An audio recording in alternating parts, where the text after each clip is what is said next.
Strike the great bell once, engage the lever, and ignite the piston and engine. Strike the great bell twice, press the button, ignite the engine, and breathe life into the turbine. Strike the great bell thrice. Let us sing in unison, praising the God of machines. We together exalt the God of machines. Thus, our path is unstoppable. May the pure logic of the machine God bless you. Therefore, our journey is unassailable. Glory and praise be to our magnificent God of machines. Hence, our path is irrefutable. Yang Xiang gazed in bemusement at the items presented to him by his fleet of shipgirls. This has nothing to do with me at all. How did you come to see me as the God of machines? I just copied it from somewhere. Isn't that rather careless? Just make do with it. Meow. After finishing his remark, a certain merchant ended with a cute gesture. Since awakening his talent, his life had undergone a significant transformation. Chapter 1. The Ascension of Divinity. Students, I imagine you have been eagerly anticipating this moment. Standing upon the platform, the teacher regarded his students with a serious expression, his voice gradually swelling with fervor, his demeanor increasingly passionate. Today, on the very first day following your college entrance examination, you shall awaken the most crucial part of your existence, your talent.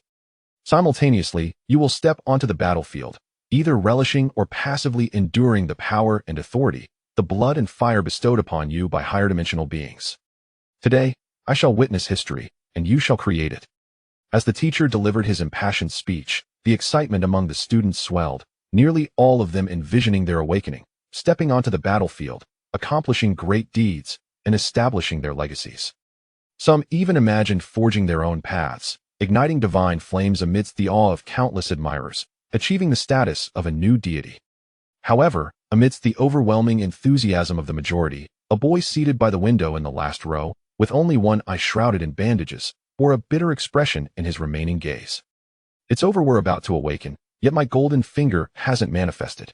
Ah, golden finger, without you, how shall I survive? He touched the eye that was congenitally blind, sighing. It seems I must rely on my wits to scrape by. He then discreetly surveyed the girls in the classroom, pondering which among them might awaken a remarkable talent in the future. Hoping that despite his blindness, his exceptionally handsome visage, perhaps a compensation from the Creator, would allow him to bypass the arduous journey. Why did he think this way? He, Yang Xiang, a reincarnated soul who had returned to his mother's womb, initially intended to rely on himself. Well, aside from the knowledge he had yet to repay to his teacher from his past life, he seemed to have little else to depend upon. However, he soon discovered that his esteemed PhD in nuclear physics and other credentials were utterly useless here, for though he recognized his parents, it was evident that this was a world that disregarded science entirely. In his previous life, he was in his 20s, and the premise was that the protagonist's world allowed for simultaneous study, which he had never experienced even if it seemed absurd. That was a matter of parallel worlds. A relentless learning machine, he needed to study diligently for 2 hours daily, with the remaining time devoted to striving in the realm of anime. Common knowledge? Life experience? What are those? This is a realm rich in fantasy and mystery, watched over by higher dimensional entities. Here, due to the presence of certain components in the air, the grand edifice of physics he learned in his original world could not be transferred here, for it would simply collapse. Thus, relying on his clever mind, he could only relearn everything about this world, and strive to reconstruct his own edifice of physics based on the foundations of this realm. Yet, this was an exceedingly protracted endeavor. In this world, for everyone and every nation, the most vital matter was the battlefield mentioned by the teacher. The battlefield, properly named the Ascension of Divinity, was a path fraught with blood and fire, created by higher dimensional beings to forge entities akin to themselves. Anyone, regardless of identity or nation, could participate, and the participants were tasked with carving their own paths through combat, mastering their own power and authority upon the long stairway, until they ultimately achieved their own immortality. The sole ticket to step onto this battlefield was the awakening of one's talent, excluding other races, which had alternative means. Yet Yang Xiang, in his past life, had never even harmed a chicken. Or had he? Never mind, that was irrelevant. What truly mattered was his lack of a resolute fighting spirit. As he would say, if he were granted a golden finger that allowed him to win effortlessly, he might consider giving it a try. Hey Xiaoxiang, what are you thinking about? His classmate Zhao Yunlong nudged him. Thinking about how to latch onto a wealthy lady. Yang Xiang responded casually. Wealthy lady? Zhao Yunlong paused, then appeared to recall something. earnestly contemplating. Ha ha ha, have you two given up so quickly? Someone laughed boisterously. Just moments ago, after the teacher's impassioned address, he had departed, knowing that students needed a moment to vent their bubbling excitement. There's no helping it, one is congenitally disabled, and the other is worse off than a disabled person. Zhao Yunlong, with your physical condition, can you really handle that line of work? If it doesn't work out, come be my assistant. I'm sure it'll awaken a powerful talent, and it'll take you along to enjoy the good life. One classmate even genuinely considered their future paths. After all, they were merely children, the inherently gifted were a rarity. Let's talk after the awakening. Zhao Yunlong rested his head on the desk, not refuting the worse off than a disabled person remark, having grown accustomed to it. What could he do? Their family's hereditary physical condition was poor, but... Xiaoxiang, if you need to latch onto a wealthy lady, please consider me. I will work hard. Someone shyly exclaimed. Yet, in the next moment, nearly the entire class erupted in protest. Get lost. What are you, a boy, doing here? Only one among us is particularly clever, and you better not lead him astray. Indeed, in this world, intelligence was highly valued. As for the reason, that would be discussed later. The teacher returned. Students, follow me to the playground, where you will confront the most significant crossroads in your life. He stood at the entrance, his expression grave, yet tinged with a hint of sorrow. He had sent off countless students time and again. And now, how many of them remained truly safe and sound? The battlefield was a path to ascend to the heavens, yet was it not also a descent into hell? However, they could not afford to pause, for to halt would signify being left behind by other nations, ultimately leading to the loss of all dignity. The students, in their youthful exuberance, remained oblivious to the subtle sorrow that lingered in the air. At this moment, they were brimming with passion. Even if one attempted to dissuade them, they would merely respond with bravado. Upon arriving at the playground, the students discovered that the stands surrounding it were already filled with their parents, whose eyes shimmered with a mix of hope and concern. Having traversed a similar path in their youth, they understood the true nature of the battleground, yet now, their only recourse was to offer blessings to their children. Chapter 2, Awakening of Talent. Every awakened youth would inevitably find themselves entering the battleground for the first time. Yang Xiang refrained from glancing at the stands, knowing that no one was there to watch him or offer him blessings. Fate had not bestowed upon him a golden opportunity, yet the loss of his parents was a burden he could never forget. In his previous life, he received the devastating news at school that his parents, both police officers engaged in a classified mission, had perished in the line of duty. Even as he faced death, he remained unaware of the nature of their mission. In this life, upon discovering that his parents were not officers, he had hoped for a different outcome, yet tragedy struck again, claiming their lives on the battlefield. Once more, he was left alone, relying on the wealth they had left behind to sustain himself. This was the very reason he harbored a reluctance to enter the battlefield. SR-level talent. A jubilant shout broke through Yang Xiang's reverie, inciting a flurry of discussions among his classmates. Though the specifics of the awakened abilities remained shrouded in secrecy, due to confidentiality protocols and the limitations of the school's equipment, they all understood that this classmate had encountered a stroke of luck. Currently, the known talent levels comprised 7 categories: Divine, Your Level Legendary, SS or Level Super Rare, S or Level Elite, Level Rare, Level Ordinary, and the Exceptional Ease Level Exceptional. Typically, humans could awaken only 6 of these levels, as the human vessel could not contain divine power. The Ease level was unique, possessing both a remarkably high ceiling and an exceedingly low floor, making it difficult to categorize. Generally speaking, an Your-level talent may not even manifest among 100,000 graduates. As for SS or level talents, one might expect a handful to emerge from a population of 10,000. An S or level talent would be found among several hundred individuals, making it clear that this student had indeed struck gold. As they observed the fortunate individual being counseled by the teacher, envy brewed among the students. Those who remained unaffected would soon find themselves envious as well. With each group of students taking their turn on stage, the jealousy intensified, for he was the only S or level talent thus far. Watching his arrogant demeanor, the students of Class 1, Yang Xiang's class, felt a twinge of irritation. What is an S or level talent, really? Just wait, I will awaken an SS or level talent and leave them all green with envy. Due to his lack of physical prowess, the teacher had no choice but to provide him with a chair. Please calm down. Don't collapse on my watch. As they neared graduation, Yang Xiang's homeroom teacher was exceptionally cautious. After years of navigating potential disasters, they were now at the final hurdle and could not afford any mishaps. Just listen to old Zhang look at how frightened he is. Yang Xiang sighed, wishing he had developed some emotional intelligence instead of solely focusing on academics in his past life. Moreover, the first letter of your name is Z, which means you are among the last group. And so what? Good things come to those who wait. Besides, your name starts with Y, so you are merely a step ahead of me. Zhao Yunlong rolled his eyes. Hey, take it easy, don't rush. We can't afford to get stuck again. The homeroom teacher quickly reassured them, shooting Yang Xiang a look that urged him to step forward for his awakening. At last, it was Yang Xiang's turn. He swung his open school uniform, as if he were a general about to embark on a campaign. Wait a moment. The homeroom teacher suddenly called out to him. My dear teacher, are you about to offer me some words of blessing? Yang Xiang darted forward. Zip up your uniform for goodness sake, you are in college now. Can't you attend to such matters? With a grumble, the teacher pulled up his zipper and motioned him to proceed. Go on, go on.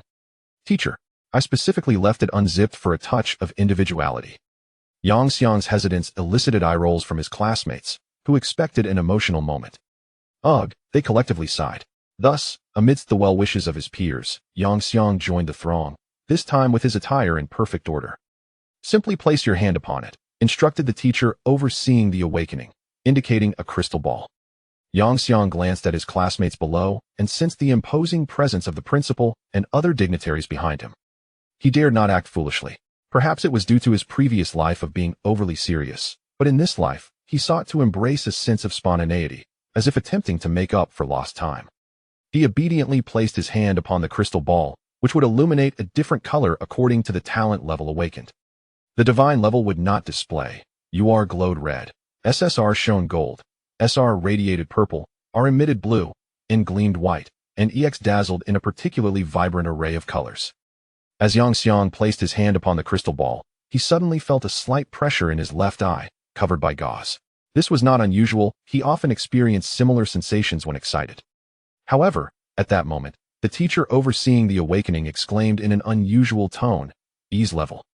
In truth, there was no need for him to shout, as the vibrant hue of the ease level was unmistakable, and its brilliance surpassed that of any previous ease level by more than a fold. Simultaneously, the gazes directed at Yang Xiang were laden with an indescribable sentiment, which was neither envy nor derision, but rather pity. Why so? Because everyone felt as though they were opening blind boxes. Whatever level of talent was revealed was the final outcome. Yet, the ease level was different. He would have to awaken twice. Moreover, they were all acutely aware that the true awakening required venturing onto the battlefield, which only heightened their trepidation. Nonetheless, for Yang Xiang, there was little to be done. He would simply await his entry into the battlefield, knowing that in its lower tiers, no real danger existed.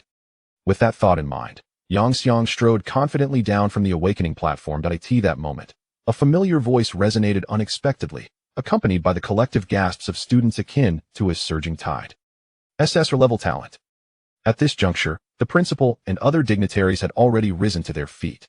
And Yang Yang was no exception. He turned his gaze towards the figure enveloped in golden radiance. Grass. Chapter 3. The Mechanical Era. The Primordial. What did he behold?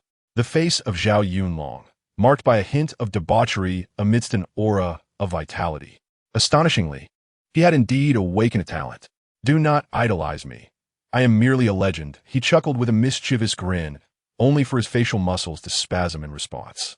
Where's the school doctor? School doctor. Instantly, chaos erupted on the awakening platform, yet no one dared to mock. For the mere act of awakening a high-level talent warranted national recognition, even if one were rendered a paraplegic below the neck.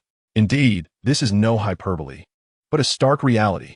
There once was a girl who, on the very day of her college entrance examination, was struck by a falling object, resulting in her becoming a paraplegic. Despite her family's expenditure of untold sums to procure a healer, she remained unresponsive. Ultimately, her parents chose to gamble on fate, acquiring an awakening crystal ball, which revealed her to possess a high-level talent. In that moment, the parents, who had merely hoped for a miracle to restore their daughter on the battlefield, were left in a state of disbelief, setting aside the chilling conclusion that no miracle transpired. The moment her high-level talent was unveiled, the government swiftly intervened, dispatching tools to ensure the girl could manifest on the designated battlefield. As Yang Xiang pondered this, he was oblivious to the opening of a portal some distance from the commotion on the awakening platform, a true embodiment of the phrase "speak of the devil, and he shall appear." Subsequently, the girl was inadvertently thrust into the battlefield, where she fully awakened her abilities and advanced mental prowess. The specifics of her powers remained a mystery to the ordinary populace, but it was rumored that upon her awakening, she naturally regained consciousness and learned a secret technique to manipulate puppets, allowing her to control herself as if she were a marionette. The reasons behind her inability to heal herself directly, however, remained classified. Yang Xiang shook his head. Zhao Yunlong's awakening was indeed serendipitous and preordained, a gift that others could only envy. As for himself, whether his fate was a blessing or a curse remained to be seen. The strength of his abilities was uncertain. May the Jade Emperor, Buddha, Allah, and God bless me. Supreme Lord, heed my urgent call. Ascension module loading complete, commencing teleportation. Just as Yang Xiang completed his practical prayer, the teleportation commenced. He felt a disorienting blur before finding himself within a tent. However, before he could assess his surroundings, a notification appeared before him. Greetings, Ascendant. You have 24 hours to familiarize yourself with your talent. Is this truly the allotted time? Yang Xiang and those around him were momentarily taken aback. Hadn't the teacher stated that only an hour was permitted during their studies? Though everyone was bewildered, the next moment, a majority of the crowd suddenly let out a pained wail. Yes, the awakening often accompanies bodily transformations, particularly as they began to absorb the energy molecules from the air in abundance. Pain was a natural response, and thus, Yang was not exempt from this agony. It was excruciating. Yang could feel as though his eyes, which had been blind since birth, were akin to a sea creature parched under the desert sun, rapidly expanding upon contact with water, resembling a sponge swelling with moisture. Of course, this was merely a metaphor. His eyes were not physically dry, yet an overwhelming sensation of non-physical pressure assailed his brain. However, instead of succumbing to the multitude of pain signals and initiating the emergency response of unconsciousness, his mind appeared to rebel against such measures. If the brain could voice its thoughts, it might have proclaimed, "I cannot endure this pain any longer." Amidst the extreme suffering, Yang threw his head back and howled, not merely for the sake of appearing dramatic, but primarily because everyone else was writhing on the ground, all lamenting toward the heavens. Time became an abstract concept as Yang, trembling, managed to rise from the ground. The pain had dissipated rather quickly. His adaptability was impressive. A woman, who had been lounging at the entrance of the tent for an indeterminate duration, laughed heartily. "Why is that?" Yang, suppressing his discomfort, shook his head and rasped. The boisterous woman, slightly perplexed, replied, "My throat is parched from all the shouting. I need a drink." Yang's gaze fixated on the teapot on the small table before the woman. Suddenly, the woman, who had just taken a sip, spewed the water in surprise. The students, who had been moaning in anguish, inexplicably paused for a moment, then, one after another, groaned and began to rise, eager to quench their thirst. In truth, they had already endured the most agonizing phase, and with the aid of the pain relief runes prepared by the human tribe, they were mostly able to stand. "You young man." The boisterous woman fixed her gaze upon Yang. "Not bad. I shall remember you." With that, she departed, but not before reminding the soldiers standing nearby to provide water. "Hey, brother, you are in luck." A soldier, who had been solemn moments ago, approached Yang with a mischievous grin. As he handed Yang a bottle of water, he also offered him a throat lozenge. "This is for you. When you achieve greatness, don't forget your brother." Staring at the candy in his hand, Yang was momentarily stunned, only to turn and see the soldier already peddling the lozenges to the surrounding students, each priced at 5 battlefield coins. One intriguing individual.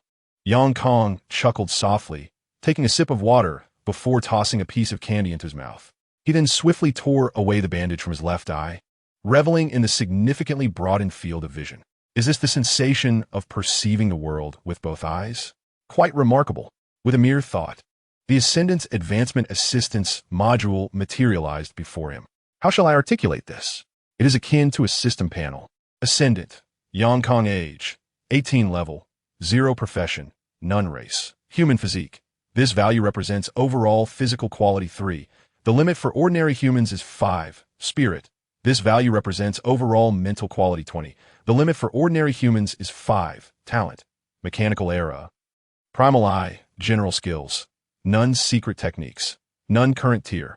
First tier, 2. Yang Kong was momentarily taken aback. An unexpected revelation. Yet soon his expression darkened. Chapter 4. Awaken. It is time to rise. Is it any wonder I felt such pain, only to discover it was double the joy? Suppressing the surge of elation within, Yang Kong resolved to first examine his talents before deciding whether to smile or frown. Talent, mechanical era, details, a core essential for the mechanical divine cult. Effects, 1. Mechanical deification. Select a target machine to elevate its status, transforming it into the ideal form envisioned by the user, with completion dependent on user level. When the elevation strength surpasses the user's ideal state, all attributes are enhanced, and upon reaching a certain threshold, evolution occurs. This type of unit persists permanently, with the quantity determined by the user's level, and the target machine must relate to the ideal state. 2. Mechanical awakening, passive. Machines within a certain radius will awaken around the user. 3. Cognitive core, symbiotic and intelligent life form typically hidden in subspace. 4. Mechanical ascension. Your life form will gradually transform into machinery. 5. Mechanical creation. Consume energy and resources to manufacture machines. Talent, primal I, details. Unclear effects. 1. Penetration. This extraordinary eye can see through the vast majority of information. 2. Are you trying to vex me? 3. Conduct your own research. 4. This is infuriating. 5. Do not allow others to view this talent, nor conceal my words. 6. How could I forget? Messages on this contraption cannot be altered. 7. My illustrious reputation. Note, you have earned the disdainful gaze of the high-dimensional observer, the god of wisdom. High-dimensional gaze, disdainful gaze of the god of wisdom details. The god of wisdom, who has not exercised their intellect in quite some time, is now fixated on you. Effect, Spirit 5. Yang Kang's face twitched slightly. No, during his school days, the teacher never mentioned that the god of wisdom was a jester. However, another question piqued his curiosity. What does it mean for my life form to transform into machinery? He slipped his hand into his pocket, reassured by the presence of his prized possession. Informing. Dear Creator, that is the literal interpretation. Informing. Your composition will gradually transform into various life alloys while appearing indistinguishable from a normal human. Informing. There is no need for you to be concerned about your reproductive capabilities. Just as he began to worry about falling into a state of filial disobedience, a voice as cold as machinery echoed in his mind. Are you the cognitive core? Yang Kong glanced at the third line of the mechanical era. Informing. Confirmation. Relieved to learn that his greatest fear would not materialize, Yang Kong finally exhaled. Soon, he began conversing with his symbiotic intelligent life, jointly exploring his abilities. Though he occasionally appeared foolish talking to the air, there were many who looked even sillier, so there was no need for concern. After the two had chatted for a considerable time, they finally grasped the effects of Yang Kang's abilities in the mechanical era. After all, the panel was overly vague, and much of the information lacked clear definitions. As for the Eye of Origin, if the god of wisdom could not comprehend it, how could these two novices figure it out? Even if Yang Kang's past experiences were brought forth, they would be of little use, as he had spent his previous life either studying or being a recluse, striving toward an 8th-tier doctoral degree as a tech enthusiast in the world of anime. It seems you're all fairly familiar with your abilities. Here is a form. Please fill it out, merely describing the nature of your abilities without needing to provide intricate details. The bold woman had returned at an unknown time. Yang Kong took a sheet of paper and pondered. The reason for not allowing detailed information was to maintain confidentiality, as the battlefield was quite unique. In addition to the group battlefield they would inevitably encounter upon awakening, there were various types, such as personal battles. If information were to leak, it would spell disaster in personal combat. So what should he write? How could he ensure that he received due attention while preserving information? Informing. Write about intelligence, gathering, and individual combat. The voice of the cognitive core resonated once more. Would these two suffice? Yes, indeed, they are adequate. Wait a moment. I shall reveal a skill to them. Contemplating the present battlefield, Yang chuckled. In a moment, he skillfully crafted a small reconnaissance drone, completing the necessary documentation before submitting it. The bold woman glanced at it, raising an eyebrow, but upon meeting Yang Yang's gaze, she comprehended the situation. The peculiar ability within his eyes was undoubtedly suited for observation. Perhaps Yang remained unaware of the current state of his left eye. Otherwise, he might have refrained from removing the eye patch. You still have some time to temporarily leave the battlefield and prepare some equipment. However, once the preparation period concludes, you will be forcibly teleported back. Cherish this opportunity. It only arises during awakening. After speaking, the bold woman handed the documents to her deputy without verifying their accuracy. Regardless, they would allocate tasks based on the information provided. If any falsehoods were reported, there would be a seat awaiting them in military court. As for the potential failure of the mission, naturally, accompanying personnel would take over. No one would truly entrust a group of novices with a mission entirely on their own. Upon hearing they could momentarily return, Yang's eyes lit up. After inquiring about the method of return, he promptly logged off.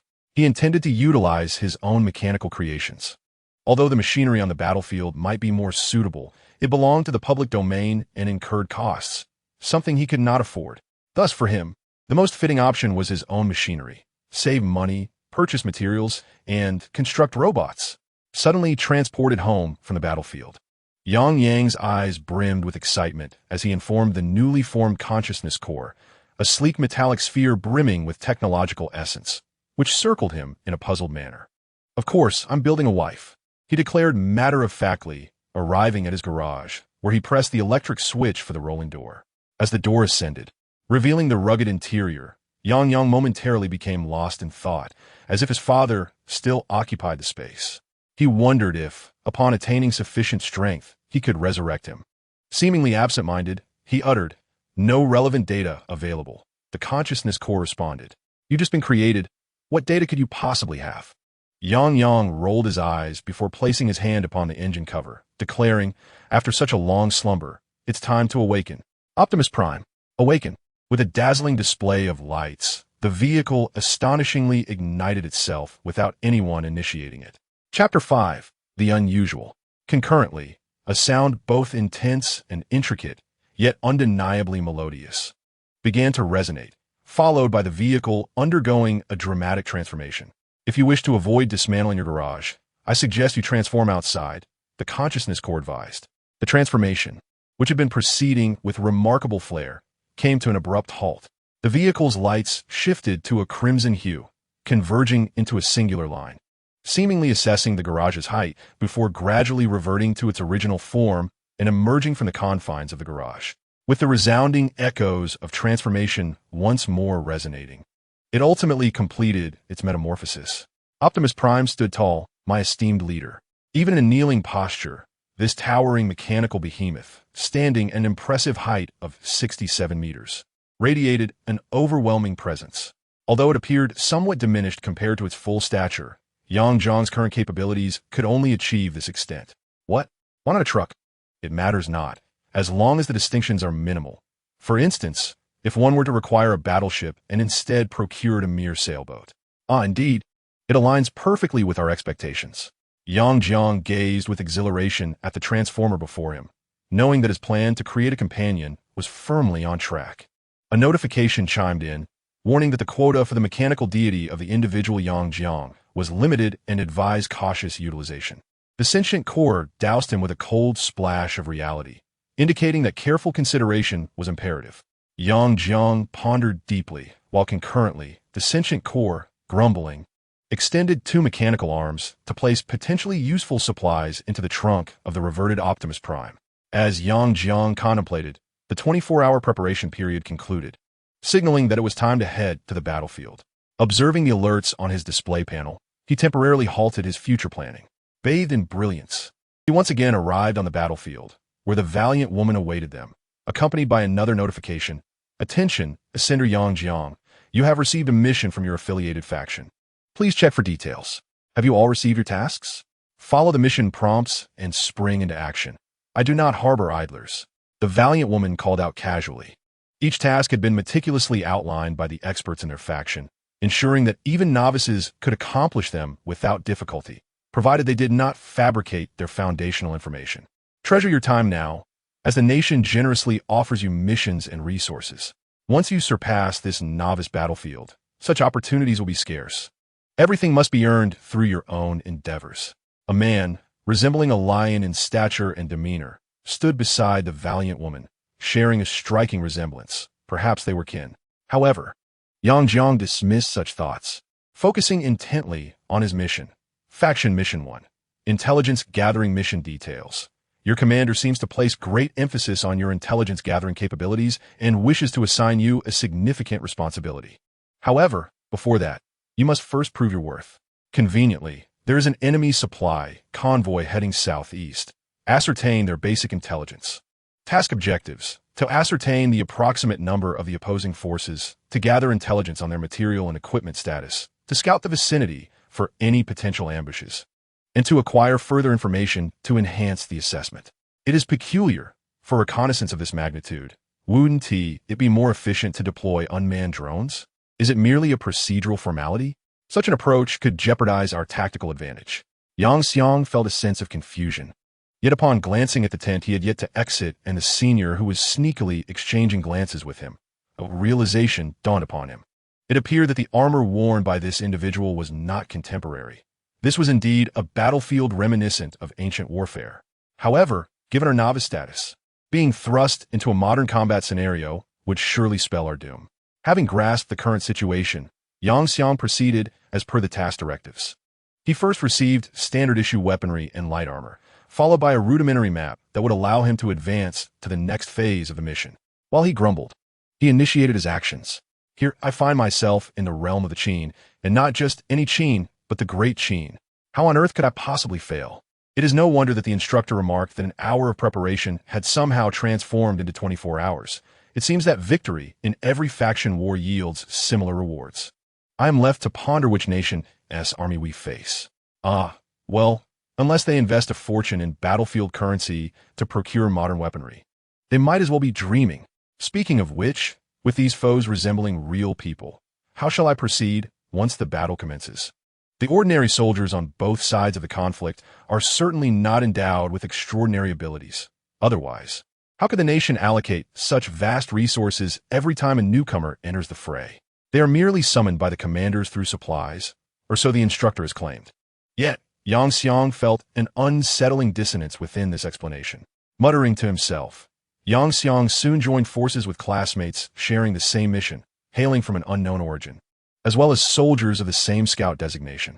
As they departed the main camp towards their designated objective, Yang Xiang was perplexed by the scouts who tirelessly reiterated the essential tenets of reconnaissance, seemingly fearful that their performance would falter.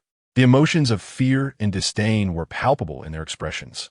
The voice of the Mind Corps echoed in Yang Xiang's mind. Fear? Disdain? Could it be that they are truly sentient beings? A tightening sensation gripped his heart. Only those who fear for their lives would exhaustively endeavor to instruct others on the art of scouting, striving to minimize the likelihood of detection. Goodness, how tiresome!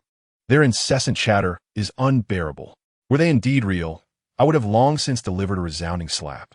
Someone seems to be exasperated. Thus, the instructor informed us that their purpose is to protect both parties, correct? Yang Xiang let out a sigh and discreetly activated the probing effect of the primordial eye on a scout.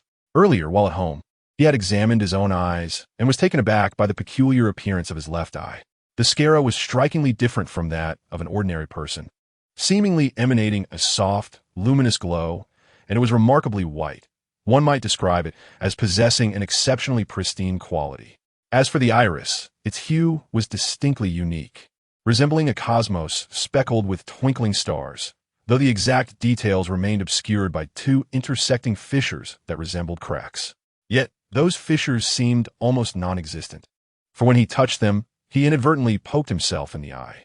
Name: Lu Shichi Nicholas John. Age: 23. Level: 0. Profession: Scout race. Human physique: 4. Spirit. 3. Talent: none. Professional skill: reconnaissance, beginner, general skills. None. Secret techniques: none. Current tier: first tier. Details: transformed from civilians of various nations that were utterly defeated on the battlefield in parallel worlds. Upon reading the information of the individual before him, Yang Xiang's pupils constricted sharply. He had considered that these might be real people, but he had never imagined they were civilians from nations that had been thoroughly vanquished on the battlefield. The harsh reality struck him. No wonder every nation fought tooth and nail to secure victory. if they did not exert themselves to the utmost. Defeat would leave them at the mercy of others. With such thoughts, Yang Xiang's mindset began to shift. The battlefield was never a place of beauty. Survival demanded relentless effort. The willingness to stake everything. Ahead lay the rout of the enemy's logistics troops. Next, we must position ourselves wisely and await their passage, ensuring we gather all necessary intelligence. The scout leader stated coldly. The surrounding students offered little opposition, as most were reconnaissance specialists, lacking offensive capabilities. Alas, lost in his musings, he had forgotten to manually assemble a drone. Yang Xiang suddenly recalled his earlier thoughts. Dude, how impressive. You can still craft a drone by hand? How could you forget? His classmates looked on with expressions of exasperation. No worries, I have an even better plan. He produced a telescope crafted from mechanical components and gazed at the enemy logistics team advancing towards them, a smile crossing his face. Before anyone could express their curiosity, Yang Xiang unexpectedly dashed forward. What? In an instant, both the ability users and scouts were taken aback. Retreat, the scout leader shouted without a moment's hesitation. Although their scout team possessed decent combat prowess, a mere dozen individuals stood no chance against the hundreds in the enemy logistics unit. Not to mention, there were some burdens among them. However, none of the students moved, their faces displaying a peculiar expression as they gazed at Yang, who had suddenly summoned a vehicle. Are we going or not? Go to hell, someone exclaimed. He must have some backing, but do you? Someone cursed. They all ran away. Let them flee, it matters not. Let us first record the intelligence, and then we shall see if they dare to run. A few nodded in agreement, deeply convinced, while Yang had already pressed the accelerator to the floor. Inform them, it is Optimus Prime driving. Why are you pressing the gas? In my past life, I studied relentlessly, experiencing nothing. Now, I must indulge myself. Most importantly, after learning so much, it is of no use here. Inform them. As long as you are happy. Meanwhile, among the foreign abilities in the logistics team, someone exclaimed, What? Someone has driven a vehicle in? Oh, damn it. He must be a reckless spender. Damn it, God, after stopping his vehicle, I shall kiss his backside with my big leather shoe. Stop spouting nonsense. He's transformed. As Optimus Prime approached the logistics team, he immediately completed his transformation. Yang remained in place, aiming his rifle at them. Mechanical generation 74. I reckon there is leverage. The machine 1T escape. What? Bullets? ISNT at normal for a gun to have bullets? Bang, bang, bang, boom. With a hail of bullets, the logistics team was thrown into disarray. Cough, cough. Optimus Prime has opened fire. Amidst the cries for help and chaos, Yang and Optimus Prime wreaked havoc. Indeed, there were attempts from the enemy's abilities to counteract, but how to describe the disparity in strength? Their initial abilities were no match for the power of the 74 in Yang's hands. Observing the dwindling survivors, Yang seized one soldier, who appeared to be an officer, by the collar. Quickly tell me, how many personnel does your logistics team have? What is the equipment situation? Are there any ambushes behind? The supply officer, initially expecting to be interrogated about his own camp situation, was taken aback. ISNT it futile to ask this? They're doing well, at about 70. You want to say? Yang randomly fired 2 bullets at a nearby spot, and a scream echoed back. The unfortunate ability user stared blankly at Yang. Why are you shooting me? Ignoring the hapless soul, Yang pressed the gun against the supply officer's head. Will you speak or not? Before the supply officer could respond, Yang fired a few more shots to the side. Stop shooting, I know, I'll tell you. Just make it quick. Once again, the unfortunate soul found himself in a precarious situation. The logistics officer, fearing that the impending demon before him might turn its attention to the cowardly figure beside him and wield this dreadful weapon against himself, hastily divulged all the intelligence they had gathered this time. Upon realizing that the task had been exceeded, Yang Kang's face lit up with joy. He casually discarded the logistics officer and began to empty the remaining bullets from his gun. We must not waste, he mused, for such force generation consumed considerable energy.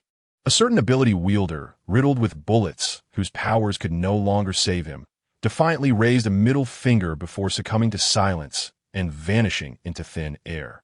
Meanwhile, in another nation, a young man abruptly materialized within his own home. Why, for heaven's sake?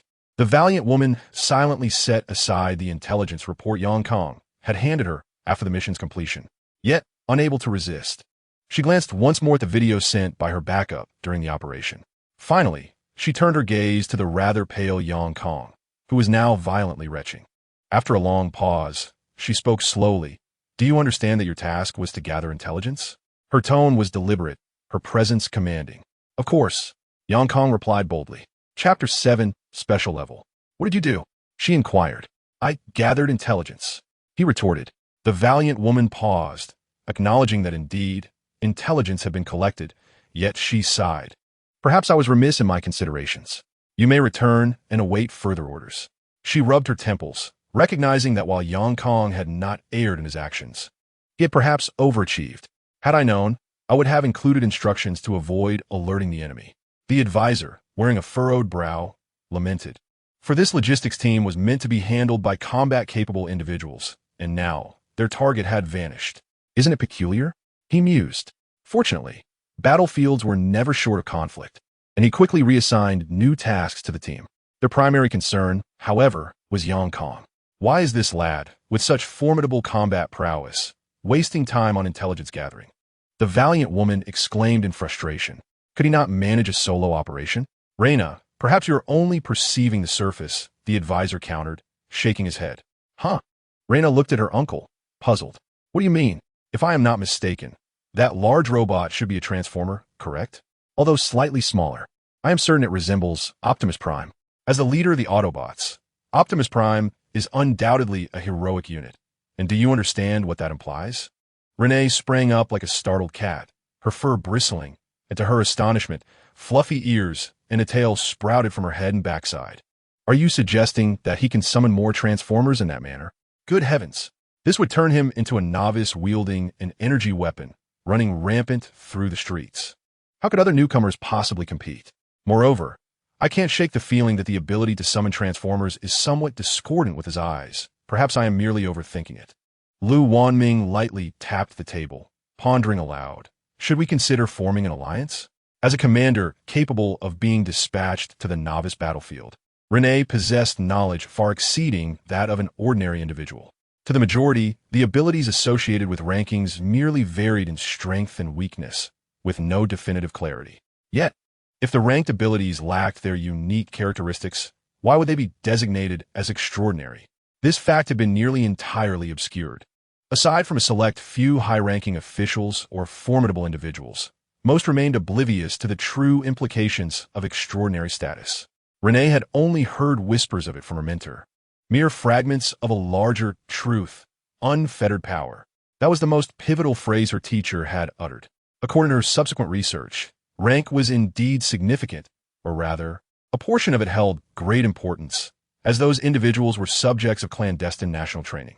Indeed, it was a secret cultivation, and even the so-called geniuses of certain rank were merely a facade to conceal their true capabilities.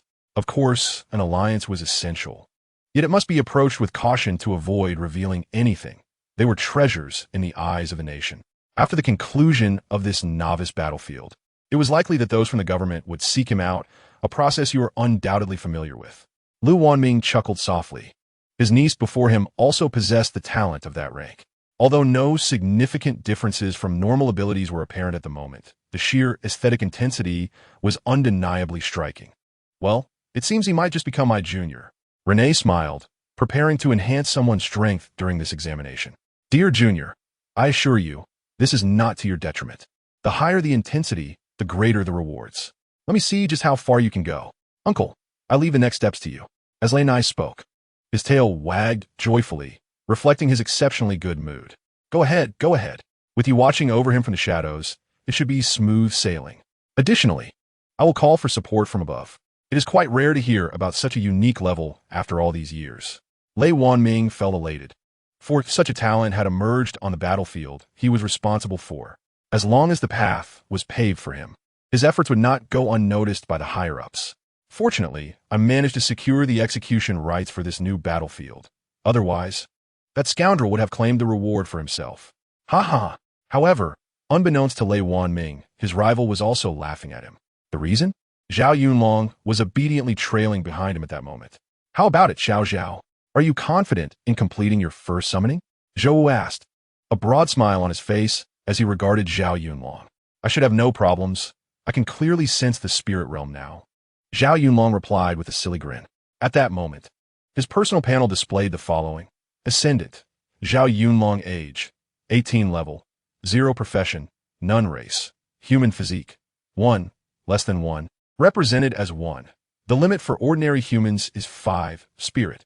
5. The limit for ordinary humans is 5, talent, spirit realm contract, general skills, none secret techniques, none current tier, first tier, talent, spirit realm contract, details, a man who has forged a contract with the spirit realm. Effects.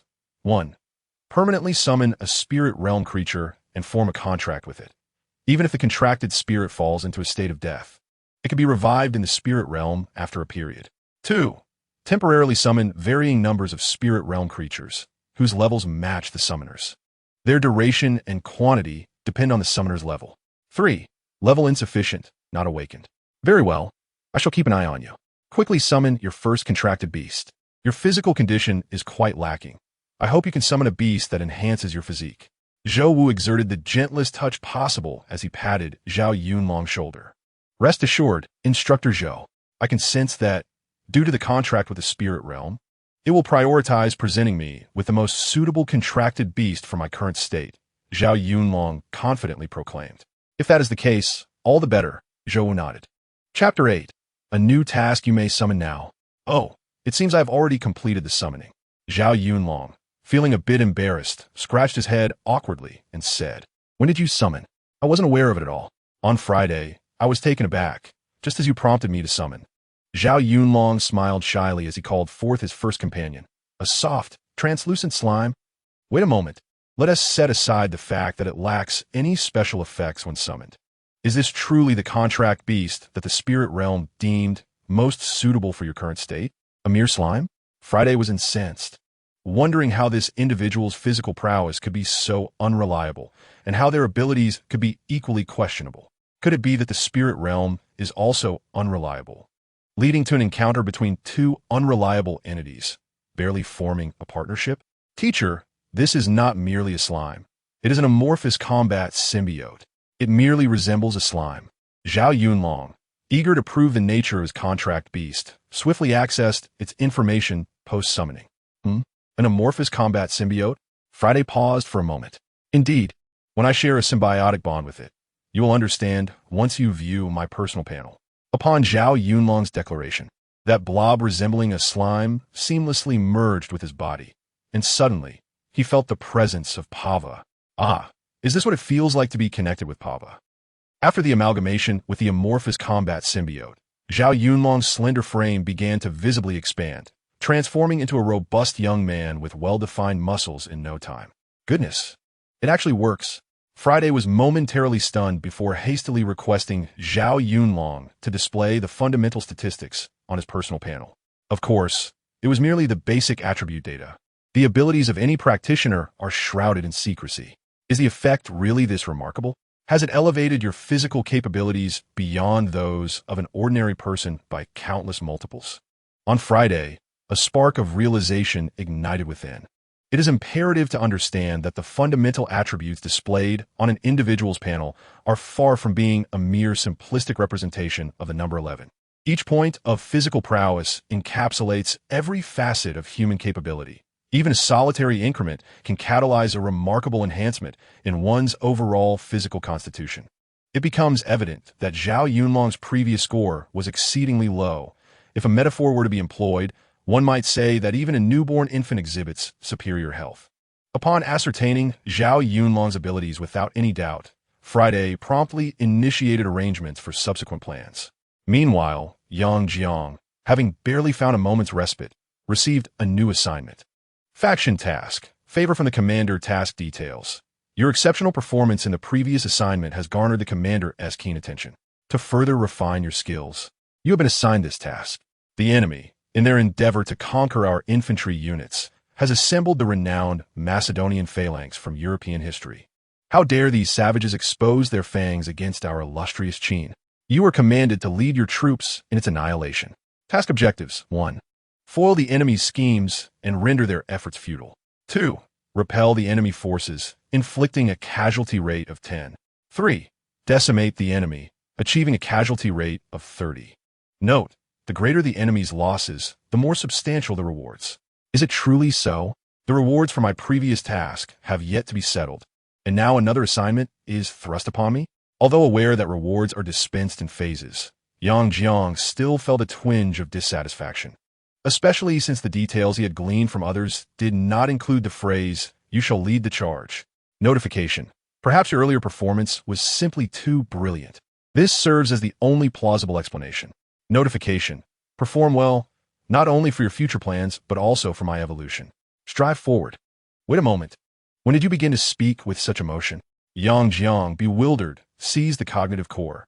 I am an intelligent entity, unbound by limitations in learning. Such matters are simplistic and devoid of complexity for me.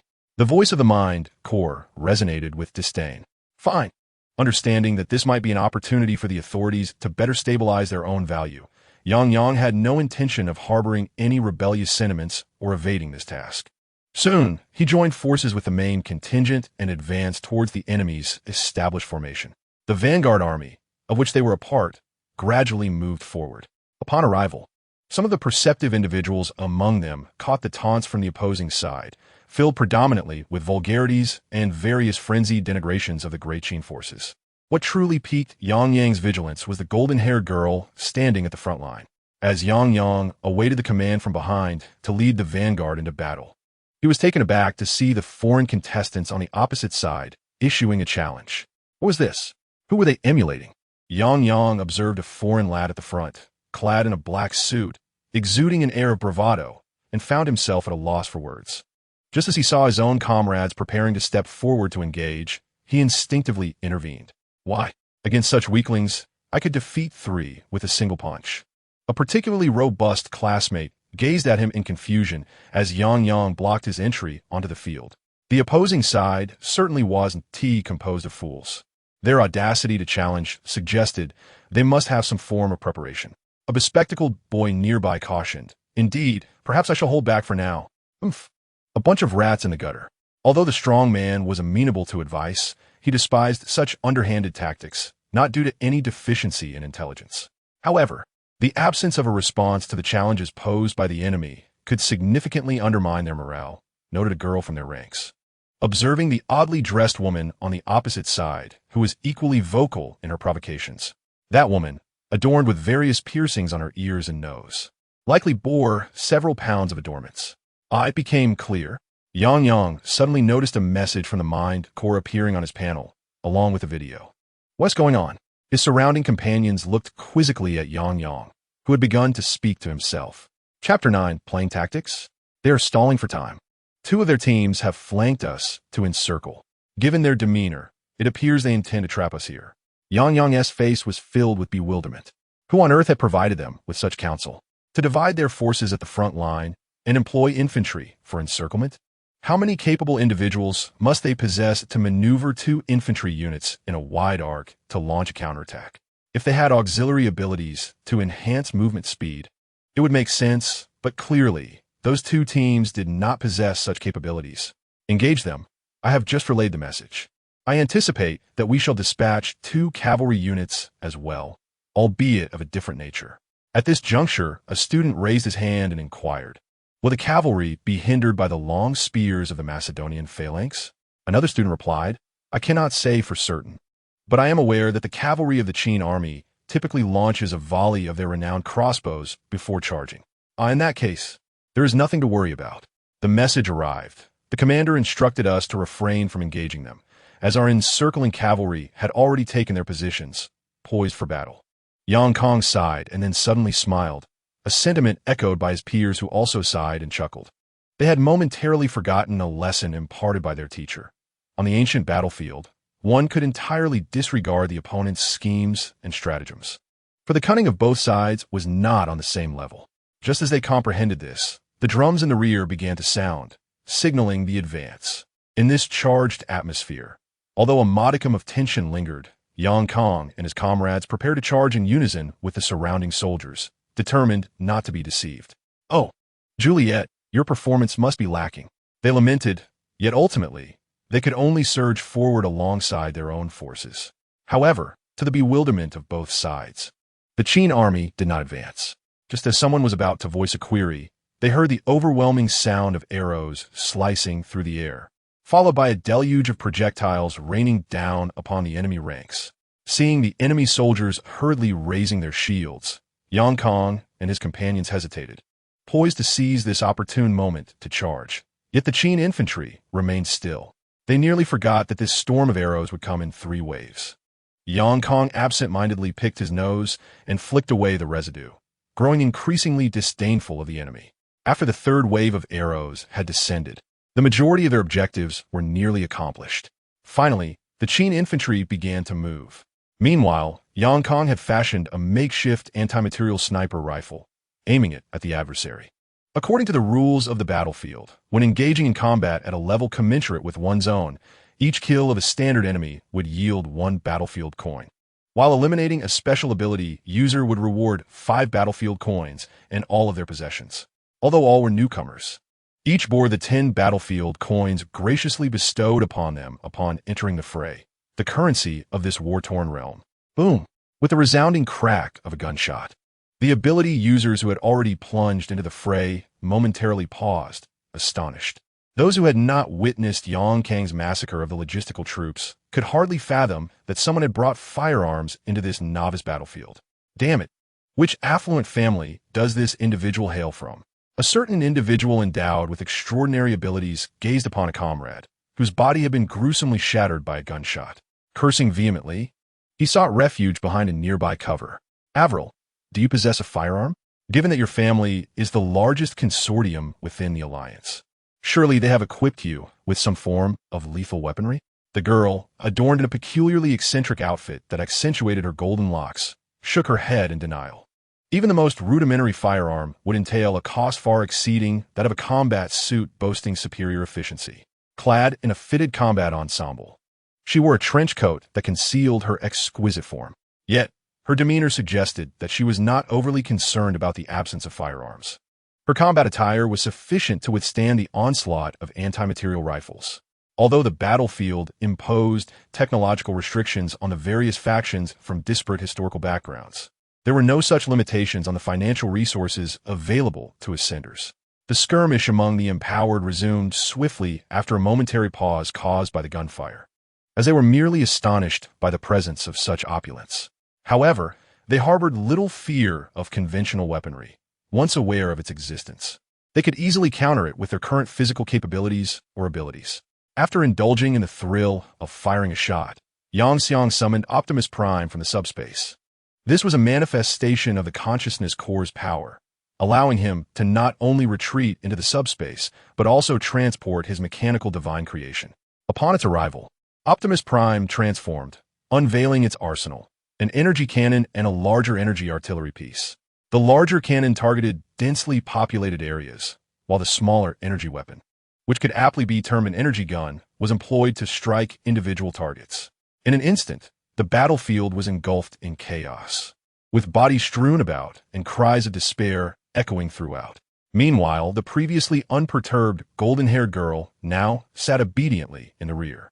While she felt secure against attacks from anything below an anti-material sniper rifle, she knew she could not withstand the assault of an energy cannon, even the smaller variant. It became evident that this was no mere display of wealth. Both the robotic entity and the sniper rifle were intricately linked to the wielder's capabilities.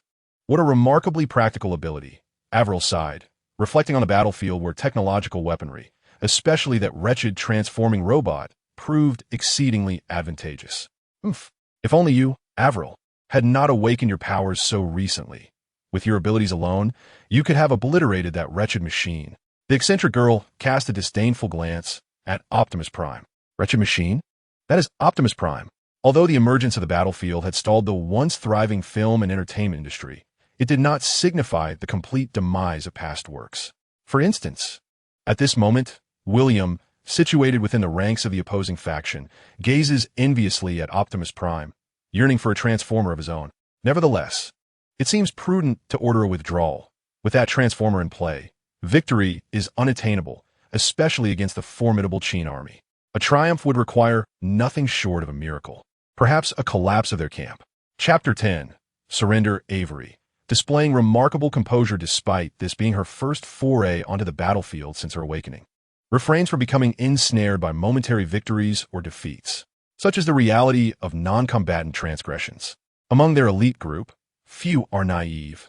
Upon recognizing the futility of their situation, they heed the teachings of their mentors, understanding that extraordinary abilities abound. They realize that one should not be perturbed by transient gains or losses. Why emphasize their elite status? Because those nurtured in their joyous education have eagerly charged forth, willingly becoming cannon fodder, likely without a trace of gratitude in their hearts. In truth, they may not be destined for defeat, but the cost of victory would be exorbitant. At least one must engage the transformer and eliminate the summoner. The remaining Qin forces, with Miss Avery present, could still be managed. While on their return journey, one individual suddenly spoke, misinterpreting Yang Xiang's ability as a type of summoning power. While not entirely incorrect, the real question is, who is willing to pay that price? Avery coldly responded, noting that it was precisely because no one was willing to bear that burden that they had chosen to withdraw. Furthermore, this battle, which awakened the abilities of the combatants, held significance that outweighed mere victory. For the youth raised under the doctrine of self-interest, there was little value in such a struggle. Meanwhile, on Yang Xiang's side, after the cessation of hostilities, he reflected on the fewer than 1,000 battlefield coins he had earned, sinking into contemplation. Indeed, just as the mentors had advised, merely slaying foes for profit on the novice battlefield is the least efficient yet most perilous method. Undoubtedly, missions on the novice battlefield are paramount. The bespectacled man patted Yang Xiang on the shoulder, his eyes filled with envy towards someone of a similar summoning ability, lamenting his own initial contract beast's weakness. After all, one cannot expect much from a goblin, though the case may differ for the knight. Enough of this. The objective of the operation has been achieved, and it is time to return to claim the reward. Yang Xiang sighed, realizing that to amass substantial wealth, one must venture into higher-tier battlefields. However, upon returning to the main camp and submitting his task, Yang Xiang was astonished to discover that the quartermaster had already dispensed the rewards. This is the compensation for your 2 completed tasks. Please accept it. The quartermaster, with a pleasant smile and utmost courtesy, handed a large bag of coins to Yang Yang. Upon seeing the long-awaited reward, a shrewd grin instantly graced Yang Yang's face. Eagerly, he opened the bag, and a prompt from the standard assistance system announced, "Congratulations. You have received 36,000 battlefield coins." Is it truly this substantial? I recall my instructor mentioning that for beginner tasks, the rewards were typically around 4,000 to 5,000 battlefield coins each. Yang Yang pondered, a look of confusion crossing his features. However, recollecting that he had exceeded the task requirements, he promptly reassured himself and accepted the coins, simultaneously devising a plan to visit the material shop mentioned by his instructor to procure the necessary supplies. Why is the reward distributed so swiftly? The bespectacled individual, who Yang Yang had encountered previously, observed the quartermaster with a hint of puzzlement. Given that beginner battlegrounds are randomly assigned, Yang Yang had no acquaintances here, yet the brief interaction with the bespectacled man piqued his interest. Is there something amiss with the expeditious reward distribution? Such a development signifies the conclusion of this battle. Did your instructor not enlighten you about this? The quartermaster replied. The bespectacled man, visibly displeased, questioned, "How could this be? We have merely engaged in a minor skirmish." The opposing side surrendered. The quartermaster shrugged. Beginner battles do not follow a deathmatch format. Surrenders are permissible. Oh, I see. In that case, it is of no consequence. The bespectacled man's initial surprise morphed into delight, and his prior displeasure evaporated. Listening to him, Yang Yang's expression darkened. Indeed, he remained oblivious to such nuances. This was not due to a lack of diligence on his part. On the contrary, he had been a diligent student. After all, knowledge holds paramount importance in any realm. Regrettably, their institution adhered to a doctrine of conquest, which starkly contrasts with the meticulous approach of another school of thought in this world. The philosophy here posits that formidable strength can resolve 99 of issues, leaving the remaining one attributable to insufficient power. Consequently, during his studies, Yang Yang's instructor emphasized that theoretical knowledge is often deemed superfluous unless absolutely necessary. Furthermore, his experiences, evidenced by his adept use of firearms, illustrated that half of their academic time was devoted to military training. It appears you are a student of the conquest doctrine. While the enemy's surrender may result in a loss of time for completing tasks and corresponding rewards, it is worth noting that the surrendering party will forfeit 70 of their rewards. These will then be allocated to us, subsequently granting us access to the beginner's shop. Although the items in the novice shop can only be purchased with battlefield coins earned in the current battle, they are indeed exclusive treasures that cannot be acquired elsewhere, even with wealth. The bespectacled man rambled on, seemingly intent on conveying the difficulty of persuading the opponent to surrender. This was indeed a challenge, as the majority of students from the Precision faction were well aware of this fact. They would go to great lengths to encourage those from the Conquest faction to continue fighting until either defeat or victory ensued. However, this was contingent upon the absence of members from the wealthy elite among them. Those individuals always prioritized their interests above all else, often disregarding the opinions of both the Precision and Conquest factions, opting for surrender when they perceived no potential gain. After all, while the novice battlefield does not result in true death, being eliminated in such a manner still incurs costs that are generally difficult to recover from. Thus, they formed a third faction beyond the two interests. Is that so? Yang Zhang's eyes sparkled. He had accrued a considerable amount of battlefield coins, and perhaps this time he could purchase something worthwhile. He decided to wait a while, anticipating that a wealthy individual would soon arrive to exchange battlefield coins. The battlefield coins he possessed were now exceedingly precious, likely equivalent to 10 on the outside market. However, the words of the bespectacled man caused Yang Jiang to pause momentarily before the realization dawned upon him. Chapter 11. The Novice Limited Time Shop merely referred to those wealthy individuals wishing to acquire the special battlefield coins that could be used to purchase items in the novice shop at a higher price, using battlefield coins obtained from the novice battlefield. This thought delighted him even further, as it was possible that the novice shop might not have what he needed. In that case, selling his battlefield coins would indeed be a splendid idea. As for selling novice goods, those items were bound and could not be traded. Before long, a vast array of fireworks erupted from somewhere within the camp, illuminating the sky with dazzling displays of color. Amidst the jubilant cheers that rang out, two enormous characters spelling victory materialized. Concurrently, rewards for their participation in this minor skirmish were distributed. Novice Battlefield Settlement. Score. Level. The highest level in the novice battlefield is level. Evaluation. Your overwhelming combat prowess in this minor skirmish completely crushed the opponent's will. Reward. 20,000 battlefield coins. Level 2. 20,000. Level 1. 15,000. Level. 10,000. Level. 5,000. No rewards for levels below. Due to the opponent's surrender, you evenly shared 70 of their faction's gains, totaling 100 battlefield coins. Glancing casually at his settlement, Yang Zhang's eyelid twitched. Was that special effect worth merely 50 cents? He, along with the bespectacled man and other students present, gazed in bewilderment at the quartermaster. Don't look at me. This ISN team my jurisdiction. The victory effects are typically tailored by the commander. Ah, this one is complimentary. Perhaps the commander aims to save some funds. In truth, upon closer inspection, you may find it rather commendable. The quartermaster cast his eyes skyward, attempting to mask his incredulity, which elicited a collective eye roll from the surrounding students. However, they paid little heed, for whether aesthetically pleasing or not, it bore little consequence to them. Only on future battlefields would the fireworks symbolizing triumph augment their overall gains, a significant expenditure, indeed. Now, regardless of whether you align with the conquerors or the precisionists, your instructor should have informed you that following the novice battlefield, you have 2 hours to regroup or depart immediately. Once you have composed yourselves, take a moment to reflect on the experiences and lessons gleaned from this skirmish. It will shape your path ahead. Upon concluding his remarks, the quartermaster turned and departed with a resounding bang. Simultaneously, a cloud of smoke erupted. Ladies and gentlemen, who among you wishes to acquire a trinket as a memento from your novice battlefield?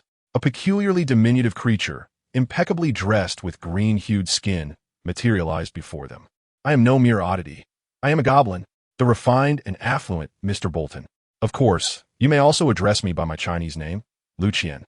As Lucian spoke, his eyes fixated intently on two individuals, one with a mocking glint, evidently the one who deemed him an oddity. While the other, I darted toward Yang Xiang, radiating a mixture of avarice and flattery. Upon noticing the gaze directed at him, Yang Xiang realized the creature had set its sights on his battlefield currency. Remarkably, it appeared capable of discerning the wealth of battlefield coins among them. Ahem, fellow students. I am Li Tian from the Li family of Jiangzhou. While it is well known that the special shop harbors numerous valuable items, it is equally known that their prices are hardly reasonable. Therefore, to ensure your funds are spent wisely, I propose that you sell me your battlefield coins, and upon your return, I shall reimburse you at a rate of 15 times the amount. A tall, slender young man interjected, prompting an immediate hush to envelop the crowd, with some young individuals visibly intrigued. Oh, for heaven's sake, children, do not fall into his trap. The items I possess are extraordinarily precious. If he wishes to acquire your battlefield coins and exchange them for the ones outside, it will cost at least tenfold. Moreover, you'll need to sign a contract, for which he must bear the fee. This individual only offers you a mere 15 times, yet refuses to sign a contract with you. If I were in your position, I would not hesitate to confront him. Additionally, I possess a teammate damage charm available for purchase. The most detestable situations for Yu Qian are twofold. One is being deceived in front of him, and the other is being prevented from deceiving others. Thus, when faced with such a scenario, especially when he becomes a pawn in the other's deceitful scheme, Yu Qian promptly exposes him. How infuriating! How dare you? Li Tian was immediately flustered. He simply sought to earn a little money. What was wrong with that? Yet, this wretch had the audacity to unveil his intentions. The Li family of Jiangzhou? I have never heard of them. However, a family that raises such a lowly and scrupulous individual likely does not boast of great renown. Soon, those aware of the situation began to mock him. I am from Jiangzhou, and there is no Li family here. This fellow is likely just trying to swindle money.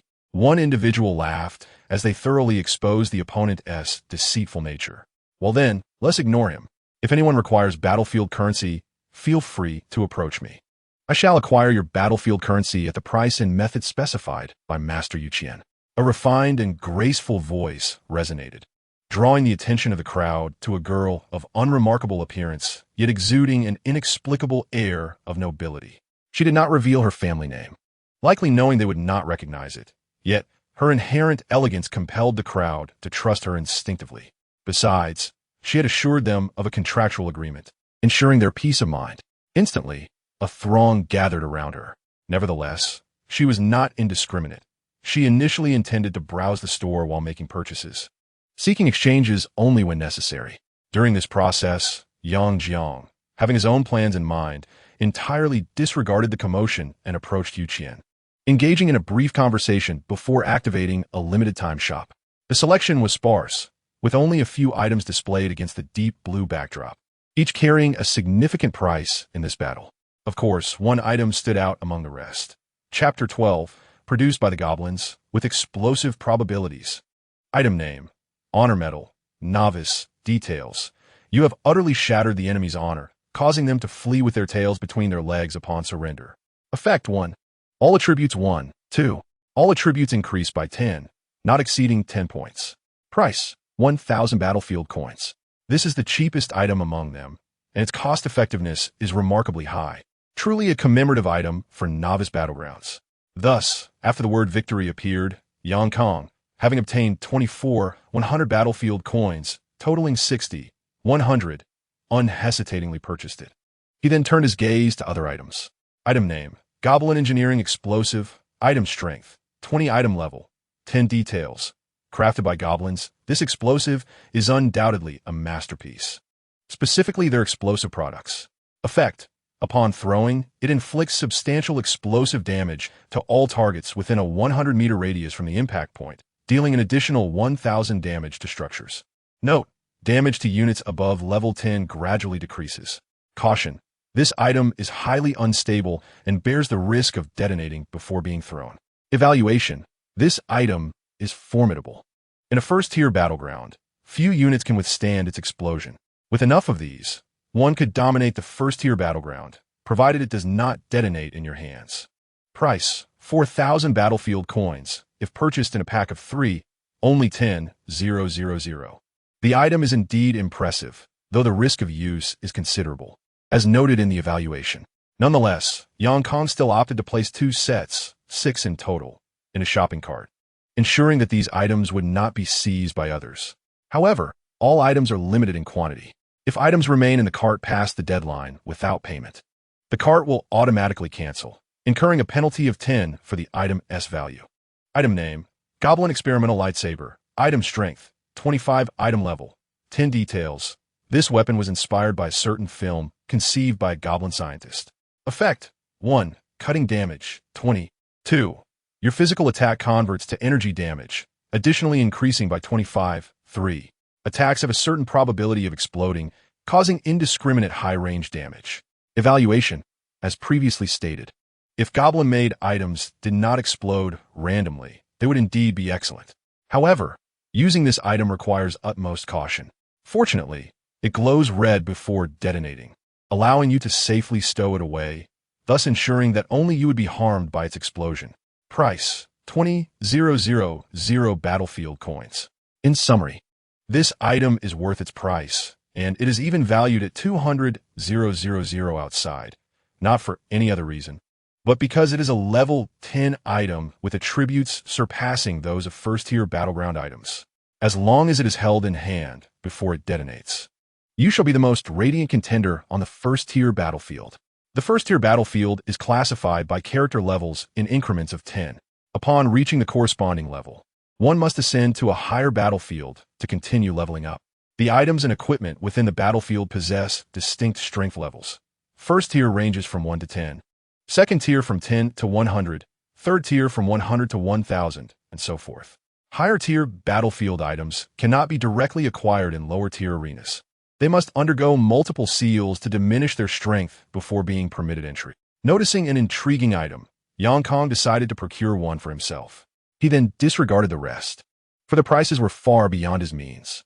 Even the expensive lady, despite her wealth, would likely find the battlefield currency insufficient to acquire them all. It was merely a classic display meant for admiration. In light of this, Kong opted to acquire a set of bombs. Had it not been for the limit of 3 sets per individual, he would have insisted on obtaining more.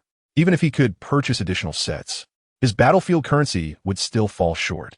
A medal, 3 sets of bombs, along with a lightsaber, cost him a staggering 51,000 battlefield coins, leaving him with a mere 9,100 thereafter.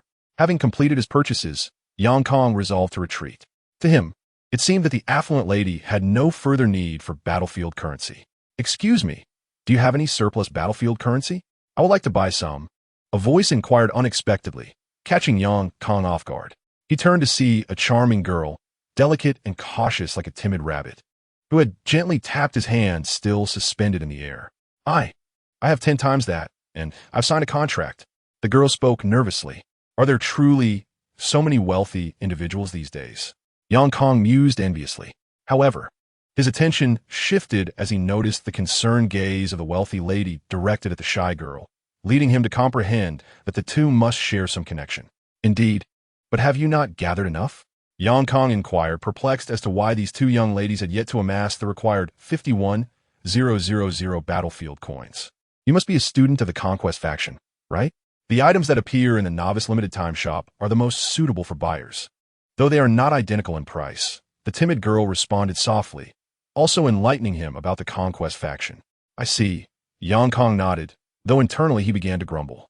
Did this imply that their purchasing prices were exorbitantly high, yet the items were superior? It was truly enviable to possess wealth. Regardless of the setting, the significance of strength remains paramount, with wealth and status unchanged even on the battlefield. "How much more do you require?" Since the other party was essentially offering her money, she could not possibly refuse. "How much do you have left?" "I want it all." As she uttered the last 4 words, the young girl summoned her courage, waving her small fist with a lively demeanor. Jiang gave her a thumbs up, exclaiming, "Truly wealthy. I still have 9,100 left. Let us formalize our agreement." "All right." The girl responded enthusiastically, evidently delighted to secure her first business deal. Thus, at the moment the contract was signed, Jiang's remaining 9,100 battlefield coins were transferred, and he felt no nostalgia as he turned to exit the battlefield. With a flash of light, Jiang found himself back in his home, the very place where he last logged into the battlefield. Of course, if one was willing to spend, they could also teleport directly to any other place they had previously visited. Chapter 13. Spirit of War. The easiest battle has passed. What lies ahead is the choice between going solo or establishing a faction to carve out my own battlefield. Perhaps I shall ponder this after a brief rest. I am truly exhausted. After finishing his shower, Yang Jiang collapsed on his bed. The day's fatigue stemmed primarily from the awakening of his abilities. The combat itself was not particularly taxing, as it had been a chaotic slaughter with him and Optimus Prime. He handled the chaos while Optimus took care of the slaughter. Never mind, I am far too tired. I shall sleep for now. As soon as he closed his eyes and was covered, within 5 seconds, soft snores began to emerge. The mind core manifested from the subspace, displaying an eye that glanced at its leader with a sense of resignation. Is he truly that unreliable? Regardless of his shortcomings, he remains our leader. This is an unalterable truth. The half-figure of Optimus Prime was projected into the air by the mind core. It is indeed the case, but I must devise a means to make him more dependable. What do you think about creating someone to keep him in check? After pondering for a moment, a notification icon flashed on the screen. Someone to manage him? How would that work? Optimus Prime expressed some confusion. I have a backup of the leader's memory data. While conducting a search, I discovered several promising candidates that align with our requirements, which can be created through the leader's abilities. I must think of a way to persuade him to manifest them. It seems the next mechanical demigod cannot be summoned until the leader reaches level 5. How bothersome. The mind core was swiftly defeated by reality. In that case, I shall have to follow the leader for now. Optimus Prime did not feel disheartened. In his view, if the leader was idle, then it was only right for the subordinates to be a bit more diligent. Finally, he recalled something important and instructed the mind core. By the way, dinner time is approaching. Prepare something for the leader. My position does not permit me to attend to such matters. Indeed, I have come to realize that my plans must be swiftly executed. As the conscious core spoke, it tapped lightly on the refrigerator. What do you think, Machine Soul? Are you pleased? Clearly, the refrigerator could not respond. Even in their awakened state, these unrestrained machines were unable to communicate, leaving a lingering sense of dissonance regarding the flow and transport of thoughts.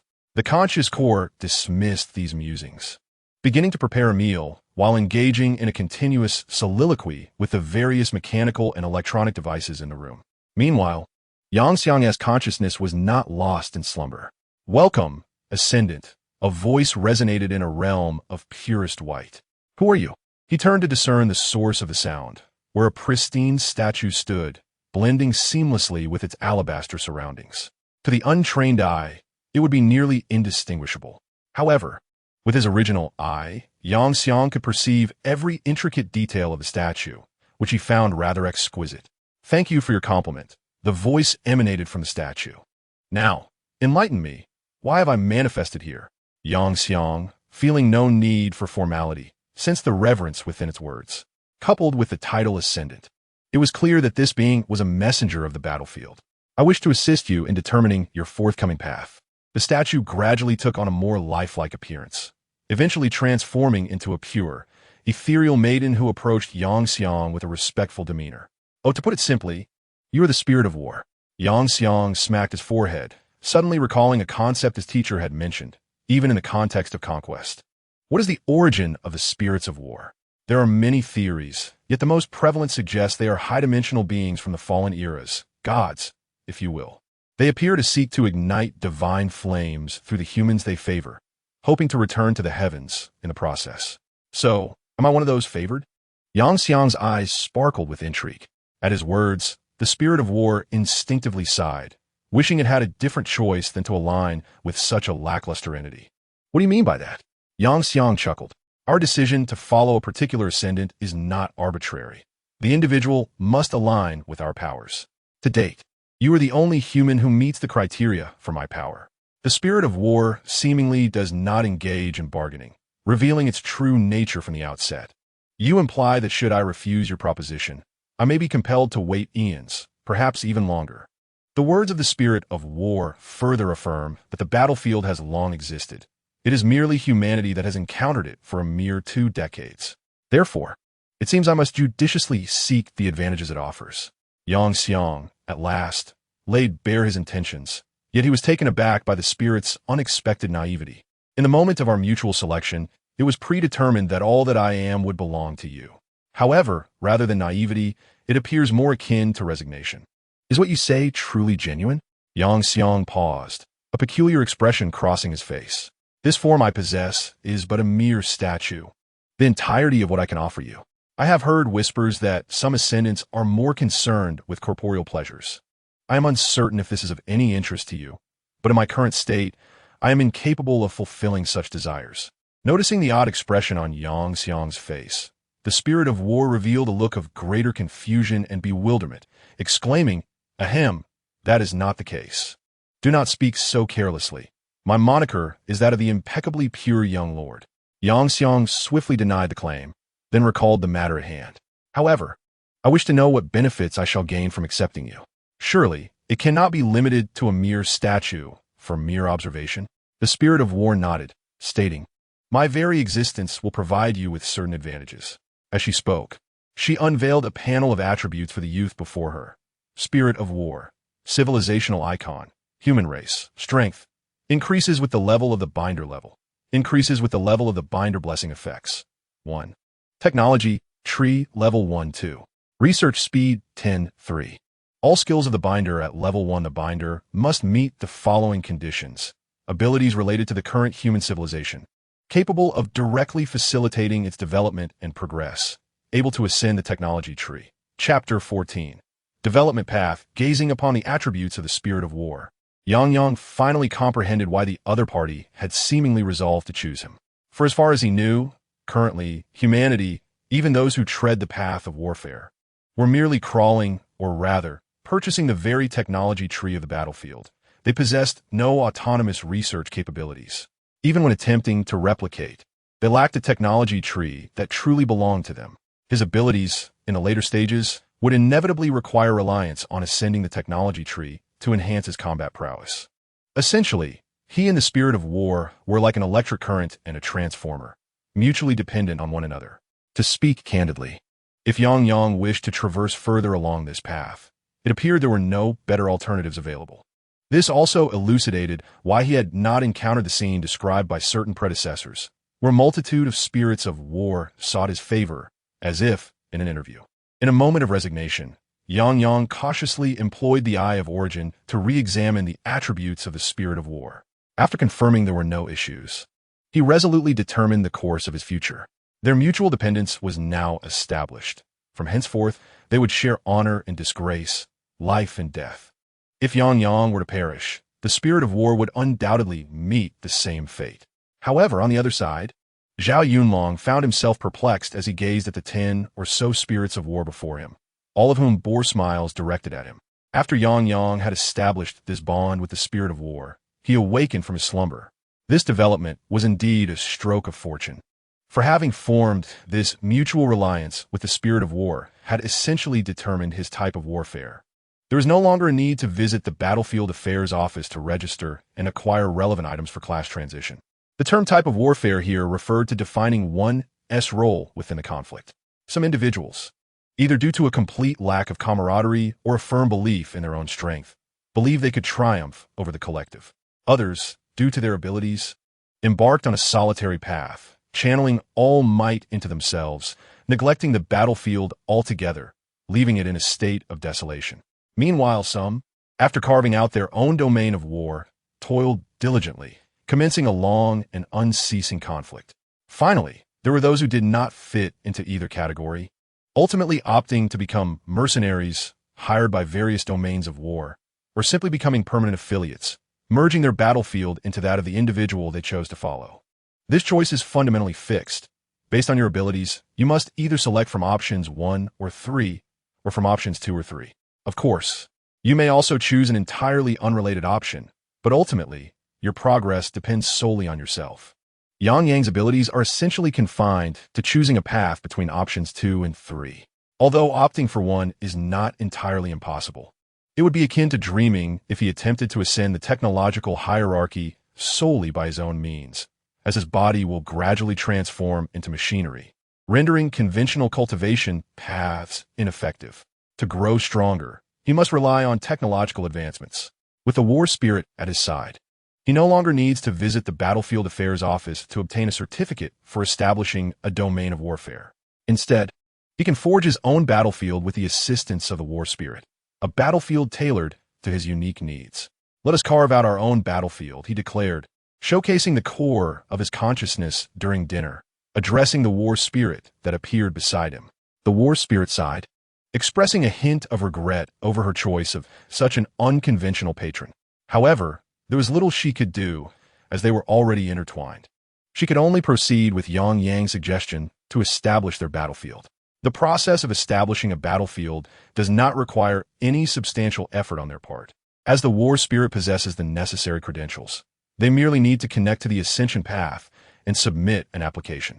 If one has sufficient resources, even personalized customization is possible, yet this is better left for a later time for a novice like Yang Yang. As he relished his dinner, Yang Yang paused momentarily after the war spirit completed the operation, for he sensed the presence of his own battlefield, a small, desolate city reminiscent of postmodern warfare. Is it truly this bleak?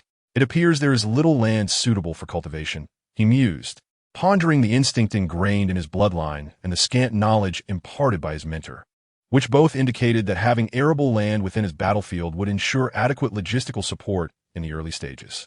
He was reminded of his family, who, aside from him, had no one else to partake in the vegetables. The screen of the consciousness core displayed a perplexed expression. "Ah, I nearly overlooked that," he exclaimed, tapping his forehead. At that moment, his phone suddenly rang. Upon glancing at the caller ID, he noticed it was Zhao Yunlong. "Brother Cheng, how are things on your end? Are you well?" Zhao Yunlong's robust voice resonated through the receiver, causing Yang Yang to pause. "Has your physical condition improved?" he wondered, casting a glance at the honor medals in his gear inventory, speculating whether Zhao Yunlong had also acquired such an accolade. After all, with the enhancement of this object, even Zhao Yunlong's physical attributes could reach a level of proficiency that rivals that of an elementary school student. He chuckled, though he refrained from divulging the details over the phone. This was not due to a lack of trust in Yang Xiang, but rather because his calls were subject to monitoring. Should there be any risk of revealing his information, the call would be forcibly terminated, and the individual extracting the information would find themselves on a watch list.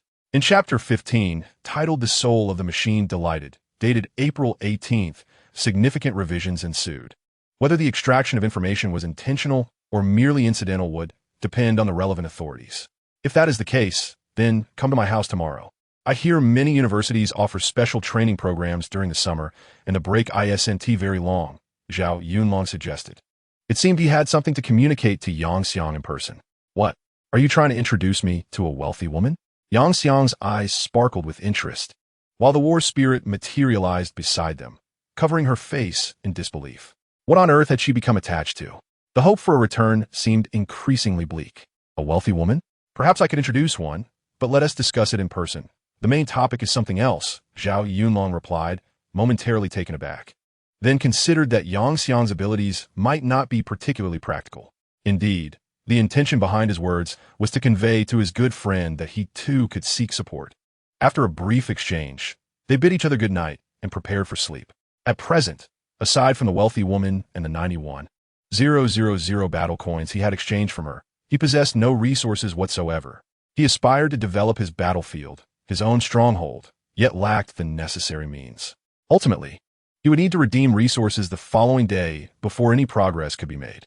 It must be said that those who enjoyed the comforts of their positions were fortunate.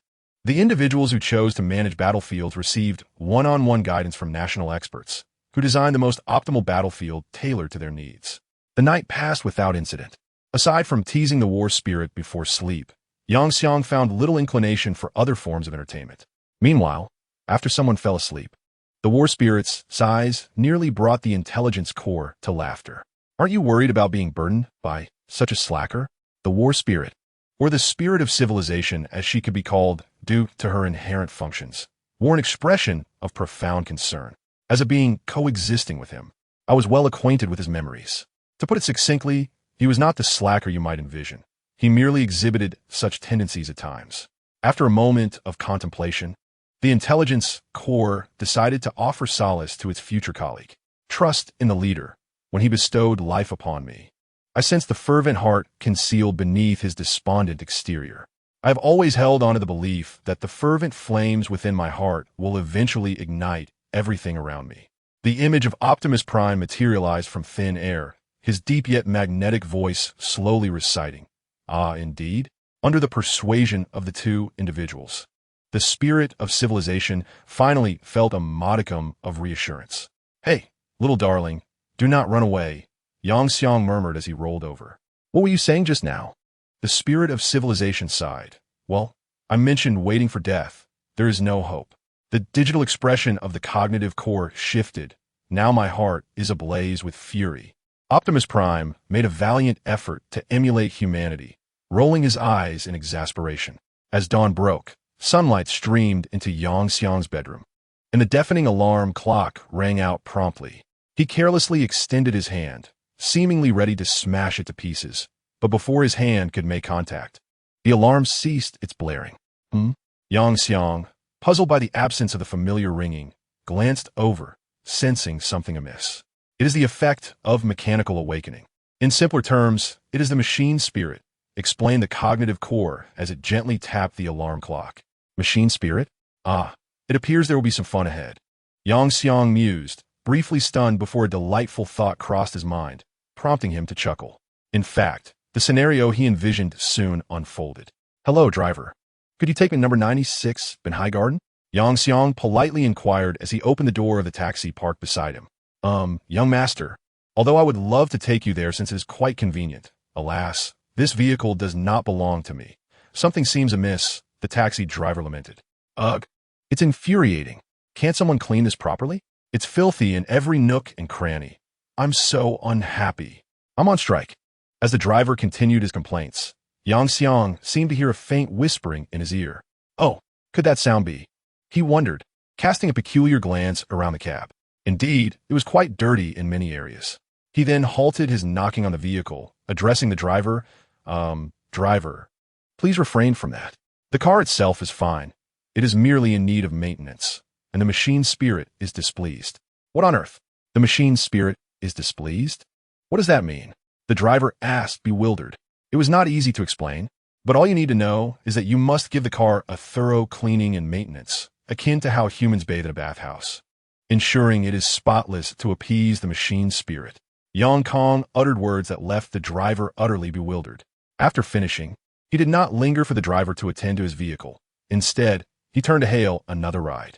The driver, gazing at Yang Kang's retreating figure, instinctively muttered, "Is he out his mind?" Meanwhile, on Yang Kang's end, Optimus Prime's voice resonated, "Leader, why not simply ride with me?" I've only recently awakened, and I'm still somewhat disoriented," Yang Kong mused. Had it not been for Optimus Prime's interjection, he might have forgotten that his vehicle had transformed into a transformer. In the next moment, the ethereal form of Optimus Prime materialized before him, swiftly reforming into his original vehicle. After Yang Kong settled in, they sped towards number 96. Benhai Garden. The taxi driver, having just witnessed a scene that shattered his worldview, noticed that the cigarette he had been holding had mysteriously fallen to the ground. Simultaneously, the driver, who had intended to call a towing service, found himself abruptly altering his words. "Forget the repair shop. Just take it to car detailing. I need to give my car a makeover." "What nonsense is this? Your car is broken, and you want to wash it first?" The person on the other end of the line was left bewildered. "Wait, we no longer require your services." The taxi driver looked perplexedly at his now operational car. "Why don't we need you anymore? Is there another tow truck?" Machine Soul rejoices. "What?" Chapter 16. Why should he be allowed to go? Yang Kong lounged comfortably in the driver's seat, with Optimus Prime at the helm. All he had to do was relax. "It seems my mechanical awakening effect is permanent. This world is becoming increasingly fascinating," he remarked with a smile. "Are you truly all right sitting in the driver's seat?" The spirit of civilization appeared in the passenger seat, and even before being captured by the camera, she dutifully fastened her seatbelt. "What could possibly be wrong? It's not like I'm driving," Yang Kong scoffed. "I hope the journey goes smoothly." The spirit of civilization sighed helplessly. "Come on, give me a smile. Why the long face all the time?" Yang Kong turned to the spirit of civilization with a grin, finding her youthful demeanor and perpetual sighing rather irksome. "Ha ha ha." The spirit of civilization complied with a few chuckles, though her laughter resembled more of a grimace. "Is it even a smile?" Yang Kong rolled his eyes and lunged forward, playfully pinching her cheeks. Yes, this is how you smile. Just as Yang Kong was delighting in teasing the spirit of civilization, a thunderous roar of an engine surged past Optimus Prime. Whoa! Yang Kong was startled, instinctively slamming on the brakes, while Optimus Prime dutifully halted at the roadside. What on earth is going on? Startled, Yang Kong found himself frozen mid-sentence as a vividly attired figure knocked on his car window. "Traffic officer, please pursue that motorcycle," a melodious voice urged, followed by the opening of the car door and someone entering. Yang Kong's lips twitched in surprise. Why is Optimus Prime cooperating so readily? Why are you unlocking the doors? What? Is there an inherent suppression of Transformers by traffic officers? Park by the roadside, shift into gear, and unlock automatically. It's all right. Please hurry. If we don't chase after it soon, it will be too late. I'll lend my car to a colleague to transport a critically ill child. His vehicle is under repair. The female officer's voice was tinged with urgency. Yet she politely explained her reason for borrowing Yang Kong's car. Fine. Upon hearing the explanation, Yang Kong instinctively agreed. All right. Optimus Prime sprang into action at the command, launching forward like an arrow, pinning the passengers firmly in their seats. Driver, while I understand the urgency, our safety is paramount. The young female officer, seated in the back, nervously buckled her seatbelt. I don't know, it's not me driving. Yang Kong retorted instinctively. What? Why aren't you driving? The officer's mind was clouded with confusion. Because I don't have a driver's license. Yang Kong replied sincerely. What? You don't have a license? Who allowed you to drive without one? You can't drive without a license. The officer exclaimed in exasperation. But I'm not the one driving. Yang Kong protested innocently. The car is driving itself. Both Yang Kong and the spirit of civilization exclaimed simultaneously. Just then, they approached a green traffic light at a sharp turn, in hot pursuit of the motorcycle, which executed a stylish drift just before the yellow light, crossing the intersection. Slow down. Both passengers shouted in alarm, eyes wide. Yet, this did not deter Optimus Prime, who smoothly drifted through the intersection just before the light turned red, reclaiming their souls in the process. Meanwhile, two supercar owners, initially poised to stop at the intersection for a showdown, momentarily stunned, then, feeling insulted, disregarded the traffic signals and pressed the accelerator to give chase.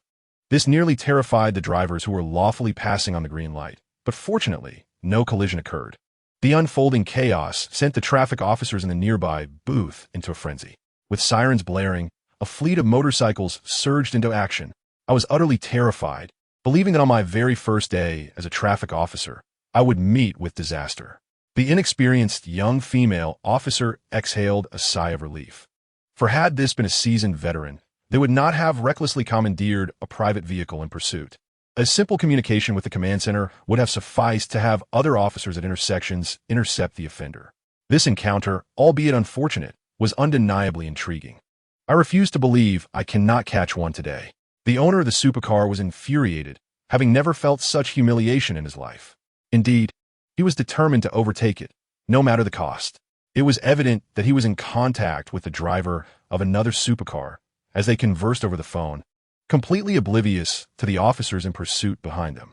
Meanwhile, the reckless driver of the motorcycle had also taken notice of his relentless pursuers. You think you can catch me with that contraption? Go ahead and eat my dust. He smirked, sharply turning onto the sidewalk to evade the officers who had already been alerted and were beginning to set up a blockade. Slow down. Although I have no idea why the car is driving itself, please do not collide with my colleagues. We certainly do not want to deal with the hassle of writing reports. The young female officer, spotting the barricade ahead, urgently called out. No problem, came the calm, yet magnetic voice of Optimus Prime. In the next moment, from beneath the vehicle, a cannon gradually transformed into position. Boom! Inside the car. Amidst the trio's screams, Optimus Prime utilized the cannon's recoil to soar into the air, effortlessly clearing the obstruction. Remarkably, under his precise control, the cannon caused minimal damage to the pavement below. The officers tasked with the blockade were left bewildered, replaying the surreal scene in their minds. Did that vehicle just have a cannon beneath it? An elderly officer stammered. I think I just saw a human-faced machine, a young officer remarked, trembling. Enough. We missed the last one, but we must intercept these two. Another officer quickly noted the two supercars following closely behind. Soon, Exclamations of disbelief and frustration echoed from the supercar owners. Why are they allowed to pass? Chapter 17. Fire at him. The elder officer's irritation was palpable as he exclaimed, "They can fly and drive on the sidewalk, and what can you do? Step out for inspection." The expression on his face suggested a fierce determination, as if to say, if I ever catch those two rascals, they'll learn exactly why the flowers bloom so brightly. As time rewinds to the moment when Yang Quan and his companions had just landed, Yang Quan, along with the spirit of civilization, found themselves clinging to each other in terror. The poor young officer, however, had nothing to hold onto but herself. Her fear rendering her momentarily forgetful of her duty to report her situation to the command center. It was likely that a stern reprimand awaited her upon her return, along with a mandatory self-reflection. Optimus Prime, could we perhaps take it a bit easier? Once Yang Quan regained his composure, he quickly released the spirit of civilization, and both individuals, in mutual disdain, sought a spot to wipe their hands. In their haste, they had inadvertently embraced a stone statue. I hope this thing isn't covered in dust, he mused. To his surprise, he realized he had just embraced a salted fish. The opponent's vehicle, having undergone modifications, exhibited commendable performance and was considerably more agile than their own. You do possess a cannon, don't you? Blast him, Optimus Prime urged with a hint of exasperation. Understanding the command, Yang Quan replied, understood. In that moment, a transformation occurred atop Optimus Prime's engine hood, where an energy cannon ascended, gathering power. The Ghostfire youth suddenly felt a chill run down his spine. Instinctively glancing into the rearview mirror, he was startled to the point of near paralysis. No way. I'm just causing a ruckus. This is a death sentence. It is no wonder that the Ghostfire youth embodied rebellion. Faced with such peril, he resorted to evasive maneuvers, naively believing that as long as he could evade the attack, he would be unharmed. Little did he realize that the force of an energy cannon of this caliber would be sufficient to launch him skyward, even if he managed to dodge the direct hit. Stop. Cease fire. The young officer finally reacted upon sighting the energy cannon, her instincts warning her that once the shot was fired, regardless of whether it found its mark, her fate would be sealed, even with her father being the chief. At that moment, a middle-aged man, enjoying his breakfast of soy milk and fried dough sticks at the roadside, took notice of the unfolding chaos. In an instant, he tossed his soy milk and fried dough into the air and, without hesitation, yanked the youth, still attempting to evade on his Ghostfire, off his vehicle and to safety. With a deep breath, he readied himself, resembling a fierce tiger poised to pounce. As he leaped to intercept the oncoming cannon, he deftly caught his flying fried dough and soy milk while shouting, "Officer, halt immediately." Was he truly so reckless as to confront steel with flesh? Nonetheless, he was not idle.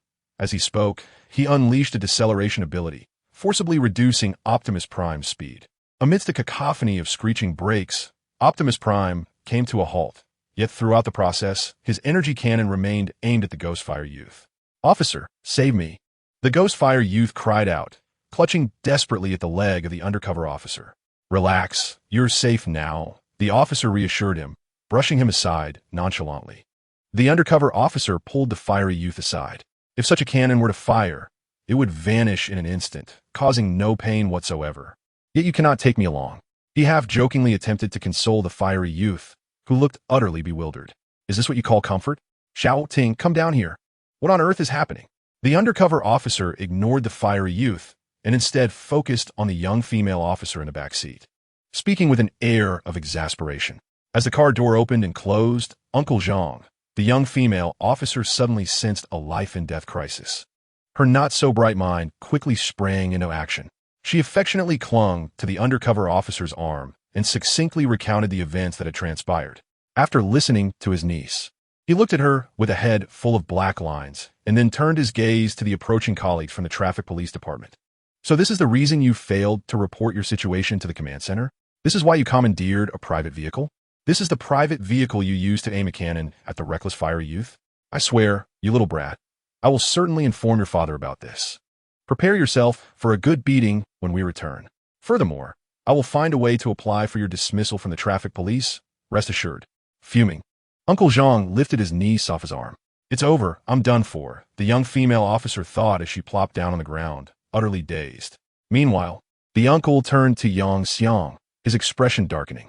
Look, the energy cannon is already charging. You should know that your gifted abilities should not be used carelessly in public, especially lethal ones. Do you realize how many words of explanation we must write if we, as police officers, casually use deadly abilities against offenders? No, I didn't use my gifted abilities. Ah, you mean Optimus Prime? He just arrived and doesn't he know? I'll teach him a lesson when I get back. Yang Xiang's eyes darted around as he tried to concoct an excuse. Yes, I can attest to that, the civilized spirit said helplessly. I truly have not been in this world for long. As a series of complex mechanical sounds filled the air, Optimus Prime completed his transformation and spoke. Is that so? The uncle looked at Yang Xiang with a peculiar expression, as if to say, do you take me for a fool? Ah, yes, precisely, that's it. No worries. I'll take my leave now. As for the banner of commendation for bravery in apprehending a suspect, let us forget it. Just remember to transfer some battlefield currency to me as a reward. As Yang Xiang turned to leave with Optimus Prime and the civilized spirit, the undercover officer grabbed him by the collar. What do you think you're trying to pull, you rascal?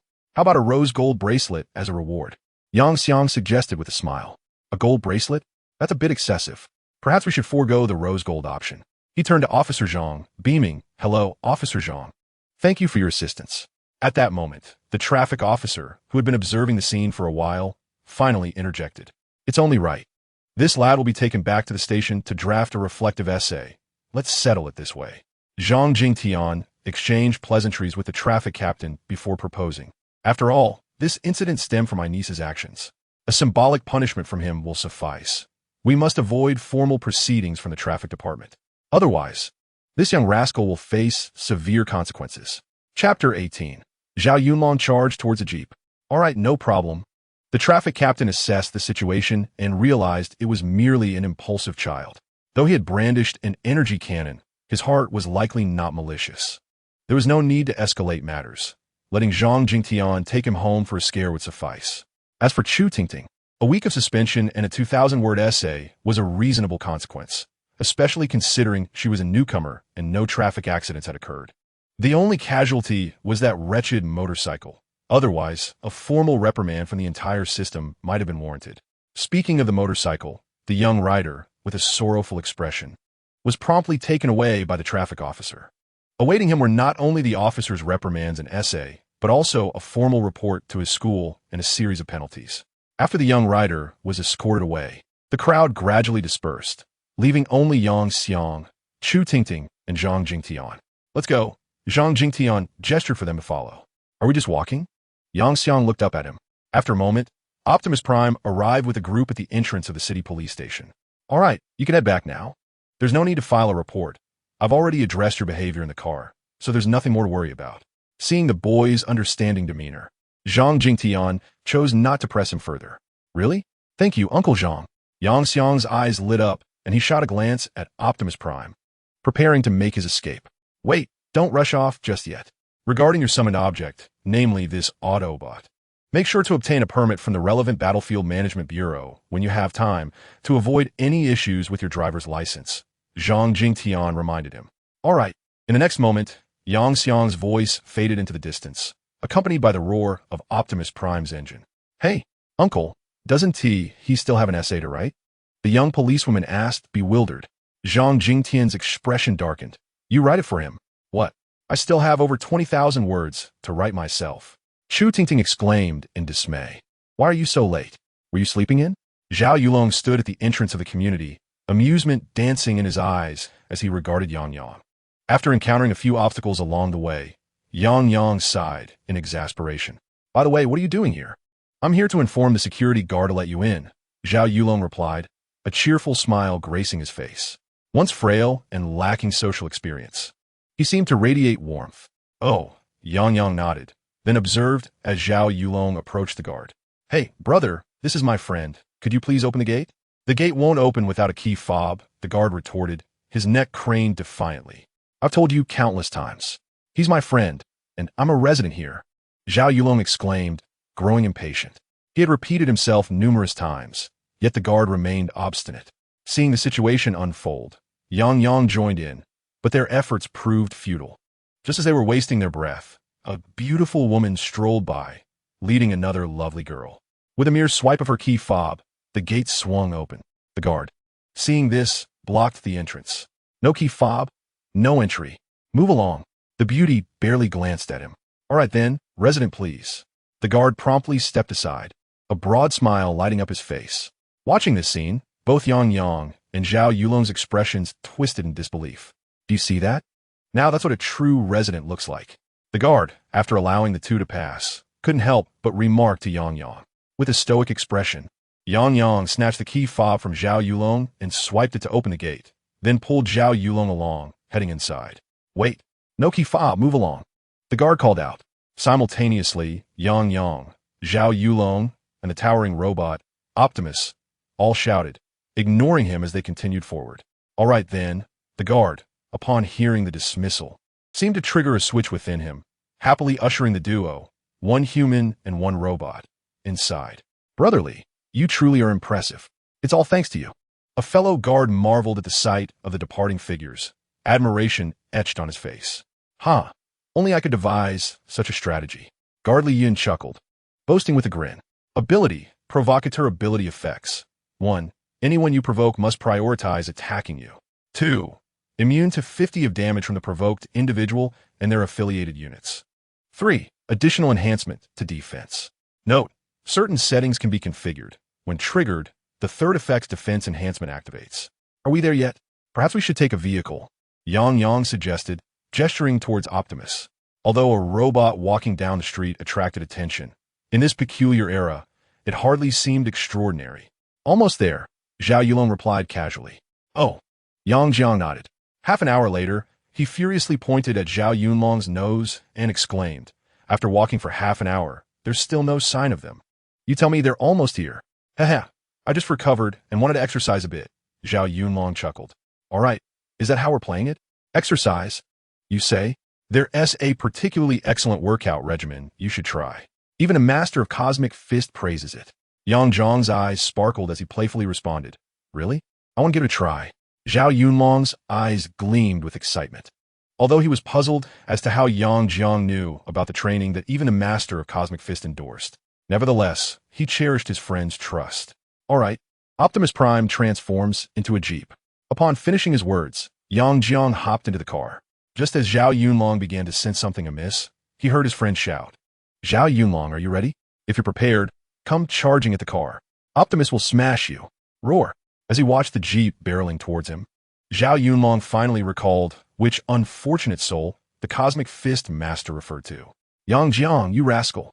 Of all things, you had to imitate the stick figure. Zhao Yulong was no fool. He certainly would not charge at Optimus Prime. He was Ultraman Leo, needing to practice some ultimate skill. In an instant, he fully unleashed his formidable physique, surpassing 10 points. Meanwhile, the bodyguards assigned to protect Zhao Yulong exchanged glances, yet none intervened. They could discern between jest and genuine peril, for the foolish grins plastered on the two friends' faces were anything but insincere. Chapter 19. The curse. Thus the chase ensued, he pursued, and he fled. Ah, wrong set. Under Zhao Yulong's lead, the group finally arrived before an incredibly luxurious villa. This is it, Zhao Yulong panted. Hey, did you lose your way? Your home is a villa? Yang, incredulous, pointed at the opulent residence before them. Yes, I live here with my sister, although I've distanced myself from the others in the family. We bought this place because it's close to school. My parents are visiting today. They haven't seen you in a long time, so we can have a meal together. Zhao Yulong nonchalantly replied, Wait a minute, when did your family become so affluent? I remember your uncle and aunt didn't seem particularly extravagant when they visited you at school. Moreover, your aunt was carrying a rather ordinary bag. Don't tell me your uncle and aunt have a penchant for playing the humble card. Yang felt a bit overwhelmed. What do you mean? They were good quality gear, all quite expensive. As Zhao Yulong casually conversed, he led Yang into the villa. During this exchange, Yang retracted his unnecessary items. The Optimus Prime and the spirit of civilization. He began to realize that in this world, for those adept at navigating the battlefield, the so-called luxury brands held little significance. True opulence lay in an array of equipment and items that could enhance attributes. You must be concealing something from me. Perhaps a ploy to keep your wealth hidden from your friends? Yang Jiang gazed at Zhao Yunlong with a melancholic expression. Ah, I have not hidden anything. I typically teleport home and eat only what is provided by the cafeteria. I remember treating you once, Zhao Yunlong replied, his face reflecting confusion. How could his close friend perceive their family as impoverished? That so-called nutritional meal is unpalatable even to dogs. Yang Jiang rolled his eyes, recalling the dreadful taste. My physical condition at the time restricted my diet, and many entertainment activities were inaccessible to me. Reflecting on this, my identity is indeed difficult to discern, especially since I usually wear a school uniform. With this thought, Zhao Yunlong finally recognized the oddity. He realized how none of their classmates, who were sycophantic, had ever paid him any heed. He shrugged it off. It matters not, you know now. Come on, my parents have been waiting for you for quite some time. If you delay any longer, they might come looking for you. As they entered the living room of the villa, Yang Jiang heard a gentle female voice before he could even see anyone. A beautiful woman in a red dress approached and took his hand. Aunt Shangwan, it has been so long. You still look so youthful. If we were to step outside, others might mistake you for my sister, Yang Jiang said with a smile. The woman before him was Zhao Yunlong's mother, Shangwan Mingyue, a vivacious beauty nearing 40 who still radiated youthful energy. Had she not disclosed her age, one might easily assume she was merely in her 20s. Could you not be so impatient? You might frighten Yang Jiang, she gently chided, as her soft voice resonated. Yang Jiang spotted Zhao Yunlong's father, Zhao Wuhan. Uncle Wuhan, it has been a while. I had no idea your family was so wealthy. Had I known earlier, I would have gladly agreed to be your godson, Yang Jiang lamented playfully. After all, someone had claimed that caring for Zhao Yunlong was already sufficiently taxing, and he should not further burden them. Ha ha, it's not too late now. Zhao Wuhan chuckled softly, appearing quite pleased with the idea of Yang Jiang as his godson. Ahem, Uncle Wuhan, I was merely jesting. Please do not take it to heart. Yang Kong nearly choked on his drink, a rather unfortunate occurrence. Noticing the gaze of his wife, Zhao Wuhan recalled a matter they had previously contemplated, and thus refrained from mentioning adopting Yang Kong as a godson, as time was of the essence. He suggested they proceed to dine, with Yunlong accompanying his sister down for the meal. Shangwan Mingyue playfully kicked Zhao Yunlong, urging him not to linger in a daze. All right. With that, Zhao Yunlong scampered away. Yet Yang Kong felt an unsettling sense that something was amiss with the Zhao family today, as if they were concealing something from him. This feeling was perplexing. Filled with questions, Yang Kong took a seat at the dining table under Shangwan Xingyue's warm invitation. Sister is here. At that moment, Zhao Yunlong wheeled in a chair, and upon turning to look, Yang Kong was instantly captivated. The girl appeared delicate, as if even a gentle breeze could harm her. Yet, this fragility cast a unique glow upon her beauty, evoking an instinctive desire to protect her. Hello, brother Yang Kong, the girl greeted sweetly, her voice tinged with a hint of weakness, yet she smiled brightly at him. Hello, Yang Kong responded, momentarily taken aback. He had been completely unaware of Zhao Yunlong's charming sister. However, his curiosity was soon satisfied. During the meal, Zhao Wuhan, having indulged a bit too much in his drink, began to share tales from the past.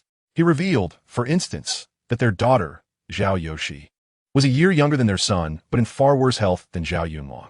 The cause of this unfortunate circumstance stemmed from a curse that had befallen both the Zhao and Shangwan families, whereby the more gifted their descendants were, the poorer their health became. Zhao Wuhan, expressing concern for his children and their futures, lamented that he wished to adopt Yang Kong as a godson, fearing his own children might not reach adulthood. As his emotions swelled, he shed tears, inadvertently wiping them on Zhao Yunlong, to which Zhao Yunlong replied with a chuckle, well, now that I'm in good health, I can endure this. Eventually, Zhao Wuhan became quite intoxicated, and Shangwan Mingyue assisted him back to their room for rest, leaving the space in time for Yang Kong and the others. Chapter 20. Friendly match after enjoying a hearty meal. Yang Xiang and Zhao Yunlong began to assist Zhao Yoshi in reviewing her high school studies. This young girl, due to her frail constitution, was unable to attend any conventional school and thus had to resort to self-study at home.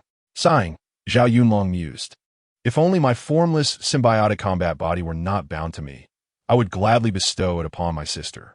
During this time, Yang Xiang and Zhao Yunlong had gained a mutual understanding of each other's abilities. As steadfast allies, their support for one another on the battlefield was an inevitable outcome. Was there truly no equipment or items capable of enhancing his sister's physical prowess? Yang Xiang pondered, realizing that the curse was to blame. Any items or equipment not bound to them could not confer their benefits upon their physique. Furthermore, prior to awakening and entering the battlefield with the auxiliary system, binding items and equipment was impossible. It was said that divine artifacts could transcend this curse, but if they could wield such artifacts, they would have long since shattered the curse. This predicament arose only in the presence of his sister. Otherwise, Zhao Yunlong would have already unleashed a torrent of curses. Is it truly this troublesome? Yang Xiang furrowed his brow, reflecting that both the Zhao and Shangguan family's children, provided they possess sufficient talent, must endure such suffering, relying on luck to survive until adulthood, when awakening might offer a chance for improvement. Brother Yang Xiang, you need not worry. I will definitely achieve awakening. The girl gently waved her pale little fist, a consequence of her lack of sunlight. Both men nodded in agreement. Although she was exceptionally intelligent, her physical condition was alarmingly poor, and it wasn't long before she began to tire. After Zhao Yunlong escorted her back to her room to rest, the two men finally gathered together to delve into their battlefield strategies. You a summoner? Really? Yang Xiang regarded Zhao Yunlong with incredulity. Ha, from your tone, I take it you become a mechanic? Ha, bah. Zhao Yunlong feigned disgust, and the two began to jest and exchange banter. Yet they did not lose sight of their serious matters. By the way, has your battlefield seen any enemy surrender? Yang Xiang casually inquired. Not at all. Those rascals fought tooth and nail until the very last one. We barely managed to secure a victory. Zhao Yunlong wore an expression of discontent. While on my side, the enemy has surrendered. Yang Jiang, unable to contain himself, let out a mischievous laugh. He proceeded to elaborate on the advantages that their faction would gain from the enemy's capitulation in the novice battlefield, while also showcasing his goblin-engineered explosive and experimental lightsaber. Goodness, how fortunate you are. It's infuriating that they are bound to you, but do you not fear they might explode?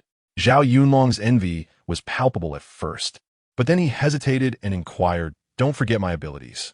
Not only can my eyes discern the precise moments they might detonate, but my powers also allow me to modify them. While this may reduce their potency, it significantly mitigates the risks. Furthermore, after achieving mechanical awakening, as long as I keep them in a state of euphoric machine spirit, unexpected explosions are impossible. As he spoke, Yang Jiang meticulously cleaned his prized possessions, offering them incense until their machine spirits were in a state of elation before placing them back in his system's inventory, where their status would remain stable.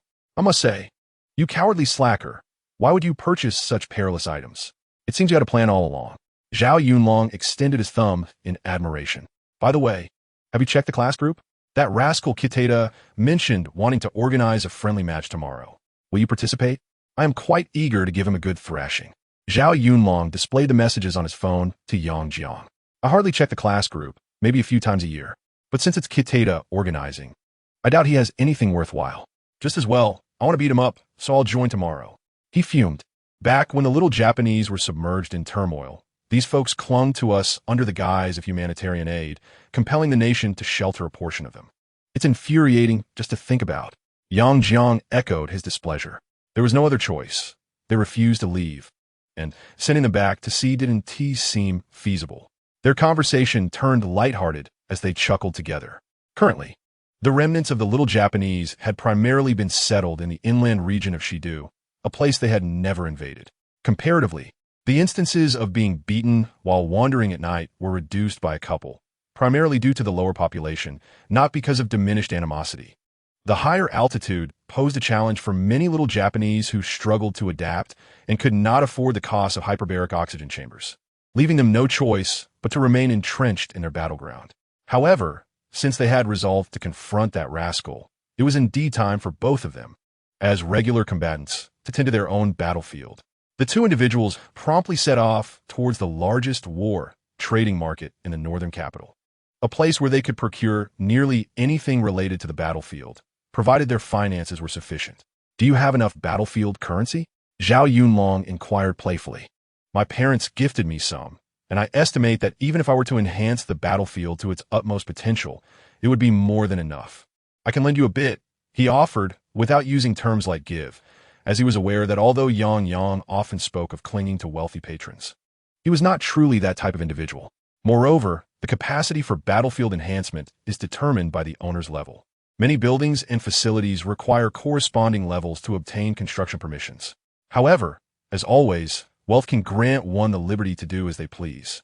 If one possesses ample funds, they can acquire the fabled, albeit elusive, special structure known as the Hero Tavern, where spending more money to treat the patrons increases the chances of summoning heroic units. Overall, it is a venture beloved by affluent gamblers. Rest assured, I currently possess more battlefield currency than you. Yang chuckled, holding over 90,000 battlefield coins, which would be more than sufficient for his needs in the coming days. Furthermore, as he would continue to engage in the battlefield, he anticipated establishing a favorable cycle soon. Chapter 21. Preparations before war. Yang quickly parted ways with Zhao Yunlong, as their differing abilities and war types necessitated varied materials, rendering it impractical for them to shop together. Yang had already contemplated his purchases. He intended to refurbish his dilapidated small city, town, and fortify it to create an urban combat battlefield. Due to the limitations of a first-tier battlefield, their warfare would predominantly consist of small-scale special operations. Thus, within a deserted small town, Yang's forces would find it easier to maneuver. Additionally, as warfare would merge the battlefields of both parties and randomly deploy their forces in two distinct positions, Yang had no intention of constructing walls, fearing they might inadvertently become a liability. Therefore, he first ventured towards an area abundant in construction materials. These fundamental building supplies were relatively inexpensive. He spent 5,000 battlefield coins to acquire enough to renovate his entire small town, even leaving him with surplus materials. After all, such items are the most readily obtainable from supply chests. Since the advent of the battlefield, numerous factories dedicated to the production of construction materials have largely succumbed to closure. After procuring the necessary building materials, Yang intended to acquire some production equipment, aspiring to establish a steel processing center within his domain. This endeavor aimed to mitigate the consumption of resources by his machinery while also preparing materials for future technological advancements. Such equipment typically comes as packaged products, reasonably priced at approximately 3,000 per set. Naturally, the higher the technological sophistication, the steeper the price. However, being a novice, even the most expensive options would be of little utility to him. Thus, he invested another 3,000 to purchase a compact steel smelting production center. Initially, he considered acquiring a basic arms factory, which, despite its slightly exorbitant price of over 15,000, promised practicality. Yet, he ultimately dismissed this notion, recognizing that he himself would function as the arms factory. Nevertheless, he allocated 500 battlefield coins for a gunpowder production center, as it would be excessively wasteful to employ his abilities to manufacture weaponry that required gunpowder. These facilities could be conveniently situated within the designated logistics area. Although they risk destruction during war, any such established structures could be automatically repaired at a modest cost in battlefield coins, provided a complete defeat had not occurred. A total defeat signifies the loss of one's battlefield, relegating it to servitude under the enemy. Of course, should one wish to evade such a fate, the option to refuse surrender remains, fighting to the last man and sacrificing oneself on the battlefield. Yang also ensured to arrange accommodations to serve as his command center, completing the fundamental infrastructure development. Unlike the average individual, his abilities could replace numerous necessities. Most importantly, the rudimentary battlefield of their kind does not require excessive facilities, as it merely serves as a temporary phase. Once these matters were settled, Yang proceeded to the talent recruitment area, which, in simpler terms, was the recruitment process. After all, a primary battlefield can accommodate a small contingent of special operations teams. Yang Xiang could hardly rely solely on Optimus Prime as a solitary figurehead. In such circumstances, one could anticipate that the enemy might possess an anti-tank rocket launcher for every soldier. The talent recruitment area is a vast open square, with teleportation platforms situated at intervals, designed for transporting recruits. However, this area only supports the recruitment of first and second-tier battlefield talents. For higher tiers, aspirants must establish advanced recruitment platforms within their own battlefields. Upon entering, Yang Xiang was immediately enveloped by a cacophony of sighs and jubilant cheers. In essence, recruitment is akin to drawing cards, naturally giving rise to both unlucky and fortunate individuals. Hence, any recruitment square may witness such a polarized situation. Occasionally, the overly fortunate may experience a fleeting existence due to their own hubris. As Yang Xiang scanned the surroundings, he quickly spotted Zhao Yunlong, who was preparing to commence his recruitment. With a hint of curiosity, he approached and tapped him on the shoulder. "Aren't you a summoner? Why resort to this method of recruiting talent? You startled me." Zhao Yunlong rolled his eyes and explained, "How shall I put this? As summoners, we typically call forth elite units or even hero units that can be revived. In contrast, those recruited from Square are random, just like everyone else. Thus, I can't rely solely on my own abilities. One day, I shall orchestrate a beast tide and inundate your battlefield." At that moment, the recruitment device activated by Zhao Yunlong emitted a notification sound. "Oh, I almost forgot to mention, we summoners have access to exclusive card pools," Zhao Yunlong said with a mischievous grin. As the notification echoed, others nearby quickly gathered around. Being a summoner is indeed advantageous. It's akin to those who possess hero units, enabling them to access limited card pools. Well, it's just alright. The regular card pool doesn't offer much of value, and there are occasional limitations during special holidays. The two bystanders engaged in conversation. "I'll recruit first. Feel free to join in afterward," Zhao Yunlong chuckled, inserting 150 battlefield coins into the recruitment device before pulling the lever. Typically, each recruitment costs 100 battlefield coins. However, the special limited card pool incurs an additional fee of 50 coins. Moreover, recruits can select a general category, such as human or demi-human, but overly specific requests will incur extra fees, an additional 10 coins for each added specification. Yang Xiang glanced at Zhao Yunlong, contemplated for a moment, yet chose not to fixate on him. Instead, he activated a nearby recruitment device that was similarly unoccupied. Detection of the recruiter's hero unit has initiated a limited recruitment. Listening to the sudden alert sound, Yang Xiang was momentarily taken aback, but soon he regained his composure. Indeed, Optimus Prime. How could it not be a heroic unit? Even if this Optimus Prime was of his own creation, it could still be classified as the one from a parallel universe. With that in mind, he decided to proceed with the draw. Chapter 22. Megatron. I came at the scent. Yang Xiang silently invested 1,500 battlefield coins into the machine and initiated a tenfold draw.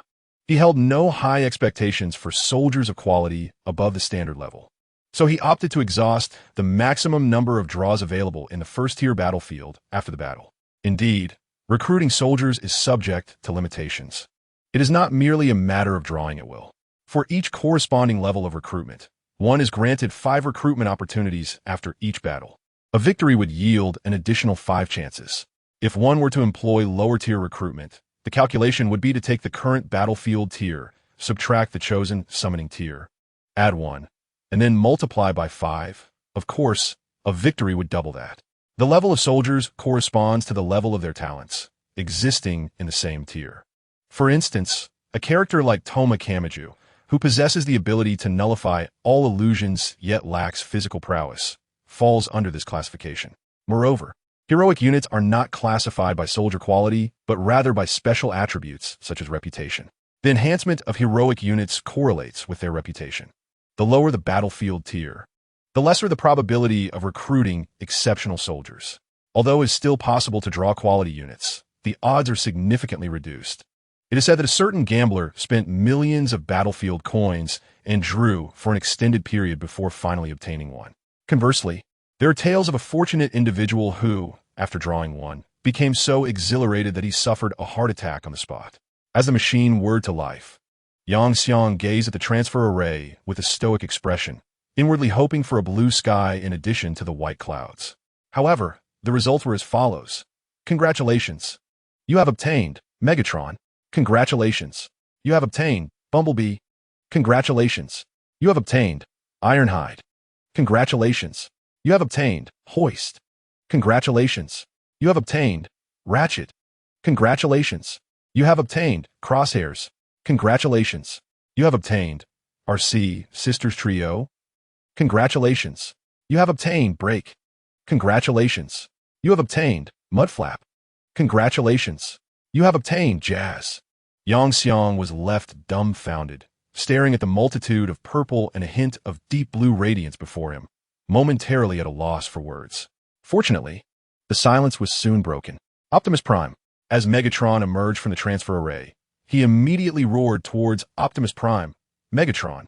Optimus Prime immediately assumed a defensive posture as he gazed at Megatron. Wait, I have some questions. How did I summon you, Megatron? Yang Xiang inquired, perplexed, while a group of onlookers gaped in astonishment. What's with you, little insect? Are you dissatisfied? Megatron retorted, bending down to scrutinize the young human before him. Hold on, why has my body shrunk so significantly? After glancing at Optimus Prime and estimating his height, Megatron noticed they were nearly eye to eye, which ignited his fury.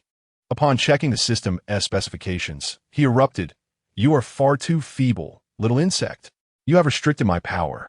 And why has this wretched system classified me as inferior, while that coward Optimus Prime is rated higher?" Fortunately, before he could divulge any of these confidential matters, the Intelligence Corps activated the subspace transfer device, transporting him into the subspace.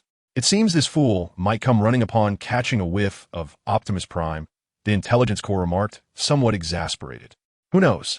Nevertheless, ladies and gentlemen, perhaps we should vacate this location. Yang Xiang, observing the eager crowd clamoring to utilize the summoning device, and some who seemed intent on testing their luck, felt a chill run down his spine. It appears our commander is a bit shy. Let us leave for now, suggested Alcee, the eldest of the Alcee sisters. I'm not sure how they are arranged, but it doesn't matter. Very well, I shall escort you to the battlefield. We can address the rest when we return home. With that, Yang Xiang transported all the Transformers to the battlefield, except for Optimus Prime, concerned that Megatron might cause chaos. Yang Xiang thought, Megatron. I drew a card. Ha ha ha. Isn't that amazing? Just then, Zhao Yunlong completed his card draw and hurried over to boast. Let us move quickly, Yang Xiang exclaimed, pulling him onto Optimus Prime as envious gazes surrounded them. With the throttle fully engaged, they sped away. What is happening? Oh, I understand. They are envious of my draw. Zhao Yunlong grinned widely, likely eager to share his achievement with the class chat, were it not for the upcoming friendly match tomorrow. Really? That's impressive. Unlike me, who only drew 5. Yang Xiang stifled a laugh, feigning disappointment. 5? That is quite good. Isn't it? I only got 2 aside from that one. In a real fight, you might not even stand a chance. It is essential to note that having a plus sign indicates that the character excels in certain aspects or multiple facets, rivaling those of a higher tier. With that, Zhao Yunlong found himself envious, pondering how formidable Yang Xiang could become if nurtured properly, especially considering how few could match him in the early stages. Who knows? Yang Jiang is enduring quite a struggle. Once we return, I shall show you mine. Hee, the subhuman race from the spirit realm is truly adorable. Zhao Yunlong chuckled foolishly, causing Yang Jiang to fear he might tread a path of no return, since they needed to become better acquainted with their subordinates. Yang Jiang and his companions opted to visit Zhao Yunlong's home, which offered a more spacious environment. If it weren't for the restrictions imposed by the talent recruitment market, which forbids photography and sharing on social media to prevent the leakage of personal information, I dare say our exploits would have made headlines. Upon arriving at the house, Zhao Yunlong's boisterous voice, eager to be heard by the world, startled his uncles and aunts. What have you two been up to? It seems you've had a fruitful outing, smiled Changguan Mingyue as she emerged, followed by the equally cheerful Zhao Wuhan, who was pushing his adorable daughter. Indeed, I executed 10 consecutive draws and landed 1, plus 2 more. Yang Jiang, too, had a share of fortune, securing at least 5, which should suffice for now. Someone proudly remarked. Chapter 23. Shocked Zhao Yunlong for a century he, observing her brother's triumphant demeanor, Zhao Yoshi chuckled lightly, like the sound of tinkling silver bells.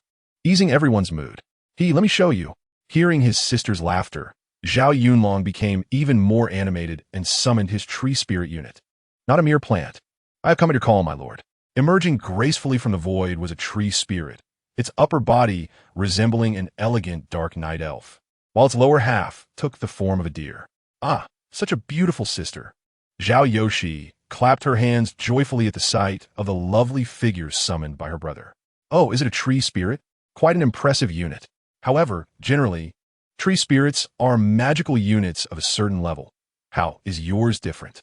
Zhao Wuhan inquired, a hint of perplexity in his voice. I'm not entirely certain. Perhaps the creatures of the spirit realm possess unique qualities. Zhao Yunlong scratched his head, indicating his uncertainty. As for the other two units, he refrained from summoning them, as they were merely common human heavy infantry. That should be the case. However, the classification of units is determined by their standing within their respective races or systems. Therefore, do not place too much faith in unit rankings. After all, even a level 1 dragon can effortlessly annihilate a squad of a lower-tier ordinary race. Zhao Wuhan sprinkled a bit of cold water on his son, concerned he might become overly proud. I am aware of that, but tree spirits are magical creatures. Aside from dragons and a few other unique races, their combat prowess is commendable. Zhao Yunlong's expression immediately straightened, but he could not maintain his composure for more than 2 seconds before he turned to Yang Yang with a smile. Could you show me your troops? I am quite curious about the ones with a plus sign. This inquiry bore no trace of mockery. It was purely a matter of genuine curiosity. Are you certain? Yang Yang replied with a smile that was neither fully sincere nor entirely dismissive. Fear not. I would never deride you. It's just 5 deep blue ones. Once I prosper, I shall graciously bequeath you a few purple ones. With a plus sign, the hues would indeed deepen. Observing Zhao Yunlong's unwavering determination and the unusually inquisitive Zhao Yoshi behind him, Yang Yang sighed in resignation. Uncle and aunt. Should Yunlong find himself in distress later, I leave him in your capable hands, for only you can comfort him. Instantly, several faces registered confusion, but in the next moment, their bewilderment vanished. What did they behold? Amidst a flickering display of purple and deep blue lights, a total of 6 and 5 figures emerged from Yang Yang's battlefield. Oh, and one deep purple figure stepped forth from the subspace. Indeed, it was Megatron. What? Am I dreaming? Zhao Yunlong was utterly flabbergasted, as were his parents, who had never even heard of anyone drawing such high-tier prizes in their first lottery. Moreover, one of the figures was a hero, Megatron. Initially, upon witnessing Yang Yang's magnificent Optimus Prime, they had been sufficiently astonished. Yet Yang Yang showed no signs of indulging them. Wait, little Yang, did you disturb the Transformers' nest? Shangwan Mingwe instinctively exclaimed. Isn't this a bit too much? How on earth did you draw 12 of them? Were 2 of them freebies? Zhao Yunlong pointed at the 12 Transformers before him, roaring, if we must speak frankly, we too are indeed gifts from my sister, and we are quite hurt by this. The 2 younger sisters of the Aoki trio feigned sadness. I get it. At that moment, Zhao Yoshi suddenly whispered, because Brother Yang's hero is Optimus Prime, the indisputable leader of the Autobots. He can effortlessly recruit other Autobots with him around. As for Megatron, he might have come drawn by Optimus Prime's presence. Indeed, once we sensed the call of the leader Optimus Prime, we rushed over immediately, said Ironhide nonchalantly. Who are you implying came over by scent? You feeble human insect. Megatron retorted, his temper flaring. Yet strangely, his roar, which should have been thunderous, somehow lacked its usual ferocity. Do not frighten my precious daughter, Zhao Wuhan remarked with a smile directed at Megatron. It will die. The sight of this human, capable of so easily dispatching him, unsettled Megatron greatly. Megatron effortlessly sensed the threat posed by the man before him. With a huff of indignation, he took 2 steps back, muttering to himself, it must be because the commander is too weak that I've been diminished. He concocted what seemed to be a reasonable excuse in his mind. Meanwhile, Zhao Yunlong, oblivious to his father's bullying of Megatron, was preoccupied with the 3 sisters, Arsai.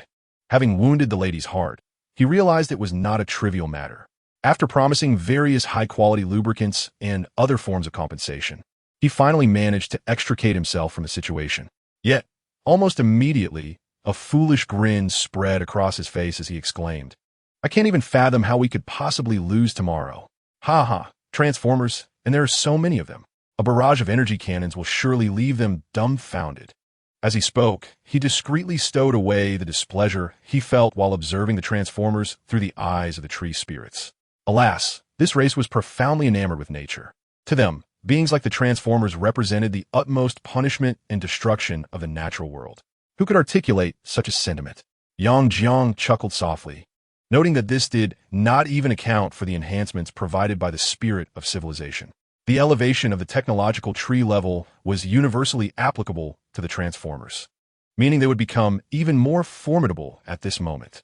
The remainder of their time was theirs to occupy, as they had to repair their battlefield and ensure that the items procured from the market were properly positioned.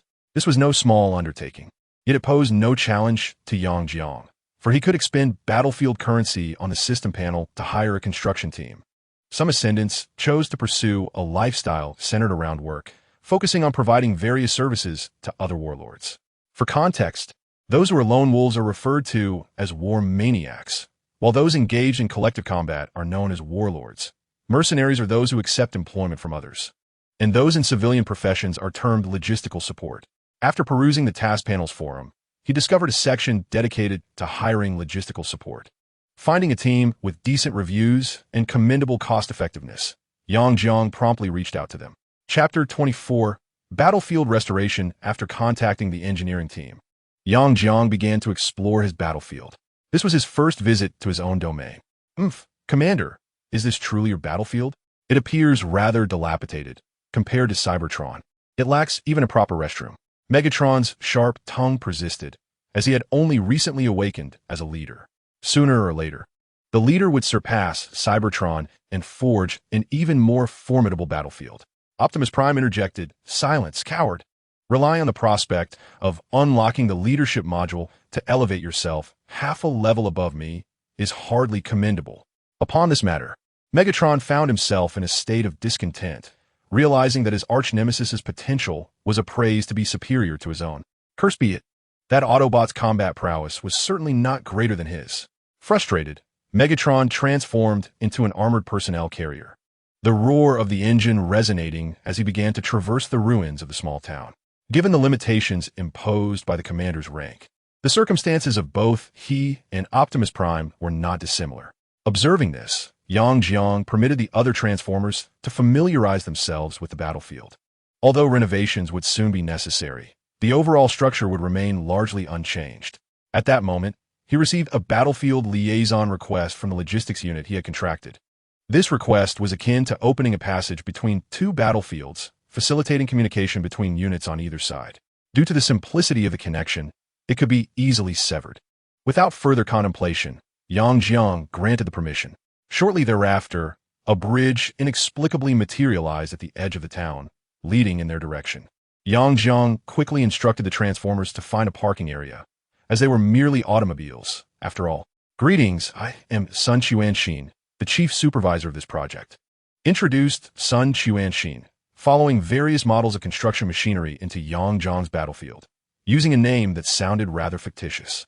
This was a necessity, for there were numerous peculiar abilities in existence. One could not be certain that revealing their true name would not lead to peril. Hence, when out and about, most individuals adopted pseudonyms or nicknames. "Hello, you may call me Yuan Shi Tianzun," Yang replied with a broad smile. "Huh."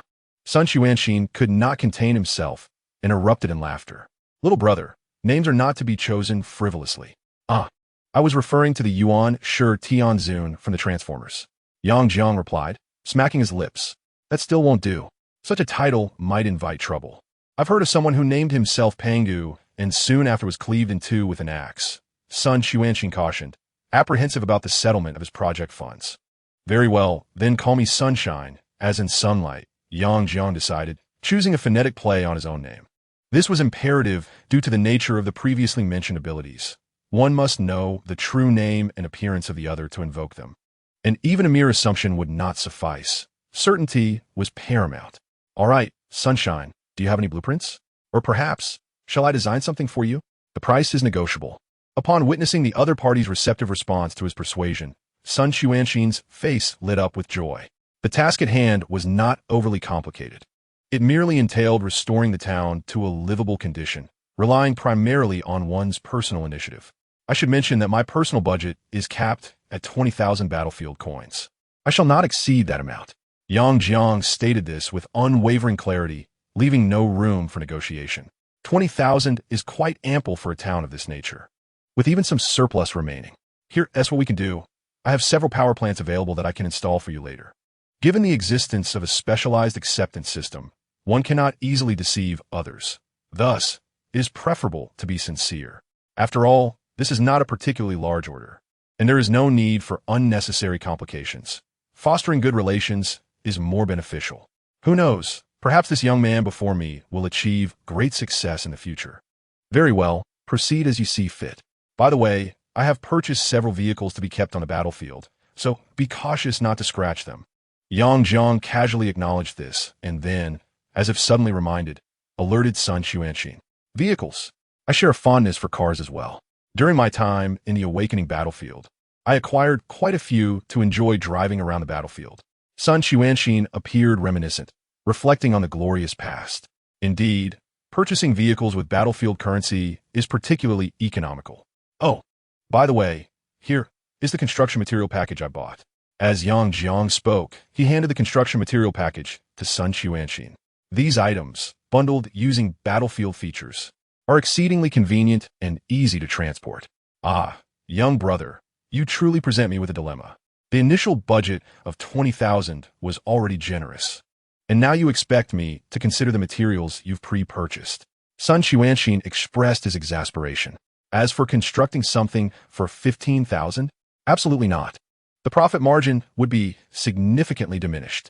In this line of work, within the system's permissible limits, they can secure a profit of 25 to 33%.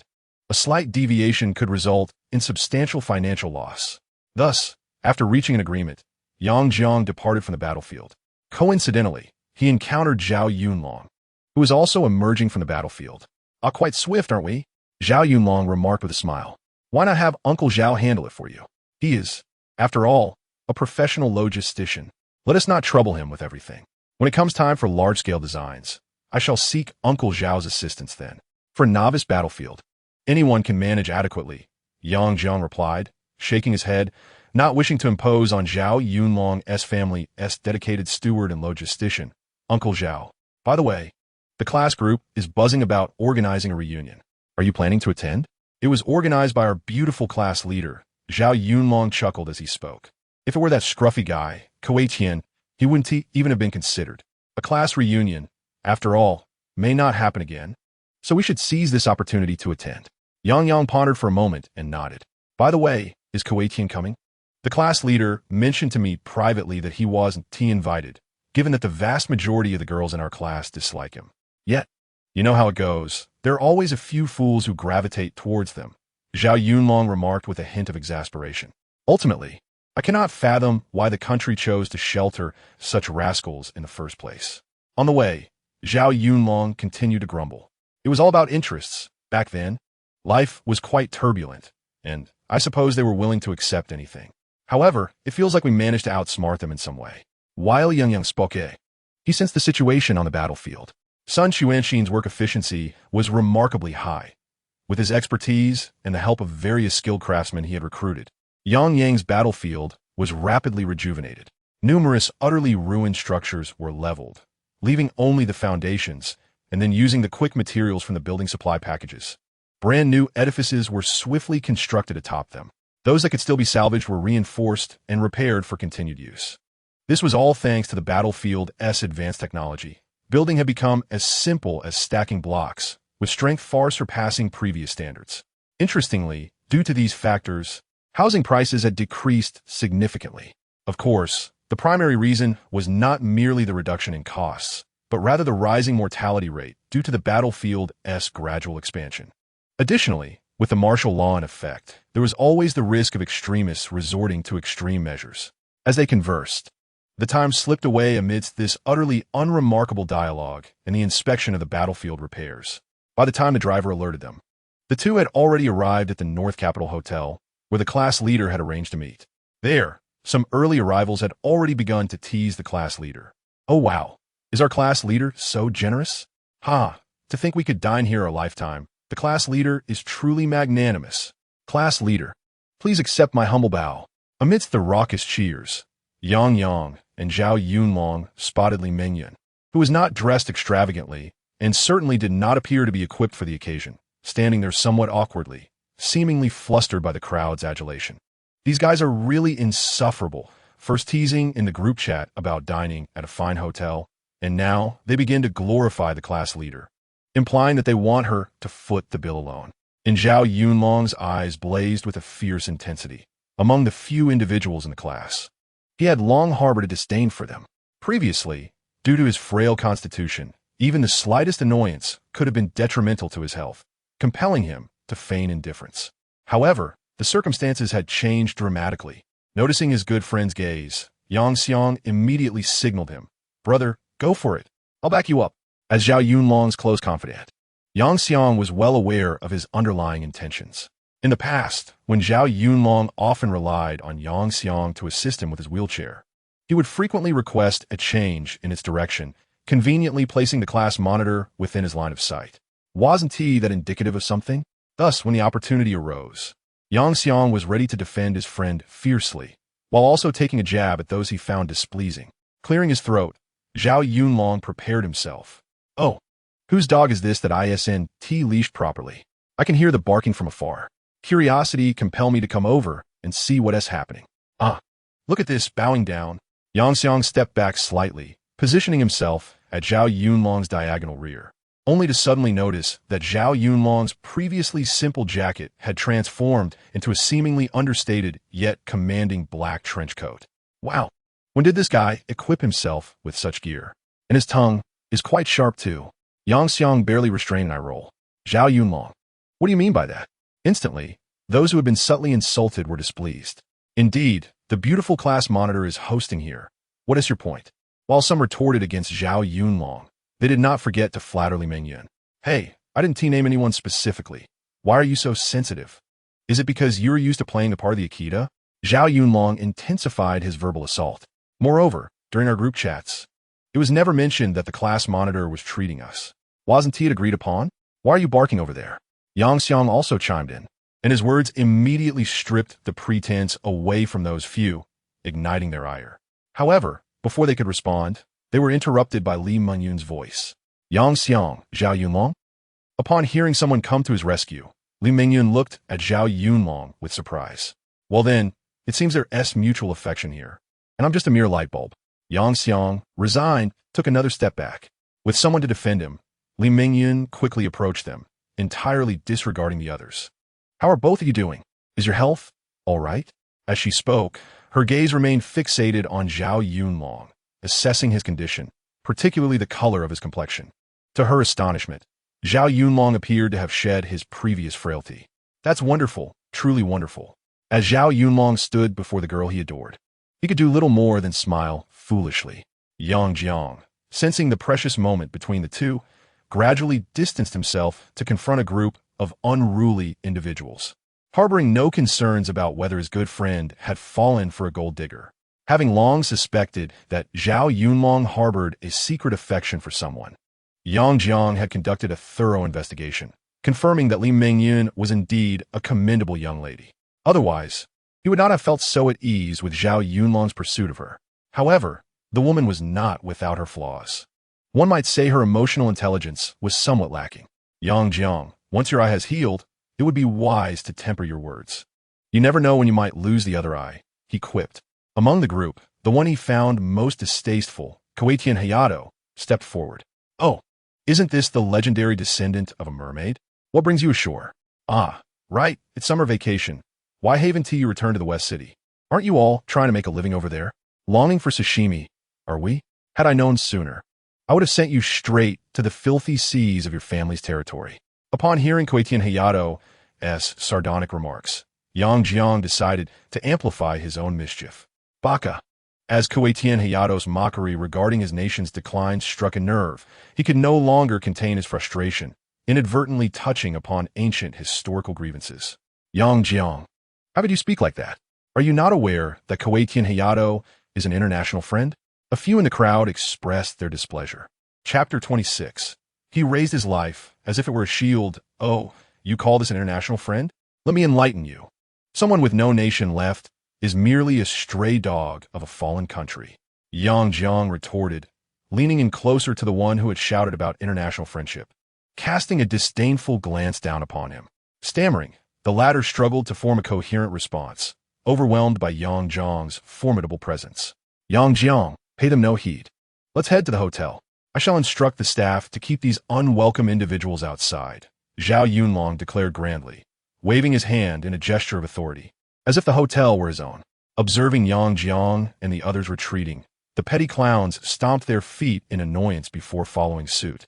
For if they were to leave now, it would only reinforce the notion that they intended to leave the class leader to foot the bill alone. One among them, however, seized the opportunity to excuse himself to the restroom, only to slip away to a secluded corner. Report: successfully incited conflict between the target and Kuwaitian Hayato. Well done. Continue to monitor and investigate.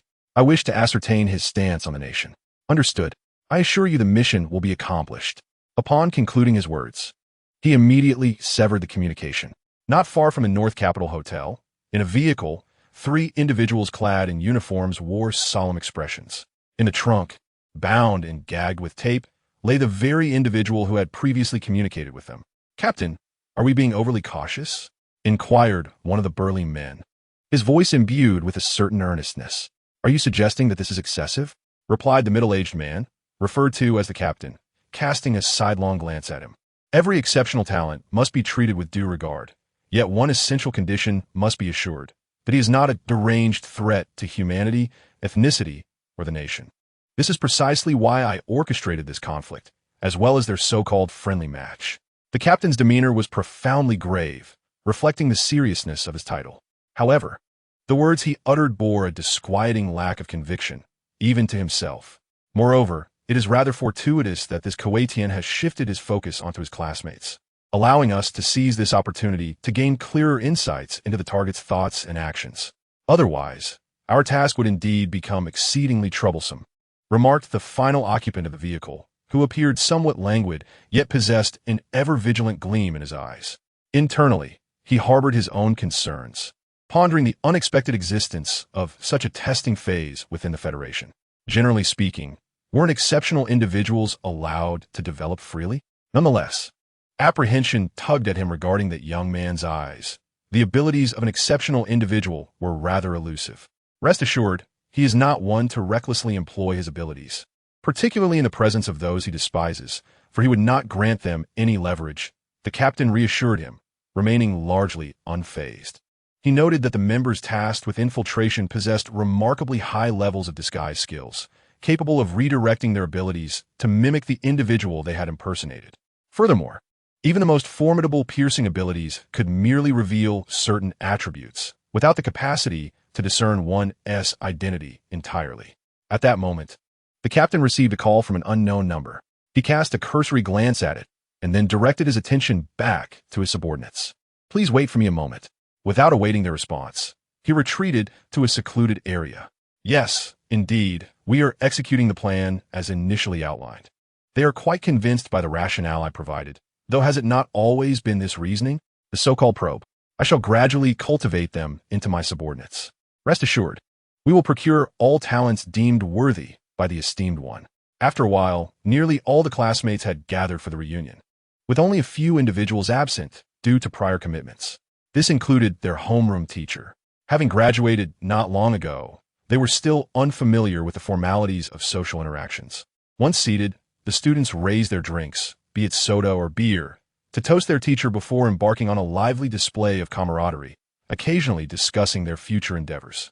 Among them was Yang Jiang, who found himself increasingly uncomfortable with the growing intimacy between Zhao Yunlong and Li Mengyan. However, why has that scoundrel Kuwaitian suddenly stopped being active? This is unusual. He is not someone who easily capitulates. Yang Jiang mused, savoring exquisite dishes he had never tasted before, while secretly observing Kuwaitian Hayato. He discreetly activated the ability of his primordial eye, a skill that bore no visible effects during its use, making it nearly undetectable to the average observer.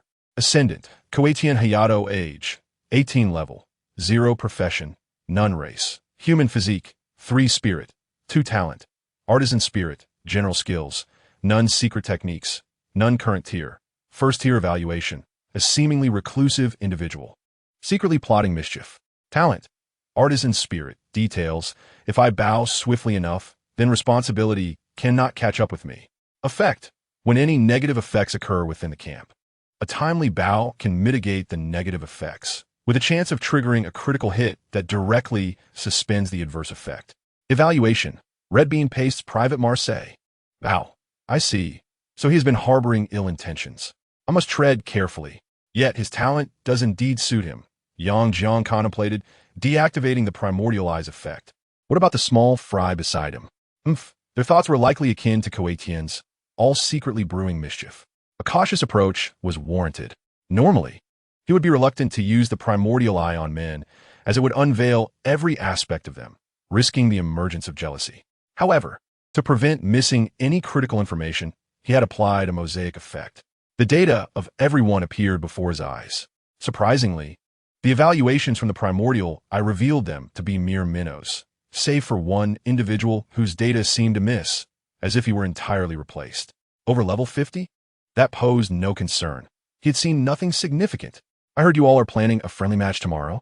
The homeroom teacher, Zhang Chun, had indulged in a bit of alcohol, and his countenance visibly brightened with joy. Tomorrow, I shall serve as your referee, he declared. A friendly match. A pure exercise or entertainment event on the battlefield that incurs no losses or casualties. Was an opportunity for him to impart a bit more of his wisdom to his students as they prepare to step into the perilous realm of combat. Let's raise our glasses to our dedicated teacher.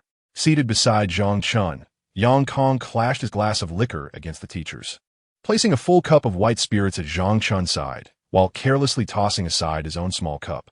He poured himself a glass of cola and exclaimed, "Teacher, I shan't say anything further. Let us drink." With that, Yang Kong downed his cola in one go, prompting his classmates to follow suit and finish their own beverages, whether they were soft drinks or beer. Zhang Chun, however, could only gaze in exasperation at the hefty cup of white liquor in his hand, which must have weighed at least a pound. He shot a glance at Yang Kong before raising the cup, as if it were his very life, only to secretly pour most of it into his spatial bag, reminding himself to drink in moderation and cherish life. Dinner was a delightful affair, with all but a few individuals thoroughly enjoying the evening, and everyone eagerly anticipated the friendly match the following day. Not for any other reason, but primarily to witness the prowess of Zhao Yunlong's exceptional talent. Although they might not grasp all the nuances, merely being able to say they had faced a formidable opponent would be a matter of pride. "All right, time to head back," Yang Kong said, lightly kicking Zhao Yunlong to bring him back to reality, urging him to stop staring at Li Mengyun. Mengyun's talent is impressive as well. Her theoretical scores are excellent, and she is quite capable of attending the same university as us. Zhao Yunlong beamed foolishly, while Yang Xiang, with a sense of helplessness, patted his shoulder. This was not merely about attending the same school. It was more about the possibility of being together with her. The low rumble of an engine echoed around them. It was the only Optimus Prime that had not come to a halt on the battlefield. "All right, it's time to head back," Yang Xiang said with resignation, tugging at Zhao Yunlong, though he found it impossible to budge him. The disparity in their physical prowess was simply too vast. In that moment, Yang Xiang yearned intensely to accelerate his transformation, to complete the sublimation of his life form sooner. Based on his understanding, this sublimation was akin to converting the human body's primary components, carbon and other substances, into metal. In essence, it involved transforming one material composition into another while still retaining muscles, bones, blood, and other bodily structures. However, as the mind core had indicated, this transformation required an immense amount of energy, not something that could be achieved in a short span of time. Ultimately, it was Optimus Prime that performed a partial transformation, depositing Zhao Yunlong into the vehicle before they departed. Otherwise, who knew how long Zhao Yunlong would have remained at the foot of the building? Locked in a gaze with Li Mengyun above, after their departure, the elderly vendor frying pancakes sighed, reflecting on how both were good kids, albeit lacking in emotional intelligence. And he worried for their future offspring. As soon as Zhao Yunlong and Li Mengyun confirmed their relationship, arrangements were made to investigate Li Mengyun's ancestry for 3 generations. Once it was confirmed that there were no issues, and their compatibility was indeed promising, personnel were stationed near Li Mengyun's home to prevent anyone from attempting to sway Zhao Yunlong's thoughts through that avenue. "Sir, may I have a pancake roll?" A young man approached, appearing as though he had yet to eat dinner that evening. "What kind of batter would you like?" Early in the morning, Yang Xiang, upon receiving news that Sun Xuanxin had completed repairs on his battlefield overnight, eagerly entered the site. "Wow!" Yang Xiang gasped, astonished at the transformation of his once dilapidated town. In that instant, He gained a profound understanding of the value of war currency. The entire town had been rejuvenated, equipped with all necessary living facilities. Even if an entire population were to relocate there, it would pose no problems whatsoever. What do you think? My skills are quite commendable, aren't they? Sun Xuanxin, after happily collecting the final payment, patted Yang Xiang's shoulder. He had intended to embrace him, but refrained upon noticing his own dirtiness. Indeed, quite impressive. Yang Xiang nodded, acknowledging that if Sun Xuanxin's work had not been truly remarkable, he would not have been so swift in settling the payment. Understood. I shall proceed with the refinement and improvement of the text. Satisfactory enough? I must take a brief respite as new tasks await me. Farewell for now, young brother. Upon encountering the employer, Sun Xuanxin found no ground for dissatisfaction and departed immediately. After his exit, the 13 transformers simultaneously transformed, expressing their discontent towards the incessant clamor of that wretched human pest, which had disrupted their rest throughout the night. Megatron, feeling irked yet restrained by his lack of autonomous combat authority and bound by orders to remain in the town in his current form, refrained from any egregious actions. Although the night proved to be arduous, at least they had secured a new abode, a pristine, clean sanctuary. The medic glanced around, filled with contentment, for as a doctor, his utmost desire was to traverse a smooth path en route to the ailing. Young one, a thought has just struck me. While we can temporarily sustain our energy consumption through electrical power, prolonged reliance on such a rudimentary energy source will inevitably diminish our combat effectiveness, rendering us susceptible even to ordinary weaponry. Megatron cast his gaze towards the distant power plant, then fixed his eyes on Yang Yang. Upon hearing Megatron's remarks, Yang Yang raised an eyebrow, aware that unlike the unit he had created, Optimus Prime, his own soldiers possessed a loyalty that could wane. Should their loyalty decline too far, they would no longer heed commands, resorting to idleness or even the risk of mutiny. Ensuring their daily needs was the most fundamental means of safeguarding and enhancing their allegiance. For the Transformers, the most suitable energy source was a high-density, solid energy block. This commodity was relatively inexpensive on the battlefield, for energy, whether electrical or otherwise, could be transformed into such solid energy blocks through high compression and refinement. Now, he pondered whether to invest in a set of production equipment or to temporarily purchase solid energy blocks, as the equipment was slightly more costly than the product itself.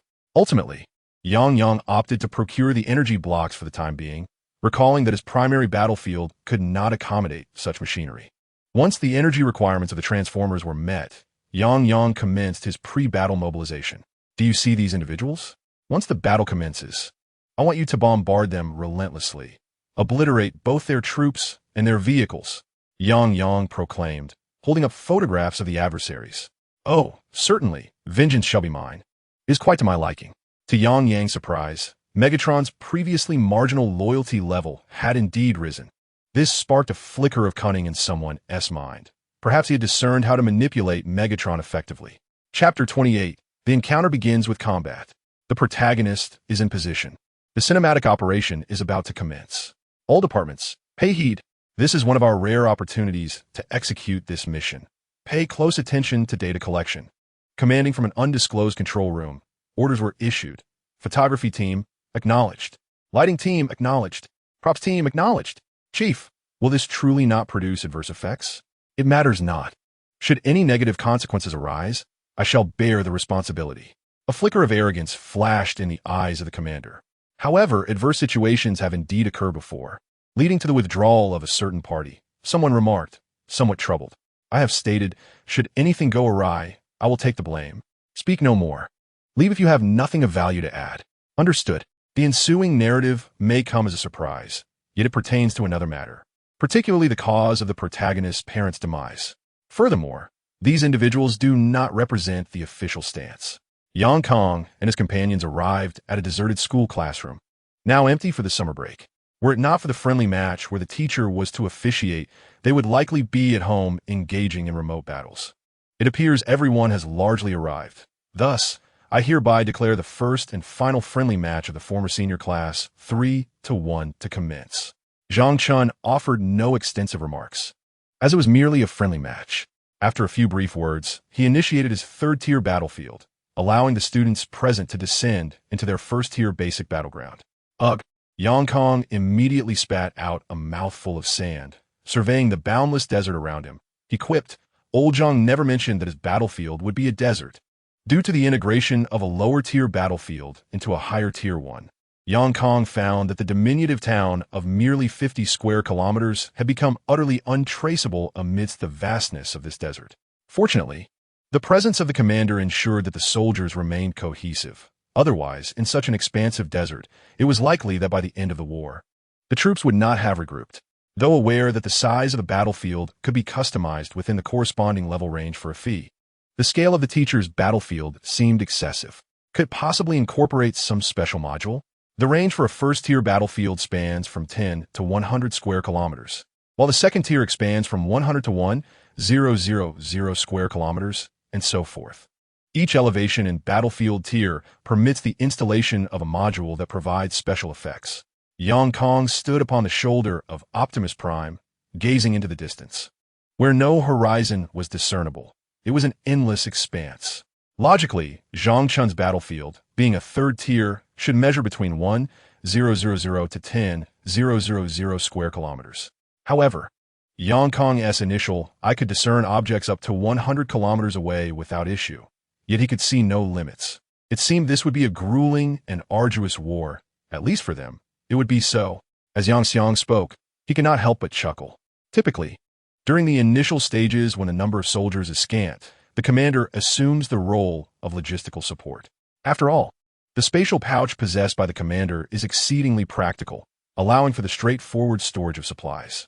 However, the drawback lies in its limited capacity. This implies that if the other comrades wish to avoid elimination due to a scarcity of logistical resources, they must devise a means to procure sustenance within the vast expanse of the desert. Xiang had stored a package of leftover construction material from the battlefield within his spatial pouch, which also contained ample metal, sufficient for him to convert into components for the transformers. In addition to the essential supplies that could sustain him for over a month, he had procured energy blocks, freshly purchased and unopened, intended for long-term use by the transformers. These energy blocks had cost him a staggering 10,000 battlefield coins. And even if the transformers exclusively utilized energy weapons thereafter, they would last for an extended period. After his expenditures, he was left with a total of 51,000 battlefield coins. In essence, the distinction between them lay in the fact that Xiang only needed to carry provisions for himself, while they were responsible for the sustenance of an entire squad. Let's proceed. I just spotted an oasis. Let us take a position there and see if anyone arrives, Xiang remarked with a sly smile. In response to their commander's words, the Transformers had no objections and promptly transformed into their desert gear.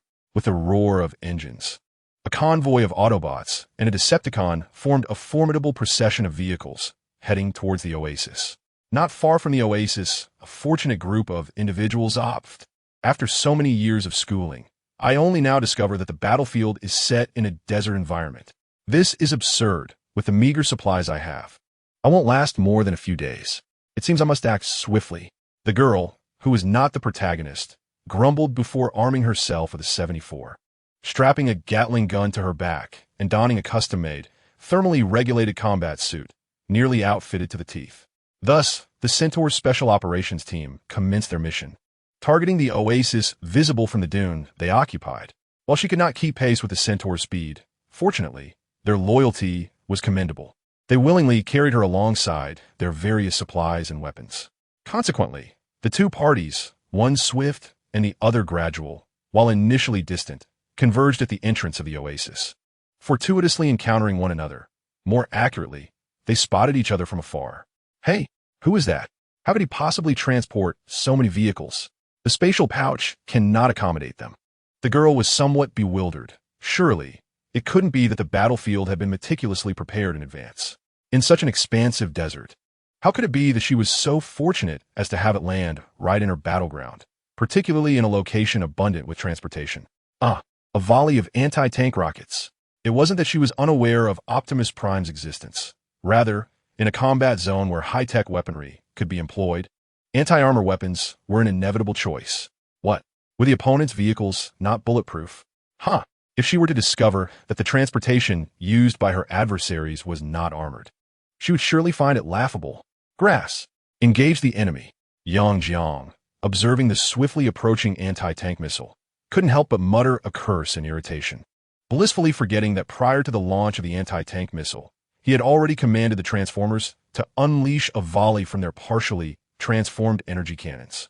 The girl's reaction mirrored Yang's with little distinction. Boom! Witnessing the incoming long-range assault, both sides employed their strategies.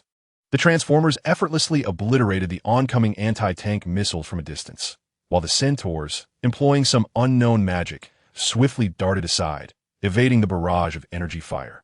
Chapter 29. The Stirring Heart Pa. What on earth? Energy cannons? Which affluent individual possesses such wealth to acquire a dozen of these?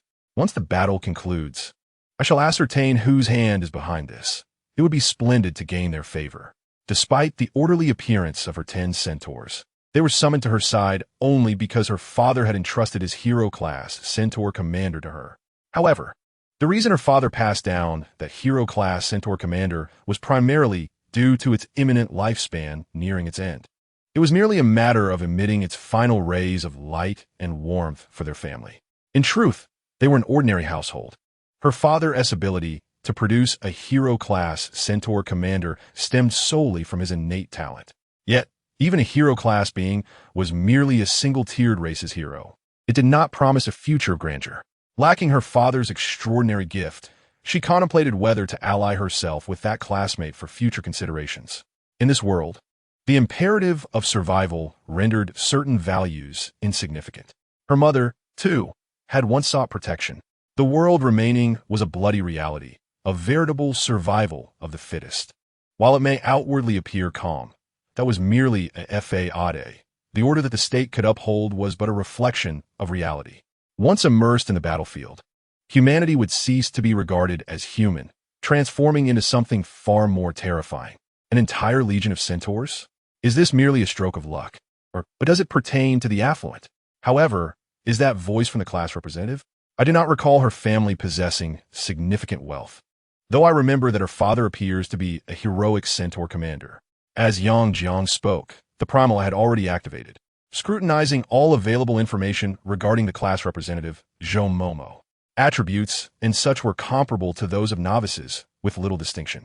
Her talent, a level 1 hunter, enhances reaction speed, but offers limited augmentation to personal combat prowess, rendering her unsuitable for the path of a war maniac and failing to meet the demands of a warlord. At most, she could serve as a mercenary, yet even as a logistics soldier, her efficiency would pale in comparison to those with relevant talents. Her circumstances mirror those of the majority of humanity, who either fight as mercenaries for others or serve as vassals, once again fighting on another's behalf. Upon confirming that the opponent possessed no exceptional countermeasures, Yang felt a sense of relief. The sole potential harm they could inflict came from those anti-tank rockets. However, due to the expense associated with such weaponry, their supplies were limited, likely only enough for 2 more rounds. Nevertheless, for Yang and his companions, even a mere 20 rounds would not suffice to establish effective fire suppression, let alone pose a threat to them. Alxi, you 3, deploy the stun grenades. Yang commanded decisively. This was not due to any chivalrous sentiment towards the delicate, but rather a strategic choice against such highly perceptive centaur units. Utilizing stun grenades first would enhance the efficacy of their energy cannons. Boom, boom, following a barrage of fire as the stun grenades and energy cannons detonated in succession. The centaurs, temporarily incapacitated and unable to employ their quick teleportation spells, were sent flying. We surrender. Please cease fire. Momo exclaimed, vigorously waving a roll of tissue. Although, in the friendly match format, due to battlefield protections, neither side could inflict harm upon the other, the sensation of being hurled about was far from pleasant. It was precisely for this reason that friendly matches became the favored pastime of newcomers, as there were no clearly defined victory conditions. The only effective measure was verbal surrender. This meant that until surrender was acknowledged, both sides would gauge their strength based on the intensity of their firepower and the pain inflicted. Of course, this was mere entertainment. But in this particular battle, with a teacher serving as the judge, the outcome would be determined by the instructor. Upon witnessing Momo's surrender, Yang felt assured enough to approach with his transformers. At that moment, even if Momo commanded the centaurs to attack again, Any strikes would be rendered ineffective, as the teacher would not acknowledge them. Yang Jiang? Goodness, not only have your eyes improved, but you have also assembled a robotic army.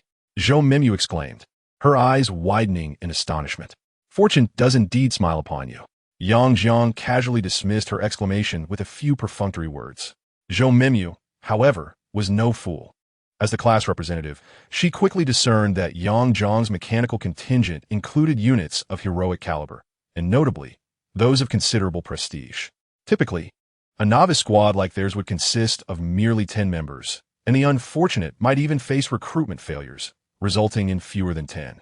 Yet, the presence of additional units piqued her interest, particularly the Arsai triplets, which belonged to an exceedingly rare bundled type. All right, I can't deny it any longer. I'm not some primitive being.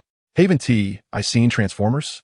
She mused, while the models of Optimus Prime and Megatron were somewhat diminished in scale. It was undeniably due to Yang Jiang's insufficient prowess, which had imposed limitations on their emergence.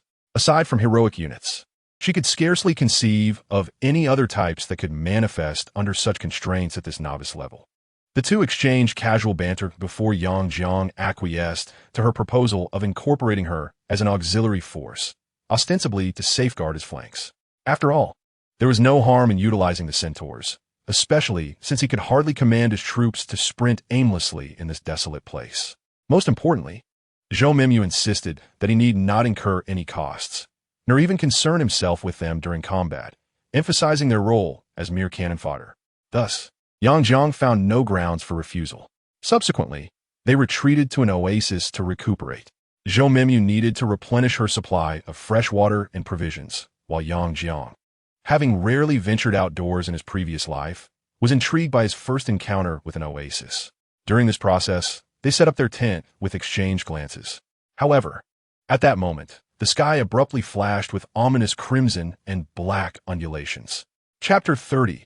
Emergency. After that radiant display, Yang Jiang, whose heart fluttered due to the awakening of his talents coupled with his rapidly escalating power, felt as though something had seized him tightly, leaving him breathless.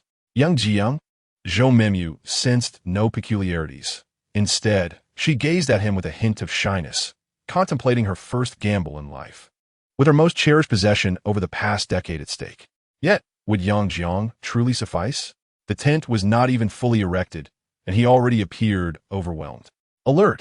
A significant threat has been detected. The life-form transformation process is accelerating. The mind core suddenly materialized on the desk, delivering a warning. Huh? What is this? Zhou Mimyu questioned, slightly perplexed. However, the mind core paid her no heed. What was transpiring? Yang Qing's moment of youthful infatuation swiftly dissipated, as he cast aside the chaotic thoughts that had momentarily consumed him. After all, one's life is of utmost importance. Allow me to elucidate the situation. The embodiment of civilization appeared beside Yang Qing, regarding him with an expression replete with disdain. Ahem, reproduction is merely a facet of the civilizational process, is it not? Yang Qing felt a twinge of embarrassment under the gaze, while Zhou Momo felt even more awkward. At this juncture, are you still contemplating procreation? The recent crimson glow signified the authority of slaughter. The obsidian hue represented the right to fight to the death, and there was an inconspicuous gray light, which indicated a high-level summoning authority. Indeed, a consumption-based one. This implies that the previous mode of friendly competition has been irrevocably replaced by a brutal slaughter. This battle shall only conclude when at least one side is utterly vanquished. The embodiment of civilization exclaimed vehemently. What nonsense is this? Yang Qing was momentarily taken aback. Perplexed. Who could be so ruthless? They were merely engaging in a recreational mode. How could there be killings involved? Zhou Momo, however, was too engrossed in staring at the embodiment of civilization to heed the words spoken. For her, the spirit of war was something entirely unattainable. Indeed, she had not misjudged her fortune. Yet, regrettably, given the current circumstances, it seemed her fortune was slipping away. Furthermore, even if it were to be realized, it would likely not garner much attention. After all, the treatment afforded to a woman associated with a wealthy individual varies significantly depending on whether the wealth is displayed before or after their association. Thus, she resolved to focus intently on the words of the embodiment of civilization, After all, ensuring one's survival remained paramount. Some of your classmates have evidently provided the assassins with real-time coordinates of the battlefield, guiding them to this very arena. Upon their arrival, they immediately employed various high-level permissions, forcibly transforming this amusement venue into a battleground. Consequently, the only outcomes are either their annihilation of you or your extermination of them. Otherwise, this war shall not cease. The embodiment of civilization sighed, lamenting her unfortunate fate. After much anticipation for a suitable ally, she found herself partnered with a slacker and now faced such perilous circumstances. Yang Qing, all I ask is for you to ensure my survival.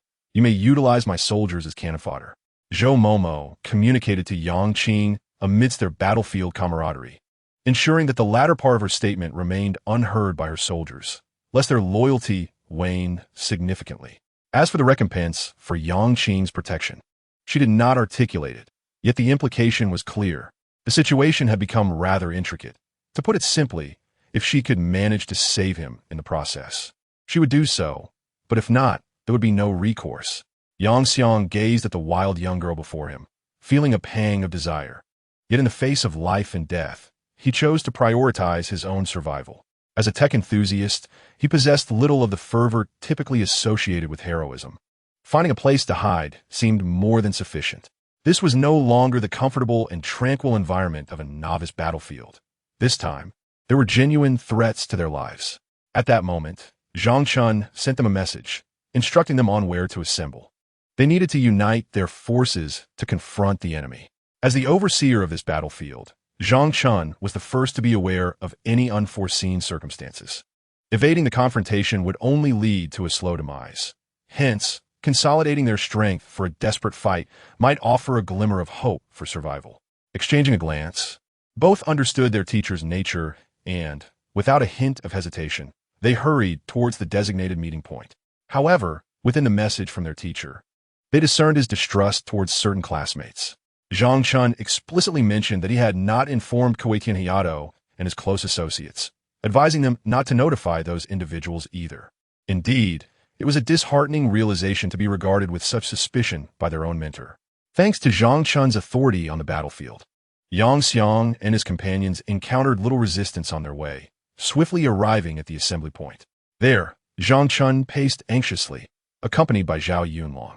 I knew those little rascals were nothing but trouble, Zhang Chun muttered, expressing his frustration. In all my years of teaching, I've never encountered such a severe incident. These damned rascals.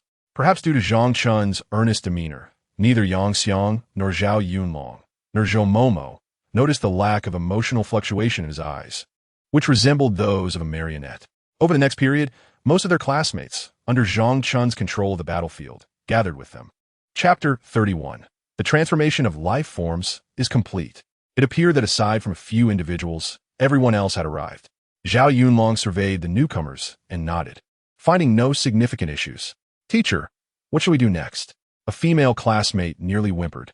Next, we wait for death. Zhang Chun replied abruptly, his tone peculiar. What? The students present were startled, unable to comprehend the gravity of the situation. However, Zhang Chun quickly regained his composure, urging you all, leave this place at once. It seemed he was struggling against something for control over his own body. Ha ha. Don't resist, my dear teacher. I tampered with your food yesterday at dinner. The voice of Hayato Kamaima echoed forth, accompanied by a thick, swirling black mist. Once the mist settled, Kamaima and three unfamiliar elderly men materialized on the ground. Well done. You've gathered everyone together, saving us the trouble of searching everywhere. One of the elderly figures remarked, his gaze fixated on Zhao Yunlong, his eyes brimming with unabashed greed. Ah, what a splendid talent. You people of Xian Nation are utterly unworthy of possessing it. The other elderly men similarly set their sights on Zhao Yunlong. You ungrateful wretches. Zhang Chun roared, forcibly breaking free from the grips of drugs and mental control. Children, I am activating the battlefield retreat protocol. Stay hidden. You will be able to leave this place in an hour. With resolve, he activated one of the authority cards at his disposal, initiating a random teleportation for all students present, sending them to an unknown location. You wretched fiend. The three elderly men glared with fury, astonished that Zhang Chun possessed such a capability. Yet, Zhang Chun chose not to flee but to confront the trio. He understood that his clarity of mind would not endure for long. Once they fully controlled him, they could locate all his students through him. Thus, he resolved to perish in this place. As Yang Kong was about to be teleported away, he noticed that the familiar figure of his teacher, who bore a striking resemblance to his father, stood without the luminous aura of teleportation. Old class? In an unfamiliar setting, Yang Kong stared blankly ahead. Realizing his teacher likely feared being completely dominated by the adversary, opting for mutual destruction instead. The spirit of civilization patted his shoulder, sighing. Due to her inherent connection to Yang Kong, both she and the Transformers were also transported. Notification. Your resistance to mechanical life-form transformation has diminished. Are you prepared? The cognitive core suddenly announced. Damn it, my teacher is about to be eliminated. At that moment, Yang Kong ceased to resist his ascension into a higher life form. Notification. Progress of life form transformation has increased to 20. Even if you temporarily let them go, what does it matter? They cannot escape the grasp of 3 third-tier powerhouses. Hayato Kamaima shouted. You should have been sent to the sea to become mermaids. Zhang Chun fixed his gaze firmly on the individuals before him, recognizing their words as echoes of a certain lineage. It is too late to say anything now. If you wish to survive, it would be wise to tell us where you sent that gifted student. The 3 elderly men appeared almost like triplets, synchronously uttering a single phrase. Do you think I would divulge anything to you? Can you guess why I chose to remain? Zhang Chun regarded them with palpable disdain, akin to surveying 3 heaps of refuse. They were all at the 3rd-tier combat, and he certainly had no reason to fear these 3. While he may not be able to defeat them, the worst that could happen was death. Why bother with such theatrics? As the saying goes, the jesters are the true heroes. Surely, you wouldn't want to witness your beloved students facing any misfortune, especially those youthful and radiant female classmates. Although we, the elderly, can no longer partake, it does not hinder our ability to appreciate their poignant and melodious lamentations. We have been specially trained for such encounters. Rest assured, even if you were to perish shortly, I would ensure that the recordings are delivered to you. As one of the old men spoke, he summoned his diminutive cavalry. The ancient cavalry. As these soldiers emerged, their faces adorned with grotesque grins, they swiftly galloped across the desert under their master's command, seeking the hidden students. Count me in. Kamaida Hayato immediately leered, eager to join the diminutive cavalry in capturing individuals, hoping to indulge himself first. Concurrently, one of the old men projected a massive screen into the sky, visible for dozens of kilometers, transmitting the images seen by the diminutive cavalry to most corners of the battlefield. Now, before your students, you shall meet your demise, one elder ominously declared. As they encircled Zhang Chun, 20 kilometers away, Yang stared blankly at the virtual screen, witnessing his teacher under siege. Notification. Significant emotional upheaval detected. Life form transformation progress elevated to 30. Besides being outnumbered, Zhang Chun was grappling with substantial issues regarding his own state. Even though his combat prowess was considerably higher than that of an average 3rd-tier fighter, in this scenario, he could scarcely unleash his full potential. Moreover, as an ascendant on the path of a warlord, his combat capabilities were relatively diminished. Fortunately, they were still within the 3rd tier. At this stage, while the war maniacs had begun to reveal their formidable strength, the warlord's troops remained overwhelmingly potent. In an instant, he summoned his own forces to withstand the 3 old men. Zhang Chun was momentarily taken aback. What are you 3 thinking? With such meager combat power, you dare to approach. He suddenly felt that perhaps he had erred in evacuating all his students, leaving behind none to witness the spectacle. Fortunately, these 3 shark arms initiated a live broadcast on their own. Chapter 32, Awakening of the Soul. In the distance, Yang Zhang, who had been seething with anger, found himself momentarily stunned as he beheld the scene unfolding on the screen. No, return that feeling of inspiration to him. Notification. A monumental surge of emotion has occurred. The progress of life form transformation has escalated to 60. This spectacle did not escape the notice of Hayato Kamaida, who had rushed out to apprehend individuals. His expression darkened in an instant. What on earth is happening? Wasn't everything supposed to be under control when I arrived? They boasted about their prowess. Yet, in the midst of conflict, 3 cannot even contend with 1? Who is truly holding whom back? Damn it, It seems I must devise a means to assist them. Casting a glance at the diminutive figure riding a dog beside him, he resolved that capturing some students would be necessary to exert direct pressure on him. Otherwise, my fate is sealed. At this moment, he had temporarily set aside certain personal thoughts. Soon, under his command, the diminutive figures embarked on a thorough investigation of a vast area. They swiftly uncovered a group of relocated students not far away, and combat ensued. Although the three elders had not extensively trained their troops, these soldiers had nonetheless ascended to the third tier, and the breakthroughs accompanying this elevation rendered their combat prowess far beyond what the students could withstand. Consequently, students of both genders were swiftly bound. You few continue your search. I shall return with these individuals. If we delay any longer, we shall face peril. Hayato Kamida glanced at the live broadcast, his expression growing increasingly grave. Before long, his figure materialized in the video. Teacher, it would be prudent to concede. Do you see whom I have brought? Lu Xiaoming, Li Mengmeng. If you wish to spare them suffering, it is best to relinquish your resistance. Hayato Kamida brandished a dagger, gesturing menacingly toward the two. Notification: a tremendous emotional upheaval has occurred. The progress of life form transformation has escalated to 90. Yang Zhang, observing Hayato Kamida on the screen, felt as though his very lungs might burst with fury. Initially, he believed that the teacher could navigate this crisis independently. Yet this scoundrel Hayato Kamida dared to threaten his teacher. Teacher, do not concern yourself with us. If you falter, all the students will be doomed. Li Mengmeng shouted fervently. You wretched little brat. I shall ensure you experience what it truly means to suffer.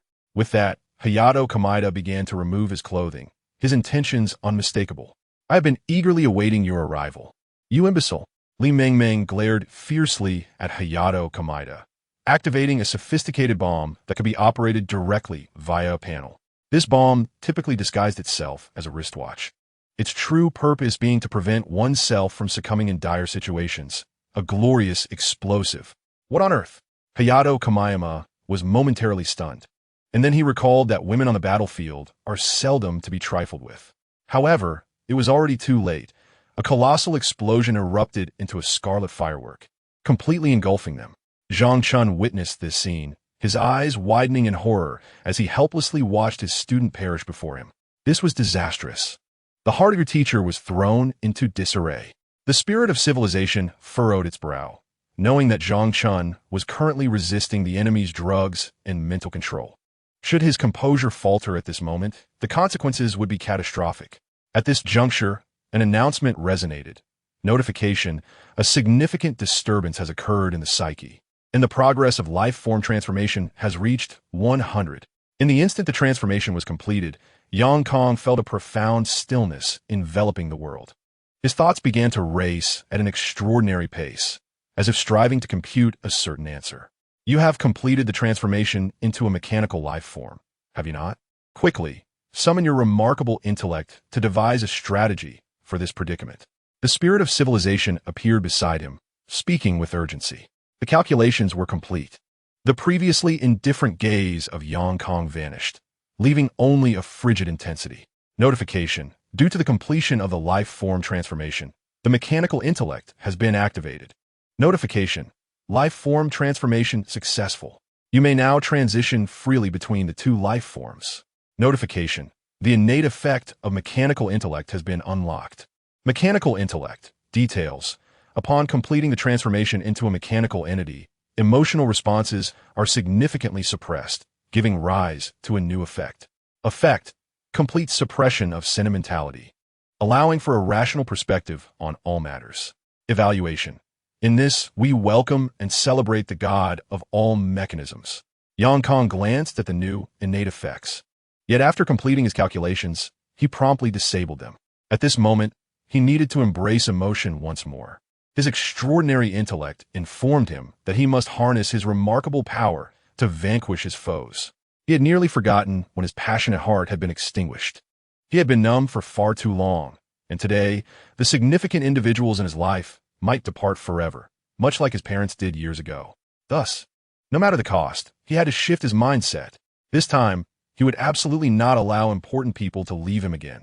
At that moment, his gaze was resolute, a stark contrast to the lethargy he once embodied. According to his calculations, Yang Kong turned to the Transformers who had been standing behind him, awaiting his command. I require your strength. You will assist me, will you not? The Decepticons are never cowards. As Megatron spoke, numerous metallic structures inexplicably emerged, merging with him until he gradually restored his rightful form. No longer the towering figure of merely 6 or 7 meters. He now stood at an impressive 11 meters.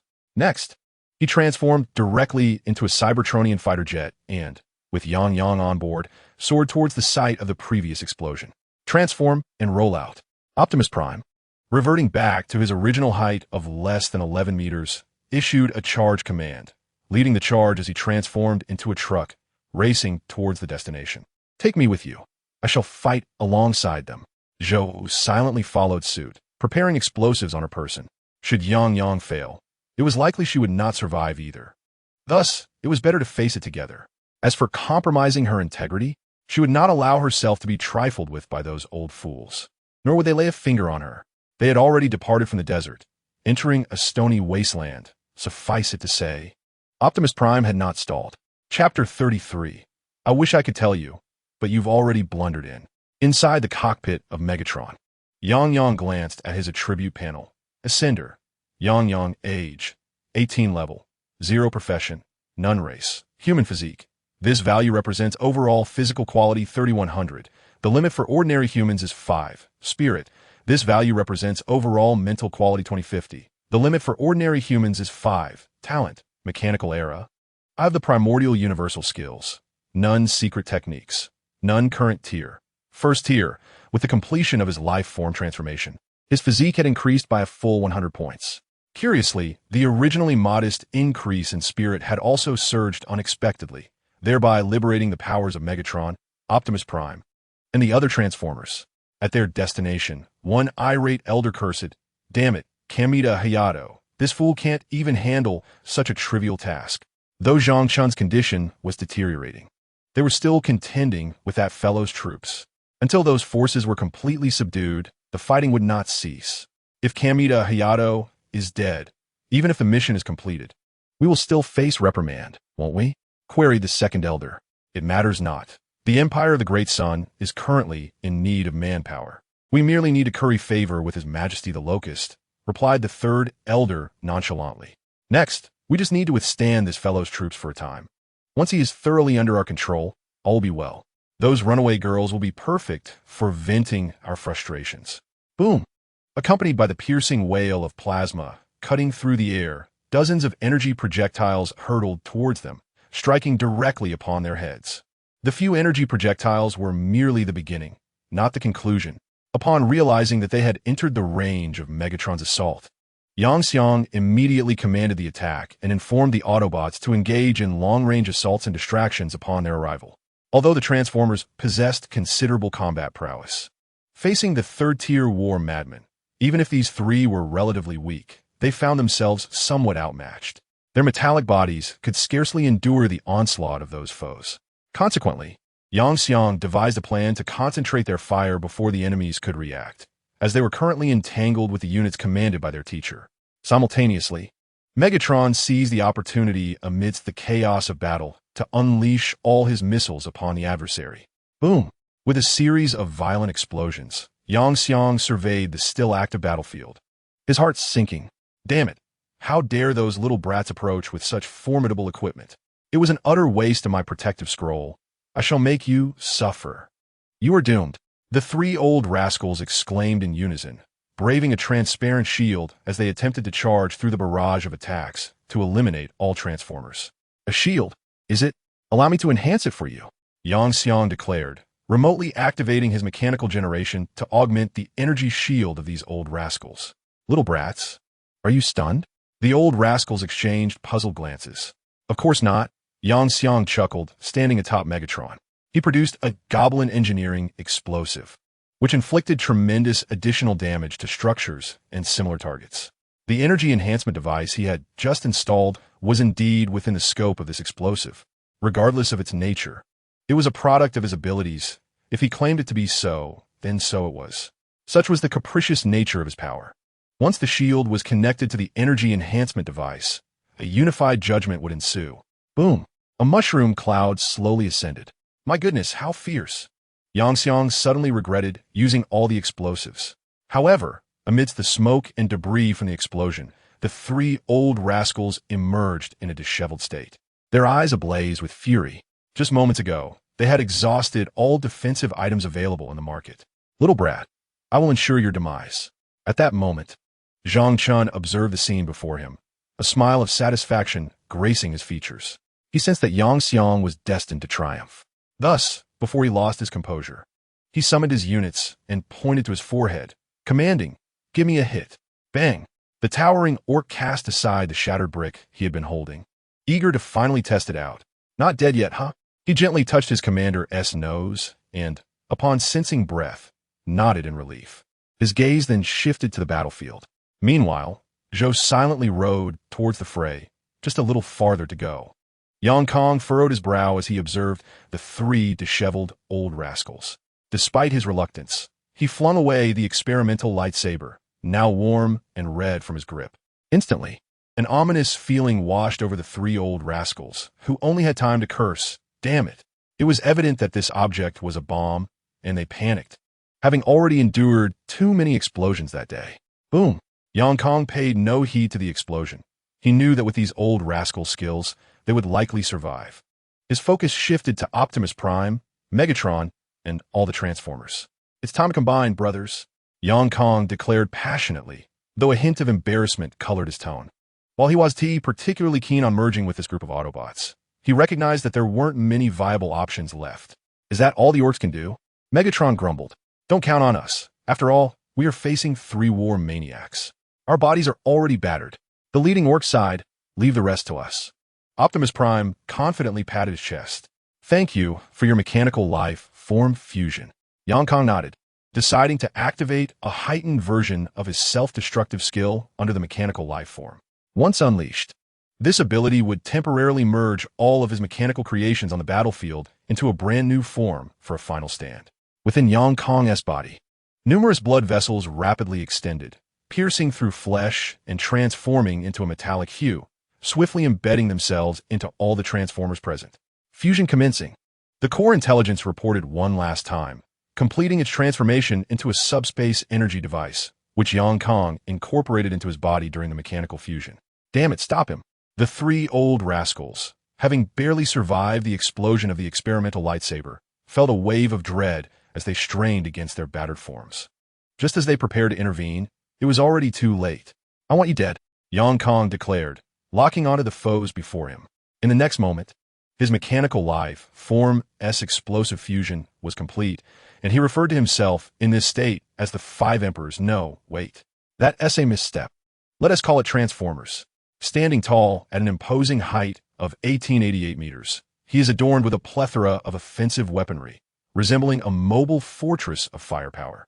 His hands can effortlessly transform into energy battle axes or swords, possessing the formidable strength to cleave through the deck of an aircraft carrier with ease.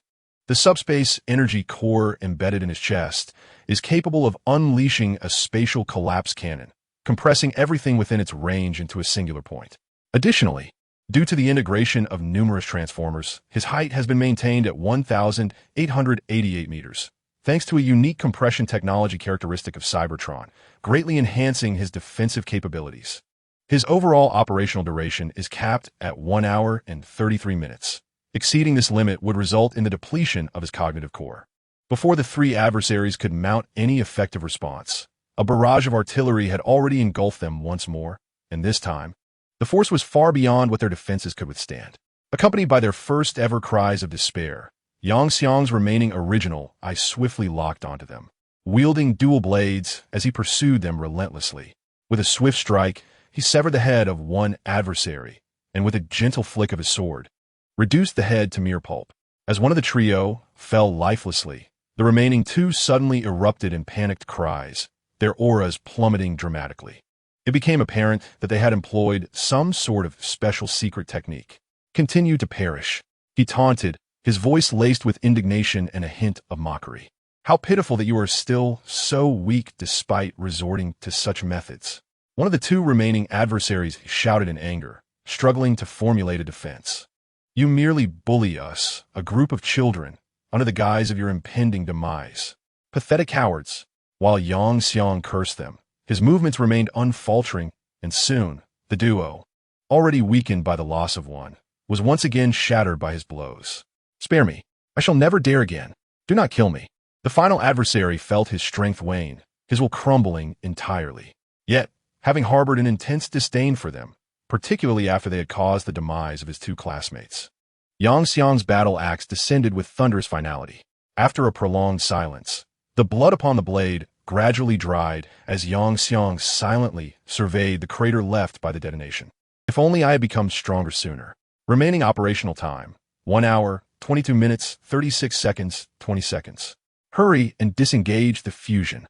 Is it not better to conserve energy? Click. The operation was a resounding success. All units performed exceptionally well. The target's personality has been confirmed. All aspects showed favorable performance. The chute is now wrapped. Now, let us indulge in the bewildered expressions of those students. By the way, what should be done with those 3 troublesome individuals? Perhaps they ought to be dismembered and discarded into a cesspool to decompose. Shouldn't we leave it to the students to resolve? Do you wish for Yang Xiang to gamble with his life once more? Very well, forget I said anything. Nonetheless, amidst the majority of the celebrations, in the dim corners, certain faces bore shadows of gloom. Ah, did I just have a dream? Yang Xiang apparaît perplexé, realizing he was still at the initial position of the teacher's battlefield. Commander, what is the matter? Optimus Prime gazed at Yang Xiang with a look of confusion.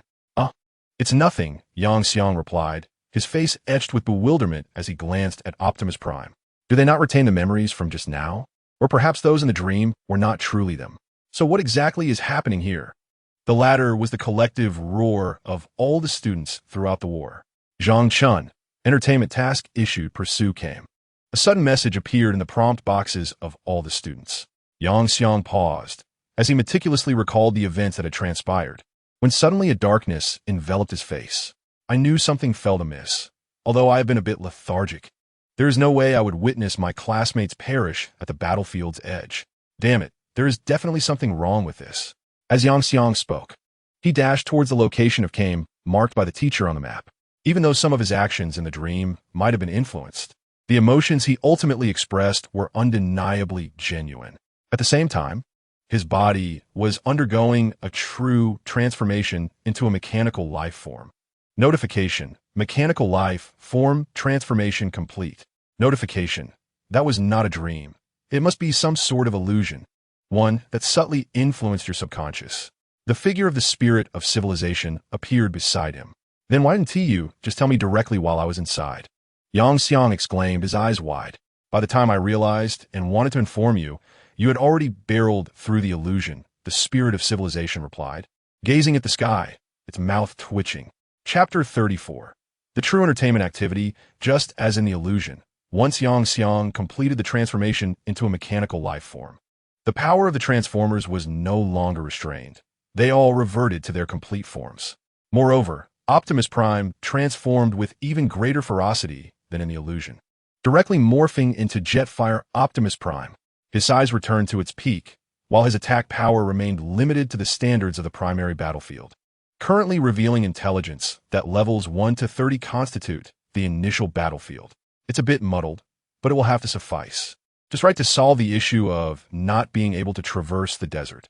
Yang touched his slightly stubbled chin, his face alight with exhilaration. As for Megatron, ever since Optimus Prime transformed into his fiery form, he had fallen silent, never mentioning how Optimus was inferior to him, relying solely on his leadership module to gain any semblance of power. Even his teacher, the fallen Prime, had met his end at the hands of this creature. Only a madman would dare provoke Optimus in such a state. With the roar of engines echoing, Yang led his legion of Transformers, charging swiftly towards the direction of Kamayama, Hayato. He even took his seat atop Megatron once more, fearing that someone else would seize the opportunity to strike first at Kamayama. Please, dear tree spirit. Zhao Yunlong clung desperately to the tree spirit's leg, surrounded by the incredulous expressions of various ethereal beings. All right, master. It seems this is our only chance. From that moment forth, a certain foolish tree spirit ventured further down the path of becoming a steed. Not only Zhao Yunlong, but nearly all his classmates were employing every conceivable means to hasten their progress, determined to be the first to unleash a thrashing upon Kamayama. Meanwhile, Kamayama was frantically calling upon his 3 old cronies, yet he was met with a cacophony of rebuke. I shall make you bully the weak. I shall make you respect your elders. I shall make you regret your existence. The sight of you makes me want to strike. In a hidden corner, a group of burly men was furiously pummeling those 3 old cronies. Amidst the battlefield, Kamayama nearly soiled himself at the sight of 2 enormous robots, which seemed strikingly familiar. Crashing down before him, Yang, why haven't you summoned those 3 old cronies? Yang squinted, a mischievous smile spreading across his face, sending Kamayama into a shivering panic. Rest assured, we are in entertainment mode. No one will be killed, and even injuries will only amount to mere pain, Yang declared, as his finger transformed into a surgical knife through the synergy of mechanical generation and life forms. Damn it, charge. Hold them off. Kamayama quickly commanded his diminutive minions, including one riding a dog, attempting to buy himself a moment to escape. However, Yang remained unfazed, casually raising his left hand, which morphed into a miniature energy cannon akin to those of the Transformers. Boom! With a single shot from Yang, Optimus Prime, and Megatron, they sent the charging foes flying. Due to Zhang Chun's recent deactivation of the pain-shielding feature on the battlefield, the diminutive figures, once propelled by explosions, now lay scattered upon the ground, enduring excruciating agony akin to being torn asunder. They were utterly incapable of serving as cannon fodder to impede Yang and his companions. Concurrently, this coercive maneuver to force them into the role of expendable soldiers had caused their loyalty to plummet dramatically. Damn it, this useless bunch. Before Kamita Hayato could finish his retort, Yang sent him soaring with a blast from his energy cannon. As he watched Kamita ascend into the sky, a peculiar notion struck Yang. He approached and seized Kamita, who lay writhing in pain, his face contorted in agony. Yang, I advise you to show mercy. Do not overstep your bounds. Kamita gasped desperately. Ah, but you are not human. You are merely a little creature. Yang retorted, tossing him skyward without waiting for a response. Then, Yang unleashed a barrage of cannon fire at him. Boom, boom. With each successive blast, Kamita soared higher and higher.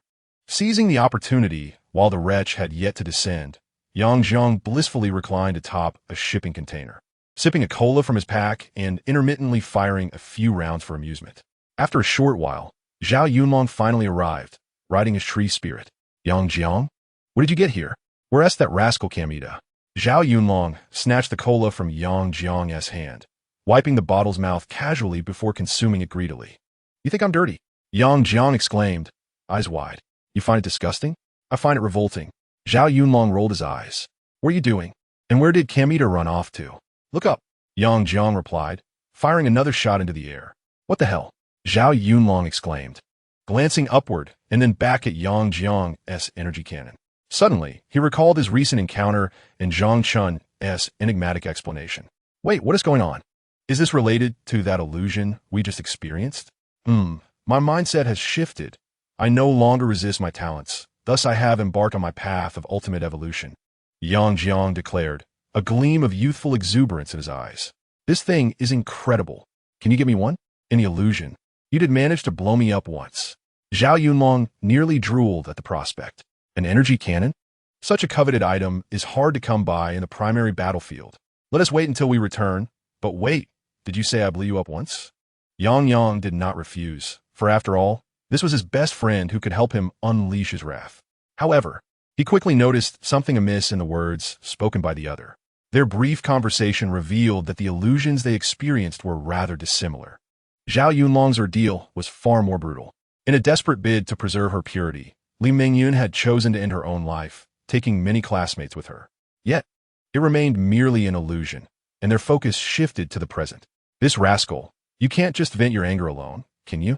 Zhao Yunlong pointed to the sky, genuinely wishing to thrash this scoundrel. Oh, I leave that to you, Yang replied, halting his bombardment. He transformed his left-hand energy cannon into an energy battle axe, descending upon it with vigor, embedding an energy block to supply power. Truly my brother, so generous, even lending me an arm to play with. Zhao Yunlong joyfully exclaimed while examining the energy battle axe. Just don't go groping around, I can sense that. Yang Yang rolled his eyes, expressing his distaste. You should have mentioned it earlier. Zhao Yunlong, feeling equally nauseated, hurled the energy battle axe down, striking the forehead of Kita Hayato, who had just landed on the ground. Chapter 35. A night of overtime after the entire class had lined up and unleashed their pin-up fury upon Kita Hayato, Zhang Chun dismantled the battlefield. In the next moment, everyone returned to the classroom, where Kita Hayato was promptly taken away by the national security personnel who had been prepared. The few individuals who had previously clustered around Kita now hung their heads low, resembling wilted eggplants. Although they had participated in the retaliation against Kita, whether they could truly amend their worldviews remained questionable. Zhang Chun informed them that this illusion was a trap set to detect those targeting the genius of the great Xia. However, few believed him. After all, wouldn't it be simpler to eliminate these individuals directly? Why go through the trouble of creating such an elaborate illusion? The environment was peculiar, suggesting that the authorities had their own ulterior motives, the nature of which remained unknown to me. Nonetheless, I sensed that everything experienced in the illusion felt akin to a dream. One could grasp a situation, yet lacked the corresponding emotional resonance. In Zhao Yunlong's home, Yang Yang reclined leisurely on the sofa, discussing his speculations and uncertainties with Zhao Yunlong beside him. Indeed, that is correct, Zhao Wuhan suddenly interjected. Oh, Uncle Zhao, you know? Yang Yang's face brightened. Advanced scrutiny, personality assessment. Zhao Wuhan's expression soured, seemingly displeased with the concept. Oh, Yang Xiang paused for a moment, contemplating the insidious policies that certain despicable individuals had forcefully imposed upon the Federation, compounded by its pervasive corruption. To put it succinctly, it was akin to orchestrating a mirage that one had recently experienced, deliberately interfering with one's judgment and cognitive perception, propelling circumstances into the most uncontrollable and dire situations, only to then relinquish all restraints and observe the ultimate choices made. Generally, such an experience was not encountered by everyone. It was reserved for those with extraordinary talents or specific ranks, and it required opportune timing, much like the current instance. However, I am quite certain that the adversary's objective was not merely to assess one's so-called personality. They believed there to be a deeper secret at play. Otherwise, such superfluous measures would not have been enacted by anyone of sound intellect. As Zhao Wuhan spoke, he ground his teeth in frustration. How ruthless! But why are they employing this tactic against Zhao Yunlong? Yang Xiang was taken aback. It's not just Yunlong. Based on your description, the judgment has also been influenced, which means you too are under their scrutiny. Zhao Wuhan sighed. This is a rather direct method employed to observe an individual's genuine inner thoughts. In essence, if any antisocial personality traits or signs of capitulation are detected, the individual would be eliminated. Yang Xiang and Zhao Yunlong widened their eyes in disbelief. Of course not. After all, that merely represents a potential future scenario, so typically, the resources and privileges would be curtailed. Zhao Wuhan rolled his eyes. Who dares to condemn someone based on events that have yet to transpire? Then why, Father, are you so displeased with this observational method? If detection is not their true aim, what is their actual purpose? Zhao Yunlong inquired, puzzled.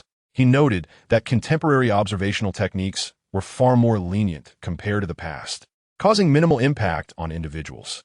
Upon conclusion, it felt akin to having experienced an odd dream, devoid of any tangible reality.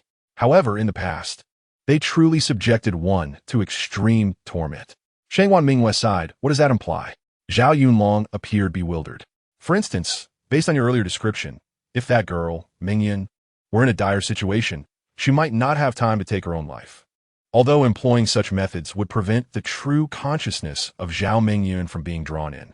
Zhao Wuhan seemed to recall something, wearing an expression of utter disbelief. What?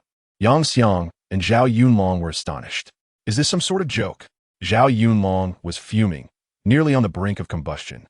There is no choice. Previously, the approach was purely about breaking individuals down.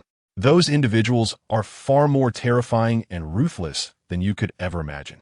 Zhao Wuhan sighed, resolved to provide a thorough education to Zhao Yunlong and Yang Xiang to prevent them from suffering in the future. Certainly, regarding this so-called personality assessment, he harbored a profound distaste for it. In fact, most individuals who were aware of its existence and had endured their most harrowing moments found it utterly revolting. He sensed that one day, those who perch high above, believing themselves to wield control over everything, would come crashing down from their lofty heights.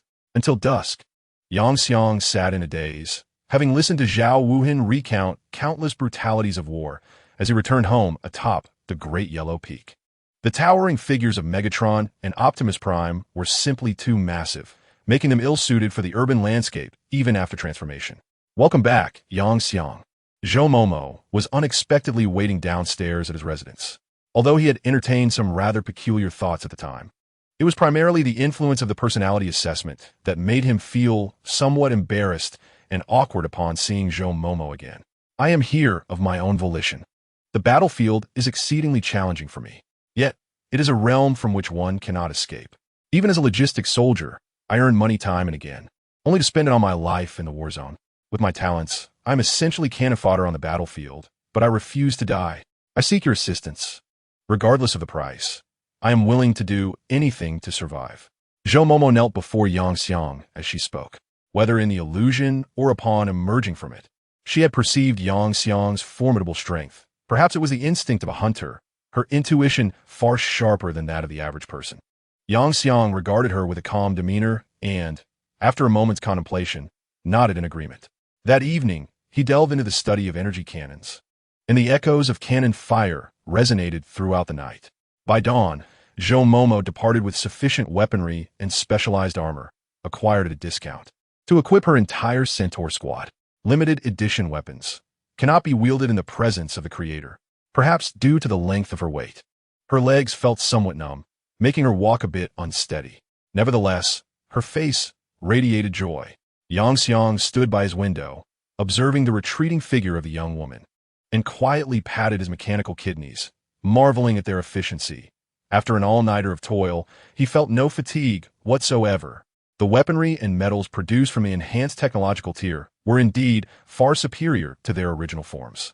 It was time to have the Transformers done a new gear. Yet, didn't you only study for 2 or 3 hours last night? How did it turn into an entire night? Is there something I am unaware of? The Spirit of Civilization reviewed some previous data and with a hint of confusion, glanced at Yang Xiang. There are things you need not concern yourself with. Just know that I indeed worked throughout the night. Yang Xiang shrugged, possessing the ability to prevent the Spirit of Civilization from speaking indiscriminately. Alas, it seems I must toil a bit more. That rascal Zhao Yunlong is awaiting my weapon. TSK. How fortunate he is. Zhou Miming has spent quite a fortune. A peculiar smile crept across Yang Xiang's face, as if sensing something amiss. The Spirit of Civilization cast a puzzled look at him, but ultimately discerned nothing unusual and decided to let it be. Chapter 36. Zhao Yunlong, you scoundrel. Although Yang Xiang had experienced his first significant transformation in 2 lifetimes, he did not become enamored with it. For the following days, he merely scheduled playdates with Zhou Miming, engaging in little more than leisurely activities. Their playtime was brief, typically from 7 a.m. to noon for lunch, then from 1 p.m. to 6 p.m. for another meal, followed by playing from 7 p.m. to midnight before retiring for sleep. I'll manage this myself later, he mused. Yang Xiang handed each of the installers a bottle of water. How about we assist you with the installation? We do offer such services. The older man took a sip and smiled. No need, my friend. You all should carry on with your tasks. After declining the installer's help and signing their order, Yang Xiang's arm suddenly split apart, transforming into several mechanical appendages reminiscent of octopus tentacles. Utilizing the various small machinery they formed, he effortlessly dismantled the large package that had been delivered. Subsequently, he employed these octopus-like limbs to lift each revealed item with ease, before returning to his bedroom to assemble the purchased goods with the various components at his disposal. In no time, a brand new bed was fully assembled, and all items were neatly placed upon it. Zhou Miming stood blushing beside him, feeling they had perhaps gone a bit overboard. At noon, Yang Xiang's phone rang. Yang Xiang, how have you been faring lately? Have you recovered your composure? Zhao Yunlong's voice came through, oddly laced with a suggestive undertone.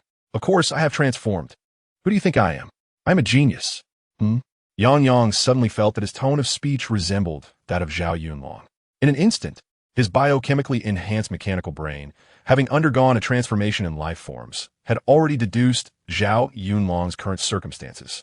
Yet, Zhao Yunlong remained oblivious to any irregularities in his friend's demeanor, and they continued their conversation as usual. I heard from the teacher that we must hasten the construction of our battlefield, for the time until our first true war is drawing near.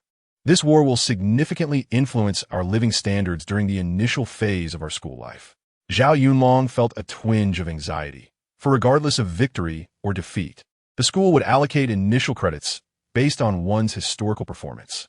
Within the school, there were many exclusive materials unavailable in the external market, and without credits, they would remain inaccessible. Furthermore, a complete failure would undoubtedly lead to dire consequences. Not only would one gain no points, but one would also find themselves in a weakened state, among other terrifying outcomes. Of course, achieving total failure was not an easy feat, considering it was merely a rudimentary battlefield where neither side possessed overwhelmingly powerful capabilities. As long as the disparity in combat strength was not excessively vast, it would be challenging to secure a decisive victory or defeat. I've been diligently working during this time, Yang remarked. I have been climbing my specialized technology tree while simultaneously researching Cybertron technology. Currently, my weaponry has undergone significant upgrades in terms of power and precision, with energy consumption notably reduced. As he spoke, he completely disregarded the display screen nearby that showcased the exceptionally sorrowful expression of the consciousness core. In truth, the progress in technology and research had been accomplished by someone else while he had been preoccupied with other matters. Speaking of weaponry, could you sell me a few sets? Upon hearing his good friend mention the upgrades, Zhao Yunlong couldn't help but drool with envy. Sure, if you have the time, my good son. Bring your troops over to me, and I shall tailor them to your needs, Yang casually replied. All right, I'll be there this afternoon. Their conversation came to an abrupt halt as a notification suddenly appeared before them and all other ascendants of their cohort. Dear Ascendant, you have 6 hours remaining to prepare. Subsequently, you shall commence your first battle of your career. The silence lasted only a fleeting moment. For the next second, Zhao Yunlong shouted from the other end of the phone, Dad, I'm coming over right now. You must wait for me. You must wait for me. Yang distastefully held the phone away, wondering if his friend was intent on ruining his hearing. Master, Zhou quietly nudged his thigh, calling out in an endearingly soft voice.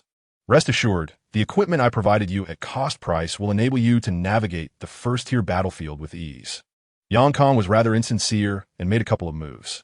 Ultimately, before Zhao Yunlong's arrival, he hurriedly urged Zhou Momo to leave and tidy the room.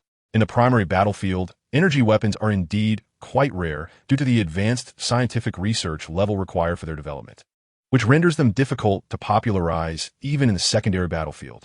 After all, primary battlefields are not confined to wars on planets. Such weapons cannot simply be fabricated with a few purchased devices. Without the requisite research level, one cannot even operate the necessary machinery.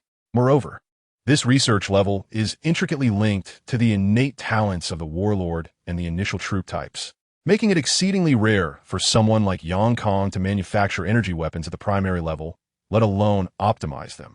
This explains why Zhou Momo, at all costs, clung to Yang Kang's support. Not long after tidying up the room, Zhao Yunlong arrived with his girlfriend. Hey, Dad, you certainly wouldn't want anything to happen to your daughter-in-law, would you? When spending time with one's best friend, the most crucial trait is having a thick skin. I have prepared everything for you. Class leader, you will undoubtedly choose to integrate your battlefield with Yunlong's, right? While speaking, Yang Kong inadvertently noticed the faint blush on his good friend's girlfriend's face and internally scoffed at Zhao Yunlong's lack of decorum, completely forgetting his own conduct. Chapter 37. Taking advantage of the fire. No, doing charity.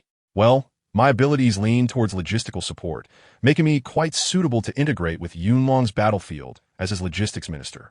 Thus, we have already agreed that after the first war concludes and we acquire most battlefield permissions, we will merge our battlefields. As Li Mingyun spoke, her face flushed even deeper, while Zhao Yunlong stood by, grinning foolishly. Only after the initial true war can the Ascendants unlock the vast majority of battlefield permissions. In that case, consider these items as an early wedding gift. As Yang Kong spoke, he produced an array of specially crafted weapons and equipment for the couple. The very notion of wedding gifts made Li Mingyun's face flush like a ripe apple, as if a gentle squeeze would cause it to bleed. Due to the battlefield circumstances, the mortality rate had surged significantly, prompting the state to lower the marriage age restrictions considerably. Currently, anyone aged 18 or older may wed. However, this is merely the minimum, and the specific timing of marriage depends on the plans of the couple involved. Are you kidding me? This is all you offer as my wedding gift? I tell you, it's impossible. This is something I painstakingly earned by acknowledging my father. Zhao Yunlong, while speaking, gathered all his belongings, assisting his wife in collecting her purchases as well. Despite initially hoping to save a portion of money, he ultimately did not achieve his desire. Given the circumstances, he decided to offer these items at a significant discount, charging each person 10,000 battlefield coins. Upon receiving a prompt payment of 20,000 from his good friend, along with an additional 10,000 from Zhou Momo, the 30,000 battlefield coins he had previously spent were swiftly replenished. This exemplifies the profitability of monopolizing a business, even under discounted conditions, resulting in an effortless profit of 30,000. However, considering the various materials he had utilized for research during this period, he had not actually earned much. And with the expenses for upgrading his own equipment, he found himself at a loss of 1,000 battlefield coins. Thus, he currently possessed only 60,000 battlefield coins. Fortunately, his battlefield did not necessitate excessive expenditures, and since the Transformers had completed their weapon upgrades, he found himself without pressing financial needs. Nonetheless, he could take advantage of this time to sell some energy weapons in the war market. Yang Xiang spoke, his face adorned with a joyful smile. Having recently immersed himself in the intricacies of production lines, he could now independently produce energy weapons. In fact, he had already established 2 production lines in his battlefield for manufacturing small-caliber energy weapons. The power of these weapons remained formidable, while they posed no threat to him. He pondered the potential risk they could pose to his friends. Although Yang Xiang engaged in selling weapons, he adhered to the principle that the energy weapons he sold were of inferior quality. He would never sell weapons to his friends, as doing so would place them at a disadvantage. After all, if he refrained from selling weapons, who would support him? Upholding these principles was commendable. Thus, armed with a batch of formally produced inferior quality energy weapons, specifically a series of energy pistols, he ventured to the weaponry section of the war market. After paying a nominal rental fee, he secured a stall and began his sales endeavor. This moment was opportune for substantial profits. After all, for most, failing to spend their battlefield coins just before entering the battlefield would be a wasted opportunity. It was conceivable that a mere shortage of battlefield coins could lead to their demise. The stall comprised a simple wooden table. Yang Xiang merely needed to take a seat behind it and project the products he intended to sell on the display screen above. However, he understood the necessity of drawing attention to his offerings, for even the finest wine fears the depths of the alley. With a deep breath, Yang Xiang summoned a surge of energy from within, and in the next moment, as mechanical enhancements activated, his metallic form transformed into a high-powered amplifier. Freshly minted energy weapons. Exquisite treasures that can be utilized in the beginner's battlefield. Limited in quantity, available until sold out. Come and take a look. Regardless of who has wielded them, all exclaim their astonishing prowess. The high-powered amplifier caused several nearby vendors to topple from their seats, yet no one cast a glare of indignation. After all, the advantages of a loud voice are abundantly clear, as everyone comprehended precisely what Yang Yang intended to purchase. An energy weapon available for use in the beginner's battlefield? Surely you jest. A young lady swiftly darted over, her hand deftly tapping the screen before Yang Yang to unveil the weapon's details. Item name: Type 01 Automatic Energy Pistol. Item strength: 15. Item level: 10. Details: This is a subpar product the mechanical apprentice painstakingly crafted over an extended period. Effects: 1. Armor piercing 5-2. Burning 3.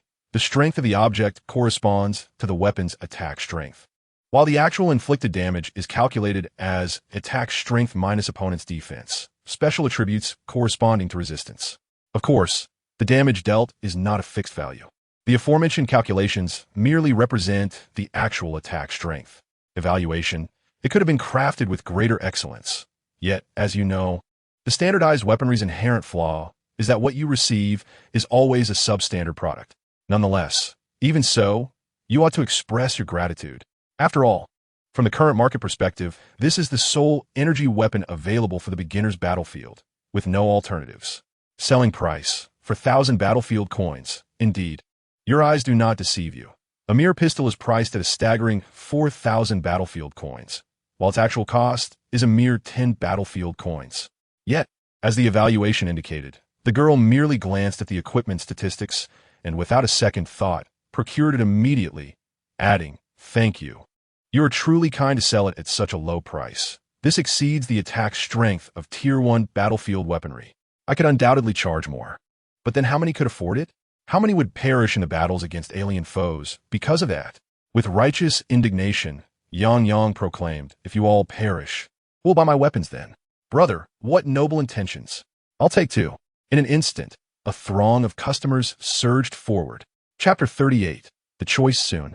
News of the energy weapons available for purchase in the war market, suitable for the beginner's battlefield, spread like wildfire through the streets, prompting this cohort of students to flock to the scene.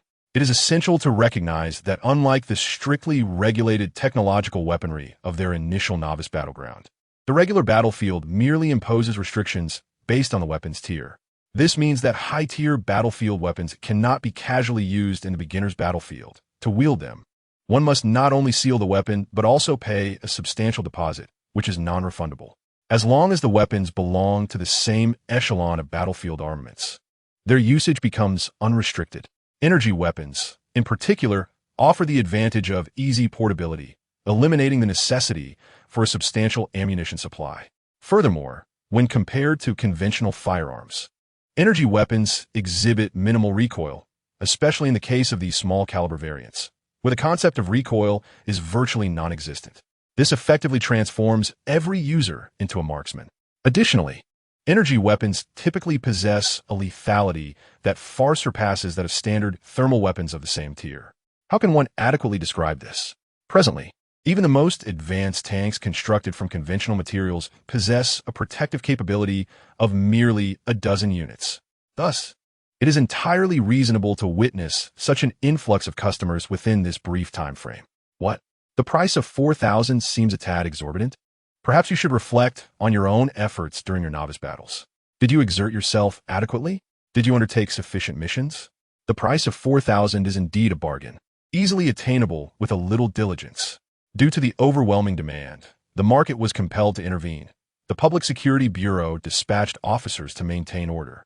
To avoid complications, let us harmonize the involvement of relevant institutions. There is no need to rush. Everyone shall receive their share. Production capacity is ample. Yang Jiang wore a broad smile, simultaneously urging the production lines on the battlefield to operate at full throttle, churning out thousands of Model 01 weapons. It's not that more cannot be produced, but rather that the city has only a limited number of students. Others do not require weapons of such intensity at this time. As for manufacturing higher caliber weapons, it is unnecessary, or rather, one must extract benefits incrementally. If one were to present the highest caliber weapons available at this moment, what would happen to the transitional phase? Wouldn't that result in a significant loss of potential gains? Ultimately, after satisfying the vast majority of students from their city, as well as a select few from other cities who came seeking these wares, Yang Jiang wisely decided to cease further production. After all, the size of this opportunity was staggering. Consuming it all alone would surely lead to one's undoing. Yang Jiang gazed at the formidable figure before him, suppressing a gulp. "Ah, young comrade, I recognize your potential, yet I did not anticipate such a grand display.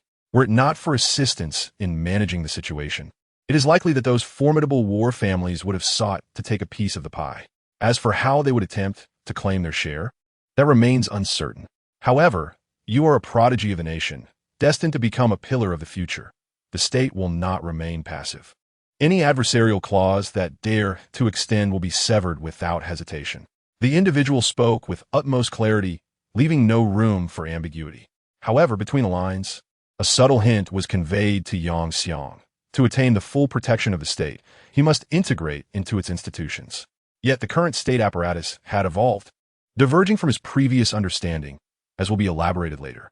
Before Yang Xiang could ponder further, the esteemed figure continued, "Ah, young comrade, you need not worry about freedom.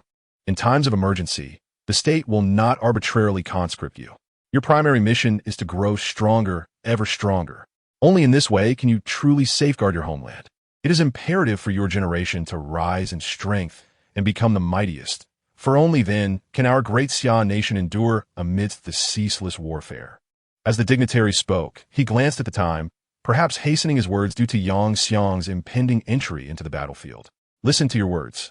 A valiant man aspires to protect his homeland. Concerns about freedom are rather mundane. Yang Xiang's eyes sparkled as he seized the opportunity. Ah, young comrade. Such awareness brings me great comfort. Rest assured, a talent like you will not lack due recognition. I will shield you from certain matters that fall outside your special privileges. It is my duty. As for the specifics of your benefits, you are about to enter university, are you not? We have decided to convert them into academic credits, which can be purchased. This means you can procure whatever you require. Well, I have taken enough of your time. You must be heading to the battlefield now. Remember, caution is paramount. Above all, surviving is the most crucial. The dignitary rose from his chair, extending his right hand. Yang Xiang promptly reciprocated, shaking hands with him. It was important to remember that the spirit of war had always urged him to recognize that this individual was one of the few ninth-tier powerhouses in Xia Nation. However, Yang Xiang was uncertain about the current divisions of the battlefield. Nonetheless, he believed that one day he would ascend to the pinnacle to witness it. Suddenly, the scenery began to shift, and Yang Xiang realized he was once again entering the battlefield. Welcome, Ascendant, to the battlefield. You are currently in a 6-person melee mode. Henceforth, any living target you encounter shall be your enemy. Annihilate them to secure victory in this war. The initial battlefield is rather straightforward, as, typically, the teams comprise specialized combat units, making operations relatively uncomplicated. At long last, the battle commences, and I ponder who among the unfortunate souls will encounter me. Little do they know the calamity that awaits them. However, I wonder if there exists a humanoid race. If so, it would indeed be splendid. A certain humanoid race with pure black skin is audaciously laughing in a canyon, seemingly convinced of their assured victory in this conflict. Behind them, a formidable group of robust black-skinned orcs raises their weapons, roaring with fervor. Chapter 39. It appears I must resort to that tactic. This area is quite expansive. Yang Jiang gazes at the aerial overview transmitted by Megatron, his brow furrowing. Is this not the combined size of 6 novice battlefields, attributed to the differing dimensions of initial battlefields among various races? Indeed, it is due to the varying sizes of initial battlefields among different races. Furthermore, Master, your instructor is rather unreliable, the intelligence core quips from the side. There's no choice. The Conqueror faction tends to dismiss matters they deem trivial. They are correct. The only objective is to eliminate all enemies. I share this sentiment. My instructor once stated that only the weak rely on deceitful schemes. As I speak, I exchange a glance with Optimus Prime. Transform and engage Autobots.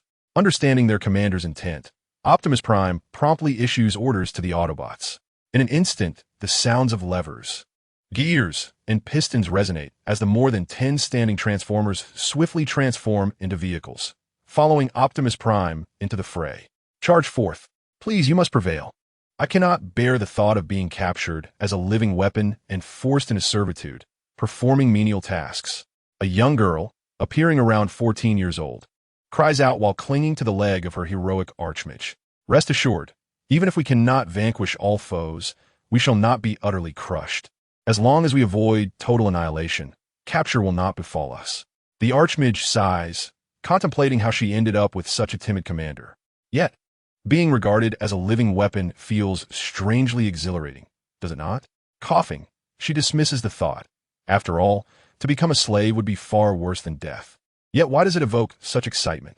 At the moment the war ignites, nearly all warlords command their forces to seek advantageous positions for battle, save for Yang Jiang, the madman of the human conqueror faction. Oh, perhaps there exists a war fanatic among them? This is the spot. Move swiftly into combat positions. First, establish a temporary stronghold. Then dispatch scouts to gather intelligence.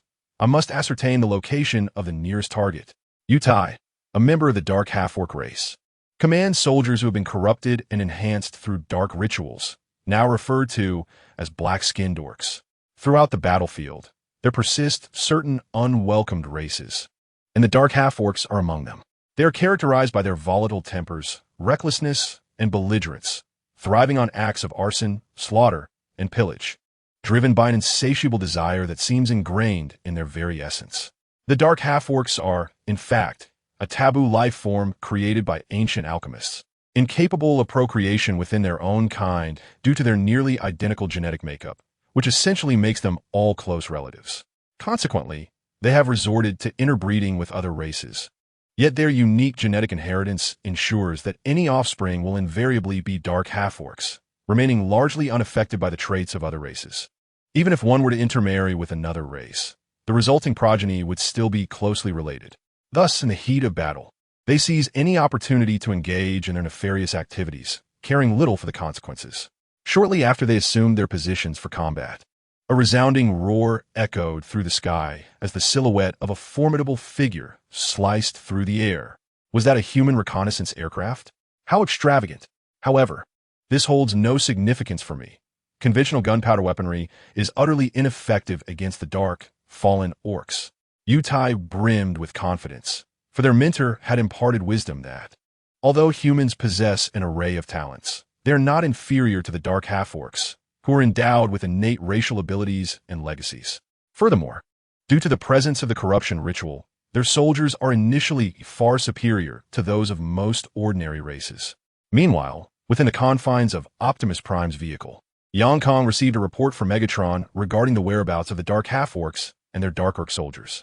Oh, what fortuitous luck to encounter them so swiftly!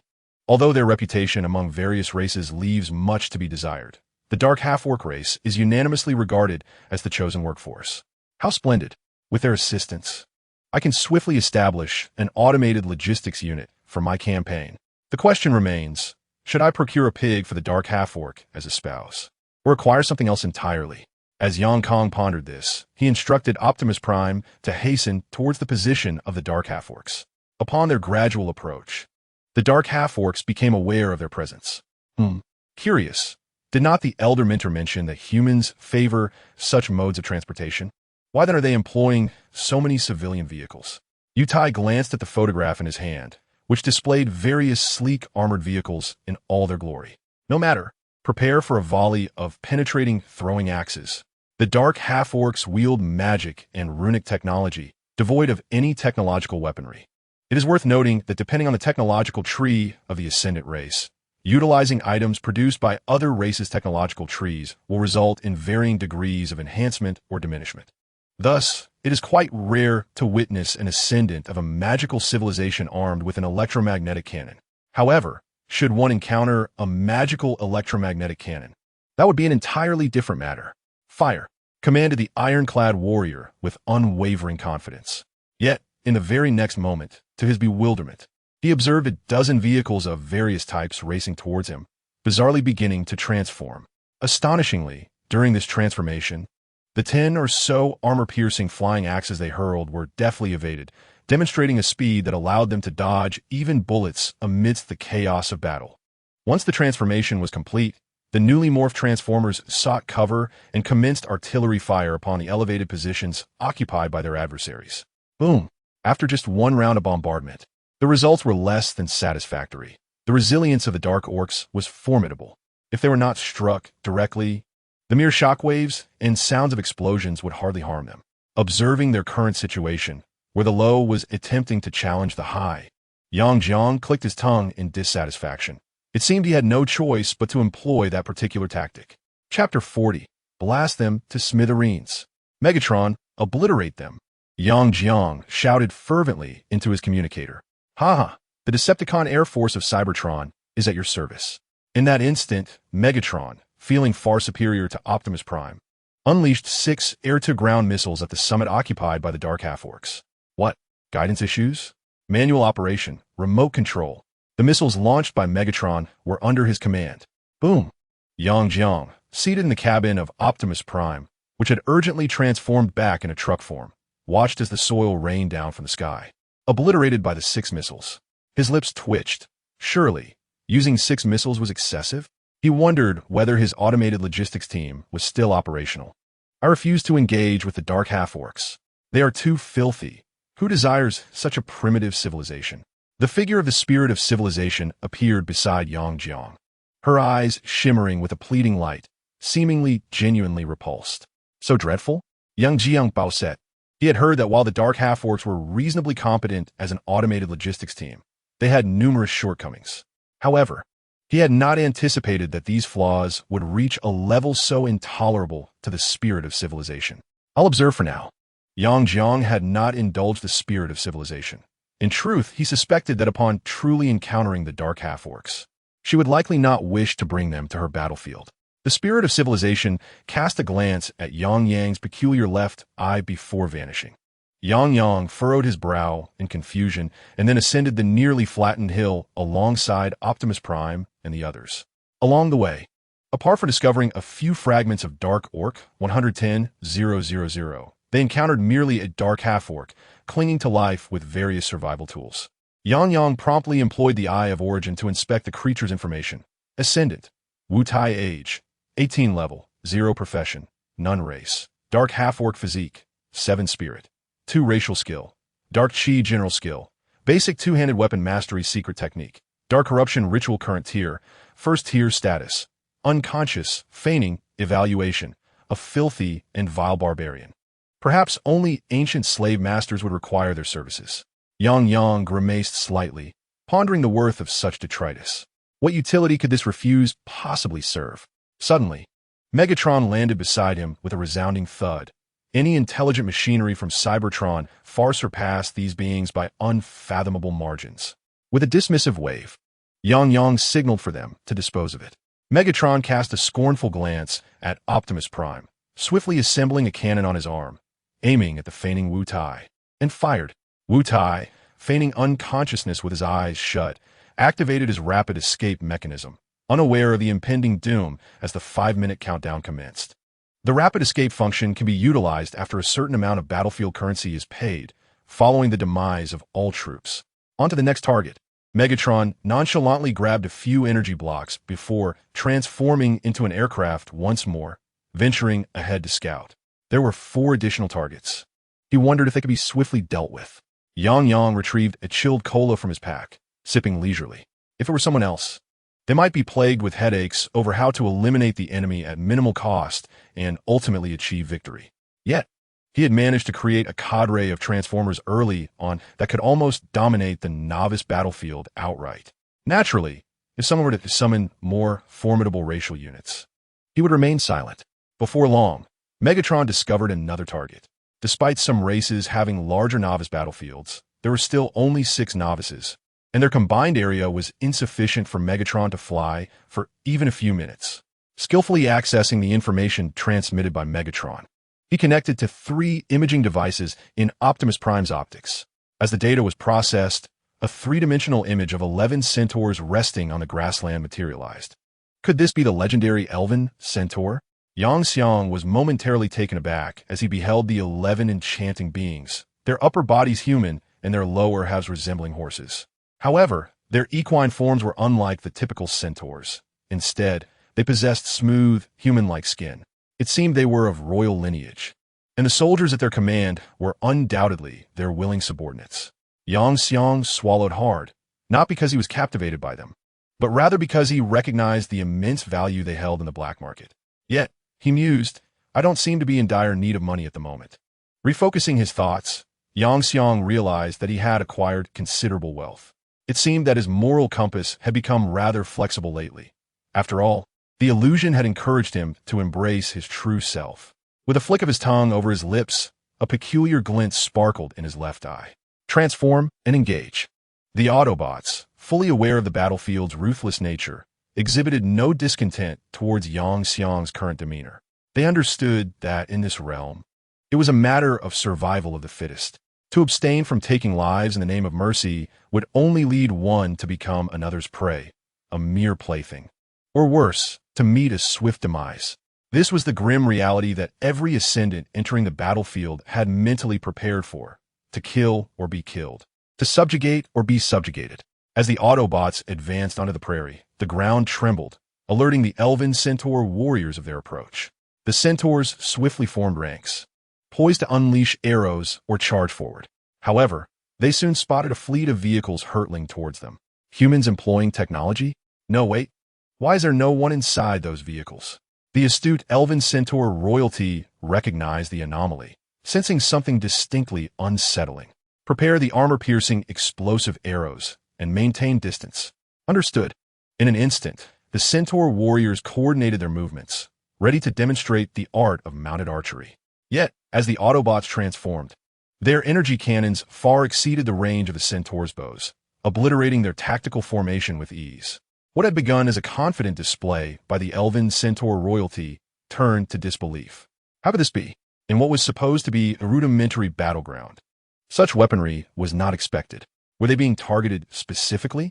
The realization of such a possibility left Serafina on edge, her tail bristling with anxiety. Chapter 41. The surrender of the elven centaurs had Yang Xiang been privy to the thoughts swirling in the minds of the elven centaur royalty. He would have scoffed in disbelief, just as he was about to command the Autobots to intensify their assault and eliminate them entirely. The unexpected occurred. The opposing force raised a white flag. What? Yang Xiang was taken aback. This was his first encounter with an enemy surrendering so readily. We surrender. Esteemed warrior, as a member of a royal lineage, particularly one of a dwindling race. The most prevalent lesson imparted in daily life is the adage that as long as the Green Mountains remain, one need not fear the absence of firewood. Indeed, this wisdom is borrowed from the teachings of the human race. Surrender? Yang was somewhat uncertain. He grappled with whether to accept the opponent's capitulation. Although, as a fervent conqueror, he possessed an understanding of how to handle captives. The matter at hand was complicated by the fact that his instructor had once advised them that without a contract, surrender was nothing more than empty rhetoric. The pressing issue was that he lacked the requisite scroll for such an agreement, as it was rare for anyone to capitulate on a novice battlefield. Thus he had not prepared such an item. However, Yang's perplexed demeanor caught the attention of the elven centaur royalty. I possess a contract scroll. I can draft a surrender agreement immediately, whether it be for vassalage or enslavement. I am amenable to either. Xiaolin exclaimed hastily, fayouting tête Yang. Adorned with the insignia of a conqueror, might eliminate her on the spot. Given your appearance, you must be of royal blood. Are you truly so composed as to accept the fate of becoming a vassal, or even a slave? Do you not fear that I might treat you as a weapon of war? Yang spoke candidly, for he was the victor. He could dictate the terms as he saw fit. Even my father has become a vassal to others. What recourse do I have? The battlefield is merciless, and those of our kind, possessing commendable qualities yet few in number, have always been coveted spoils of war. We have long resigned ourselves to our fate. After all, weakness is the original sin. Seya Lin cast aside her equipment with a gesture of respect and reverently extended the contract in her hand towards Yang. Had she chosen otherwise, the other ascendants of her race might emulate her defiance, for she was the princess of their lineage. Yet, the reality was that the elven centaur population was already scarce. Persisting in such defiance would inevitably lead to their extinction.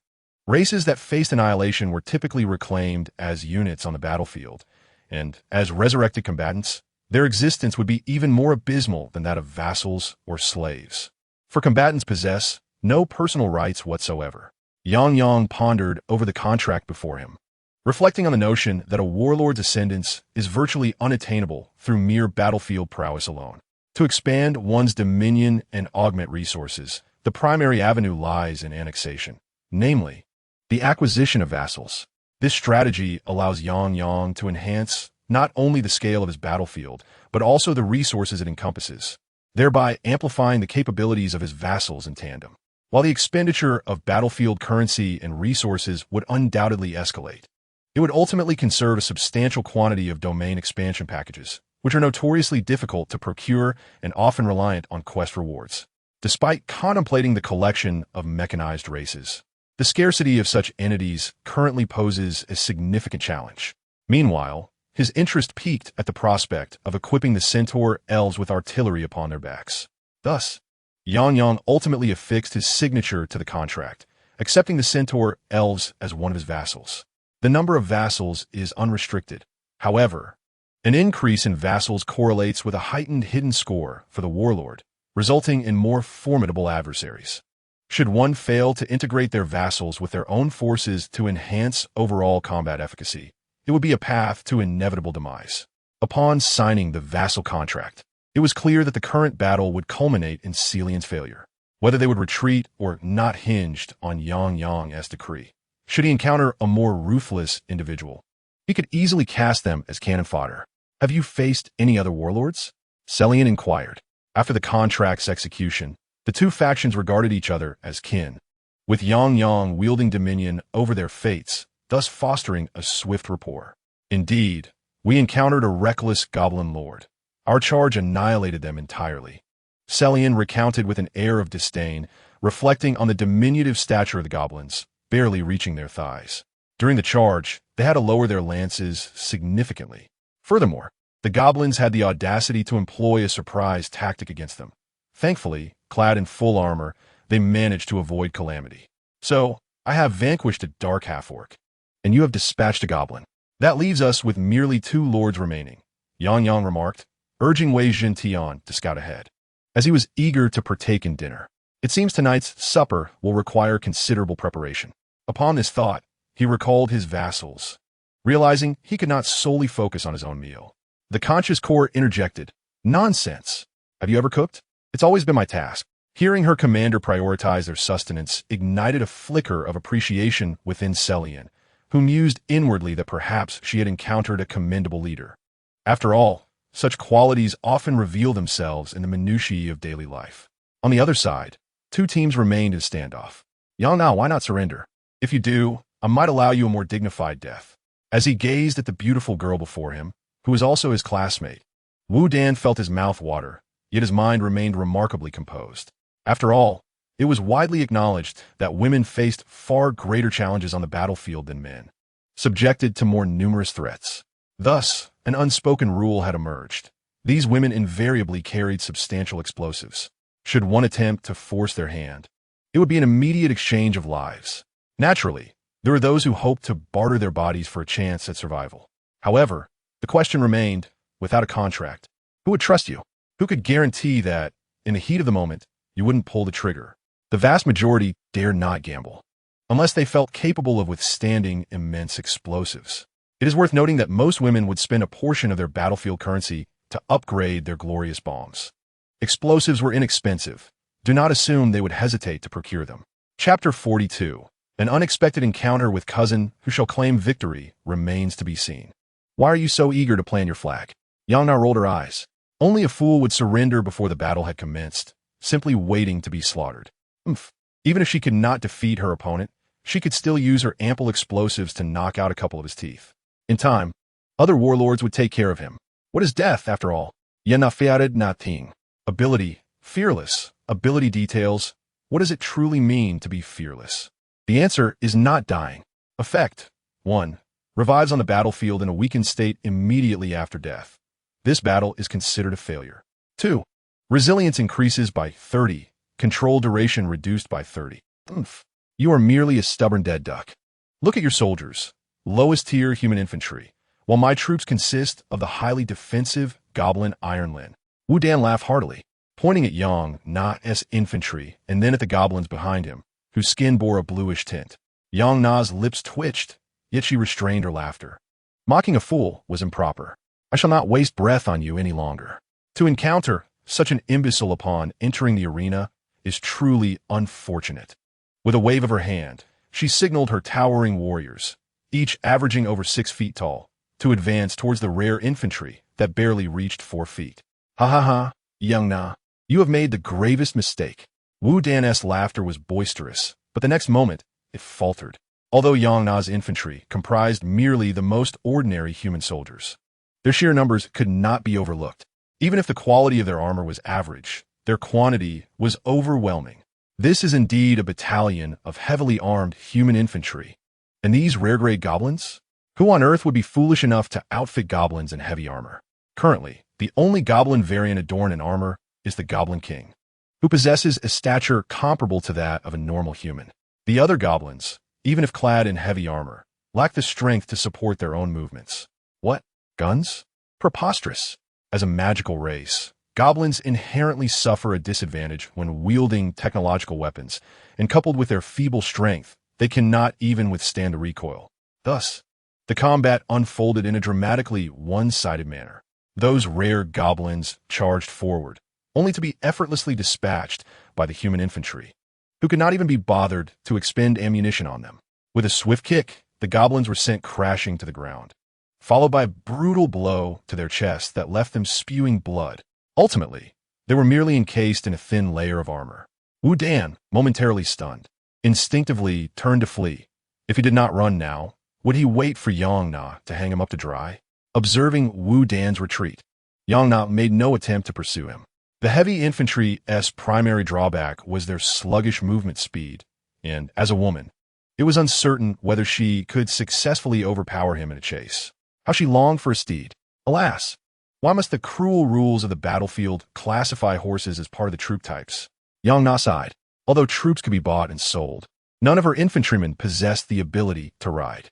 Thus, if she insisted on acquiring a horse, she would have to ride it herself, which would render the investment impractical. For now, she decided to focus on the task at hand. Someone, come and skin these goblins for me. They could provide decent materials, she commanded. Hurry up. I do not wish to be boiled like dumplings by other warlords. Understood. A chorus of soldiers replied as they clumsily began the process of skinning the goblins. After all, these were mere basic infantrymen, lacking any skills in skinning. It was at this moment that an aircraft roared overhead. Goodness, I hope we are not encountering some fool fishing for experience points at this novice level. Anyone capable of launching a fighter jet in such a wretched place could hardly be a newcomer. Surely, fortune could not be this cruel. Dropping down to such a low tier would incur a penalty on rewards. Surely, there could not be a genius worthy of such actions. Yang Na suddenly felt the risk of becoming collateral damage from these firearms. After all, if they were willing to descend to such depths, what else could they possibly do? Would they abandon the fight entirely and flee, forfeiting all rewards? Yang Na fell into contemplation. My lord, please issue your commands. Their cannons are already trained on us. A soldier interjected beside her. What? So soon? Yang Na felt a sudden jolt in her heart and hastily turned to the direction indicated by the soldier. There was no need to look further. In merely a moment, the cannon was already aimed at her forehead. Her infantry had long since recognized the futility of their situation, casting down their weapons and surrendering. What ist? The cannon's caliber was larger than their heads.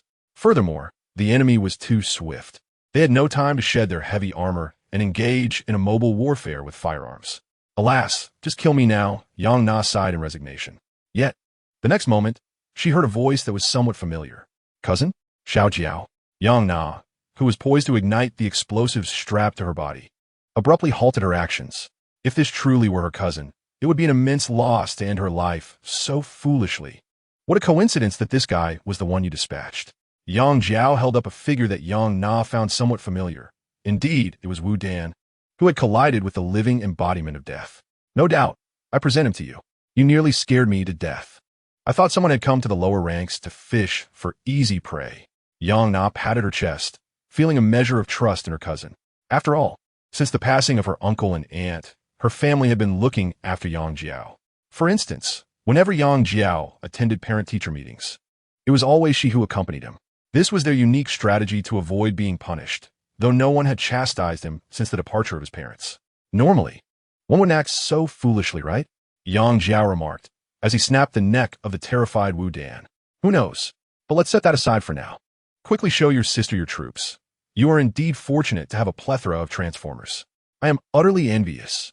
After casually conversing with her brother, Yang Na dashed to the feet of Optimus Prime, like a lovesick fool, and began to caress the transformers, nearly drenching them with her drool and risking rust. Chapter 43. The battle concludes. Permissions granted, I say. That's enough. At this rate, your saliva will cause a flood. Yang Jiao lightly tapped his cousin's head, slightly exasperated. Who told you this thing is so formidable? Just look at your cousin's soldiers. That's what one might call a lucky draw. A normal person would at least get some blue skies among the 10 draws, but here I am, with nothing but clouds, no blue skies in sight. Yang Na sighed, her face replete with resignation. Ah, therein lies the problem. You see, even my transformers have their own shared troubles. For instance, Optimus Prime, Megatron, and Bumblebee are all hero-class units. I have no idea whom to choose for card enhancements. Yang Jiao pointed at his transformers, his expression one of distress. Enough already. Knowing your cousin is in distress, you still indulge in this kind of banter. Yang Na was so furious that her hair nearly stood on end. Just kidding. How have Uncle and the others been lately? Yang Kong chuckled softly, quickly smoothing her hair down. They're doing quite well. Once we reach the intermediate battlefield, we will no longer be compelled to participate in the war. Just like me, to be precise, my bad luck has been inherited from them. As a person plagued by misfortune, merely surviving to the intermediate battlefield is already commendable, and naturally, they will refrain from further involvement in the conflict. Speaking of this, Yang Na's expression dimmed slightly, for her cousin's parents perished in that very intermediate battlefield. Unlike her own parents, her uncle and aunt were considered geniuses, excelling in both luck and innate abilities.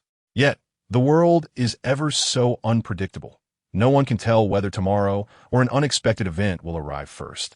Shaking off these thoughts, Yang Na quickly adjusted her mindset. All right, let's not dwell on such matters. This is hardly the place for such discussions. I surrender now and will embrace your leg. Yang Kong was taken aback for a moment, hesitating, unsure of what to say. You haven't eliminated them all, have you? Yang Na glanced at the elven centaurs in Yang Kang's team, a sly smile spreading across her face. It seems my little brother has grown up. Cough, cough. Do not speak nonsense. I am a respectable man. Additionally, I have indeed dealt with the other opponents. Now, you need only surrender, and the battlefield should conclude. Yang Kong felt a hint of embarrassment, but swiftly changed the topic. Understood. My little brother is a respectable man, so I shall surrender, just like my esteemed brother. As she spoke, Yang Na produced a white flag she had prepared in advance and waved it. The outcome of this minor skirmish has been decided. All participants will withdraw in 5 minutes. This battle follows the standard mode. Any participants who die without resurrection items will face permanent death.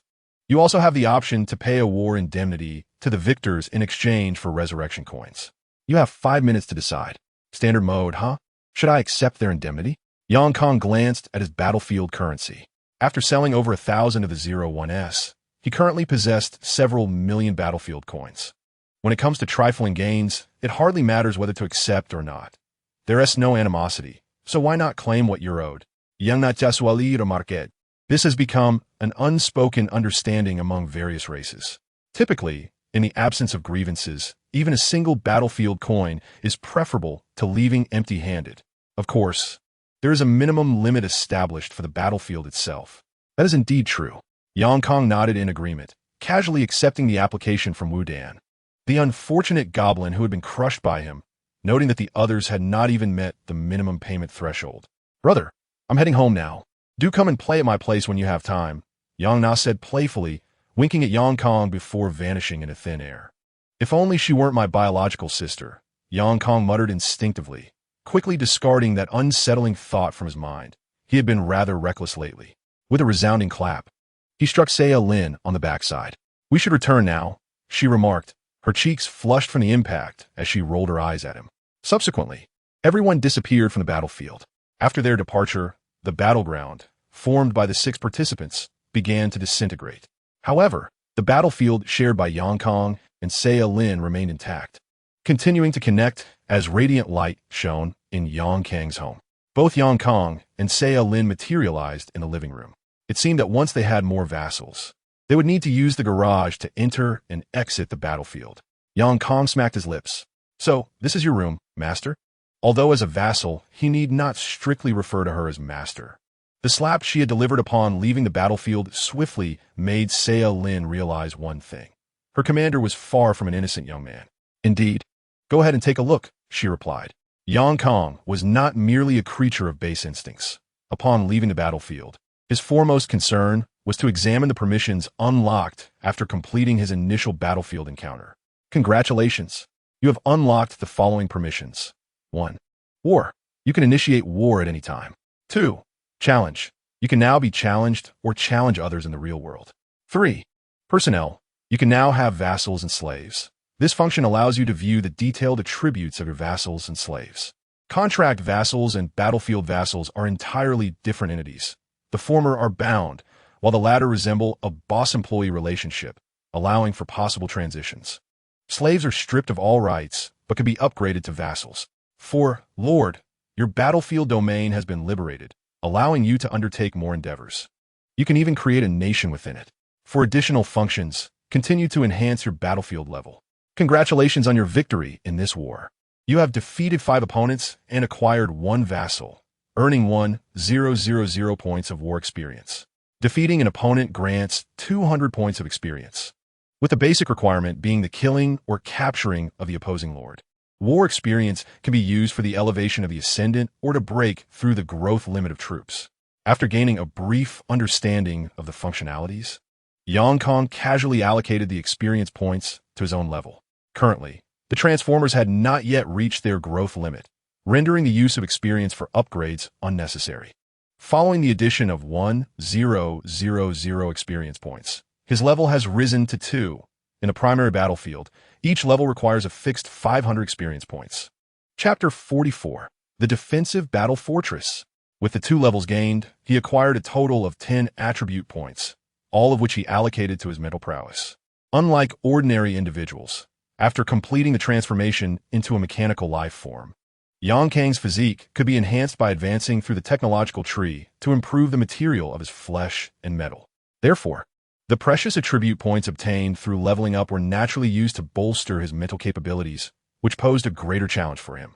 At this moment, Guang's attribute panel was as follows: Ascender, Guang age, 18 level, 2 profession, none race, human mechanical life form physique, 100 spirit, 50-60 talent, mechanical era, the primordial common skills, none secret technique, madness current tier, first tier, secret technique, madness details.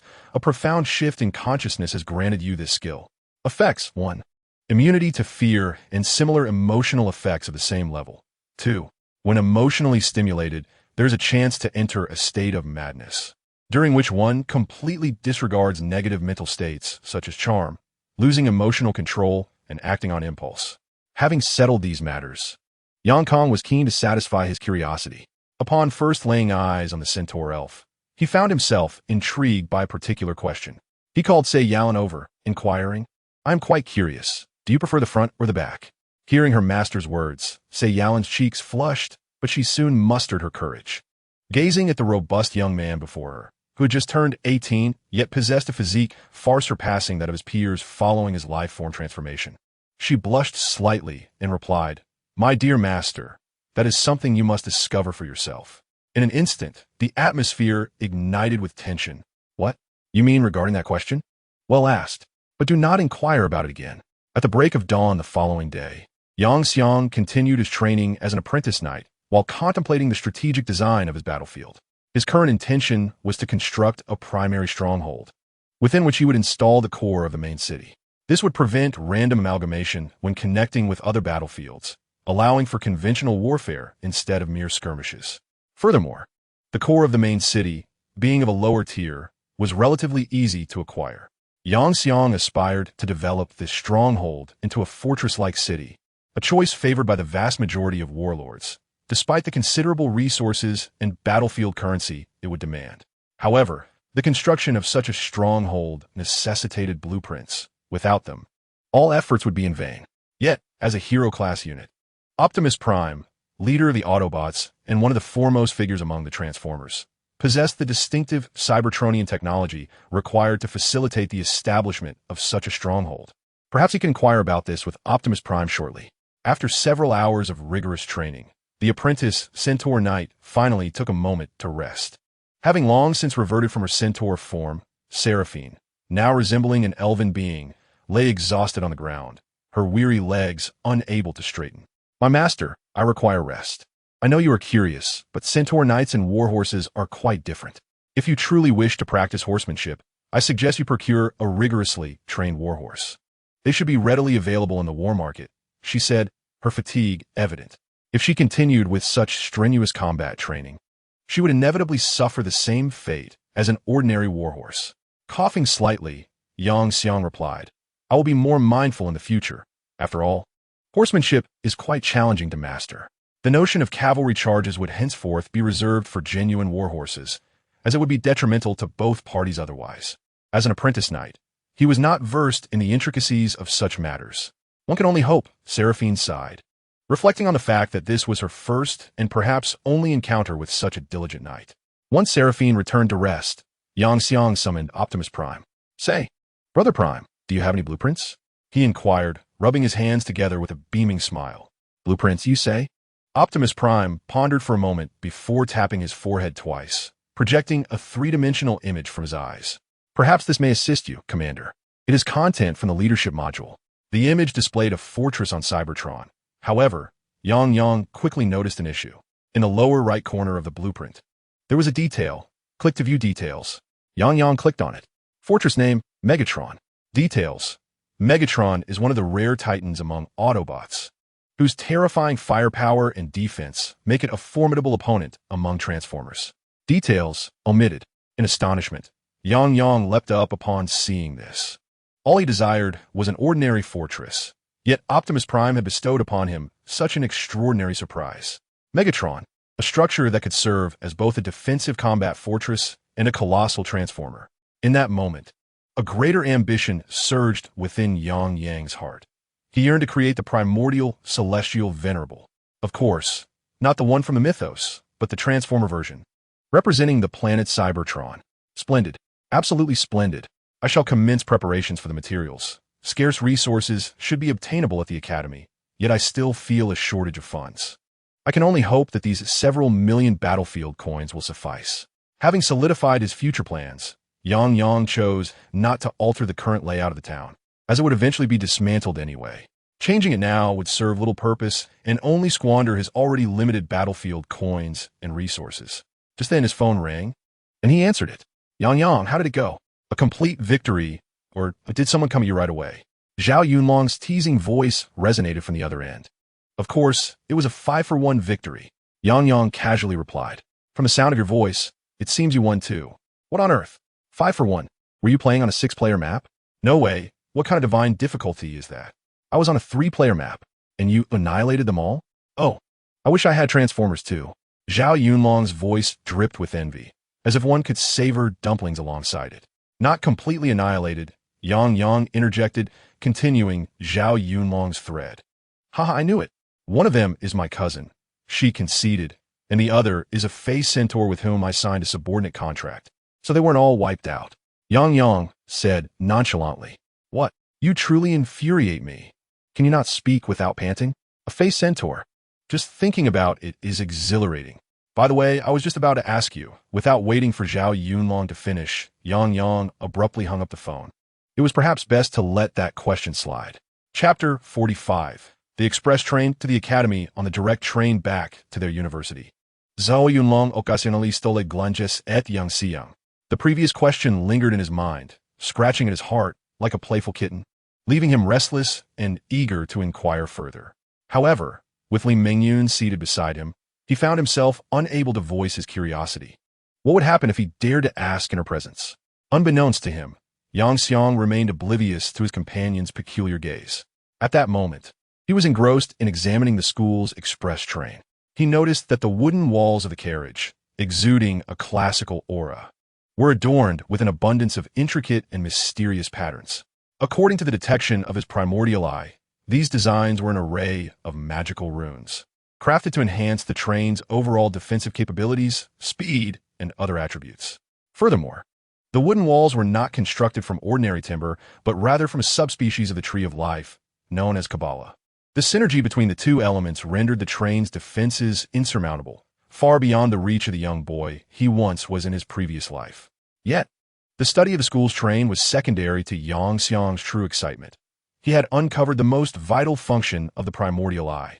Perhaps, akin to the novels he had read in his past life, he could utilize the abilities of the primordial eye to seize opportunities. Informing you, it's futile to dream. You are not the sole possessor of such piercing insight. Even if your comprehension is superior, others are not fools. The consciousness core quipped through their mental exchange. Indeed, Yang Xiang felt as though he had lost a fortune in that moment. Ahem, Yang Xiang? Li Mingyun coughed lightly, pulling him back from his lofty thoughts. Huh? What is it? He replied instinctively. I primarily want to thank you for your weaponry. Without the equipment you provided, I would have been in quite a predicament during this conflict, Li Mingyun expressed, her voice tinged with lingering anxiety. What happened? Yang Xiang asked, his interest piqued. I encountered a formidable human from an unknown realm who possessed immense magical powers. Upon her arrival, she unleashed a torrent of spells, eliminating the competition. Had it not been for the energy shield you supplied, I would have surely been vanquished as well. Subsequently, I instructed my secretary to inscribe a dispelling rune on the energy cannon, and with a single shot, I eliminated her. I can still vividly recall the astonishment etched across her face as I defeated her. Li Mingyun sighed softly, expressing her sentiments. There's no way around it. At present, few participants in the junior battlefield perceive their adversaries as wielding formidable long-range energy weapons. Even the most vulnerable of mages merely consider defenses against gunpowder arms. Rarely does anyone at this stage prepare an abundance of energy-resistant equipment, as such items are prohibitively expensive and ineffective against the predominant physical assaults encountered in the junior battlefield. The cost-effectiveness is simply too low. However, Li Mingyun glanced at Yang Xiang, pondering that if he were to market a substantial quantity of low-tier energy weapons, then energy-resistant gear might indeed sell like hotcakes. As long as my creations prove beneficial, I shall be content. Yang Xiang nodded in agreement. After all, she was the girlfriend of his good friend. It seems we have truly stepped into this ruthless battleground. At this, Zhao Yunlong also sighed, acknowledging that even in the junior battlefield, where one could buy their life with battlefield currency, the underlying cruelty had already begun to reveal itself. One need only observe how elves and centaurs compromise for the survival of their races, even their princesses. In this arena, the weak have no right to exist, as they are destined to be exploited repeatedly by the more powerful, until they are left without means to secure their lives, ultimately finding their resting place upon the battlefield. Let us persevere. This is the nature of our world. Should we choose to retreat, the gradually strengthening others may not regard us as mere prey. A nation in decline leads to a family in disarray. A youth of similar stature, seated nearby, suddenly interjected passionately, indeed. Isn't it true that France disappeared from history precisely because it surrendered repeatedly on the battlefield? A sigh resonated through the air. For one must remember that France once stood among the 5 great nations at the pinnacle of the world. Alas, since the emergence of the battlefield, the global landscape has transformed dramatically. Even that bald eagle has split apart due to the rampant rise of personal heroism. As conversation flowed in the carriage, someone remarked, "The bald eagle's division has nothing to do with personal heroism.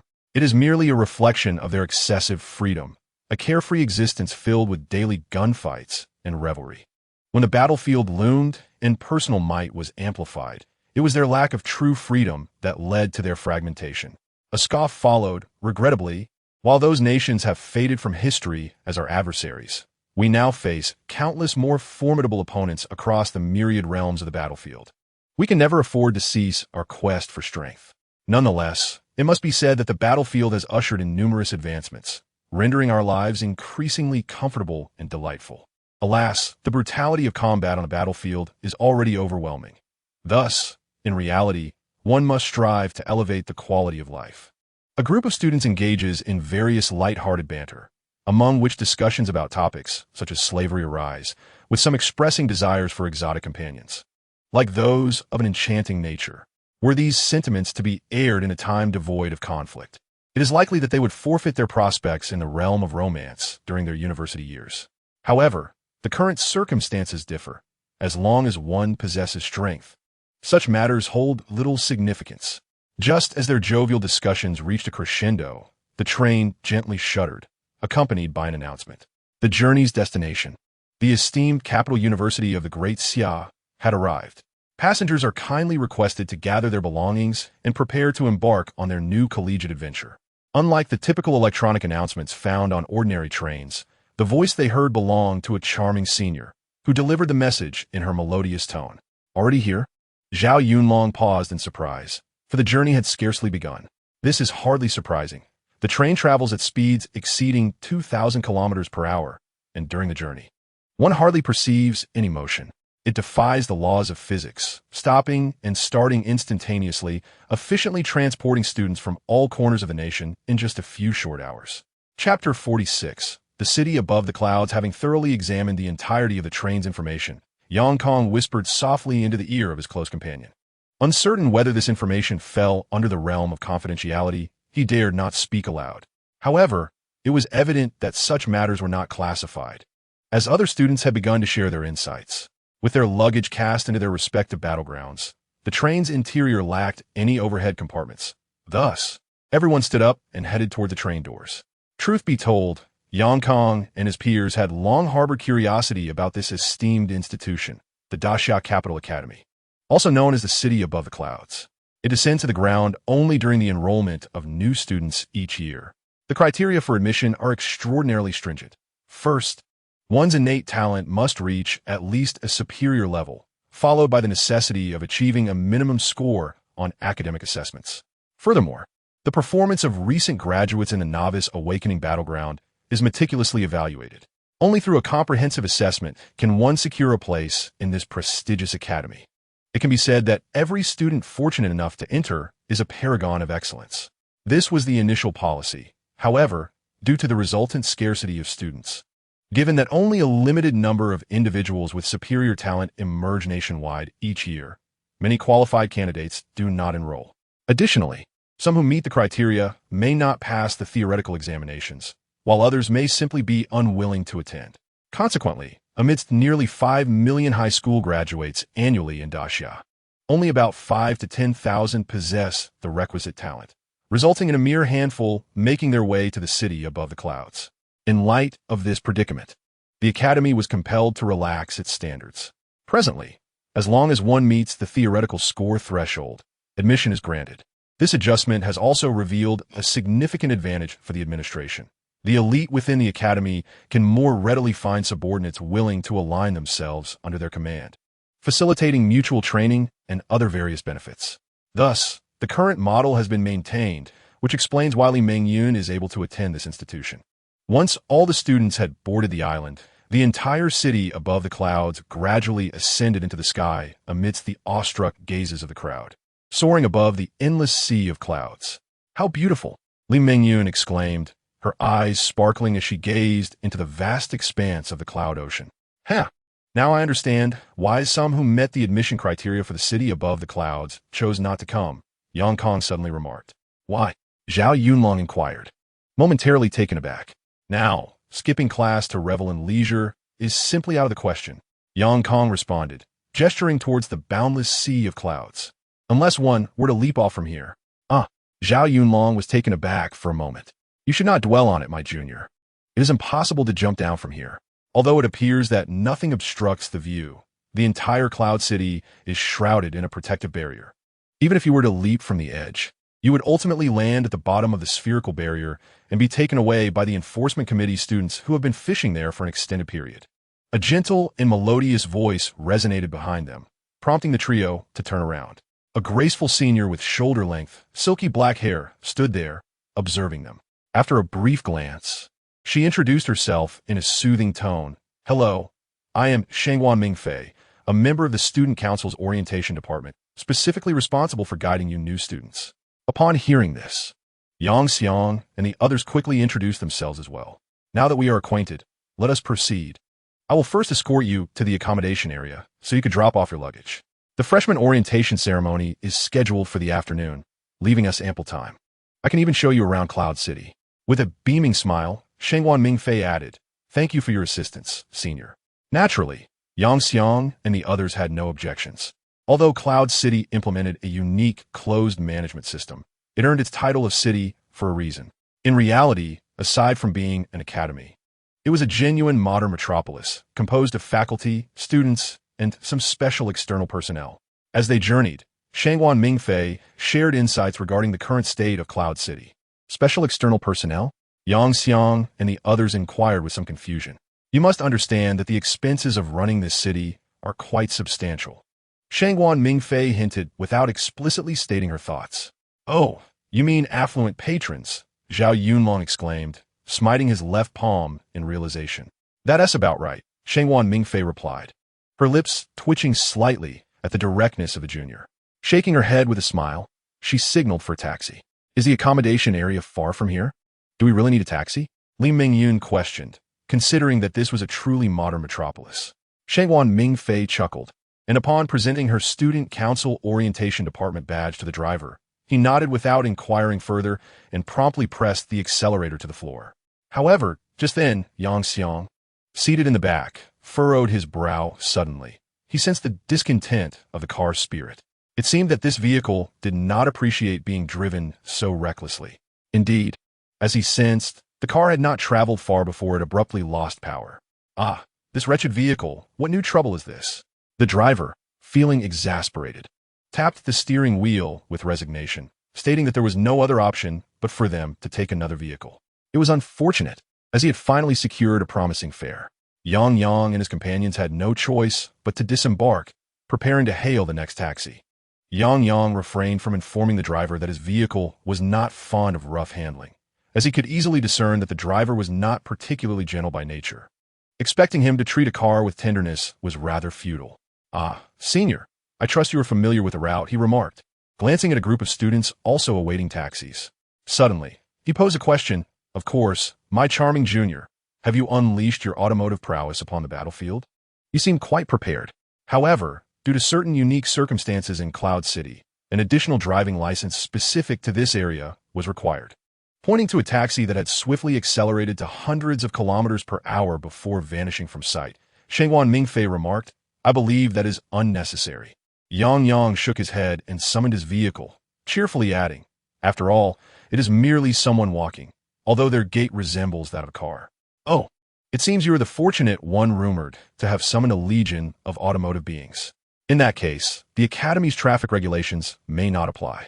Shangwan Mingfei's eyes sparkled with interest. This information had been relayed by a senior who participated in the recent Awakening battlefield for newcomers. Thus, everyone boarded the vehicle, and under Shangwan Mingfei's guidance, they swiftly arrived at the accommodation area. Based on the student identification numbers provided, they located their respective apartments. Indeed, it was an apartment, a one-bedroom, one living room, one bathroom, and one kitchen arrangement. This was the most basic configuration, and, if needed, they could apply for a two-bedroom, one living room setup. However, I strongly advise against having children while at the academy, as it could lead to considerable complications. When Shangwan Mingfei spoke, it was as if she were about to disclose Zhao Yunlong's and Li Mengyun's identification numbers. Subsequently, she guided them through Yunshang City, allowing them to familiarize themselves with the surroundings before taking her leave. However, before departing, she repeatedly reminded them not to forget the afternoon's opening ceremony.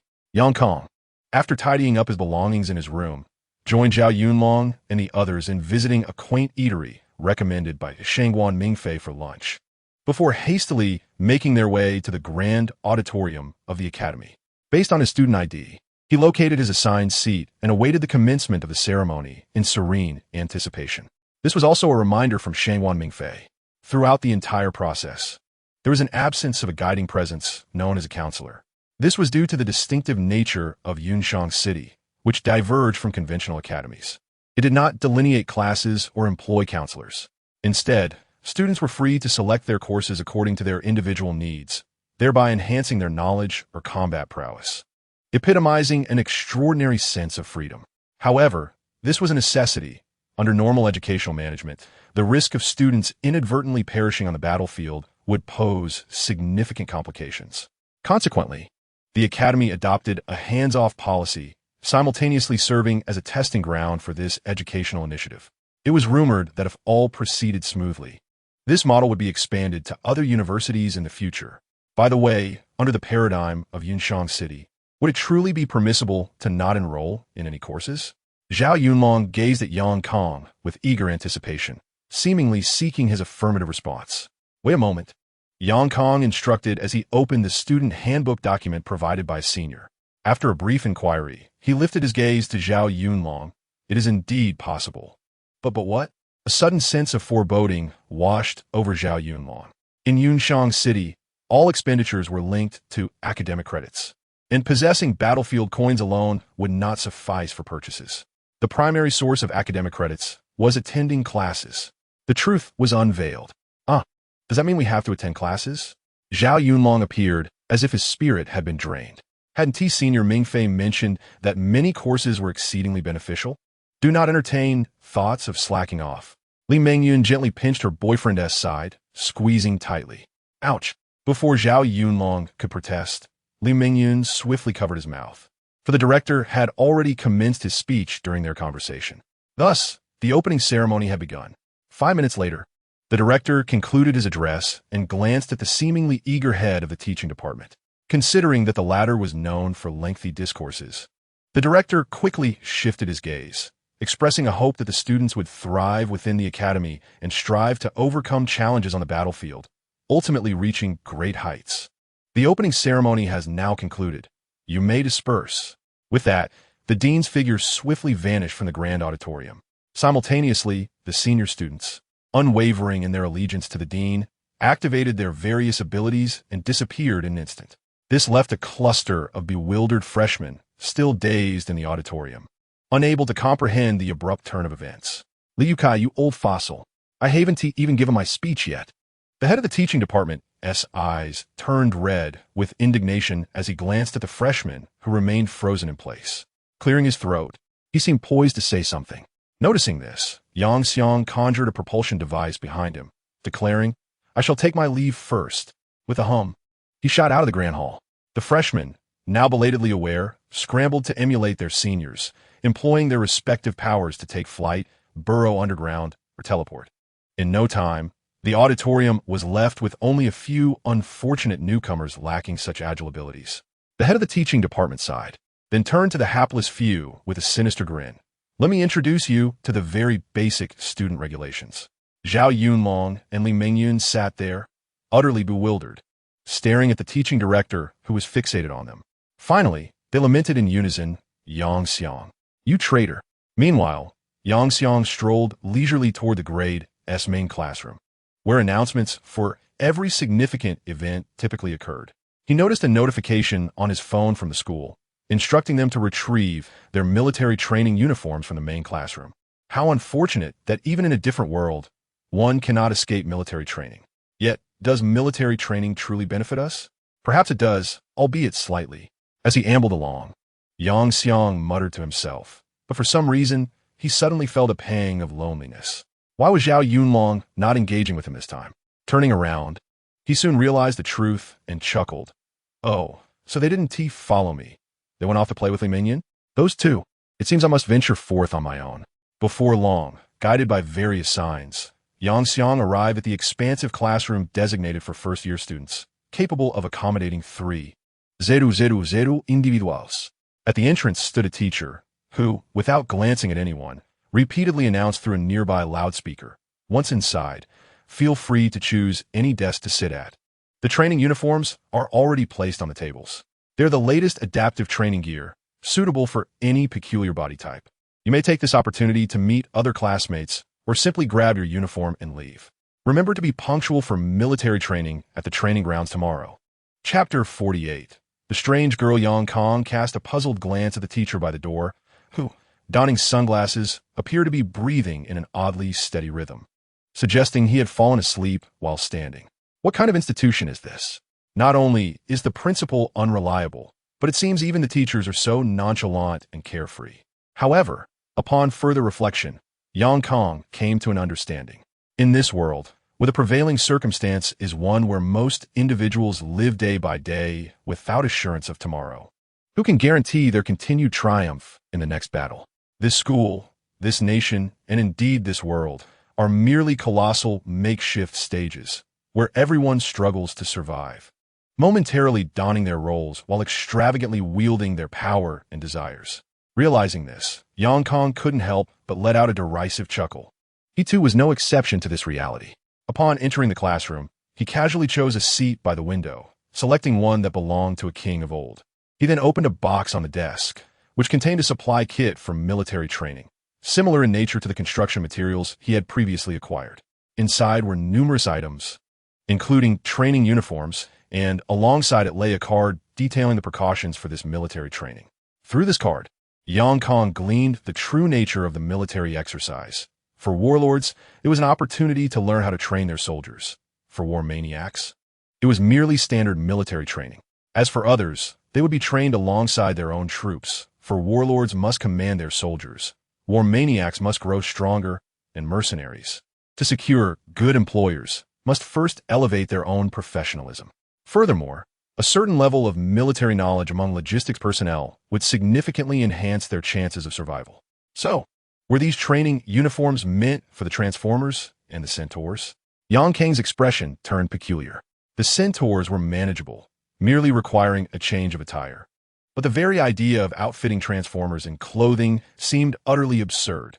Though perplexed, Yang Kang swiftly cast aside his doubts, for he sensed the presence of other students at the classroom door.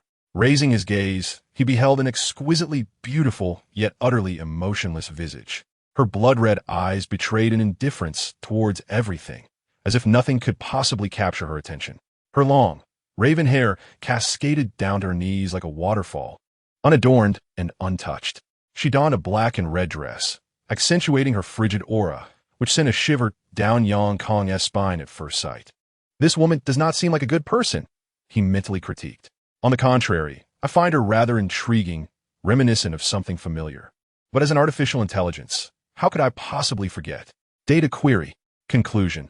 Her appearance resembles that of an awakened mechanical intellect.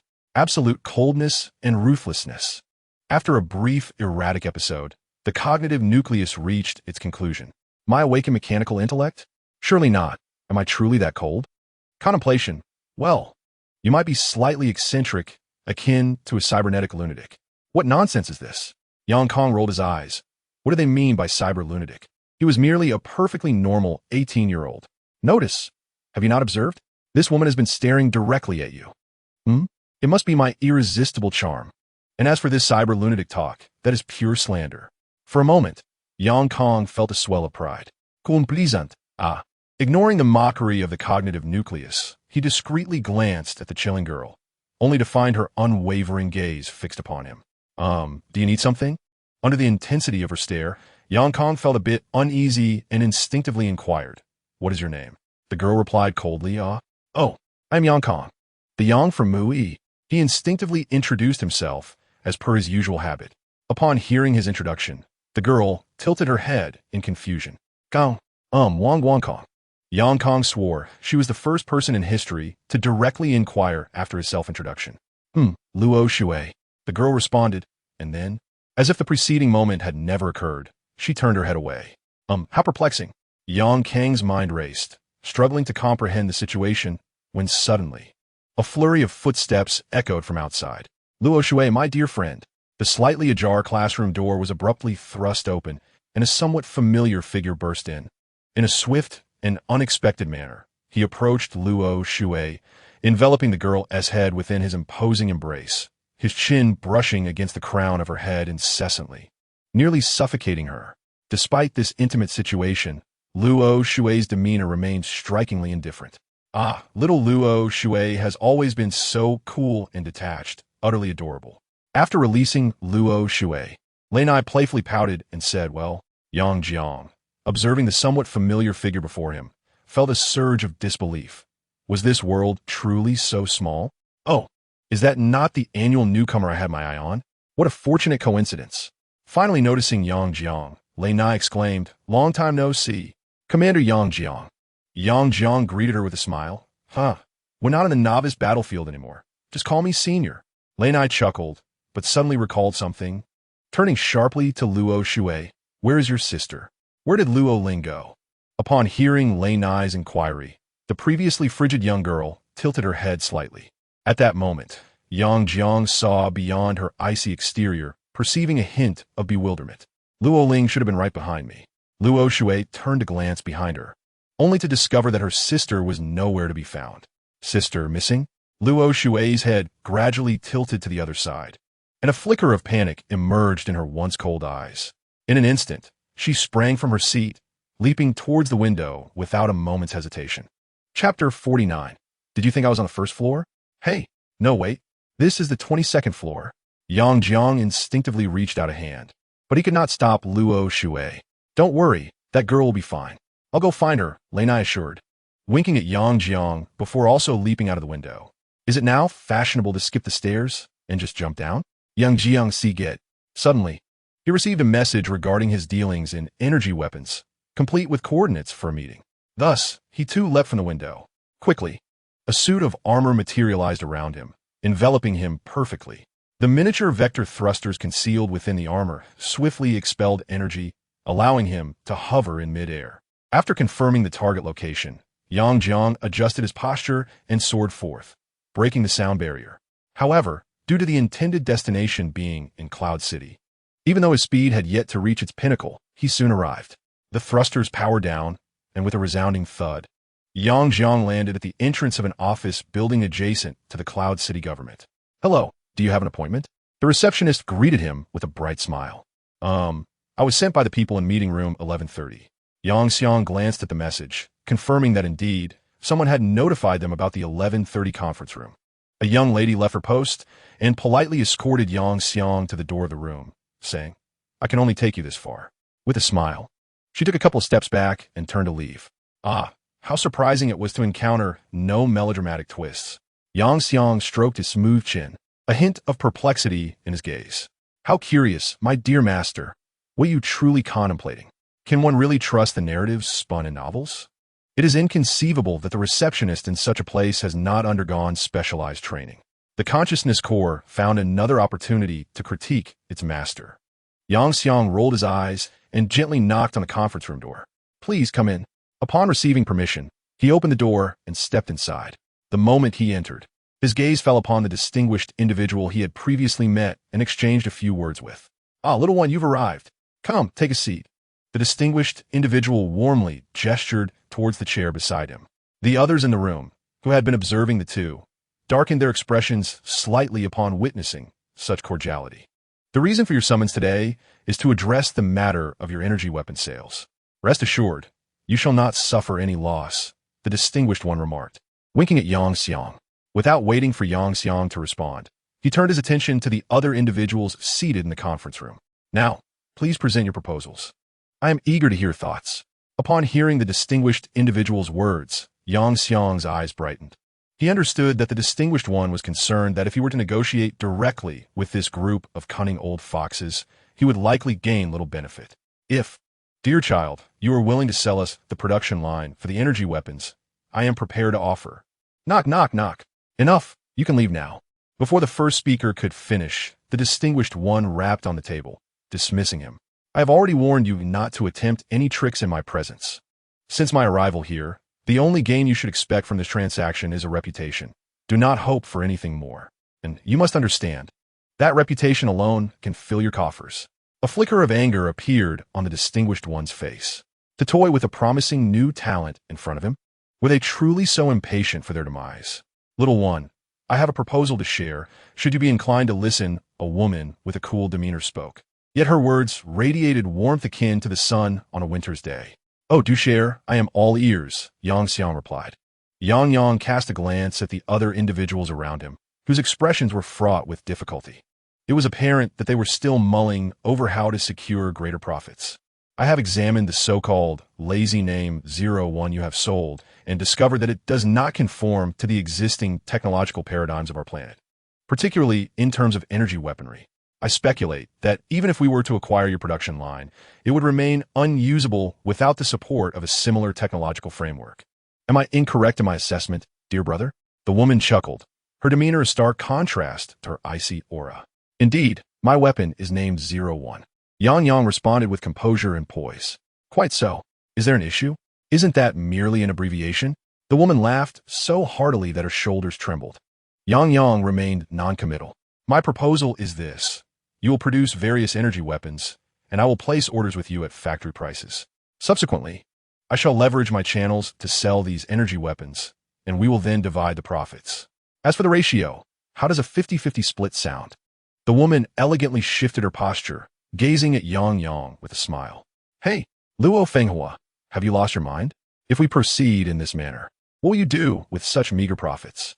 Someone exclaimed, their eyes wide with disbelief. "Oomph. A bunch of short-sighted fools. I can't be bothered to enlighten you." Luo Fenghua cast a disdainful glance at the other business leaders present. "You." The opponent's face flushed with anger, momentarily at a loss for words. "Very well. You may leave. It is clear you cannot offer a better price." The magnate waved a hand, and the other leaders felt an irresistible force propelling them out. However, unbeknownst to Yang, once they were expelled, The fury etched on their faces dissipated. What is it about this young man that warrants such a commotion? Why bring us along to play this charade? Perhaps it is to make him realize that the state has indeed invested effort. After all, if it comes too easily, it is not easily valued. Who knows? Yet, what they were all unaware of was that Yang had discerned their performance long before. For his primordial, I was never merely ornamental. However, upon realizing that the state acted out of benevolent intentions, concerned that he might stray from the righteous path, he chose not to dwell on it. Chapter 50. Do not eat. I am afraid. Ultimately, this negotiation concluded with the proposal put forth by Luo Fenghua. Moving forward, should Yang decide to sell energy weapons, the process would become exceedingly straightforward. He need only set a price for the energy weapons he produced, package them, and sell them to Luo Fenghua for an upfront payment, then patiently await the subsequent profit shares to be credited. Thus, the assembly lines on his battlefield are currently operating at full capacity, tirelessly manufacturing a plethora of energy weapons. The urgency of his financial predicament leaves him no choice. He instructed the cognitive core to calculate the construction costs of the formidable Megatron, and upon receiving the result, Yang's heart nearly faltered, for the answer was limitless. Why was it boundless? Because the schematics for Megatron provided only the minimum standards for materials, while the usage of superior materials had no ceiling. The more exceptional the materials, the mightier the Megatron produced. Furthermore, Megatron specifications are not fixed. The most basic version stands at a towering height of 500 meters post-transformation, while the Apex version reaches an astonishing 50,000 meters. Hence, Yang requires a vast amount of battlefield currency and academic credits from the Academy. Without these, the notion of creating Megatron remains but a pipe dream. Fortunately, the blueprints provided by Optimus Prime offer considerable flexibility, allowing him to initially construct a basic 500-meter variant using merely adequate materials. Through gradual upgrades and iterations, he aspires to elevate Megatron to the grand height of 50,000 meters. Moreover, in Yang's vision, his expenditures will not be limited solely to Megatron. He intends to research and develop a Cybertron barracks, indeed, a structure designed to recruit Cybertron transformers. This entails manufacturing compliant machines and, through Optimus Prime's leadership module, bestowing them with life. Indeed, Yang's ambition is to forge a colossal army of transformers. Currently, his existing transformers are engaged in the research and establishment of specialized production lines. The transformers do not oppose the creation of more companions, as the leadership module possesses nearly limitless power. Although its usage is heavily restricted, it poses no issue when employed to create new transformers. After concluding the negotiations, Yang opened the window and cheerfully exclaimed, "All right, boss, Sister Fenghua, I'm off." Having completed the discussions, the familiar Yang had already altered his address. The two looked at him quizzically as he opened the window, and in the next moment he leapt out. Luo Fenghua's exquisite visage twitched slightly. Why did this action seem so familiar? A sudden sense of foreboding surged within her. Upon leaping from the window, Yang's armor manifested once more, soaring through the sky towards his dormitory. However, at that moment, he noticed a girl lying prone on the ground below. He suddenly felt an inexplicable sense of familiarity. After pondering for a moment, Yang gradually descended beside the girl.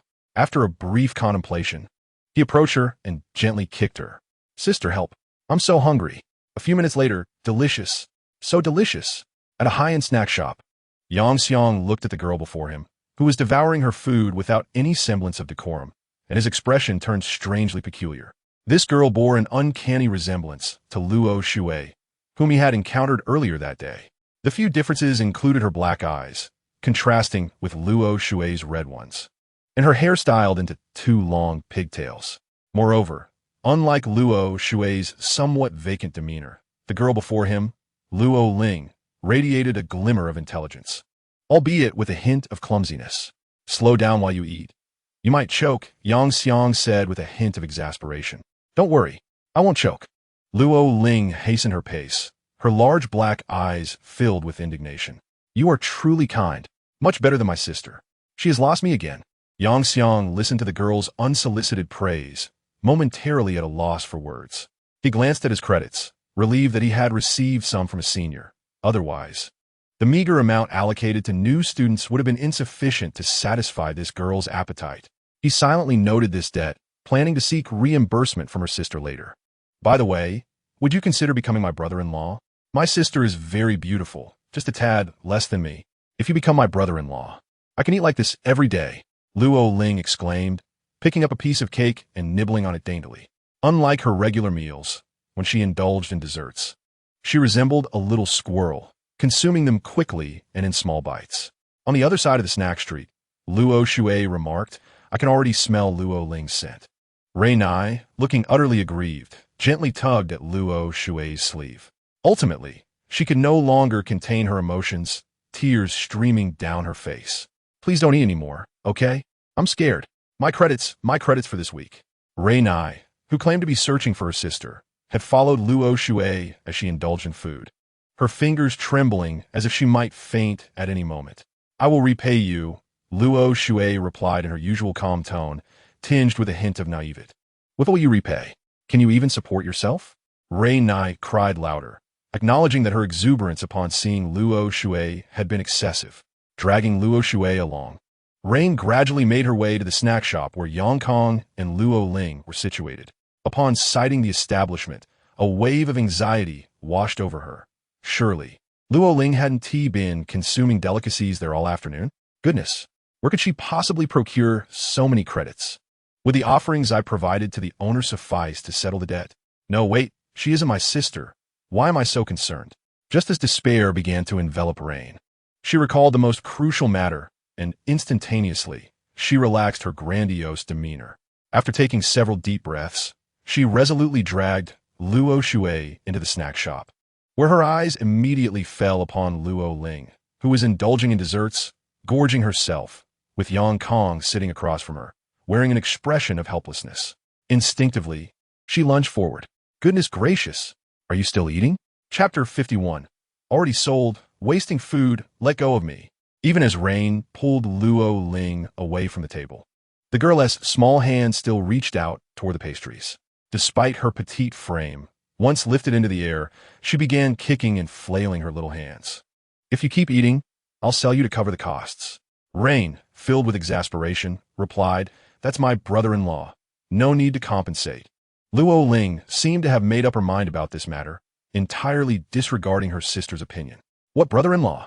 Rain was utterly bewildered, but at that moment, she noticed that Luo Shui had somehow taken her sister's former seat and continued the feast. No, sister, that's mine, Luo Ling protested, growing frantic. Luo Shui? Rain's eyes widened.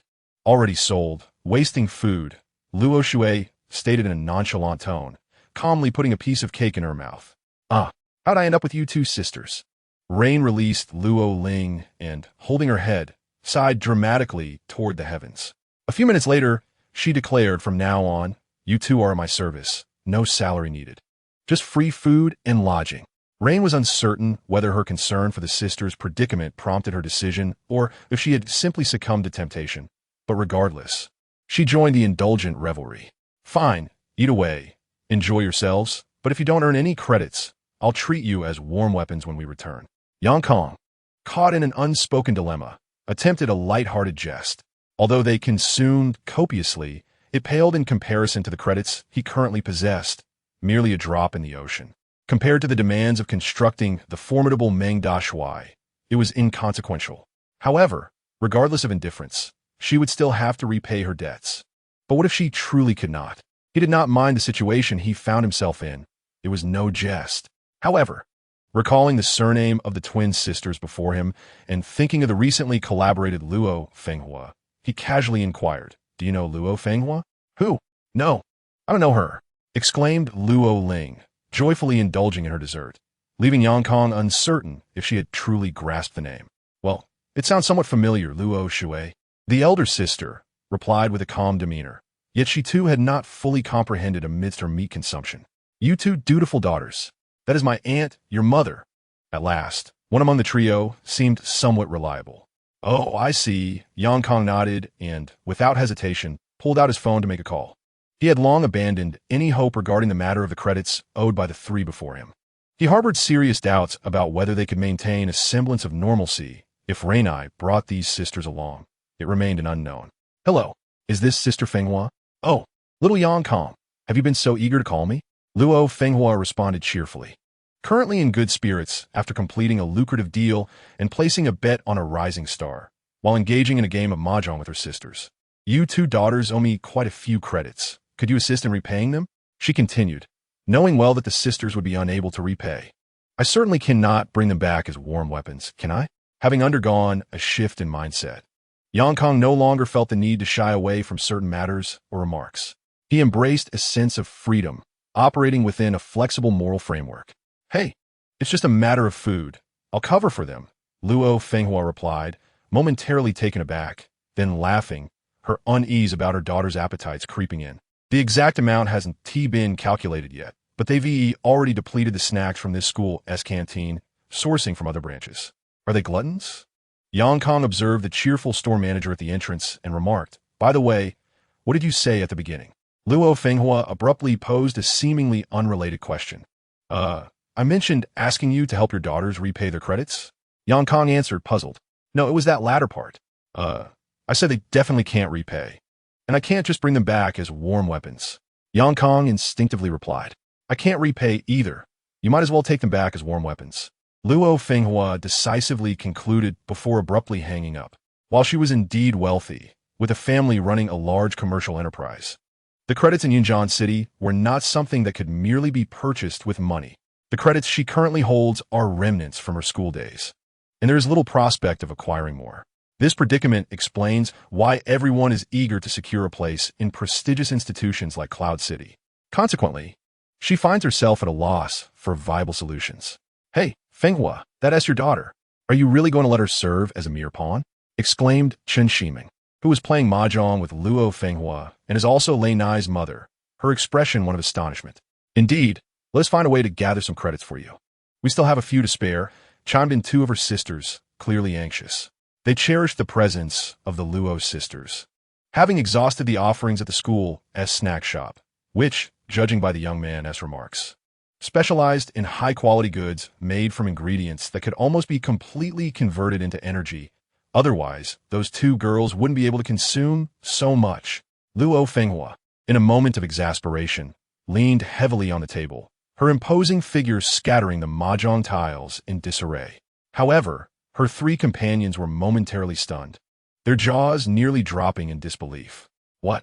When I was studying in Cloud City, I only dared to visit such snack shops once a week. This is bad. It's truly a disaster. Oh, my poor little niece, having to serve as a pawn at such a young age. In their eyes, being reduced to such servitude was the least unfavorable outcome. With such an overwhelming debt of credits, being transformed into a commodity would likely go unquestioned. Yang Xiang, feeling helpless, hung up the phone only to find 3 pairs of wide eyes fixed on him. All right, you've been sold, Lei Nai. You don't eat much, so I can treat you as a gesture of gratitude for your earlier kindness on the novice battlefield. But those two Yang Xiang lamented, a headache brewing. Chapter 52. Long-term employment contract. Yang Xiang was in a quandary. He was unsure how to manage these two foolish girls. Had he known, he would not have heeded her suggestion to dine out. Instead, he could have brought home a couple of buckets of rice to make do. Despite having sternly insisted they serve as pawns, the reality was that their mother had just signed a lucrative trade agreement with him. Engaging in such actions would undoubtedly jeopardize their collaboration. Though the two girls were exceptionally adorable, especially with the allure of being twins, Yang Xiang recognized that women were abundant, and it was unnecessary to risk his future interests over this trivial matter.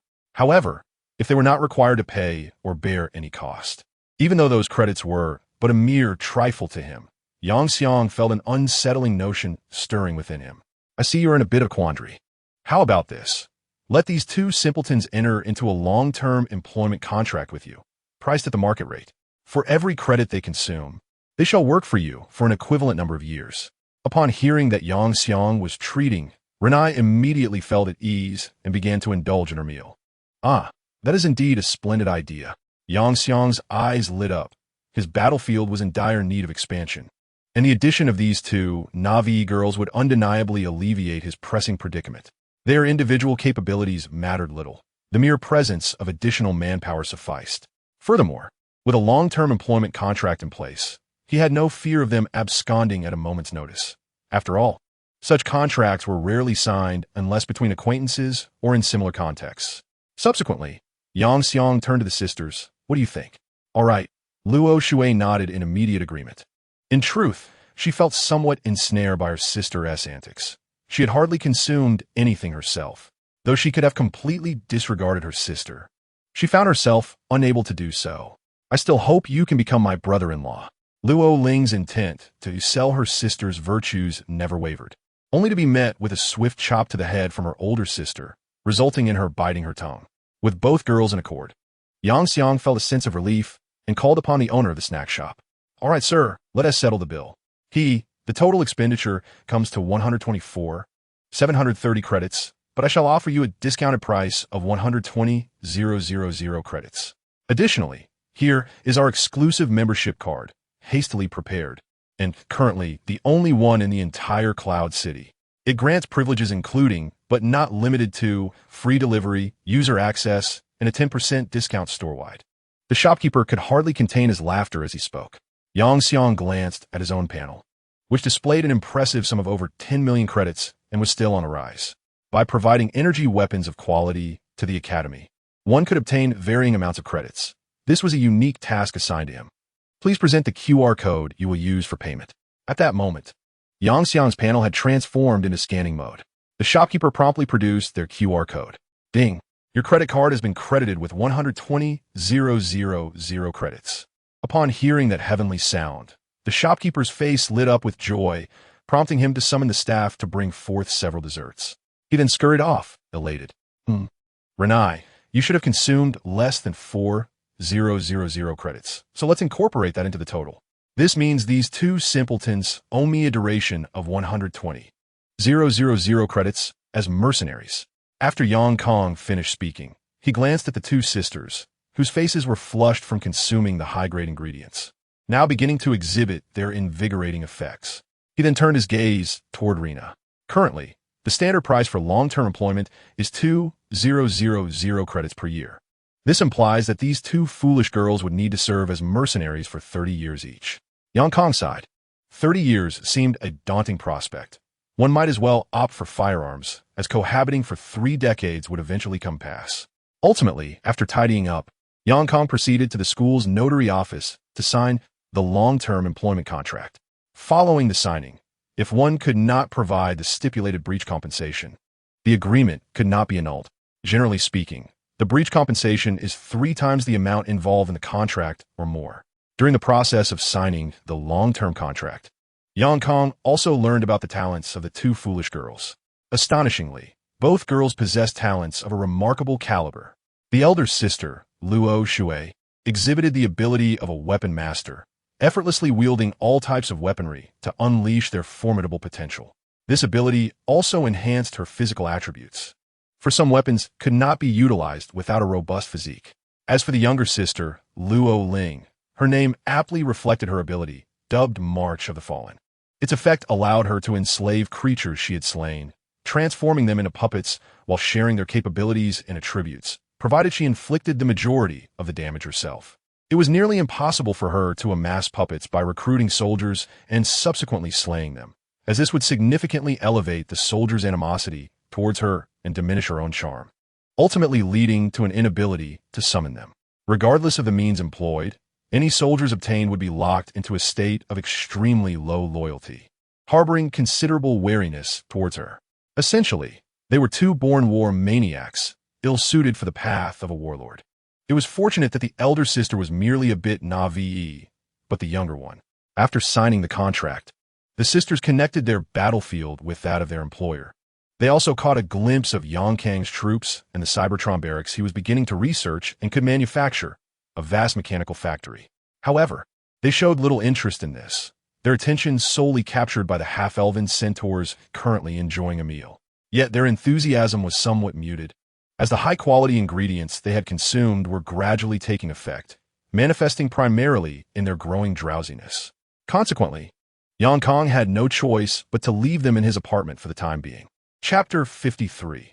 The mechanical empire Yang Kong is not one to take advantage of others' misfortunes. After all, there is ample time ahead, and there is no need to rush.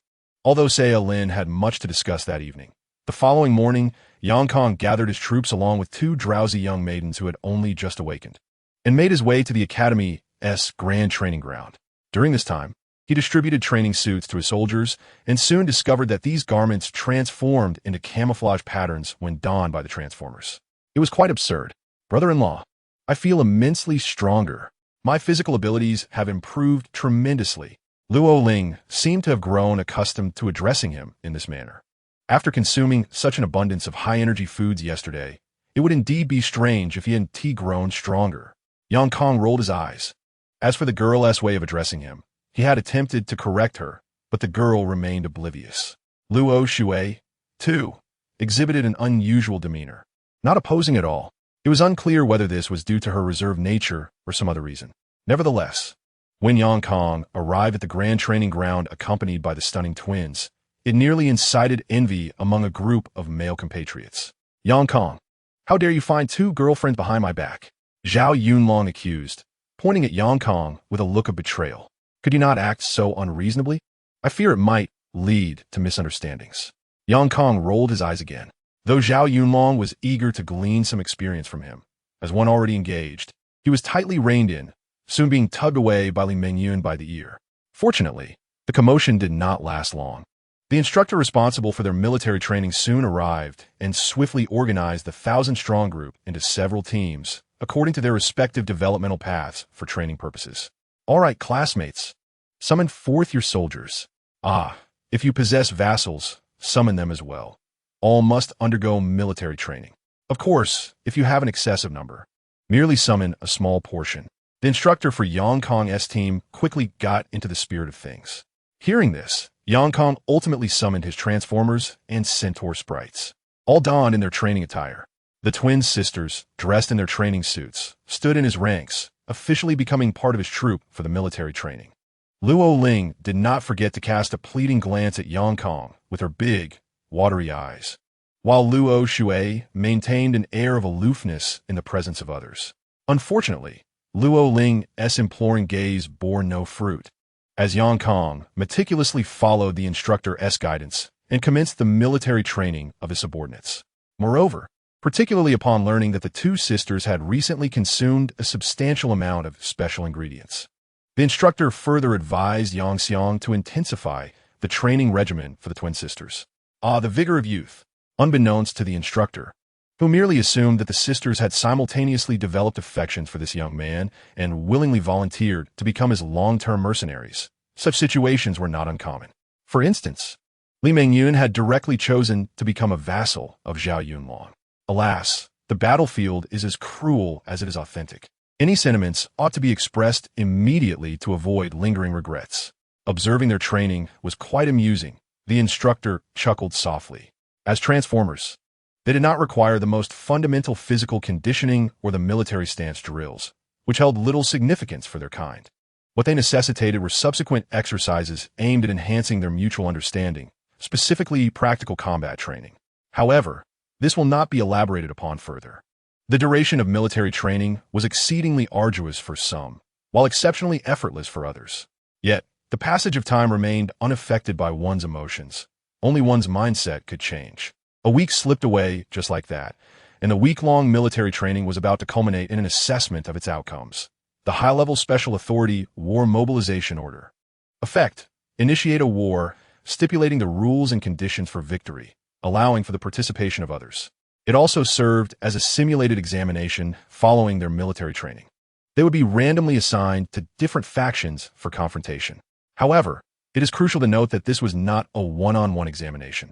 It also represented a joyous celebration for the senior students, a party where they could openly tease the juniors and gather resources. The school would randomly select a portion of senior students to enter the battlefield as special units, enjoying considerable freedom in their actions. They could attack either side in the conflict at their discretion, ensuring a fair treatment of provocations. Typically, the school would implement a death protection rule, allowing for revival upon death and the procurement of war currency to resurrect units, with expenses covered by the institution due to the nature of the simulated assessment. Thus, as one of the few featured events of the school, it was immensely popular. Furthermore, this war competition was an exceptionally grand-scale simulation of factional opposition, With a notification from the panel, Yang Xiang did not hesitate and promptly selected yes. In the next instant, his figure vanished from spot, only to gradually reveal itself on an expansive battlefield. However, it was peculiar. Wasn't this supposed to be a factional competition? How'd I find myself cast aside? The consciousness core helplessly reminded, perhaps you should check your panel. Reluctantly, Yang began to review the tasks displayed on his panel. Faction task, survival in the crevice. Details. As a nascent mechanical civilization in gradual development, you disdain all primitive and backward adversaries and would never forge alliances with them. Task objective. Survive amidst the conflict of the two great factions. Faction task. Victory. Details. Achieve triumph in this war. Task objective. Defeat all factions involved in this conflict. Notice. Special effect Mechanical Empire activated. Passive ability. Mechanical Empire. Details. During the ascension of civilization, we chose machinery, and machinery likewise chose us. Effect. In faction wars. Exist independently as the Mechanical Empire, possessing the following effects. Chapter 54.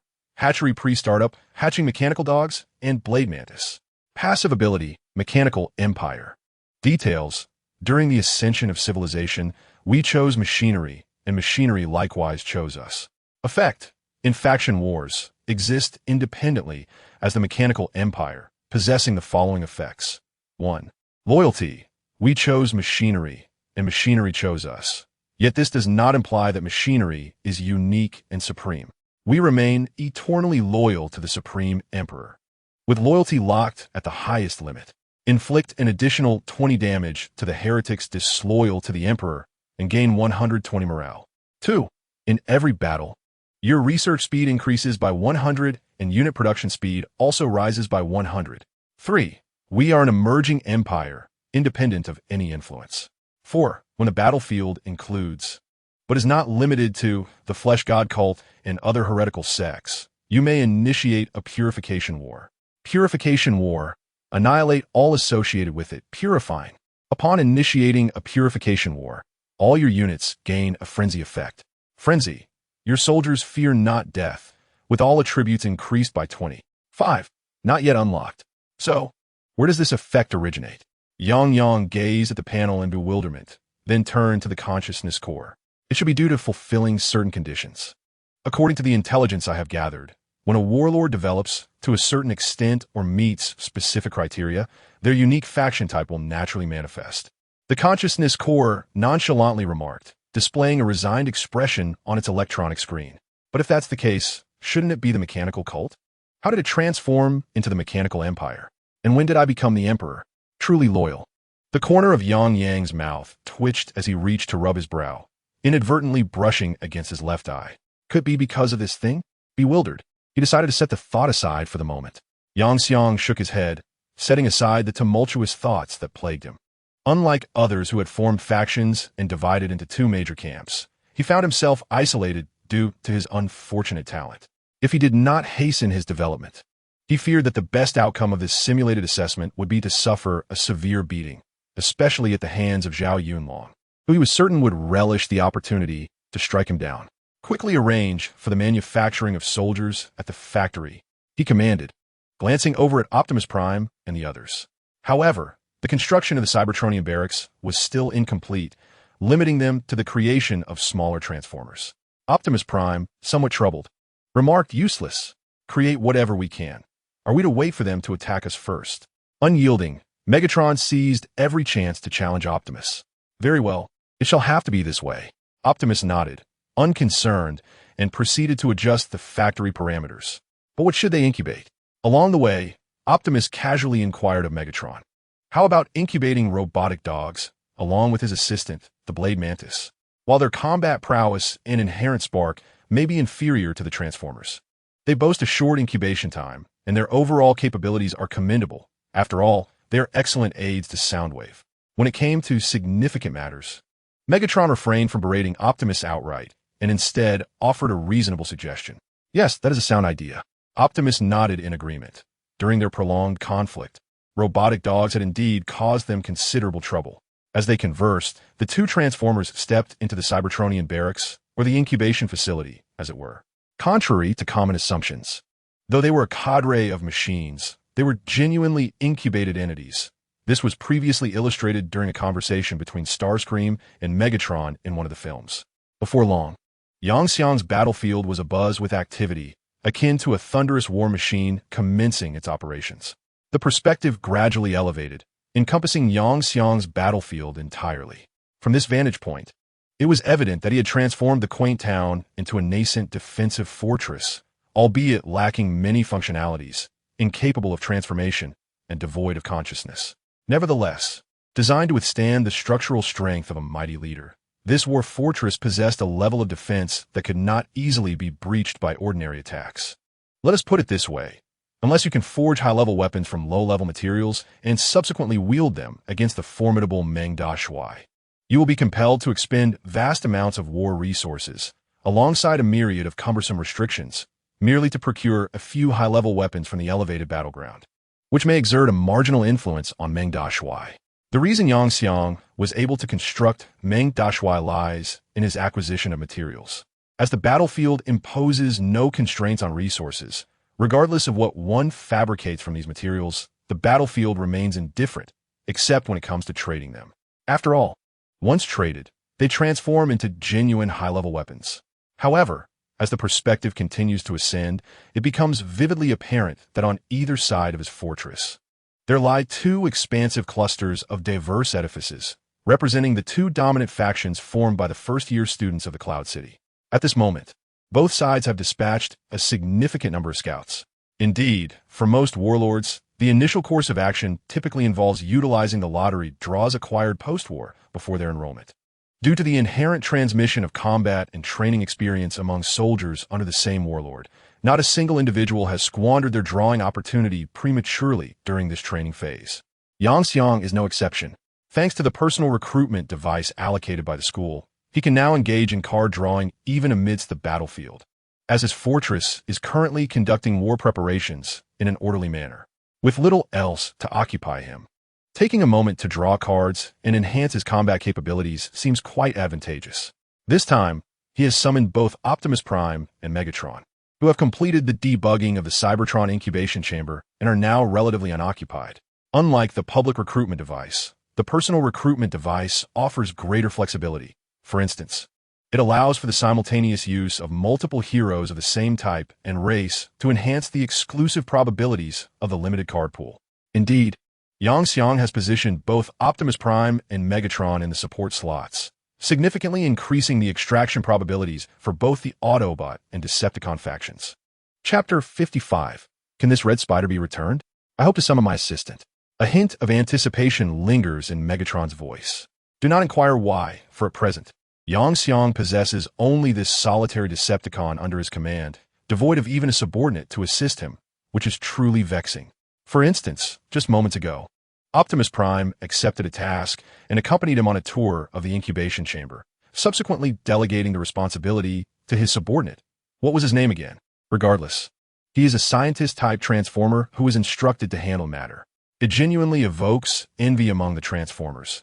If only Soundwave could be summoned, that would be splendid. Optimus Prime nodded slightly. After all, the primary forces they were deploying this time were primarily mechanical hounds and blade mantises. If Soundwave could command them, it would be most advantageous. Let me give a try, Yangxiang declared, as if tossing 1,500 battlefield coins into a personal recruitment device. Congratulations! You have obtained Soundwave. Congratulations! You have obtained Shockwave. Congratulations! You have obtained Plague. Congratulations! You have obtained Tape Legion. Congratulations! You have obtained Red Spider. Congratulations! You have obtained Scalpel. Congratulations! You have obtained Uproar. Congratulations! You have obtained Charge. Congratulations! You have obtained Big Train. Congratulations! You have obtained Noise. Splendid. Witnessing this draw, many of his capable subordinates emerged, and Megatron excitedly bumped his fists together, causing sparks to fly. Can this red spider be returned? He inquired, striking the red spider's shoulder with his massive palm. Oh, Megatron, you cannot do that.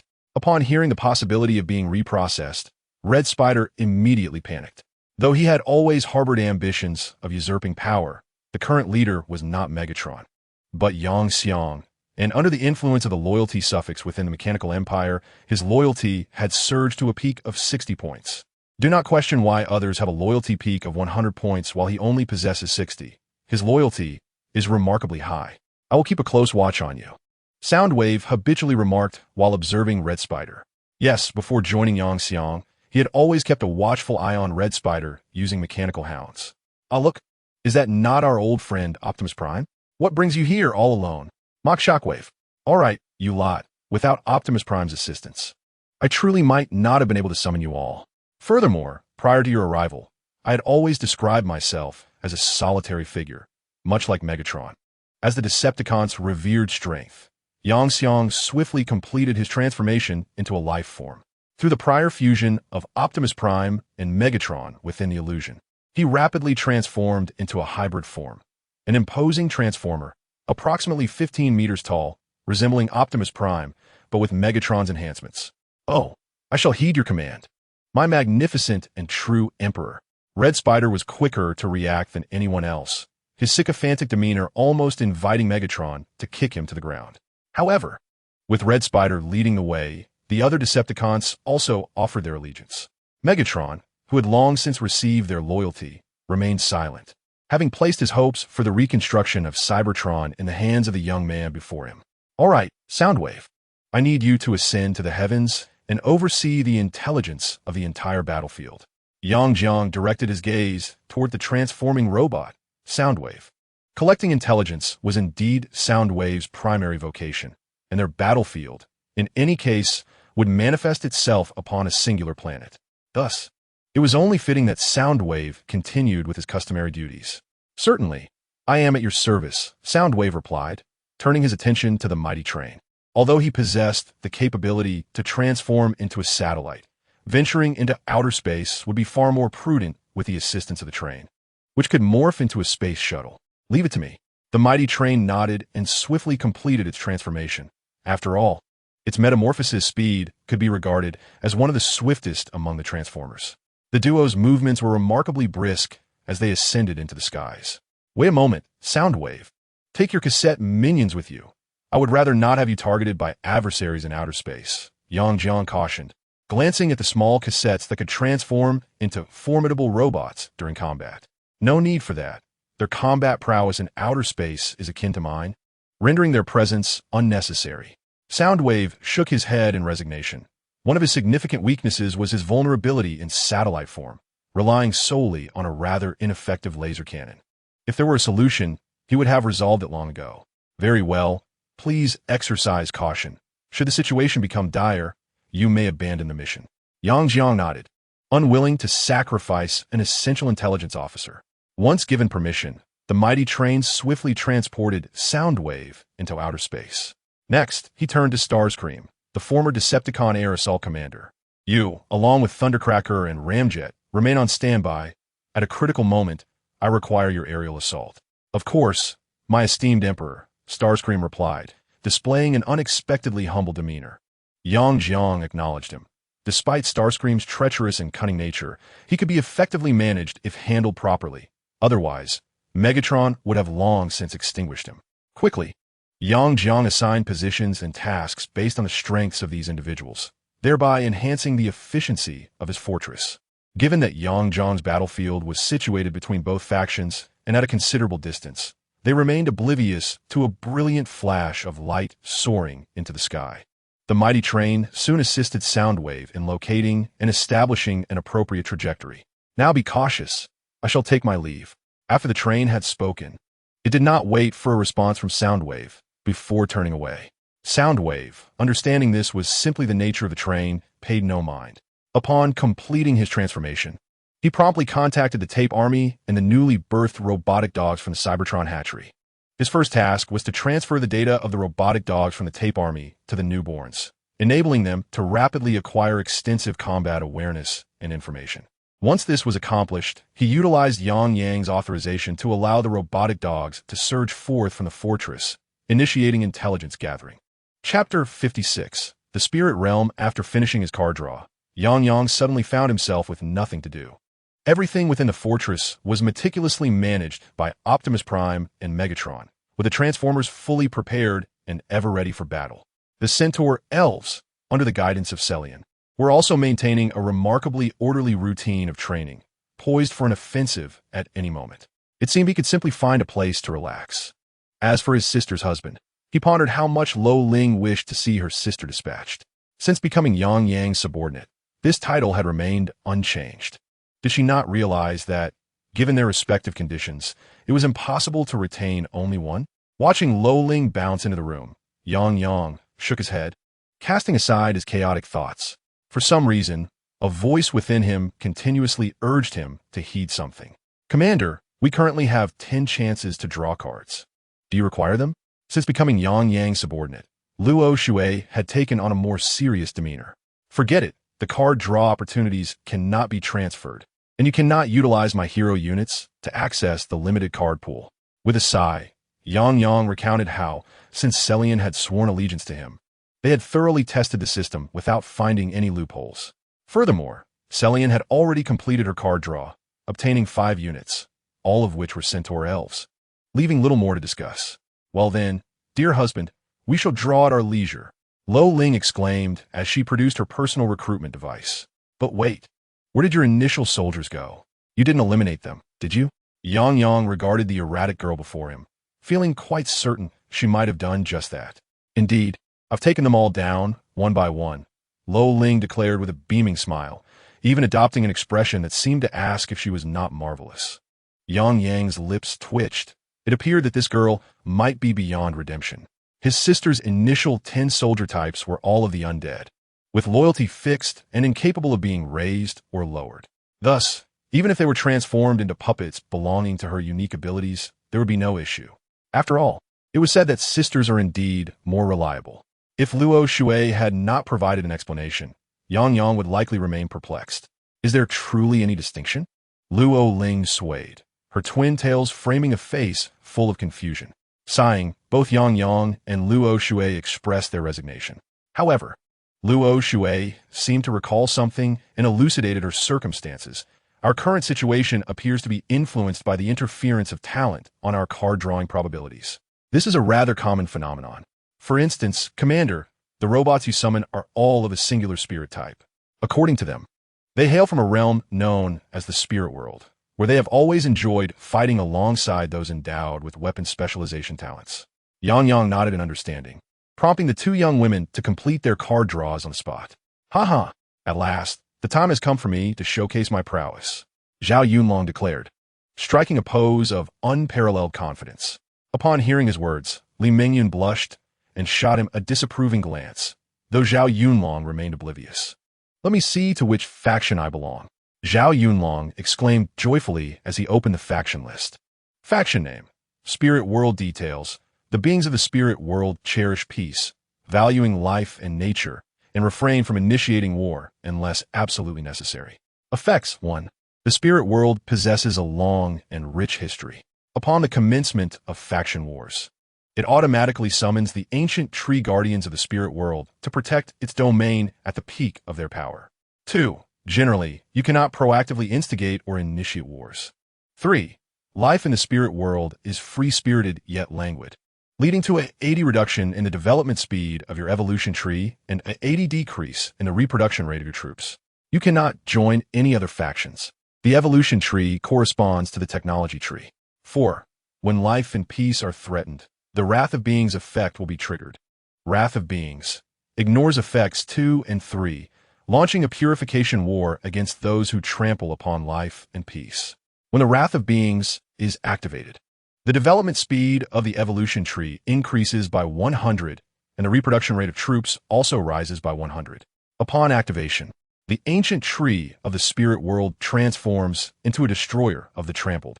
Zhao Yunlong's face turned a shade of green. How could I possibly possess such a faction talent? How am I supposed to play with this? It appears that regardless of the evolution tree or technology tree, the development level will revert to its starting point after this battle concludes. Yet the issue lies in the fact that with each successive development, the pace of growth in future wars will accelerate, and it will also facilitate the enhancement of my evolutionary techniques and the baseline of my technology tree upon entering the battlefield. A complete reduction of 80? What might I develop with that? This is nothing less than a crippling effect. As he showcased his talent to his girlfriend, he couldn't help but express his exasperation. Yunlong, you big fool, didn't you take a good look at the effects? Li Mingyun, slightly helpless, tapped her boyfriend's forehead and remarked, that sounds great. But the real question is, how do we trigger it? Zhao Yunlong felt a bit helpless. For beings as free-spirited and carefree as they were, being attacked felt like a violation of life and peace. We don't need to do anything else. We just have to wait for some oblivious fool to come and strike us. Li Mingyun smiled, taking Zhao Yunlong's hand as they exited the room they currently occupied. The next moment, both stood in astonishment, gazing at their territory. At some point, their house had inexplicably been relocated to the top of a colossal tree, towering hundreds of meters high. Greetings, sovereign of the spiritual realm. A voice, ethereal yet imbued with warmth and authority, resonated in Zhao Yunlong's mind. It was the ancient tree of the spiritual realm beneath their feet. After a brief exchange with the ancient tree, Zhao Yunlong soon transformed into an exuberant monkey. The anxiety that had once gnawed at him about whether enemies would come to attack had completely vanished. What a joke, with such a towering tree standing here. Even a fool would know to come and assess the situation. When the time came, should anyone dare to trample on life and peace, he could rightfully unleash the wrath of the living. With this thought, Zhao Yunlong felt even more elated, imagining that if Yang Xiang were to arrive, he could simply let others take a few hits while he dealt out fourfold punishment. Chapter 57. The war begins. The speed of the robotic dogs was quite remarkable. Within approximately 2 hours, they had all reached their designated positions. Guided by sound waves, they quickly identified the gaps in defense between the two major factions and stealthily infiltrated. Though they were called robotic dogs, their actual form resembled that of a jaguar, essentially making them akin to felines. Their movements were exceptionally light, allowing them to enter the enemy's base undetected. Upon reaching areas with dense surveillance and frequent patrols, they opened their mouths, releasing a barrage of steel balls that defied the terrain, rolling to their designated spots. Suddenly, they exploded, transforming into numerous small, nanotech transformers. In the end, after a series of transformations, they morphed into a razor-thin form, akin to a blade-like transformer mantis. Thus, through the harmonious cooperation of the mechanical hound and the blade mantis, Soundwave effortlessly gleaned the current situation of the two formidable factions. After encrypting the information, it was relayed to Yang Jiang within the defensive fortress. Indeed, although they had gathered a multitude of warlords, war maniacs, and a vast number of mercenaries, their lack of long-term, coordinated synergy rendered them merely a disorganized rabble. Whether in patrolling the base or conducting reconnaissance missions, they operated as isolated units under the command of individual warlords. Such disarray made them considerably easier to handle. Upon reviewing the intelligence, Red Spider slyly remarked, "Indeed, as long as we possess a sufficient number of mechanical hounds, they pose no significant threat to us. For now, we should prioritize eliminating their small reconnaissance teams, blinding them to their surroundings." Yang Jiang pondered for a moment before declaring, "I believe we should immediately deploy our airstrike units and obliterate them." "That's not the wisest course of action," Megatron retorted arrogantly. "While our airstrike units hold absolute air superiority, their numbers are rather limited. If we attack directly, I fear we might fracture their forces into smaller, scattered units, complicating the situation." Optimus Prime shook his head, deeming Megatron's plan overly simplistic. Coward. Megatron huffed in displeasure. Ultimately, this brief meeting resolved to follow Yang Jiang's strategy, prioritizing the elimination of the enemy's reconnaissance teams. If the adversary attempted to provide reinforcements, they would encircle and engage them. Once the numbers of the mechanical hound units increased, they could launch a full-scale assault. However, soon a mechanical hound relayed information regarding an independent faction akin to their mechanical empire. Concurrently, Soundwave directed his attention there, transmitting real-time satellite imagery. "Wow, what a colossal tree. It should burn for several years once felled," Yang Jiang mused, momentarily taken aback before adding with a grin, "That could yield a great many pots of stew." Luo Shui, suddenly attentive, spoke up, "Unlike my sister, who has a penchant for desserts, I prefer meat." Wait a moment.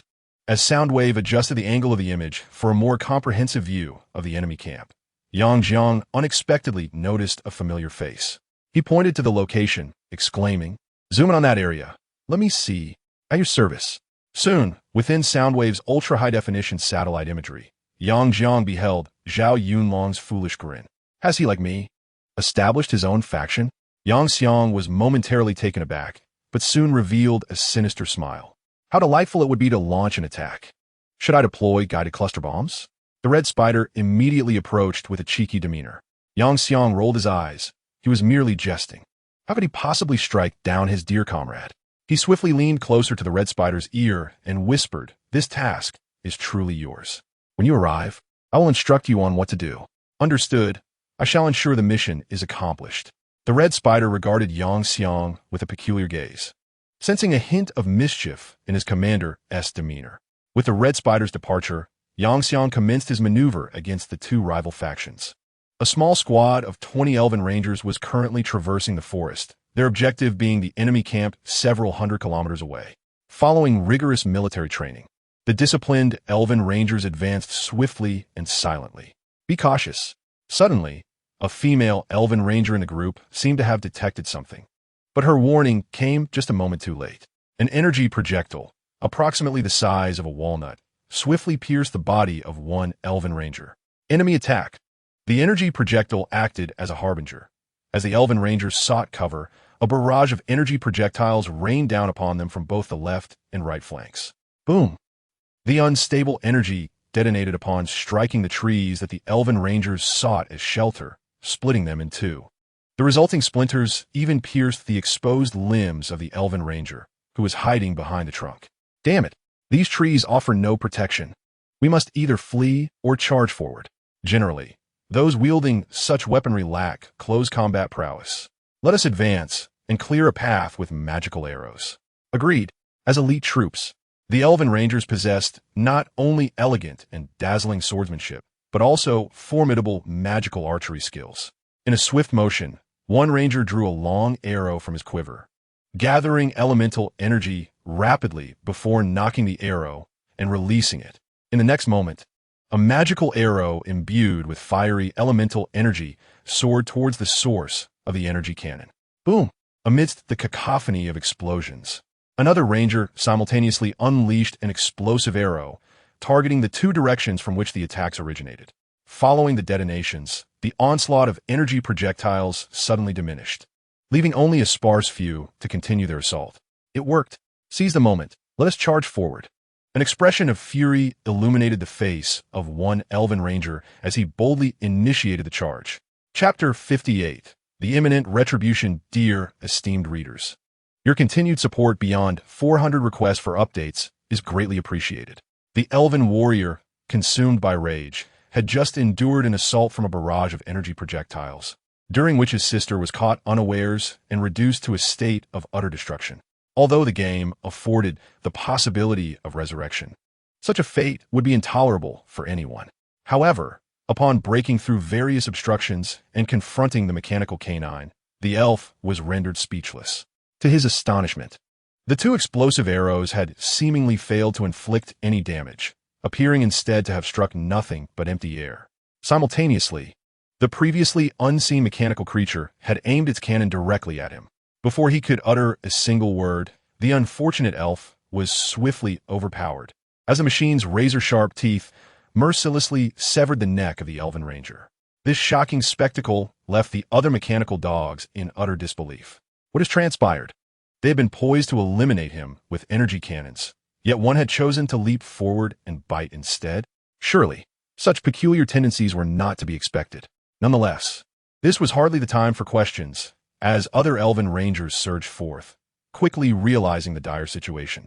They were determined to annihilate their foes.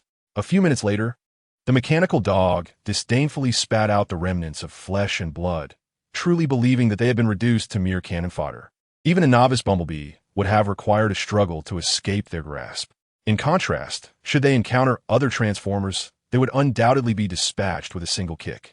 After conferring with the cloaked blade mantis, who had been lurking nearby to execute surprise attacks, they proceeded to clear the ravaged forest, preparing to hunt down the enemy scouts in the vicinity. How could this be possible? Why had all my elven rangers perished? A girl, anxiously awaiting the triumphant return of her soldiers, suddenly cried out in panic. What? How could this be? The surrounding warlords and battle maniacs were momentarily stunned. It was well known that while elven rangers were not renowned for brute strength, their agility and magical prowess combined rendered them formidable opponents, often beyond the capability of ordinary warriors to defeat. Even the relatively weaker battle maniacs in the early stages would have chosen to avoid a full squad of elven rangers. Yet, such a powerful contingent had not returned a single report before vanishing without a trace. What could have possibly slain them?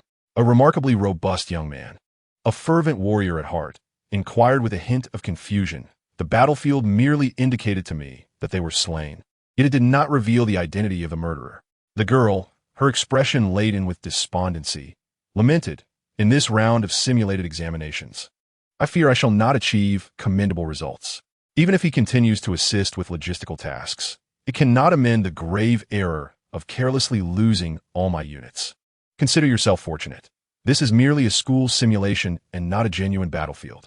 Otherwise, your reckless decision to send all your soldiers to explore uncharted territory would likely yield far worse consequences than what you currently face," cautioned a blindfolded youth seated at the conference table. The girl nodded, her eyes brimming with unshed tears. On any other occasion, she would have retorted to the boy, but for now, it was wiser to heed his words. As far as I know, when a war involves only two factions, the kill notification directly displays the opposing faction. The senior participants, as special competitors, have their names revealed regardless of whom they eliminate. However, when more than two factions are involved, the faction affiliation is no longer displayed. Seya, your spirits did not perish in vain. At the very least, they alerted us to the presence of an independent faction. If I am not mistaken, the one who eliminated your spirits must be from that independent faction.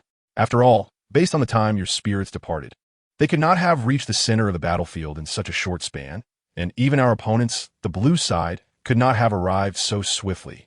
To my knowledge, they lacked such rapid units. Thus, the only faction with the opportunity to strike would be that independent one. Proceed with caution.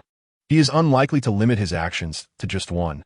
After a brief analysis, the blindfolded youth made an astute deduction regarding a certain presence. So, what shall we do next? We cannot refrain from sending scouts to gather information merely because of this individual, can we? That would be tantamount to self-sabotage. A furrowed brow accompanied a thump on the table. Blast! The 5 reconnaissance birds I dispatched have all been eliminated. They possess anti-air capabilities, or can they fly?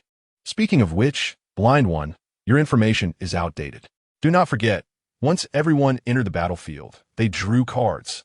The girl, who had been casually seated in the main position, finally spoke up upon realizing her reconnaissance birds had been taken down.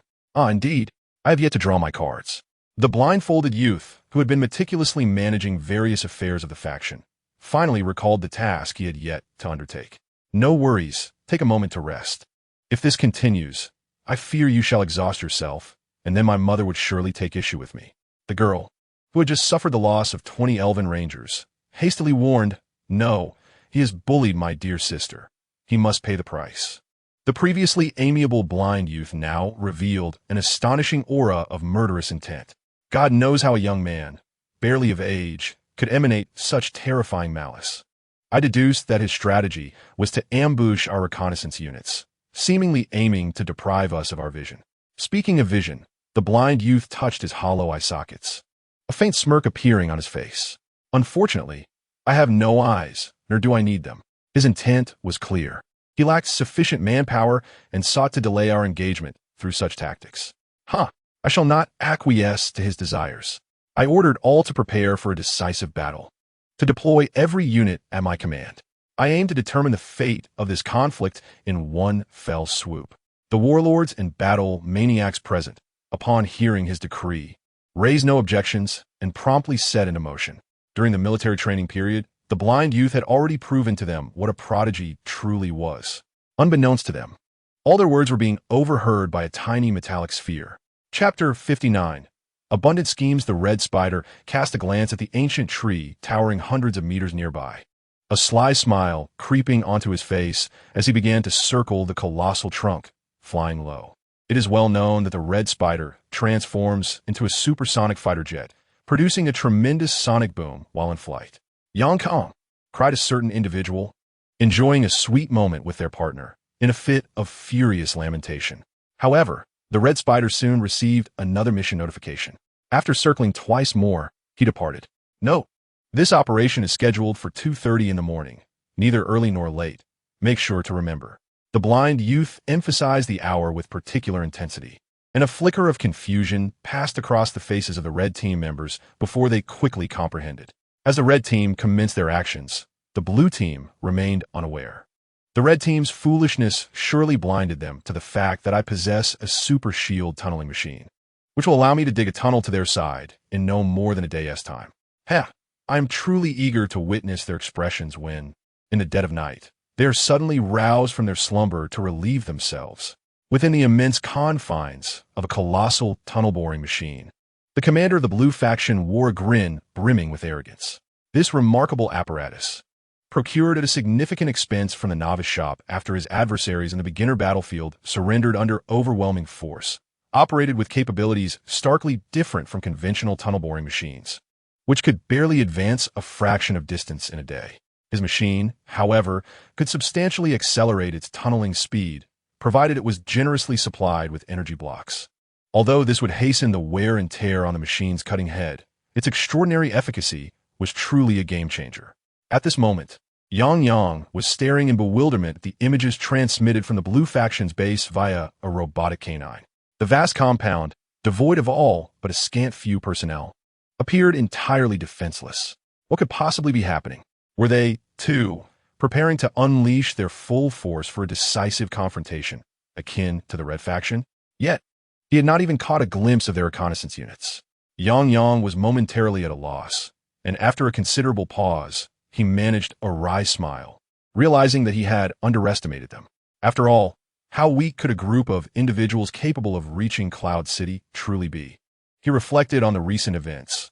The blind youth who, with just a morsel of information, discerned the presence of other factions in the battlefield and even surmised their intentions. This individual effortlessly detected the listening devices concealed within the enemy's conference room, seemingly aiming to bewilder him with a surprise attack when they mobilized. Had he not had satellite surveillance to witness their current deployment, it might have genuinely caught him off guard. As for the blue faction, he regrettably found himself unable to decipher their thoughts. Commander, we have a lead. A blade mantis has discovered a substantial tunnel excavated by the enemy within a building. I suspect they may attempt to breach the red faction's stronghold through subterranean infiltration. The sound wave rapidly conveyed the news brought by the blade mantis. I knew these scoundrels were cunning. Inform everyone to prepare for battle. Additionally, some robotic canines should be outfitted with fire suppression equipment, while others should be equipped for sniping, and the remainder should be armed according to standard protocol. At this moment, Yang Xiang harbored an intense desire to acquire the cube, for possessing such an object would enable him to realize a prior ambition. Initially, he mistakenly believed that the leadership module could directly transform machinery into transformers. Instead, he aspired to construct a large-scale mechanical processing plant. However, after being informed by Optimus Prime that the leadership module could only imbue the transformers in the incubation chamber with life, he found himself utterly dumbfounded. This serves as a secondary interpretation, distinguishing the functionalities of the leadership module and the cube. Ultimately, both can summon troops. Yet the transformers produced through the incubation chamber predominantly utilize Cybertronian technology, rendering them significantly more formidable. In contrast, the transformers derived from the cube employ the protagonist's own technological advancements, which currently lag behind. Though he yearned to devise a way to redirect these individuals towards his loyal brother, intending to betray him, he recognized that while someone's principles were rather adaptable, they did not extend to such extremes. Should he discover the true nature of his brother's faction, he would undoubtedly abandon his principles without hesitation. With a sigh, Yang Xiang observed the satellite imagery transmitted via sound waves, clearly seeing the red faction boldly exiting their base and hastily making their way toward the site of the fallen Elven Ranger. They had summoned numerous aerial scouts, and it would not be long before these creatures noticed his fortress in the sky. Soundwave informed the robotic hounds to flank the enemy and position themselves behind them. When they reach the foot of the city, we shall encircle them, he continued, and as for the blade mantises, let them not remain idle. Plant remote control mines on the battlefield. The blind youth may possess some form of perceptive ability, so it would be prudent to avoid unnecessary risks. Instead, let them assist the flanking robotic hounds. Yang Xiang scratched his head. As a conqueror, his strategic prowess in warfare left much to be desired. His forte lay in exerting overwhelming force to crush and subdue his foes. What if he lacked absolute power? A pertinent question, yet one that should not be revisited. Once everything was meticulously arranged, Yang Xiang quietly observed as over 20,000 of the Red faction emerged from their stronghold, eagerly awaiting their descent into his trap. Brother-in-law, brother-in-law, what shall we do? Luo Ling bounced into Yang Xiang's view. The corners of his mouth twitched slightly before he spoke with a hint of wicked amusement. If you find yourselves restless, you may venture to the battlefield to claim some heads. Soon, I shall commence a carpet bombing of the ground. If you wish to experience that sensation of being blown to bits, now is your chance. It sounds exhilarating.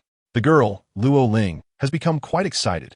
Fortunately, her sister, Luo Shui, who appears somewhat adorably naive and is a glutton, possesses a serious demeanor that reveals her reliability.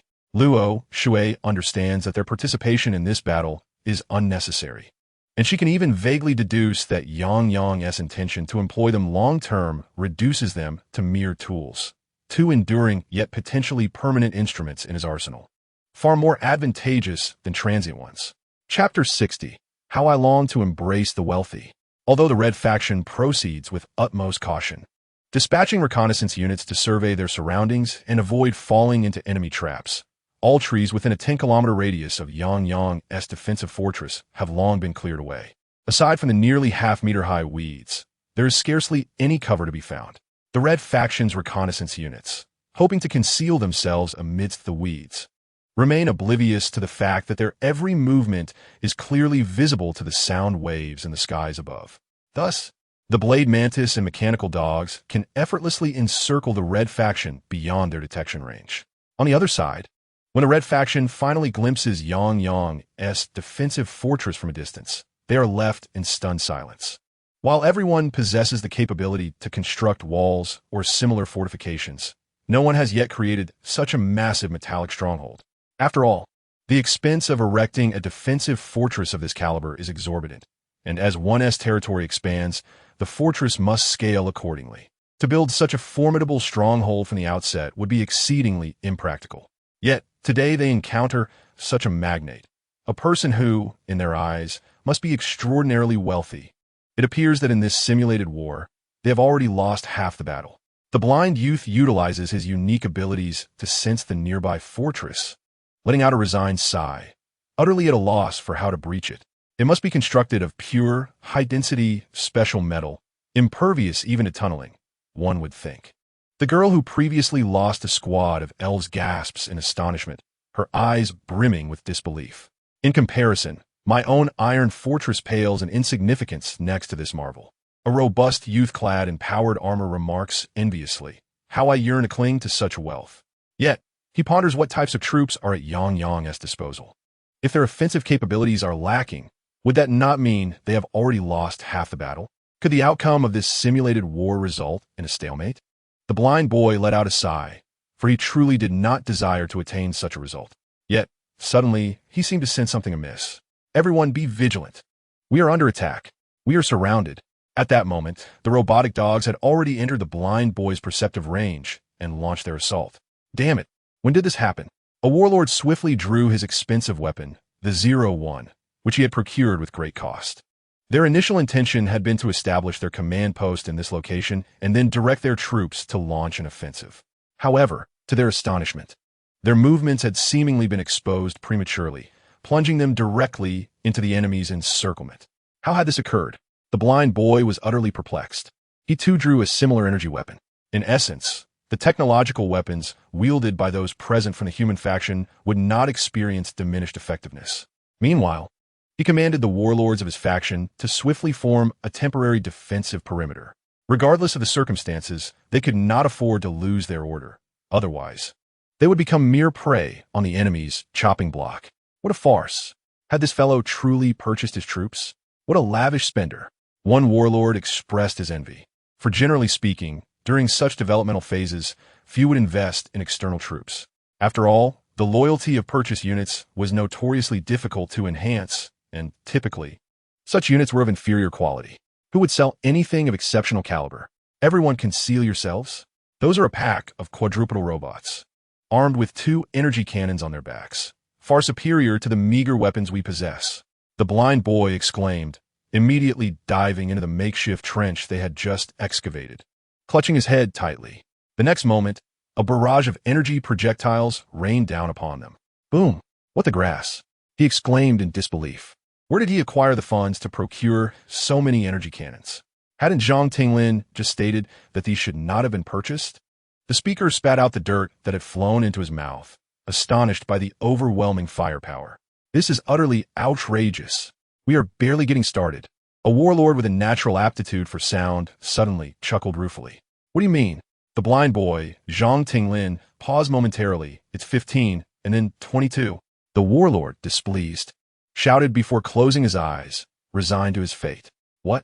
In that instant, countless thoughts flashed through Zhang Tinglin's mind. Although such battle machines could be acquired relatively easily and might even appear in random supply packs within the war market, utilizing them was exceptionally challenging. For instance, one would need to construct an airfield. In addition to the airport, a complete array of control tower facilities and personnel is required. Moreover, if this fighter jet lacks radar and satellites, it is essentially rendered blind. Wait, satellites? Zhang Tinglin immediately lifted his gaze towards the sky. So that's why my defeat isn't unjust. Did I underestimate my classmates after all? In the next moment, a barrage of air-to-ground missiles and guided cluster bombs struck their location. Boom! The violent explosion sent the Earth soaring to heights of several meters. Following the blast, a plume of white smoke emerged, intermingled with the thermobaric bombs among the missiles, igniting massive fireballs that obliterated all living targets within the vicinity. Goodness! Yang Kong sprang from his seat, instantly inquiring which genius from the airstrike team had deployed the thermobaric bombs. He suspected it was most likely that scoundrel, Red Spider. Oh, my esteemed commander. Red Spider at your service. After a brief silence on the communication channel, Red Spider, that rascal, spoke up. Once Yang Kong validated his thoughts, he refrained from further comment. After all, he had never prohibited the use of such weapons. Yang Kong felt a tinge of worry. It was quite delightful to see his classmates employing such weaponry. Ha ha. Chapter 61. The desire to cultivate mushrooms in the mechanical form of Yang Kong. His eyes glimmered with a crimson glow, covering his face with one hand. He laughed so heartily that the twin sisters beside him took a step back. Hey, this is the feeling. Yang Kong licked his lips, embodying a state of sheer mania. By the way, when can we manufacture nuclear bombs? He turned to the Autobot scientist, Jack. Creating a basic atomic bomb or hydrogen bomb is not particularly challenging. The difficulty lies in the requirement for specialized centrifuges to purify the relevant elements, which happens to be quite simple for machines. Furthermore, Commander, do you not possess the ability generated by machinery? Jack calmly asserted that if they desired to construct it, a nuclear bomb could be produced effortlessly. Let us do it. Right away. Although nuclear bombs are primarily effective on the primary battlefield, they lose significance on intermediate and advanced battlefields. It does not detract from the fact that I am currently on a primary battlefield. Yang Xiang immediately chuckled, for he was unlike others. While most faced insurmountable challenges in launching a rocket and placing a satellite into orbit, due to their lack of knowledge regarding the parameters of various celestial bodies, he merely required a massive train to propel sound waves into the sky, a task devoid of difficulty. Moreover, the true potential of nuclear weapons could only be realized with the aid of satellite-guided missiles and an array of components. Otherwise, they would merely serve as colossal bombs meant for mutual destruction. To be candid, it was rumored that some women had prepared miniature nuclear devices as a form of glory bomb, while Yang Xiang envisioned a future filled with the splendid sight of mushrooms sprouting across the earth. The Red faction, having endured an aerial assault, was left with only a handful of survivors.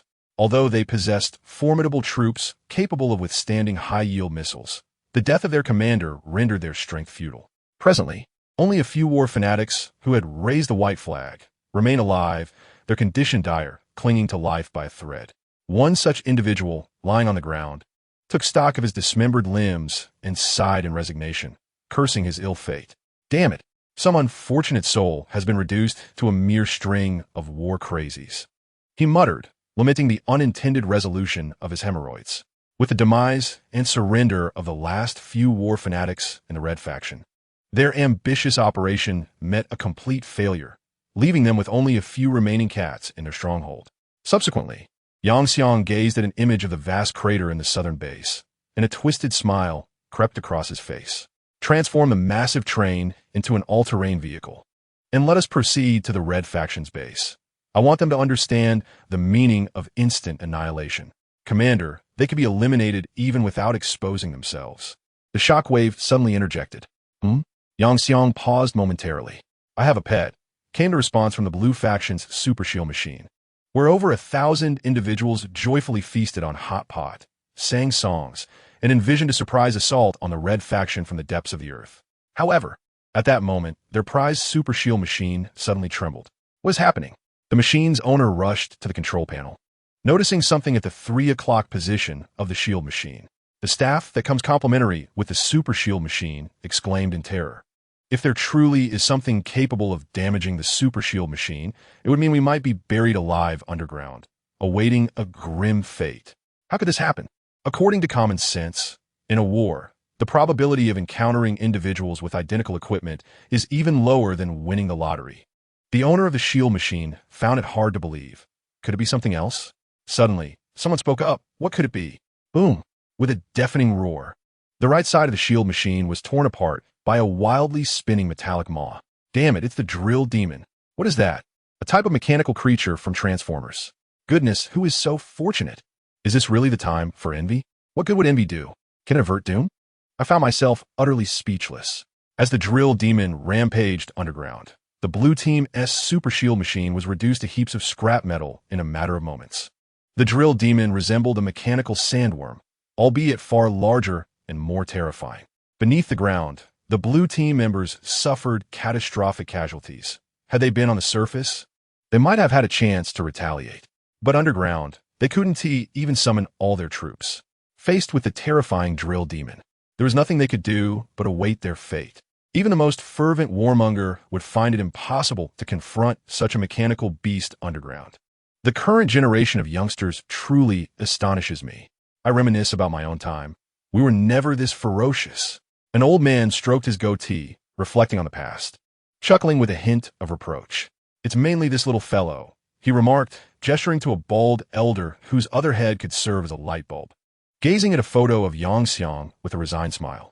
This kid is bound to stir up a storm on the junior battlefield. I just wonder if he can maintain that momentum when he reaches the intermediate battlefield.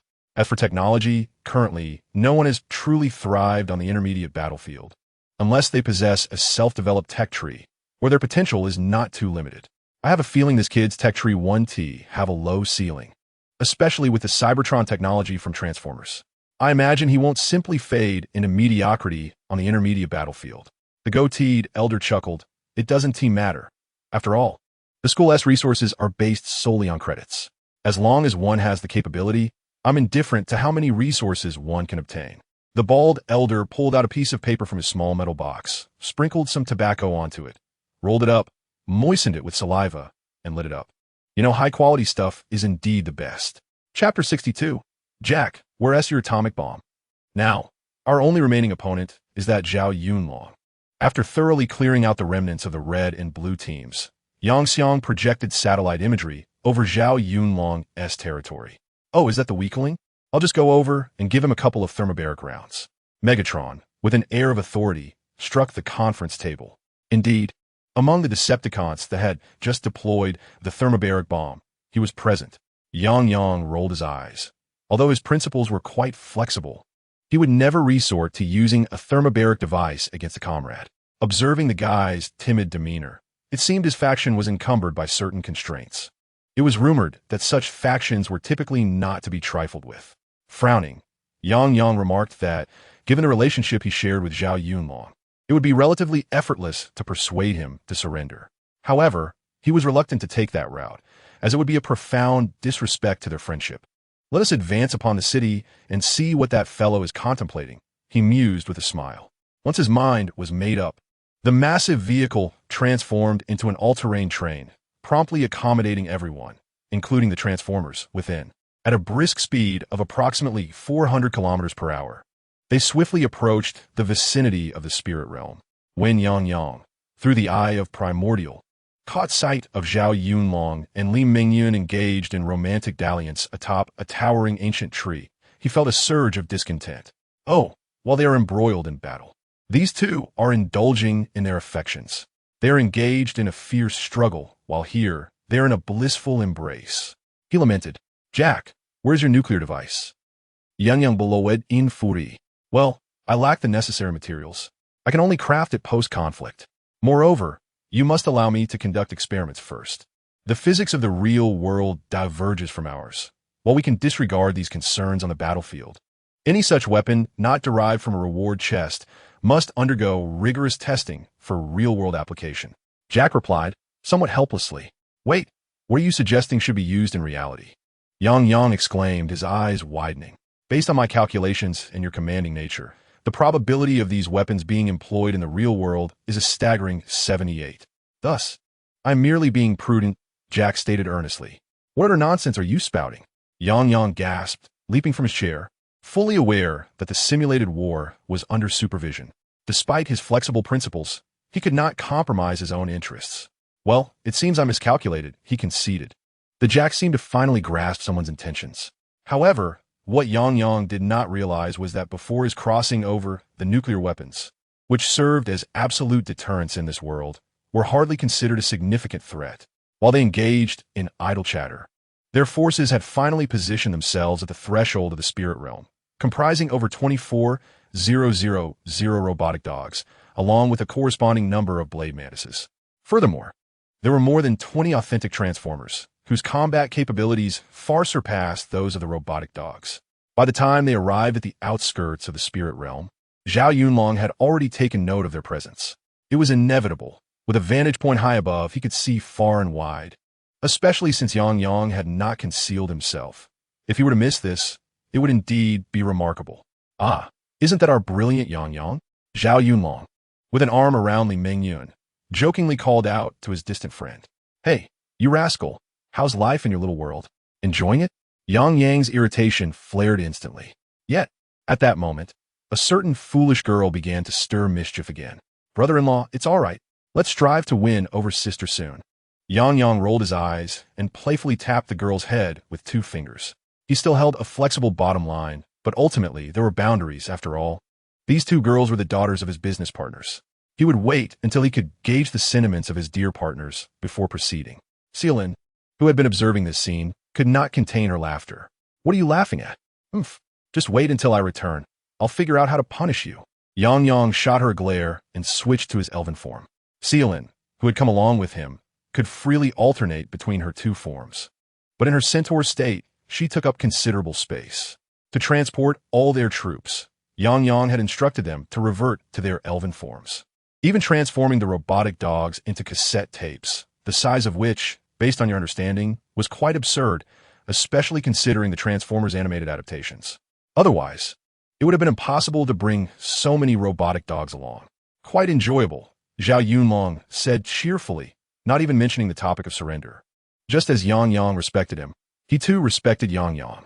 Shall we set up the formation and engage in battle? Yang, dismissing Zhao Yunlong's flamboyant demeanor, smiled and replied, sure, but my faction has a bit of a dilemma. If you don't attack me, I cannot initiate war. Oh, by the way, should you choose to attack, there will be unexpected surprises. Zhao Yunlong said with a mischievous grin. Very well, I understand. Brothers, retreat 20 kilometers and prepare the thermobaric bombs. Yang declared, readying to flee. Yang, you get back here. You intend to deploy thermobaric bombs. Have you lost your mind? Stop right there. Zhao Yunlong's eyes widened in astonishment, but all that Yang left in his wake was a swirling cloud of dust, swiftly followed by several incoming missiles. Oh no! Elder Tree, save me! Zhao Yunlong exclaimed urgently, clutching Li Mingyun tightly in his embrace. Simultaneously, the amorphous battle symbiote that had merged with him surged forth from his being, enveloping both him and Li Mingyun, instantly altering his appearance and merging the two into one entity. Oh my, little boo, you possess this ability too? A voice echoed, seemingly overlapping with Li Mingyun's, creating an eerie resonance. Basic moves, no tricks. The amorphous battle symbiote, dubbed Little Boo, appeared to have absorbed Zhao Yunlong's personality. And sensing the impending attack, the ancient tree of the spirit realm exuded an overwhelming energy field. Chapter 63. An unbreakable defense? Perhaps it is merely a matter of insufficient force. Boom! The 5 powerful missiles struck the energy field of the elder tree, resulting in a violent explosion. Merely a scare tactic. There are no thermobaric bombs, are there? In his combined state, Zhao Yunlong breathed a sigh of relief, realizing that his loyal brother still valued camaraderie. Is it possible that thermobaric bombs are personnel-killing weapons? If we are to breach defenses, we must rely on sufficient force, Li Mengyun remarked with a hint of resignation. Oh, it seems so. As Zhao Yunlong pondered, a notification sound from the battlefield system suddenly resonated in his mind. Your faction is under attack. Faction Effect 4 has been triggered. Battlefield announcement. The spirit realm has entered a state of wrath of living beings. All entities within this battlefield will be subjected to indiscriminate attacks. Battlefield announcement. The spirit realm has entered a state of wrath of living beings. All entities within this battlefield will be subjected to indiscriminate attacks. Simultaneously, the ancient tree of the spirit realm began to tremble violently. It first pulled Zhao Yunlong and Li Mengyun, now in their merged state, along with all spirit realm beings, into its interior, gradually initiating a profound transformation. The roots that had supported its towering height began to retract from the earth, compressing and reshaping, until with a series of thunderous roars, it slowly withdrew 2 colossal feet from the soil. Meanwhile, a portion of its canopy began to descend, gradually coalescing around it into 4 enormous arms.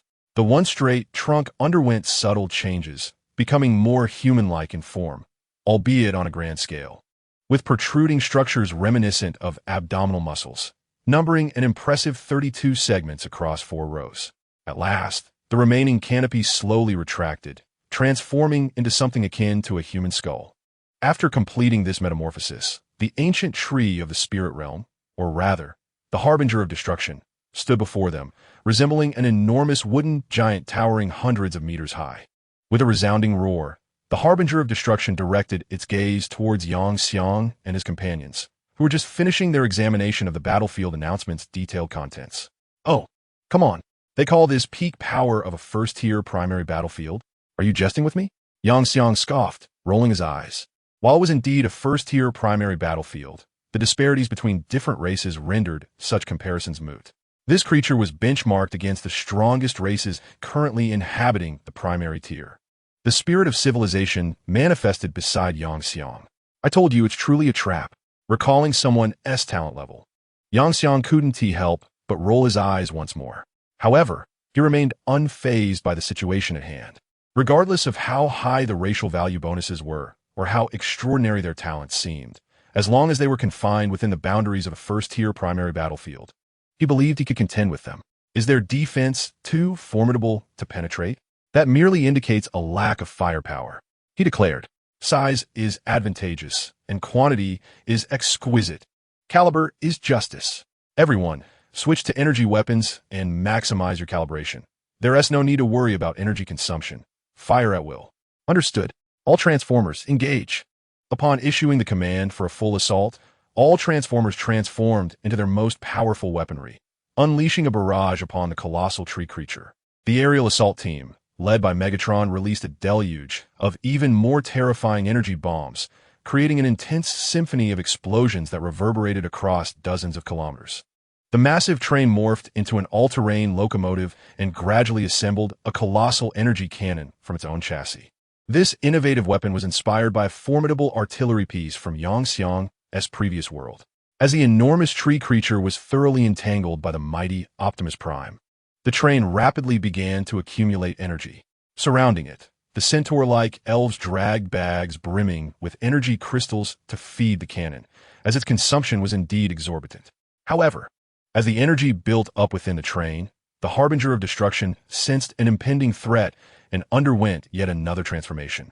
It appeared to change based on the form of the spirit realm creature it sheltered within, drawing inspiration from the tree demon for this latest metamorphosis. This time, endowed with an additional 4 limbs, his pace has achieved a qualitative leap, seemingly on the verge of approaching the colossal freight train. However, the massive vehicle showed no inclination to budge, for with a thunderous roar, the earth was ravaged, and amidst the surging waves of soil, the lizard demon emerged, instantly ensnaring the lower limbs of the devastation stomper. Although the lizard demon possessed a considerable size, it appeared diminutive in comparison to the towering devastation stomper, which stood several hundred meters tall. Nevertheless, despite the disparity in size, the lizard demon proved to be equally formidable in terms of lethality. Its frenzied, spinning maw and mechanical tentacles, resembling drill bits, plunged violently into the thigh of the devastation stomper. In an instant, green ichor sprayed everywhere. The pain devastation stomper grasped a portion of the lizard demon, seemingly attempting to rip it apart by brute force. However, the tenacity of the lizard demon's form was far beyond that of its peers, rendering such efforts futile. Moreover, with its blade-like structures, a mere slight rotation caused the devastation stomper's forehands to erupt with a copious amount of green liquid. To vanquish the lizard demon, one would require an energy attack of the magnitude exhibited by the celestial fire pillar, which transcended the basic battlefield. Of course, this was contingent upon Yang not providing the lizard demon with subsequent materials for enhancement. As the anguished roars of the devastation stomper echoed, the lizard demon fully penetrated its body. Countless streams of green blood gushed forth from the wounds of the devastation stomper, and in that moment, its imposing presence diminished significantly. Seizing this opportunity, the freight train, having accumulated energy, aimed at the head of the devastation stomper. With a resonant hum, a beam of intense energy struck the head of the devastation stomper, obliterating it entirely. Yet, even after shattering the head of the devastation stomper, the freight train did not cease its assault. Instead, it continued to maneuver the cannon, gradually lowering its aim. Chapter 64. A sense of loss with the relentless onslaught from both the freight train and the lizard demon. The breath of the devastation stomper grew increasingly faint. Ultimately, after it used one of its intact hooves to extricate Zhao Yunlong, Li Mengyun, and the beings of the spirit realm, it collapsed with a resounding thud. Old tree, my goodness, this is my brother. What are you risking your life for? Having reverted from their combined form, Zhao Yunlong bore an expression of helplessness and wry amusement, cradling a small seedling in his arms. Come on, you know the situation in our spirit realm. This is beyond my control. The diminutive seedling emitted a youthful voice, yet its tone belied its age. Now is the perfect opportunity to shed this old shell and embrace rebirth, emerging even stronger than before. And by the way, ask your brother if it's too late to surrender now. The elder tree, initially speaking with fervor, soon adopted a more hesitant tone. Rest assured, I have already mentioned. He is my brother. Zhao Yunlong rolled his eyes in exasperation, then turned to Yang Xiang, who was approaching. As I suspected, there's no way I can compete with you. Your cheating is far too egregious.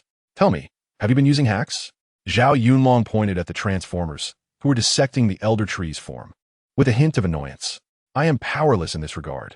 This is the technology of Cybertron. Do not forget, even here I must gradually develop. Yet Cybertron remains a civilization spanning galaxies. Yang Xiang shrugged, acknowledging the situation. Upon acquiring a race related to technology, the corresponding warlord would unlock the associated tech tree. However, the extent of the unlocking would align with the current technological level of the warlord. Subsequent advancements would require independent research and development. In reality, no matter how far research progresses, it can be directly applied on the battlefield, where additional research speed can be gained. Nonetheless, any advancements made during battle would revert to the pre-battle state once the conflict concludes. Indeed, the evolution tree operates similarly.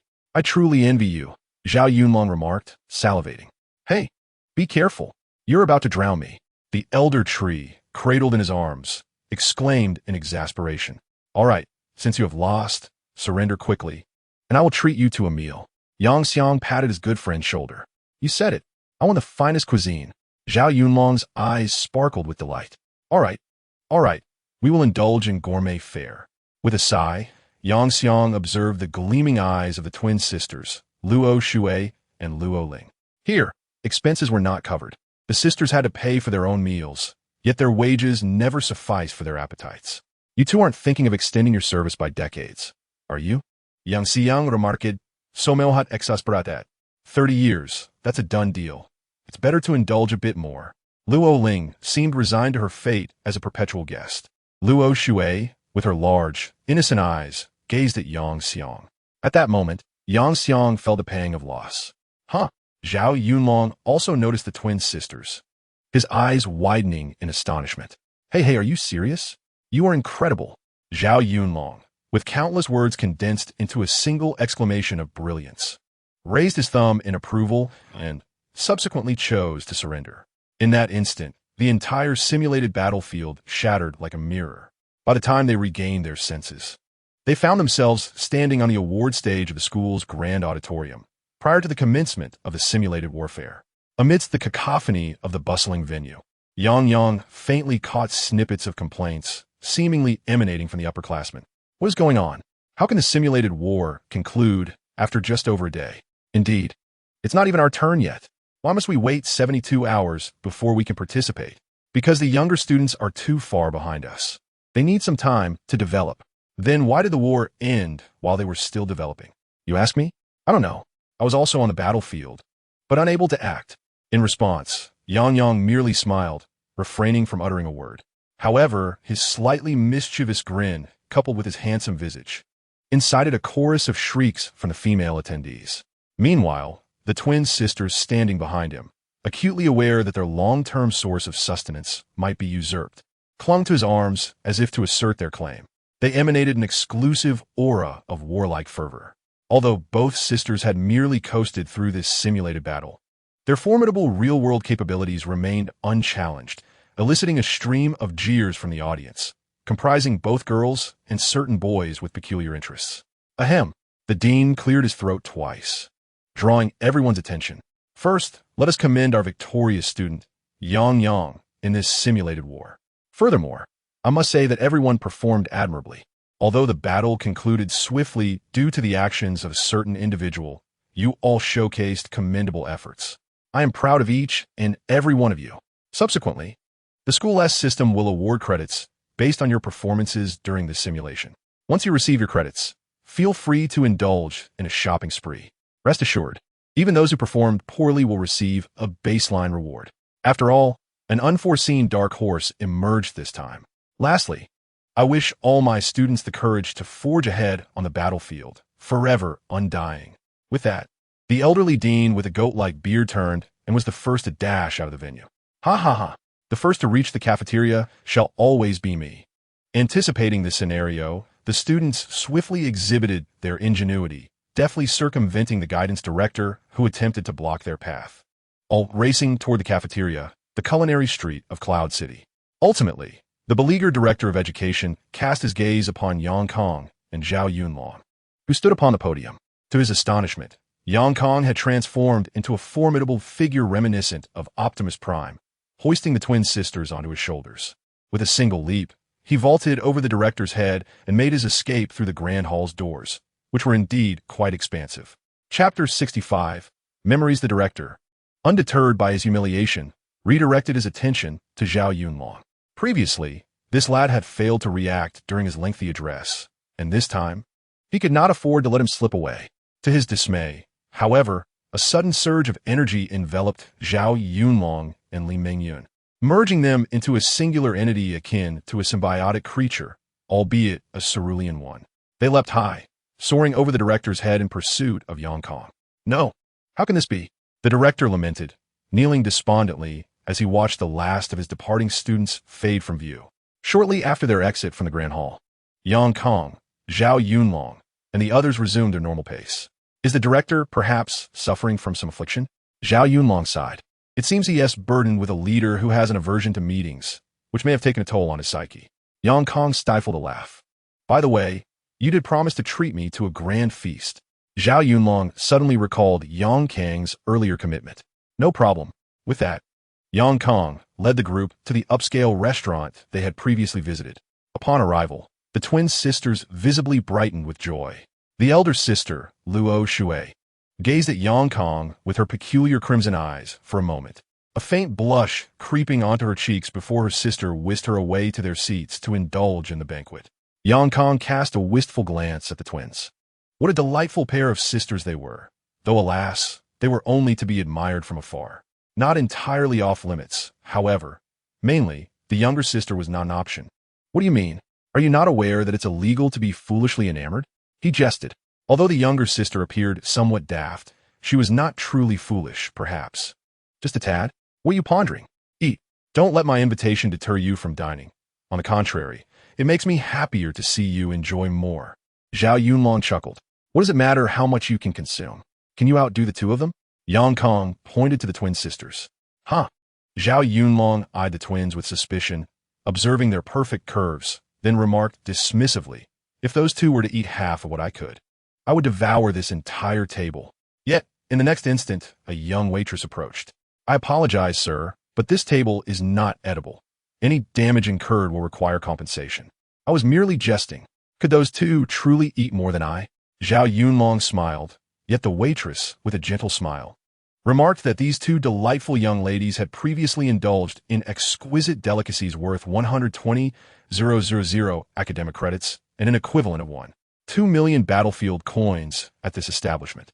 Apologies, let us disregard that comment. Zhao Yunlong cast a surprised glance at the twin sisters and then at Yang Xiang. Could they truly consume so much? Are you capable of supporting them? Brother, when did you acquire such wealth? If you are genuinely that affluent, do lend me some assistance. However, as soon as he uttered those words, it seemed to provoke Luo Ling, who swiftly clung to Yang Xiang's arm, as if fearful that someone might snatch away their meal. My sister and I have become the beloved sisters of our dear brother-in-law, Luo Ling began.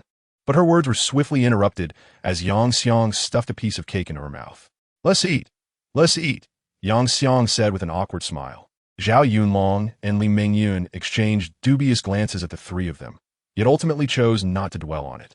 On the way back, due to the separate nature of their apartments, they soon parted ways. Nevertheless, the twin sisters followed closely behind Yang Xiang, prompting him to inquire, Aren't you two returning to your own apartment? He cast a puzzled look at the twins. Yesterday, these two foolish girls had fallen into a state of enhancement, drowsily unaware of their residence. Thus he had left them in the guest room. But today, upon his inquiry, their faces turned crimson simultaneously. Our mother mentioned that our brother-in-law is a commendable figure to rely upon. The path of a war fanatic cannot be traversed without ample resources. Although our family enjoys decent returns, they cannot offer any assistance during this crucial phase in our education. Academic credits yield no benefits outside the institution, and thus, if we wish to ascend to greater heights together, Luo Ling, blushing, recounted the wisdom imparted by their mother. Listening to the twin sisters, Yang Xiang felt a smile tugging at the corners of his lips. I find myself weary of writing emotional scenes and am not particularly adept at it. This narrative does not possess a clearly defined female protagonist, yet it is evident that the story encompasses elements of a harem, albeit devoid of the chaotic nonsense often associated with such themes. Before long, they returned to the apartment. As for what transpired that evening, a great deal could be omitted here. However, during this time, a small interlude occurred. Yang Xiang's increasingly frenzied state of mind unexpectedly began to revert. And the reason? He inexplicably perceived in Luo Shui's eyes a fervent madness, starkly different from the indifference shown by Zhou Mamamo regarding survival. Unlike Seraphine's resignation to fate, and dissimilar to Luo Ling's confusion this morning. Being foolish is against the law. Yang Xiang discerned an ineffable meaning in Luo Shui's gaze. If he was not mistaken, it seemed to be love. But why? They had only spent a few days together. What on earth is happening? Why does his heart ache? Shouldn't he have already lost the complete emotions of a normal person? After the madness, Yang Kong gazed at the girl nestled against his chest, peacefully slumbering, and felt an inexplicable sense of guilt. I'm sorry, he murmured, not understanding why he uttered those words, as she was undoubtedly his possession. For reasons unknown, Yang Kong sensed a dull ache in his head. He felt as though he had forgotten something. What exactly had slipped his mind? This feeling became increasingly pronounced after learning about the advanced review and personality assessment from Zhao Wuan. He had undoubtedly forgotten something essential. But what could it be? Mind core. Scan my memories. Inform me, my dear master, That 4 years ago, at the age of 14, there exists a memory so exquisite it seems meticulously crafted. Thus, it was not buried deep within the brain as redundant data. You should now be able to recall it clearly. Chapter 66. The power of the primordial I. 4 years ago, when I was 14, my parents passed away. Why do I remember every detail of that day? Every single moment. Yet, why does it feel so unreal? Guang murmured, "Inform me. Is there a way to retrieve my memory?" The true recollection from that time. The expression in Guang's eyes gradually turned feral. He had once envisioned this world as a splendid place. Yet why? Inform me. I cannot assist you in retrieving specific memories, but perhaps your eye may aid you. The previously emotionless voice of the mind core took on a cunning tone. The primordial eye? Indeed, that is a splendid idea. Guang smiled as he surveyed his own body. Ascendant. Guang age. 18 level. 26 experience reduction from simulated battlefield. Profession. Nun race. Human physique. 100 spirit. 805. Wisdom goddesses previous calculation excluded. Talent. Mechanical era. Primordial eye. Universal skills. Nun secret technique. Madness current tier.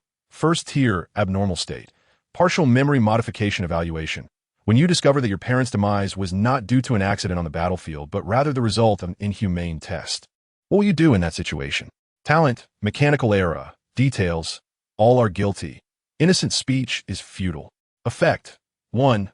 Mechanical ascendancy. Designate a mechanical target, enabling its elevation to align with the user's ideal state. The degree of completion is contingent upon the user's level. When the enhancement surpasses the user's envisioned condition, all attributes are fortified.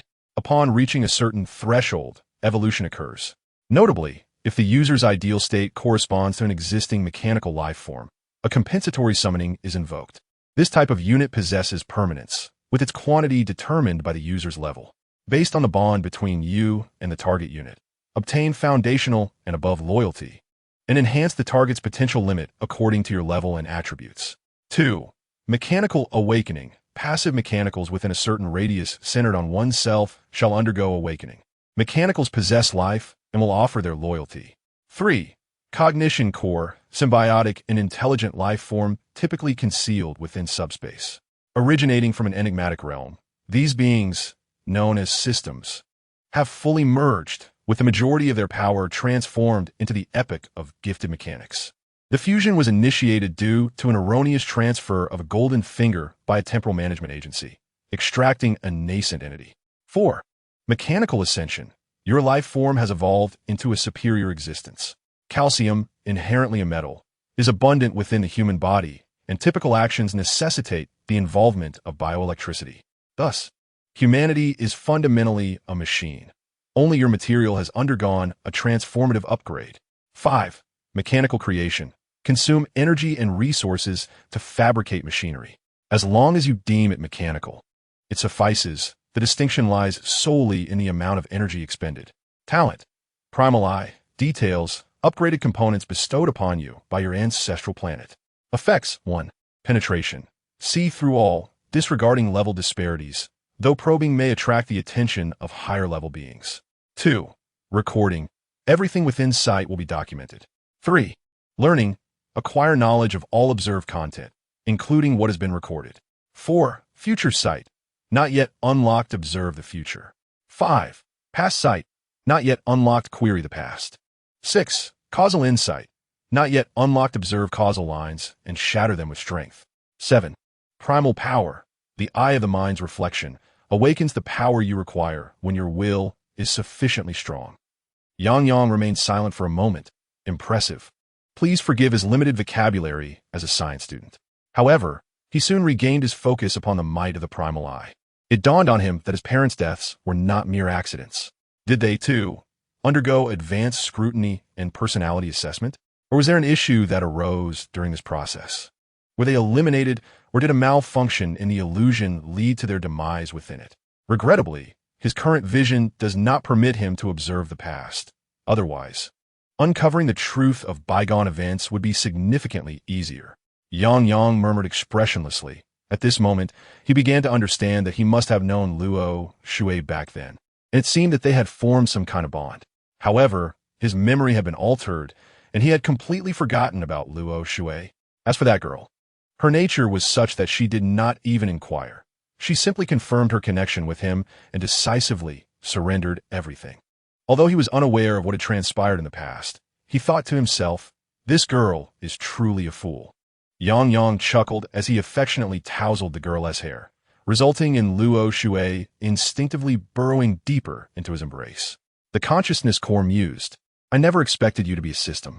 It was then that Yang recalled being thoroughly scrutinized by the primordial eye, which had prevented him from fully exhibiting the divine powers of the mechanical era due to the system's influence.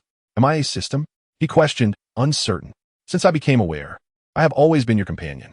However, if that were indeed the case, he felt compelled to lodge a complaint with the Temporal Management Bureau's Transcendent Management Department. The consciousness core gazed at the data revealed by the primordial eye, its screen filled with expressions of bewilderment. "How should I put this? You're truly unfortunate."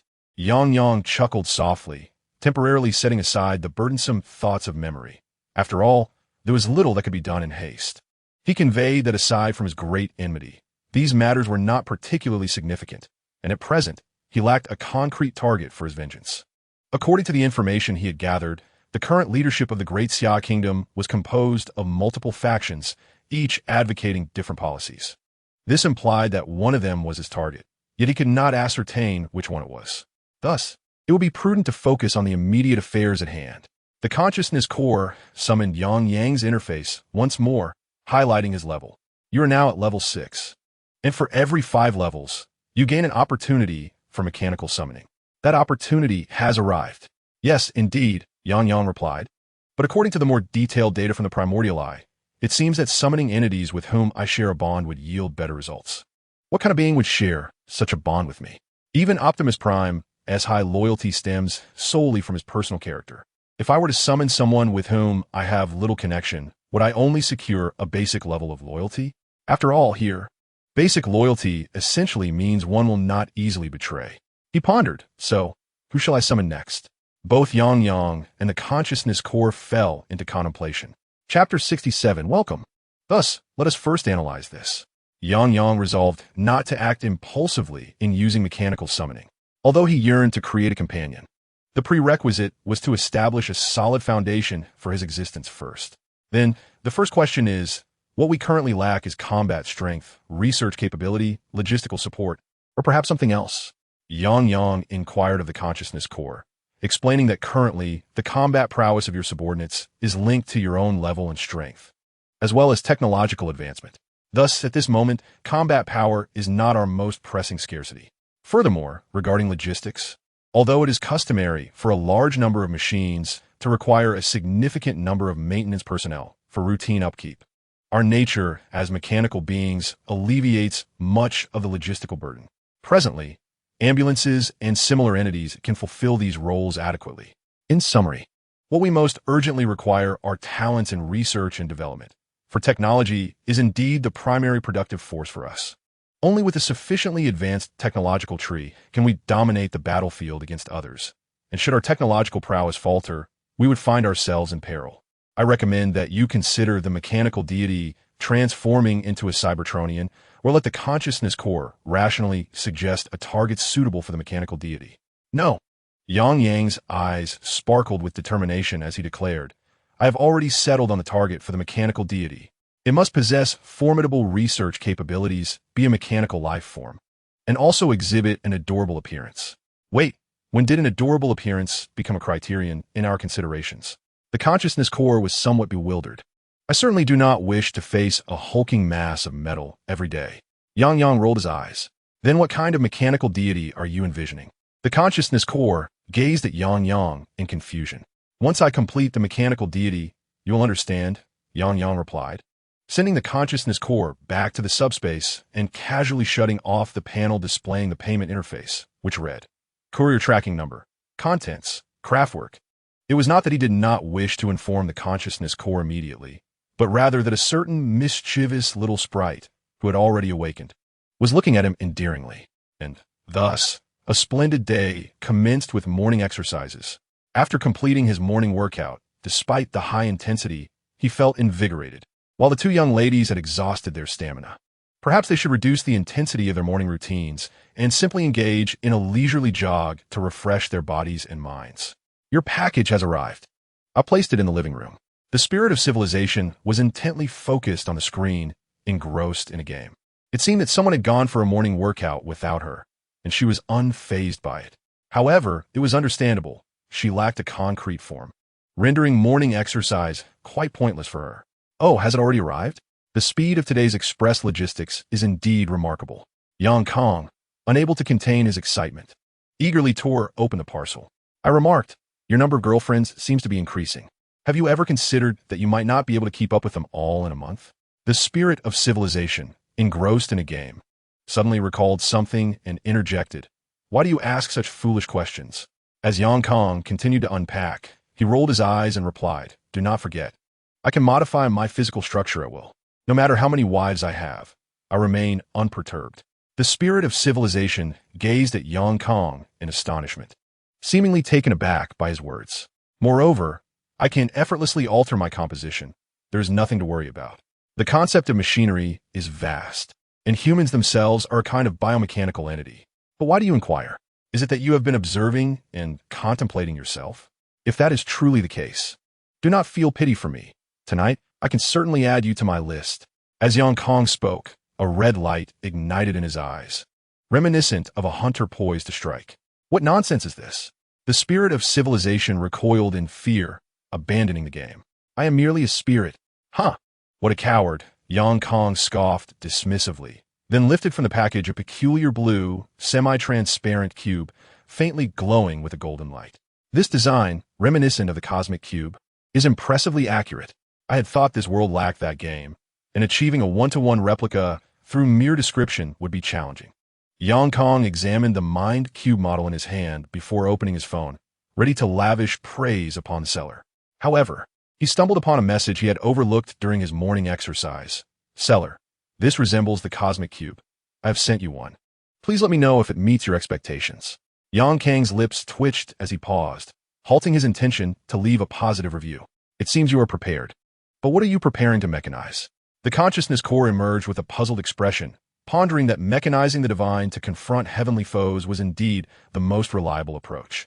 Where's the charm of a cute, cunning cat-eared girl compared to a steel mechanical old comrade? As Yang Kong spoke, he raised the mind cube high, proclaiming, descend into this world, Ming Miao.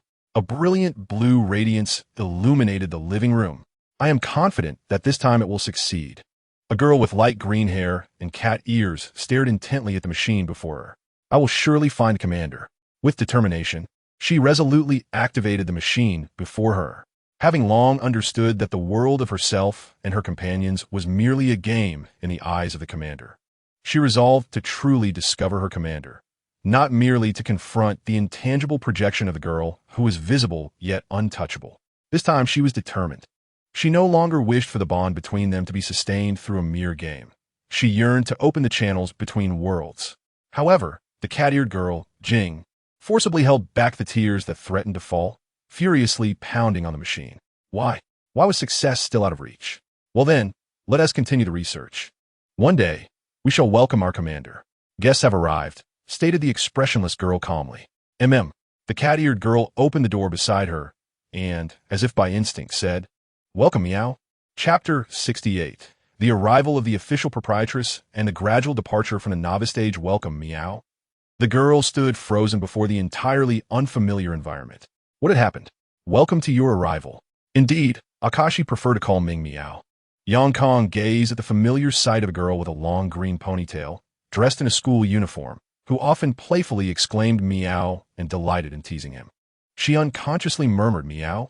Upon hearing the familiar voice, Ming Meow instinctively turned her head, looking towards the figure who had captivated her heart. Commander Meow. In that instant, Ming Meow transformed into a genuine kitten, swiftly leaping into Yang Kang's embrace. I miss you so much, Meow. I miss you too. Yang Kong reached out to gently scratch her cat ears. It seemed that the weariness from his prior research on the space-time traversal machine completely erupted at that moment. Cradled in Yang Kang's arms, Ming Meow quickly fell into a slumber reminiscent of an infant. Shocking. Is this truly the imbecile you have chosen? The one who painted a purple box gold and attempted to sell it as a golden treasure? The consciousness core was astonished.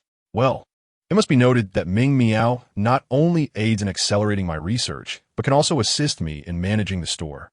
She is indeed my official proprietress.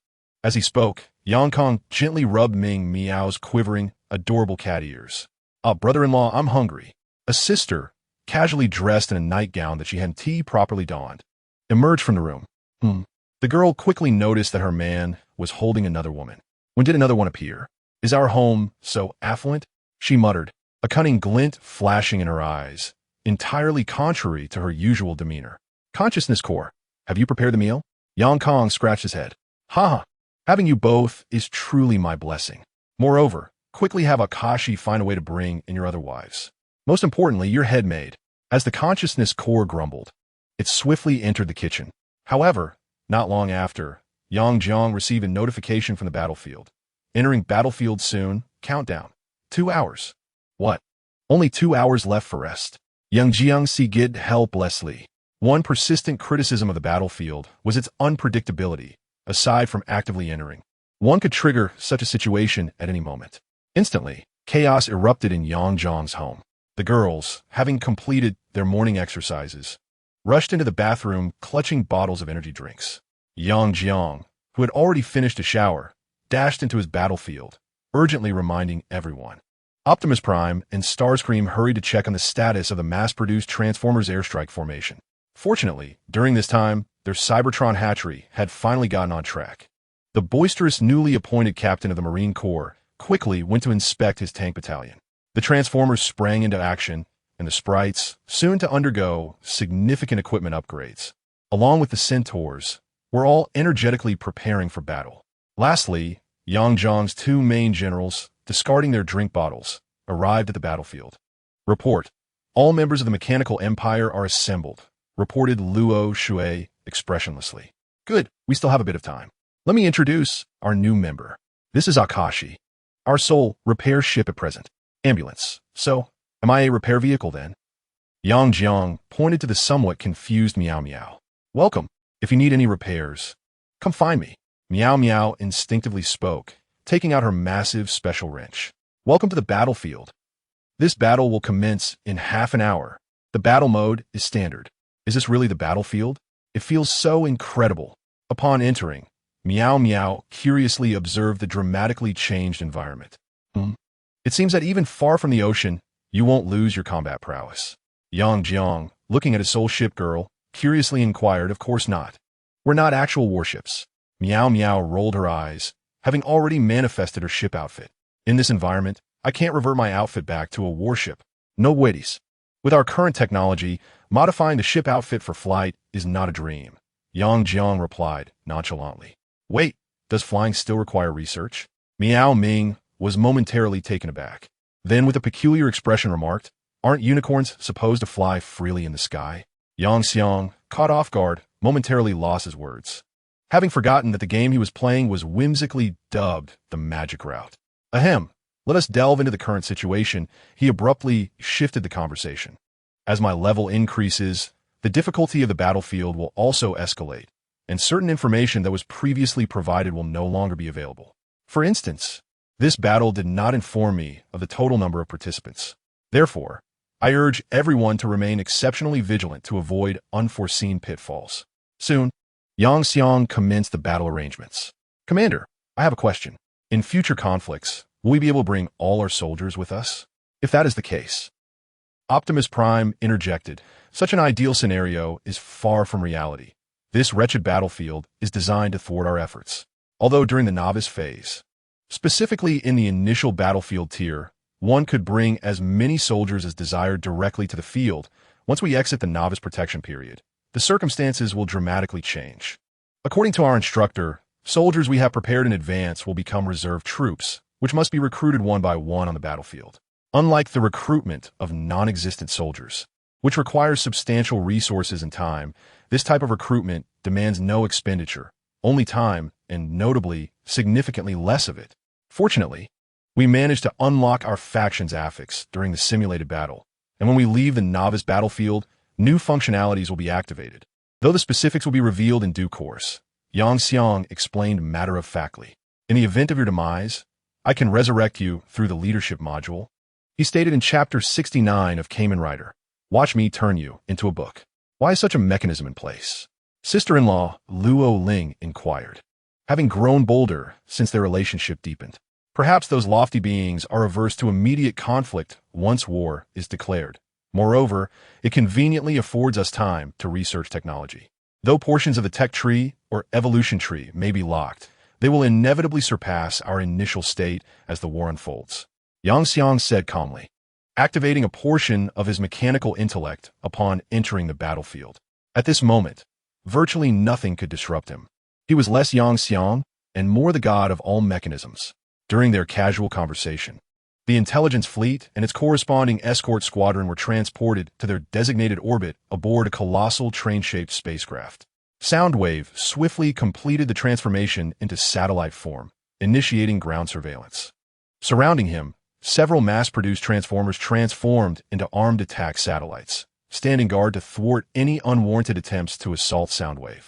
One Soundwave had acquired a comprehensive topographical map and various detailed data of the battlefield. Yang Kong and his comrades finally commenced their formal operational meeting. Simultaneously, other warlords and battle enthusiasts from the battlefield made their appearances. Please, I truly do not wish to be captured and enslaved. The seemingly 14-year-old, albeit actually of legal age, commander, who could awaken and enter the battlefield, looked at her soldiers, particularly the Grand Mage, with tearful eyes. The Grand Mage, with a roll of his eyes, ultimately abandoned his previous intention to surrender, recognizing the innocence of her thoughts. Yet, why did this ostensibly frail and helpless legal commander suddenly exude a commanding presence? Brandishing a diminutive energy pistol and dispatching foes with precision? Was this not a deceit of the consumers? The Grand Mage, in exasperation, could only indulge in secret fantasies of scenarios that would prove exhilarating for her.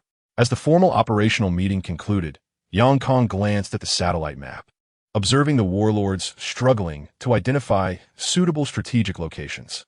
At that moment, his cold mechanical psyche abruptly shut down, and he chuckled heartily. Ha ha! Fortunately, I had already purchased the core of the main city from school. Otherwise, this defensive fortress might have been commandeered for their use. As one of the affluent individuals in Cloud City, Yang Kong pounded the table, nearly moved to tears from laughter. By the way, might there be intelligence regarding my parents in Cloud City? Yang Kong's eyes gleamed. It is worth noting that while Cloud City is a public institution, it operates under a system of selective oversight, based on information gleaned from his uncle Zhao Wuhan, coupled with data collected by the Intelligence Corps. There exists a significant disparity between the upper echelons and his original world. The rise of numerous formidable individuals during the war inevitably altered the leadership structure. Presently, the Great Xia is governed by various factions of powerful individuals, with only one faction enforcing stringent examinations and personality assessments. As a relatively laid-back faction, Cloud City may indeed possess pertinent information. However, since everything hinges on the conclusion of this war for him to ascertain the situation, he has temporarily set this matter aside. In my opinion, the current circumstances are most opportune. It would be prudent to dispatch our airstrike forces immediately to bombard them twice, preventing any substantial development in a short span of time. During the previous operational meeting, various direct assault suggestions were put forth but disregarded by the imposing figure of Megatron, who, visibly displeased, slammed the table and remarked, "Fine, you go ahead." Once again, entering a mechanical cognitive state, Yang Xiang contemplated and calculated for a moment before acquiescing to Megatron's request. "I knew you would disagree." "Wait, you actually agreed?" Megatron gazed at Yang Xiang with a hint of surprise. Although reckless actions could lead to ruin, the presence of the leadership module grants me the ability to resurrect you all even if you perish. Hence, I remain indifferent. In this mechanical mindset, Yang Xiang spoke with a detached tone. "Meow. Commander, what are you saying? Quickly revert to your normal self." At that moment, Ming Miao, who had intended to take a brief respite, became irate upon hearing Yang Xiang's words. Grasping a massive wrench taller than herself, she seemed intent on repairing her commander. However, as the light from a vow ring on her ring finger shimmered, Yang Xiang paused, and his mechanical cognition ceased autonomously. Immediately thereafter, he beheld Ming Miao swinging the enormous wrench towards him. That was an overwhelming force of nearly 10,000 tons. Wait, are you attempting to commit murder against your husband? Yang Xiang's eyes widened in disbelief. Yet, when Ming Miao's colossal tool struck his head, it elicited only a sensation of comfort. Skill name, Logistics Maintenance Skill Effect. Every 35 seconds, restores all personnel S injuries, with a recovery amount equivalent to Akashi's physique of 1. What is Akashi's physique value? Name, Akashi race, Shipgirl, cuboid spirit, physique, 4223. I directly divided the durability in the game settings by 10. Mental strength, 805. Shipgirl share the commander S mental strength. A personal interpretation, skills, logistics maintenance, loading command vanguard. Routine maintenance, skill name, loading command vanguard skill effect. Increases the loading speed and charging speed of all vanguard units in the squad by 15. Similar command skills cannot activate simultaneously. Skill name, routine maintenance skill effect. Grants 3 emergency repairs per war. Emergency repair, in a non-combat state. Restores all units' status by 10. While they were engaged in their playful scuffle, Megatron had already embarked with the airstrike forces. It appears that this mechanical cognitive state is best employed during critical moments. Otherwise, I may eventually disregard the value of life altogether. Yang Xiang mused while gently stroking Ming Miao's ears. Chapter 70. Monster Paradise Lord Megatron. It appears that a temporary stronghold of a warlord lies ahead. Should we launch a direct assault? Red Alert suggested with an air of eagerness. Let's wait a moment. What is approaching? Megatron suddenly noticed that his radar seemed to detect something. A colossal object soaring through the sky. I shall have Soundwave take a look. Red Alert declared, promptly sending a request to Soundwave. Upon receiving the request, Soundwave swiftly adjusted the satellite imagery. What is this? He exclaimed, momentarily taken aback before relaying the information to Megatron and the others. Descend quickly. Find a concealed location to hide. It was a neutral creature mentioned in the records, and its energy levels were extraordinarily high. What? Megatron was momentarily stunned. Yet soon he perceived that the vast expanse of clouds above had darkened, sensing an imminent threat that nearly caused him to lose his composure. Follow Soundwave's instructions. Fortunately, as the enormous entity gradually descended from the sky, a squadron of supersonic fighter jets swiftly dove down to the ground. Shortly after Megatron and his companions concealed themselves, they beheld a sight that left them utterly astonished. The clouds were violently parted, revealing a menacing head and massive wings emerging from the mist. Seeming to sense that its prey had vanished, this terrifying flying creature slowly ascended back above the clouds. What on earth is that? Megatron stammered. It's a native organism, came the reply, but according to battlefield records, its might bears no relation to the battlefield's level. After all, as per the data, we have merely been transported to various war-suitable worlds, yet what resides within these realms is never accounted for in the battlefield assessments. Far away at the defensive fortress, the intelligence corps communicated with them. Meanwhile, Yang Xiang, who had been closely monitoring Soundwave's satellite map back at the base, was indeed taken aback by the recent entity. I recall my instructor mentioning that this creature is typically avoided in novice battlefields. It is referred to as a Leviathan-class behemoth. It seems this battlefield is no longer a desolate planet. Has the difficulty suddenly escalated so drastically? Yang Xiang felt a throbbing headache. This should merely be an unforeseen circumstance. After all, my dear master, you're currently only at level 6, the intelligence corps remarked, leaving Yang Xiang uncertain whether it was offering comfort or mockery. However, Yang Kong chose to disregard the consciousness core, directing one of the armed satellites, which was originally tasked with protection and equipped with minimal reconnaissance tools, to focus solely on the terrifying Leviathan creature. Seismic wave, while you gather intelligence, please keep an eye out for any other Leviathan creatures. Generally speaking, if such a monster exists, there must be nearby species of size substantial enough to be included in its menu. Yang Kong resolved to proceed cautiously, ensuring a thorough investigation of the Leviathan present in their battlefield vicinity. Ah, if only we could slay such a massive creature. Luo Ling gazed longingly at the satellite footage of that colossal beast. Forget it, with that knife of yours, it would barely serve as a toothpick for this thing. Yang Kong remarked, somewhat exasperated by her audacity to contemplate slaying such a creature. Was she aiming for the heavens? Meanwhile, although the gigantic entity had departed, Its commotion had momentarily quelled the intentions of Thunderclap and his team to launch an aerial assault. The battlefield had thus transformed into a tense and exhilarating environment. Kong observed the biogeographical distribution map of neutral creatures being gradually delineated by seismic wave, chuckling as he shook his head. It would be quite amusing if some unfortunate soul were to plunge into that. Gazing at the map, which revealed numerous locales where indigenous species congregated, over 100 in total, Kong silently paid homage to the warlords who had also participated in this conflict. There's a cave. We could take refuge there, Gob. Then let us seek shelter within. The Goblin clan, known to appear during random battlefield skirmishes whenever numbers were substantial, spotted an oddly shaped cave entrance resembling a gaping maw. Regrettably, due to their stature and other limitations, these goblins seldom beheld the complete spectacle. As a purely expendable race devoid of battlefield experience, they ventured into the cavern, which ominously sealed shut behind them in an instant. Gulp! With no chewing, only the sound of an object being swallowed, nearly 1,000 goblins vanished from existence. Shortly thereafter, not far from the gaping cavern, a pair of blood-red, gigantic eyes slowly opened, seemingly perplexed as to why it had consumed such an extraordinary quantity of food at once.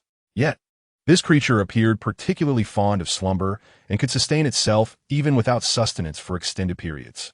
After another yawn, it drifted back into a deep sleep, a scene witnessed clearly by Kong and his companions.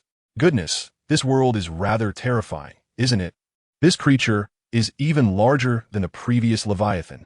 Just moments ago, I detected an exceedingly immense shadow in the ocean of this planet, and it is still on the move. The size of that creature is nearly 1,000 meters. The sound waves seem to be reverberating intensely. Meanwhile, the airstrike squad, having abandoned their mission, hastily returned at ultra-low altitude. Though they had encountered formidable transformers in their careers, they had seldom faced such an enormous being. Each of them appeared utterly astonished. Oh, what size to worry about? Once our formidable commander completes his task, we shall demonstrate what it means to rend a Leviathan with bare hands. Yang Jiang gently tapped the metallic floor of the defensive fortress beneath him.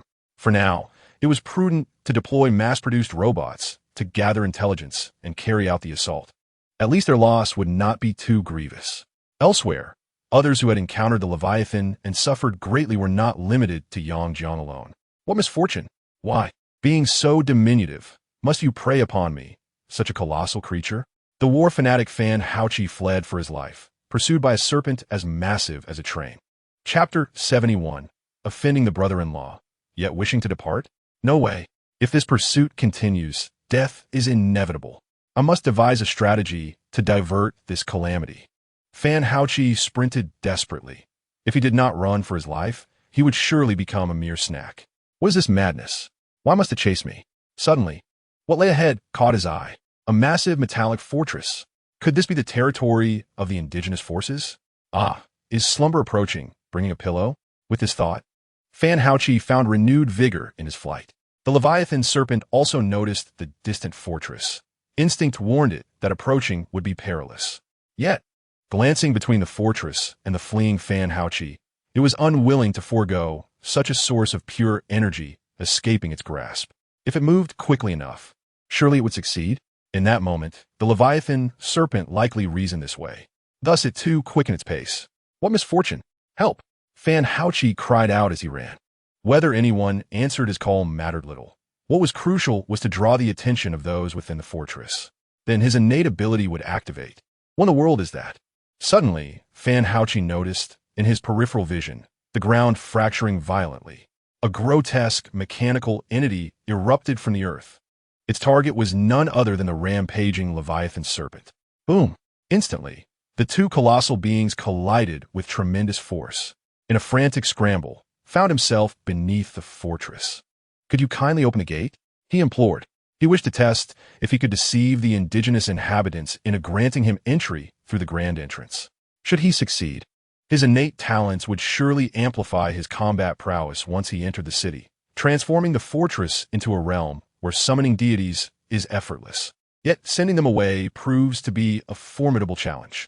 Ah, you wish to enter? Came the voice of Yang Jiang, echoing nearby.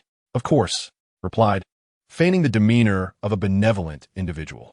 If you seek refuge within these walls, you must surrender all your valuables, whether battlefield currency or any other possessions.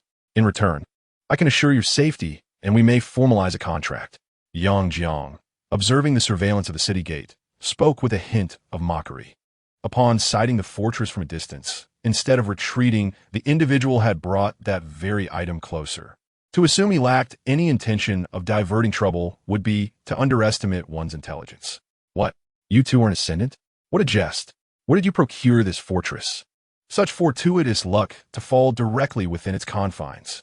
Were it not for the random initiation of this war, might have questioned the fairness and authenticity of this conflict. Consider it as you wish, whether you sign the contract or not, be gone at once. This massive serpent has no further connection to you. Yang Jiang gently stroked the ears of Ming Miao, who was resting on his lap after a long day's work, and remarked, perhaps it's best to decline that offer. Nonetheless, thank you. Naturally, would never relinquish all his possessions. With the immediate danger dissipated, he intended to proceed with his plans. Having stated his intention, he casually selected a direction and prepared to flee. However, he suddenly felt his foot make contact with something, triggering its mechanism. Boom! Unfortunate! With a cry, was launched into the air, only to come crashing down with a thud. Humph! Offending my brother-in-law and still wishing to escape. You lot, take him along with me, commanded Luo Ling, approaching with a lively gait alongside several transformers. You lack martial ethics, exclaimed before losing consciousness. Martial ethics? What purpose do they serve? Are they delectable? Take him away. Luo Ling stood with hands on her hips, exuding an air of undeniable confidence. Meanwhile, the battle between the Diamond Demon and the Leviathan Serpent had also concluded. Despite their comparable sizes, the Leviathan had found itself at a disadvantage against the heavily armed Diamond Demon, ultimately succumbing after its heart was shattered, meeting a tragic end.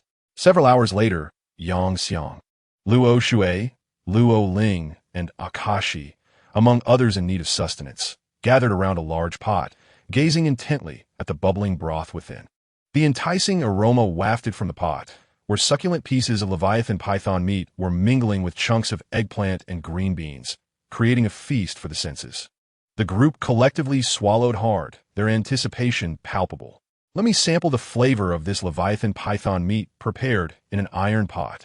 I suspect it may not be particularly palatable, Yang Xiang declared with a sense of righteous resolve.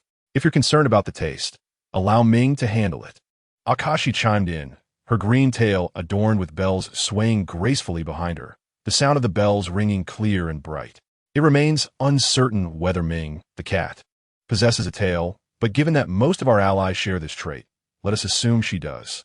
As long as it's meat, I relish it. Luo Shui fixated intently on the meat in the pot. Anything made by my brother-in-law is my favorite. Luo Ling appeared to have an epiphany. As you all know, elves and centaurs are not simply horse-headed beings. They undergo transformation through divine blessings. And even in centaur form, they do not subsist on grass. The elven form of Celia wiped her mouth, unable to contain her hunger. This is simply too aromatic. It must be delicious. Unbeknownst to the group, during their animated discussion, the spirit of civilization had already materialized, seizing a hefty chunk of meat and devouring it greedily. This seemed to signal the commencement of a culinary battle, as chopsticks flew in all directions, igniting a fervent war over the delectable feast. Meanwhile, a hapless soul, propelled by a landmine, sat in a corner, his mouth forcibly shut, watching in dismay as others indulged heartily. Captives are entitled to rights. This singular thought echoed in his mind. As for the other warlords and battle maniacs, they were hardly afforded such luxuries. The creatures within this monstrous paradise were increasingly formidable, their keen sense of smell unparalleled, leading to their swift encirclement by various Leviathan beings. Chapter 72. Let us unleash a nuclear bomb to cleanse the area. Essentially, that evening Yang Xiang and his companions leisurely enjoyed their iron pot stew, while others were relentlessly pursued by Leviathans. They luxuriated in hot springs, engaging in playful antics, while others remained in frantic flight from the Leviathans. Yang Xiang and the bashful Ming Cat focused on enhancing their bond through training, even as they continued to be pursued. Their training concluded, they resumed their practice alongside the twin sisters and other companions, still under the relentless chase. As Yang Yang basked in the gentle embrace of the morning sun, He glanced at the charming figure beside him, suppressing a smile that threatened to escape. Upon rising, he promptly embarked on his day's endeavors. He began by reviewing the intelligence he had neglected the previous night. Suddenly, laughter erupted from him, and he found himself doubled over, ultimately rolling onto the floor. Such was the stark contrast of the situation. Who would have imagined that they had faced such peril the night before while he had been blissfully lost in a realm of tenderness? Realizing the time had come to mount an offensive, Yang contemplated his next move before decisively stating, "All right, how shall we circumvent these Leviathan creatures?" Luo Shui furrowed her brow, concerned that deploying a large force would inevitably incur unnecessary losses due to these beasts, despite her desire to savor their flesh. Even a monstrous python from the previous night had gone uneaten. Luo Ling interjected, suggesting, "There's no such thing as too much meat. Let us simply eliminate all the Leviathan creatures along our path." Luo Shui clenched her fists, adopting a fierce demeanor. But it remained ambiguous whether her intent was to vanquish other warlords or solely to target the Leviathans. "No need for that. We can utilize missiles." Miao Ming, who had mysteriously appeared from Yang's embrace, chimed in. "There's no requirement for us to engage personally. What were you up to just now?" Luo Shui and Luo Ling exchanged puzzled glances, their gazes fixated on the corner of Miao Ming's mouth, sensing something amiss. "I did nothing," Miao Ming retorted defensively. "I was merely collecting red tips, diamonds." However, in her haste, several battlefield coins tumbled from her clothing, creating an awkward moment. "Cough, cough, this isn't red tips," Miao Ming admitted sheepishly. "Let us heed Miao Ming's suggestion and launch a couple of missile strikes." A certain individual, feeling somewhat guilty, hastily concurred with Miao Ming's proposal. Following his command, the missile silos of the defensive fortress gradually opened, releasing a billow of smoke and flames as one short-range ballistic missile after another was launched. This was a culmination of Yang's synthesis of Cybertron's materialistic technology, the magical sciences of the Harbor District, and his own innate gift of pragmatic innovation, swift, precise, and lethal. After enduring a relentless night of pursuit by the Leviathan creatures, one of the last remaining factions sought refuge in what appeared to be a relatively safe location to recuperate.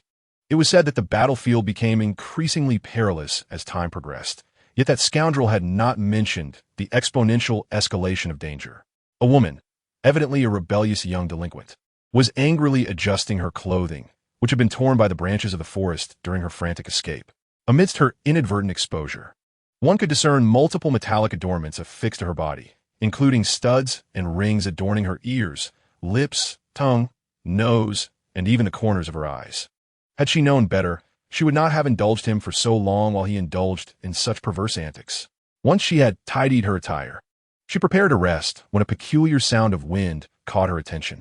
Looking up, she saw a large, dark projectile hurtling towards her at a terminal velocity exceeding 40 Mach. Boom!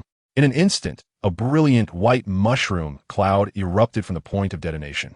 Indeed, it was a nuclear fusion warhead. Given Yang Xiang's current rate of advancement, it was anticipated that he would soon ascend to a primary second-tier battlefield, at which point the indiscriminate use of various technologies and weapons would be curtailed. Restrictions would increase, compelling everyone to rely on existing technological and evolutionary trees to rebuild. Thus, at such a moment, why refrain from relishing the thrill? Should one preserve it for the mundane realities of life? Concerning the materials for nuclear weapon production, although nations in the real world remained closed off and any purchasing channels were unavailable, the war market still offered opportunities to acquire related materials salvaged from the battlefield. This was something that governments could not possibly prohibit. As the nuclear explosion unfolded at their location, simultaneous detonations occurred at 2 other sites. The violent blasts even captured the attention of the ruler of the skies, the formidable Leviathan creature previously encountered by the likes of Megatron and his companions. However, by the time it arrived, it was too late. All that remained was a vast crater devoid of anything else. The ruler of the skies, perplexed, let out a couple of curious calls before taking flight, feeling an unsettling aura lingering in the vicinity. Yet, it was merely a slight discomfort. Beings of such caliber had long since learned to disregard nuclear radiation. Meanwhile, Yang Xiang and his companions were filled with exhilaration as they witnessed the entirety of the nuclear explosion. although they had seen images of nuclear blasts in textbooks and various materials. Experiencing the detonation of a nuclear weapon they had personally unleashed was an entirely different realm of intensity. Yang Xiang rubbed his hands in excitement, seemingly eager to launch another dozen projectiles. Currently, we have only produced a few experimental products. Without the magical technology of the harbor, I am uncertain whether we can achieve detonation. Commander, the atmosphere in your world is not merely infused with those peculiar factors. They have also contaminated all existing substances, altering the properties of most materials. Incorporating conventional physics into this situation is exceedingly cumbersome. The Jack, observing the rather impressive nuclear explosion effects, spoke with a hint of resignation. Chapter 73. Do you still wish to disrupt my thoughts? I am no longer the person I once was. Is it merely these three? Perhaps we should manufacture a few more. I recall that while technological creations cannot be deployed immediately on the battlefield, they can be rapidly constructed after unlocking the technology tree, which also reduces production time. Therefore, it is prudent to prepare adequately. Yang Xiang awaited the settlement screen that was soon to appear before him, smiling as he conversed with the Jack. All right, no problem. The Jack nodded in agreement. Regarding weapon manufacturing, all responsibilities were entrusted to the Jack, as Ming Miao currently needed to reference a private recruitment device to research the superdimensional teleportation device she had created. As for using Ming Miao as a hero unit to open a limited card pool, firstly, this endeavor does not guarantee recruitment from a single world. Who knows if the summoned entities will be those beloved companions with full affection, levels, breakthroughs, and even the oath rings. Secondly, Ming Miao is not a hero unit. Suddenly, Yang Xiang paused. Wait a moment. Why has the settlement screen not appeared yet? Did we overlook a target? As the scanning concluded, the report revealed that one of the nuclear strike targets had not been successfully hit. The voice transmission relayed the news. What is this? Yang Xiang was taken aback. What could possibly evade a missile traveling at a terminal velocity of 40 Mach? Meanwhile, at a distant location, the Grand Mage leaned heavily on his staff, breathless, gazing at the mushroom cloud still rising dozens of kilometers away. My dear Commander, what kind of opponent have you matched against? At this level, launching a nuclear strike is unprecedented. To my knowledge, one must possess at least a junior third-tier authority to purchase the designs and related equipment for nuclear weapons in the Battlefield Authority shop. Even a wealthy individual, lacking the relevant permissions, cannot engage in such trades. Could it be that he acquired something from treasure chest? But I have yet to hear of such a possibility. The Grand Mage expressed his exasperation. How should I know? There are all sorts of bizarre talents. Encountering abilities that allow one to manufacture nuclear weapons in advance is not entirely unprecedented. The entire demeanor of the little girl had undergone a tremendous transformation. Clutching a heavy grenade launcher nearly her own size, she expressed her displeasure, stating, "My teleportation abilities will be rendered useless for the next 2 hours. If he discovers me again, I will truly be unable to escape." The Grand Mage, a touch exasperated, replied, "Then do not let him see you. We shall quietly approach under the cover of night." In that moment, the little girl's pastel princess attire morphed into a dark Gothic ensemble. "Do you know where they are?" she inquired. The Grand Mage paused, then asked, "Well, of course they are." The little girl fell silent, seemingly unaware of their precise location. The most critical concern was that once night descended, the Leviathan behemoths would become exceptionally active. Even if they were aware of their adversaries' whereabouts, what could they accomplish? Could they teleport using my magic?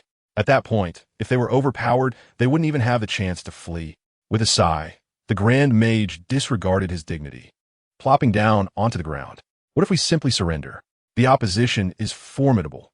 Even if we become slaves, we wouldn't have to perish as cannon fodder on the battlefield. With your esteemed qualifications, Commander, you would surely captivate them. Just a jest. He glanced at the grenade launcher pointed at his forehead, swallowed nervously, and added with a sheepish grin, "Humph. I would rather meet my demise than become someone else's plaything." The little girl scoffed, "But this is not a sustainable solution. If we remain hidden here for too long, we will be deemed as engaging in passive combat, and that would spell disaster." The Grand Mage seemed to possess considerable insight. As he spoke, he suddenly froze, and they both exclaimed in unison, "They have arrived." Meanwhile, Yang Yang was remotely controlling a robotic dog, accompanied by his legion of mechanical canines, as they stealthily approached a small ravine. The terrain conveniently obstructed the satellite's sound wave surveillance. However, after deducing the opponent's escape skills and their approximate range based on the sound waves, he quickly identified several locations within the skill's reach that could evade the satellite's detection. After deploying a portion of the robotic dogs and blade mantises equipped with various life detection devices to scan the target areas, they swiftly confirmed the hiding spots of their foes. Yang directed a machine over purely for amusement. Behind the robotic dogs, the mass-produced titans had arrived, armed with a plethora of heavy-duty weapons designed to demolish the ravine, prepared to obliterate it entirely. Those who relied on high technology were foolish to engage in close combat with laser swords against their enemies. Wait a moment. The Grand Sorceress hastily emerged from within, exclaiming, "We surrender. Do not shoot," fearing that their adversaries might obliterate the mountain hollow, burying them alive and leading to their eventual capture. The sorceresses resolved to feign surrender first, seeking an opportunity to end their own lives. It was a lamentable fate for someone as exquisite as I, destined to perish here. The Grand Sorceress mused with a sense of helplessness. At that moment, the Gothic little girl followed suit and stepped out alongside her. "Who is your commander? Bring him forth at once. This is a legitimate lowly. Accept her, and you shall not regret it."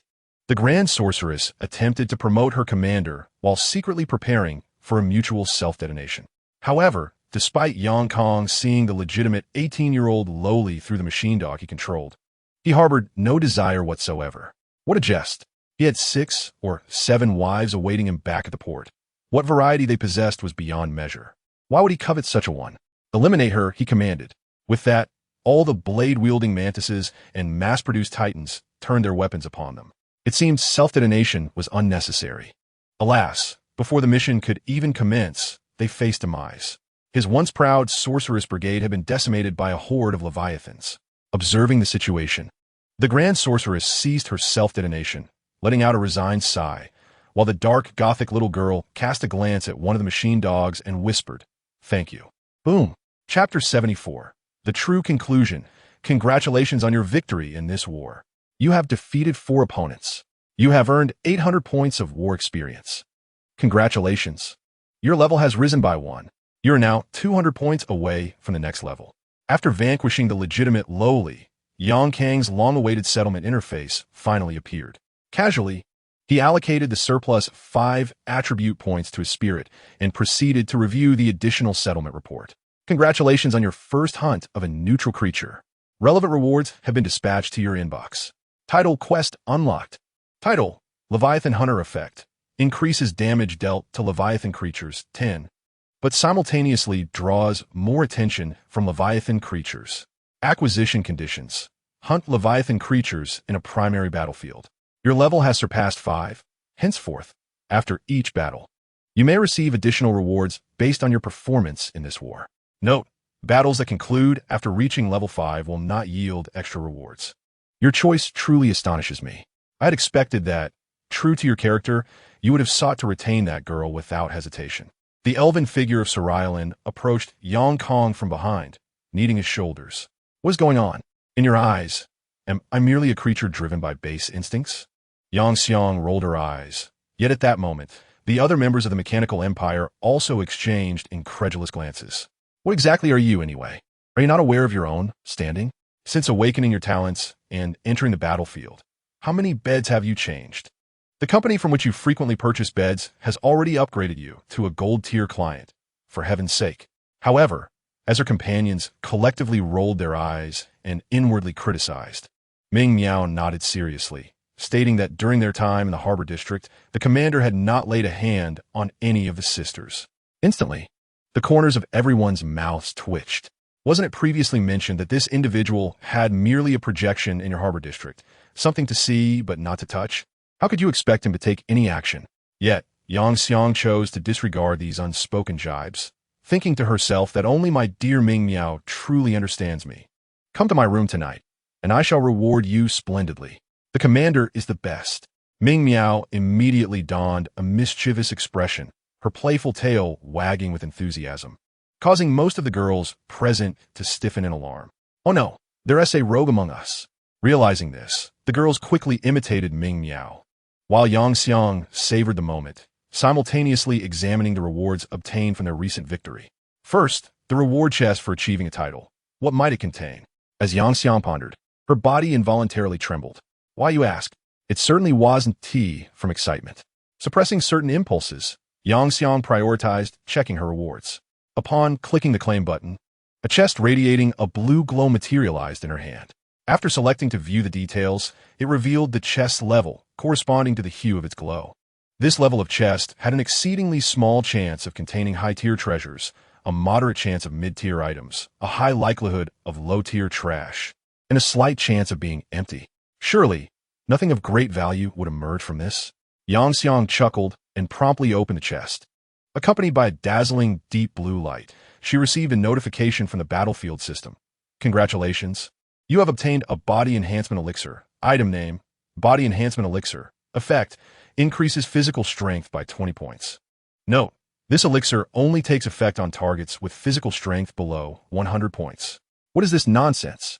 Yang Xiang rolled her eyes, her earlier elation diminishing significantly. This item is utterly useless to her. If you were to inquire why then, as his life form evolved, even in his conventional human manifestation, his physique surpassed 100 points. However, he soon noticed that Luo Shui, who was currently devouring her meal with great enthusiasm, had yet to exceed that mark. Her abilities, inherently linked to her physique, would only improve with greater physical prowess.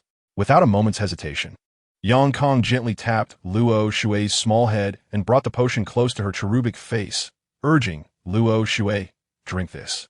Well, I can, but not just yet, Luo Shui firmly declared. What do you mean, not yet? Yang Kong was momentarily taken aback. I've finished. Luo Shui tilted her head to gaze at Yang Kong, simultaneously catching sight of the potion. Oh, it's this. The girl took the physique-enhancing potion, twisted off the cap, and gulped it down in one go. It's just mediocre, she remarked, before rejoining the other girls. Yang Kong paused for a moment, then chuckled helplessly, continuing to relish the warmth of camaraderie with the girls while he examined the treasure chest acquired from their recent victory in battle. Your performance on the battlefield was exceptional, successfully defeating 4 opponents and offering them a chance to redeem themselves after the conflict. Your magnanimous display has earned you the recognition of the neutral good faction, and your current alignment leans towards neutral good. In this battle, there are 8 participants, and you successfully eliminated 4, accounting for approximately 57 of the total contribution, excluding yourself. You have completed a title task, which grants you an additional 5 battlefield contributions, totaling 62 contributions. Based on this result, you will receive a level evaluation and a corresponding treasure chest of the same tier. Eliminating at least 1 opponent guarantees a minimum tier treasure chest. For every 15 contributions, the treasure chest tier increases, and so forth, with the highest tier being achievable.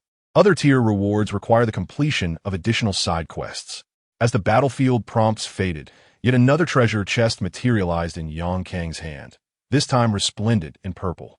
The brilliant violet glow immediately captivated the attention of the girls, who paused their activities and gathered around in curiosity.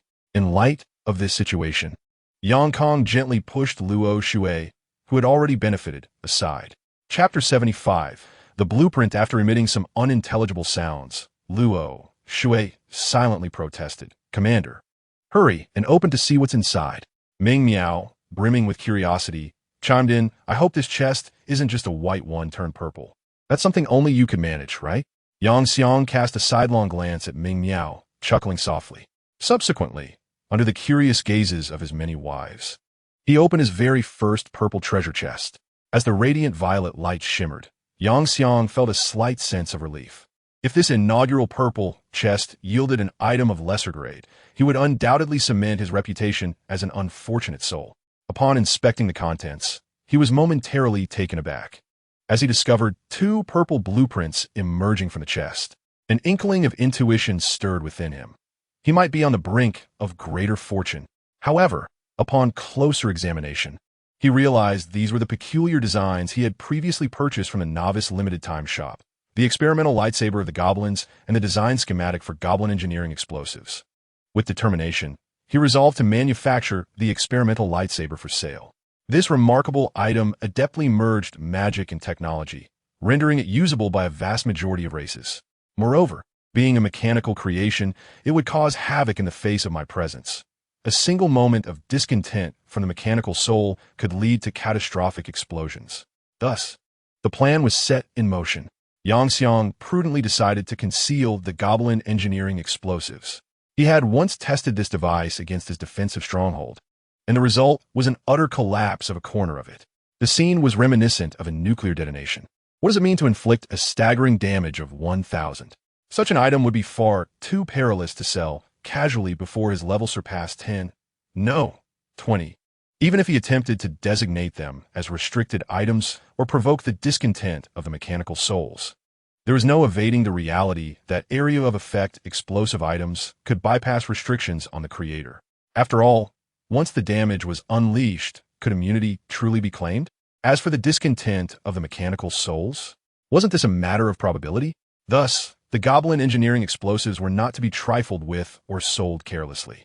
He intended to send the blueprints to Jack, requesting modifications to create a safer version with reduced power that wouldn't detonate.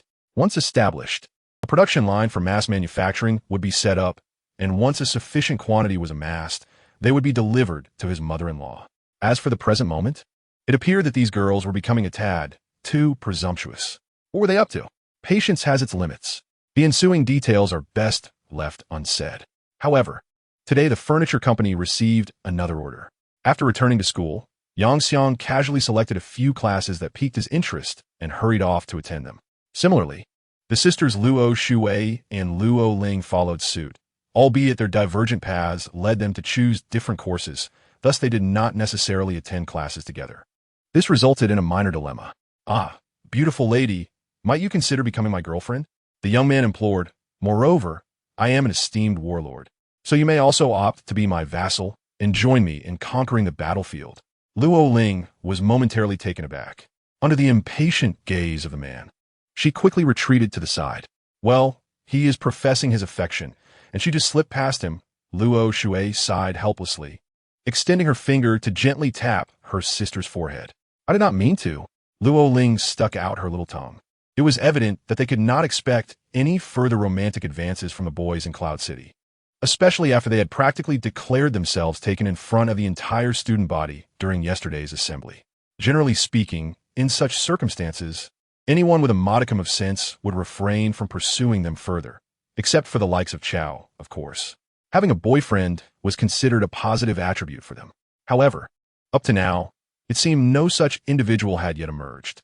As for the nature of the minor troubles they faced, Luo Shuei and Luo Ling glanced at the unfriendly gazes cast upon them by certain girls passing by. With a resigned sigh, they acknowledged that in this era, for the weak, aligning themselves with the strong was the most prudent path for survival. Among such relationships, romantic partnerships were quite favorable, leading many girls of lesser abilities to seek out robust boyfriends. The two sisters had garnered the title of freshman kings in their cohort. It was inevitable that they would evoke envy from other girls. Yet, there were aspects that puzzled them, particularly why some boys felt jealousy towards them. "Sister, I am hungry. Aren't you? I want to find my brother-in-law," Luo Ling said, uncomfortable with the stares of those around them as she clung to Luo Shuei's arm, gently shaking it. "Why do you still call him brother-in-law? Clearly, you both have already." Luo Shuei's face flushed slightly as she spoke. It's just a habit," Luo Ling replied, playfully sticking out her tongue before releasing her sister's arm and turning to flee. Unfortunately, she collided with a large cushioning device. "Ugh!" Luo Ling raised her head, gazing at the woman before her, who towered over her by a whole head and possessed an extraordinarily tall and curvaceous figure. "I'm sorry," she uttered, preparing to flee once more. "Wait, you stand right there," the woman demanded. "Is one mere apology sufficient? If apologies were effective, why would we need the police?" As she spoke, she lifted her leg, poised to kick Luo Ling from behind. However, before her foot could connect, a sharp blade was suddenly pressed against her neck. It was a miao knife, firmly held by Luo Shuei. "Do not move. The blade is poisoned, and the wounded shall surely perish," Luo Shuei stated calmly. "You." The woman was taken aback. Had she truly been so audacious as to warrant such a lethal threat? "Sister, I merely intended to give her a kick. You don't need to resort to murder. I admit my words may have been a bit loud and my actions somewhat rude, but I am not deserving of death." The voluptuous woman began to sweat profusely at that moment. I am aware, which is precisely why I have not yet severed your throat, Luo Shui replied nonchalantly. The woman, treading cautiously, inquired, My sister has apologized to you. What should your response be? Luo Shui continued, It's fine. After a moment as contemplation, the woman tentatively responded. Clang! Luo Shui executed a flourish with the knife before sheathed it at her waist, rendering it invisible in the next instant. Let's go, she said, seizing her sister's hand and turning to leave. The voluptuous woman stood there, staring blankly at the retreating figures of the twin sisters. After a while, once they were out of her line of sight, she promptly activated her communication device and selected a contact. Upon connecting, she exclaimed, You didn't inform me that the elder sister among those twins is a formidable character. She nearly killed me with a single stroke. Our commission was merely to trouble them, not to ensure success. I've already caused a ruckus, so please settle my credits immediately. I can no longer continue with this task. Upon connecting, the voluptuous woman unloaded her grievances in a rapid-fire manner, akin to a machine gun. Understood. Your credits have been transferred. To compensate for your distress, I have allocated a little extra, the voice on the other end responded, disregarding her tirade and instead offering a raise. That's quite generous. I shall hang up now. As the woman joyfully checked her credit balance, elsewhere, a group of girls sat huddled together, their faces etched with worry. What should we do? Listening to that fellow, it seems that matters are rather complicated. One girl, feeling somewhat dejected, exclaimed, I don't care. I don't care. I liked him at first sight. Those two little girls merely took advantage of being closer to him first. The girl then dramatically fell to the ground, rolling about in a playful yet desperate manner. What am I to say to you, my dear? Clearly, during the simulated battlefield, you were shouting for battle against him. Oh, by the way, he even eliminated your entire team of sprites. How is it that now? The only boy in the arena adjusted his eye mask and remarked, somewhat perplexed at that time, who knew he was so handsome. How infuriating. How did they manage to win him over first?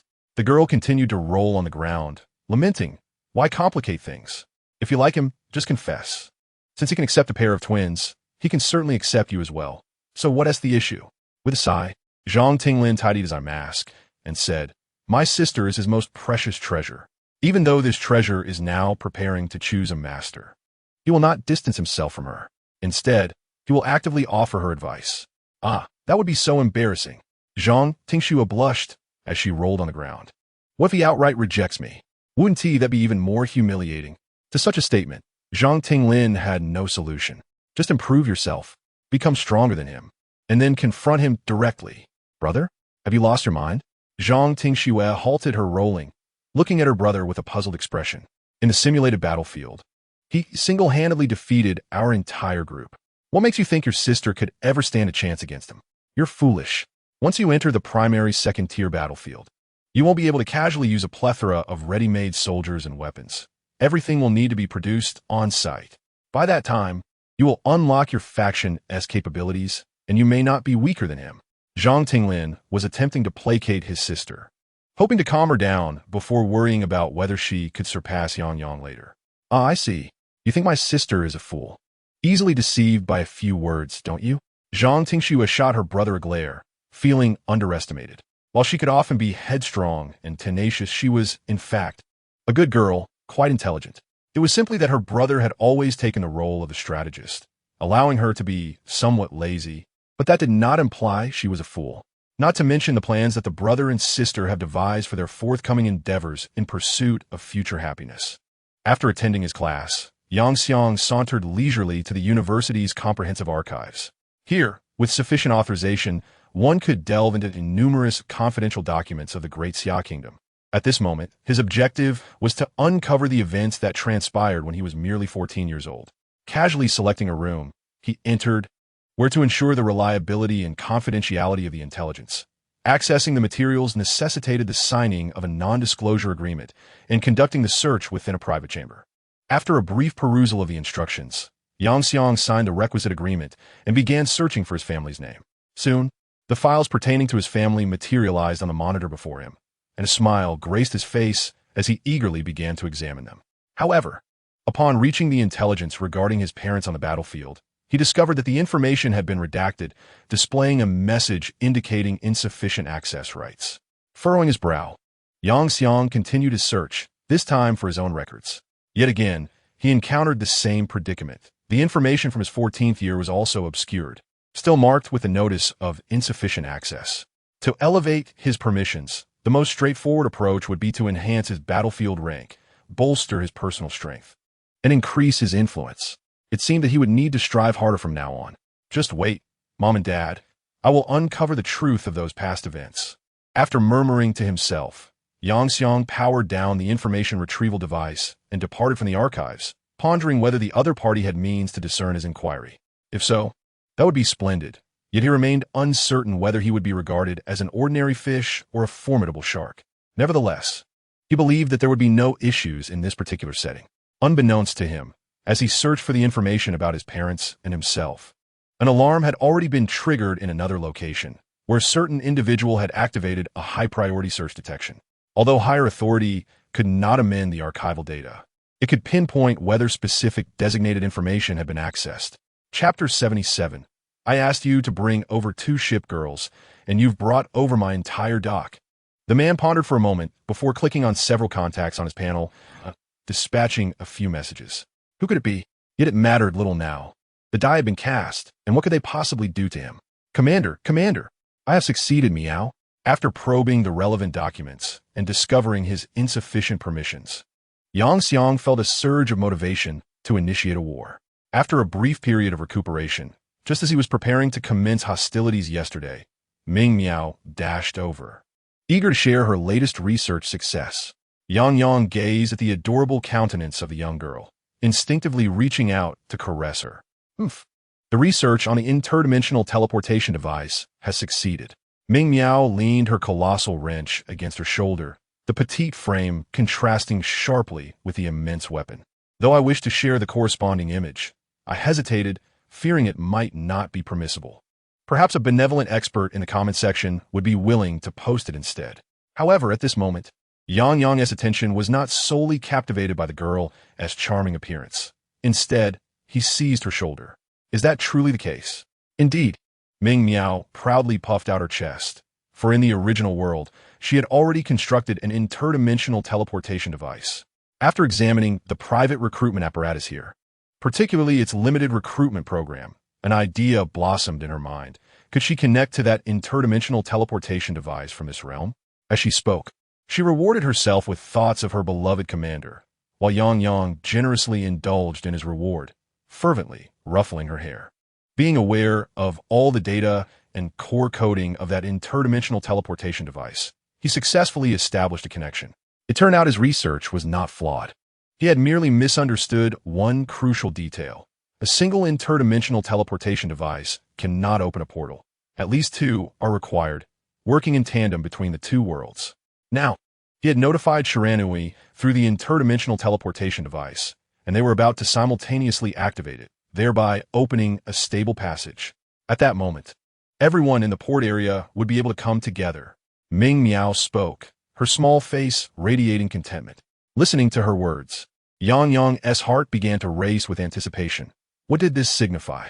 It heralded the dawn of an era where he would no longer be lacking in partners. No. It meant he would possess a fully formed naval fleet. A fleet capable of traversing the vast ocean, ascending to the sea of clouds, and even soaring into the starry sea. Simultaneously, his transformers could unite with the shipgirls. He envisioned the spectacular sight of a carrier ship girl launching fighter jets that were transformers from her deck. Furthermore, upgrading the shipgirls' gear to enable transformation into transformers. What an extraordinary scenario that would be. What? The leadership module cannot directly transform the gear into transformers? That is inconsequential. He simply needs to custom design and hatch mass-produced transformers corresponding to the warships and modify them into the shipgirls' gear. It is important to note that the shipgirls' gear is interchangeable. For instance, his beloved La Fight, once equipped with a standard outdated gear, transformed into a legendary maritime figure after being outfitted with magical gear. Thus, he temporarily relinquished the notion of immediately resuming warfare on the battlefield. Instead, accompanied by the members of his mechanical empire, ventured to the artificial ocean prepared long ago for the harbor. They observed in silence as Ming Miao operated the machinery. Before long, the interdimensional transmission device was activated. Yang held his breath, awaiting the arrival of the first shipgirl to stand by his side. However, calamity struck. The power regulation device of the interdimensional transmission apparatus malfunctioned. Ming Miao suddenly exclaimed, "What on earth?" Yang was momentarily taken aback, while on the other side of the interdimensional device, a group of shipgirls in the harbor had captured the three sisters of the Buri family. They were the only hope of encountering the commander. "What did you three do to it?" Akaji questioned, gripping the eldest of the sisters, the prototype Buri, and shaking her vigorously. "I was just worried it wouldn't work well, so I gave a little nudge." The prototype Buri replied sheepishly, brandishing the drill in her hand, while her sisters nodded in agreement. Indeed, the Burris were the most unique entities within the harbor, possessing the ability to enable the shipgirls to surpass their limits and gain greater power at intervals. Typically, each shipgirl could surpass her limits thrice, contingent upon her potential and with the aid of the differently colored Burris among the three sisters. However, this time, the three little ones had whimsically utilized their power to break through the limitations on the interdimensional transmission device, resulting in an immense enhancement on this side, while the other side's device could not keep pace, leading to the breakdown of the power regulation device. At that moment, the glow of the interdimensional transmission apparatus in the harbor began to expand, enveloping the entire area amidst the helpless gazes of all present. In the next instant, as the light suddenly blazed intensely, the sirens, the adversaries of the commander, who had stealthily approached to observe the situation, discovered that the entire harbor had vanished. Instantly, the sirens were thrown into a frenzy. Their existence was not solely for the purpose of destruction. One of their primary missions was observation, particularly concerning that commander. Yet now, the harbor had inexplicably fled. This infuriated them, and they vowed to retrieve the harbor at all costs. Meanwhile, on Yang's side, following the blinding flash, they found themselves before a vast sea, now accompanied by the emergence of a peninsula. "No way!" Ming Miao gasped in astonishment, for she recognized that peninsula all too well. It was none other than the harbor where she had lived for a considerable time. How could her interdimensional transmission device have transported it in its entirety?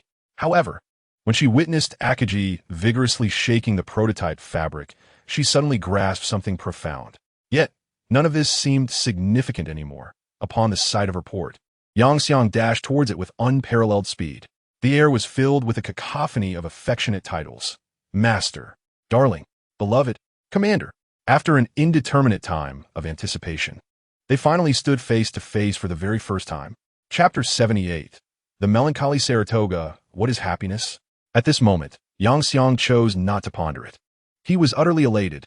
He once again experienced the pure bliss that followed the awakening of his talents. This overwhelming joy was so intense that he felt compelled to activate his mechanical mind just to stave off fainting. It was inevitable, surrounded by such a delightful array of companions. Who could possibly withstand it? Moreover, several unique entities within the port had begun to make their advances toward him. For those few, either deranged or enchantingly alluring, the prolonged interaction with Yang, who was merely a phantom in their world, could not appease their inner desires, and thus they declared war. However, this time, Yang made an unprecedented choice to evade conflict. What kind of joke was this? Aside from a few destroyers and submarines that bore the appearance of youthful maidens, to whom he had merely bestowed promise rings and regarded as sisters or daughters, the hundreds of other shipgirls were, without a doubt, his cherished wings. He could not possibly engage with them in front of all the Transformers on their very first encounter. Could he? Thus, he temporarily disregarded the mournful gazes of his wives and integrated them all under his command. As vassals, how could he bear to treat his beloved as mere units of combat? However, this endeavor was no small feat, as the required contract scrolls were not particularly easy to procure. They were the kind that held value, yet were scarce in the market, and he needed nearly 800. Why would one need so many contract scrolls? Meanwhile, Luo Fenghua, who was in communication with Yang, widened her eyes in disbelief, exclaiming, "Wait, is it that my pair of adorable daughters do not satisfy you? 800? Even if you commanded me to steal, I would be unable to acquire that many. I am at a loss. Through my talents, I inadvertently transported an organization from another world here. As for how I came upon such an organization, this is confidential. Yang Kong said with a hint of resignation. In that case, please wait a moment. Regardless of which otherworldly intelligent life arrives in a battlefield realm, they will automatically obtain battlefield login privileges upon their arrival. Once they acquire these privileges, they can directly utilize the vassal feature of the battlefield. Although it may lack the reliability of contract, as you mentioned that it is your organization, it should pose no significant issues. Oh, by the way, I possess a scroll of intergroup contracts. Such scrolls are quite common in circulation, given that organizations that rely on one another are exceedingly rare. If you desire it, I shall send it to you, considering it a dowry for my daughter. As Luo Fenghua spoke, memories of the past surfaced, yet the matters entailed by confidentiality agreements rendered her unable to divulge them to Yang Kong. Very well, esteemed mother-in-law.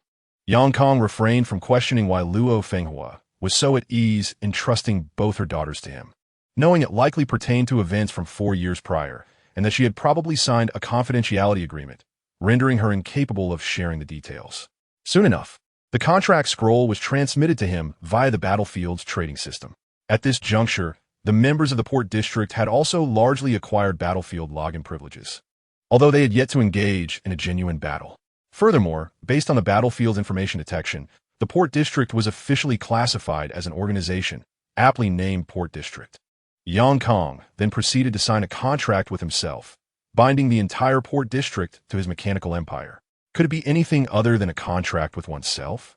He, Yang Kong, emperor of the mechanical empire, was also the supreme commander of the port district. What flaw could there be in signing an agreement with oneself? None whatsoever. Thus, at this moment, all the shipgirls belonging to the port district were finally restored to the command of their beloved commander, infused with the highest levels of loyalty and affection. Subsequently, he instructed Ming Miao, Shiranui, and Jack to begin the transformation and upgrade of the ship outfits. In essence, this involved replacing numerous gunpowder-based weaponry with energy weapons and equipping a significant number of vertical launch systems and missile launch devices. Although it was said to be a modification of the ship outfits, it was, in fact, an alteration of the prototype warships themselves. This design was inspired by anime, where the shipgirls' outfits could transform into warships when not in use, and seamlessly merge with their mental cubes when needed. Consequently, they utilized the ample and used space within the warships to install energy shield generators. Ultimately, the goal was to arm the shipgirls to the teeth. When the shipgirls arrived at the port and beheld their newly transformed warships anchored in the waters, they were utterly bewildered. Staring at her brand-new outfit, Saratoga swallowed hard. It was crucial to note that once the ship outfits were transformed, their subsequent fusion would result in changes to their appearance influenced by the outfits. For instance, some shipgirls had noticeably matured in both age and physique post-transformation.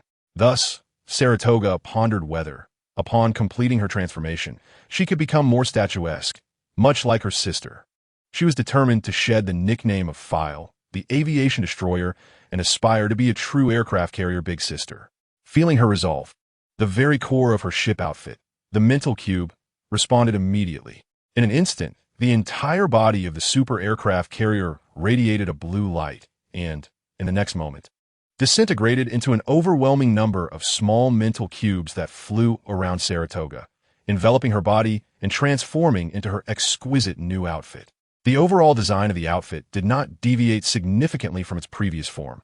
It merely adopted a more sci-fi and magical aesthetic. This was likely in line with Yang Yang's intentions. Of course, subtle changes occurred in certain details, but those need not be elaborated upon. Upon completing her attire, Saratoga had effectively undergone her transformation. Feeling the distinct difference from her previous outfit, the young girl, or rather, the lowly, immediately began to examine her current state, eager to discover whether she had truly attained the physique of an older sister. However, upon touching herself, her hand almost got scraped, a true embodiment of a File. No, how could this be? Chapter 79, The Inquisitive Little One's Commander. Ming Miao and the others are bullying me. Saratoga, a fine aircraft carrier. How could they turn her into the physique of an aviation destroyer? Upon finding her commander, Saratoga rushed over, tears streaming down her face. Yang Xiang gazed at Saratoga, who was sprinting towards him clad in her naval attire, each step causing the ground to quiver slightly. Instinctively, he considered evading her approach, but upon noticing the heart-wrenching expression on the girl's face, he halted. Boom! Thud. Warning. Individual Yang Xiang has sustained multiple injuries. Saratoga paused momentarily, her gaze fixed on Yang Xiang, who appeared on the verge of bloodshed. It dawned on her that she had not removed her naval outfit. In its presence, she attained her peak state, reaching an extraordinary physical condition, while without it, her endurance would be reduced to a mere hundredth of its total. Following her enhancements, her original endurance of over 7,000 had surged to more than 21,000, which, when converted to physical prowess, exceeded 100. This was a value far beyond what Yang Xiang, who had recently undergone an upgrade and only possessed around 200 in physical stats, could withstand. You little rascal, are you attempting to harm your own husband? After spitting blood, Yang Xiang collapsed onto the beach. Despite his formidable regenerative abilities and the fact that he had already begun healing, he comprehended the girl's intentions the moment she charged at him. Thus, to evade her entanglement, he resolved to feign injury. Commander, Saratoga was taken aback, disbelief filling her eyes as she grappled with the reality of having harmed her commander, her eternal vow-bound husband. Her eyes gradually lost their luster, a faint, sorrowful darkness creeping around her. This sight nearly compelled Yang Xiang to regurgitate blood anew. Saratoga was on the verge of transformation, darkening. Little Saratoga, I am unharmed. Please do not frighten me. With a sudden burst of energy, Yang Xiang sprang to his feet, embracing Saratoga without a second thought and kissing her passionately. Instantly, the menacing darkness dissipated, and a bashful hue began to replace the terror in her once empty gaze. Yet, she did not push him away. The moment they exchanged their eternal vows and rings, they had already become a legitimate couple. Even though the commander was merely a projection then, their mutual love was undeniably genuine. However, as they shared this kiss, a brooding pressure began to envelop them. He. How dare you monopolize the commander? It seems you require a little punishment. Let's turn you to dust. The sickly voice of Chi-Chung resonated. While the newly added vertical launch unit in her battlesuit had already been activated, her intentions were unmistakable. Unlike other Yandra characters who were indifferent, she had no desire for conversation. The cannon had already been primed. Now, everyone must behave. Those who do not comply shall be ignored henceforth. Yang released Saratoga, allowing the bashful girl to leap from his embrace as he stood up, instantly dispelling the previously tense atmosphere. Yang was the one in charge of the port area, under the authority of his wives. Standing tall, Yang straightened his posture, considering certain factors. Some harmonized names may be used later. This is an unavoidable decision. That night, it seems something of great significance transpired, as nearly all the shipgirls gathered together. A multitude of words has been omitted here. In the early morning, the port area was inexplicably tranquil, as if everyone was reluctant to rise from their slumber. A small group of young destroyers and submarine girls were frolicking in their exclusive amusement park. Did Commander Brother not engage in morning exercises today? I seem to have not seen a single one of them. Matsuo felt a tinge of concern. After all, everyone typically emerged for their workouts at this hour. Is Commander Brother still alive? Zhang expressed her anxiety, recalling how she had witnessed nearly all the older sisters in the port gathering together the previous day. Moreover, a light cruiser sister had mentioned that the more sisters gathered, the more perilous Commander's life became. None of this mattered to me. I simply wished to know why we were not allowed to join the assembly. Clearly, most of the elder destroyer sisters had already entered. Commander still prefers to call us Papa. What on earth are they doing? Matsuo's face suddenly fell. I don't know, but shouldn't he be anything involving candy? Otherwise, Papa would surely have called us. Yu cautiously remarked. Indeed, Wu pointed out. Just then, amidst the chatter of the young destroyers, the sound of running footsteps approached. Instantly, the curious little ones shifted their gaze, only to discover that the commander, accompanied by other shipgirls from the port, was engaged in morning exercises, jogging from the opposite end of the road. In a flurry of confusion, the little ones trailed behind, eager to join them for breakfast after their workout. Meanwhile, Yang and the other shipgirls walked ahead, enveloped in a sense of guilt. Had it not been for Yang's sudden thought of these little ones, they would likely have found themselves in quite the predicament today. Commander, what shall we do next? The garden gently embraced Yang's arm, for he was one of the designated phantoms of their world, a commander and a childhood friend of the garden. Naturally, it was time for breakfast. Yang stated with certainty, for who could fathom the energy he had expended the previous day? Then I shall pass. I'm not hungry at the moment. Garden chuckled awkwardly and promptly dashed away. Upon hearing the commander's words, the other girls also turned and ran off without a glance back. Strangely, they all seemed to lack hunger, while a group of adorable little ones continued to follow Yang, their heads adorned with even more question marks. Chapter 80.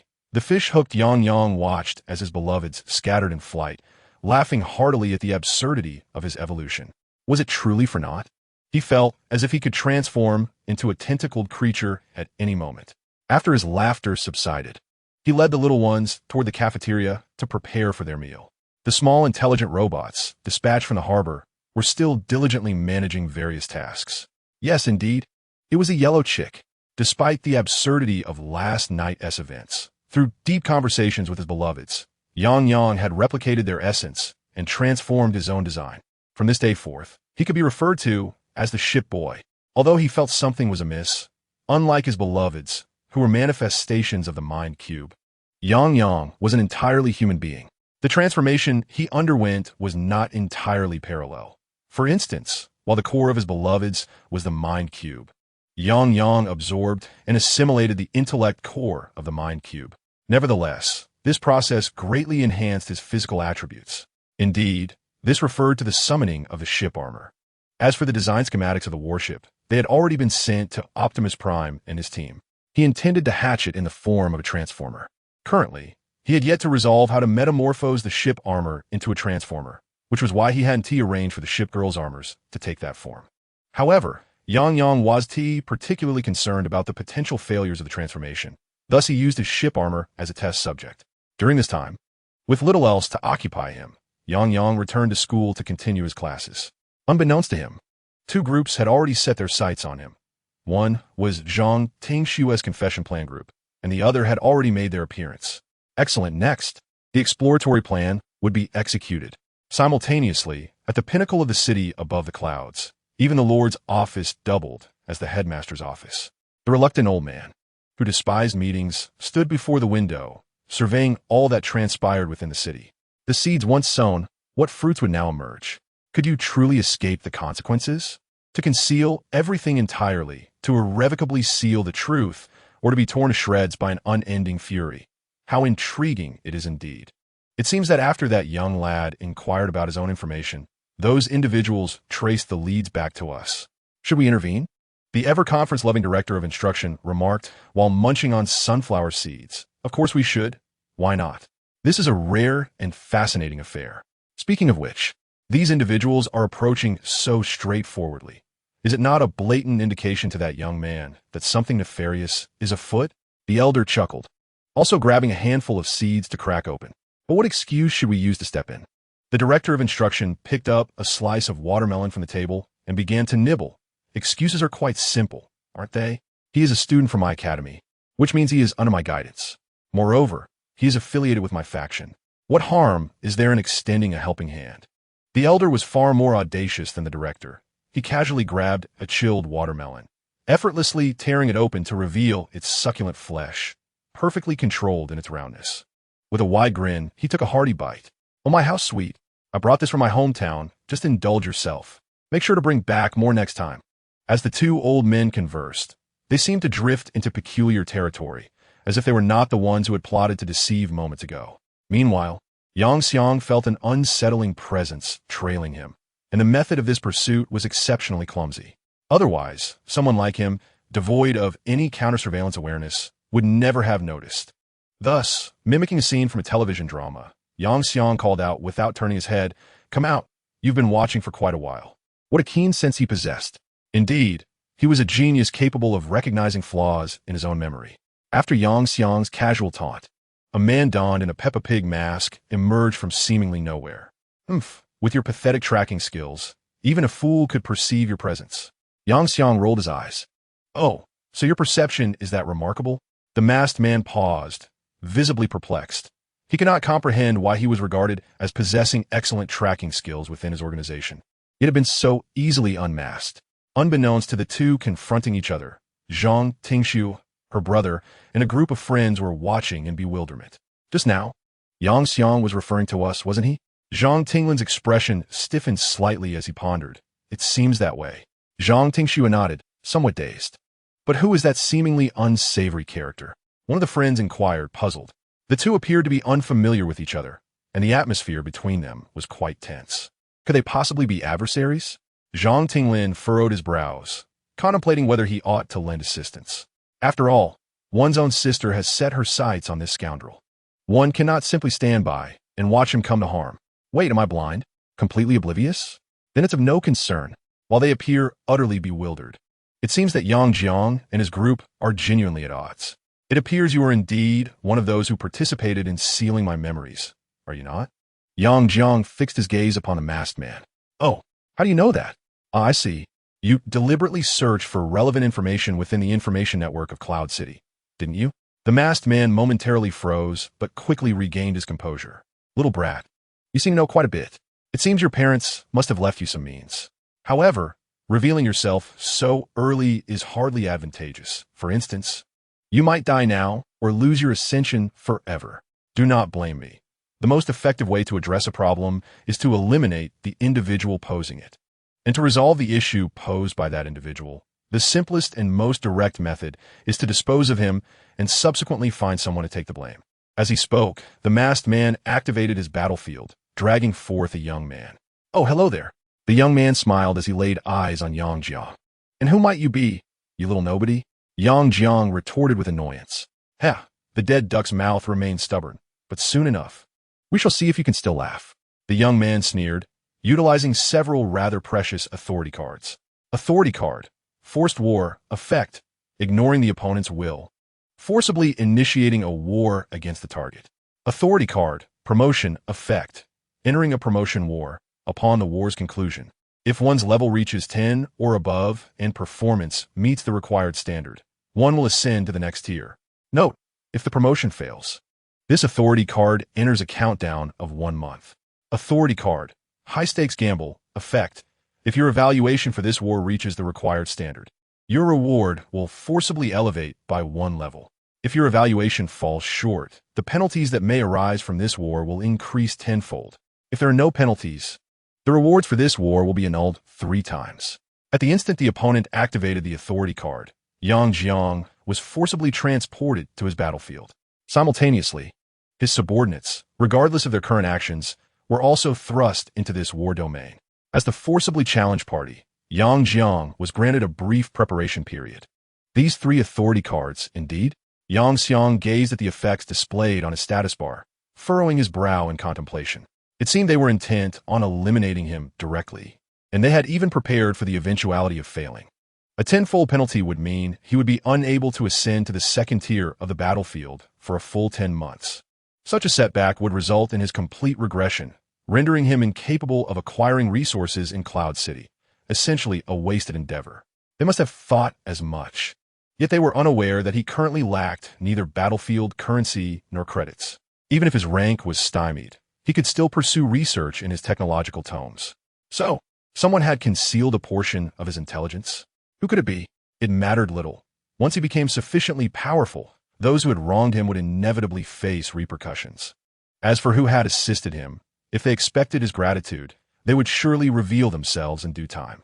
If not, their fate was of no concern to him. With clarity restored to his thoughts, Yang Xiang turned his attention to his subordinates and wives. Report, he commanded. Almost all of our mass-produced transformers have been frozen. Came a response. Currently, we have only the commander, the units recruited through your summoning device, and your vassals remaining. Another report followed. My overall strength is suppressed. Luo Shui chimed in. Me too. Brother-in-law, I am as well. Luo Ling bounced in agreement. Commander, I have tallied our forces, and they too have been weakened to varying degrees. The headmaid, Belfast, also spoke up. After listening to their reports, Yang Xiang nodded deliberately and explained, under normal circumstances, there are virtually no novice benefits during promotions in warfare. From this point forward, at the onset of each battlefield engagement, everyone's combat power will be balanced. In simpler terms, various forms of debilitation will be imposed to prevent anyone from rampaging at the very start of the conflict. Once the war commences, resources can be utilized to illuminate the technological or evolutionary trees of one's faction, gradually upgrading technology dispelling weaknesses and becoming stronger. He compared it to games like League of Legends or Honor of Kings, where all players start at level 1. Does this mean we possess a significant advantage? We have so many individuals. Nemi's eyes sparkle with excitement. Not only do I have numerous wives, while others may not share the same fortune. Vassals can be a crucial means of enhancing combat power in the early stages, and they are still highly sought after. Some schools even center around a singular individual, with the entire grade subservient to this person, merely to find warmth in numbers on the battlefield. After preparing himself adequately, Yang chose to enter the fray. For within the confines of preparation, the concept of time is rendered irrelevant. Regardless of how long one has prepared, their arrival on the battlefield occurs simultaneously. Welcome to the promotion battlefield. All rules of the primary ascension battlefield are equivalent to those of standard battlefield. The balancing system has been activated. Your faction has been unlocked. Enjoy the thrill of war. Upon receiving the battlefield notifications, Yang was presented with an additional prompt. Your faction's suffix has been prematurely unlocked, granting you a reward. Your faction's suffix has permanently risen by 1 level. Error. Correcting. Error. No error detected. Your faction's suffix has acquired new attribute. Please review. You have received a message from a higher dimensional existence. It has been automatically accepted and read for you. That wretched eye of yours is so bothersome. Isn't it annoying? Wait a moment, let's negotiate. The great God of wisdom requires a divine emissary to descend upon the world, and I find you quite suitable. What do you say? Care to consider? Yang was momentarily taken aback. He had previously gleaned the unreliability of the God of wisdom from the entries of his primordial eye. To his astonishment, this entity was even more unreliable than he had anticipated. How could a divine emissary be chosen through negotiations? After some contemplation, Yang did not dismiss the God of wisdom. He sensed something peculiar about this battlefield, and the so-called God of wisdom appeared rather dim-witted. He felt there might be valuable information to extract from this being. If you can answer a few of my questions, perhaps I might acquiesce to your request. Questions? Ask away. No inquiry can perplex the great God of wisdom. What purpose does the ascension path serve? Yang's question was pointed and incisive, aimed at catching the not-so-wise God of wisdom off guard. The gods are merely bored, having nothing better to do, while you mortals play games daily. Cough, cough. Cough, cough. I was just hacked. A recent divine battle resulted in the demise of numerous gods, leaving many divine positions vacant, awaiting ambitious souls like you to claim them. Yang's face twitched slightly. No wonder there were some bizarre rules within the battlefield. After all, if the goal was to determine the mightiest, how could a balancing system exist? It was merely to render the war a tad more engaging, one would presume. However, it cannot be ruled out that this deity of wisdom is merely feigning ignorance, perhaps concealing even more sinister intentions, such as ultimately traversing the divine staircase, and, in the end, stepping into another's domain. In summary, until a definitive conclusion is reached, one must exercise utmost caution. What benefits might I reap from becoming a divine envoy? You may cough. You shall obtain my boundless wisdom. Is that so? Thank you, farewell. Wait, don't hang up. I can offer you other things. I am indeed the illustrious deity of wisdom. Let me put it this way. Whatever you desire, as long as it is mine, I can grant it to you. Chapter 82. Some changes after entering the promotion battlefield. What shall be sacrificed? My dear commander, please do not acquiesce to her. Thank you. The spirit of civilization approached, her smile peculiar, exhibiting a disconcerting semblance of insincerity. Oh, who are you? Communication terminated. Yang was momentarily taken aback, turning to the spirit of civilization. What did you just do? I am merely a spirit of war. What can I possibly do? The spirit of civilization, breaking from her usual demeanor, gently embraced Yang. Burying her head in his embrace. Promise me, do not heed that deity of wisdom, or at least do not bully her too much. There is nothing between you. Is there? Yang hesitated. I will tell you later. As she spoke, the spirit of civilization rose on her toes and kissed Yang on the cheek before vanishing swiftly. Bewildered, Yang tilted his head in confusion. Yet he quickly set aside these perplexing matters, for he had more pressing concerns to address. The first task was to assess the current state of his faction. Faction, mechanical empire type, awakened empire doctrine, hedonistic development and racial assimilation belief. cult of the mechanical deity details. What? We are a developing nation? No. That is merely a fade. We are a civilization awakening from decline, gradually reviving. Effects. 1. During the protracted era of decline, we have lost too much. Yet in our awakening, we shall once again ascend to the pinnacle of this world. Technological research speed increased by 500. 2. Throughout the long decline, our loyal soldiers have decayed, but under the resplendent light of awakening, they shall return once more. Reinforcement speed increased by 500. 3. Even in our decline, we once stood atop the world. Your territory boasts a lengthy history, with archaeological chances of discovering prehistoric technology. For the Empire's majesty is supreme and sacred. In any conflict, your faction shall exist as an independent force, separate from all others. 5. The Empire has awakened, yet development remains paramount. We are still a developing nation. During peacetime, your development rate is enhanced by an additional 50, and you are unable to initiate wars at will. The advancement of the 6 empires is of paramount importance. However, it must not be forgotten that dignity resides solely upon the edge of the sword, and truth lies within the range of fire. When the following circumstances arise, disregard effect 5 and immediately experience fervor. Territorial integrity is violated, development is hindered, malicious provocations occur, or war is declared. The mechanical teachings of the nations. The new generation of emperors is, in essence, the master of myriad mechanisms. When their mindset shifts to a mechanical one, effects 5 and 6 become ineffective, allowing for the unfettered initiation of purifying wars, accompanied by a fervor for machinery. Loyalty. We have chosen the mechanical, and the mechanical has chosen us. We pledge eternal allegiance to the Supreme Emperor, with loyalty locked at the highest limit, inflicting an additional 20 damage to those heretics who betray the Emperor. While gaining 120 morale, Yang Kong observed the lengthy entries, almost exceeding the lifespan of a hidden puppet master, causing the corner of his mouth to twitch involuntarily. The suffixes of the Mechanical Empire are an upgraded version of the former Mechanical Empire and are categorized as an awakened empire. He had indeed heard of various types of empires, particularly the fallen empires, notorious for their terrifying effects upon entering the battlefield, setting an upper limit of authority. However, he had also heard that fallen empires could transform into awakened empires under certain stimuli, thus becoming even more formidable. Yet, aside from fallen empires, or those that transition into awakened empires for some reason, he had not come across an empire that was inherently an awakened empire from the outset. Moreover, this awakened empire appeared to merely have an exceptionally rapid development speed, seemingly far removed from the awakening experienced by the fallen empires. Perhaps there are hidden intricacies that he remains unaware of. Additionally, due to the elevation of the battlefield, the spirit of civilization has also attained liberation. Spirit of war, civilization icon, human race, strength, increases with the level of the binder level, increases with the level of the binder blessing effects. 1. Technology, tree level, 2.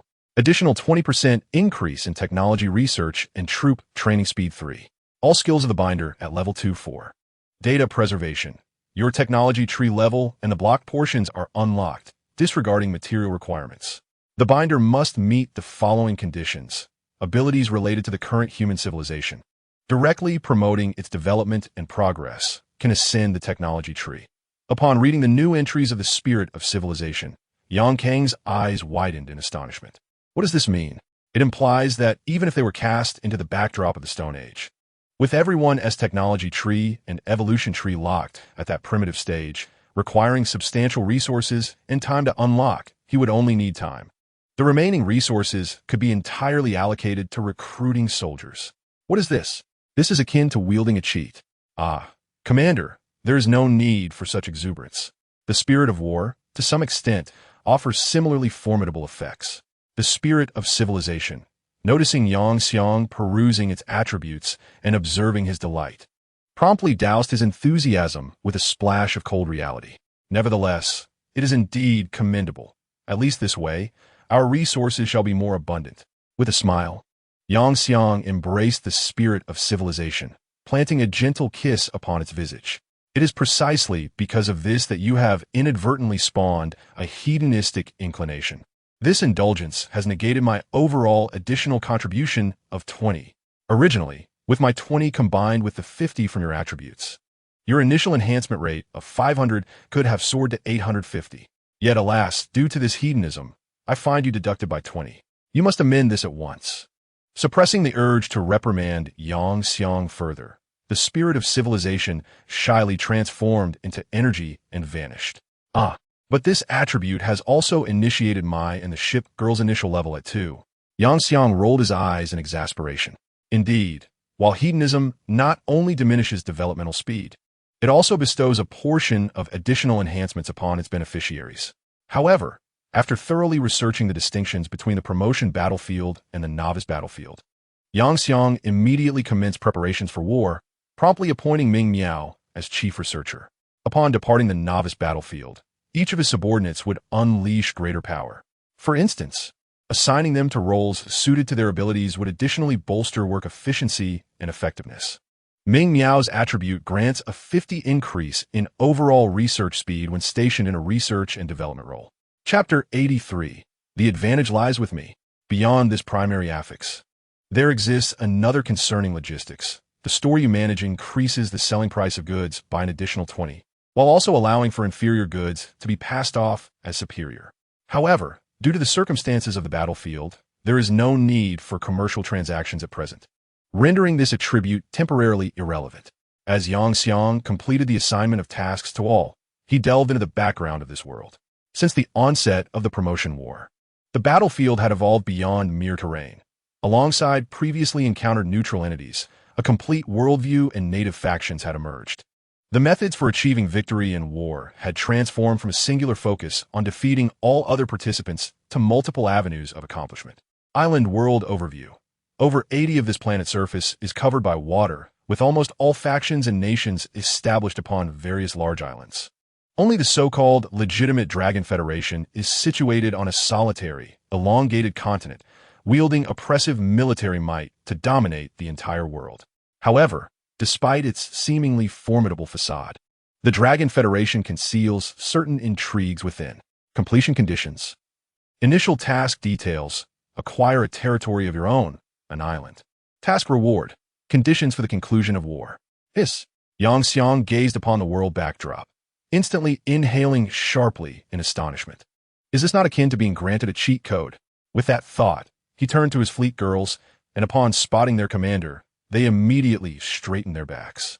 Their already impressive attributes becoming even more magnificent, save for Saratoga. My dear girls, this war is your realm of expertise, naval combat. Steady yourselves, and unleash your firepower to utterly drown our foes. Understood? Oh ho, it appears the battlefield favors me. I have fortuitously landed on such a unique map, a naval battleground. Ha! That young lad's current level must be far from promotion.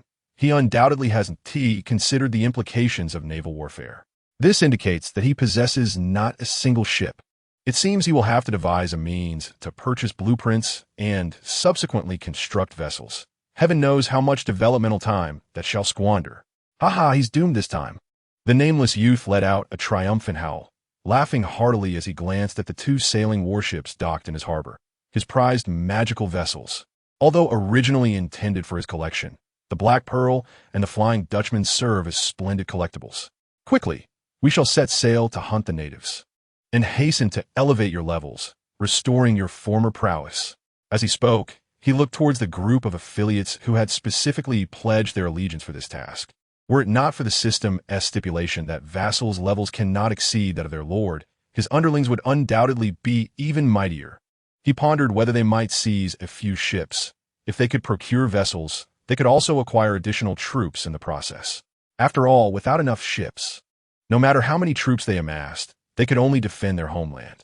However, has that young lad established his own armory yet?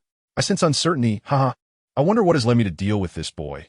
It feels rather like using a sledgehammer to crack a nut. The nameless youth laughed with unrestrained glee, as if the war were already his to claim. A brief note. The technology tree primarily advances through research that consumes time, while the evolution tree gradually self-generates based on the evolution levels of units within the faction, both requiring resources to unlock the projects that are balanced and restricted. As the levels of the evolutionary and technological trees ascend, the soldiers produced become increasingly formidable. Let us briefly rewind time to the commencement of this promotion war, when all the warlords and warmongers descended upon this island world. Beams of light cascaded across every corner of the archipelago, marking a moment that transcended the trivial skirmishes once occupying Yang Yang's mind.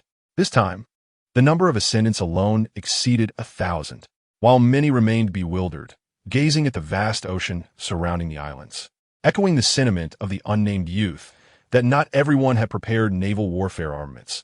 There were indeed some who had come fully equipped, exuding confidence akin to that of the unnamed boy. Yet, none were aware of the trials that awaited them. Hurry up. We know. Don't we have plenty of ships in our territory? Why do we need to build more? One questioned. Do you wish to ride on those vessels that might cast you into the sea during critical moments? The shockwave rolled his eyes at the bumblebee, gesturing toward the harbor, where a warship suddenly illuminated with a blue glow, transforming into a myriad of cognitive cubes converging upon the young girl. At this moment, both Autobots and Decepticons united in purpose, each daring to take the lead, busily laboring within the shipyard of the port. Although they were aware that each shipgirl shared an extraordinary bond with their commander, the Transformers, being the first to arrive at the commander's side, were determined not to be forgotten. Thus, each redoubled their efforts.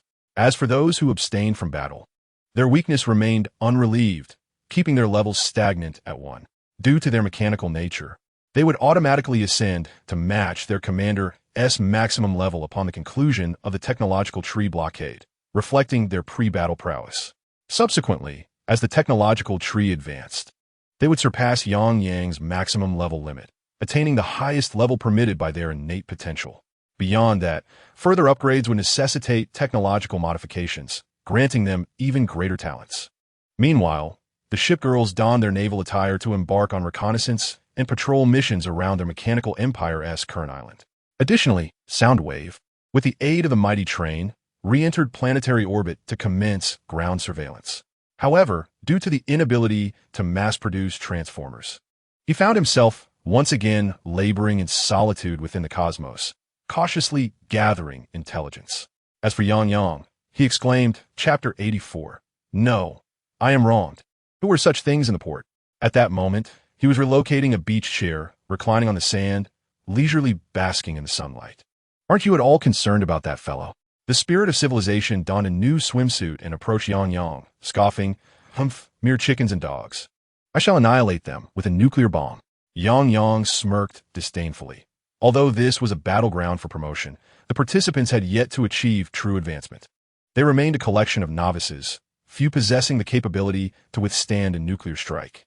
However, it is known that the number of participants on this battlefield would be substantial, likely matching that of a conventional combat arena. Can you discern which individual is that fellow?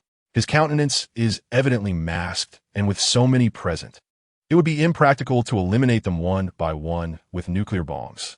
After voicing her thoughts, the spirit of civilization reclined on a beach chair. Could you assist me in applying some sunscreen?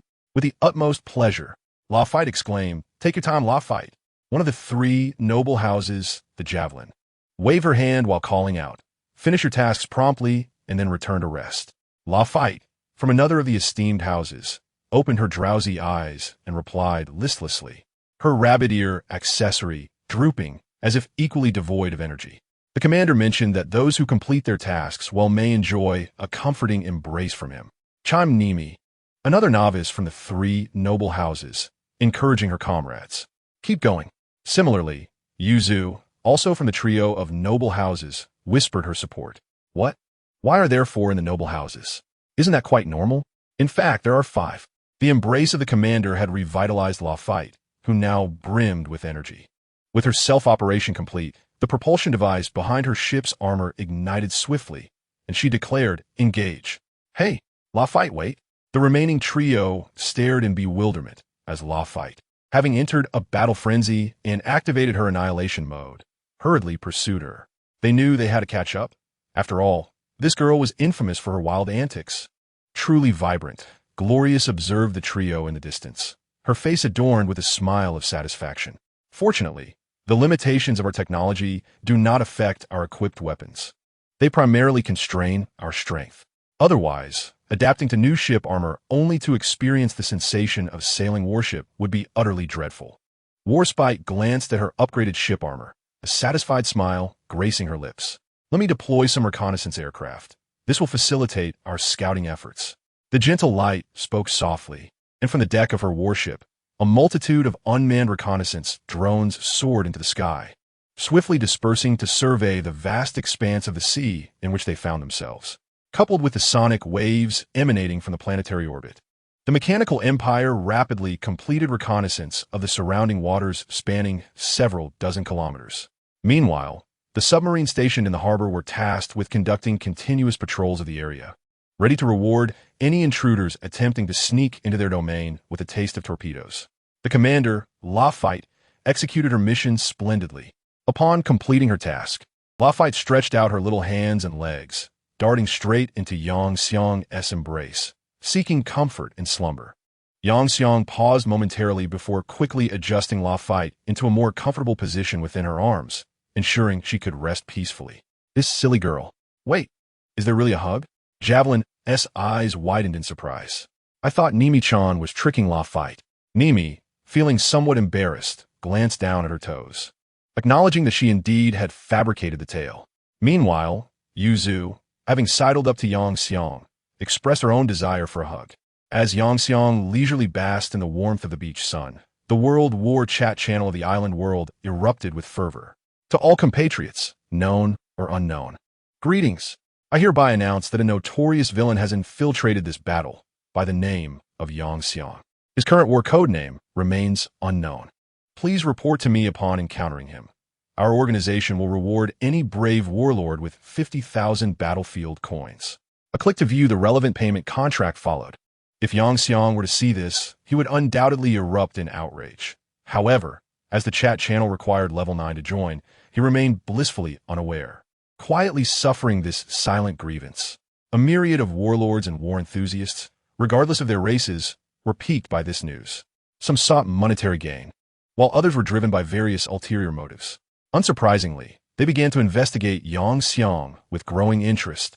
At that moment, Yang Xiang remained engrossed in his real-world management game, utterly captivated.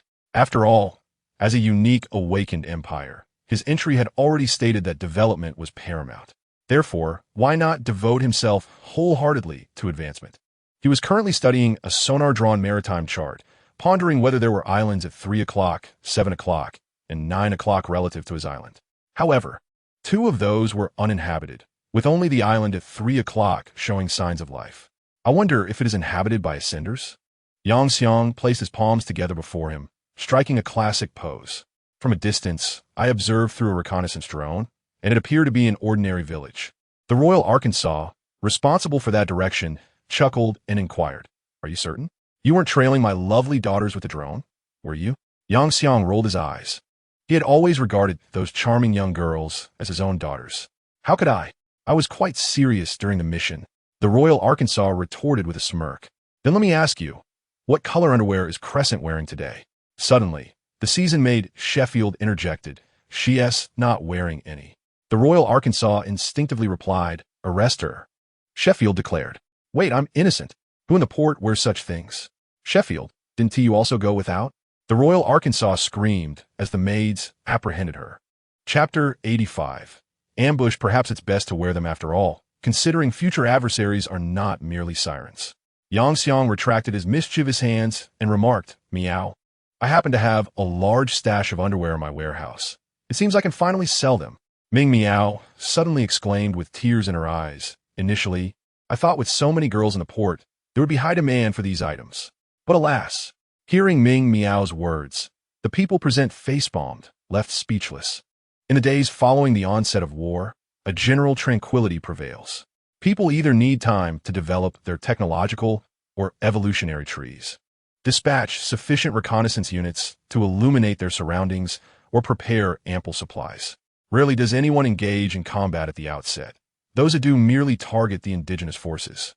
Meanwhile, Yang Xiang had begun to navigate the battlefield through the back door. He had directly employed his mechanical generation abilities to create energy conversion devices, transforming solar energy into solid energy crystals to supply the transformers and shipgirls with the necessary resources. Since switching to new ship equipment, the shipgirl systems had transitioned from consuming oil to utilizing energy. Unlike his own equipment, the shipgirls could consume whatever they desired, although their preference remained consistent. Simultaneously, due to a lower demand for supplies, Yangxiang's technological tree had returned to its original status and progressed further in research. Furthermore, with the unlocking of the tech tree, the Port shipyard was upgraded into a Cybertronian hatchery, producing mass-produced warships that emerged like dumplings, now transformed into transformers. However, due to the nature of mass-produced transformers, they are unable to transform the entire warship directly. Instead, they disassemble into numerous smaller transformers. Ultimately, through this method and the various enhancements provided by the Mechanical Empire's accelerated deployment, the mass-produced transformers are nearly encircling the island where Yang and his companions reside.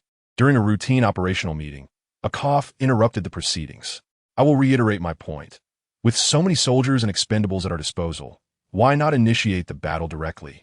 Megatron reached out, intending to strike the table, but his attention was diverted by the gaze of Emperor Friedrich, who was observing from behind Yang. How I wish to use my true name, yet I fear the repercussions. Fortunately, aside from the Sakura and Ironblood factions, employing my true name poses little issue. Consequently, the action to strike the table was halted. Patience is required. The moment is not yet ripe. Yang shook his head, sensing an ominous premonition. He knew that once he truly commenced war, it would no longer be solely his affair. Master, your battleship armor has been completed. The long-absent cognitive core suddenly manifested from subspace, delivering good news to Yang. Oh, let's take a look. Yang expressed his newfound interest. The group that had been engaged in the meeting promptly made their way to the dock. The cognitive core continued, as we currently lack the capacity to produce colossal transformers. Your battleship armor does not possess full transformation abilities. Overall, it is somewhat akin to the sentient battleship armors utilized by the Ironblood faction. While en route, the cognitive core provided a brief introduction to Yang's battleship armor, which was quite impressive. Yang's eyes lit up as he glanced at the mechanical dragon behind Audrey. To his surprise, the mechanical dragon began to stride majestically. Upon arriving at the dock, a massive steel warship awaited its master in serene anticipation.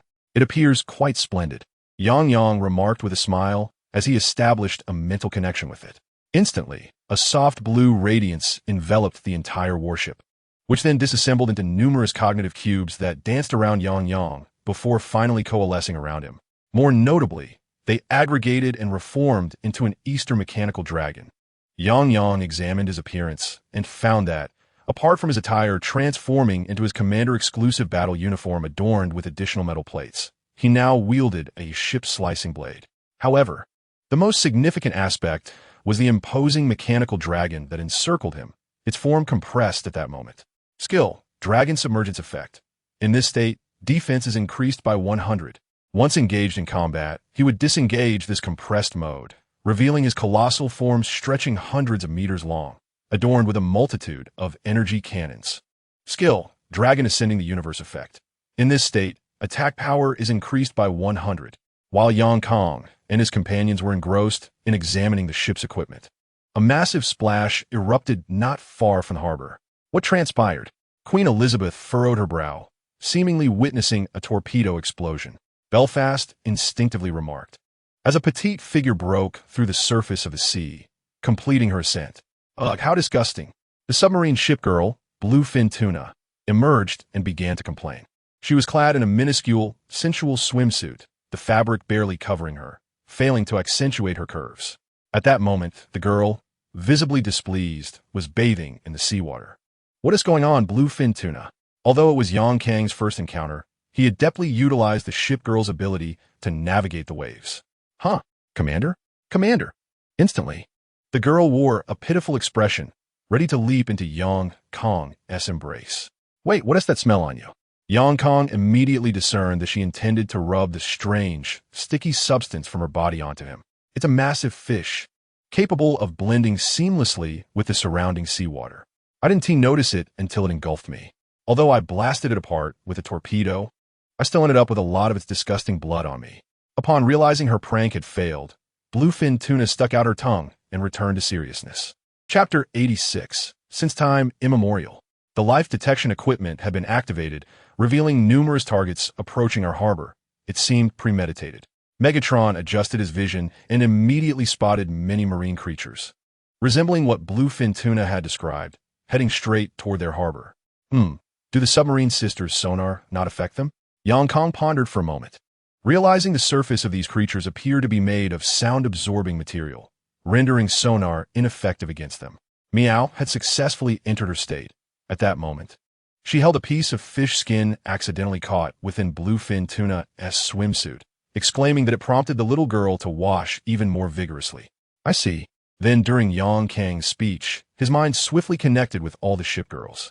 Commander retained skill, Shipgirl network. Now, all submarine shipgirls, targeting the coordinates. Prepare for a round of torpedo strikes. Understood.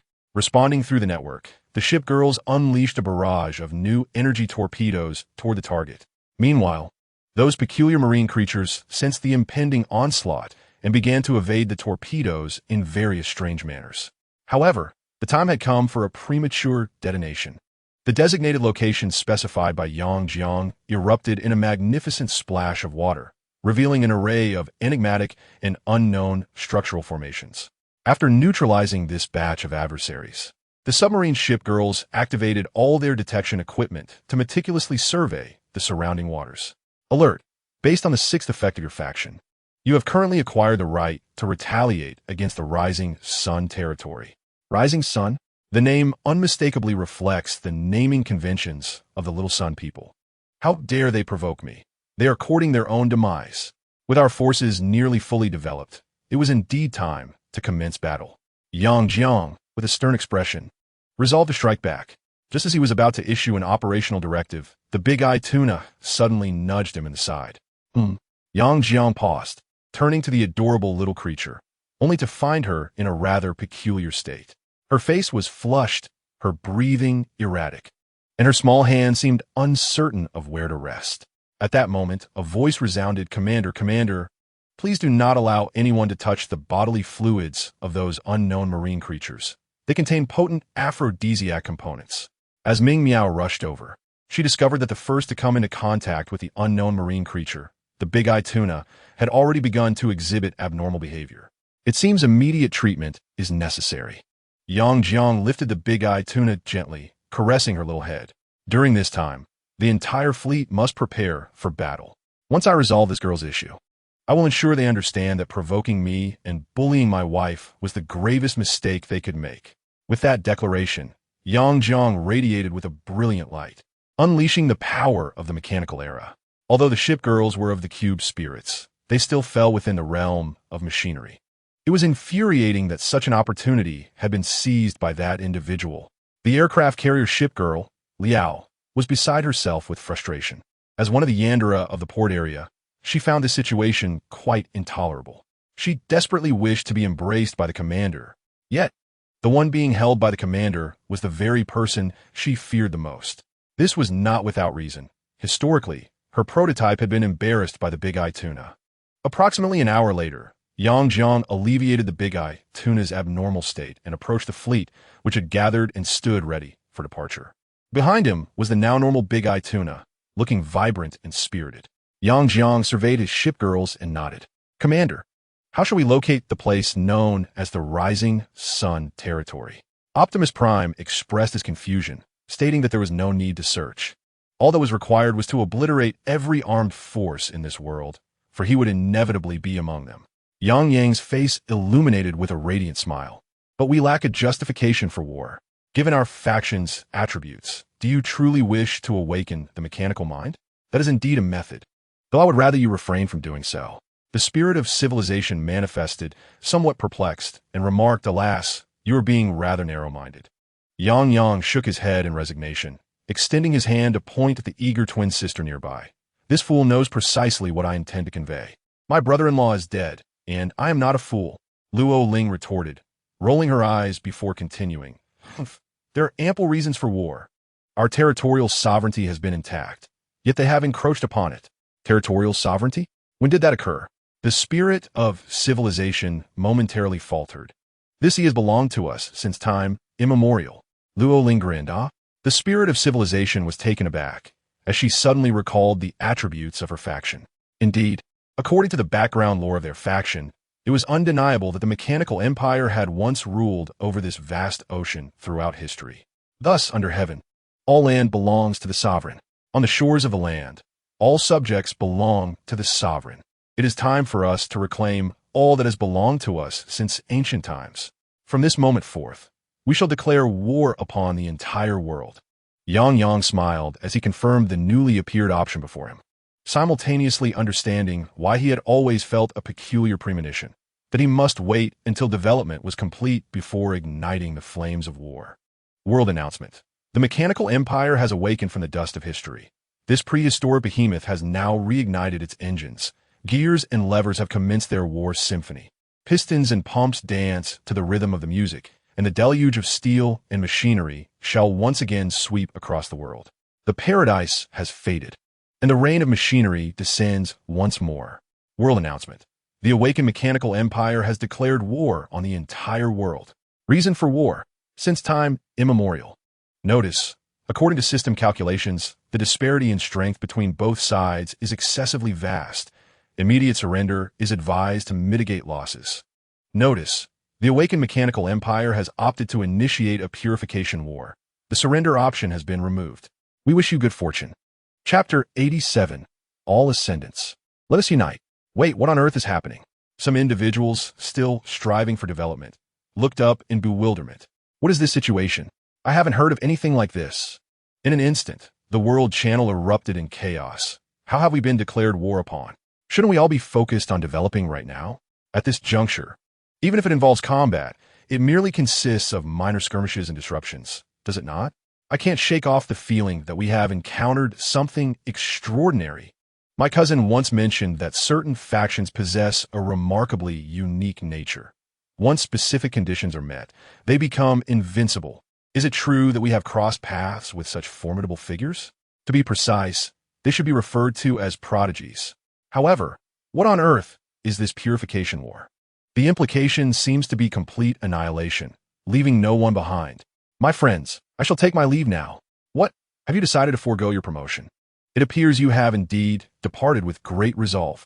What shall we do now? I believe we ought to unite in our efforts against that individual. Otherwise, we stand no chance at all. But how do we unite? Whose command do we follow? Whoever leads will merely become cannon fodder. These are indeed formidable issues. Soon, the discussions on the World Channel shifted toward the matter of unification, and as their sentiments began to align, the world announcement resounded once more. World announcement. A new mission has emerged. World mission. United resistance details. An enemy, whom you cannot hope to defeat individually at this stage, has declared war upon you. In order to survive and secure victory in this conflict, you have chosen to unite.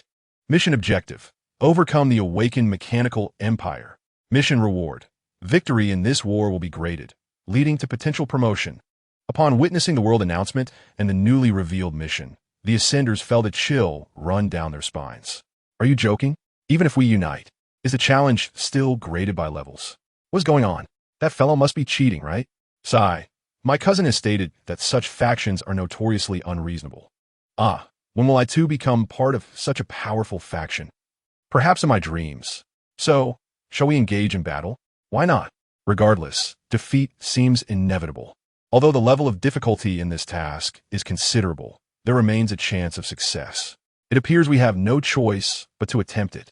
By the way, I have completed the prerequisite tasks. To achieve victory in this war, we must topple the Celestial Dragon Federation, which is quite a daunting endeavor. I strongly suspect that this individual on the battlefield is the reason for the arduous victory conditions. Your deduction is not without merit. So, where shall we assemble? After accepting the mission, a dedicated Alliance channel will be available for us. Let us converse there for the time being. Alliance channel, let us convene at this coordinate. The island here is sufficiently large for us to engage in battle. Direct confrontation is surely futile. We must employ some unconventional tactics. What about the Celestial Dragon Federation? Let us devise a plan to drag them into our predicament. Excellent idea. Leave it to me. I shall assist you. Yang, oblivious to the world channel, was unaware that the entire battlefield had united against him. Yet, he was also ignorant of the fact that their collaboration posed a considerable challenge. At that moment, he stood refreshingly on his flagship, advancing toward an enemy island detected by sonar. He stretched out his hand to gently rub the head of the big bluefin tuna. To be honest, he had not originally intended to take action against the submarine sisters, primarily because, despite their adulthood, they retained a youthful appearance. Unlike the destroyer daughters, their intellect was fully mature, often provoking him with playful banter. However, the sight of these little creatures made it difficult for him to act against them. Yet, he had no choice. If he hesitated, the boiler of the big bluefin tuna would surely explode. The big bluefin tuna remained silent, simply grinning foolishly. Could it be? Has the commander rendered the big bluefin tuna dazed? Exclaimed Spear, covering her mouth in shock. What nonsense are you spouting? Yang rolled his eyes and gently tapped Spear's head. The unexpected turn of events brought him immense joy. The big bluefin tuna finally regained her senses and, with a cheerful smile, soon dashed off to play with the others. My esteemed master, this incident shall be deemed an accident, and I shall not hold you accountable. Otherwise, the port's garrison is at your service. Belfast approached with a smile. Please, raise your noble head, Yang said, feeling somewhat embarrassed. Your proud master, his devoted maid, serious, hurried over, though her gaze seemed misdirected. Report.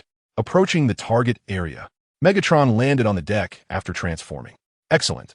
Remain airborne and be prepared to strike. Yang waved his hand. Yes, Megatron replied, leaping into the sky and transforming into a fighter jet. The sight prompted the maids to grimace in disapproval. One by one, they produced mops, buckets, and various cleaning tools, beginning a thorough cleaning of the areas Megatron had just traversed. Well, it doesn't need to be that immaculate, Yang said, feeling a bit shy. Maintaining the cleanliness of the master's ship is our most vital duty, my proud master. As Sirius diligently polished the deck, he remarked, indeed, the so-called flagship is merely Yang's battleship attire. Under ordinary circumstances, the Shipgirls would never permit anyone other than their commander to board their vessel. Well, as long as you are content, Yang replied with a hint of resignation.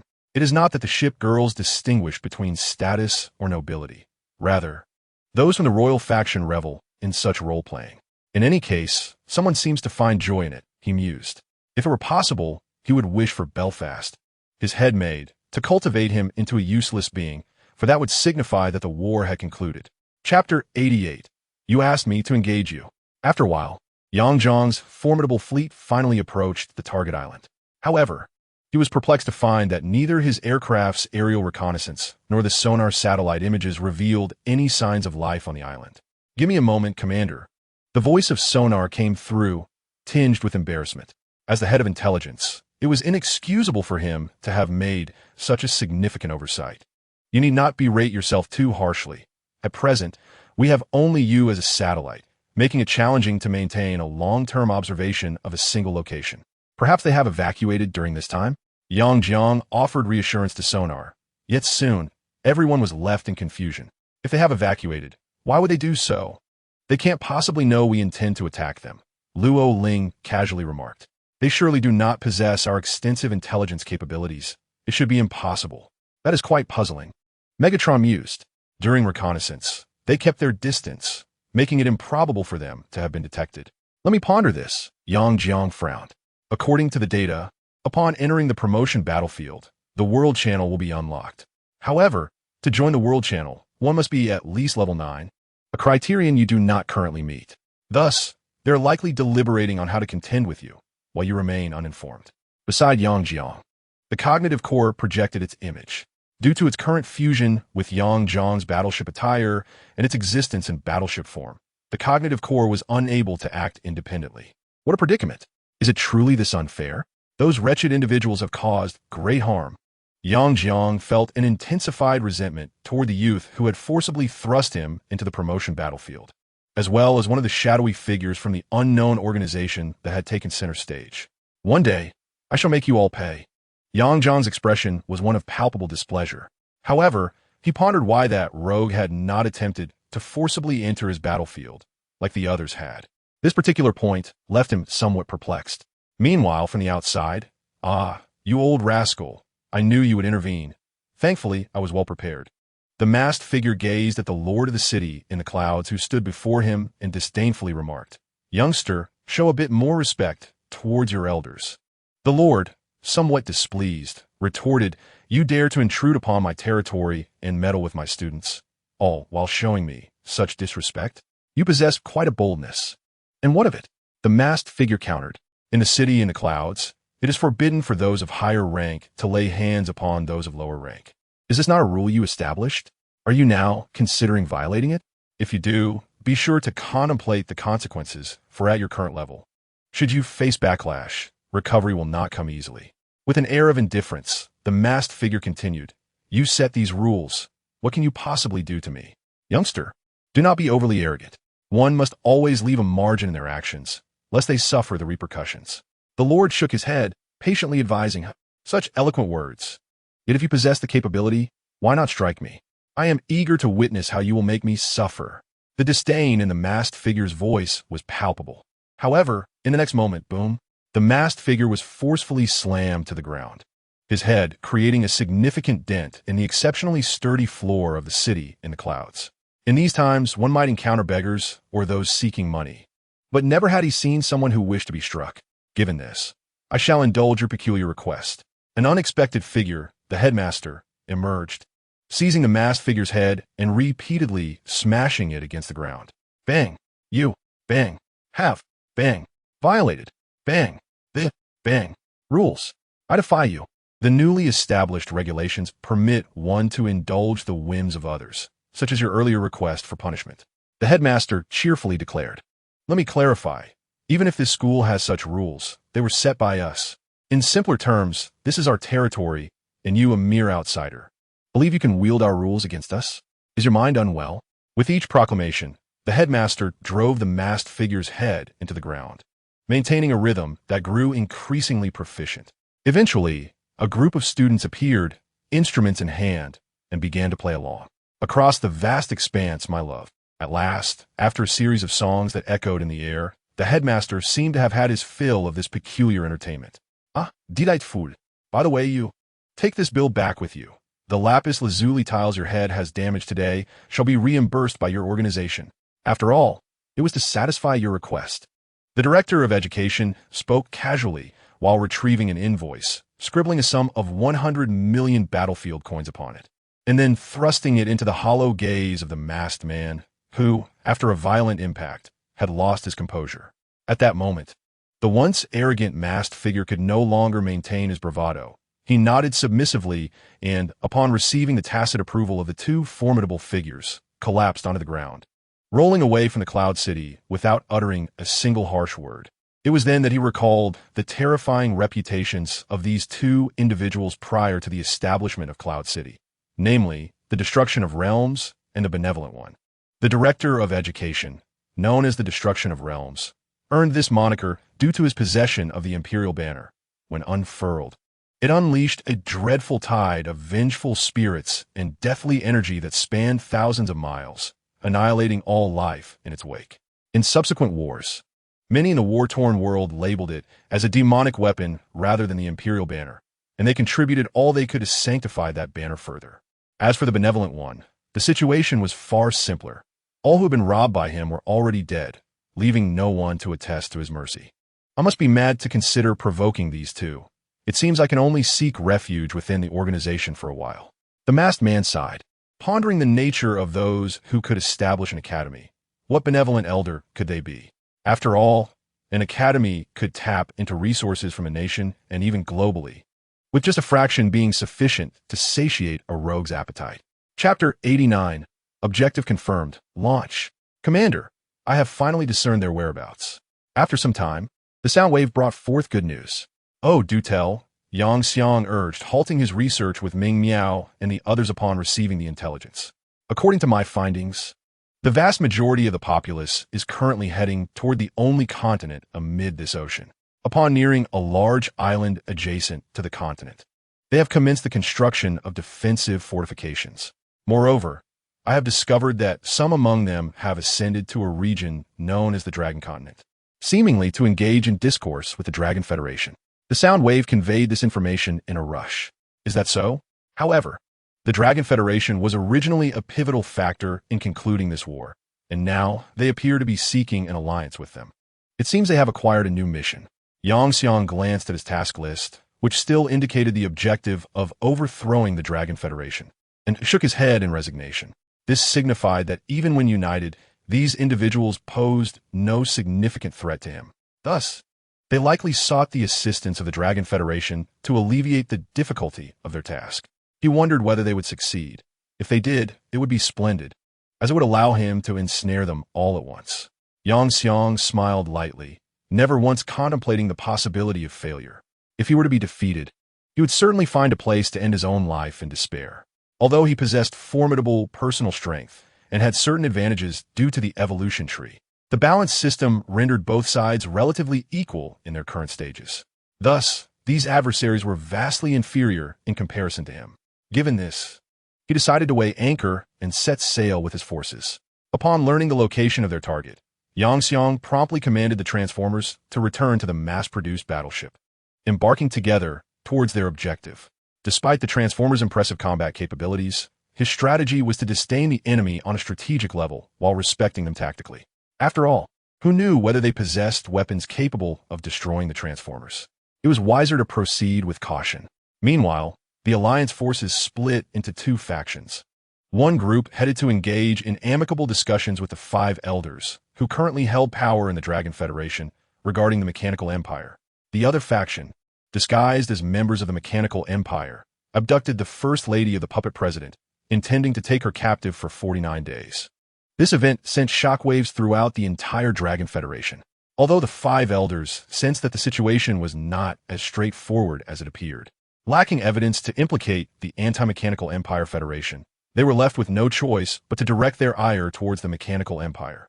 However, they did not commit all their forces, opting instead to send only a portion, intending to gauge the situation before fully engaging. At the Anti-Mechanical Empire Alliance Central Command, alarm bells rang out as one of the warlords burst in, panic etched on his face. "We have deployed reconnaissance fish, and they've detected the fleet of the Mechanical Empire heading our way," he exclaimed, visibly flustered. Despite the dire warnings from the world announcement, he was but one man. How formidable could he truly be? They would eventually be overwhelmed by their own tactics of sheer numbers. "But we will achieve the unprecedented honor of securing the first-ever evaluation reward for a newcomer," grumbled an unnamed youth, one of the strategists. Due to Yang Xiang's use of a forced war privilege card, they could not align their factions. Thus, at the inception of the alliance, he chose to join, lest Yang Xiang's involvement leave him to confront the Mechanical Empire alone. What?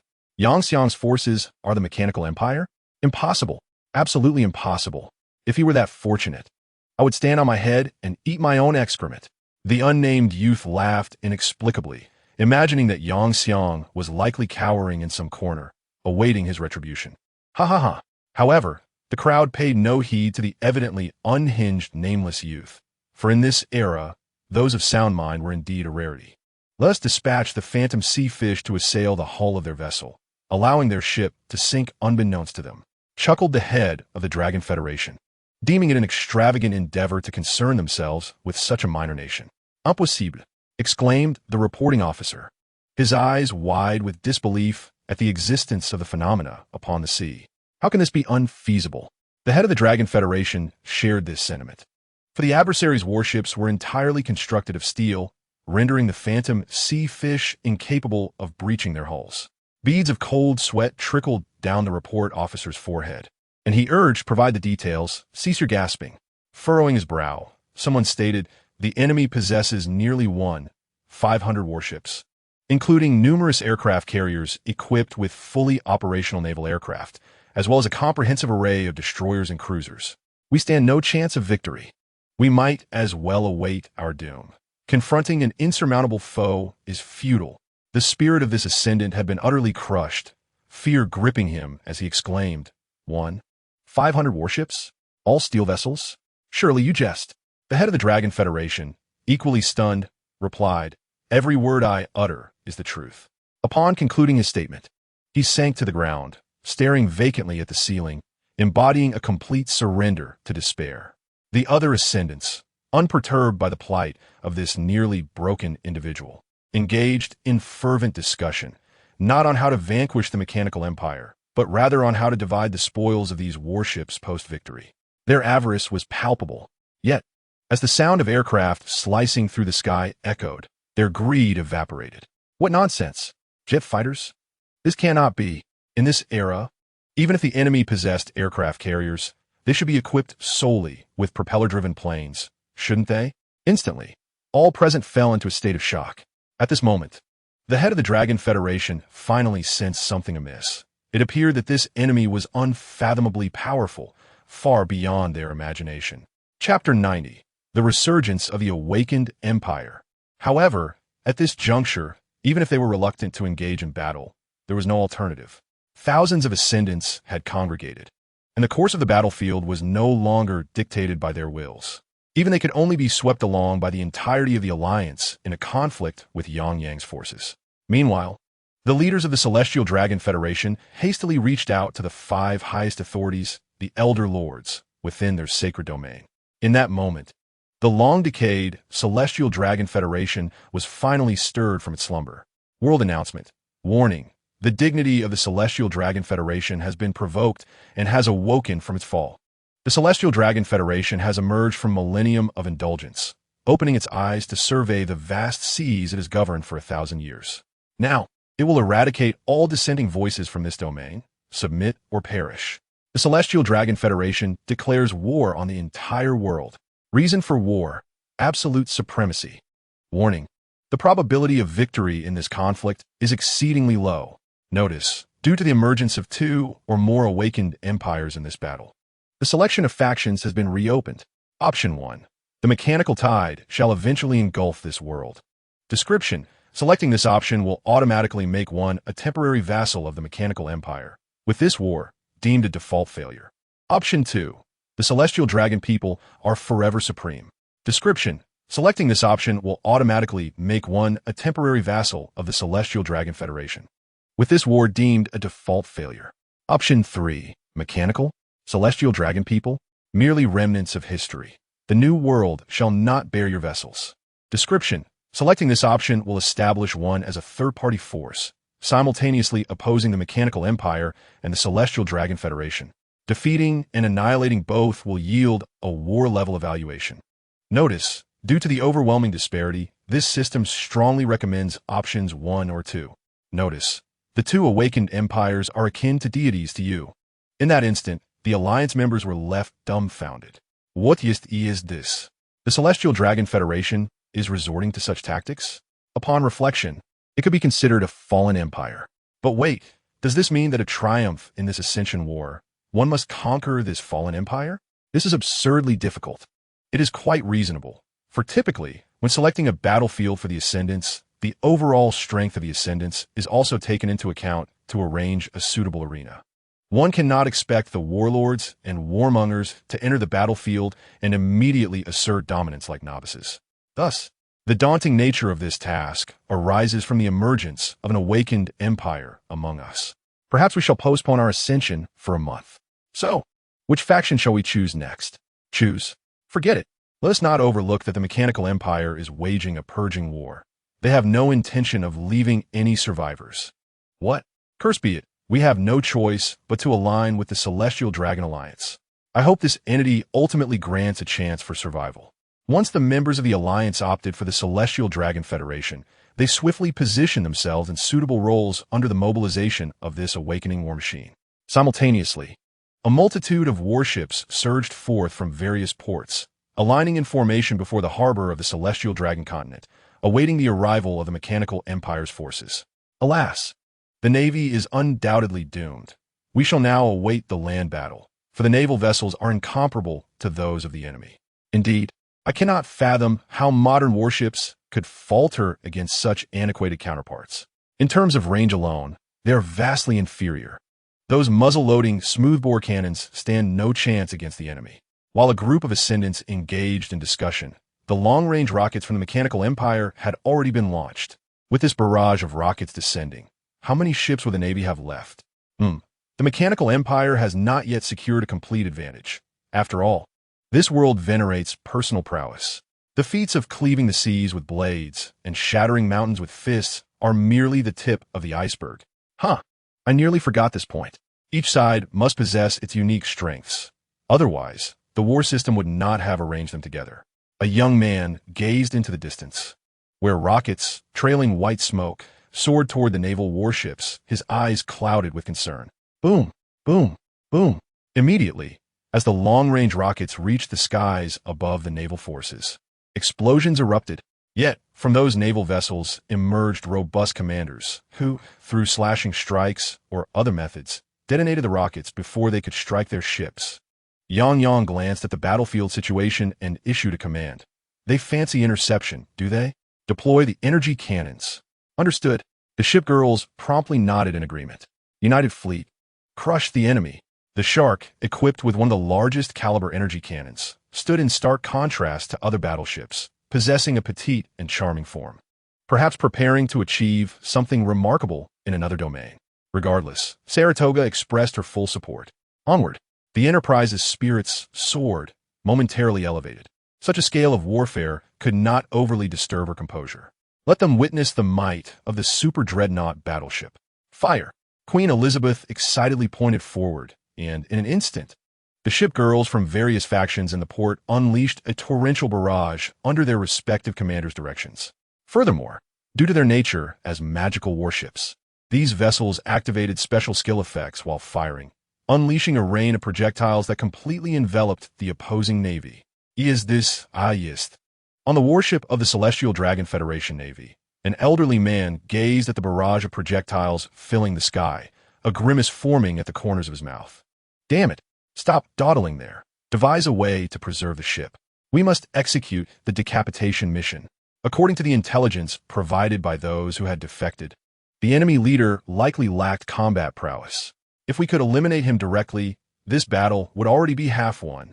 Another elder spoke with urgency, his hand inexplicably tainted with darkness, as he unleashed a powerful punch that shattered an incoming energy orb. Chapter 91. I have fought naval battles my entire life, yet I have never encountered such a peculiar conflict. Let me clarify. The world of war I reference may bear some resemblance to worlds you are familiar with, but please refrain from over-identifying with it. Understood, the elder muttered, scratching his ear, somewhat displeased. He then leaped from the warship, nearly sinking the dog-headed vessel beneath him, propelling himself like a cannonball towards the Mechanical Empire. Truly an advanced warship, he remarked, dodging a barrage of shells. After evading several projectiles, he casually selected one of the larger ships, reasoning that its commander must be aboard. However, with so many grand vessels present, he found it challenging to pinpoint the right one and resolved to search each in turn. Just as he was about to land on that ship, it unexpectedly emitted a blue glow and instantly disintegrated into countless blue cubes. The elder was momentarily taken aback, plummeting into the sea, silently aiming to land atop the belongings of a girl nearby. Old man, are you a pervert? While the elder floated in the water, feeling quite disgruntled, a vibrant and cheerful voice rang out. He looked up to find a girl with long, iridescent purple hair cascading nearly to the ground, exuding confidence and vivacity. However, behind her loomed several menacing and formidable cannons. Strangely, she appeared to stand effortlessly upon the water's surface. Little girl, playing with such dangerous weapons? Allow me to deal with you on behalf of your guardians. Though unsure of her true identity, the elder surmised that her ability to traverse the enemy ranks indicated she was no ordinary foe. Since she was an adversary, he resolved to strike. With a powerful thrust of his legs, he shot out of the water, aiming directly for the garden. Boom! However, such a straightforward assault was swiftly countered by the highly advanced fire control systems of the garden, sending him hurtling away in the next instant. The garden sensed something peculiar. This elderly man undoubtedly possessed greater strength, yet the question remained, why was he not utilizing it? There's an unsettling sense that he is merely going through the motions. On the other side, another elderly figure, filled with unwavering confidence, charged forth, his objective a warship. As a person with abilities, he would lose his powers upon contact with seawater. Thus he had no choice but to engage in battle aboard the vessel. In a swift motion, he aimed to make my warship vanish. What? Moonwalk? The old man immediately reacted, employing a technique that allowed him to traverse the skies. The 22-barrel 30mm caliber energy anti-aircraft cannon activated. After a barrage of fire, a splash echoed. The target he had set his sights on, Yuzu, blinked her large crimson eyes in bewilderment at the old man, who was nearly drowning in the water. Does he not know how to swim? It seems he does not. The javelin approached, exclaiming, "Why do these fellows always leap onto our war gear?" Raffi remarked with a hint of displeasure. "Perhaps they cannot stand on the surface of the sea like we do." Nimi responded with a touch of exasperation. "How should I put it? The current battlefield is exceedingly peculiar. The formidable warriors of the Celestial Dragon Federation aim to penetrate directly into the Mechanical Empire's ranks to execute their decapitation strategy. However, unlike conventional warships, every vessel of the Mechanical Empire deviates from the traditional notion of a battleship. Among the more than 500 warships, over 700 are beautiful maidens masquerading as warships. Each colossal ship could transform into the armor of a lovely girl at any moment. The remaining 700 are mass-produced transformers. Regardless of who climbs aboard, those mass-produced transformers will instantly disengage from their combined form, unleashing a barrage of firepower. Essentially, the strategy is to overwhelm and mercilessly bombard you while you are submerged in the depths of the water. In the Dragon Federation, despite the presence of numerous formidable warriors, they had never encountered such a type of warfare. The notion of engaging in combat upon the surface of the sea had never crossed their minds. Most individuals could only utilize a particular technique to surge forth from the depths of the water, only to find themselves walking in low altitude, ultimately being brought down by the relentless barrage of anti-aircraft fire. Moreover, there existed a group of individuals endowed with unique abilities, who experienced a debilitating weakness upon plunging into the sea, rendering them nearly immobile. Many found themselves in such a predicament, as they had never anticipated that the enemy's warships could vanish at a moment's notice, leading to an unfortunate misstep into the water. Of course, a significant portion of them reacted swiftly, employing their aerial walking techniques to ascend into the sky, yet they were soon struck down by the anti-aircraft artillery once again. Witnessing this dire situation, the Dragon Federation's navy, in desperation, had no choice but to propel their warships forward, preparing for a boarding battle with the Mechanical Empire's navy, while simultaneously attempting to rescue some of their allies who had fallen into the depths. For if this continued, their vessels would soon be rendered inoperative, although they possessed formidable military strength capable of intercepting some projectiles. The sheer density of the incoming fire rendered it nearly impossible to deflect them all. Moreover, each shell carried tremendous power, and even a glancing hit could spell disaster for their ships. However, just as they were about to engage with the Mechanical Empire's vessels, they were astounded to witness the enemy ships transforming into exquisite, beautiful maidens at will. Engaging in a boarding action was altogether impossible. Furthermore, due to the exceedingly close proximity, these enigmatic maidens hurled peculiar long sticks into the sea. Boom! As it turned out, those were torpedoes. Ultimately, after enduring a devastating toll, the Dragon Federation's navy managed to rescue only a few of their allies who had lost strength and were on the brink of drowning. They were forced to retreat temporarily, awaiting Kuzan's return, for without him, the battlefield was overwhelmingly disadvantageous for them. Aboard one of the retreating warships, Sengoku, after uttering a few words, spat out water repeatedly, lamenting that after a lifetime of naval battles, he had encountered such an uncanny adversary for the first time. Karp, seated nearby, was inexplicably illuminated by a strange glimmer in his eyes, as if sensing that the reign of the Dragon Federation was poised on the brink of conclusion. Chapter 92. Yang Xiang's fear the designs of those warships had never contemplated the possibility of engaging in a boarding fight. Upon nearing those vessels, one would instantly transform into a beautiful maiden, leaving no foothold to be found, which was indeed infuriating. And as for the lack of a landing spot, one might think to walk in midair, yet that too was impossible. The dense anti-aircraft firepower was such that even a mosquito would struggle to penetrate it. Even one of their future commanders, the rather unsightly Kizaru, found himself in a prolonged state of elemental transformation due to the overwhelming energy assaults, rendering him incapable of launching any offensive maneuvers. Ultimately, the Navy of the Celestial Dragon Federation adopted a strategy of complete resistance. relinquishing the majority of their warships and concentrating their strength on a select few vessels to defend against the relentless bombardment. Yet, despite these measures, their endurance was waning, as withstanding such artillery fire with mere flesh was an exhausting endeavor. It seemed that they could not hold out much longer.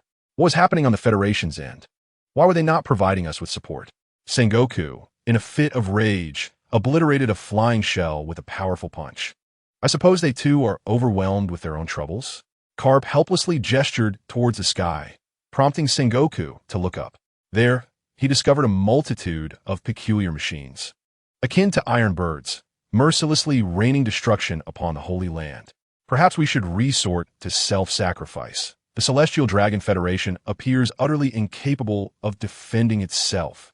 An individual, a war-mad ascendant, who had just intercepted a shell, remarked with exasperation, "There are distinctions even among awakened empires. And it is evident that the mechanical empire awakened significantly earlier than the Celestial Dragon Federation, thus possessing a greater array of reclaimed technology. Let us endure a bit longer. I am somewhat familiar with this world, and it bears remarkable similarities to a certain anime. If that is the case, the Celestial Dragon Federation must still possess even more formidable weapons yet to be deployed." Oh, are you referring to the Uranus? Perhaps we should wait a moment. Wait for what? The latest update indicated that its effect would be to raise sea levels. Someone retorted, "Raising sea levels?" A few glanced at the distant maidens joyfully assaulting them from the ocean surface. That is utterly useless. I recall there is also a Holy Mother S flame capable of obliterating an island. But now those three aren't even commanders. Where would you expect them to procure the Holy Mother S flame? Indeed, and let us not forget that this world is merely somewhat similar. This battle is truly frustrating. By the way, aren't Carp and the others quite formidable? How are they struggling against these maidens? It's all about caliber. Do you have any idea how much kinetic energy those large cannons possess? Not to mention that many of the cannons are energy-based. Just grazing them could injure you. And direct contact would be fatal. Were it not for their mastery of hockey, they would have all perished long ago. Someone replied with resignation. Of course, aside from the cannons being sufficiently powerful, one must also consider another factor. Although these maidens appear to have fine physiques, do you realize that their equipment weighs thousands to tens of thousands of tons? Why don't you go try getting hit by one? Damn you and your ill fortune. Those maidens are charging in with their ship-slicing blades. Fist meteor shower. Little ones, this time it is finally our turn. Carp, brimming with confidence, unleashed a barrage of cannonballs, their sheer quantity and immense power creating gusts of wind that surged for miles after the explosions.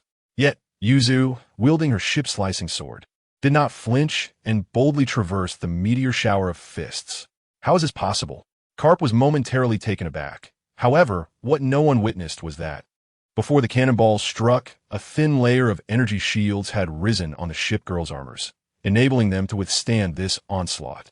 Nevertheless, while this energy shield was formidable, it had its drawbacks. It consumed a great deal of energy. Nonetheless, after the girls broke through the Navy's defenses, the various weapons in their hands descended with great force upon the naval vessels. This was, after all, an assault from ships displacing thousands, even tens of thousands of tons. Boom! In an instant, the naval fleet was devastated. Faced with such circumstances, the Navy had no choice but to retreat to the sanctum on the mainland. And do not ask why they could not enter. Those inside claimed they were unworthy. The initial battle was a resounding success. The shipgirls gathered around Yang Xiang. At that moment, temporarily shut down his mechanical intellect. The recent battle had been utterly dazzling, and in order to accurately grasp the situation and meticulously command each shipgirl, he reluctantly reactivated his mechanical intellect. However, once activated, it bore the cold disadvantage of being utterly ruthless. For instance, just moments ago, he had commanded the shipgirls to withstand the enemy's long-range attacks, which had led to the destruction of the opposing fleet. Now, recalling that moment, his heart ached. "Are you all right?" Yang Xiang held Yuzu close, anxiously checking for any injuries. Yuzu, with a flushed face, softly murmured that she was perfectly fine. In any case, the first battle was a triumph, and everyone performed excellently. Yang Xiang smiled as he released her and praised each of them, genuinely astonished at how powerful humanity could become through training. They had managed to withstand our assault for such an extended period using those antiquated sailing ships. Queen Elizabeth, with a hint of disbelief, remarked, "If you say that, I am not inclined to accept. What do you mean by antiquated sailing ships?" The royal fortune rolled her eyes. Having fought valiantly herself, why did she deserve such criticism? I meant the ordinary ones. Queen Elizabeth hastily clarified. Is that so? I do not believe in less. The royal fortune's large eyes twinkled as if she had devised a mischievous plan. Meanwhile, Yang Xiang cast a worried glance at the sea. What is it, my dear? Belfast gently embraced his arm, pondering what would happen if one day he were to awaken his mechanical mind, becoming utterly enamored with that omnipotent and omniscient state, never able to return. A tremor laced Yang Xiang's voice. His reluctance to employ the mechanical mind stemmed from the sheer power it wielded, a power that seemed to extinguish humanity itself. Chapter 93. Wasn't it just the conqueror's hockey? Who among us hasn't experienced that? I confess I have never been an exceptional commander. I cannot treat you as mere instruments, completely disregarding your hearts. Thus, I cannot fathom what it would be like to obliterate my humanity and transform into the so-called god of all machines. Before Yang Xiang could finish his thought, a gentle finger pressed against his lips, silencing him. Regardless of the commander, we will always love you with all our might. You are everything to us. Belfast said softly, gesturing towards the distant shipgirls, observing them. Look, without you, we would become like them. Promise me, Commander, you must believe in yourself. All of us will forever love you. In Yang Xiang's previously dim eyes, a spark reignited. Indeed, with so many beloved wives, how could he bear to dwell in a world devoid of emotion? Furthermore, he wished to create adorable little shipgirls alongside his wives. The small shipgirls introduced in the game did not exist in the realm of shipgirls. They seemed to be original creations. Thus, he was contemplating the possibility of directly using his efforts to give birth to them with his wives. What? Shipgirls can't necessarily have children? He chuckled. After all, he was the true god of all machines with the talent of the mechanical era. Such a trivial obstacle was nothing to him. After a brief period of rest, and with the great train having made a trip to their base, delivering a wealth of special ammunition, Yang Xiang commenced a fierce assault on the sacred land of the Dragon Alliance. The primary attacking force consisted of mass-produced transformers, serving as cannon fodder. Yang Xiang, along with Optimus Prime and Megatron, paid no heed to how many were destroyed, for these entities lacked a spark. They were merely machines, incapable of being deemed life. Meanwhile, the shipgirls who did not directly participate in the assault on the sacred land were tasked with providing fire support and eliminating other naval forces returning to the Dragon continent from around the world to assist the sacred land. Boom! Boom! Boom! As war erupted anew, the relentless sounds of explosions reverberated across the land. However, the true main force of the assault on the sacred land was not the outer mass-produced transformers, but rather the Diamond Demon, currently burrowing into the earth. Since this creature was summoned by the shockwave, it has repeatedly accomplished remarkable feats, proving itself to be an exceptionally powerful pet, even surpassing its master.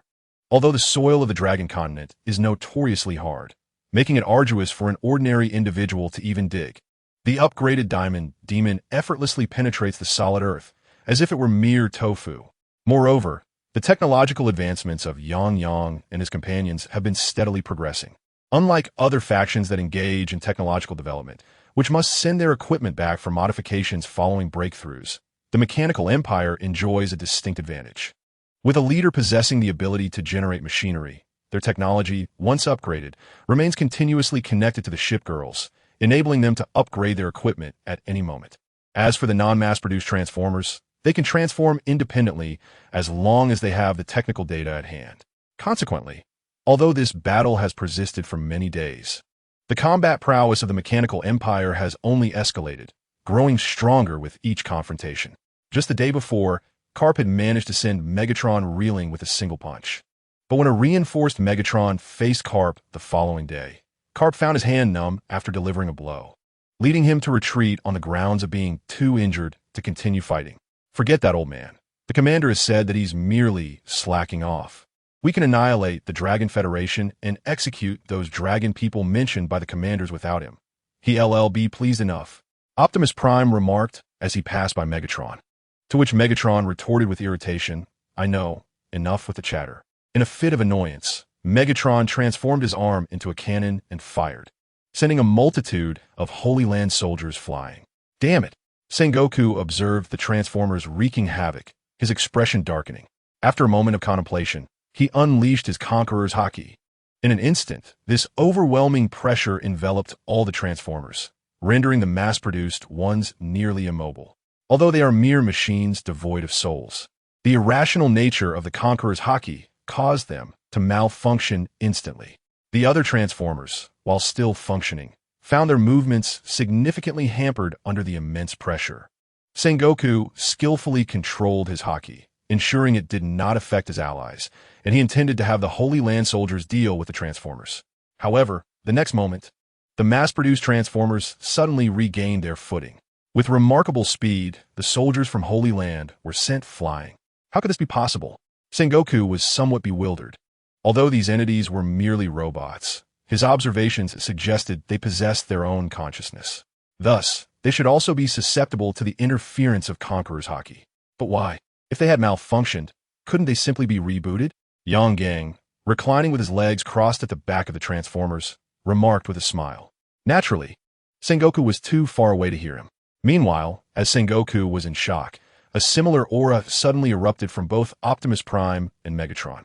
Due to the nature of the battlefield, many powers can be unleashed as long as they exist within the corresponding world. Conqueror's Haki, though rare, was not particularly challenging for the leaders of the two major factions on the planet Cybertron. However, due to their recent mastery of it, their control was lacking, and during the clash with Sengoku's Conqueror's Haki, they inadvertently incapacitated other Transformers caught within the range of the three Haki auras. Chapter 94. The battlefield takes a turn for the worse. What kind of joke is this? Sengoku's already dark expression darkened even further. He had merely employed Conqueror's Haki once, intending to suppress his opponents, and yet he was informed that this slight provocation had awakened the Conqueror's Haki in both robots. This was no laughing matter. However, there was a sliver of good news. Their unrefined Conqueror's Haki had incapacitated their own allies. Just as he was preparing to command the soldiers of Holy Land to deal with the remaining Transformers, he discovered that the vast majority of his troops had been knocked down by the overwhelming Conqueror's Haki of the enemy. Where the hell are you, Garp? Sengoku bellowed darkly. I'm here. No need to shout. Garp, who had been quietly dragging his unconscious comrades off the battlefield, reluctantly emerged. Although the overthrow of the Celestial Dragons was a favorable outcome for him, it did not mean he could stand by and watch as his soldiers were eliminated. During this time, he had saved countless Navy personnel. As a result, the soldiers from Holy Land suffered heavy casualties while the Navy, in contrast, had incurred minimal losses. I just went to rescue Kazuru, and, I also saved a canoe. Gar pointed to the two newly rescued admirals beside him. Stop talking and hurry up. Certainly. With a knowing smile, Carp immediately rallied the two rear admirals to challenge Optimus Prime and Megatron once more. Yet, when confronted with the upgraded leaders of the Transformers, the four of them found themselves enduring considerable hardship. The dilemma lay in the fact that both Megatron and Optimus Prime were encased in bodies crafted from a unique alloy, fortified with a special coating capable of withstanding temperatures exceeding 3,000 degrees Celsius. In contrast, Akainu's magma could only reach temperatures between 900 and 1,500 degrees Celsius, rendering it utterly ineffective against the formidable duo. As for Kazuru, despite his remarkable speed and formidable attack strength, he proved to be of little consequence against the two colossal, upgraded machines. His occasional bursts of force merely offered brief moments of pause for Optimus Prime and Megatron. Sengoku faced similar challenges, yet, unlike the others, he could transform into a massive Buddha, leveraging his size to momentarily push back against Optimus Prime and Megatron. However, his fruit abilities were immensely taxing, preventing him from maintaining this form for extended periods. Most of his combat relied on sporadic releases of Buddha's fists or shockwaves, with physical prowess as his primary means of engagement. Despite this, he still stood as a pivotal force against Megatron and Optimus Prime. As for Carp, while he possessed extraordinary combat prowess and his resolve remained unbroken during this period, he seemed to sense a shift in the tide. Choosing to feign weakness, he often allowed himself to be knocked aside by either Megatron or Optimus Prime, portraying an image of frailty that nearly infuriated Sengoku. However, As the battle wore on, Sengoku suddenly had an epiphany. He glanced at the steady figures of the fleet admiral and the commander-in-chief in the rear, and, in that moment of distraction, he was sent flying by a blast from Megatron and Optimus Prime. Kizaru, noticing the two superior officers taking advantage of the situation, was also propelled away, leaving only Akainu, diligent and resolute, standing against the malevolent machine pirates wreaking havoc on the Navy. Realizing he was now alone against the towering giants, a flicker of uncertainty crossed his face. Yet, no matter the circumstances, nothing could quell his righteous heart. With a fierce roar, Akainu charged forward once more. Optimus Prime and Megatron exchanged a resigned glance. In truth, Yang had already conveyed a message to them, indicating that the Navy might very well alter its stance in this conflict, urging them not to eliminate the Navy entirely. Yet, the current situation raised questions about the presence of such a stubborn individual within their ranks. Ultimately, in order to avoid killing Admiral Akainu, the two formidable leaders of the Transformers utilized the recently acquired, yet immensely powerful, Conqueror's Haki to forcibly subdue him, momentarily disorienting him. Following this, Optimus Prime discarded a portion of his mechanical structure, transforming it into a truck compartment, effectively imprisoning Akainu within. After securing this adversary, Optimus Prime and Megatron exchanged another resigned glance, then solemnly directed their attention towards the true defense force that instilled confidence and recognition in the Holy Land, Zero and the commander of the three armies. Meanwhile, on the other side, the two generals and a lieutenant general, having retreated from the battlefield, had effectively shifted their focus to the Navy's arena, quietly beginning the rescue of their fallen comrades. Despite Yang's warnings to the Shipgirls to refrain from excessive lethality, the reality remained that energy projectiles did not discriminate. Thus, the Shipgirls could only hope for the luck of their adversaries after firing, praying they would not be obliterated. Nevertheless, they did not compromise on their firepower density. After all, even if they perceived their foes as somewhat commendable, war was war, and casualties were given. This truth had also been relayed to them by Yang. At that very moment, an eerie chill enveloped the entire battlefield at sea, an ice age, accompanied by a resounding roar. The waters, once exclusively navigable by the Shipgirls, transformed into a colossal ice expanse upon which all could stand. It was Vice Admiral Kazan. He had come to our aid. Instantly, the morale of the Navy surged. Simultaneously, many of the previously submerged ability users, with the assistance of their comrades, climbed onto the ice, finally able to showcase their powers. It seemed that, in their hearts, the tide of battle was beginning to turn. Chapter 95, The War Machine, Rough Fruit.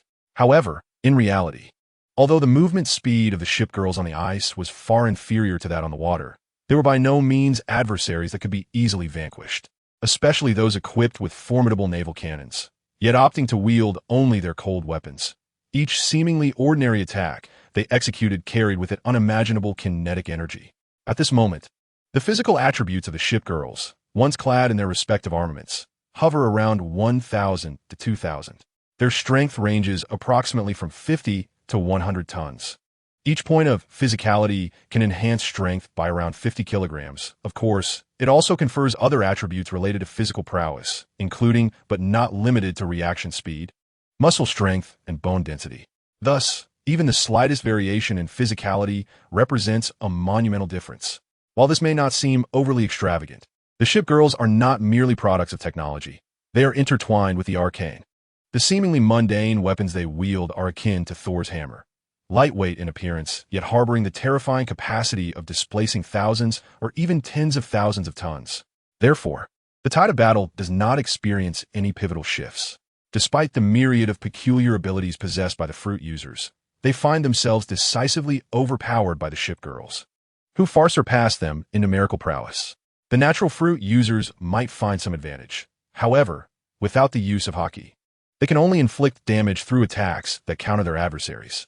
The challenge lies in locating such countermeasures swiftly. Fortunately, at this juncture, the Navy is comprised of merely 3 natural fruit users, those future admirals. Yet, one is confined within Optimus Prime's container, another is idly drifting, leaving only Aokiji, who quickly comprehends the situation and cheerfully joins his superiors in their leisurely pursuits. Under their guidance, several perceptive Navy soldiers begin to play along, as the entire naval force awaits the ultimate outcome of the battle atop the Holy Land. Will it be the annihilation of the Celestial Dragon Federation, a decayed entity that reigns over all life, or the ascendance of this burgeoning mechanical empire? You filthy, wretched pirates, I shall ensure your demise. Aokiji rages within Optimus Prime's container, not uttering the foolish taunt of demanding release, but rather hurling curses, seemingly attempting to provoke a reaction. To clarify, we are not pirates. Yang Jiang appears beside the container. Bah, you are no better, a despicable lot seeking to seize the world through brute force. Aokiji retorts vehemently. Seize the world? Not at all. We are merely reclaiming what rightfully belongs to us. Yang Jiang reflects upon the history of his mechanical empire in this world, a slight twitch at the corner of his mouth betraying his thoughts. What? Akainu was momentarily taken aback. In truth, long before the Celestial Dragon Federation governed this world, we had already mastered it for countless ages. Even the devil fruits you utilize were crafted by us. However, their original purpose was intended for machinery, subsequently employed in various industrial productions or other state development endeavors. Yet, as we gradually fell into decadence and ceased to pay heed to this world, 20 nations emerged, employing despicable means to seize all our possessions and repurposing the devil fruits originally meant for production into instruments of war.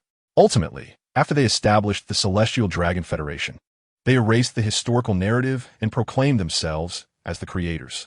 Nevertheless, the true history, long obscured, lies buried in Laugh Tale. Yang Kong casually recounted the altered history, revealing that this world is but one among countless realms governed by the mechanical empire. Due to the empire's gradual decline over the ages, it relinquished control over its myriad worlds, rendering them susceptible to theft of its achievements. Of course, at this juncture, Yang Kong urged Ming Miao and the others to continue excavating the benefits they could derive from the history of this world, such as the manufacturing techniques of the devil fruits. What do you mean? This is impossible. Akainu stammered, though disbelief quickly followed his initial reaction. It was a natural response. After all, who could readily accept such news? Deny it? I anticipated you would respond thus. However, when history is laid bare before you, will you still deny it? Yang Kong continued to entice Akainu. Chuckling, Laugh Tale has always been merely a legend.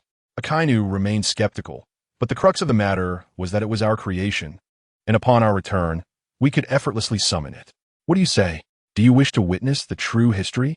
As Yang Kong spoke, he remotely activated Laugh Tale, which had become his mechanical creation in the revised history. One must commend the accuracy of the mechanical empire's historical entries. Simultaneously, in some profound depths of the ocean, lights suddenly flickered to life one after another. As the illumination intensified, it seemed as though a colossal beast within the ocean was slowly awakening. With its movements, countless sediments were stirred from the seabed, causing the once crystal-clear waters to grow murky. However, in the already unfathomably dark depths, this had little significant impact. Yet, as that immense entity began to ascend, the entire ocean's surface appeared to boil. World announcement. The war machine of the mechanical empire, Laugh Tale, has been activated. Tip: destroying the war machine, Laugh Tale, can significantly weaken the military power of the mechanical empire. Warning: the emergence of Lavrid signifies the unorthodoxy of the Celestial Dragon Federation, which will significantly diminish the morale and loyalty of its soldiers. Meanwhile, the Ascenders appeared as listless as discarded fish, scarcely paying heed to the world announcement. Let all be destroyed. I am utterly exhausted.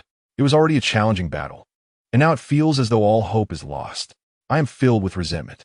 Of course, while all were devoid of expression, having suffered in battle, or even merely by association, and with their ranks dwindling, they chose to surrender to apathy. Yet, amidst this despair, the nameless boy, who until now had no title, was inexplicably amused. Chapter 96. The Holy Land reduced to chaos. It seems that this mechanical empire is destined for victory. Although my ascension is surely unattainable, at least my mission will be accomplished.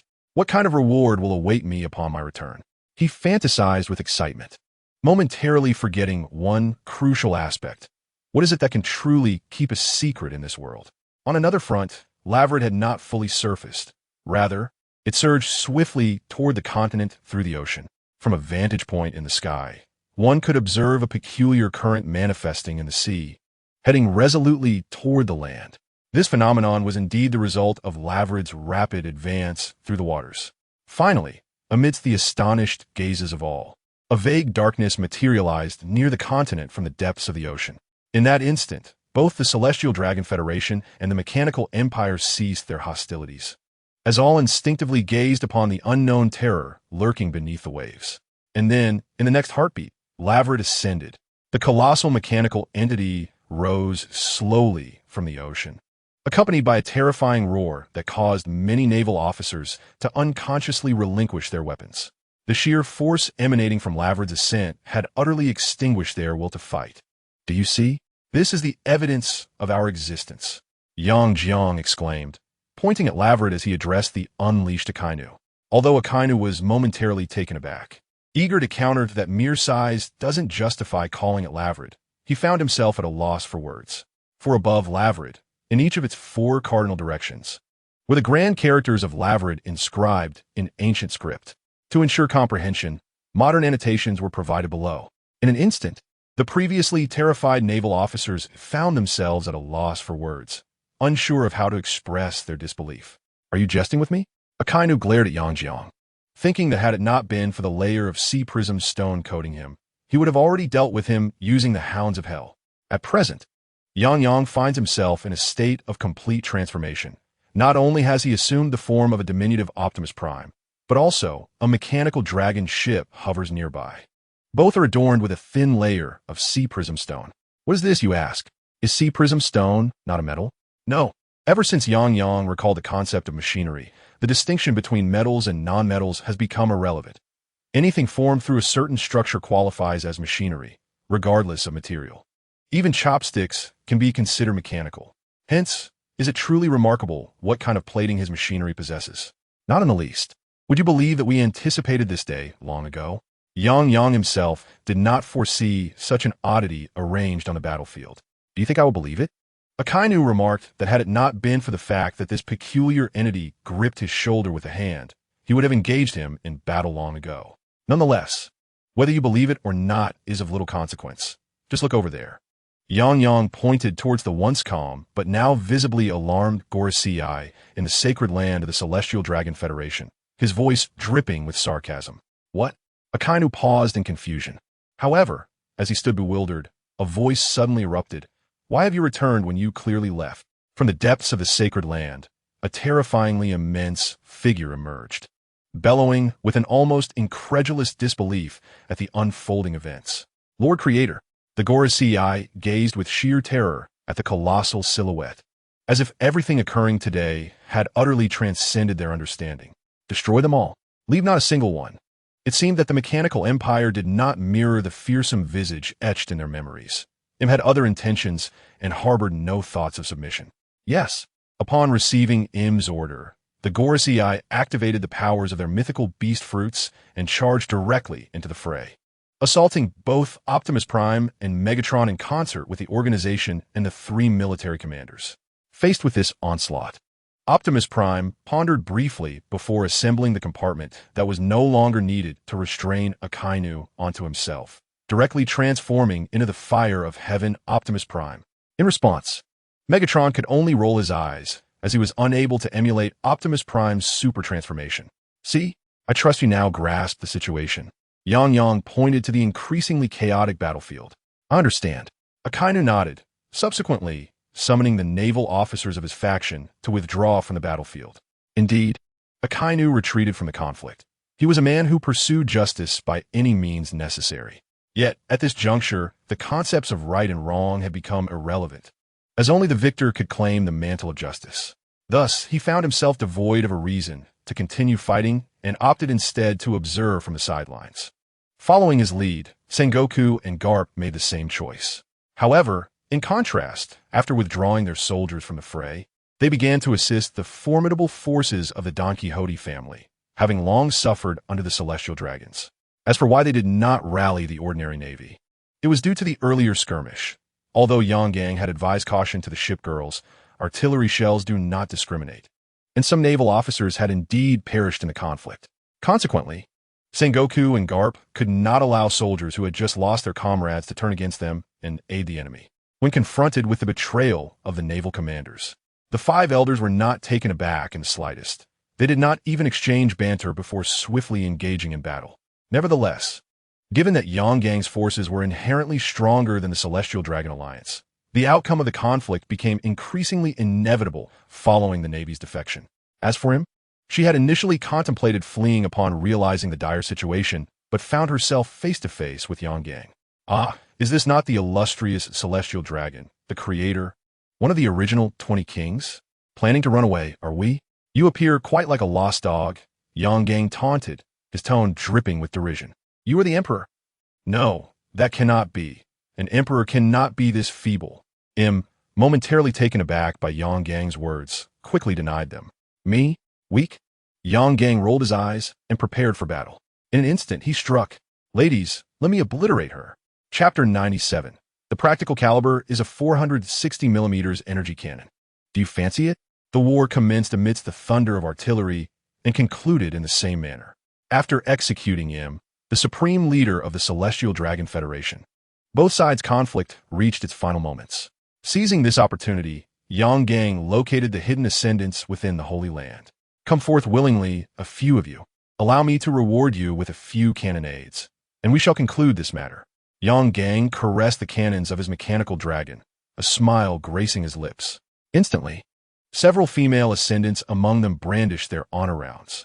Even in death, we shall not grant you the satisfaction. Their faces bore resolute expressions. I meant to say, let me blast a few of you to gain some experience. After all, one of the key points for promotion is to achieve level 10 after the war. By the way, what do you all think about daily?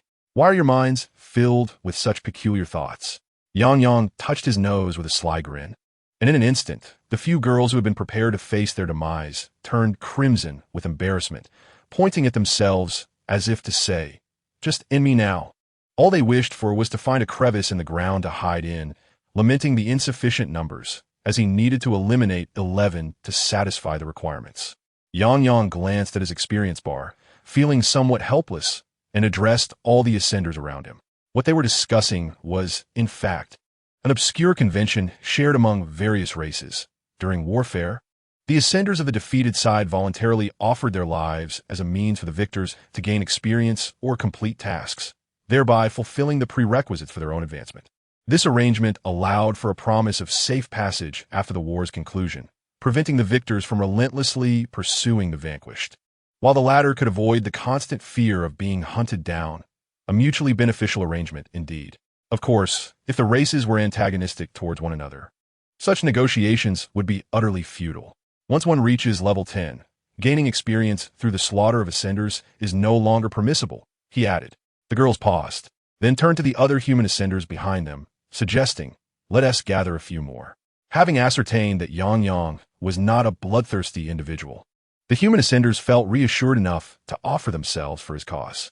It was preferable to resolve matters within their own race rather than allowing outsiders to benefit. I'm only at level 7, a mere 200 experience points short of level 8, and I don't meet the requirements for the advancement war. However, due to certain unmentionable circumstances, I was forcibly dragged into this advancement war by someone who is now hiding, he lamented, referring to the individual who had brought him into this predicament. Yang had activated his primal eye early on and soon spotted the individual in hiding. He perused the information available, but found nothing of particular value, essentially a mere pawn, far inferior to the earlier intelligence he had gathered from certain fool who thought a mask would shield him from consequences. Nevertheless, upon learning this information, all the ascenders swiftly brought the unnamed youth before Yang, delivering a thorough beating while cursing him vehemently. You scoundrel. You are to blame for our collective failure in advancement. No wonder this dungeon is so challenging. It's all your fault. Countless such exclamations filled the air. Oh, and you claim your level is below 9, thus disqualifying you from the advancement war? At that moment, a warlord from the elven race spoke up. What's the matter? Yang was momentarily taken aback and glanced over. There was a rumor that individuals like him, who had entered the promotion war under special circumstances, did not meet the requirements for level 9. Thus, after the battle concluded and during the reward assessment, they would still be subject to the evaluation rules of the primary tier battlefield, which meant their ranking would depend on the number of ascenders they defeated. The elven warlord stated calmly, "So, I would need to eliminate 90 of you to attain the highest reward?" Yang Yang's eyes sparkled with realization. Indeed, the elf replied with a smile. Rather than relying on the benevolence of others to preserve her life, she preferred to seize every opportunity to survive. "I possess a contract scroll here. If you agree to grant us the right to buy our lives at the end, we shall remain here at your mercy." "No problem." Yang Yang grinned. How could he possibly forego the opportunity for the highest evaluation reward? Sparing their lives was a trivial matter. Aside from a few races, he had no intention of exterminating them all. After all, these individuals had their own kin, and with such a multitude, various abilities could emerge. Who could say if they possessed the capability to escape at will? Once all matters were settled, nearly all the ascenders present, a staggering 97%, chose to inscribe their names on the scroll. What? Why would anyone wish to relinquish their life? It was not that they desired to forfeit their existence. They simply lacked sufficient battlefield currency to secure their own survival. As renowned cannon fodder among the ascenders, they had long accepted their fate, patiently awaiting death. Yang Yang could not suddenly adopt a saintly demeanor and lend them his battlefield currency, for even investments require suitable targets. "Please spare me. I am merely being coerced." The masked man said, "If I do not eliminate you, he will eliminate me." The nameless youth cried, tears streaming down his face. "But what does that matter? Weren't you quite cheerful at the beginning?" Yang Yang responded with a broad smile, suddenly pointing behind the nameless boy. "Let me show you something remarkable." "Huh?" The nameless boy was momentarily stunned and turned to look, only to find the ominous muzzle of a cannon aimed directly at him. An energy cannon with a caliber of 460 millimeters. "Do you like it?" Chapter 98, The Eager Briar's Sisters. After resolving the matter with the nameless individual and his subordinates using the dual-mounted 460 energy cannon, Yang Kong departed from the hall where the ascendants were gathered. Before leaving, he graciously bestowed upon them a miniature nuclear device, fulfilling their desire for a swift and painless demise. Shortly after his exit, a blinding light erupted from the hall, swiftly coalescing into a white mushroom cloud. Simultaneously, the Holy Land faced a devastating strike from the Mechanical Empire, marking the complete annihilation of the Heavenly Dragon Federation. World announcement. One of the conditions for concluding this war has been triggered. All surviving ascendants will exit the battlefield in 5 minutes. Yang Kong glanced at the world announcement, recognizing that there was little left for him to attend to, and opted to leave the battlefield prematurely. He was eager to finalize his gains, sensing that this time, his rewards would far exceed his expectations. In an instant, he reappeared at the location from which he had been drawn into the battlefield. One advantage of the battlefield was that, typically, regardless of the duration spent within, only 5 minutes elapsed in the outside world upon exiting. Of course, the novice battlefield was an exception, allowing participants to emerge for additional preparations after the conflict commenced. "Well done, Yang. It seems you have not disappointed us," remarked the jovial principal, who had just finished dealing with a masked individual. "Greetings, Principal." "Hello, Director." Upon his emergence, Yang Kong immediately recognized the two memorable elderly figures. He observed the fractured lapis lazuli tiles beneath him, interspersed with traces of blood, and it dawned upon him that the previous masked figure had likely met a grim fate. "Thank you, esteemed teachers." Yang Kong felt compelled to express his gratitude, acknowledging the favor he had received. "Young man, the organization behind that individual is no ordinary one. Would you require our assistance? For instance, we could enlighten you about the events that transpired 4 years ago, saving you considerable effort." The principal regarded Yang Kong with a warm smile. Yang Kong paused momentarily, but soon grasped the implications. They possessed knowledge of the events from 4 years prior, hinting at an investment in him. However, after careful consideration, Yang Kong resolved to forego seeking the principal's aid, as in such a treacherous world, one could hardly expect a free lunch. The principal, regardless of the investment made, will ultimately reap rewards, which inevitably emanate from his own being. This signifies that the more he invests, the greater the debt of gratitude he incurs, an obligation that is notoriously difficult to repay. This is hardly a favorable situation. Thus, his wisest course of action is to maintain the current status quo. In the city above the clouds, he should accept their protection, allowing adversaries he cannot confront directly to engage only with those of comparable standing. In this manner, The debts owed to the principal and the director of education will not accumulate excessively, ensuring he does not find himself unable to repay them in the future. Regarding the truths of yesteryear, with the original eye at his disposal, he can investigate these matters with relative ease, provided he strengthens himself sufficiently. Then, the problems will unravel naturally. Indeed, regardless of the choices that lie ahead, his foremost priority must be to enhance his own power. In this world, strength reigns supreme.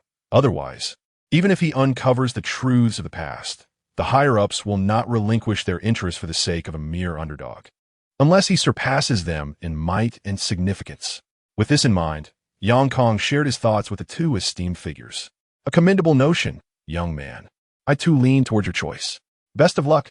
I have faith in you. The principal, as ever, eschewed lengthy discourses, departing promptly. This time, the director of education refrained from excessive chatter, for his preference lay in meetings rather than idle talk. Of course, this was certainly not due to any concern that the principal would consume all the office as fruits on his own. Guang chuckled helplessly, pondering when he might also navigate life with such carefree abandon as these two. Dear master, perhaps it is best to cease your musings here and hasten home. Everyone awaits your resolution of the war and the opening of treasure chests. Suddenly, the Mind Core manifested beside Guang. Very well, I shall return at once. Guang smiled, extending a flight device behind him, and swiftly returned to his home. Upon arriving, the first action he took was to purchase the super spatial expansion service for his room. After all, he had quite a few wives, and it would be unreasonable to keep them all on the battlefield. Although they had a harbor where they lived, it had ultimately become a part of the battlefield. Naturally, he set the layout of the room to his own preferences, leaving it to his wives to arrange theirs as they saw fit. However, navigating within the expansive home might require a map in the future. Once all the tedious matters were settled, in the grand reception hall of his vast abode, twin sisters Saya Lin and the fleet girls encircled Guang, their faces brimming with curiosity as they awaited the settlement of a certain event. You have just completed the promotion battle, and we are processing your results. Please hold on. Detected that your pre-battle level entering the promotion battle was level 7. The battlefield evaluation method has been adjusted to that of a beginner's first-tier battlefield. You defeated a total of 97 enemies in this conflict. Thus, you have earned a level evaluation. In this war, you successfully vanquished the awakened fallen empire, elevating your evaluation by 1 tier. Your current evaluation is, due to your opponent's forced use of a privilege card for high-stakes gambling, your evaluation has risen another tier. Your evaluation is now settlement complete. As the voice of the battlefield system faded, a blood-red treasure chest materialized in Yang's embrace. Wait, is this really happening? A red one. Bling. Can this thing be blinged? Bling. Can we try to bling it? The three small sisters of Bewley suddenly appeared from nowhere, their tiny bodies nearly hanging off Yang, eagerly clutching wrenches, drills, and hammers, ready to assist. Although it seemed improbable, what if the treasure chest's level increased? Yang chuckled, affectionately ruffling the heads of the 3 little imbeciles he regarded as daughters. Hee, the commander's hand is so warm. Bewley, the versatile type, relished the touch of her most trusted commander, and then Chapter 99 unfolded. All advance. Suddenly, this girl swung her massive wrench with vigor, striking the treasure chest. With a flash of light, everyone marveled as a star appeared on the previously bare red chest. Phew, that was exhausting. Bewley, the versatile type, collapsed in her half-father's embrace, quickly drifting into slumber. Oof. My sister is truly too weak, Bewley. Now it's my turn to shine. The specialized brilliance leapt into action, wielding her seemingly skyward-reaching drill with audacious flair, boldly proclaiming her prowess as she pressed the drill against the treasure chest. With a resounding chime, a star was once again added to the crimson chest, but soon after, she found herself equally weakened, collapsing into Yang's embrace, having exhausted her day's exertion. Yang, resigned to the circumstance, tenderly cradled his adorable daughter, for she must always be cherished. My sisters have all fallen. It's my turn now. At last, the youngest yet mightiest of the trio, the specialized brilliance, made her entrance. The tufts atop her head spun with fervor, transforming into a bamboo copter that lifted her into the air. Meanwhile, she brandished her oversized, vividly colored hammer, Super Meow Meow No. 1, and struck the red chest with considerable force. Another chime echoed, and yet another star adorned the chest, which then emitted a peculiar red glow, signaling to all present that the chest could no longer be enhanced. After delivering her blow, the specialized brilliance tumbled into Yang Xiang's arms, joining her sisters in a delightful huddle. "Ah, silly sister, you've crowded me," exclaimed Buling. "Move over a bit, Buling. I want to be the smallest. You all must make way for me." With a resigned yet affectionate pat on the heads of the three little darlings, Yang Xiang soon shifted his focus to the crimson chest as well. It was evident that while the brilliant sisters possessed formidable abilities, their enhancements could only reach within the limits of their inherent rarity. They could not genuinely surpass their ceilings. However, perhaps through modification, though presently, there existed no technology capable of upgrading the chest. Yang Xiang chuckled softly, realizing he had been a touch too greedy. Under the urging of the girls, he finally opened the chest, and instantly a radiant glow erupted, piercing the heavens. Wait, was their living room enveloped by all the surrounding bedrooms? No light could escape? Very well then.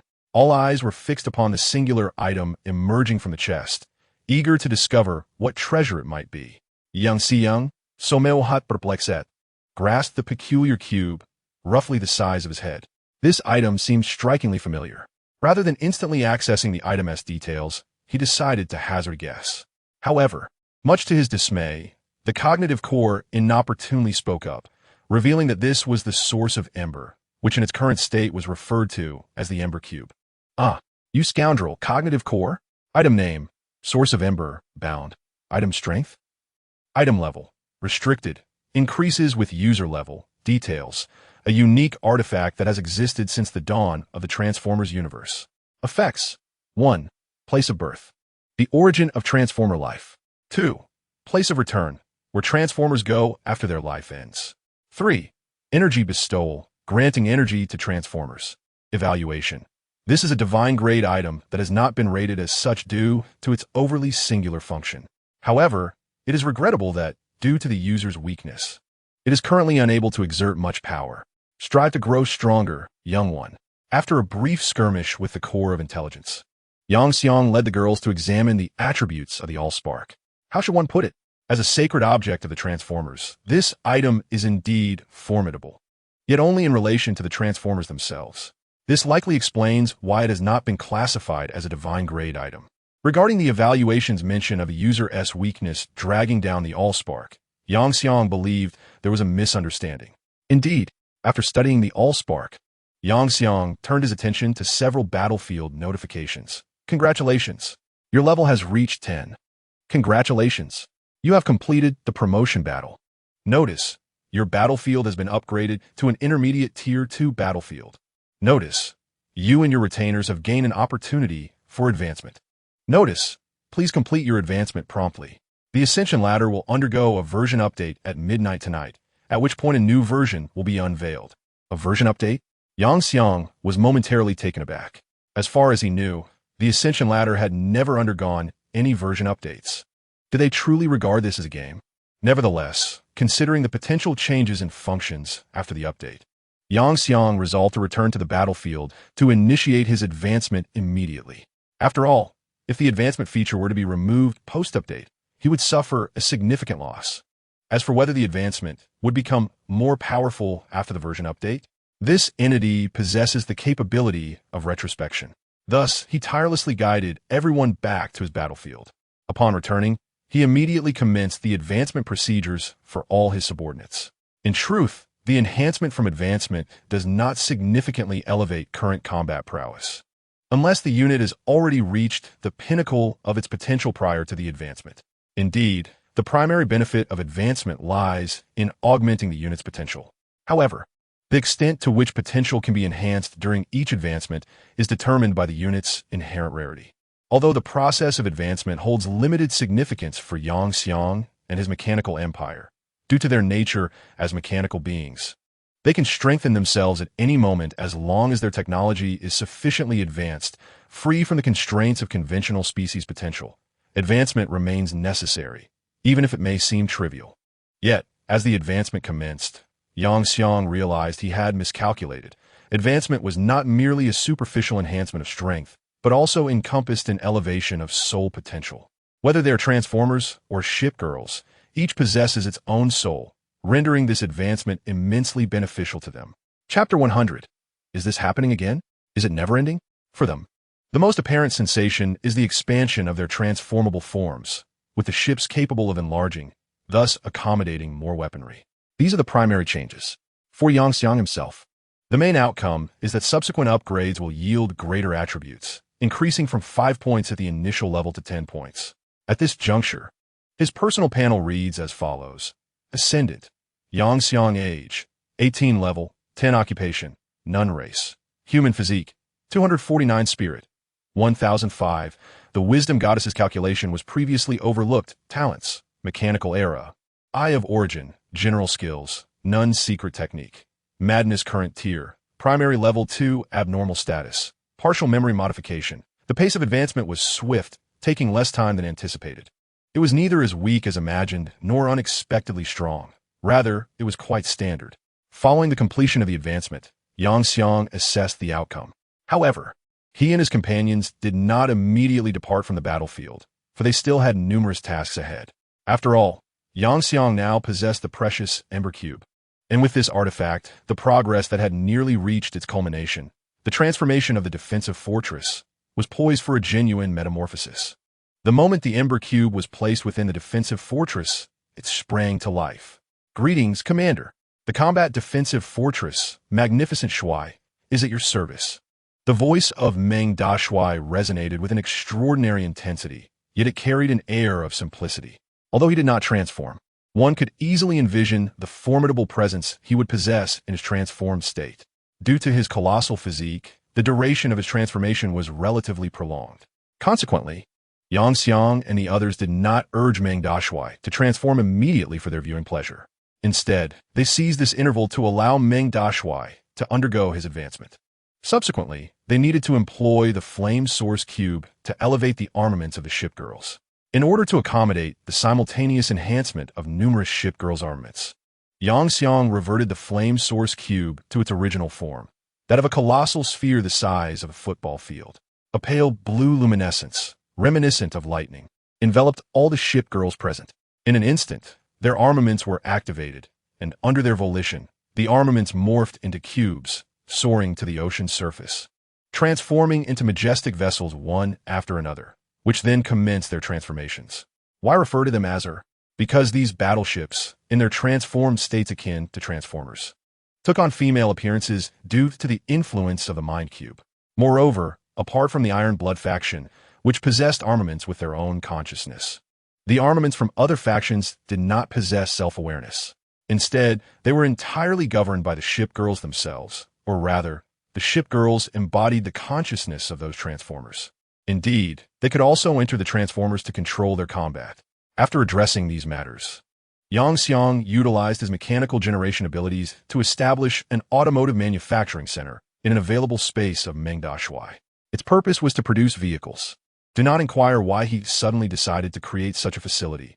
It was because he was about to engage in combat on the primary second-tier battlefield. Conventional weaponry and allies could only be recruited after the onset of war. Even soldiers who had been meticulously prepared would be sealed away, requiring time for their release. Furthermore, even transformers summoned by recruitment devices rather than mechanical descent would remain sealed, necessitating time for their liberation. Indeed, at the commencement of battle in the second-tier battlefield, Yang Xiang would possess merely Optimus Prime and Ming Miao as his formidable forces. Naturally, that was implausible. The Shipgirls had been authentically elevated through Ming Miao's inventions, bound to Yang Xiang through organizational contracts, and would forever stand by his side, unwavering, regardless of the battlefield's tier or the constraints imposed upon it. Although their attributes may be considerably balanced due to their subordinate nature, Yang Jiang discerned through the preceding battle that, despite a reduction in their physical attributes, the potency of their weapons remained largely unscathed. Perhaps this frailty solely affects living units. Nonetheless, due to the diminishment of physical attributes, certain weapons with excessively high power and equally formidable recoil could not be temporarily utilized, as discharging them might even result in self-inflicted harm. The Transformers share a similar predicament, albeit their diminishment is attributed to their size. Typically, this state of weakness can be shed within 24 hours, rendering it not a significant concern. However, even so, during the forthcoming conflict, relying solely on the naval commanders would not suffice to determine the victory of the war. Thus, the existence of cannon fodder is indispensable. To circumvent battlefield constraints on these expendable units, Yang Jiang resolved to manufacture a multitude of unarmed vehicles that would not be subject to blockade. When the time comes, he would unleash them as a source of ignition, transforming them into cannon fodder transformers, charging forward to engage the enemy. Initially, I intended to remind you that upon entering the second-tier battlefield, a crucial task is to devise every conceivable strategy to bypass the battlefield suppression. Yet, you seem to have prepared everything without my prompting. The spirit of civilization gazed contentedly at the automobile manufacturing center, nodding with a smile. How should I express this? Following the Ascension War, the spirit of civilization appears to be the only entity that has not been enhanced, as she had already completed her ascension at the onset of the war. At last, having arranged all matters concerning the realm of conflict, Yang Jiang, momentarily unburdened, prepared to venture out for a stroll. After all, those ruffians, even if they wished to pursue him, could not do so incessantly, and whatever tactics they employed, he could merely respond in kind. His most cherished kin had already fallen victim to them, and his remaining relatives elicited only lukewarm sentiments, insufficient for him to sacrifice his life for them. Therefore, as long as those individuals are not foolish, they would not resort to threatening him with distant relatives. As for the mother of the twin sisters, along with his close brothers and their families, they are not ordinary people and cannot be easily manipulated. While meandering through the streets, he sensed someone trailing him, their tracking skills as crude as that of the previous masked individual. Chapter 101, Troublemaker. Seriously, are you all unwell? Yang Jiang turned helplessly towards the hiding place of his pursuer. Even a Force Challenge Authority card has time limitations. The same target cannot be forcibly challenged within half a month of being coerced into adjustment. Is there any point in following me like this? Moreover, could you possibly bring along a couple of individuals with superior skills to track me? Apologies. Zhang Tingxue emerged from the corner, accompanied by her brother and others, her face adorned with a blush of shyness and glistening tears of grievance. We will diligently learn the art of tracking. We never intended to challenge you. Yang Jiang gazed in astonishment at the girl and her companions who had rushed forth from the shadows. In that fleeting moment, his mind raced with myriad thoughts, and he appeared to have misunderstood the masked figure that had been following him. After all, it seemed that the individual was not lacking in tracking skills, but rather in mental acuity. How could one leap forth so impulsively after a mere comment? Indeed, it was peculiar for someone capable of devising such a ludicrous plan that led to the demise of their parents to possess any semblance of rational thought. However, what was the intention of this group trailing behind him? The blindfolded youth seemed somewhat familiar. Who could it be? The thought slipped his mind. Perhaps not a significant figure after all. What brings you to follow me? After a moment of contemplation, Yang Jiang finally inquired. It's because of me, Zhang Tingxue stammered, her typically willful demeanor seemingly subdued, replaced by an endearing shyness. My sister has taken a liking to you. Zhang Tinglin sighed helplessly and spoke on her behalf. You like me? Yang Jiang paused, casting a peculiar glance at the girl. She was indeed quite charming, with her long pink hair, whether dyed or a result of her abilities, appealing to his taste. Had it been in the past, he might have accepted her affections without hesitation, as it would merely add a few more mouths to feed at home, of little consequence. Yet, circumstances had changed. He had regained his wives, each unique in their own right, and having been pampered, he found it difficult to regard ordinary girls with the same interest. It seemed this girl had chosen the wrong moment to express her feelings. Once an opportunity is missed, it is lost forever. Upon hearing Yang Jiang's words, the girl nodded eagerly, her countenance radiating cuteness, her eyes filled with hopeful anticipation. I'm sorry, but due to time constraints, I currently have many girlfriends, so I'm not really inclined. Yang Jiang had no intention of prolonging the situation. Since he felt no attraction, it was best to encourage her to pursue her own romantic endeavors. What? Zhang Tingxue was taken aback yet remained somewhat undeterred, asking, Aren't the only ones your girlfriends those twins? Alas, your information has become obsolete. Even the list of names of my girlfriend could take quite a while to recite. After Yang Xiang spoke, he departed without a backward glance, entirely ignoring the heart-wrenching sobs behind him. I truly cannot comprehend what it is about me that she finds appealing. Is it truly love at first sight that strikes with such ferocity? He shook his head in resignation. Apart from his own feelings which had indeed dulled, he did not wish to burden others with the chaos of his current affairs. Curiously, the thought arose. During your future mechanical divinations, will you not create a spouse? The sentient core inquired with intrigue. How could that be possible? We are not even in the same league. Speaking of which, I find myself able to perform mechanical divination once more. Who shall I choose this time? Currently, there is no shortage of talent in research. After all, the primary researchers that can be established in the second-tier battlefield are limited to one, with only one assistant, resulting in merely 2 researchers whose attributes will be effective. Therefore, I no longer require mechanical divination for research personnel. Moreover, due to the presence of the Royal Maid Corps, I find little need for concern regarding logistics. Thus, my sole option now is to continue enhancing combat capabilities. However, possessing formidable combat prowess, alongside technology worthy of study, and most importantly, an adorable appearance. It seems there are quite a few potential targets to consider. Yang Xiang's eyes gradually brightened. Indeed, even without an adorable appearance, if a weapon is sufficiently robust, large, and fierce, he would still be able to summon it. For instance, the mechas from Tianjin Tapa, Gurren Lagann, wielding galaxies as weapons.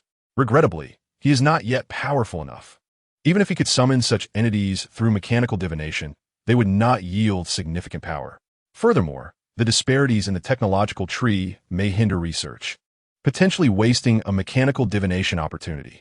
Thus, it is imperative to thoroughly study any units summoned in the early stages of mechanical divination.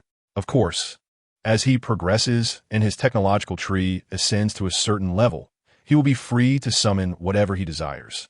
However, while he was lost in thought, wandering aimlessly down the street, a phone call suddenly interrupted him. "Darling, hurry home. We need you." The call ended abruptly. What has transpired in the garden? Why does her voice seem somewhat peculiar? Yang Xiang's expression was somewhat peculiar, and an undercurrent of anxiety surged within him. Consequently, he promptly activated the battlefield domain and, by expending battlefield currency, directly transported himself to his home.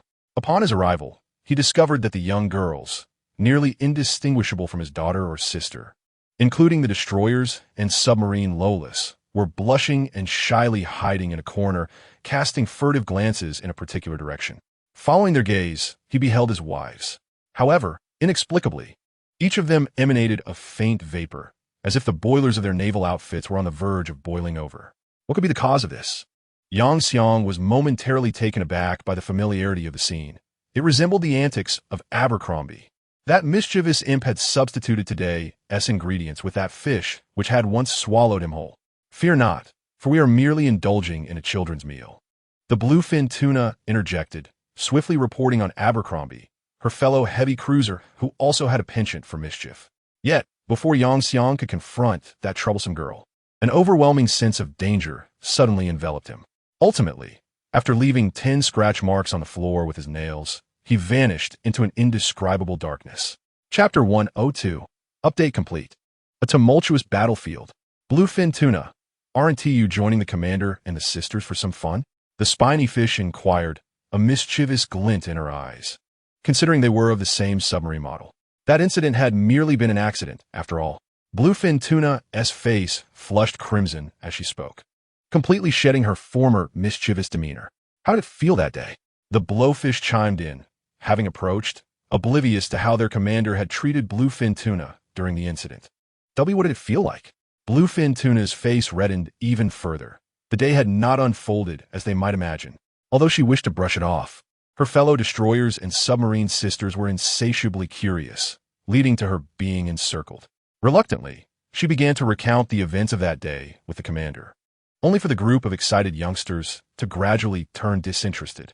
As the sun set and the lights began to twinkle, accompanied by the first rays of morning light, Yang Xiang finally stirred awake, gazing at the girl nestled in his arms, shaking his head helplessly with a bitter smile. Ah, how brutal! The scene within the room was an utter disarray, a chaos that defied description. "Abercrombie, that troublesome girl, just wait and see how I will deal with you." Yang Xiang finally emerged from his dazed state, relieved that his life form had already undergone evolution. Had he remained in his previous condition, he would have surely met his demise last night. Even so, his nutrients had been nearly depleted. Cursed be it, in a desperate bid to replenish his energy, he found himself gnawing on energy bars. The more he reflected on this, the more irate he became, vowing to thoroughly deal with Akbalongbi later and promising to leave her in a state of utter humiliation. With this thought, Yang Xiang seized an energy bar and promptly shoved it into his mouth, crunching it to bits, slightly replenishing his energy. Perhaps he could devise a way to absorb the ember source. If successful, he would no longer lack energy. As Yang Xiang progressed in his evolution, his energy demands escalated, rendering conventional dietary intake insufficient to meet his needs. Just yesterday, due to the rapid depletion of energy, he had resorted to gnawing on energy bars, though they were utterly unpalatable, leaving his mouth filled with residue. If he could incorporate the energy-rich ember source into his being, it would likely resolve his current predicament. Of course, merging with the core of consciousness to utilize its subspace energy furnace was also a possibility, albeit inferior to the ember source. Glancing at the time and then at his schedule, he noticed an intriguing class today.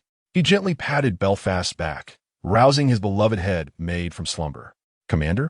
My apologies for last night," she said, her usually composed demeanor faltering slightly, a faint blush creeping onto her cheeks. "Indeed, Belfast, I strongly recommend that the maid team study Chinese cuisine and refrain from using unfamiliar ingredients in the future," Yang Xiang remarked with a hint of exasperation. "Understood. From today onwards, the maid team will systematically learn Chinese cooking. In the meantime, the fleet's meals will be entrusted to the shipgirls of Guang," Belfast replied, her complexion growing even rosier. After about an hour, Yang Xiang finally completed his morning routine and prepared to attend class. "Yang Xiang, have you forgotten something?" Luo Shui interjected suddenly. "Huh?" Yang Xiang paused, momentarily bewildered. He had taken good care of the twin sisters last night. What could he have overlooked? The system prompt regarding the Ascension system update. Luo Shui observed quietly. "All right, I nearly forgot about that," Yang Xiang exclaimed, recollecting the details as he swiftly accessed the announcement for the Ascension system. World announcement. The large-scale update has been completed. The Ascension of Gods has officially been renamed to Divine Warfare. The game has now entered its public testing phase. Version number 099100.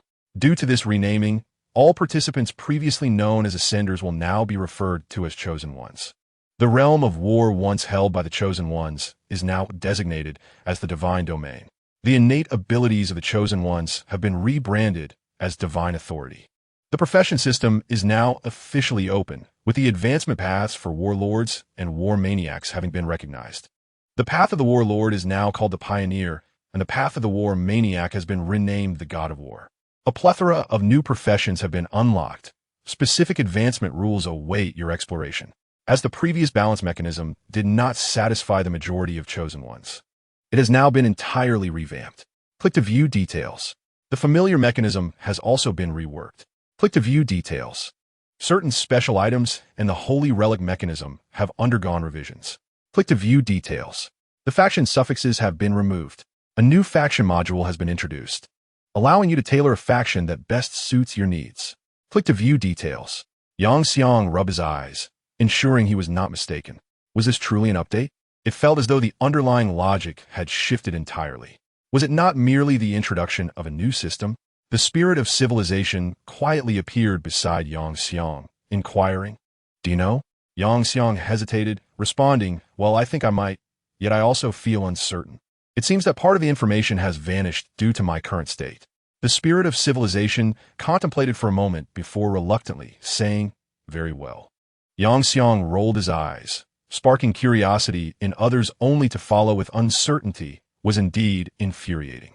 However, now was not the time for such discussions. The priority was to swiftly comprehend the updates behind the click to view details prompts. He sensed that these updates would greatly impact his current combat strategies, though he was unsure whether that influence would be beneficial or detrimental. He hoped for the former. With that thought in mind, Yang Xiang focused his intent on the prompts, clicking to view the details and scrutinizing the information closely. Chapter 103. Detailed update content. As the previous balance mechanism did not meet the satisfaction of the majority of Chosen Ones, it has now been completely redesigned. Details 1. The weakened state has been removed. Your familiars will begin the war in full combat readiness. 2. Restrictions on the technology tree and evolution tree have been lifted. You can now wield your most potent powers from the onset. 3. The basic familiar recruitment limitations have been eliminated. You may recruit cannon fodder from the beginning. 4. The matching mechanism has been updated. You will now only be matched against opponents of equal strength. Note, the matching range will expand to include 3 tiers above and below the rank of the chosen ones. Regardless of whether you are a traveler, a child of destiny, or another extraordinary being, you shall be matched with adversaries that are most suited to your prowess. The rewards from the authorities are proportionate to the level of difficulty. Commentary. Rather than constraining the chosen ones to achieve a false semblance of balance, it is far better to provide them with worthy opponents. Upon reading this update, Yang Xiang furrowed his brow, for it signified that he could no longer bully the younger ones. The foes he would face henceforth would possess strength comparable to his own, and the days of overwhelming victories would be behind him. However, the silver lining is that his rewards would become significantly more substantial. It is likely the only way he could survive until the very end of this new divine conflict. He continued to peruse the updates. The dependent mechanism has been revamped. Details. 1. The vassal mechanism has been abolished, replaced by a master-servant deity system, wherein the master deity may freely wield the powers of the servant deity, and the servant deity may utilize certain powers of the master deity. Henceforth, non-contracted vassals shall have their ties dissolved. Contracted vassals will be directly transformed into servant deities.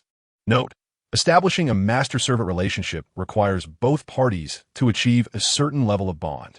Currently, those with insufficient bonds will automatically dissolve their relationship. Note, effective immediately. The vassal contract has been removed. 2. Recruitment restrictions have been lifted, allowing the chosen ones to recruit dependents at their discretion after the war concludes.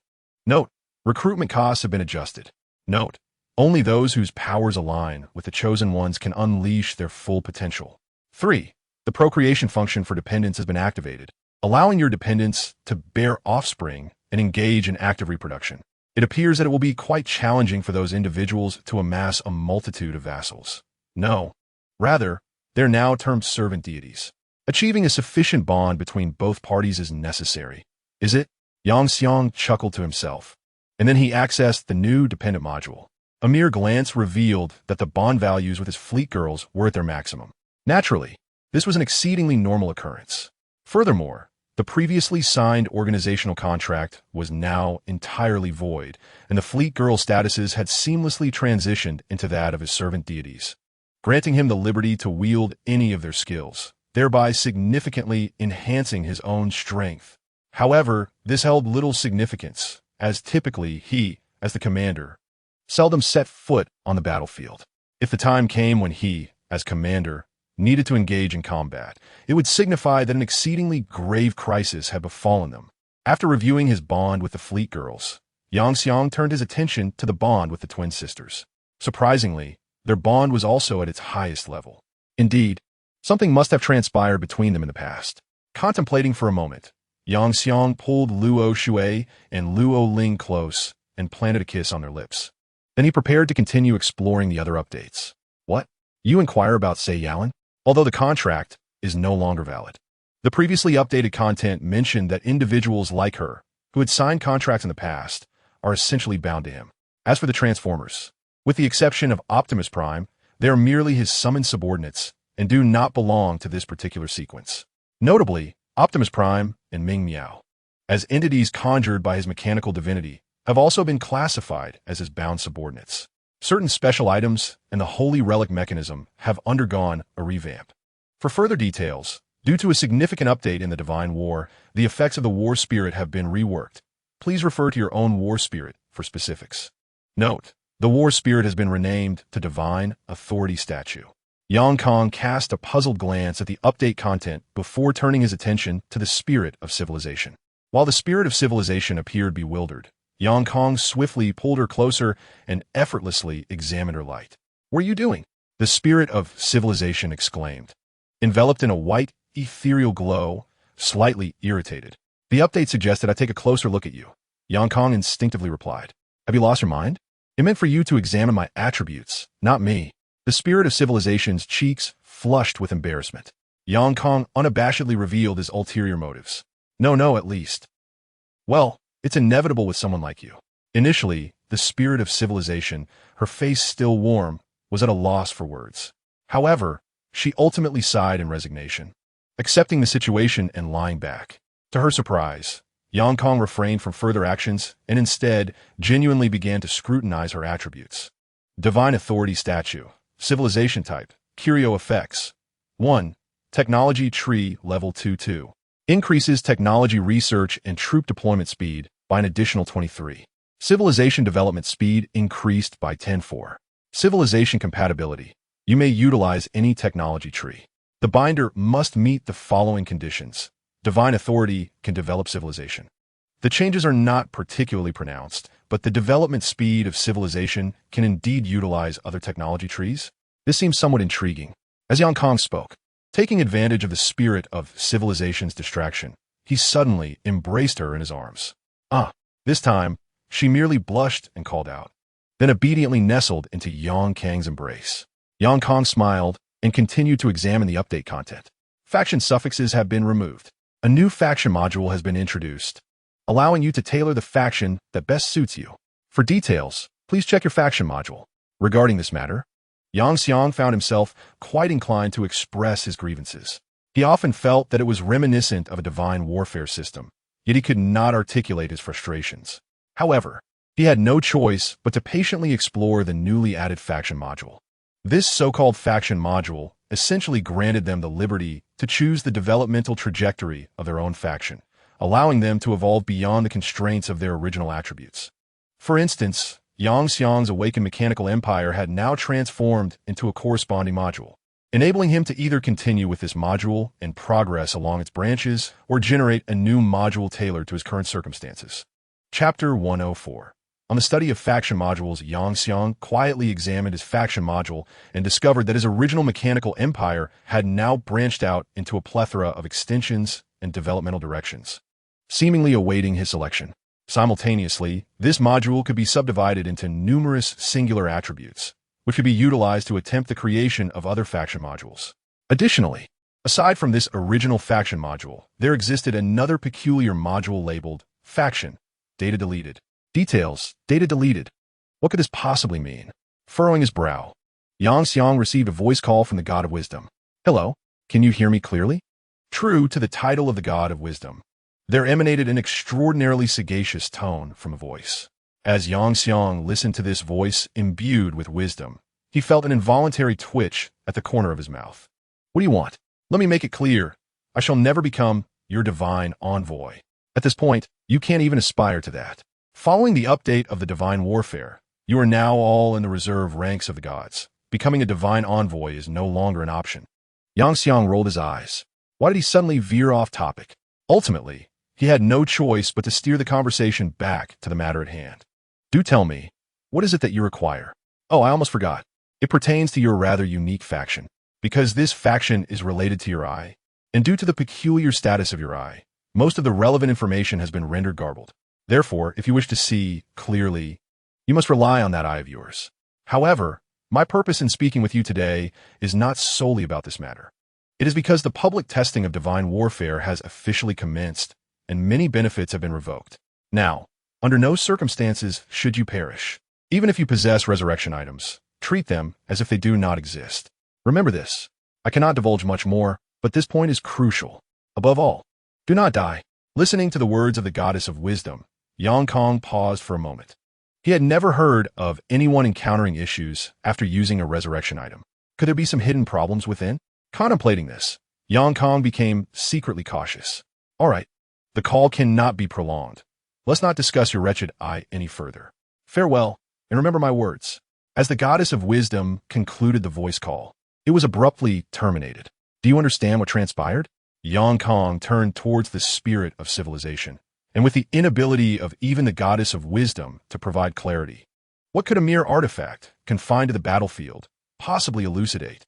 The spirit of civilization rolled her eyes at him, and then her form transformed into energy, dissipating within Yang Kang's embrace. What is the meaning of this? Why do they all delight in being enigmatic? Yang Kong scratched his head, feeling somewhat perplexed. He then employed the primordial I to scrutinize the peculiar force module. Force affix, primordial. Details. We are the beginning of all things. We are also the end of all existence. Effect. No effect available. Hint. Requires fusion to be utilized as a force module. I had assumed this was a module. It turns out to be merely an affix. However, it feels rather peculiar. After pondering for a moment, Guang disassembled his current awakened mechanical empire module, intending to reassemble it. Naturally, as long as the disassembled force module was saved beforehand, it could revert to its original form even after being dismantled. Guang gazed at the multitude of affixes derived from the mechanical empire, instantly feeling overwhelmed. His mechanical empire possessed only a few affixes. Why did disassembly yield so many? No wonder this item required preservation. Guang chuckled bitterly within, sensing that a substantial undertaking lay ahead. First, he reviewed the crafting instructions for force modules. After a few glances, he grasped the core concept of force module creation, exchanging restrictions for power.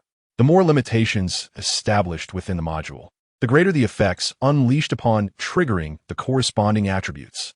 When these formidable powers coalesce into a singular force, it signifies the birth of an entirely new and potent force module. However, should the restrictions become excessive, one would find themselves completely bound, unable to progress, no matter how powerful the force. Thus, truly formidable forces maintain an intricate balance between constraint and freedom. Now, Guang must navigate this delicate equilibrium.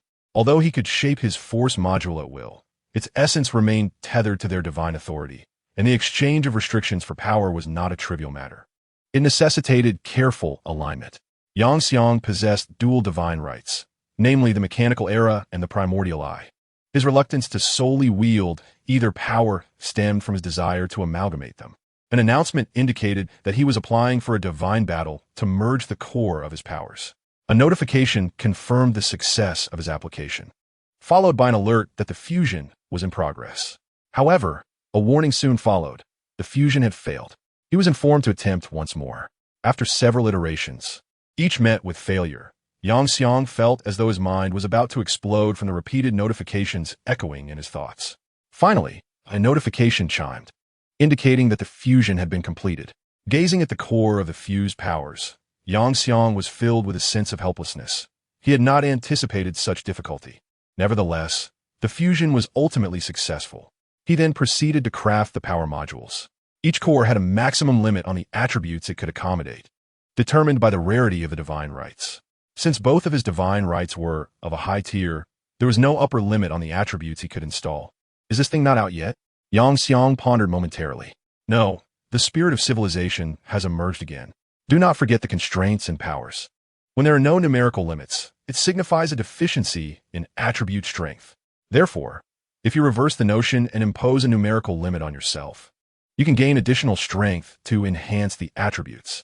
Feeling overwhelmed, he called upon his companions for assistance.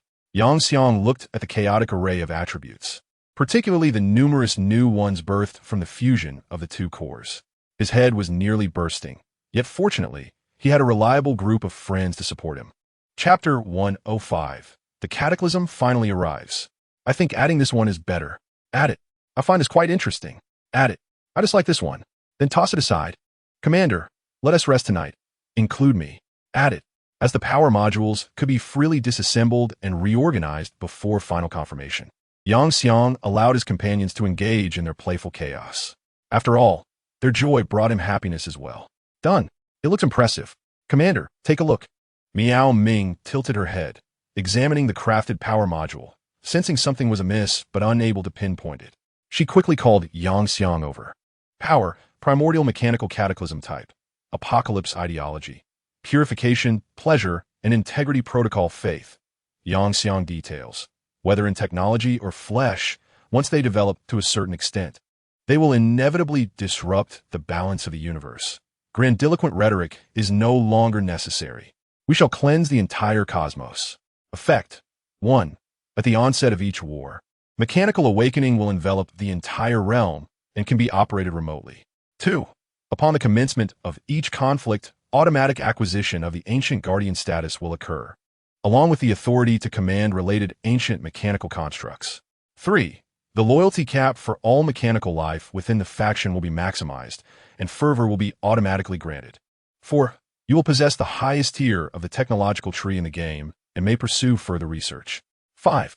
The rate at which you manufacture mechanized soldiers and similar units will be augmented by 1,000. 6. At the start of each war, you will distance yourself from all factions, hiding in the deepest recesses of the world, awaiting the moment of rectification. 7. As an ancient guardian, you cannot proactively declare war on any faction, except in retaliation. 8. Should the following circumstances arise during this war, disregard Effect 7 and initiate the rectification protocol across the universe. When 50 factions have advanced their technological or evolutionary trees to 90 of the world's maximum. When high-level or powerful beings emerge that could disrupt the cosmic balance. When units from factions other than your own breach the technological or military limits of this world. When the number of mechanical beings and the mechanical empire reaches a critical mass. 9. When a rectification protocol is activated and an ancient guardian, specifically the lost mechanical empire, exists in this game, those units will have a 66% probability of awakening into the final defense protocol without visual awakening conditions. Additionally, there's a 33% chance they will be corrupted and enraged, launching an assault against all factions in the universe. 10. If there is no Ancient Guardian present in this game, or if the Ancient Guardian has gone berserk, other fallen or lost empires will automatically awaken as Galactic Guardians without visual awakening conditions. Yang Kong was rendered speechless. He had not anticipated that. Leveraging the primordial attributes of the Eye of Origin and the mechanical properties of the mechanical era, his loyal and dependable companions would conjure a calamity faction for him. Was he to endure the universe descending upon him at the start of every war? The so-called rectification protocol resembled a far more vivid brotherhood agreement to besiege me than anything else. As he silently criticized this in his mind, he clicked to save. What highest? It is said that the strength of a faction is exchanged for power through limitations, and as for his current faction, well, the restrictions seemed few, but were immensely troublesome. The inability to declare war proactively was one matter, but once the rectification protocol was initiated, those fallen or lost empires, content to watch others play, would awaken one by one. At that moment, a horde of fallen behemoths would come knocking. The existence of such stringent restrictions implied that his faction had already attained a considerable level of strength. So why delay in saving? The path to becoming stronger has never been smooth sailing, whether it pertains to his former awakening empire or the current calamities. It ultimately leads to one conclusion: declaring war upon the entire world. If that is the case, what is there left to fear? Notification: your faction has been finalized. Notification: congratulations on thoroughly reviewing all the updated content. We hope you enjoy the new Divine Battle. Finally, Yang Kong has fully perused the updates of the Divine Battle. Glancing at the time, he noted that the class he was interested in had already passed. Nevertheless, the school had issued a notice for everyone to familiarize themselves with the updates, effectively granting a holiday this morning. Moreover, all students who had reserved classes for this morning were awarded credits as usual. This left many students lamenting their choices, wishing they could turn back time to yesterday and either reserve more classes or not book any at all. His brother-in-law seemed to be struggling, having become a god. He no longer had to contemplate many matters. Luo Ling joyfully hopped over to Yang Kong's side. Indeed, she had presented herself on a silver platter. Just then, a call from Zhao Yunlong interrupted. Yang Kong, you cannot imagine how powerful my faction has become. What has happened? Yang Kong managed to ask, his voice slightly strained, as if it were being forced from his throat. What is wrong? Is your throat uncomfortable? Zhao Yunlong, momentarily taken aback, responded, Humph. I am now the Lost Empire.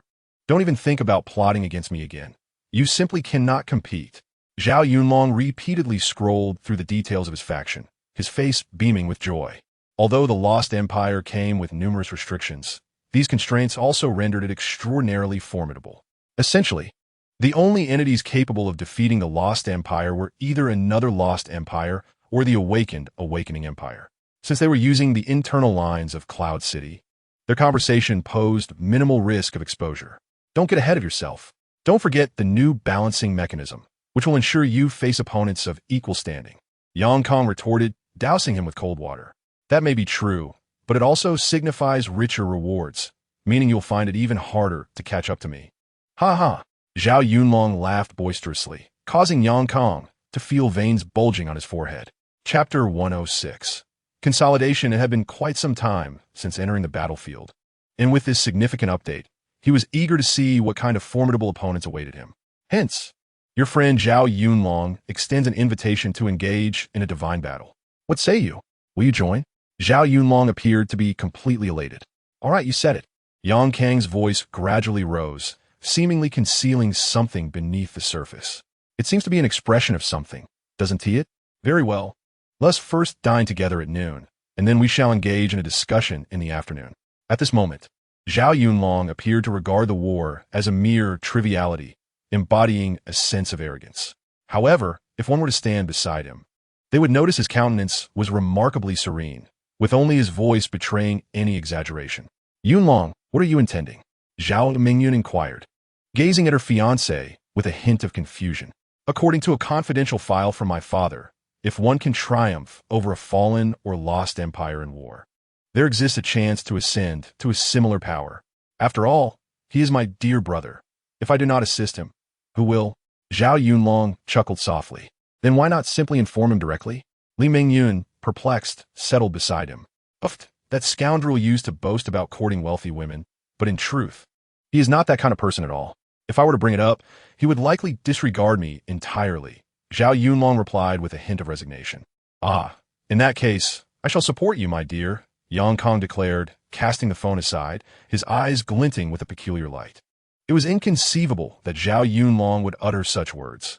Could it be that those individuals had taken action again? Damn, how dare they threaten my good brother? In an instant, Yang Kong jotted down a note regarding a certain high-ranking power group within the Federation. I shall see to it that you are brought down from your lofty position, and since this nation bears the name of Great Xia, it is destined to tread upon the path of crimson.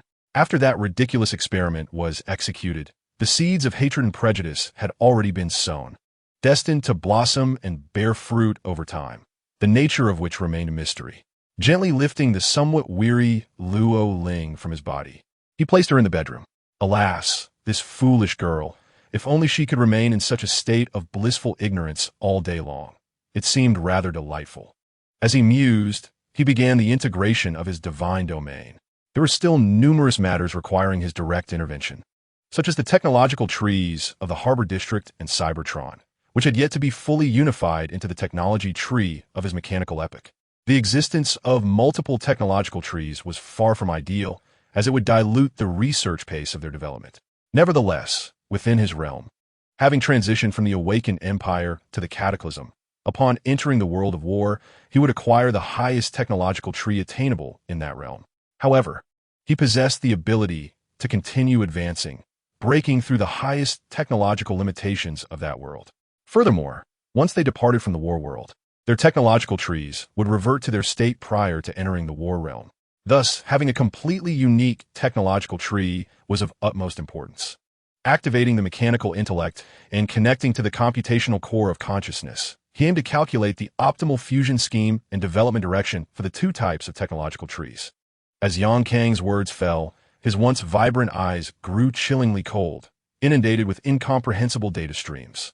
Moreover, with the activation of the mechanical intellect, additional agendas emerged, such as the plan to implant the seed of fire within his own body. At his chest, the original flesh surged violently, gradually revealing a large opening with metallic edges. Simultaneously, part of his flesh rapidly transformed into mechanical tendrils, grasping the seed of fire cube that had been transported. After an unknown series of manipulations, the cube, once larger than a human head, began to shrink until it attained a size comparable to that of a regular cube, roughly the size of a fist.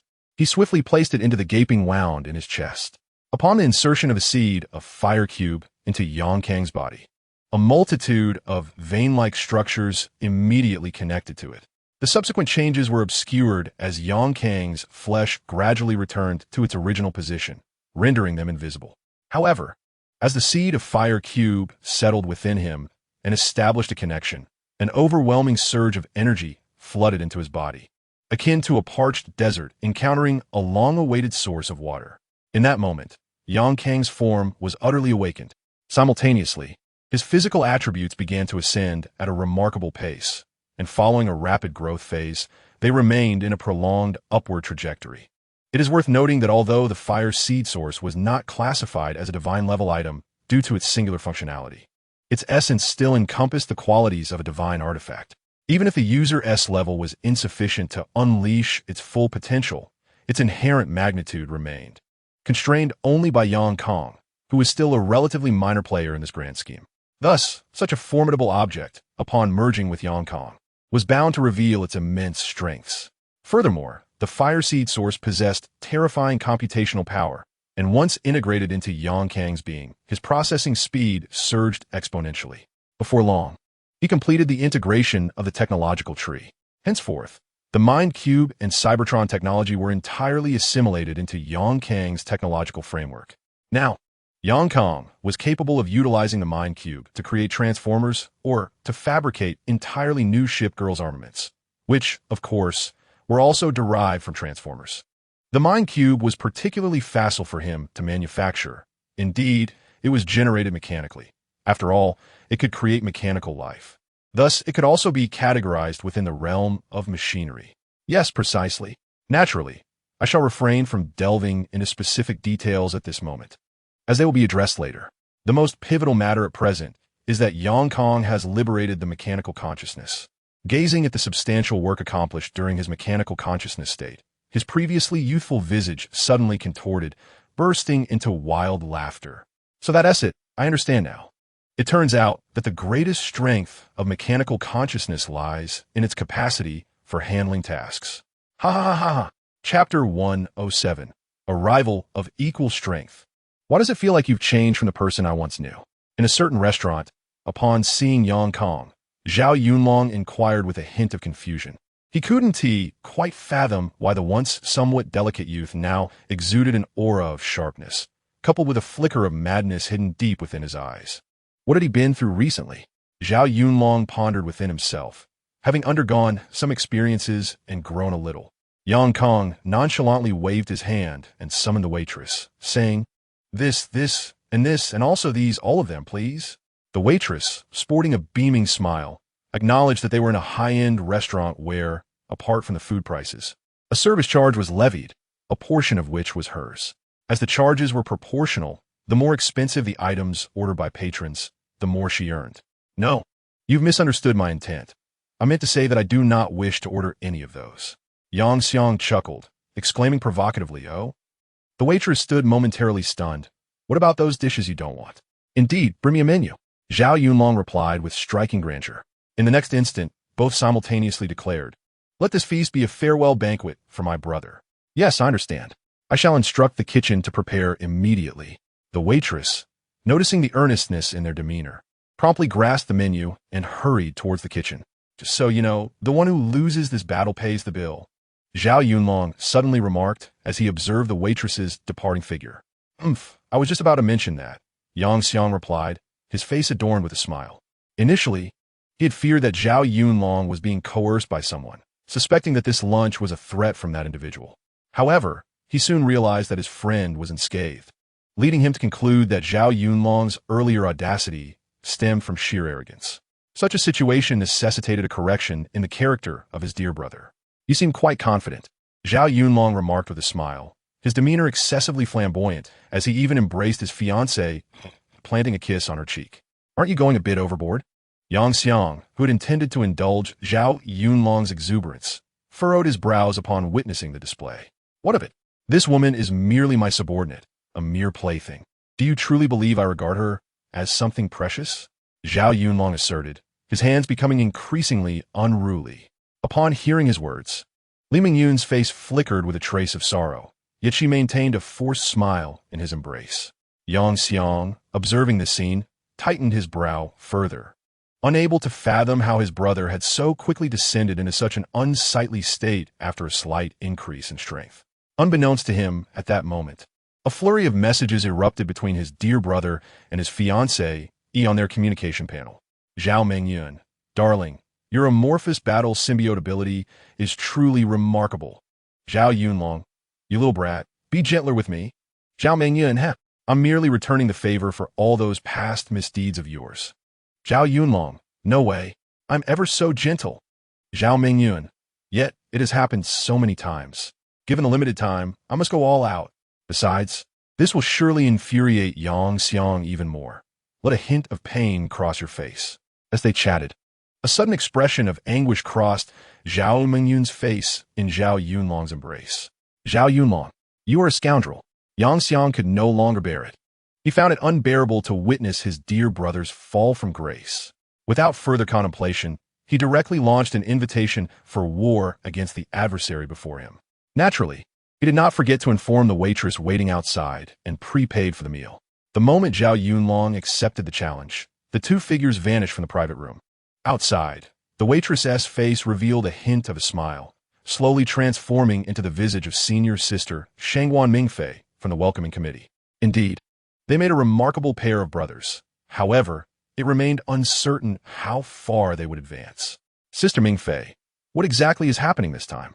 Our entire welcoming committee is mobilized, exclaimed a young girl with pink hair, leaping into Shangguan Mingfei's embrace and playfully inquiring. Just lending a small hand to the junior, Shangguan Mingfei replied, gently stroking her sister's silky hair, her face adorned with a radiant smile. Welcome to the Divine War. Your battle invitation has been accepted. You have matched with a suitable battlefield. This war involves 14,896 chosen ones. Type of war, domination of the world. Victory condition, acquire more than 10 territories in this world. Note, for every 10 increase in total territorial area, the evaluation level rises by 1.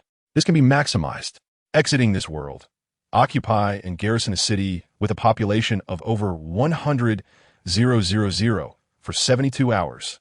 Special reminder, this war features numerous fallen or lost empires. Steer clear of them for safety.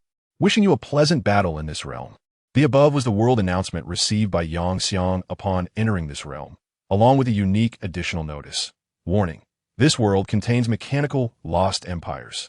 Please pay close attention to their developments. Ah, truly a worthy adversary. This fellow has orchestrated the presence of several lost or fallen empires. Furthermore, the mechanical lost empires are likely not of the human race. Their circumstances remain a mystery. Yang Xiang pondered, stroking his chin. At this moment, the anger provoked by Zhao Yunlong had subsided. After all, he could not allow his fury to overshadow his reason. Should Zhao Yunlong emerge victorious in this conflict, how would he then rouse him?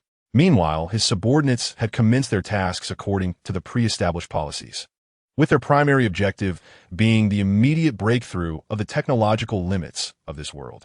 After contemplating several matters, Yang Xiang began his work. Chapter 108. Is it permissible for me to go out and play? He began to sense the ancient mechanical artifacts mentioned in his power entries. As he started to attune himself, for exceedingly concealed locations on this planet erupted into light, illuminating a mechanical city that had been shrouded in a deathly silence. The indicators representing the operation in its lowest power mode flickered to life. Ah, how splendid these ancient mechanical units are!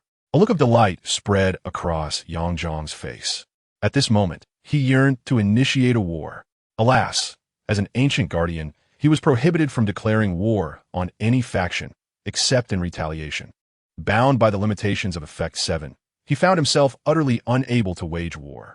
As for counteroffensive warfare, Effect 6 decreed that at the commencement of each conflict, he would be distanced from all factions, concealed in the depths of the world, quietly awaiting the moment of retribution.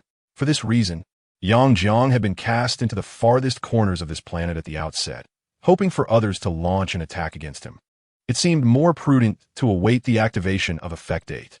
Effect 8 would trigger the retribution protocol across the universe under specific circumstances during this war, when 50 factions technology trees or evolution trees advanced to the world's upper limit of 90. When advanced or formidable beings capable of impacting cosmic balance emerged. When any units, aside from his faction, transcended the technological or military limits of this world. And when the number of mechanical empires and entities reached a substantial threshold. At least there was a glimmer of hope in this scenario. With this thought, Yang Jiang activated the reconnaissance equipment stationed in outer space. Due to the influence of his mechanical awakening on the entire map, the satellites, exhilarated by his presence, diligently commenced comprehensive ground surveillance, and promptly uploaded the data to him. This war involved over 10,000 chosen ones, among whom a small fraction were likely from the divine. Yang Jiang mused idly. The initial situation was no longer of significance to him. He merely needed to analyze the circumstances further before launching the retribution protocol in the later stages. However, with little to occupy his time, he delved into careful study. He discovered that the chosen ones, aside from those with relevant entries or those belonging to either the Lost Empire or the Fallen Empire, essentially possessed no territory of their own. To embark on genuine development, they must first conquer a piece of land. Fortunately, following the update of the Divine War, all chosen ones no longer require immediate recruitment upon entering the battlefield. Otherwise, it would truly be an arduous task for them to conquer a city right from the outset. When discussing the Lost Empire and the Fallen Empire, Yang Kong promptly redirected his satellite, only to discover that these nations possessed remarkable camouflage technologies against satellites. In any case, his satellite could not discern anything within their territories through conventional means. This phenomenon felt eerily familiar. Could be a rift generator? A slight twitch appeared at the corner of Yang Kang's mouth, and he activated his abilities, even through an electronic screen, amidst various obstructions. His original, I could effortlessly unleash its powers. Thus, he scrutinized the lost and fallen empires in their entirety without raising the alarm of the ancient guardians exclusive to these nations, regardless of their strength. The original, I always surpassed them. A look of disdain spread across Yang Kong's face. It was obvious that even the God of Wisdom could not perceive the effects of his gaze, which were further obscured by his own eyes. How could mere mortals possibly sense it? Moreover, through his studies of the lost and fallen empires, Yang Kong swiftly confirmed that they were civilizations at the pinnacle of this world, currently only possessing the technology for manned spaceflight. In comparison, it resembled the world he had traversed before. At this moment, Yang Kong also noted that the lost and fallen empires had begun activating their satellites, commencing their own reconnaissance. Additionally, he quickly identified the mechanical Lost Empire mentioned in the warnings. There was no way to overlook it. It stood out prominently in the detection of the original eye. Why did it appear so indistinguishable from a real person? Could they be androids? Wait, the Corpse Consortium? I might have an inkling of their nature. Upon encountering familiar robotic forms, Yang Kang's eyes lit up. After reviewing the data on those humanoid beings, he swiftly identified these seemingly human soldiers as clones, a type of bioengineered synthetic entity. In simple terms, they were clones created through genetic manipulation, powerful, warlike, yet devoid of intellect. It seemed this war was shaping up to be quite intriguing. Yang Kong accepted a cup of red tea from Belfast and took a gentle sip. Belfast, could you perhaps bring me cola next time? I would mind iced tea either. I really can't get accustomed to this. Those drinks aren't exactly healthy. Belfast replied, gently massaging Yang Kang's shoulders. You should consider my physical condition and how unique my body is. Cola and iced tea are merely trivial. He remarked with a hint of resignation. Indeed, I'll make a note of it. Belfast nodded, not the least bit of a pedantic maid. However, it must be noted that while our faction's charter explicitly prohibits declaring war, it does not forbid us from engaging in leisure activities. Yang Xiang suddenly recalled something, striking his palm with delight as he proclaimed, "Everything shall adhere to your will, Commander." With an elegant bow, Belfast set off to summon the maid squad, jesting that it would be inconceivable for the commander to embark on an outing without the company of maids. Upon learning of Yang Xiang's intention to take a brief excursion, the entire divine realm stirred into action. Most were eager to accompany him on this adventure. Indeed, a considerable number of Transformers wished to join, for they found themselves within their ancient mechanical fortress, situated deep beneath the earth, far from an ideal location. And let us not forget, the enormity of this ancient fortress could easily accommodate even the grandest of figures within its plaza. However, the number of those venturing out could not be excessive. Otherwise, they would attract too much attention, especially certain Transformers whose appearances were rather conspicuous.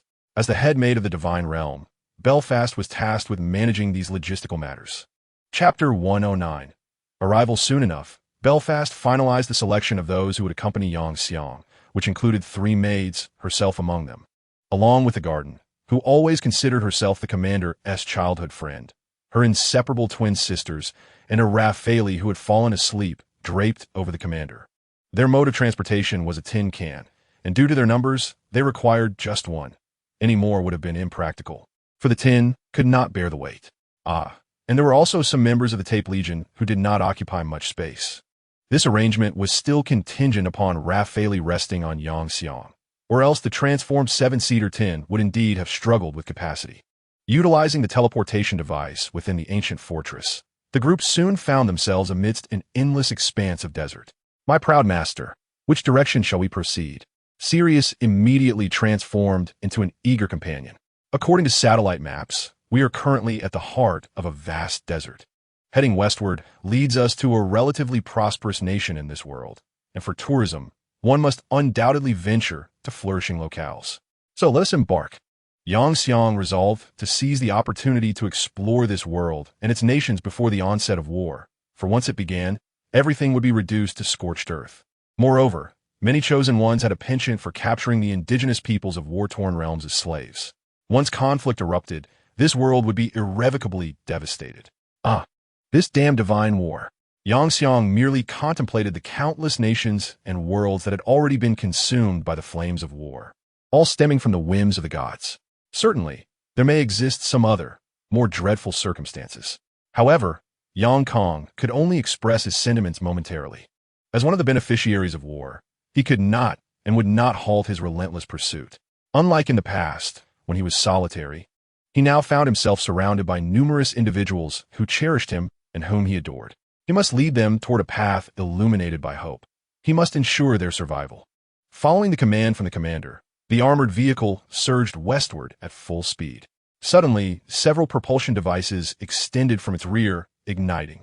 In that instant, it was not the speed that was alarming, but rather the altitude. It flew far too low, regardless of the towering sand dunes. The vehicle did not swerve or navigate around them. It simply barreled straight through. With such terrifying velocity, they swiftly reached their destination, what they referred to as the border of the Western Empire. Utilizing the prefabricated identity crafted by the Mind Core, they entered the Empire unimpeded. Upon arriving in the territory they called the Western Empire, but which was actually named the Xia Empire, they could no longer accelerate as recklessly as before. Fortunately, there was an airport in the nearby city, allowing them to quickly board a large aircraft resembling a bird to travel to the economic center of the nation. Thus, the unfortunate armored vehicle, having served as a means of transportation, did not even qualify for a seat on the plane. Yang Kong, employing a low-power version of the cross-dimensional teleportation device, sent it back. Of course, equipped with the teleportation beacon, he could summon it back whenever necessary. Were it not for the concern of detection while flying, I would have simply let the grand train take us directly. In the first-class cabin of the aircraft, Yang Kong tenderly patted Luffy's back, casually remarking, "That would contradict your initial intention of traveling discreetly." Belfast chuckled in agreement. "Indeed," Yang Kong replied, gazing out the window at the endless sea of clouds. Though the developmental paths differ, much of the technology bears striking resemblance to that of my former homeland. "You speak true. Many technological theories are interconnected across various regions. My proud master," Sirius continued. "How should I commend you? My dear Sirius, at times, I truly yearn to gaze fiercely to the northwest." Yang Kong remarked with a hint of exasperation. "Why the fierce longing for the northwest?" Sirius inquired, tilting her head in confusion, unable to grasp the meaning, and then turned to her sister, Dido. "I do not understand why the master insists on bringing along such an inept maid as myself." As Dido spoke, a wave of self-doubt washed over her, prompting Yang Xiang to swiftly comfort his beloved maid. I might have gleaned a hint of understanding from Belfast, whose expression turned peculiar as he cast a glance at Sirius. Meanwhile, the twin sisters, clearly aware of the latter half of the conversation, blushed and refrained from speaking, fearing that Yang Xiang might not only gaze northwest, but that such a situation could turn dire, as they still wished to behold the wonders of other realms. Thus, in a state of utter bewilderment, Sirius found himself as the aircraft reached their destination. The development of this world appeared rather unique. It exhibited a modern fade while its architectural style was imbued with a medieval charm. As Belfast surveyed the airport structures, he commented, "It is delightful to possess character. Otherwise, how could it be an alternate world?" Yang Xiang chuckled softly. After departing the airport, he casually sought out a vehicle that seemed to serve as public transport. Its exterior bore a striking resemblance to their own automobiles, yet it was crafted from wood and, intriguingly, floated through the air thanks to an unknown technology. No wonder the soldiers at the border had gazed at his metal contraption with such peculiar expressions. Yang Xiang murmured to himself. But since this peculiar vehicle could accommodate a maximum of 4 individuals, excluding the driver, they reluctantly divided into 2 cars and instructed the drivers to take them to the city center. However, it appeared that the disparity in their clothing styles from those of the locals sparked a glimmer of excitement in the driver's eyes, as if he had encountered a lucrative opportunity. Yet, Yang Xiang paid him no mind. After all, they did not necessarily intend to pay. So, they might as well engage in a game of endurance. They were merely here to explore. Chapter 110. Out for Cleanse.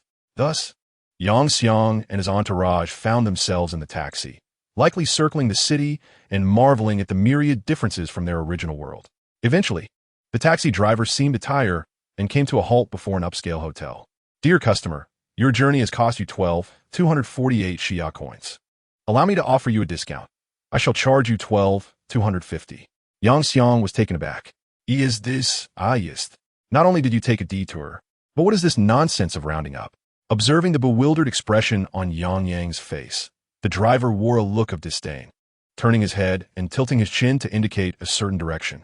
Following his gesture, Yang Yang glanced over and saw a group of unsavory characters clutching an array of dubious weapons, their intentions unmistakably clear. They were numerous and formidable, demanding payment with an air of intimidation. Furthermore, it was evident that this was likely an illicit taxi service. Of course, if you lack sufficient funds, the driver began, casting a greedy glance at the girls in the car. To him, Yang Yang and his companions appeared to be mere foreigners, devoid of any local influence, making them easy prey for exploitation. I am not opposed to alternative payment methods. However, I have always believed in sharing both fortune and adversity among brothers. So, dear sir, spare me. As he spoke, his eyes widened in sudden realization, his words faltering, for he noticed that everyone in the car, including Yang Yang and the girls, had unexpectedly produced frighteningly large weapons, all aimed squarely at his head. Though the weapons appeared peculiar, the visceral sense of impending doom they evoked was unmistakable. Perhaps they were foreign arms? He pondered, as his mouth ran dry with desperate pleas for mercy. You think you can still live after targeting my wife? Yang Yang's expression had morphed into one of sheer madness.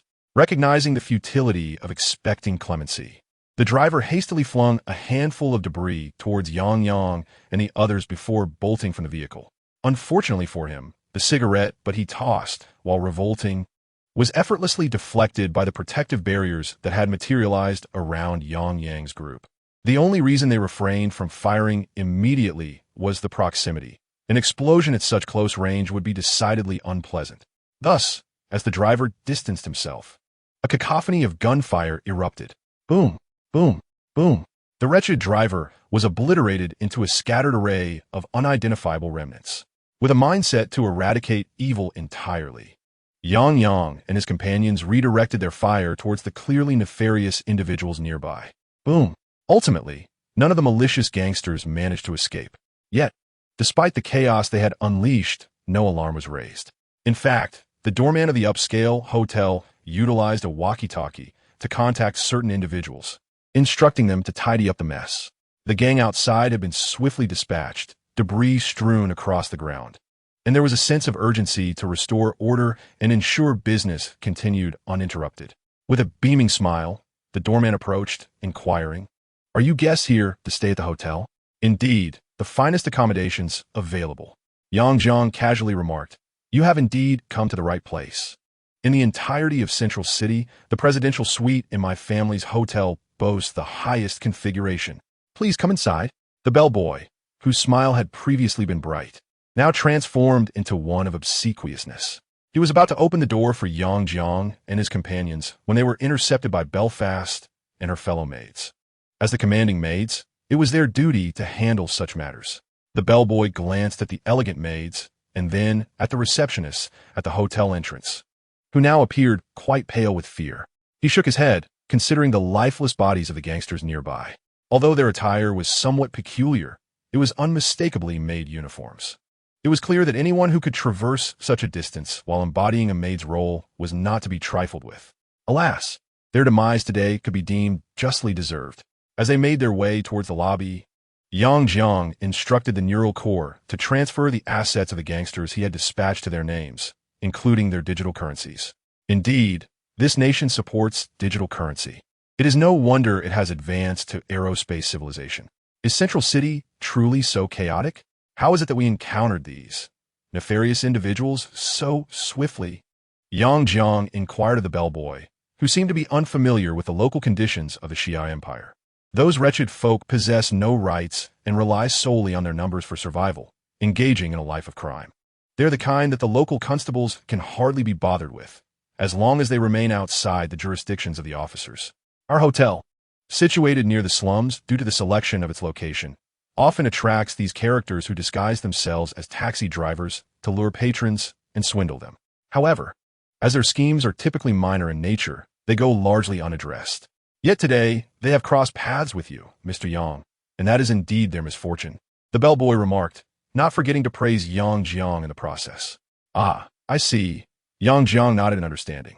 He then paid for a month's stay in the presidential suite and generously tipped the bellboy, causing his eyes to narrow in delight. Consequently, the doorman also provided them with an additional service. He arranged for a rather charming hostess to serve as their guide during their time in the city center. Thus, Yang Xiang and his companions prepared to venture out immediately to explore the city, particularly its more unique locales, places that were absent from their own world. Initially, the guide intended to capitalize on Yang Xiang's presence, but upon noticing the maid's squad and the twin sisters, she quelled her peculiar thoughts. Utilizing the transportation provided by the hotel, they soon arrived at the first destination recommended by the guide, which was the talent exchange market, the largest slave hub in the entire Xia Empire and a favored spot for tourists. The guide, adhering to the customary practices of previous patrons, led Yang Xiang and his companions here. Upon hearing this, Yang Xiang was momentarily taken aback. He had not anticipated such a provocative introduction. Chapter 111. The talent exchange market. Yang Xiang glanced at the sign of the talent exchange, his eyes filled with derision. Who coined the term talent exchange? It was rather apt indeed. As he chuckled, he followed the guide into the market, only to discover a scene entirely dissimilar to his expectations. He had envisioned a place teeming with unfortunate slaves confined and treated as mere commodities for buyers to select at will, their status inferior even to that of livestock. However, the reality was even more harrowing than he had imagined. Here, the slaves were devoid of even a shred of clothing, seemingly to facilitate buyers in assessing the quality of the goods. A number of desensitized slaves stood unperturbed as buyers scrutinized their bodies, lacking any urge to conceal themselves. They had grown accustomed to this. Conversely, there were those who had only recently become slaves, their faces etched with shame and panic as they desperately attempted to shield their bodies with their hands. Yet, when buyers wished to inspect them, the slave masters would prod them with a stick affixed with needles, forcibly exposing their bodies. Creaking sounds reached Yang Xiang's ears, prompting him to turn and observe a slave, expressionless, secured to a rudimentary wooden frame, allowing buyers to appraise her as a product. Indeed, this was a veritable hell on earth. Yang Xiang's expression gradually morphed into one of madness as he beheld the myriad types of slaves assembled here from all corners of the globe. One could practically procure any kind of slave one desired. Moreover, if the desired type was not currently available in the market, specialized merchants could be sought for custom orders. The tour guide appeared entirely accustomed to the grim reality, her gaze devoid of even a trace of compassion as she regarded Yang Xiang. She continued, explaining that slaves, much like the lowest of the low, possessed no human rights whatsoever. Thus, regardless of how they were treated, even unto death, the constable would bear no responsibility. Therefore, should you find it necessary, you might acquire two for yourself. The guide presented the slaves as if they were mere commodities, prompting Yang Xiang to inquire about the origins of such a multitude of slaves. His voice took on an unusual tone, for this world seemed utterly foreign to him, and its inhabitants, whether enslaved or otherwise, were of no concern to him, having long since acclimated to the harshness of this existence. He felt no surge of anger or outrage. As for the maids accompanying him, they had borne witness to the cruelty of the world and held no particular sentiment. for to them, Yang Xiang's will was of paramount importance. Typically, the origins of slaves stem from nations defeated in war, with refugees escaping their grasp, either captured by slave raiders or, in desperate circumstances, selling their own children. The sources were myriad, and even now, the merchants could scarcely articulate them. The guide spoke with casual indifference, akin to discussing the provenance of a crop. By the way, the slaves on the streets here are of inferior quality. In the grand marketplace ahead, you will find those of medium to high caliber.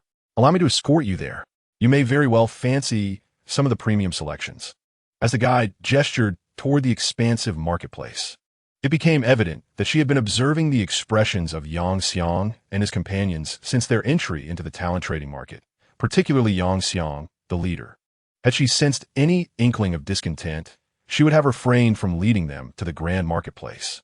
There have been instances in the past where individuals, in a misguided attempt to rescue the slaves, had instigated widespread chaos within the trading market, ultimately resulting in their own enslavement alongside their friends and family. Consequently, a new regulation was instituted in the market, specifically aimed at the tour guides, mandating vigilance to prevent such individuals from entering the premium marketplace, where only high-quality goods awaited. Yang Xiang listened attentively to the tour guide's words and, after a moment of contemplation, nodded in agreement. He had just utilized the Eye of Origin and discovered that these slaves also bore attributes, implying that if he encountered those of particularly exceptional quality, it would not be impossible to incorporate them into his divine domain as subordinates. Thus, a group of them gradually made their way toward the expansive shopping mall. Upon entering, Yang Xiang observed a remarkable improvement in the treatment of the slaves. They were clad in simple garments, unlike the complete lack of privacy they endured outside. Furthermore, these intermediate and advanced slaves exhibited a stark contrast to the apathy and despair of their counterparts beyond the mall's confines. Generally, they merely sat idly or leaned against walls. Typically, intermediate and advanced slaves possessed unique skills and commendable talents, distinguishing them from mere consumables. They were truly valuable individuals, even enjoying superior rights compared to the lower classes. Noticing the confusion in Yang Xiang's eyes, the tour guide promptly clarified. I see, Yang Xiang nodded. He indeed discerned varying degrees of skills or attributes among these slaves. However, these intermediate and advanced slaves appeared of little use to him. Were there not better options? He turned to the tour guide, who momentarily faltered. Did he truly find all these slaves unworthy? Yet, as she regained her composure and beheld the maid and the twin sisters behind Yang Xiang, she suddenly understood. On the top floor of this shopping mall, there was an auction for elite slaves. You are quite fortunate. There happens to be one today. Would you like me to take you upstairs to have a look? The tour guide's eyes sparkled with excitement. She was not merely escorting guests for free. For every transaction made by those she brought, she would receive a share of the commission. Otherwise, she would have to be quite unwell to accompany a guest with a group of beautiful girls to such a place. An auction? Yang Xiang's interest was piqued, as such events were a staple in many novels he had read, where protagonists often stumbled upon hidden treasures. With his Eye of Origin, which allowed him to see through everything, this auction seemed perfectly suited for him. Let's go take a look, he declared. However, esteemed guest, access to the auction on the top floor requires a certain level of asset verification. Just then, the manager, who had long been eyeing them, approached. As he spoke, his gaze wandered to the girls behind Yang Xiang. If you currently lack funds, you may consider placing your maid as collateral. I can assure you that they would fetch a commendable price. Apologies, I misspoke. Please forgive my indiscretion, the manager stammered. His forehead beaded with cold sweat as he glanced at the weapon looming threateningly before him. Chapter 112. The pretext for counterattack in an instant. The manager realized he had misspoken. While the mall would protect its employees if they were to offend their esteemed guests first, the most favorable outcome would be to be sold off like slaves. Even if a guest were to eliminate an employee directly, the mall would merely impose a trivial fine on the guest to save face. Clearly, anyone who set their sights on Yang Xiang's wife would not be spared. Just as he was about to retaliate, other staff members, noticing the guest's refusal to forgive the manager, promptly dragged him away. Some guests indeed understood the gravity of the situation. Esteemed guest, I shall be your liaison moving forward. The individual who offended you will be dealt with directly, the newly appointed manager stated, bowing and scraping. I hold reservations regarding the professionalism of your mall staff, Yang Xiang replied coldly. We have conducted an investigation in the shortest time possible. That individual had bribed the supervisor and had not even passed the professional training. So we will also be addressing the supervisor's conduct, the manager expressed with deep regret. As for the actual circumstances, that was of little consequence. What mattered was to soothe the guests' emotions and preserve their reputation. Here is an 85 discount voucher, along with a membership card for our mall. With this card, you may freely participate in the premier slave auction without any financial guarantees.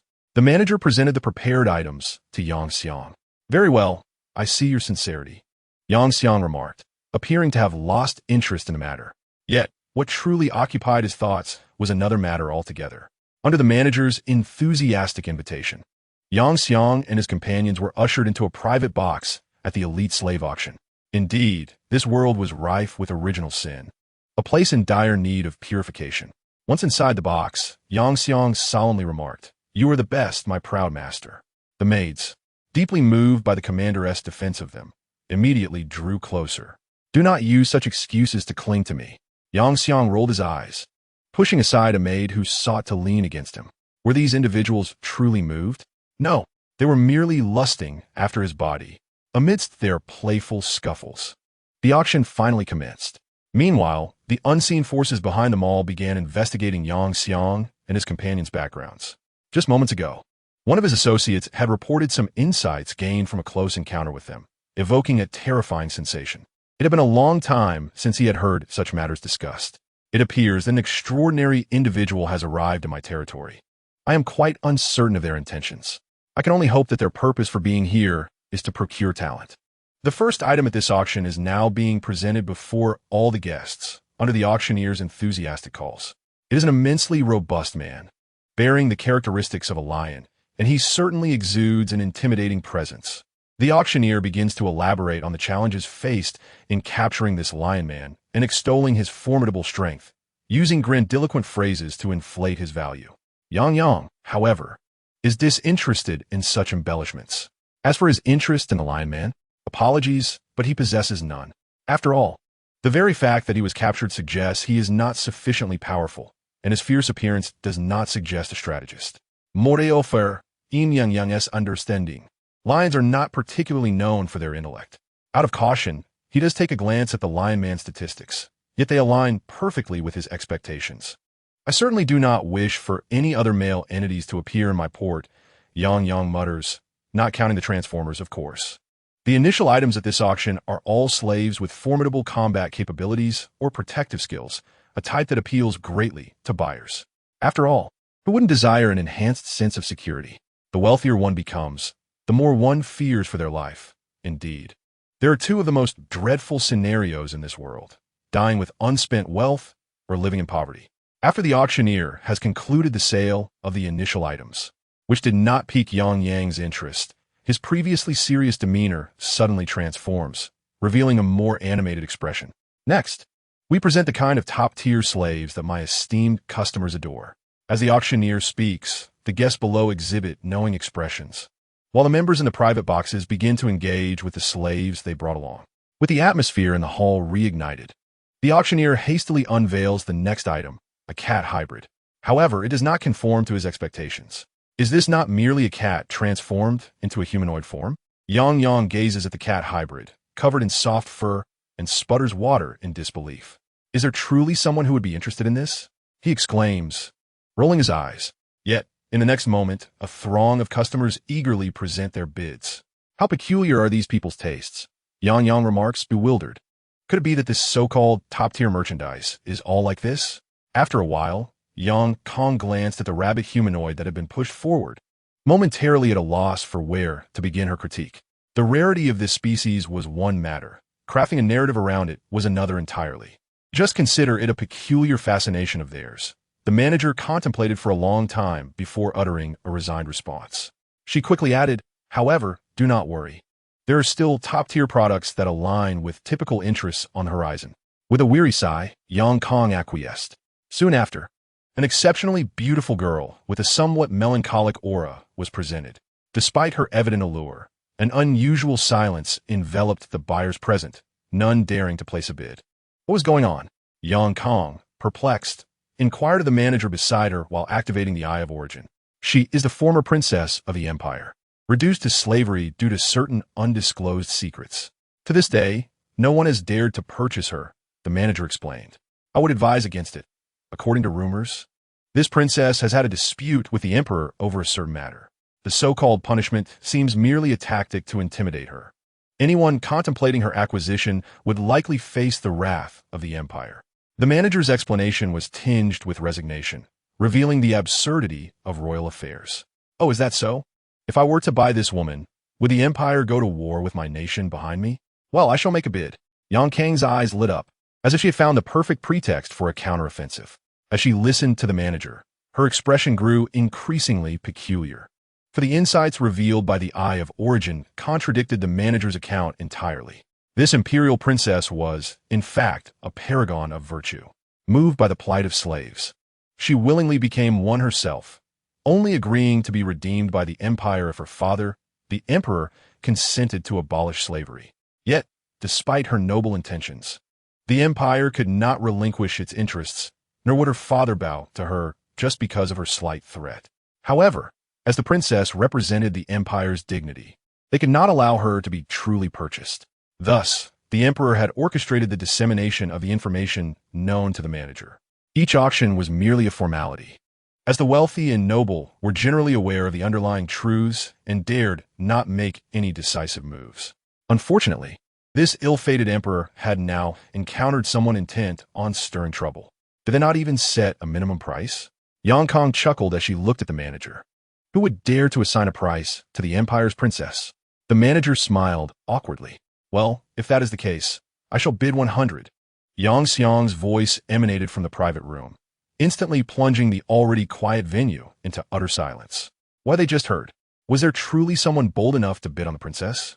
In that fleeting moment, a terrifying skill known as 9 clans elimination crossed their minds.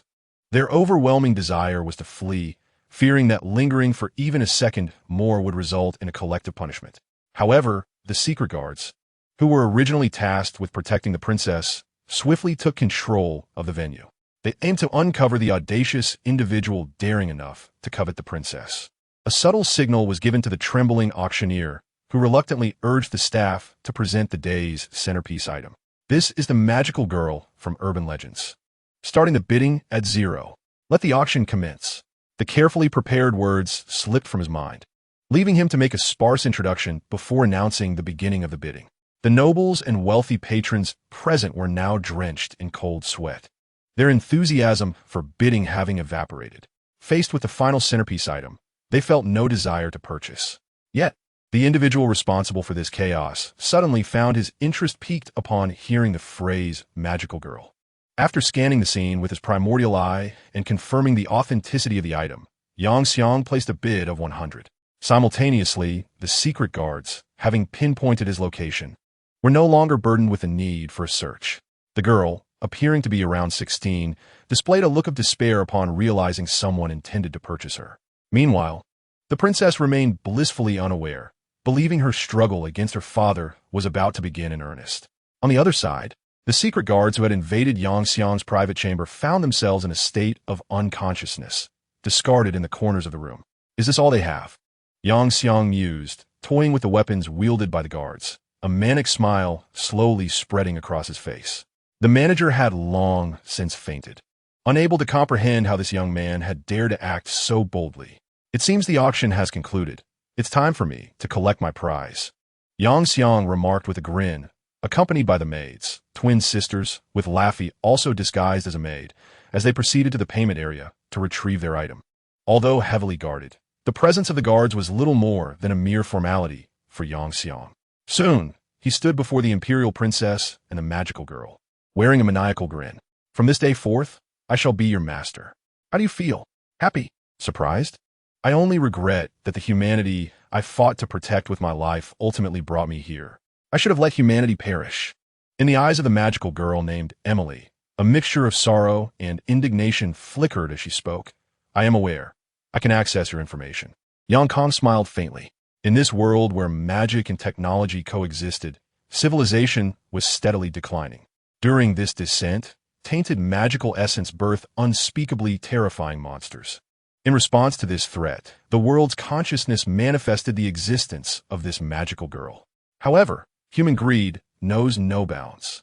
After being saved by her, those avaricious individuals seized the opportunity to place a slave collar on her while she was recuperating from her grave injuries. Ironically, those she had rescued were members of the slave-capturing faction of the very merchant guild. Thus, one could say this girl was indeed unfortunate. Furthermore, the collar on the princess revealed a distinction from the other slaves. Hers was merely a decorative accessory. Rest assured, now that I have acquired you, your wishes shall ultimately be fulfilled. The madness on Yang Kang's face gradually faded, replaced by a certain elegance. He casually took a piece of paper, inscribing the location of his lair along with some provocative remarks aimed at the empire, suggesting that he would return with the princess to engage in the typical games between master and slave. Your daughter. I shall take her home and prepare to await the arrival of grandchildren. After leaving this message, Yang Kang stretched his body and instructed the base's Ming Miao to activate the interdimensional teleportation device, sending them all back. Approximately 2 hours later, the note left by Yang Kang found its way to the emperor of the Xia Empire. The elderly emperor, at the age of 80, nearly exploded with rage upon receiving it, following his orders to execute the entire lineage of the slave merchant's leader. He issued another command to assemble the army and reclaim his daughter. This was both his duty and necessity, as the scoundrel who had taken his daughter disseminated numerous notes via some airborne contraption, ensuring the entire nation was aware of the situation. Failing to retrieve his daughter would mean the complete disgrace of himself and the Xia Empire. Concurrently, amidst the emperor's fury, most individuals associated with this affair fled in terror, anxious to escape the wrath of the old emperor, fearing they would be held accountable for the calamity. Chapter 114. The Awakening of the Empire. Master, or shall we annihilate those humans? Emily seemed to have quickly adapted to her identity, perhaps due to the animosity she harbored. At that moment, she was nestled in Yang Quan's embrace, playfully seeking his affection. Yang Quan, what a character he was. On the very first night after bringing her back, he had thoroughly taken advantage of her. Beside them was the imperial princess, her name far too lengthy, so Yang Quan whimsically bestowed upon her the name Emilia, perfectly pairing her with the unfortunate magical girl. Presently, the girl was clumsily attempting to learn from Emily. How should one describe her? She was truly a paragon of virtue, willing to become a slave herself to save others. Upon hearing Yang Quan's intent to annihilate the world, she obediently endeavored to persuade him to spare the innocents, complying with whatever he wished. It was almost as if Yang Quan felt a tinge of guilt in taking advantage of her. Sigh. One might ponder how this girl came to be born into such a wretched world. Yang Quan gently patted Emilia, saying, "My origins are not something I could choose, but I could determine my thoughts and actions." The girl gazed quietly at her future master, contemplating her lifelong commitment to him. Perhaps you two should first learn from Beifa how to be competent maids, and we can address future matters later, Yang Quan said with a hint of exasperation. Maid? I thought you would transform me into an energy supply device, Emily remarked with a curious look at Yang Quan. As a magical girl, her body possessed an exceptionally unique constitution. As long as she lived, she could ceaselessly draw energy from her surroundings. Many rumors about magical girls included tales of transforming them into energy supply devices. I am not a pervert, and, as for energy, I have long since achieved infinite supply here. Yang Quan shrugged helplessly. Whether in the leadership module or the spark source, there was an almost boundless energy supply. Thus, from the very beginning, he had never lacked energy. After resolving matters concerning the two girls, Yang Quan turned to monitor the activities of the Xia Empire through satellite surveillance. Hurry up and act. Don't let me down, my chosen test subject. Unlike waiting for others to trigger his mechanisms and activate the cleansing protocol to test his combat abilities, he preferred to ascertain his own prowess at present to prevent any unforeseen issues later. Hence, from the outset, the Xia Empire was destined to become a casualty in this unfolding drama, given their proximity to Yang Quan's territory, and they were hardly virtuous themselves. One might wonder if the imperial princess inherited all the admirable qualities of their nation, leading to their collective downfall. Truly, why ponder so deeply? After all, becoming a calamity inherently meant that I would be at war with the entire world. Either they would eliminate me, or I would annihilate them all.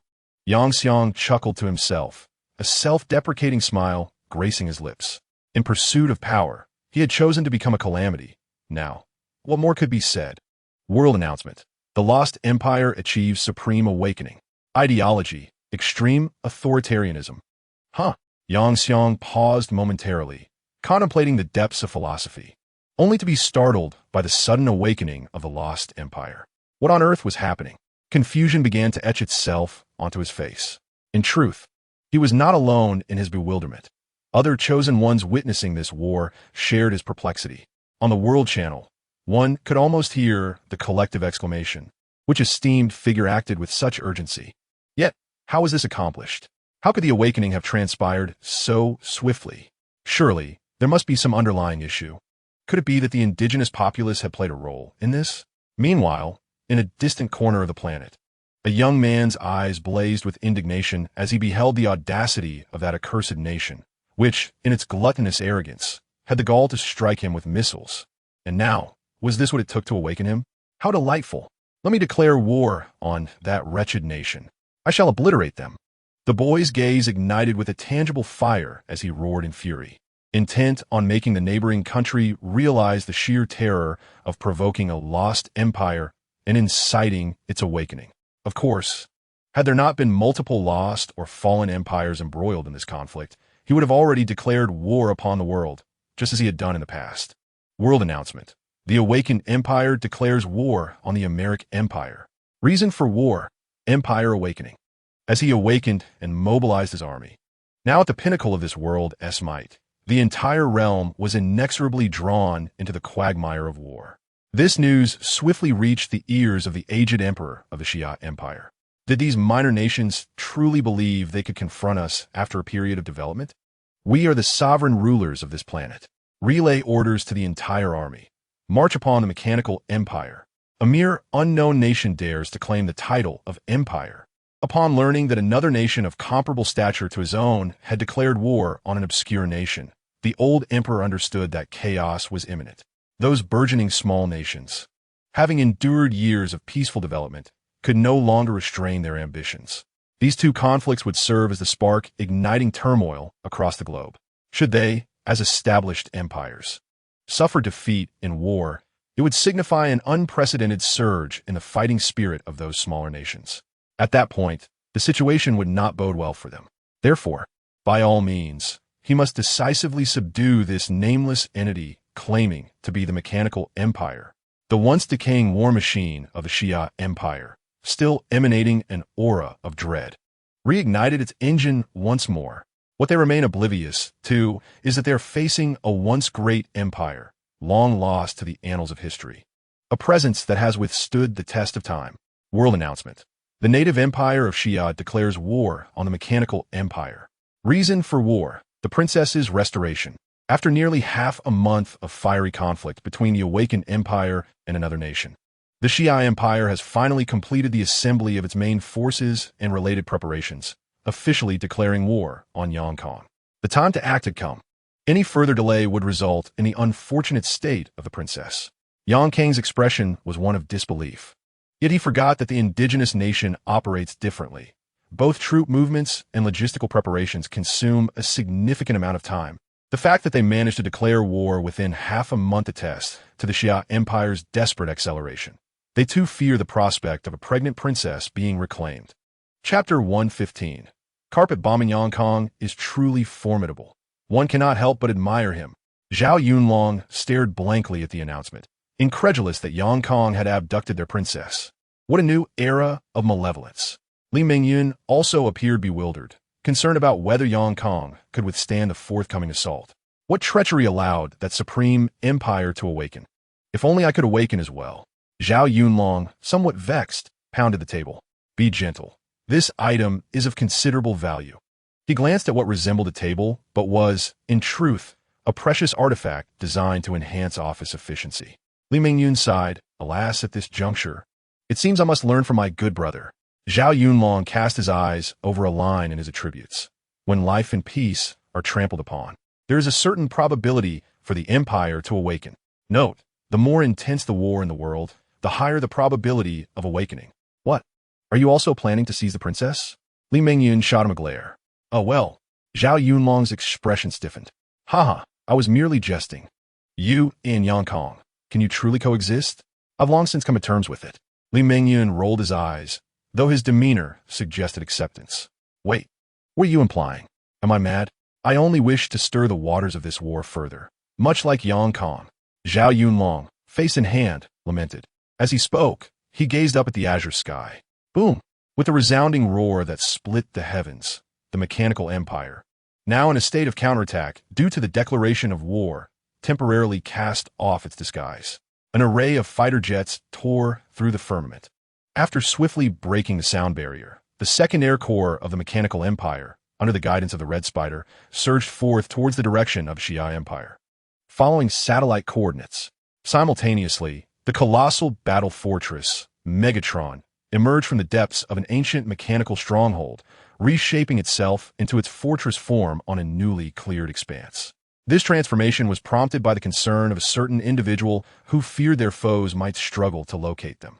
As Megatron reverted to its defensive battle form, Yang Jian gazed wistfully at the receding Second Air Corps.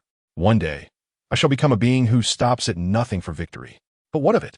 We steadfastly believe, Commander, that only you can lead us into the future. Belfast, standing resolutely behind him, affirmed, it is your presence that empowers me to continue this fight. Yang Jian smiled, finding solace in the moment, and subsequently issued commands for the Decepticon ground forces to mobilize. Oh, and inform the Bruticus squad that they may combine into the Devastator, if necessary. Understood, I shall convey your orders. As today's flagship, Belfast executed Yang Jian's directives flawlessly. As for when the Bruticus squad was created, well, their essence lingered within the Ember Source, even if not among the principal figures, but rather among the largely annihilated remnants of other Bruticus. However, upon their resurrection by Yang Jian, a simple modification granted them the ability to merge into the Devastator. In essence, they became a cannon fodder unit capable of transforming into a colossal powerhouse. Before long, the fortress gates swung open, and a multitude of Decepticon units surged forth from the city. Watching the dust clouds they stirred, Yang Jian understood that this was a war devoid of righteousness. The princess willingly became a slave to eradicate servitude, while the Empire chose to ignore her in its quest to protect it. Yang Jian, seeking to test his own strength, took the princess and brought shame upon the Xia Empire, compelling them to deploy their forces. Thus, neither side in this conflict held any claim to justice. However, at the moment the victor emerges, justice shall be redefined. Boom! The sky resonated with countless roars. Although the technological landscape of this world was peculiar, it did not negate their possession of aerospace technology. Therefore, just before the Second Air Corps of the Mechanical Empire could reach their airspace, they were finally detected through some form of farsight magic. Indeed, magic. This world had not developed the concept of radar, as they possessed effective farsight magic. Thus, despite the majority of the Air Corps transforming into fifth-generation stealth fighters, the pinnacle of planetary technology, they were still discovered. Unfortunately, the stealth capabilities of fifth-generation aircraft are designed to evade radar, but they do not account for visual detection. Fortunately, the distance visible through the far-sighted magic was quickly traversed by their speed. At this moment, the air force of the Xia Empire had yet to arrive. How could there be such swift aircraft? The soldiers of the Xia Empire, witnessing the fighter jets hovering above them, turned pale. After all, their own jets did not possess such rapid velocity. What should we do, Red Spider? Should we engage? Their aircraft have yet to arrive. Chaos turned to Red Spider for guidance. Of course we should strike. Why wouldn't we? Order the bombers to commence carpet bombing. Red Spider observed the ground units of the Xia Empire, which had begun to assemble into defensive positions and unleash a frenzied barrage of anti-air fire. His mechanical gaze brimmed with disdain. I had expected more from them, yet this is all they can muster? I have absorbed the entire history of warfare and strategic policies from 2 planets well known to our commander. Is this all they can do? March blindly? Have they never faced war? Red Spider, you must understand that not every nation embodies the martial virtue of the commander's homeland. Far in the depths of space, as ancient mechanical satellites monitored the terrain and directed an assault on the enemy's satellites, a voice resonated, "Ha ha ha! Understood." Red Spider laughed heartily, simultaneously launching several air-to-ground missiles. Yes, the cloudburst bombs. Boom! Instantly, as the attacks from the 2nd Air Force Corps rained down, the regions they targeted were engulfed in explosive flames. A true carpet bombing. Wait, Red Spider, I'm not detecting any debris flying. We have not successfully struck our targets. Charge, after a brief assessment, expressed his confusion as he sidestepped to evade the incoming torrent of anti-air fire. The thick smoke from the previous air raid was swept away. In that moment, they finally discerned the nature of the defense that had thwarted their carpet bombing. A colossal protective shield? What an absurdly advanced technology. With a chilling laugh, Red Spider commanded, "Switch to energy bombs. Unleash devastation. I refuse to believe their energy reserves surpass ours." Chapter 116. Another nuclear bomb. Following Red Spider's orders, the bombers, transformed from the ranks of the cannon fodder transformers, altered their munitions. Before long, they complied with the directive, releasing one powerful energy bomb after another. Boom! As the energy bombs detonated, the entire battlefield was illuminated by a dazzling array of energy. My lord, the enemy is flying far too high and fast. We cannot reach them. A soldier rushed before their commander, kneeling before him with a thud. A pack of inept fools. Relay the order to the Mage Corps to prepare for an assault. The general, towering over 2 meters and possessing a formidable physique, exuded an aura of authority without even glancing at the soldier, his gaze fixed upon the transformers in the sky. Understood, the soldier acknowledged, hastening towards the Mage Corps to convey the general's command. Before long, the aerial transformers detected a surge of potent energy accumulating on the ground. Everyone be cautious. We are unaware of what this may be, but I suspect that if struck, the consequences would be dire. The cunning Red Spider promptly issued orders, and the previously aggressive 2nd Air Force immediately tempered their assault, adopting a more cautious stance. At that moment, the Mage Corps completed their energy accumulation for the disintegration energy beam. "Fire!" commanded the leader of the Mage Corps. A robust beam of disintegration surged through the expanse between heaven and earth, striking the bomber transformers in the high skies. The leader perceived that the firepower was significantly superior to the fighter transformers, and the less maneuverable bombers were their prime targets. Instantly, several bombers, unable to evade, were struck by the disintegration beam. There were no explosions, no thunderous roars. Rather, the transformers illuminated by the beam were almost instantly reduced to mere particles. What in the world is this? Concentrate all firepower and shatter their defenses. We must obliterate this menace. Red Spider exclaimed over the communication channel. Understood. Nuclear weapons are being prepped. Yang Xiang's voice resonated through the channel, plunging the entire 2nd Air Force into silence. After hastily dropping a plethora of bombs, this fearful contingent turned and fled. Meanwhile, ground forces, hearing their leader's intent to launch a nuclear strike, quickly halted their advance. Advancing further would mean walking into their own nuclear detonation. What is happening? Have they been intimidated by the disintegration energy beam? That shouldn't be the case. Their formations were so scattered, and they had only just destroyed 2 bomb-throwing aircraft.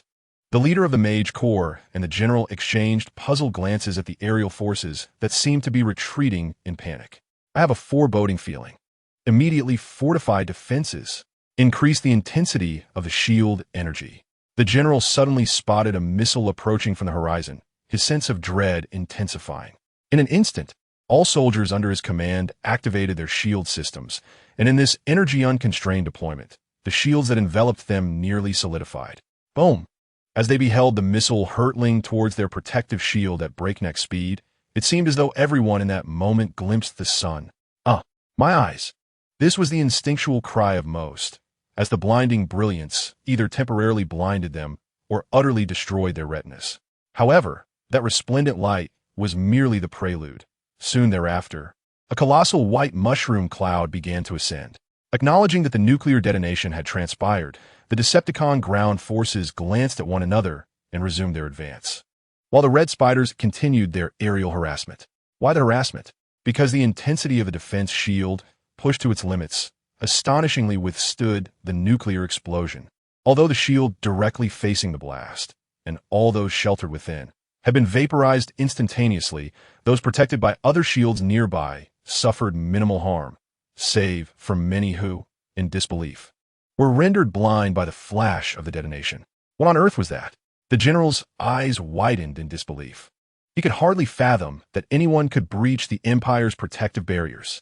In that instant, a sense of retreat stirred within him, but just as he contemplated issuing an order, the 2nd Aerial Corps launched another wave of airstrikes, compelling them to remain steadfast and activate their shields. With no other recourse, the general commanded his soldiers to move cautiously and slowly, allowing the expanded shield to shift with them incrementally. There was no possibility of simply deactivating the shield and fleeing. Otherwise, the raining bombs would teach them a harsh lesson in survival. It seemed they were ready to retreat.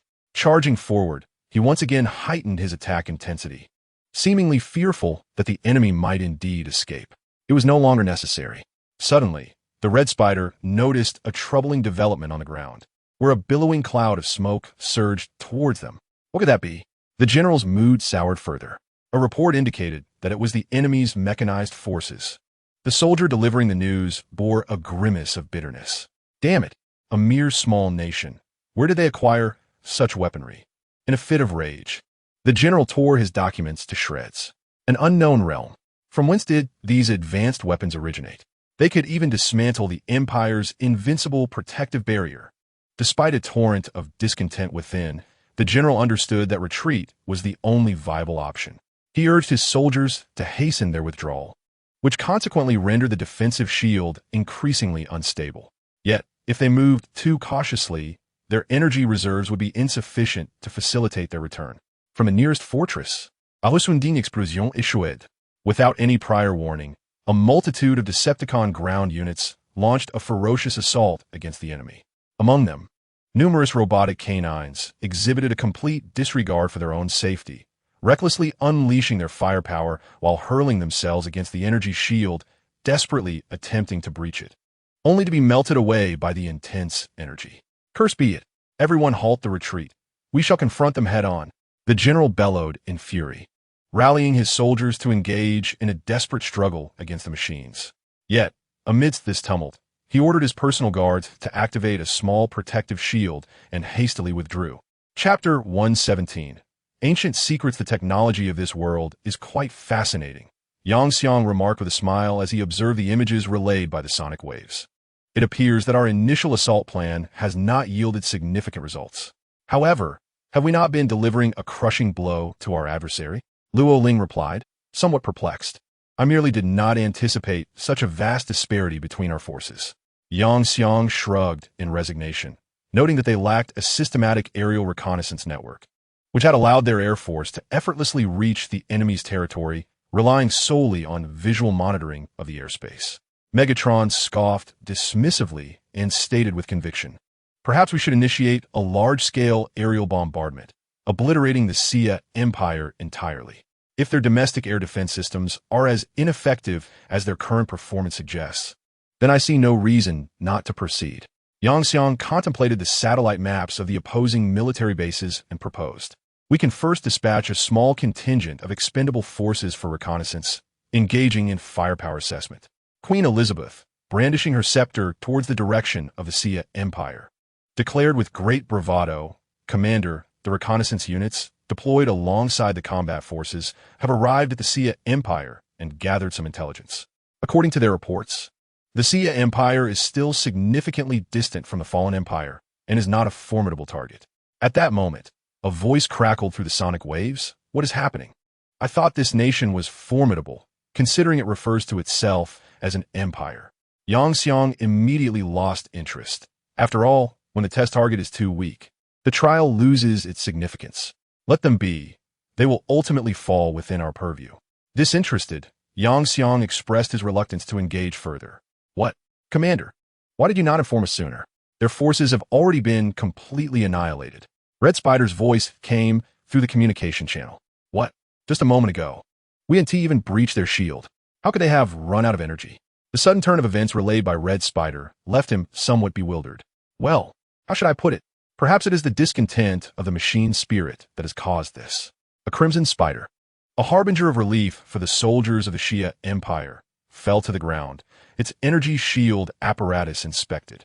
Yet, through the capabilities of their commander, a sense of the machine spirit's displeasure was felt. This discontent likely stemmed from prolonged usage, leading to the machine's unhappiness. After a moment of contemplation, Yang Jiang remarked, "I truly wish we could experience such discontent ourselves." Bumblebee, who had been laboring tirelessly, suddenly sighed and added, "If we were to experience discontent, it would merely signify our unhappiness, much like your current state." Optimus Prime placed a reassuring hand on his shoulder. At that moment, the Autobots were diligently manufacturing cybercubes within the assembly factory, and the completed cubes would be utilized to create expendable transformers. In addition to this method of production, the previously established automotive assembly line had not been neglected. Each vehicle produced was transformed into a transformer by Yang Jiang using the Allspark. The entire fortress was rapidly consuming steel and various metal materials, which were swiftly converted into an increasing number of transformers. "All right, Chief, we must continue our work. Perhaps when the commander becomes strong enough, the frequency of warfare will diminish," Bumblebee said with a hint of anticipation, yearning for a break. "I have been waiting for that day, the day when Cybertron is resurrected." Optimus Prime's voice brimmed with hope. However, when would the commander recruit more transformers? These expendables were simply too inept. Aside from combat, they were incapable of performing many tasks. Bumblebee remarked, tapping the head of an expendable transformer. "For they lacked sparks and were merely robots at best." Optimus Prime sighed in resignation, acknowledging that if these expendables possessed sparks, he might find it difficult to accept. Nonetheless, it was commendable that the commander had delegated most external warfare to the Decepticons, allowing these warmongers to engage in battle while they, the pacifists, managed logistics from behind. The voice of Jax filled with joy. "Indeed, it is quite agreeable." Optimus Prime nodded slightly. Although he occasionally needed to engage in battle, overall it was satisfactory. "Very well. Carry on with your tasks. The commander has entrusted me with deciphering the designs of ancient machinery.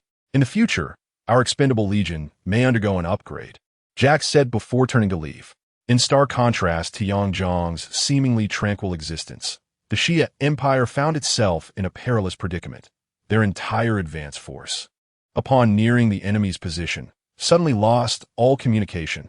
Moreover, it is not solely from their side. The spies from the American Empire have conveyed a plethora of messages, the most prevalent being that America cannot sustain itself for much longer. How could this be? What on earth has transpired in this world that I cannot comprehend? The old emperor gazed at the information before him, feeling overwhelmed. "Your Majesty, I may know their origins," spoke an elderly man, resembling a historian, who was holding a tablet. "What do you know?" The old emperor seized this revelation as a lifeline. "It is a long-buried secret. It is said that certain terrifying civilizations have persisted from ancient times to the present. Although they have gradually degenerated into decadence and complacency over the ages, they still retain formidable power. Throughout history, every nation that has attacked these suspected ancient empires has faced annihilation. Eventually, an unspoken understanding emerged. Regardless of how the world has transformed or how empires have risen and fallen, no one dared to provoke them. Even the most recent maps default to designating their territories as no man's land. Yet for reasons unknown, America, in a fit of madness, launched an assault on one of them, triggering the most dreadful awakening of their kind. As the historian spoke, he diligently recorded notes on the tablet, perhaps intending to chronicle America's reckless awakening of the fallen empire in history. Chapter 118, The Expansion, War of Heaven. Damn it, why did they provoke them? And why is the mechanical empire suddenly seeking trouble with us? The old emperor's head throbbed even more. Regarding America, our spies have reported that they stumbled upon news of oil's existence within the Supreme Empire and, without understanding the implications, launched an assault. You know how they prefer to send a few missiles before engaging in battle. With a sigh, the old man lamented. Who could have imagined that just 2 missiles would awaken them? And what of the mechanical empire? The old emperor slammed his hand on the table in frustration. America's affairs were of little concern to him initially, but when these 2 matters were juxtaposed, they essentially served as a signal to certain smaller nations, a sign of the waning strength of these old powers. Forgive my candor, Your Majesty, but I fear we are truly facing our demise, the historian old man sighed. What is happening? Upon hearing this, the old emperor's heart skipped a beat. According to historical records, there exists neither a fallen nor a lost empire in that region. The historian, with a furrowed brow, replied, "Wait a moment. If there is no fallen or lost empire, then why have we suffered such a catastrophic defeat? Even before reaching their territory, our advanced forces were utterly annihilated." The old emperor pondered whether the recent rampant corruption and the excessive siphoning of resources from the military had led to a significant decline in combat effectiveness. However, it was not so, Your Majesty. Although our nation is gradually waning, expenditures on the military have never been curtailed. Furthermore, the armed forces have not engaged in any duplicitous conduct, indicating that our military strength remains largely intact. Yet, we are confronted by a far more terrifying entity, an existence that, even in ancient legends, is seldom spoken of. The aging historian spoke, a deepening shadow of concern clouding his gaze. "What are you suggesting?" The old emperor's eyes widened in disbelief, recalling the fairy tales his mother had narrated during his childhood. Tales of a horror entombed within history, an entity destined to bring about annihilation. Ahead lay the despicable imperial palace. The order was given to breach the palace and permit a 3-day slaughter. The chosen of the Supreme Empire, John Circuba, stood upon the celestial warship unearthed from his Empire's vault, a glass of red wine in hand, his expression impassive. Indeed, upon receiving the command, the soldiers swiftly relayed the order to those engaged in battle, instantly boosting the morale of the Supreme Empire's forces by several percentage points. Soon, the gates of the America Palace crumbled under the might of the towering war automatons of the Supreme Empire. Flames engulfed the palace for 3 consecutive days, and the harrowing wails of despair and agony faded to near silence by the second day's noon. A deluge of blood, too vast to congeal, flowed like a river from the palace's drainage, staining the connected moat a deep crimson. With a dull blade, Circuba methodically carved into the flesh of the vanquished, relishing their anguished cries of extreme torment, one of his most favored pastimes. Initially, he had contemplated enticing them to launch an offensive against him, yet unexpectedly, they had come forth with such fervor to attack. Reluctantly, he accepted their earnestness with glee, even welcoming their own demise. Amidst the cries of mourning, Circuba chuckled cruelly, his brutality intensifying. However, just as his glee reached its zenith, the battlefield was abruptly illuminated by a world announcement. World announcement. Under the influence of the awakened Empire's supreme awakening, the opposing ideology of extreme egalitarianism has triggered the autonomous awakening of the fallen empire. World announcement. Were I in your place, I would keep my distance from them. Upon viewing the announcement, Yang felt a twitch at the corner of his mouth, sensing that something monumental was about to transpire. It seemed the world was on the brink of being engulfed in endless flames of war once more. Amelia sighed, despite having been cured of her saintly heart. In moments like these, she could not help but exhale a breath of exasperation. Humph, perhaps it would be better if all of humanity were to be utterly obliterated, she declared fiercely while tidying up her belongings. After all, with her harrowing experiences, if she still held any fondness for humanity, she would certainly transcend ordinary notions of saint, becoming a paragon among paragons. It seemed she must prepare for the impending war. Kong began to communicate with the ancient mechanical constructs, hastening their already relentless production of cannon fodder. After all, to sweep across the entire world, the current size of his army was still somewhat lacking. Moreover, not only Kong was preparing for battle. At this stage, nearly everyone began an unusually tense mobilization for war. A collective premonition gripped all, foreseeing that chaos would soon engulf the world. Approximately a week passed, and the 2 awakened empires, which harbored mutual disdain for one another, inevitably clashed. During this period, their skirmishes escalated from minor encounters to small-scale battles, and now into a full-blown war, with both sides igniting genuine hostilities. Countless expendables fell on the battlefield almost incessantly. At this juncture, the World Announcement once again issued a reminder. World Announcement. The awakened Empire of Supremacy and the awakened Empire of Equality are in constant friction, probing each other's strengths. These repeated conflicts have finally ignited a larger-scale war, one that will inevitably sweep across the world. World Announcement. The special expansion, the Battle of Paradise, is now available. World Announcement. You currently have the following options. 1. Form an alliance with the awakened Empire of Supremacy before the Battle of Paradise concludes. 2. Form an alliance with the awakened Empire of Equality before the Battle of Paradise concludes. 3. Join the neutral faction and refuse to ally. 4. Remain unaffiliated with any faction. 5. A bunch of buffoons. I shall crush them all. Chapter 119. The war is ongoing. All the chosen ones in this war-torn world fell into silence. This so-called expansion pack for the Battle of Paradise was something they had neither experienced nor even heard of before. Simultaneously, the global chat channel erupted in chaos. What on earth is happening? An expansion pack? I haven't heard of it. The Battle of Paradise, what is that?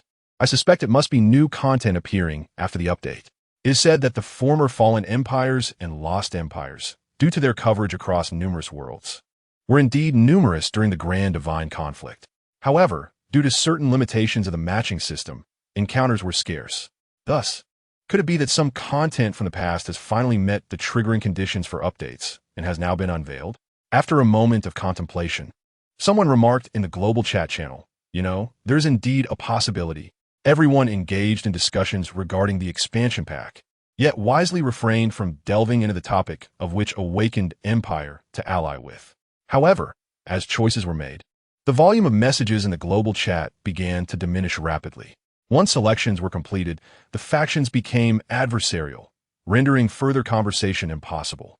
Although the awakened empires looked down upon these weaker beings, they recognized that if their opponents amassed a significant number of such cannon fodder, it could potentially impact their own standing. Consequently, the two major awakened empires welcomed around 70 chosen ones into their ranks, while approximately 28 aligned with some yet-to-awaken fallen and lost empires to form a neutral faction. As for the remaining two, they were either individuals grappling with the current situation and not joining any faction, or those who, in their folly, believed themselves invincible and opted for option 5. Why am I not allowed to choose? I wish to lodge a complaint. This is discrimination. This is utterly unfair. Guang exclaimed, glaring at the task that had appeared before him. The task was grayed out, indicating that he could not accept it. Furthermore, due to the faction divisions, the only chat channels available to him were those belonging to the two who had made no selection. However, he knew that these would soon become lifeless. Before long, the world announcement began to flood the screen. World announcement. The awakened empire declares war on the realm of Al-Qaeda. Reason. Prelude to the war of heaven. World announcement. The awakened empire declares war on the realm of indifference. Reason. Prelude to the war of heaven. Such declarations of war swiftly inundated the panels of all chosen ones. As the opposing sides of the war of heaven commenced their campaign against all chosen factions and local forces that had not aligned with the three major factions, it became evident that, unless one was sufficiently distant from the two awakened empires, the only viable options were to join one of the aforementioned factions, or awaken oneself. Shortly after the outbreak of war, the flames of conflict ignited every corner of this planet. The smoke of battle rose languidly from the various fronts, while dragons lingered in the sky as if intent on shrouding the world entirely. At the heart of this chaos lay the primary battlegrounds dominated by two awakened empires, which had transformed into a veritable meat grinder, claiming countless lives every passing moment. In a secluded corner, Yang gazed through his primordial eye, even without a telescope. He could discern the events unfolding on the battlefield with striking clarity. The ferocity of this conflict is astounding, he exclaimed in sheer amazement. Following the commencement of the heavenly war, any faction aligning with the two awakened empires, be they the fallen empire or the lost empire, had shed most of their restrictions, allowing for unrestrained mobilization of forces. Thus, the brutal nature of this war was hardly unexpected. The spirit of civilization, equipped with a pair of binoculars, remarked, "This is a prime opportunity for us to observe the military prowess of these awakened empires and the lost empire." At the same time, the formidable Lord Vader, lying nearby, quietly interjected, "Hey, are you just fooling around down there?" Yang rolled his eyes in response. "Rest assured, our position is sufficiently distant from the battlefield. Lying down is unnecessary." Vader explained that his prone position was merely to enhance the atmosphere. "By the way, when will it be our turn to take the stage?" he inquired. "It should be soon," Yang replied. "War serves as an accelerator for military technological advancement and personal evolution. It won't be long before someone poses a threat to this world." Ray, observing the distant war, coughed lightly before speaking slowly. Alas, you claim to be unwell. Yet you insist on accompanying me. If you were to suffer injury, my heart would surely break. Yang, noticing Ray's frail demeanor, felt a surge of sympathy. I assure you, Commander, after my upgrade, my physical condition has improved significantly, he said earnestly. Ray responded with a sweet smile. Very well. Yang nodded in resignation. Suddenly, he sensed a presence emanating from a distant direction. Why do I suddenly feel as though someone is over there? Strike them down, turn their brains to mush. Only then can I awaken. In another corner, Zhao Yunlong, along with numerous subordinates, stealthily concealed themselves, observing the battlefield from afar. These war machines are simply infuriating, muttered one of Zhao's loyal followers.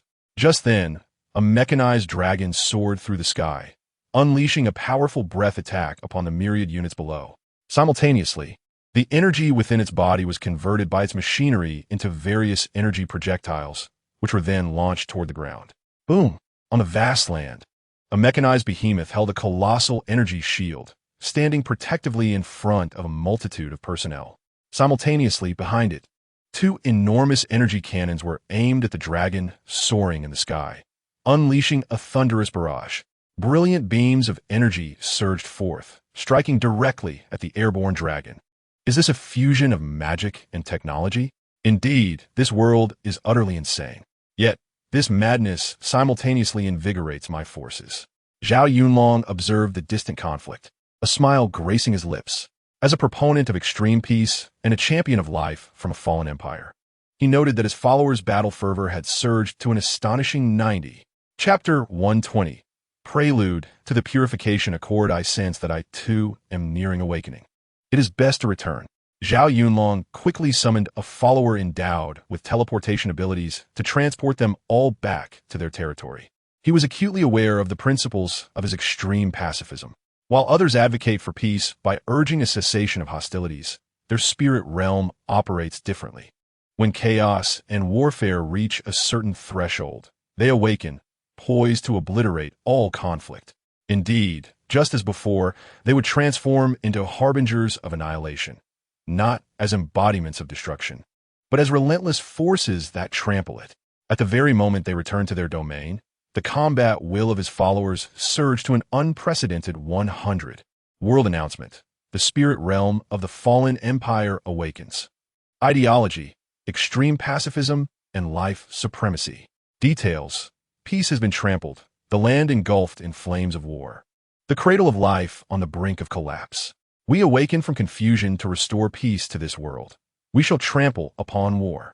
Zhao Yunlong's eyes brightened as he noticed that a clause within his faction's attributes had also been activated. When your enemies consist of 2 or more awakened empires, your evolution levels and other parameters may surpass the current limitations of the war-torn world. As the spirit realm awakened, both sides in the conflict were momentarily stunned. What does this mean? Are they to engage in battle concurrently? Unbeknownst to them, in that very moment of awakening, Yang Xiang experienced a development as well. Notification. Certain conditions have been met. The Purification Accord is prepared for completion. Finally, it has arrived. But what exactly has that Zhao Yunlong done? Why does his awakening pose a threat to this world? Yang Xiang pondered, though he did not halt the execution of his original plan. Since everything is in place, let the curtain rise on the annihilation of worlds. Notification. Prelude to the Purification Accord has been initiated, accompanied by Yang Zhang's indication. The mechanical awakening that had merely stirred the world began to unleash its true power.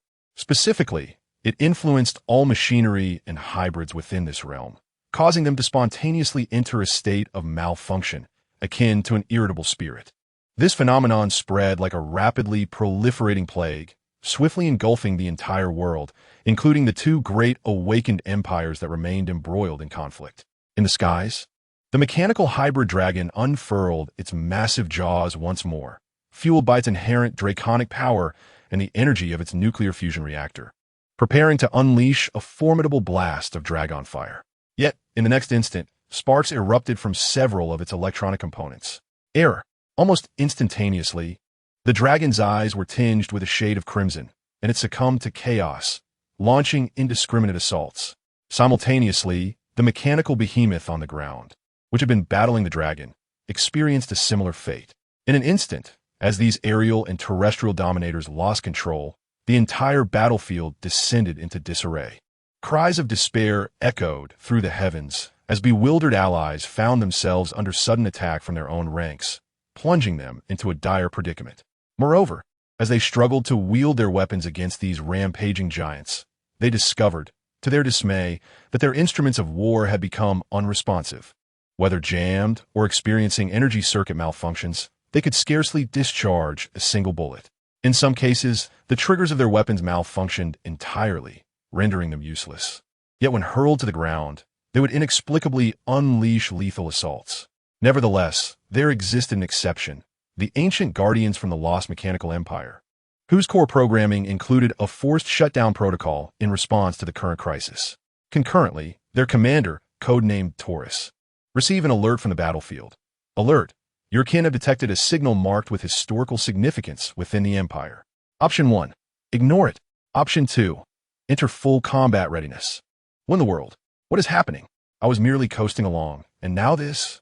A being, resembling a biochemical armor adorned in the sacred golden attire of Taurus, expressed its discontent, pondering whether this was yet another peculiar expansion. Why does this involve me? Surely, I cannot be the only one receiving this alert? During the course of the conversation, the once formidable heavy armor suddenly appeared to shut down, its head drooping as if lifeless. In the innermost sanctum of its master, a sealed chamber capable of accommodating a single individual abruptly opened. From within emerged a girl with flowing long hair and a delicate visage, her upper body exposed. Food. I want food. Otis, Mum, I'm starving. Oh dear, what shall I do with you, my beloved commander? The figure referred to as Mom by the girl was, in fact, a humanoid with a voluptuous figure and a gentle countenance, who approached and gently assisted her to her feet. Upon standing, it became evident that this so-called girl was merely a strikingly handsome young man, likely around 18 years of age. Chuckling foolishly, the young man exhibited a purity of spirit that only surfaced in the presence of Lien. As he spoke, Lien listened attentively, and they made their way to the dining area. There, Otis, a maid-like automaton, had prepared a meal that, while not extravagant, was ample enough to satisfy their hunger, a whole bucket of rice accompanied by a generous array of side dishes. Upon seeing the rice, the young man lunged forward as if he were a ravenous wolf spotting its prey, momentarily dispelling any semblance of weakness that required Lien's support. Watching her commander devour the meal, Lien chuckled helplessly before finally broaching the subject of importance. Commander, based on the data provided by the Divine War system upon our arrival in this world, coupled with the previous hints, I am quite certain that the inn mentioned in the expansion pack, hidden deep within the planet, has awakened. Lien spoke with a grave expression. It seems there's no time to slack off then. How can we find ourselves in such a predicament? The young man sighed, gazing wistfully at the ceiling, reminiscing about his past carefree existence. Chapter 121. A stalemated war. After a brief lament, the young man's despondent demeanor vanished, signaling that it was time to take action. Since you mentioned it's related to that expansion pack, our only option is to prepare for full-scale war, right? Lien said nothing, but nodded gently in agreement. Meanwhile, on the chaotic battlefield, tender sprouts suddenly emerged from the ground. Just as onlookers began to take notice, these fragile shoots began to swell dramatically. Enemy attack! Enemy attack! Watch your feet! As the tender sprouts rapidly burgeoned, towering giants emerged before the astonished gazes of the crowd. Just as they were engulfed in confusion, the ground at the roots suddenly cracked open, unleashing a terrifying wave of darkness that surged toward everyone present, irrespective of their affiliations. What is this? Unts! Damn! Their mandibles are razor sharp. They can even pierce my armor. These are carnivorous ants. Run. No, we cannot allow them to bite there. Who has a flamethrower? Quickly, use the flamethrower. The previously chaotic battlefield descended into further disarray at this moment. These little creatures proved remarkably effective, though they were exceedingly fragile, essentially serving as complete cannon fodder. Perched atop the colossal tree that had suddenly manifested on the battlefield, Zhao Yunlong cast a smile towards the queen ant, offering their lives in service to the commander as their utmost honor. The queen, towering over 20 meters in height and extraordinarily massive, effortlessly occupied a war tree many times larger than her own form. Even as she spoke, she tirelessly produced these rudimentary soldier ants in a frenzied manner. Although the sheer number of these soldier ants was impressive, ample for sustenance, they were relatively weak in their primal state compared to other formal kin of the spirit realm. Generally, they were unsuitable for use as cannon fodder, serving merely to clear away the debris of the battlefield. However, through Zhao Yunlong's relentless endeavors and the blessings of various races within the spirit realm, he soon devised a type of cannon fodder that was both plentiful and reasonably effective. These ants, inherently fragile, yet possessing remarkable adaptability, were cultivated by Zhao Yunlong through this very trait. In reality, the true combatants of the spirit realm's ant race were the soldier ants, reaching heights of 15 meters, with significantly greater mass. With another violent crack of the colossal roots, accompanied by thunderous roars, the true soldier ants surged forth. Their terrifying momentum resembled that of oversized tanks, magnified countless times, charging relentlessly toward everyone. This damn scoundrel, taking advantage of our mechanical malfunctions to launch a surprise attack. The commander of the Supreme Empire seethed with rage as the giant ants rampaged across the battlefield. Had his machinery not malfunctioned, how could these wretches have acted so brazenly? Indeed, even if the spiritual realm can transcend the confines of technology and evolutionary hierarchies, it remains implausible for such a vast disparity to manifest in a brief period. Presently, the reason the spiritual realm can move about the battlefield unimpeded is primarily due to the extensive depletion of advanced units from the two awakening empires. Consequently, their only recourse is to temporarily consolidate their defenses, avoiding direct confrontation with the spiritual realm. Deep down, they have already relegated the spiritual realm to the status of a cunning adversary, perceiving their own machines as flawed while the spiritual forces have emerged unexpectedly, thus casting the latter in a dubious light. Their intentions were noble, wishing to temporarily gather their forces to hold the line until their mechanical units could recuperate. However, Zhao Yunlong had no intention of granting them such an opportunity. As both sides began to consolidate their military strength, he activated the most formidable war apparatus of the spiritual realm. The towering trees that had continuously burgeoned upon the battlefield quivered at that moment. Meanwhile, Yang, who was examining the battlefield through satellite imagery, paused in astonishment. No wonder this young man had recently grown so audacious. There was indeed substantial power at play. As he pondered this, the colossal trees had essentially completed their transformation, reverting to the form of the catastrophic trampler he had previously encountered. Upon witnessing these terrifying war machines, the commanders of the two empires turned pale. It was not that they lacked corresponding war apparatus. Rather, they now looked to their engineers, who exchanged glances of bewilderment, ultimately shrugging in resignation. Their supermassive battle machines were currently unable to ignite. What could they possibly do? Despite having conducted countless inspections, there appeared to be no discernible issues. It felt as though their machines were rebelling against them, throwing a tantrum. Yet, machines are not sentient beings. How could such a phenomenon occur? One engineer, in frustration, kicked the foot of the massive war machine, only for a component to inexplicably dislodge and fatally strike him. Nonetheless, even with one of their trump cards rendered inoperative, as fellow awakening empires, they were not so easily vanquished. Thus, the three factions remained locked in a stalemate of indiscriminate chaos, countering each other's every move. Therefore, the resolution of the conflict between the awakening empires cannot be simplified to merely introducing another faction. Even if this new awakening empire possesses superior combat capabilities compared to the other two. However, during this period, one fallen or lost empire after another, which had yet to awaken, gradually began to stir as if sensing an imminent crisis. In light of this development, Yang chose to remain indifferent. After all, once he truly initiated the apocalyptic crisis, these fallen empires would inevitably awaken in due time. For him, the most pressing concern was time. In contrast to Zhao Yunlong, who, although capable of surpassing the evolutionary limits of this world-S tree, still needed to explore the path ahead bit by bit. Yang possessed a fully integrated Cybertron technology tree, fused with cube technology. For a while, he merely needed to progress in a systematic manner. As for the title testing, it is time for this book to undergo a name change. Alas, I am at a loss for names, so I kindly ask for your suggestions. Thank you all. Chapter 122, The Purification Protocol. Yang Yang opened his eyes, which were shadowed by dark circles. To expedite the technological advancement of his faction, he, as the commander, had personally entered the fray. After enduring many sleepless nights, he finally succumbed to a brief slumber. However, scarcely had he drifted into dreams when he encountered a white-haired fox girl Shipgirl, who had been waiting for him. The dreamland of the commander is now entrusted to me. Reflecting on the events that transpired in his dreams, Yang Yang let out a resigned sigh, realizing that even in dreams, there was no escape. Nevertheless, through the developments of this period, everything seemed to be in order. "Everyone, prepare yourselves. It is time for us to step forward," he uttered in a remarkably calm tone. Words that held the power to alter the course of this war-torn world. Understood.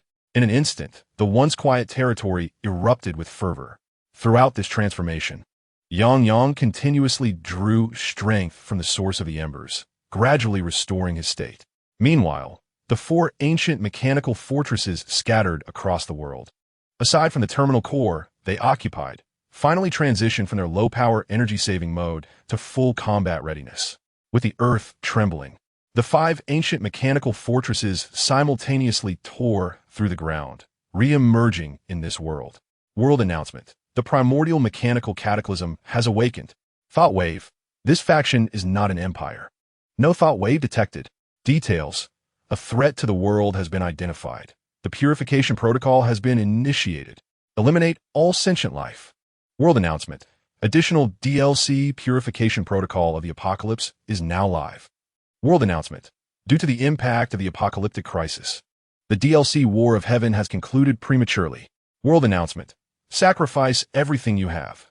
Only in this way can you survive the apocalyptic crisis. Hint. Seek out the ancient guardians to prevent them from being tainted and corrupted by the purification protocol. At this moment, the once tumultuous battlefield fell suddenly silent, and a myriad of question marks appeared above the heads of all present. With the cancellation of the heavenly battle, everyone returned to the same world chatroom, which was now abuzz with disbelief. Could it be? What ist? How could there be yet another phenomenon unheard of before? Just when they thought the third awakening of the spirit realm was sufficiently intense, it seemed this new development was even more formidable. It appeared that this entity aimed to obliterate all civilizations. Is this indeed a chosen one? If so, has he gained an unfair advantage? Zhao Yunlong, equally perplexed, casually commented in the World Channel. He had already suspended combat with the other two awakened empires, as even his rationale for war had been influenced by the end crisis. Now, his target had been automatically converted into the end crisis rectification protocol. This war was becoming increasingly incomprehensible. The updates in this divine conflict were excessively severe. What on earth was happening? By the way, what had become of Yang Jiang? I hope he hasn't been annihilated by the Xia Empire. Alas, had I known, I would not have provoked him into this war. Zhao Yunlong's face was etched with worry, his heart filled with regret. Yet, it was too late for remorse. All they could do now was find Yang Jiang and ensure his safety. Otherwise, amid the tumultuous turn of this war, being not even an awakened empire, would struggle to endure. Li Mingyun spoke with urgency. She could not bear the thought of her husband's friend meeting such a fate. Commander, the supreme and equal commanders of the awakened empires, along with several others, have sent you a request for a remote meeting. Just then, Zhao Yunlong's subordinates approached him. Those individuals? He furrowed his brow, but soon realized why they had contacted him. They likely discovered that the source of the mechanical chaos and frequent malfunctions was not he, but rather this so-called end crisis. As one of the few chosen ones in this war, completely unaffected by the end crisis and mechanical failures, he was now a crucial ally they sought to court. Connect the call, he instructed. Zhao Yunlong casually selected a meeting room, activated the conference projection equipment, and turned to face the holographic images of various commanders from different races who rapidly appeared in the room. As they deliberated and sought to learn more about the end crisis from the ancient guardians, a certain individual, deeply concerned by his close friends, stood confidently with hands on hips atop the now transformed, towering figure of the mighty general, which reached a height of 2,000 meters. Beneath the imposing figure of the mighty Megatron, an endless swarm of transformers and titan mechs, imbued with true consciousness by the Allspark, followed closely behind.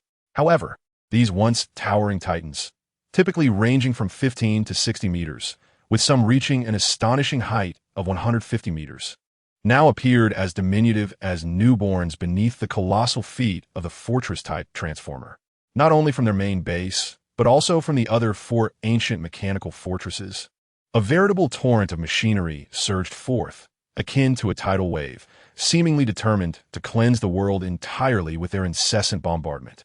At this moment, the Xia Empire, the nation closest to Yang Kang's territory, bore witness to these divine creations of machinery. The aging emperor, having long received some foreboding news, stood on the battlements of the border fortress, staring vacantly at the immense machines. In his final moments, only one thought spiraled through his mind. What was the purpose of these machines taking my daughter away? Boom!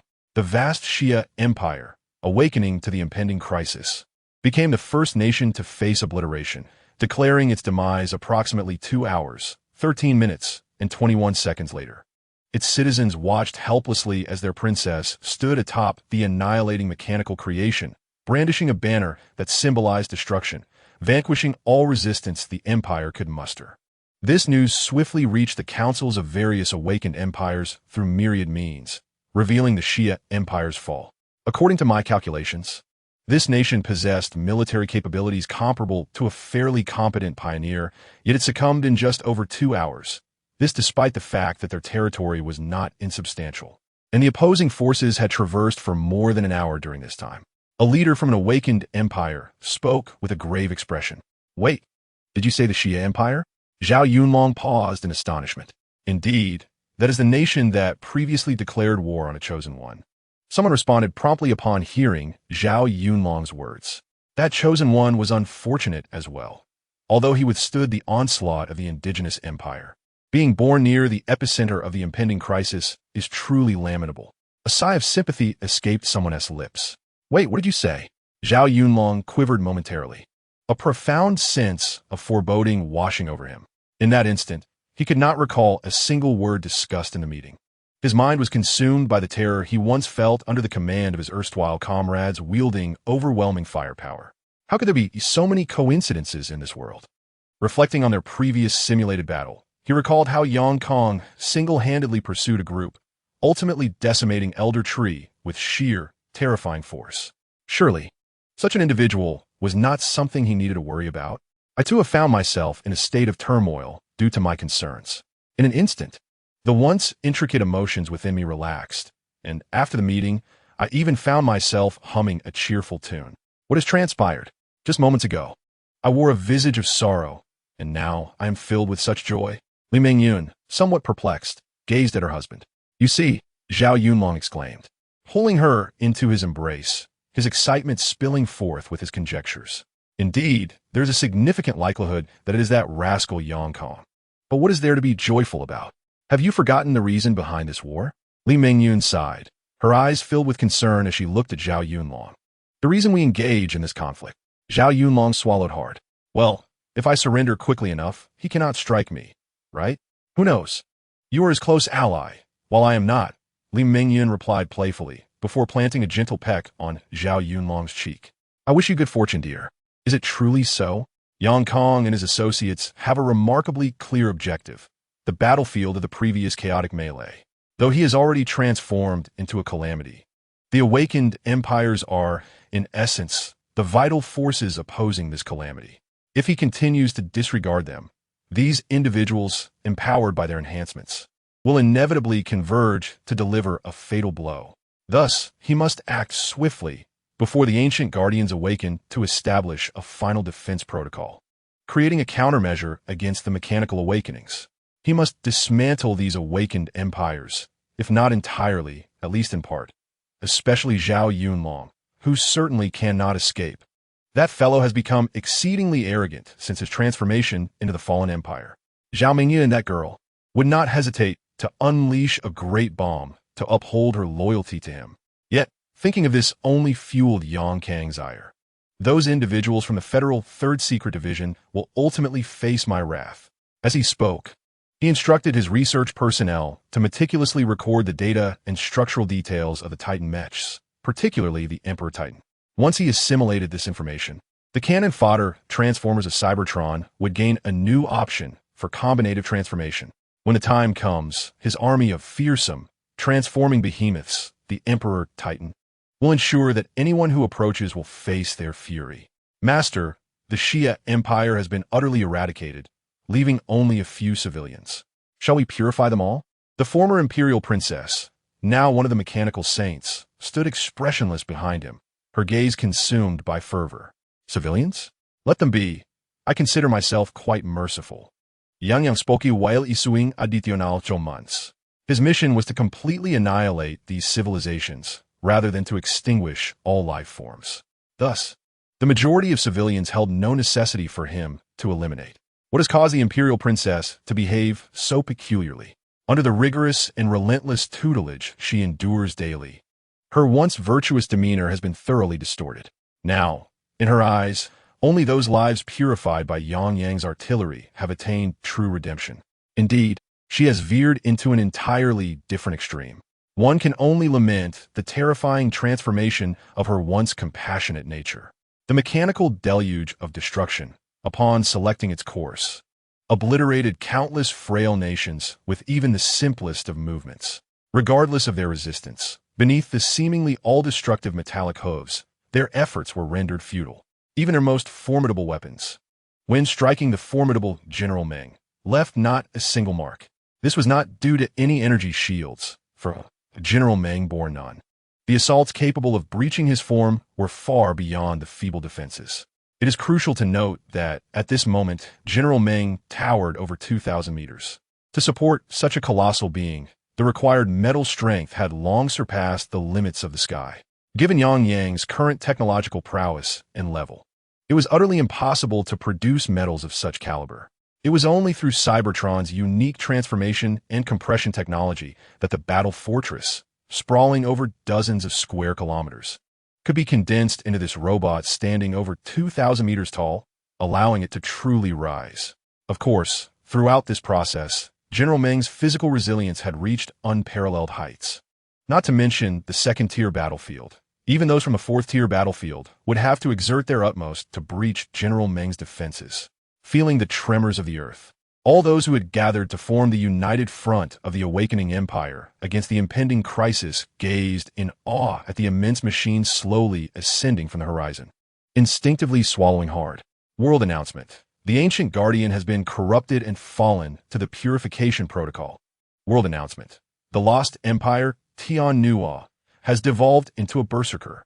World announcement. The berserker Tian Nua has declared war on all chosen ones. Reason for war: berserk. As the crowd stood bewildered by the world announcements, a biomechanical exosuit that had once stood beside them collapsed to the ground, as if it had lost its very soul. Deep within the Tian Nua base, the young man emerged once more from the apparatus, exclaiming, "I would be insane to join you in this fight. What a farcical notion. Are our weapons even as potent as firecrackers against that thing?" Chapter 124. The so-called equal opponent. At this very moment, everyone present stood frozen in disbelief. They could scarcely fathom that their commander had surrendered at such a critical juncture. Yet, while they were momentarily stunned, the world announcements continued unabated. World announcement. The ancient guardian has fallen into madness. The final defense protocol has failed. World announcement. Affected by the end crisis, the fallen lost empire shall awaken as planet guardians. World announcement. Overcoming the end crisis will yield a tiered evaluation. Silence enveloped the crowd.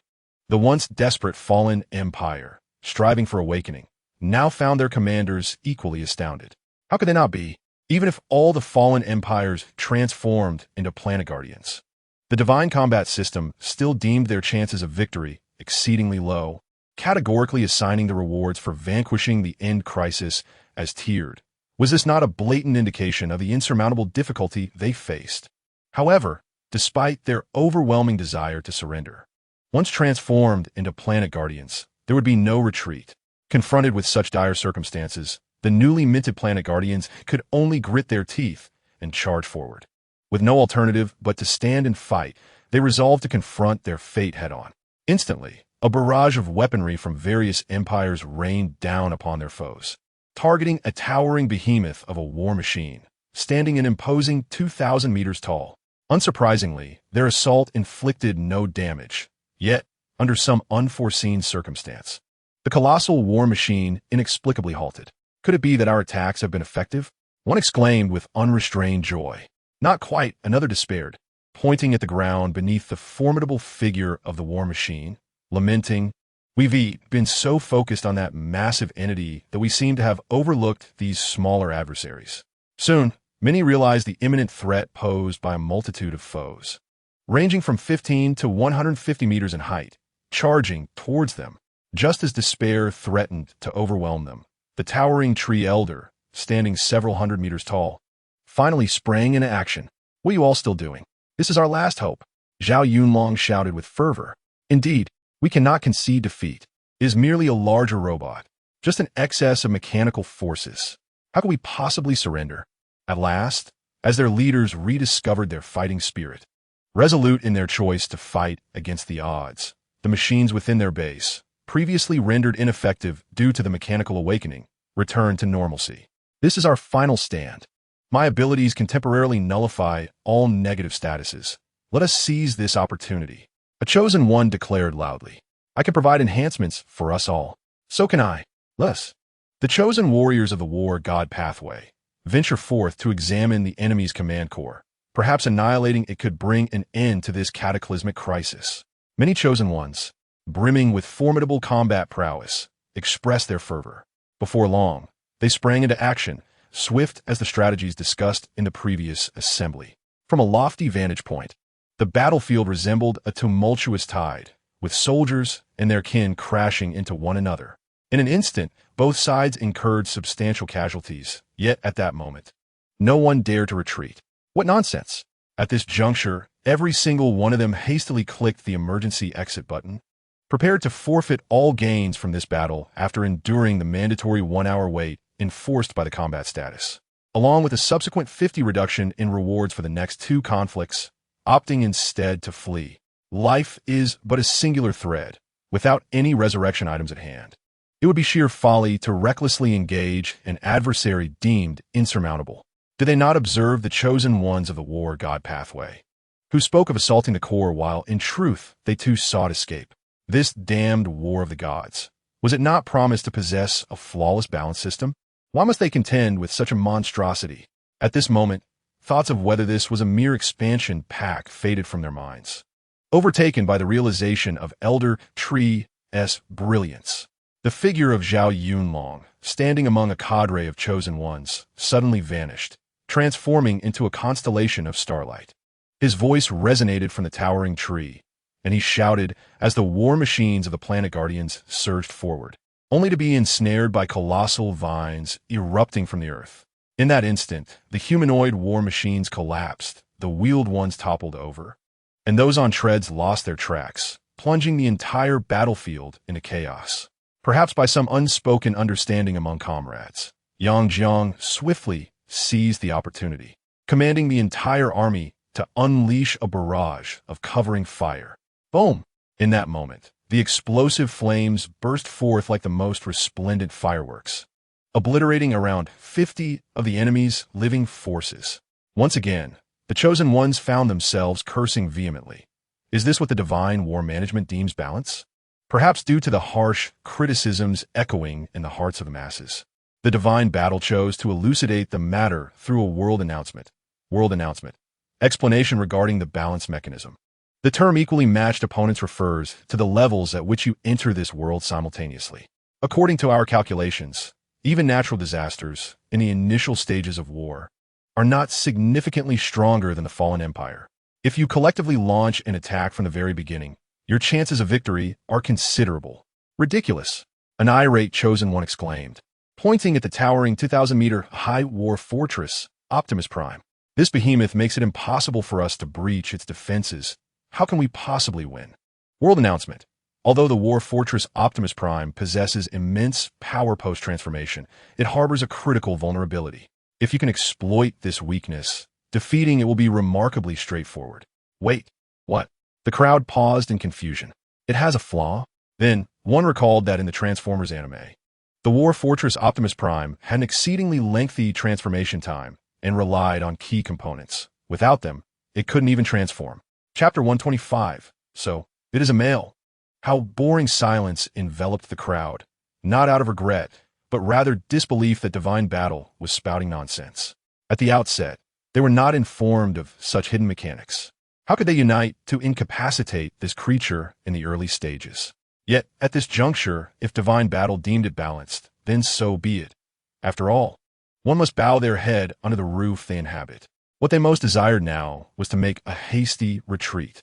Fortunately, like Zhao Yunlong, none of them were genuinely present in their true forms. As a group of chosen ones with lacking combat prowess, how could they carelessly reveal their true locations? Thus, after a brief interval, those who had been valiantly resisting Yang Xiang's relentless advance suddenly vanished, departing alongside their commanding officer who had been forced to retreat. However, for Yang Xiang, their escape bore no difference from being vanquished. After all, the evaluation still needed to rise. As a result, the remaining chosen ones in this world were predominantly the enraged ancient guardians, relatively aligned with him, and there was also his good brother, grinning mischievously from a distance. Yang Xiang glanced at him with a cold snort, then, accompanied by his own subordinates, leapt from Optimus Prime, utilizing a floating device to gently descend before Zhao Yunlong. Weren't you quite arrogant before? After a brief absence, why have you become so pathetic? Yang Jiang circled around Zhao Yunlong, his tongue clicking rhythmically. What if I told you that my previous demeanor was merely an act? Would you believe me? Zhao Yunlong, feeling a bit awkward, scratched his head in response. Oh. The expression on Yang Jiang's face clearly conveyed his disbelief. When a pig collides with a tree, you know to intervene. When a mishap occurs, you know to seek relief. Do you not think it is rather late to discuss such matters now? As Yang Jiang flexed his wrists and ankles, he appeared ready to deliver a friendly punch. Be careful. Zhao Yunlong's eyes widened as he suddenly noticed a figure appearing behind Yang Jiang, brandishing a katana aimed at his head. At last, the opportunity has arrived. Perish, fragile one. In that fleeting moment, Yang Jiang caught a glimpse of the ninja-clad chosen one before the blade struck his neck. Before Zhao Yunlong could fully express his concern, a deafening sound erupted. Bang! It echoed like the clash of metal, jarring to the ears. At that moment, the ninja stood bewildered, clutching what remained of his weapon, a shattered blade and handle, as he stared incredulously at Yang Jiang's neck, which remained flawlessly smooth, devoid of even a trace of blood. What makes you perceive me as fragile? Yang Jiang questioned, casting a puzzled glance at the stationary ninja. In an instant, his right arm transformed, revealing a formidable energy cannon now aimed at the ninja's forehead. It is truly delightful to eradicate a pest like you. With a smile, Yang Jiang activated the energy cannon. Boom! He retracted the cannon, puffed away imaginary smoke, and turned to his dear brother, my beloved companion. Would you care for a taste of this? No, you rascal. Let me explain. Zhao Yunlong exclaimed in exasperation. Haha, just teasing you, Yang Jiang chuckled, tapping Zhao Yunlong on the head before pivoting to search for the enraged ancient guardian. Hey, are you not curious why I provoked you earlier? Zhao Yunlong, somewhat puzzled, followed closely behind. You surely have your reasons, so I won't bother asking. We are brothers, after all, aren't we? After Yang Jiang spoke, a flight apparatus extended from his back, and with a swift activation of the thrusters, he vanished from sight. Observing Yang Jiang's retreating figure, Zhao Yunlong shrugged helplessly. This guy truly is carefree. After all, you are brothers. Li Mingyun approached, cradling a potted plant containing the elder tree, now reduced to tender sprouts. We may not be able to complete this battle, but fortunately, we have established a stronghold in a town and successfully defended it for 72 hours. We are now in a non-combat state and can depart at any moment. In truth, it is not impossible to depart with the demeanor of a victor. Let us not forget that by seizing territory, the utmost accolade that can be attained is, under the condition that it does not hinder Yang from receiving his rewards, an additional 20 parcels of land available for our utilization. Zhao Yunlong remarked with a smile, confident that his dear brother would be willing to grant him the 10 parcels of land. At the very least, after the skirmish.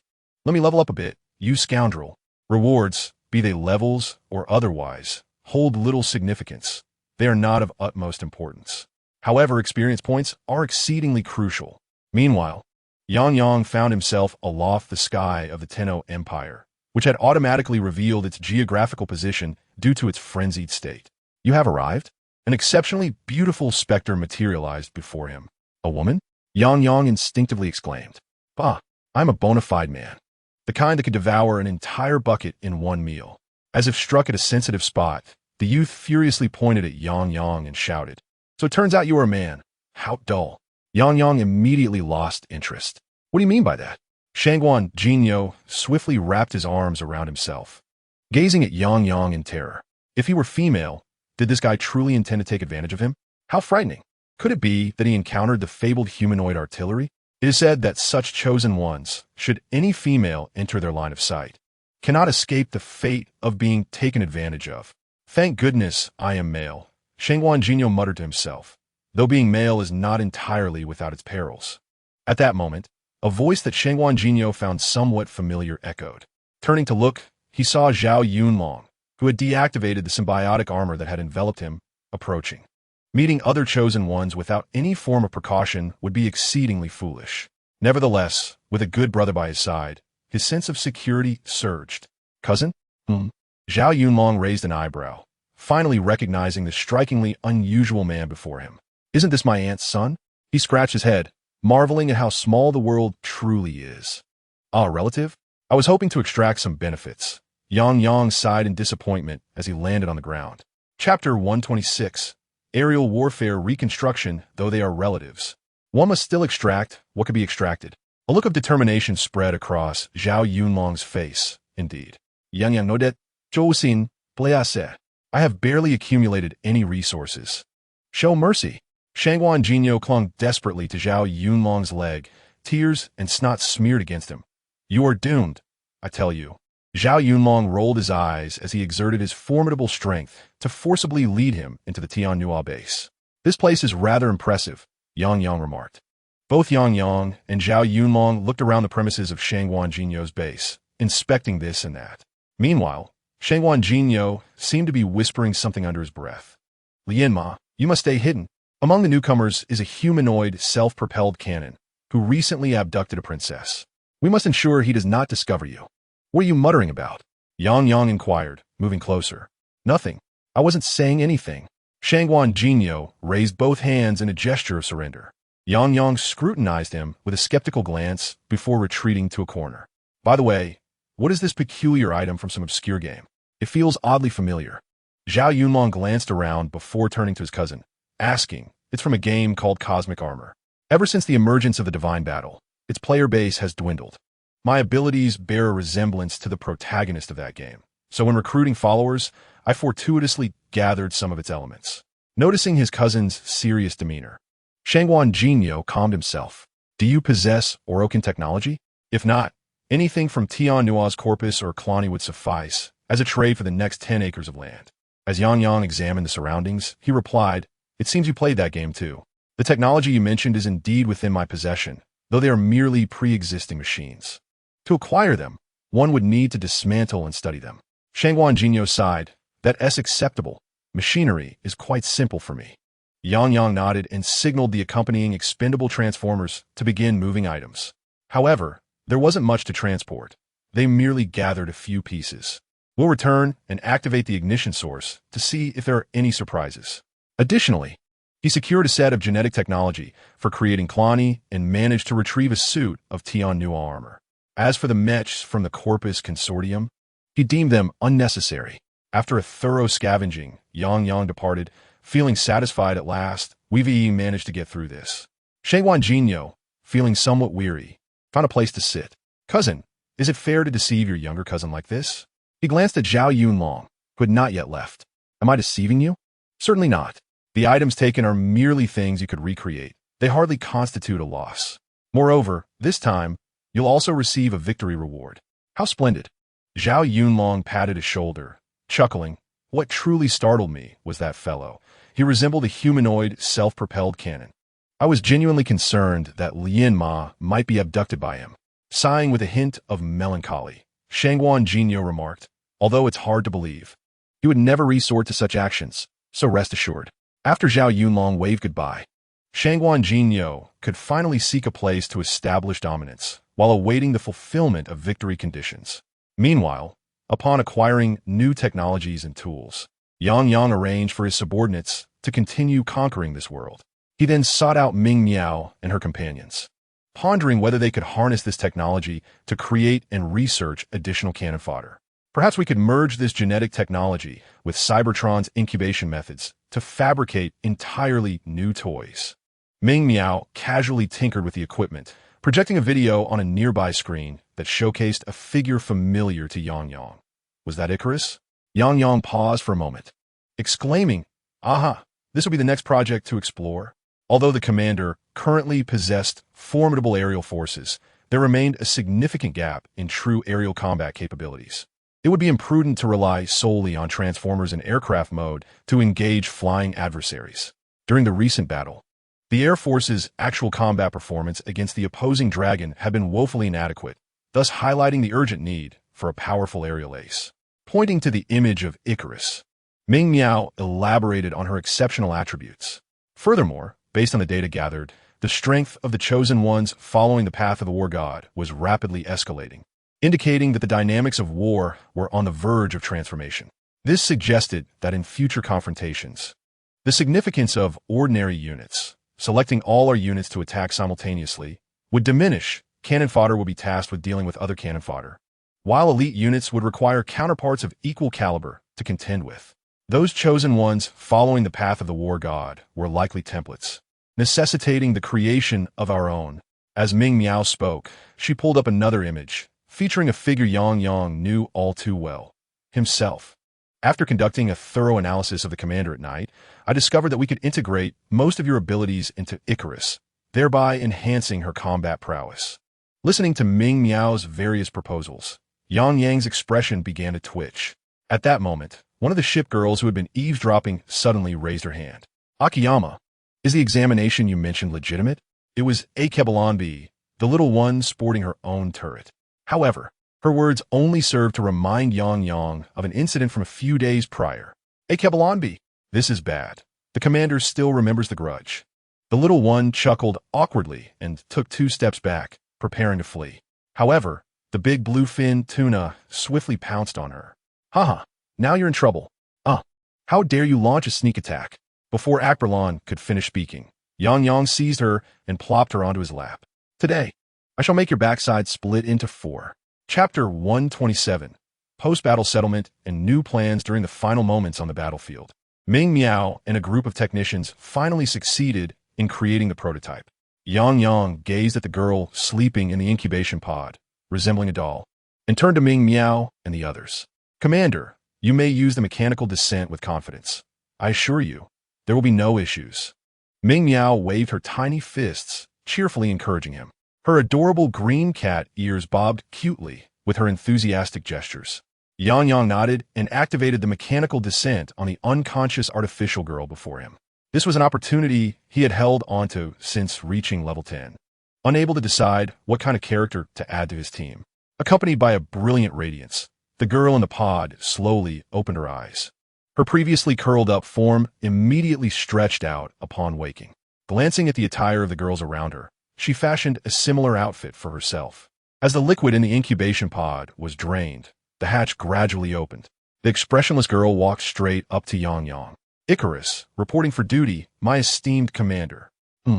This seems somewhat different from what I envisioned," Yang Yang remarked, covering his inexplicably warm left eye in confusion. "A parallel dimensional counterpart, perhaps? I am a new entity birthed from your abilities, and..." Icarus glanced at Ming Miao, the dual influence on my mother's technology. "Is that so?" Yang Yang's eyes widened in surprise as he instinctively exclaimed, "Does that mean you are the child of both Ming Miao and me? My daughter? You may interpret it that way. If you desire, I can address you as father." Icarus nodded expressionlessly. In response, Yang Yang embraced her tightly, bursting into joyous laughter. "Ha ha ha! I'm a father now." Ming Miao approached with a silly grin, but before she could hug Yang Yang, she suddenly heard a series of grinding teeth. It's those infamous Yanderas in the harbor. "Commander, save me." Amidst the clamor of the harbor district, the war has finally come to a close, and Yang Xiang has departed from this world. Congratulations on your triumph in this conflict. You have vanquished all adversaries. You have earned an additional experience gain of 100, based on the percentage of opponents defeated. Furthermore, congratulations on fulfilling the victory conditions of this war. You have collectively occupied 80 territories of this world. According to the regulations, your evaluation for this war has been elevated. Congratulations on completing the Expansion Pack and Crisis Rectification Agreement. Your war evaluation has received an additional boost. Your final evaluation for this war is commendable. Additionally, you have completed a hidden side quest, earning the title Princess Plunderer. Princess Plunderer inflicts an additional 10 damage to princesses and princess knight units, and grants an extra 1,000 damage during special attacks. Yang Xiang glanced at the rewards and found them fairly satisfactory. However, what was that peculiar title? Setting aside thoughts of the title for the moment, Yang Xiang began to examine the treasure chest obtained from the victory of this war. Generally, the items contained within a chest encompass all treasures available up to that point, meaning that the chance of discovering valuable items also relies on luck. Nevertheless, Yang Xiang favored her own fate and took matters in her own hands. With determination, she captured the 3 little creatures that had been scurrying about in the harbor district. Bringing 3. The 3 little beings each held a wrench, drill, and hammer, gazing curiously at their commander. I shall rely on you now. Work hard, and upon your return, I shall reward you. Yang Xiang affectionately patted the heads of the 3 little creatures, smiling as she spoke. In the presence of numerous shipgirls and her beloved daughter, the 3 little beings worked in unison, successfully upgrading the treasure chest. Once accomplished, they turned their eager gazes toward Yang Xiang, their eyes brimming with anticipation.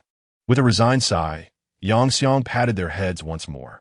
After they joyfully scurried away, she swallowed hard and slowly unlocked the clasp of the red treasure chest.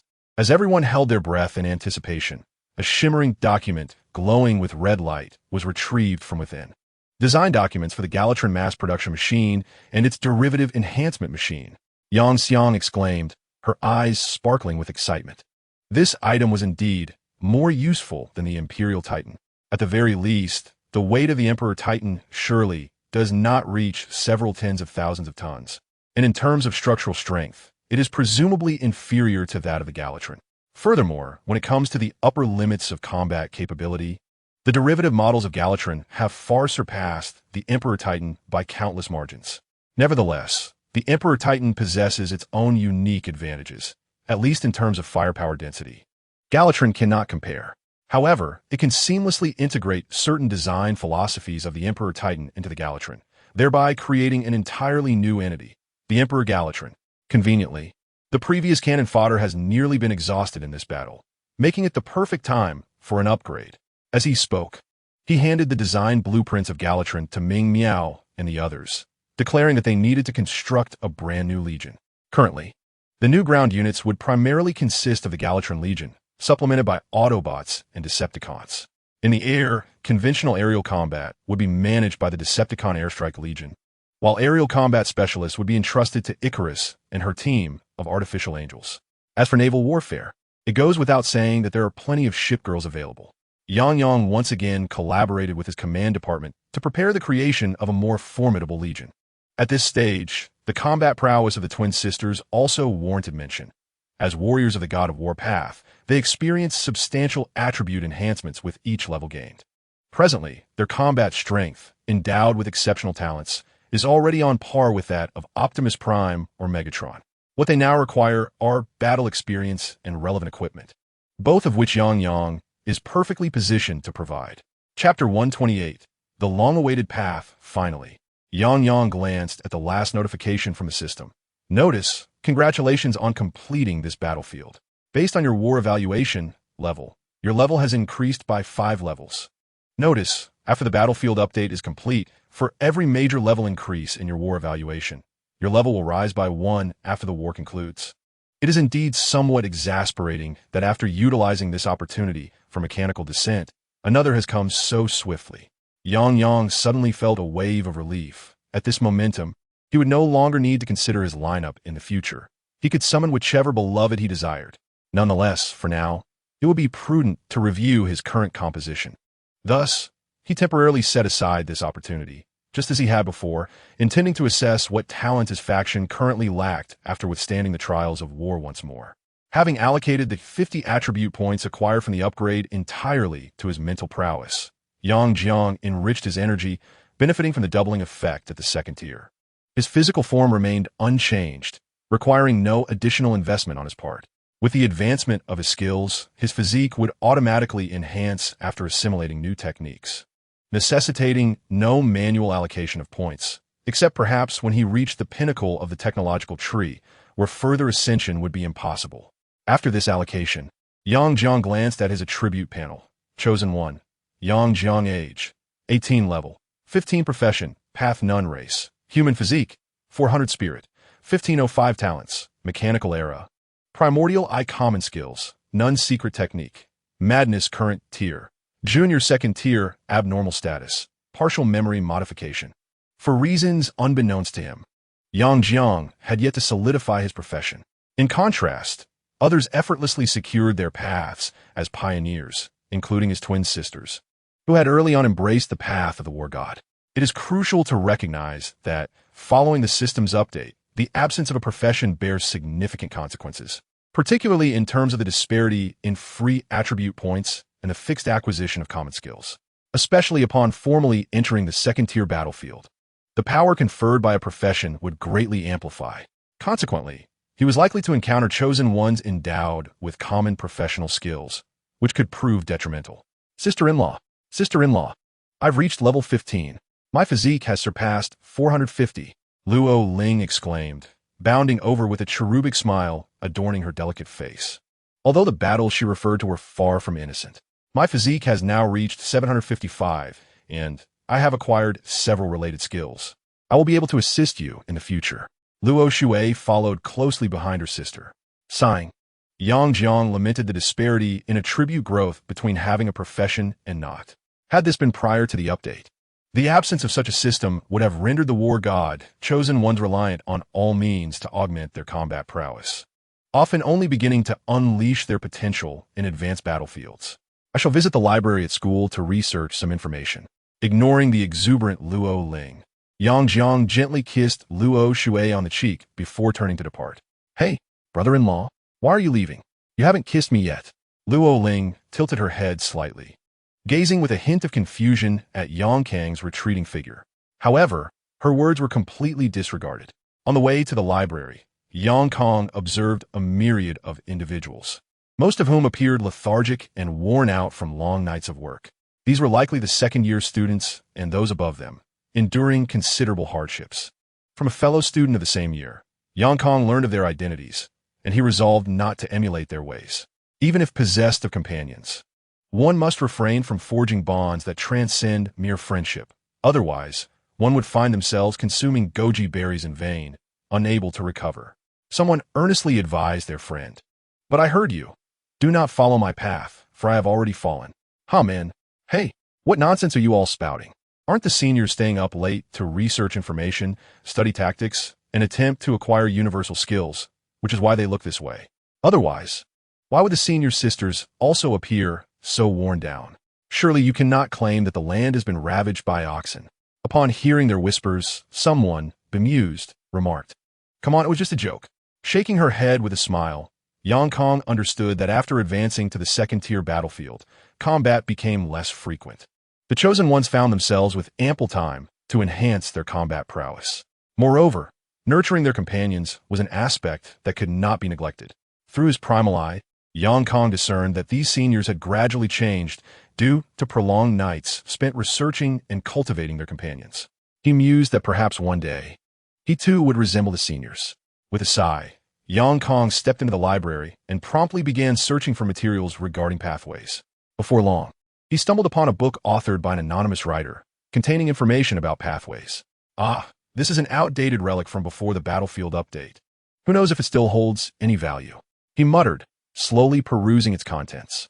As this was an electronic library, all materials were in digital format, allowing Yang Kang to import the text directly into his cognitive core, completing his review in an instant. Indeed, this world has never lacked for brilliance. After concluding his reading, Yang Kang marveled as the book's author had anticipated the emergence of more pathways long ago, suggesting methods to differentiate between past pathways. However, the constraints of time had limited his vision, rendering those methods obsolete and devoid of practical relevance. Setting aside the document, Yang resumed his examination of other materials. As the sun descended, twilight gradually enveloped the surroundings. The library, rather than emptying, saw an increase in patrons, each clutching oversized cups brimming with tea, coffee, or other invigorating beverages, eagerly absorbing knowledge. Chapter 129. The Cloud Dragon Remains Awake Weary. Yang rubbed his temples, confronted with a plethora of documents, many sourced from extraterrestrial races. The translated texts were either convoluted and challenging to comprehend, or imbued with peculiar energies that swiftly drained one's mental acuity during prolonged scrutiny. Consequently, it was not long before dark circles appeared beneath his eyes, akin to those of his senior peers. What brings you here, Junior?"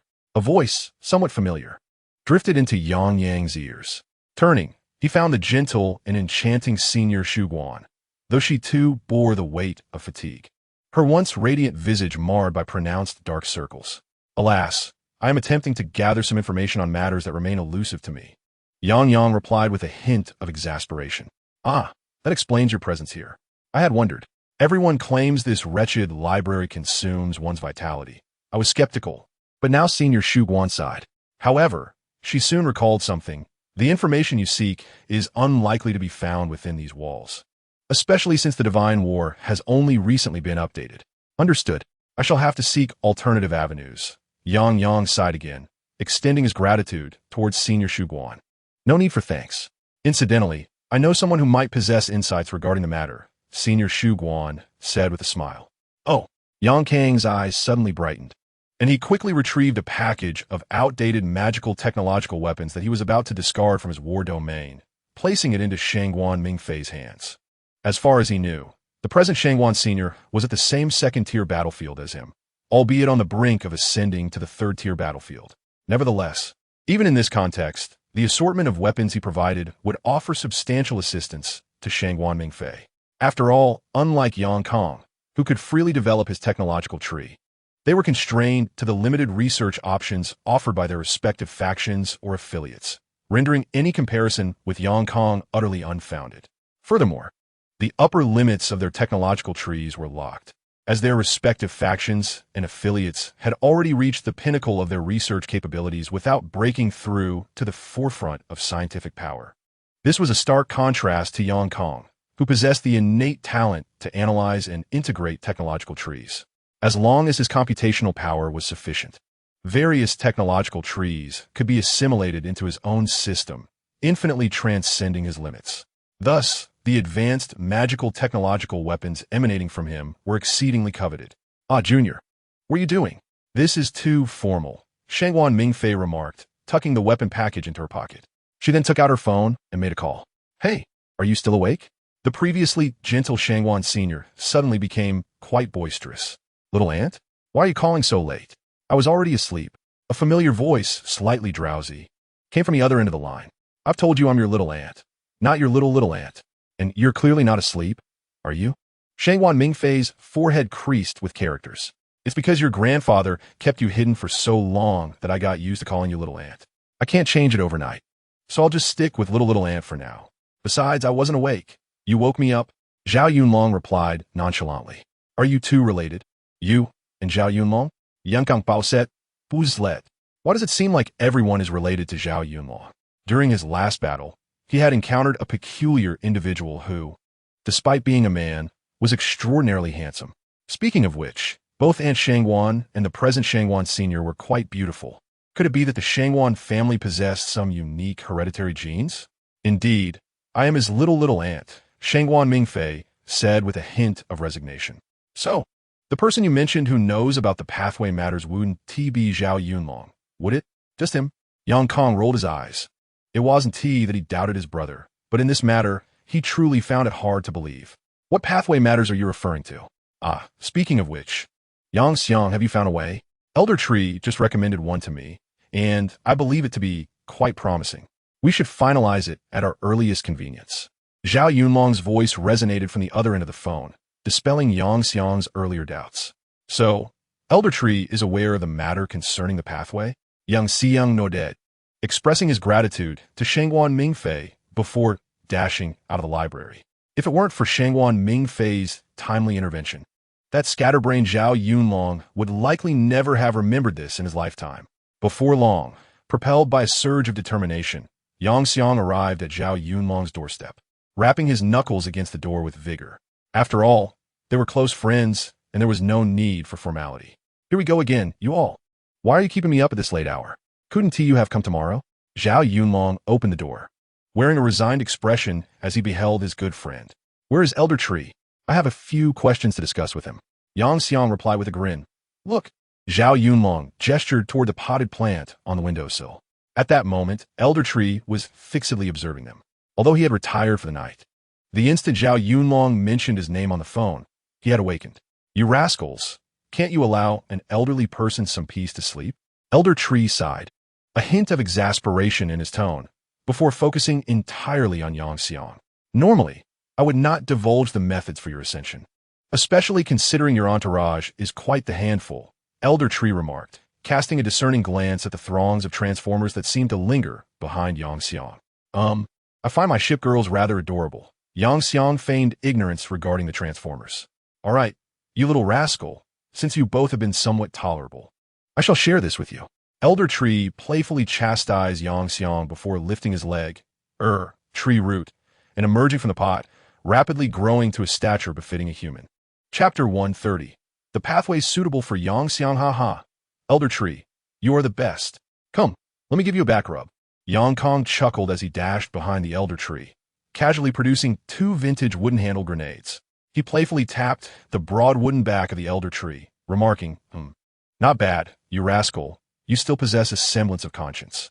The Elder Tree remained oblivious to the peculiar objects being used against him. With a sigh, he slowly began to speak. I have existed for an extensive duration, possessing insights and wisdom far surpassing that of ordinary kin. This is how I have managed to shed my ancient exterior and become a subordinate of Zhao Yunlong, escaping the simulated battlefield. Throughout my protracted life, due to affiliations and various circumstances, I have often descended into the fray, encountering numerous chosen ones. In this process, I have gleaned much through my abilities. The Elder Tree cast another glance at Yang Kong, continuing, among all the paths I am aware of, there's only one that I dread the most. Fortunately, prior to my encounter with Zhao Yunlong, that path existed merely in legend. However, he sighed again, according to my wisdom, that very path seems most suitable for you. Below are the ascension requirements for that path, which I have discerned through my knowledge. Alas, I truly loathe to utter that name. Merely mentioning it feels as though it taints the very air of my surroundings. Remember this. First, you must transform the entire planet into mechanical constructs before achieving victory in a war. Second, upon completing the mechanical conversion of the planet, you must eradicate all life upon it.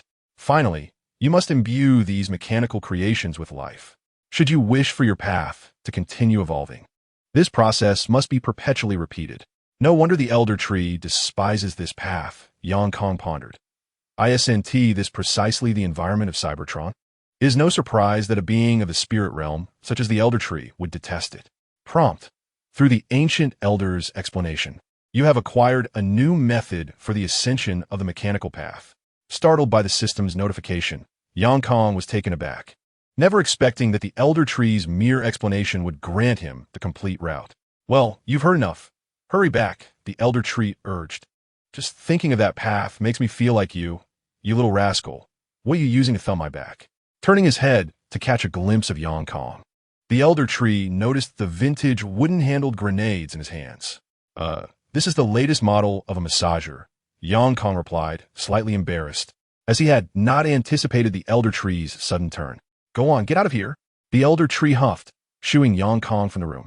However, once the door was closed, he let out a deep sigh, pondering whether this was a blessing or a curse. Alas, I can only wait and see. Outside the door, a radiant smile adorned Yang Xiang's face. After such prolonged toil, his efforts had not been in vain. He forcefully suppressed the notion of immediately engaging in another battle, aware that both he and his kin, having just emerged from a conflict, had only partially regained their physical states. In truth, their spirits also required a modicum of time to recuperate. Furthermore, Ming Miao needed time to assimilate the recent technological advancements acquired. Thus, it would be prudent for them to emulate athletes and allow some time for reflection. Resigned, he decided to return and assist Ming Miao in hastening the integration of technology. As he scratched his head in exasperation, an unusual silhouette suddenly materialized within his line of sight. Curious, Yang Xiang discreetly glanced over, but did not fixate on it. Although the figure appeared strange, it was merely a human outline, reminiscent of a character obscured by an obstruction in a game. Dense information flooded the space surrounding this figure. In an instant, Yang Xiang realized that it was his left eye that had pierced through the concealment, revealing the individual lurking behind, along with their data. As he casually scanned the information, his expression hardened with ferocity. In this world, few things could elicit such a profound, emotional upheaval from him, save for matters concerning his parents. The individual hiding in the shadows bore particularly disturbing entry in their profile, Bao-slaying young girl, with one item even marked as currently in progress. Moreover, the profile indicated an affiliation with the enigmatic third unit. The convergence of these revelations ignited Yang Xiang's fury to unprecedented heights. He observed the silhouette, now extending a hand toward another figure lying on the ground. Previously unnoticed due to their position, his battlesuit materialized swiftly, merging with his right arm at remarkable speed, culminating in the formation of a large, dragon-shaped cannon that pierced through the obstruction, pressing directly against the forehead of the wretched scoundrel. Cold sweat cascaded down the brow of the beast poised to prey upon him. Yet, he quickly regained his composure, issuing a threat. "Stop right there. I am a federal officer. You cannot kill me. If you do, you will face dire consequences." Upon hearing these words, Yang Xiang's ire intensified. At that moment, he felt that merely obliterating him would be far too lenient. One can perceive that this individual has nearly severed all ties with the battlefield, likely having withdrawn after reaching a certain threshold, and has not participated in warfare for an extended period. Thus, Yang Jiang resolved to capture him and take him back for some thorough torment. However, upon encountering Yang Jiang, who did not unleash an attack, this wretch mistakenly believed that his adversary was intimidated. Instantly, he became invigorated, exclaiming, "Ha! You wretched commoners are born to be toyed with." As he spoke, he again reached out towards a young girl on the ground. "Dragon roar cannon!" Feeling the surge of intense energy, the beast even began to laugh, proclaiming, "Ha! All for the sake of the adult." Boom! He suddenly froze, for that radiant beam of light did not strike him squarely on the forehead. Instead, it soared across the sky and crashed into the protective barrier of the city in the clouds.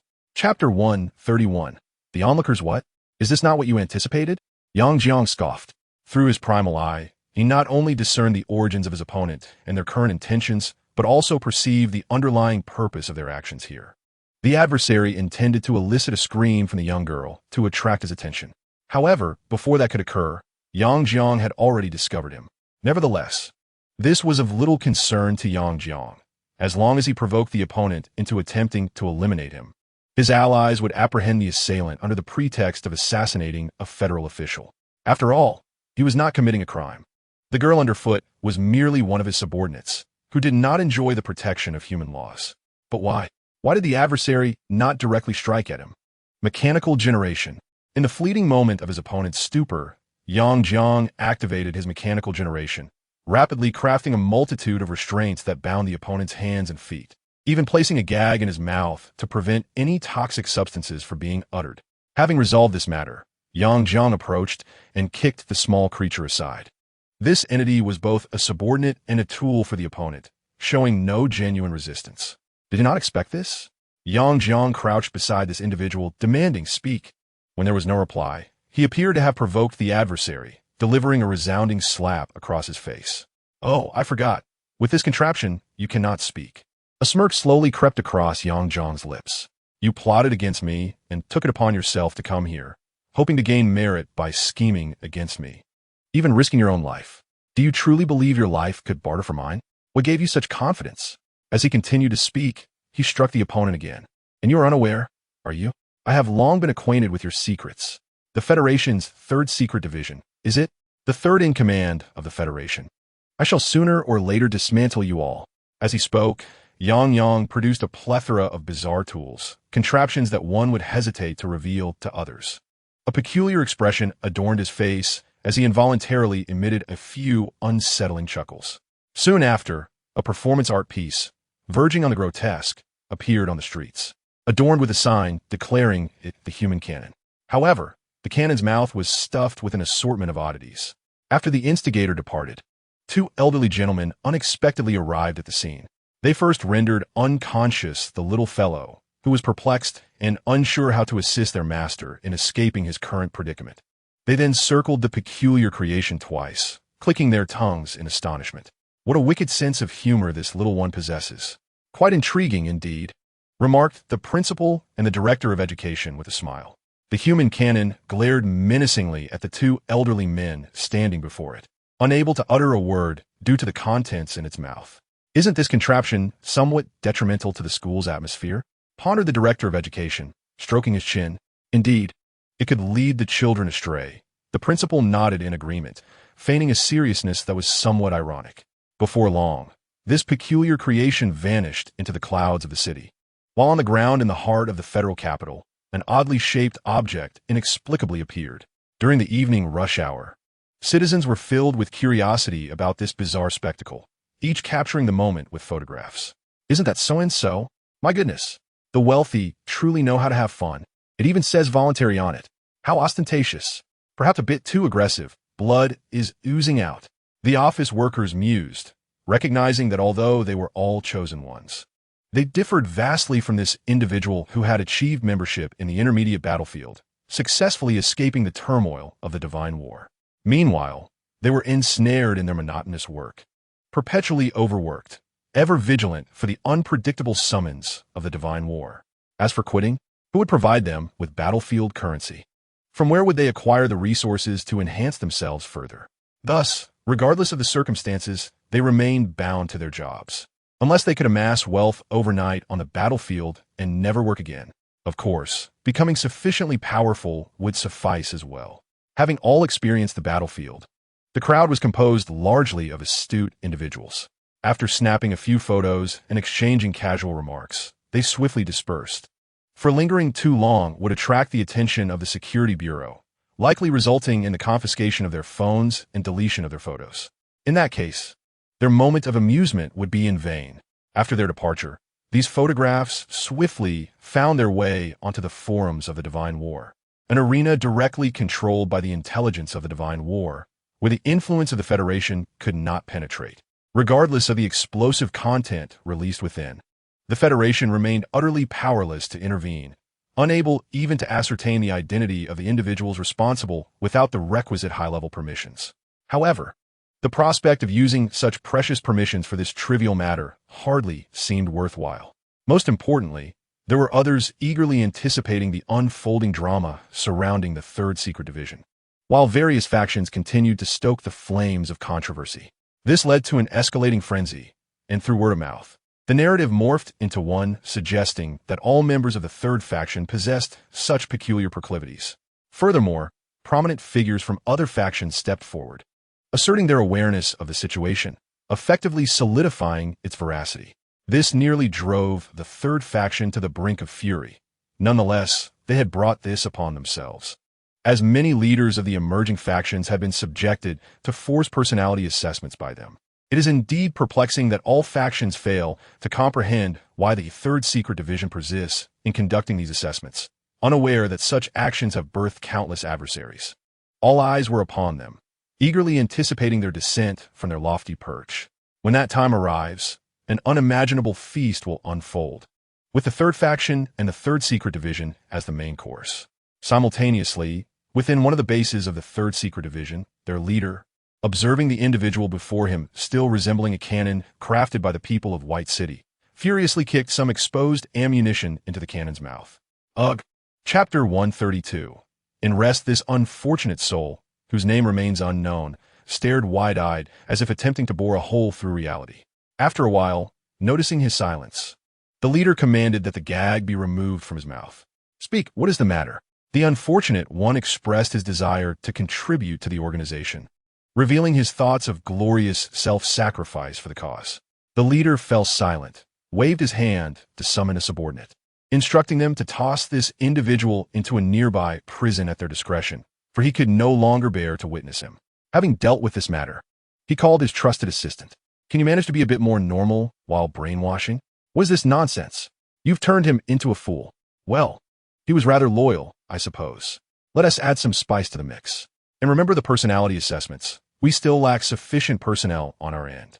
A nauseating voice resonated from the other end of the line, prompting me to intensify the scrutiny of personality assessments, making them more violent, perhaps even transforming them entirely into illusions. Aside from the subjects being tested, no real individuals should be included. If we remain silent about what truly transpires, no one will be the wiser. We shall disturb their minds, shatter their emotions, and render their spirits vulnerable, thereby seizing control of everything they possess.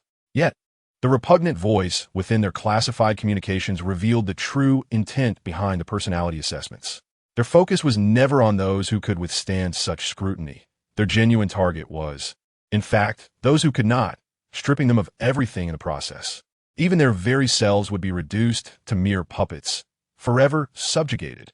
This indeed presents a clever strategy. As long as we keep them oblivious to those damned factions, we shall not be hindered. Those short-sighted fools remain blissfully unaware of the grandeur of our endeavors.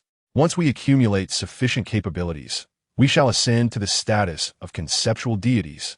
Even the divine battles will become mere playthings in our hands. As Yang Xiang whistled, he made his way home, his spirits buoyant. Although he was but a minor player with little impact on the foundation of his adversaries, he discerned a state of mind that had been brainwashed within them, indicating a significant issue with this so-called Third Secret Battalion. Before I eliminate you, do not falter unexpectedly. That would deprive me of much enjoyment. Due to his intention to rest during this period, Yang Xiang did not rush to reignite the war. Given that he had only recently engaged in a battle, it was unlikely for him to be drawn back into the fray of divine warfare. Thus, during this time, he, like many of his senior peers, enjoyed a leisurely existence, primarily attending courses on mechanics to enrich his imagination and enhance his innate talents. For instance, his understanding of machinery had been influenced by these classes. He once believed that machinery referred solely to machines, but he learned that the scope of mechanics was far more expansive. Essentially, anything that aids humanity in reducing the difficulty of labor could be classified as mechanical, including chopsticks, brooms, and tweezers. Everything was encompassed within this definition. Machines, in turn, are composed of countless mechanical components. Consequently, with this newfound comprehension, Yang Xiang's applications of mechanized generation broadened significantly. Even the substantial energy consumption previously associated with gunpowder, which he had not considered mechanical, vanished from his perception. He realized that gunpowder, too, could alleviate human labor, thus asserting its place within the realm of mechanics.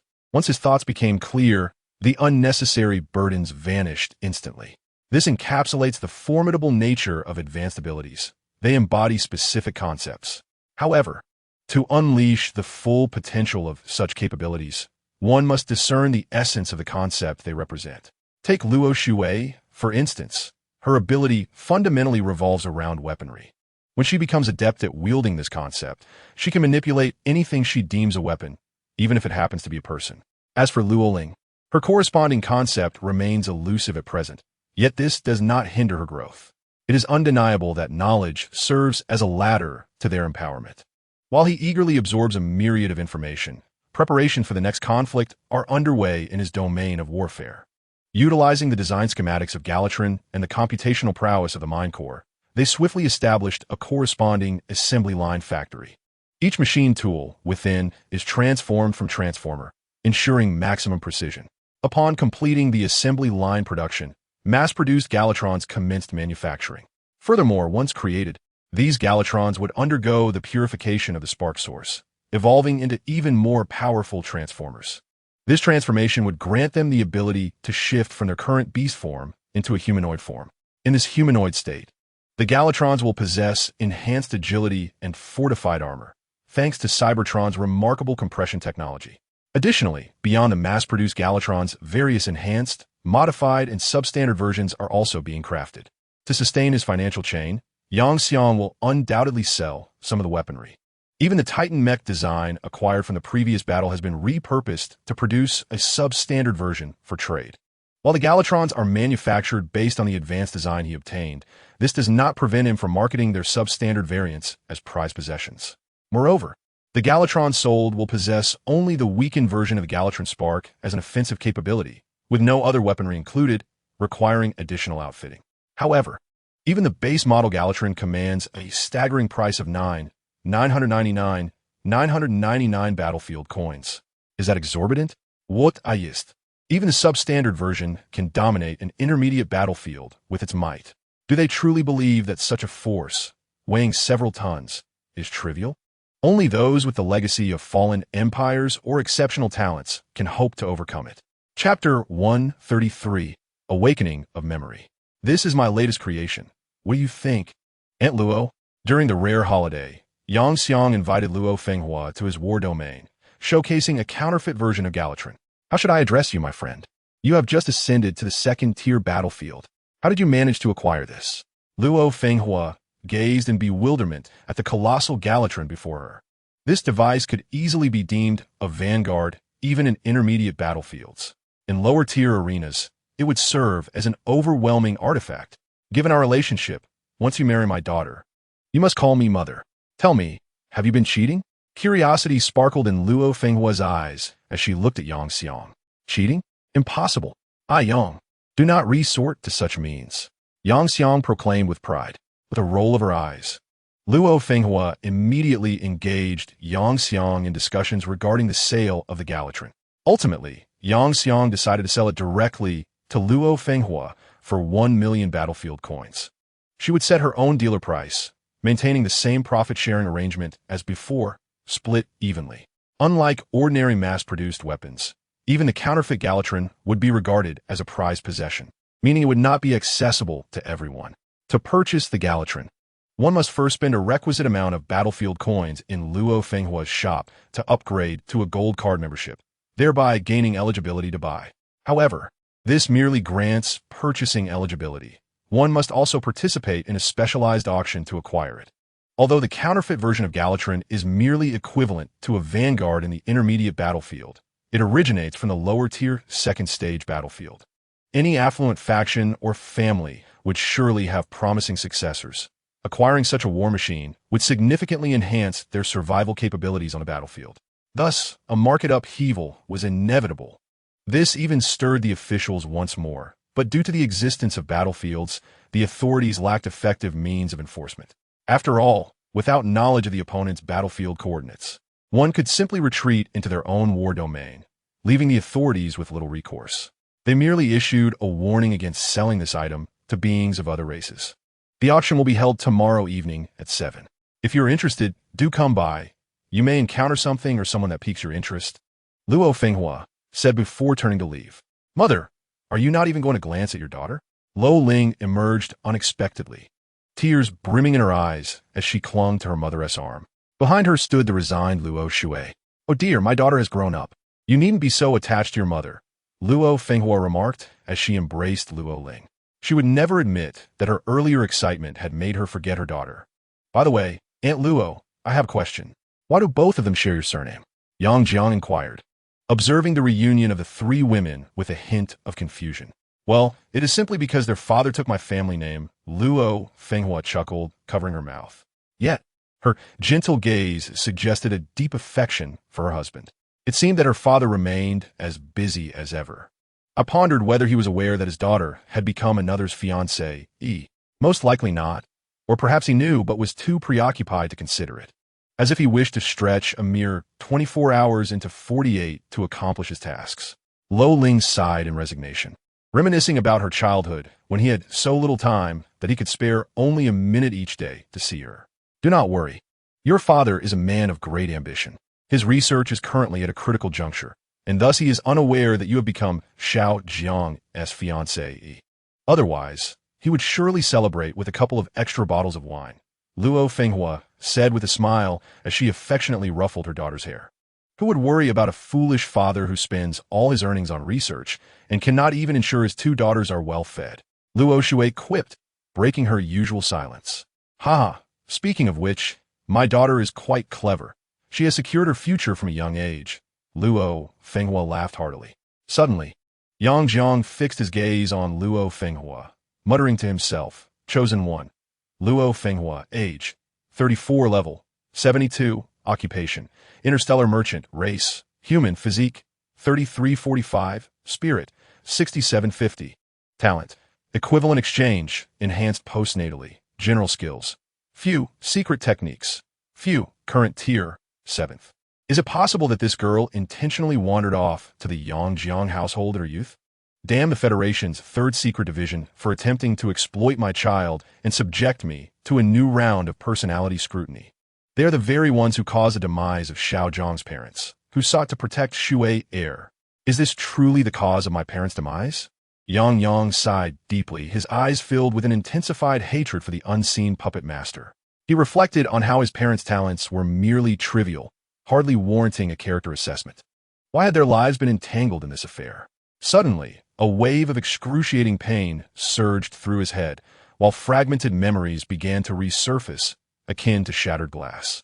Yet, amidst the boundless animosity, he stifled any cries of anguish, allowing the memories to unfold vividly before him, just as Luo Fenghua had thought moments ago. When those intruders stormed into his home, aiming to abduct Luo Shui, it was his own family, alongside himself, who stood protectively in front of Luo Shui, whom they had come to regard as family. However, they were met with relentless slaughter, including himself. The entire family perished that fateful day. What transpired thereafter remained a mystery, for he had succumbed to death. Nonetheless, it was through this demise that the system, which had traversed with him, was activated. To preserve his life, the system chose to merge with him. Upon awakening, he discovered that an emotionless figure had altered his memories during his unconsciousness. Chapter 134. A gaze across time, perhaps the figure from his memories was unconcerned about the repercussions of his regained recollection and the revelation of his identity. Yet, Yang Yang not only shattered the facade of false memories, he also unraveled all the information pertaining to that indifferent man within those memories. Even across the bounds of time and space, could he truly perceive the truth? Extraordinary! The fury in Yang Yang's eyes was momentarily quelled by the remarkable prowess of the primordial eye. Furthermore, the information gleaned from the emotionless man indicated that his actions stemmed from curiosity regarding Yang Yang's resurrection. He believed that Yang Yang might awaken some formidable talent, and thus, after altering his memory, he allowed him to grow, seemingly intending to plunge him into despair one day and strip him of everything. So, the so-called advanced personality assessment had been nothing but a deceitful ruse, a tool designed to strip others of their talents and all they held dear? Contemplating this, Yang Yang cast another glance at that scoundrel's talent list, then silently quelled the anger and hatred in his eyes. A gentleman's vengeance is never too late. What a farce! A whole array of panels that could scarcely contain all of it, requiring a progress bar for the current him to tackle head-on. Let us not forget that he stands as a pinnacle existence at level 99. Although not all of the talents he has harvested are inherently exceptional, the sheer aggregation of such abilities, coupled with his elevated rank, suggests that their audacity in undertaking this venture stems from possessing the power to confront the entire Federation. Perhaps the Federation has indeed noticed their actions, but finds itself unable to intervene. The absence of an open confrontation between the two factions likely arises from the necessity of this individual to rely on the Federation's strength to perpetuate the so-called advanced personality assessments. Contemplating this, Yang Kong furrowed his brow. Indeed, the Federation has succumbed to decay. In light of this, it is time for the great Xia to undergo a rebirth. His gaze was imbued with unwavering resolve. Even though he currently lacked the power to oppose that individual, he firmly believed that the original I, a gift from his ancestral star, alongside the core strength of the mechanical era, would undoubtedly rival that scoundrel's might. Brother-in-law, brother-in-law, brother-in-law, Luo Ling exclaimed, calling out to Yang Kong while playfully poking him. Just then, Yang Kong emerged from his reverie, chuckling as he tousled Luo Ling's hair before pulling Luo Shui into an embrace and planting a gentle kiss upon her petite face. The girl tilted her head in confusion, pondering her fiancé's sudden affectionate gestures. Yang Kong chose not to bring up past events, likely recognizing that they constituted a scar for Luo Shui. After all, her family had perished right before her eyes. As for what transpired after his death and prior to his resurrection, he was not entirely certain. However, from the information gleaned from that indifferent man, It appeared that their attempts against Luo Fenghua ultimately failed, with someone intervening to eliminate those who sought to capture Luo Shui and Luo Ling. Who that individual was remains a matter for another time. Currently, the focus must remain on the present. Initially, he believed that his current trajectory would suffice to confront whatever lay ahead. Yet, it has become evident that he still falls short in numerous aspects. At the very least, he cannot afford to relax until he has dealt with that individual. Fortunately, the indifferent man had operated with a broad net in mind, not targeting him specifically. Otherwise, as a mere pawn, even with a level of talent, the decrepit Federation would likely have turned a blind eye to his demise. It is no wonder that those privy to the truth have refrained from divulging it to him. Indeed, some of the troubles he presently faces are not commands from that indifferent man, but rather the ambitions of his subordinates eager to claim credit. However, he finds himself perplexed as to why such an indifferent man, possessing formidable strength, does not rise to become the master of the Federation himself. Shaking his head, he found himself confounded, too apathetic to ponder further. After all, individuals of such ilk had clearly lost their grasp on reality, rendering their thoughts inscrutable. Presently, he conceived a notion to summon another titan from the realm of scientific research, for the advancement of his technological pursuits had been rather sluggish. Nonetheless, weighing various factors, he deduced that it would be prudent to wait until he reached level 20, acquiring more slots and a greater margin for error before proceeding with the summoning. Meanwhile, in a distant base, a man with an expression of utter indifference was suddenly enveloped in goosebumps, reminiscent of an eerily similar sensation from years past. It was as though everything had been laid bare before him. Who are you? Why, after all these years of strengthening myself, can you still see through me so effortlessly? Damn it, if you possess such prowess, then show yourself. The more power the man wielded, the deeper the world seemed to become, and he recognized that he was precariously balanced on a perilous tightrope, with no path of retreat available. Yet, in the face of that entity who could discern every facet of his being, he was invariably consumed by an insatiable dread, as if a chasm of existential disparity separated them, a height he could never attain through the mere usurpation of others' talents. Consequently, since that fateful encounter years ago, he had become exceedingly cautious, refraining from brazenly siphoning the abilities of others. Now, at last, he yearned to indulge once more, only to find that penetrating gaze re-emerging. Overwhelmed by terror, he promptly alerted his partner, suggesting it was wise to remain discreet for the time being. Although his partner did not fully comprehend the situation, the palpable fear in his voice prompted a solemn nod in response. Of course, Yang Kong was oblivious to the fact that his one moment of clarity had instilled fear in that bastard, who regarded him as a mortal enemy for so many years. As time flowed inexorably onward, amidst his meticulously filled schedule, he soon arrived at the appointed hour agreed upon with Luo Fenghua, the commencement of the auction. He felt that perhaps there he might uncover some extraordinary intelligence, and most importantly, the exhilarating sensation of witnessing battlefield currency being credited to his account was truly splendid. Chapter 135. The climax. Upon arriving at Luo Fenghua's trading house, Yang Kong navigated seamlessly to the auction hall on the top floor. In his hands, he bore no invitation. However, nestled within his embrace was one of Luo Fenghua's finest creations, meticulously crafted and nurtured over the span of more than a decade. Simultaneously, this serves as the most effective passport for the entire Fenghua Chamber of Commerce. Relying on the embrace of the Lushui River, Yang Xiang effortlessly arrived in the private room. Initially, the chamber had intended to arrange for several female attendants to cater to him.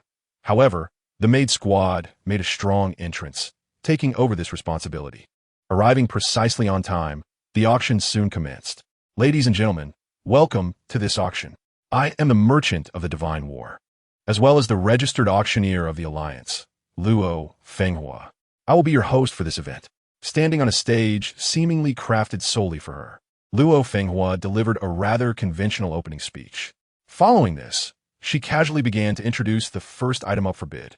Since humanity awakened its talents, numerous industries have felt the repercussions, with auctioneering being one of them. Formerly, auctioneers could sway customers with their eloquent rhetoric or emotional manipulation, prompting impulsive purchases. Yet now, regardless of the auctioneer's verbal prowess, the appraisers, who possess the ability to detect or discern the true value of items. Accompanying the customers can see through the facade of any auction item. Unless one encounters a formidable adversary, it is quite challenging to incite emotional bidding during an auction. Naturally, there are exceptions for particularly rare and priceless items, which do not require the auctioneer to evoke any emotions. Their inherent value is enough to stir feelings. Thus, the first item for bidding today is a mothership captured during an invasion of Earth by the so-called six-bodied civilization from the Centaur galaxy. Its overall appearance remains quite good, and the weaponry is largely intact. In general, it is in nearly new condition. The starting bid is set at 8 million, with a fixed price of 10 million, and each subsequent bid must increase by no less than 100,000. Let the bidding commence. As Luo Fenghua concluded her announcement, interested parties began to call out their bids. However, the offers were cautious, only raising the price to 8,100,000. Following this, several others interested in the vessel began to place their bids, ultimately elevating the price to 9,200,000, at which point no further bids were made. The item's value is estimated to be around 9 million, and with the call of 9,200,000 for the first time, 9,200,000 for the second time, and 9,200,000 for the third time, the sale was finalized with a tap of Luo Fenghua's gavel. The second item for auction is a green-skinned goblin, designated as 1. While lacking in combat prowess, this creature possesses qualities closely resembling that of humans. In clinical trials, it has proven more useful than monkeys and laboratory mice. Those interested may place their bids. The fixed price is set at 200,000, with a starting bid of 100,000, and each bid must increase by no less than 1,000. Pointing to the multitude of goblins suddenly illuminated on the large screen, Luo Fenghua remarked, 111,000, just right for testing a zombie virus. A voice emerged, stating a sum of 115,000.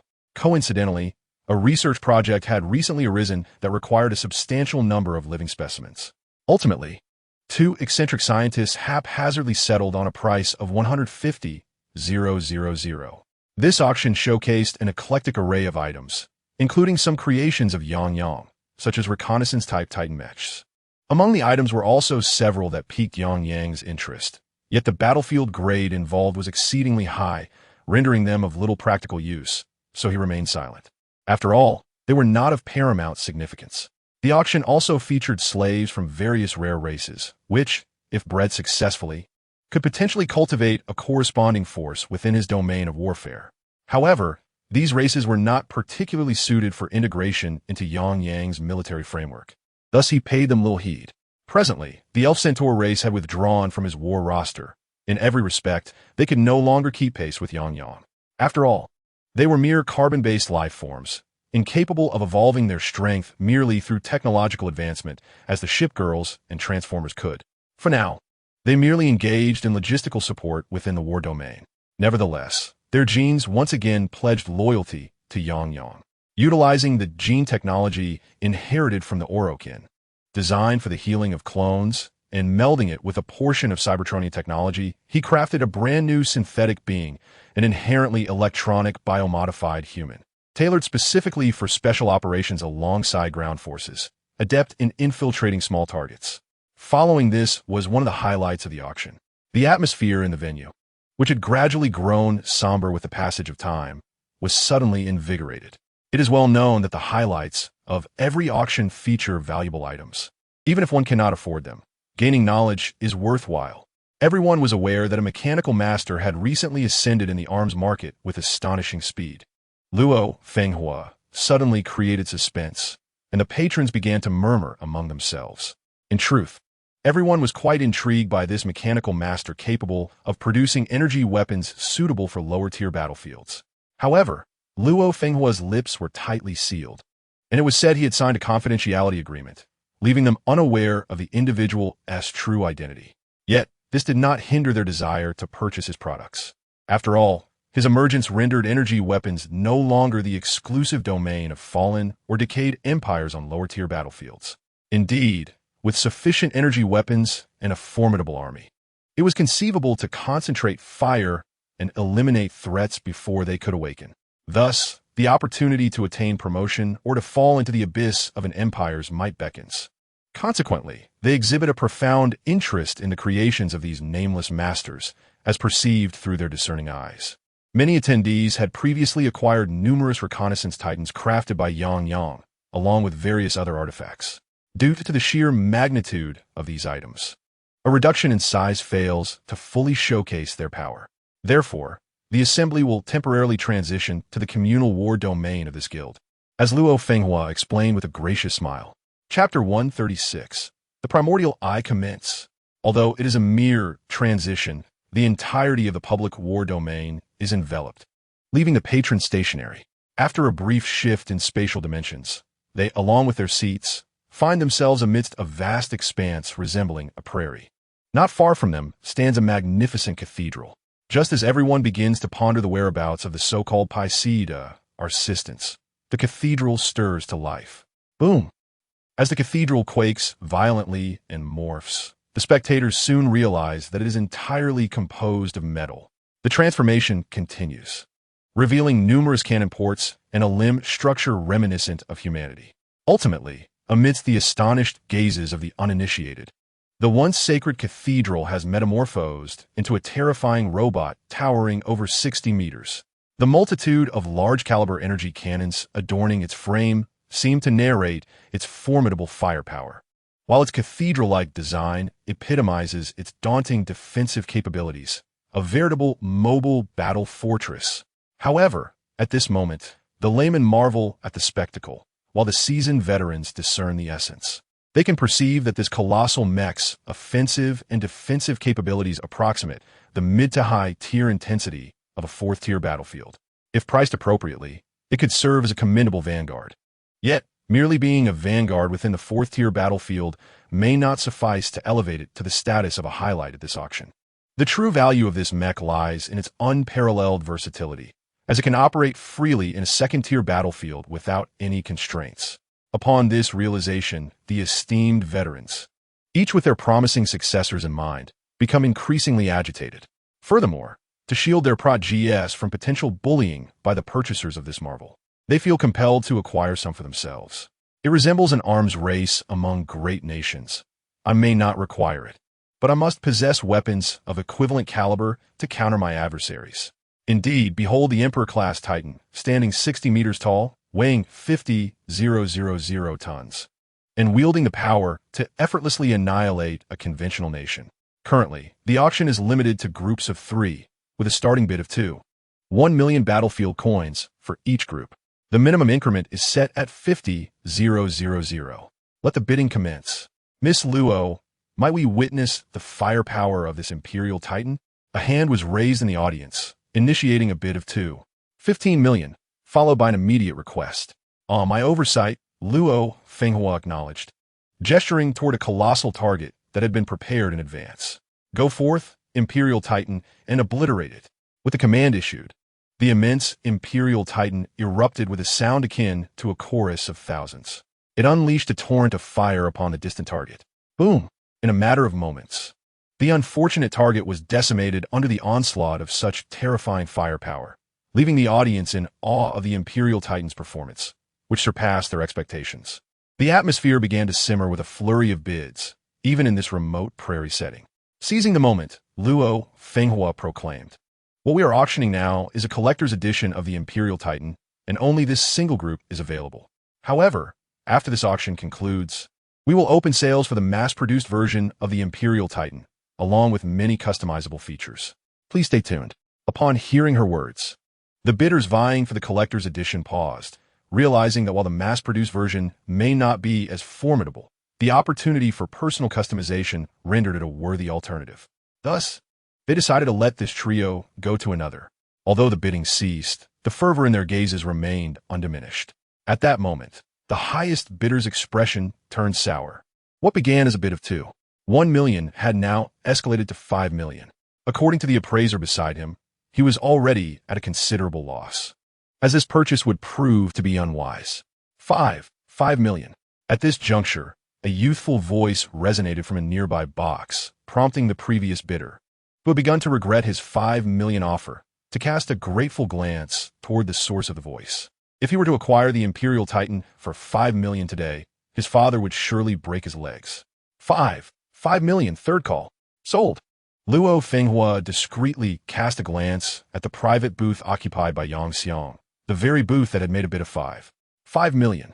In truth, this had been a prearranged plan. Yang Xiang had no intention of selling the complete form of the Imperial Titan, even if they could not turn their weapons against him. He found it unsatisfactory merely to stand there. Apart from himself and his close friends, he deemed everyone else unworthy of anything but inferior goods.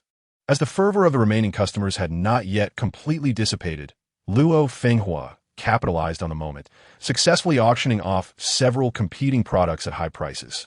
However, these items were merely suitable for ordinary carbon-based beings, potentially useful for Yang Xiang, but of little significant value. Thus he refrained from raising his bid further. This led those present to perceive him as someone who cherished collecting items of unique value, essentially a person whose wealth had grown to the point of indulgence. The next item further validated their assumptions. Despite employing a form of discernment, they were unable to glean accurate information about this particular piece. And due to its considerable state of disrepair, its potential uses remained a mystery. Thus, it was auctioned purely as a collectible, starting at a price of 500,000, with increments of no less than 10,000. Luo Fenghua remarked with a smile, standing behind a shattered humanoid figure, approximately 70 meters in height, whose frail proportions raised questions about whether its condition contributed to its appearance. Upon hearing that the conventional method of discernment had failed, Yang Xiang's interest was immediately piqued, prompting him to employ the Eye of Origin. Item name: Great Clock, Fragment, Type, Curio Details, a fragment of the greatest celestial computer from a certain universe effect. None note. This fragment contains partial data regarding the Shunhe civilization. Chapter 137. The Initial Appearance of Galatron. Yang Xiang nearly exclaimed aloud upon this revelation, but he could not restrain himself and inadvertently sprayed cola all over the bewildered Sirius, his proud companion. My illustrious master? Sirius, momentarily perplexed, soon displayed a glimmer of delight. This left Yang Xiang momentarily dumbfounded, who had previously felt a twinge of guilt. However, before Sirius could bask in her joy for long, several figures emerged from the shadows, seizing her and dragging her away. Soon, terrified cries echoed from a corner of the booth, accompanied by strange sounds. Ultimately, Sirius returned to Yang Xiang's side, tearfully devoid of any trace of cola on her face. In the dim corner, four figures exuded a menacing aura, fixated intently on the scene. Faced with the fragment of the great clock, Yang Xiang tenderly ruffled Sirius's hair to comfort his beloved maid, and then decisively placed his bid. 10 million. Indeed, with an abundance of wealth at his disposal, he unhesitatingly proclaimed an exorbitant price. Such enigmatic objects naturally pique the curiosity of most individuals. While others would engage in a tedious bidding process, gradually escalating the price, Yang preferred to boldly announce a staggering sum, thereby dissuading the majority from pursuing the item further. For those who remained, he was eager to engage them in a more playful manner. However, his audacious move left those who had initially been cautious in their bidding momentarily stunned. The once bustling auction hall fell into a temporary hush due to his grand offer. Yet, soon after, a wave of fervent discussion ensued. Nevertheless, even as Luo Fenghua tapped her wooden gavel, no one dared to raise the price further. Despite the item's mysterious nature, which obscured its true attributes, it could hardly justify a valuation of 10 million battlefield coins. Consequently, there was a conspicuous absence of individuals inexplicably antagonistic towards Yang, eager to outbid him. To challenge him, one would need at least 10 million battlefield coins at their disposal. Generally, those capable of wielding such substantial sums are far from foolish. They would not risk offending someone who could effortlessly command tens of millions of battlefield coins for an object of uncertain origin and function. It is essential to recognize that while possessing wealth does not necessarily equate to strength, the truly formidable are invariably affluent. Yet, what if Yang were indeed a powerful figure? Having acquired the shard of the grand clock, Yang's interest in the auction waned significantly. He doubted that any comparable items would surface during the event. If there were, he would refrain from making hasty judgments. As he surveyed the auction hall, he noted that, as he had anticipated, although a few intriguing trinkets appeared later on, none could rival the significance of the grand clock shard, leaving him indifferent to them. As time swiftly passed, the auction approached its climax, ushering in its most exhilarating segment. After acquiring several heavyweight competitors that would surely captivate other guests, Luo Fenghua once again directed everyone's attention to the realm of warfare. Observing her familiar smile, the guests began to speculate. Could the final item also be a grand treasure of considerable magnitude? Anticipation filled the air until they beheld an elegant white dragon-shaped machine. As they sensed its formidable presence, a fervent excitement ignited in the eyes of all present. They understood that this machine was far beyond the capabilities of an Emperor-class Titan. If the Emperor Titan can be regarded as the vanguard of the intermediate battlefield, then the mechanical entity before us, if it can maintain its current potency, undoubtedly serves as the spearhead of the advanced battlefield. This particular model is an upgraded version, exhibiting even greater strength. However, the onlookers remain oblivious to this fact. They are only aware that the forthcoming events will pertain to their personal interests. For those who can readily part with a substantial sum for their juniors, they will undoubtedly be even less reserved when it comes to themselves. This time, Luo Fenghua did not wait for the customers to request a demonstration. She released a dozen colossal biological weapons from the ultimate battlefield, formidable in their own right. These creatures, reminiscent of a film's bioweapon, possess massive physiques and toxic blood. Yet, unlike the similarly sized Galatron, their weight is surprisingly light, rarely exceeding a few thousand tons. In the face of these inferior beings, Galatron merely emitted a beam of light from its eye, illuminating them entirely. A peculiar magical array materialized, seemingly freezing those biological weapons in place. Yet in the next moment, a violent explosion ensued. With a single strike, all of the biological weapons, numbering in the dozens, were annihilated. However, the demonstration did not conclude there. Galatron turned its gaze towards another adversary. 5 steel magical puppets, comparable in size to itself. Just as the spectators believed that these intermediate battlefield vanguards could withstand a bit longer, Galatron's right arm suddenly detached, transforming into a colossal floating cannon that unleashed an assault on the steel magical puppets. With each strike of the floating cannon, tremendous voids were blasted into the steel puppets, as if their formidable defenses were mere paper. Finally closing in on Galatron, the audience held their breath, eager to witness what this seemingly ranged firepower unit would display in close combat. Suddenly, they recalled that Galatron's left arm bore a striking resemblance to a giant sword. In the blink of an eye, as their gazes lingered in astonishment, a brilliant light emanated from Galatron's left arm, and a resplendent, enormous lightsaber materialized from the device on its limb. As the steel magical puppets charged forward, Galatron executed a simple horizontal slash, cleaving them in two. Among them, one steel puppet, having circled behind unbeknownst to Galatron, attempted to launch a fierce attack. However, the structure at the back of Galatron's head, resembling a braid, suddenly came to life. This was none other than the powerful Galatron axis. Before the steel puppet could act, it found itself seized by the neck, lifted effortlessly by the Galatron axis. Chapter 138. The Academy War. As Galatron turned, having dealt with other foes, he cast his gaze upon the individual attempting to ambush him. Energy began to coalesce within his chest, and a more formidable burst of power erupted forth from Galatron. Boom! Such beauty! It resembled a work of art. Yet, I find myself more enamored with the previous Emperor Titan. That was a true man's mech. However, the latter pales in comparison to this one. TCH, they're all mechanical creations. They can be modified, after all. Have you noticed? This exquisite dragon-shaped machine bears a familiar insignia. Suddenly, an astute observer pointed out that on Galatron, there was an unassuming emblem, an eye-like symbol intricately engraved with finely crafted gears. Could it be the mechanical eye? Surely this must be the work of that master. Could it be? If such a creation were to be deployed on a lower-tier battlefield, it would be invincible. Perhaps only the fallen empire or the lost empire possessed the might to contend with them. Conversely, one might argue that even those devoid of these two powers have gained the strength to rise against them. Talp, talp, talp. Luo Fenghua gently rapped her wooden mallet, bringing the scene to a hush.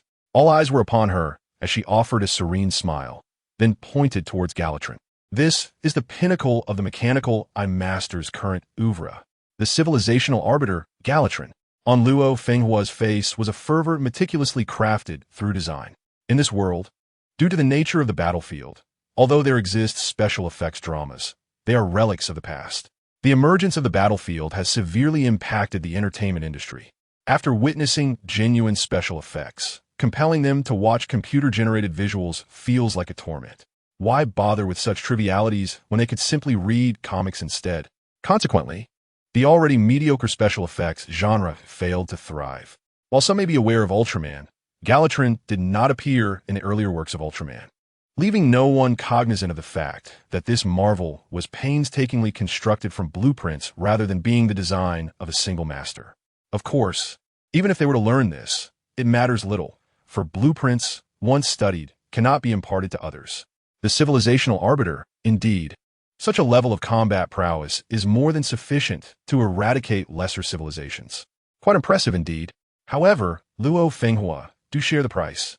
The individuals present began to exhibit signs of impatience. It is worth noting that the civilized arbiter, Galatrin, has also achieved mass production, although the current output is not substantial. Every subsequent unit will be auctioned at this venue. Furthermore, the master of the mechanical eye has left ample room for expansion and upgrades for Galatrin, enabling those who acquire it to contact this auction house for the necessary modification components. After offering this reminder, Luo Fenghua promptly announced the base price of Galatrin at 1 million battlefield coins. Upon the revelation of this starting bid, the atmosphere turned electric as attendees fervently began to raise their bids. However, Yang Xiang chose not to intervene this time. While Galatrin possesses a slight edge in capability, it is not a special model, rendering his acquisition unnecessary. Interestingly, the Suzhong Protocol and Galatrin prove to be quite complementary. With a smile gracing his face, Yang Xiang, in high spirits, beckoned Sirius, extending his hand to purify her immense malevolence. I am a proud master. Nevertheless, amidst the auction proceedings, Yang Xiang remained vigilant, scrutinizing the identities of all present. Upon inspection, he discovered several individuals affiliated with that accursed organization. He quickly committed their identities to memory for future retribution. As Galatrin was sold for 2 million, the auction finally reached its conclusion. Having learned from the precedent set by the Emperor Titan, the attendees were aware that there would be future opportunities for purchase, as well as customization options, thus tempering their previous frenzy for exorbitant bids. Although, to fully equip this subpar model, an investment of at least 10 to 20 million would be requisite. After resolving this matter and accumulating a considerable sum, Yang Xiang once again procured a vast quantity of metallic building materials. Utilizing his abilities, he replicated several production lines for Galatrin and various Titans. While both Galatrin and Emperor-class Titans are remarkably potent, their sheer size renders them unsuitable for certain conflicts, thereby necessitating a diverse array of other combat units. This is especially true for the Titan mechs, which, having been activated by the source of fire, not only grew in strength but also acquired the ability to transform and combine. Although they cannot transform into vehicles like conventional transformers, through their metamorphosis, they can become colossal components, ultimately assembling into an ultimate Emperor Titan towering at a height of 200 meters. However, holidays are always fleeting. Although he has yet to fully enjoy himself and has not completed the purification of the immense evil represented by the Shipgirls, the time has come to return to the city in the clouds. Reluctantly, he must go back, for it is there that he can acquire the latest intelligence and strategies for the divine battles. Most importantly, there are numerous classes awaiting him. Upon his return to school, he unexpectedly encounters a familiar figure standing before him, waiting. "Hello, my adorable junior. Did you have a pleasant holiday?" Upstanding before him is Shangguan Mingfei, who could also be regarded as his aunt, addressing Yang Xiang with a smile. "Ah, it's Senior Shangguan. Long time no see," Yang Xiang replied, rubbing his nose. Ever since learning of her relationship with Zhao Yunlong, he has felt somewhat peculiar when looking at this woman. "Haha, you needn't concern yourself with Zhao Yunlong's affairs. Just treat me as you always have," Shangguan Mingfei chuckled, noticing the complexity in Yang Xiang's gaze. "By the way, is it true that your welcoming committee is responsible for the return to school after the holiday?" Yang Xiang casually inquired. "Indeed, if it weren't for our large numbers, it would indeed be quite troublesome. But let's not dwell on that.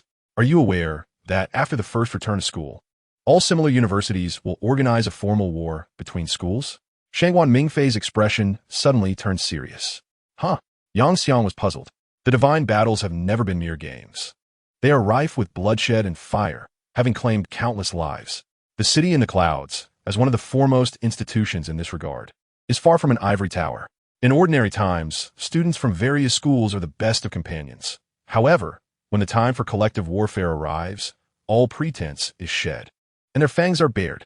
Chapter 139. Indeed serious, a struggle for survival? How many lives must be lost in this process? Does this not imply that animosities exist between all schools? Yang Xiang was taken aback. There is no true enmity between the institutions. At most, it is merely jealousy over each other's resources. The genuine hatred exists among the participants of the war, the students themselves. However, prior to that, the existence of divine battles has long since forged chains of hatred binding everyone, as long as one remains within the realm of divine battles. Each conflict must be faced with the inevitability of killing or being killed. Shangguan Mingfei sighed. It is said that in the early days of the divine battles, the swirling vortex of hatred destroyed nation after nation. No one could bear to see their loved ones perish in the chaos of war. I have read about that. Yang Xiang responded. You are referring to the darkest decade of humanity shortly after the emergence of the battlefield, aren't you? Yang Xiang sighed as he recounted the events, reflecting on how the Xian nation had utterly lost its way during that decade, ultimately evolving into the current federal system. It was inevitable. In comparison to people abroad, the Xiao people placed a far greater emphasis on blood ties. Thus, the dark turmoil that erupted during those 10 years persisted until the battlefield rules gradually improved, making resurrection no longer a distant dream. Everyone had become accustomed to the existence of warfare. And although the current national situation was considerably more chaotic than before the emergence of battlefields, some semblance of order had been restored, preventing the sudden appearance of madmen running amok in the streets. Returning to the matter at hand, Senior Sister Mingfei, must everyone participate in this war? Yang Xiang found himself pondering anew. Indeed, everyone must partake, and participants are grouped by grade. I recall you, Junior, should be quite formidable. It appears you will be toying with lesser opponents this time. Senior Gao Mingfei replied with a smile. Well, that seems to be the case. Yang Xiang chuckled. They were not leaving, but rather waiting for Zhao Yunlong's arrival. That fellow had been mysteriously absent lately. Even his close friend Yang Xiang was unaware of his activities. Ah, you all arrived quite early. Zhao Yunlong exclaimed upon spotting his good friend and his little aunt, immediately extending a hand in greeting. Where have you been, you rascal? Yang Xiang playfully seized his friend's neck, shaking him vigorously. Haha, I employed my innate ability to perform a reverse summoning and transported myself to the spirit realm. Zhao Yunlong quickly explained. While there are no longer restrictions on summoning followers, the costs are exorbitant. It used to require 150 battlefield coins for a summon, but now it demands 500, and this is for the basic recruitment in our low-level battlefield. I've heard that intermediate recruitment costs 15,000 battlefield coins, while high-level recruitment demands a staggering 150,000. So, I simply reverse myself to the spirit realm. After all, the creatures I summon are from there, eliminating the middleman and saving on costs. Is that how it works? Yang Xiang rolled his eyes. Unfortunately, my talent does not allow for such feats. Otherwise, I would head straight to Cybertron to kidnap some beings. Just admit that you are a non-player character, Zhao Yunlong remarked as he and Yang Kong walked shoulder to shoulder. Trailing slightly behind Shangguan Mingfei, Li Mingyun and her twin sisters followed closely behind them.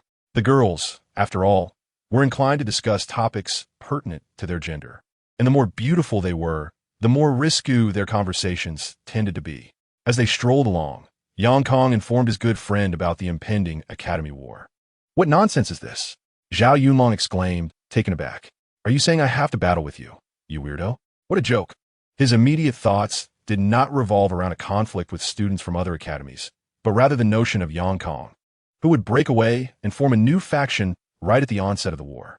Naturally, he would do the same as a member of the Lost Empire. However, the predicament was that Yang Kong was exceptionally gifted. Rest assured, I won't eliminate you, Yang Kong retorted with a roll of his eyes. But every time we clash, I gain no experience. You must understand that I am about to initiate a war on my own. Unlike Yang Kang's followers, who required an upgrade, Zhao Yunlong's followers faced no such issues.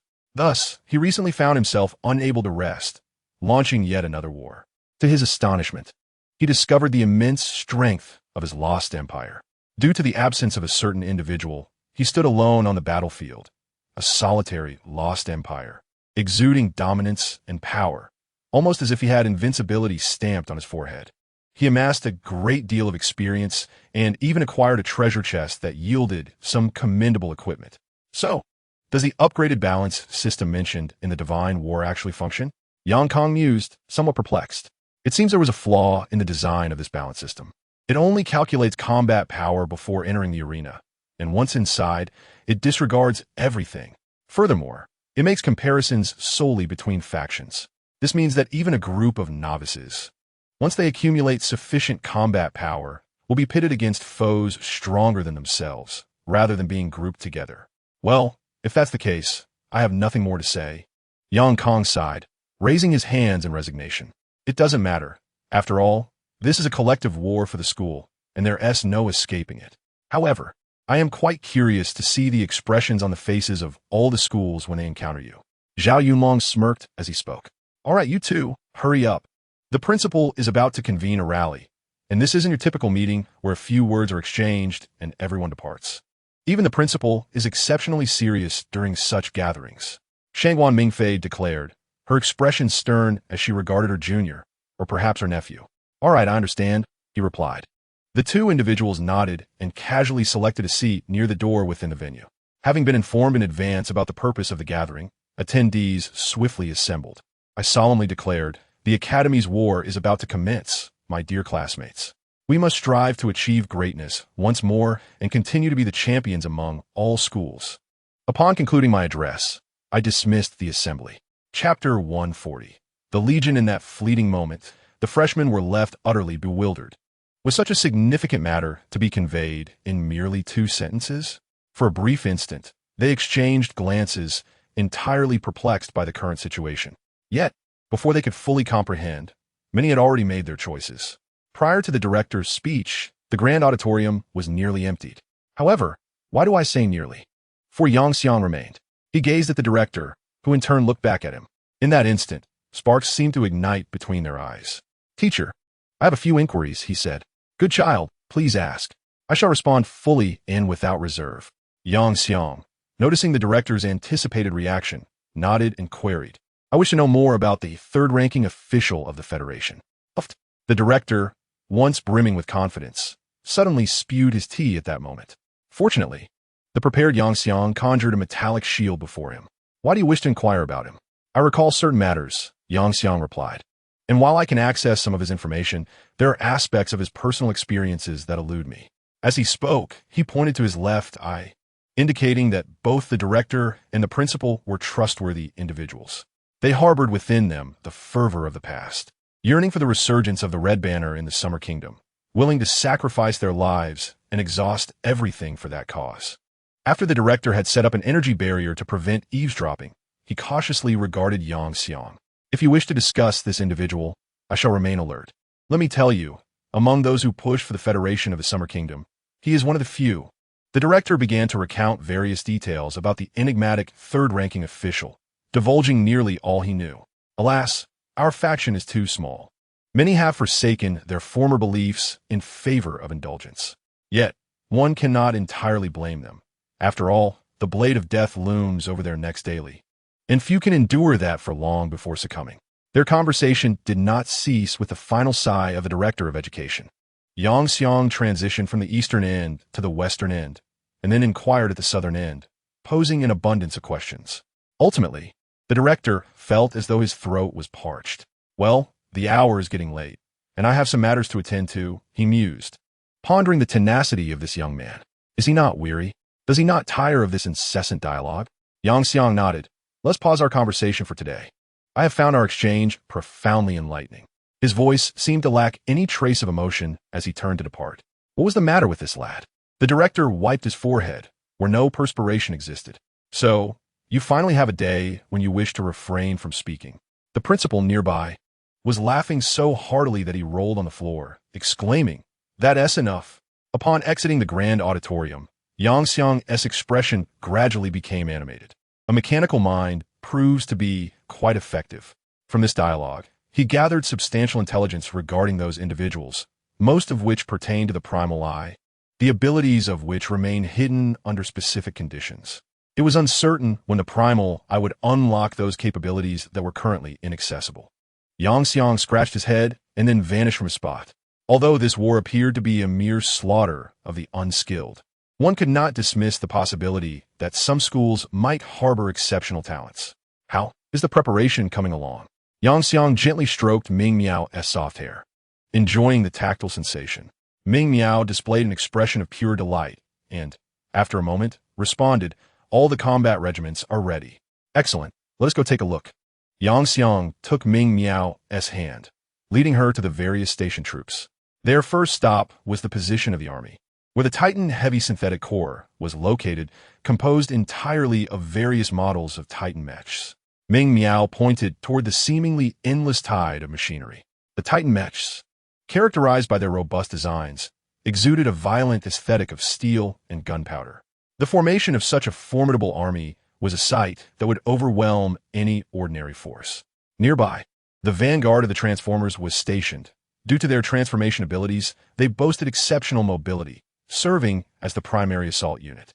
Upon arriving at the domain of the Transformers, Ming Miao pointed towards the impeccably transformed humanoid figures of the Autobots. Yang nodded in acknowledgement, and soon they found themselves before a seemingly diminutive legion. However, these citizens were not genuinely small. Rather, they appeared so when juxtaposed against the colossal beings before them. This was the recently established Special Combat Unit, which, in comparison, was significantly smaller in stature, making them exceptionally suited for operations in complex terrains. Ming Miao observed the soldiers before her, who, though uniformly organized, were predominantly of similar size to ordinary humans, and remarked with a hint of detachment. Yang gazed at the troops with a sense of familiarity, for this was the synthetic unit he had conceptualized and brought to fruition. Utilizing cloning technology alongside the innovations of the Cybertronian and Cube technology, he had amalgamated the traits of elves, centaurs, and transformers to create these electronic synthoids that, while appearing to be mere humans, possessed the capacity to morph their forms, akin to the Terminator.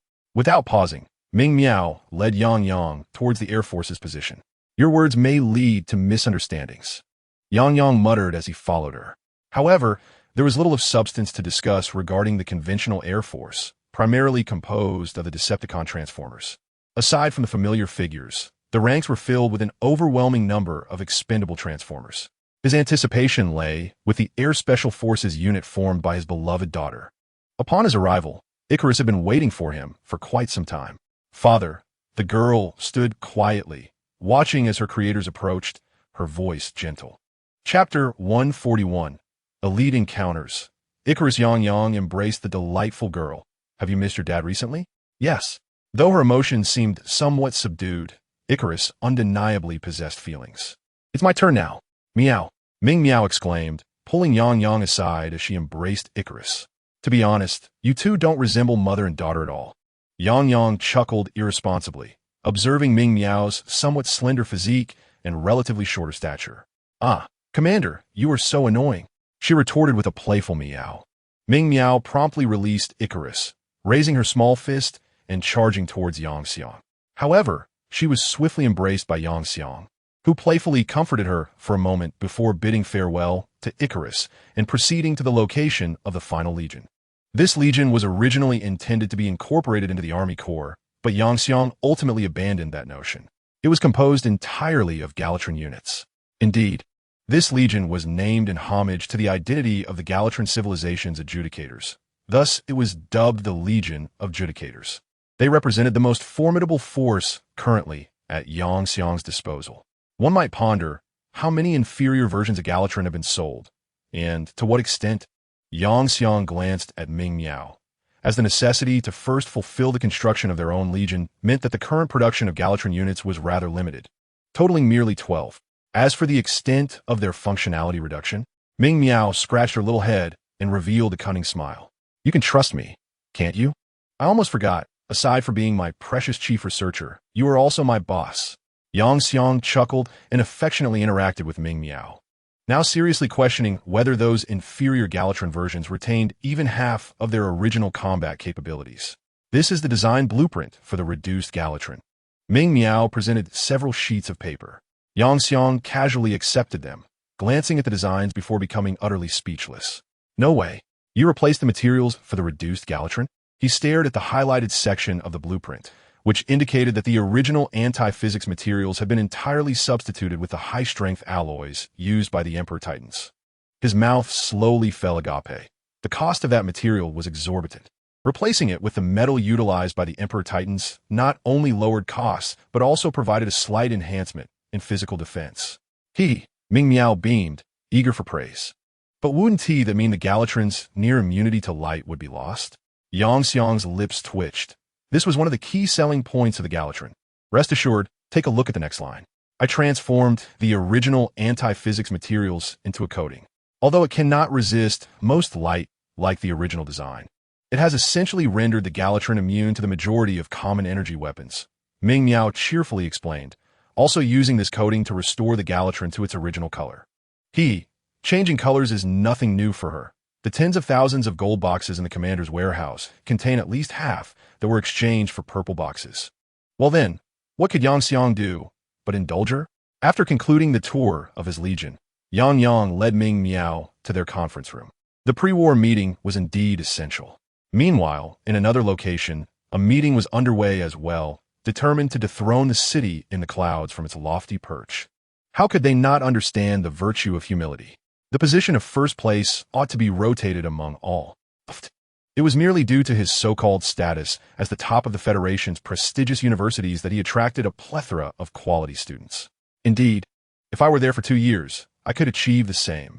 It seemed as if the group had been rendered intellectually diminished, spouting all manner of nonsense, completely oblivious to the fact that the city in the clouds retained its supremacy solely due to the exceptional combat prowess of its graduates, which far surpassed that of their own. This was not merely a matter of student recruitment, for at the outset, everyone's starting point was quite similar. After a lengthy period of boasting, they conducted a vote, designating an unfortunate soul as their current leader. Well, the prior nonsensical rhetoric was merely a tactic to avoid becoming the visible leader, an actual target. After all, how many of those who had ascended to their current standing were not astute strategists? Even the unfortunate figure thrust into the limelight demanded a significant array of benefits and resources, with immediate payment required. Meanwhile, the city in the clouds remained oblivious to the fact that other institutions had united in preparation to confront them. However, upon discovering this, they would likely only scoff, as it had long been customary for that group to band together. Indeed, this matter had been mentioned by the Director of Education during the last mobilization meeting. As the principal declared the end of the mobilization meeting, all students' panels received alerts from the Divine Battle System. You have received a war invitation from the National University Alliance. Will you participate in this joint war? The freshmen's lips twitched, and they randomly selected an option, pondering why the school had not emphasized the need to choose no. Little did they know which unfortunate world was to become the battlefield, as countless beams of light descended from the heavens, unseen by the locals. In some obscure corner, a radiant light touched the ground, revealing an imposing battle defense fortress that materialized in place. Thus, the first task upon arrival was to awaken the ancient machinery. Yang closed his eyes, and the power of mechanical awakening enveloped the entire planet in an instant. Fortunately, as it was not yet time for the rectification protocol to activate, the mechanical awakening had not plunged the technological society into chaos. What is this? Yang Zhang's expression momentarily froze, and then his lips twitched slightly, his skin following suit. This was quite the predicament. Was I not the only calamity here? Yang Zhang remarked that this was a high-stakes scenario. Chapter 142, An Unequal Battle. Welcome to the Divine War. You have accepted the battle invitation from the National University Alliance. You have entered the battlefield.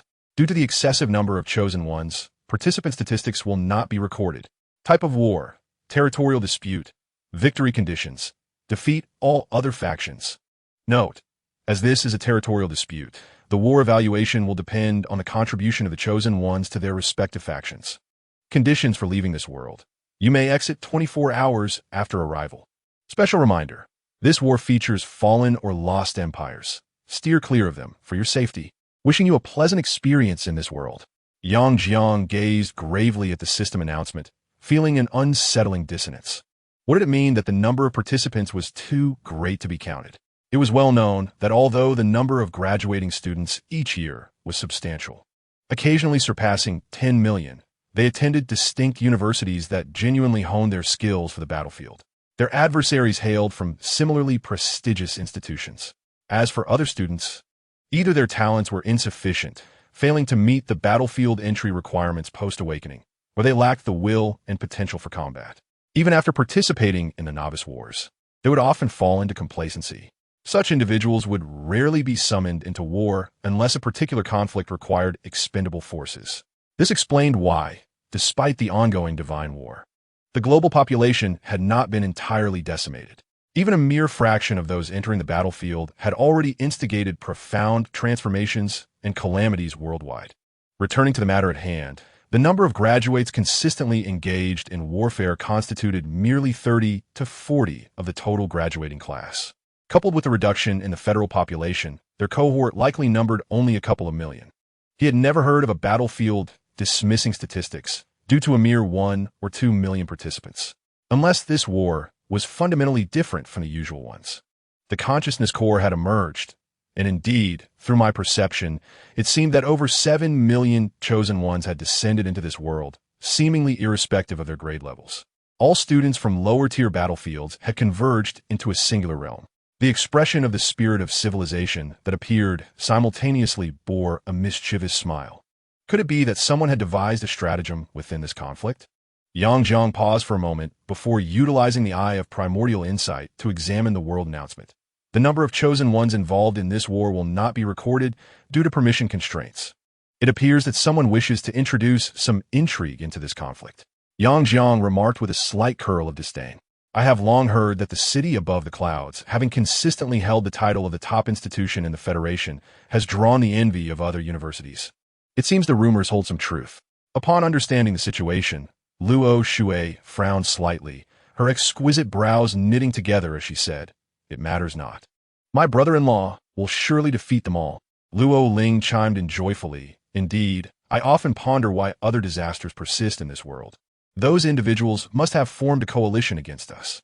Presently, the forces belonging to outsiders appear to be limited to two, that genuine national university alliance and the isolated city above the clouds. Of course, we are an exceptional case. However, it seems that being affiliated with the city has exacerbated the issues within the balance system. This extreme imbalance has led the balance system to introduce additional calamities into this realm. Yang Jiang stroked his chin, a smile gradually spreading across his face. It seems we have ample opportunities ahead, as that calamity differs from me. It has been capable of movement from the very start.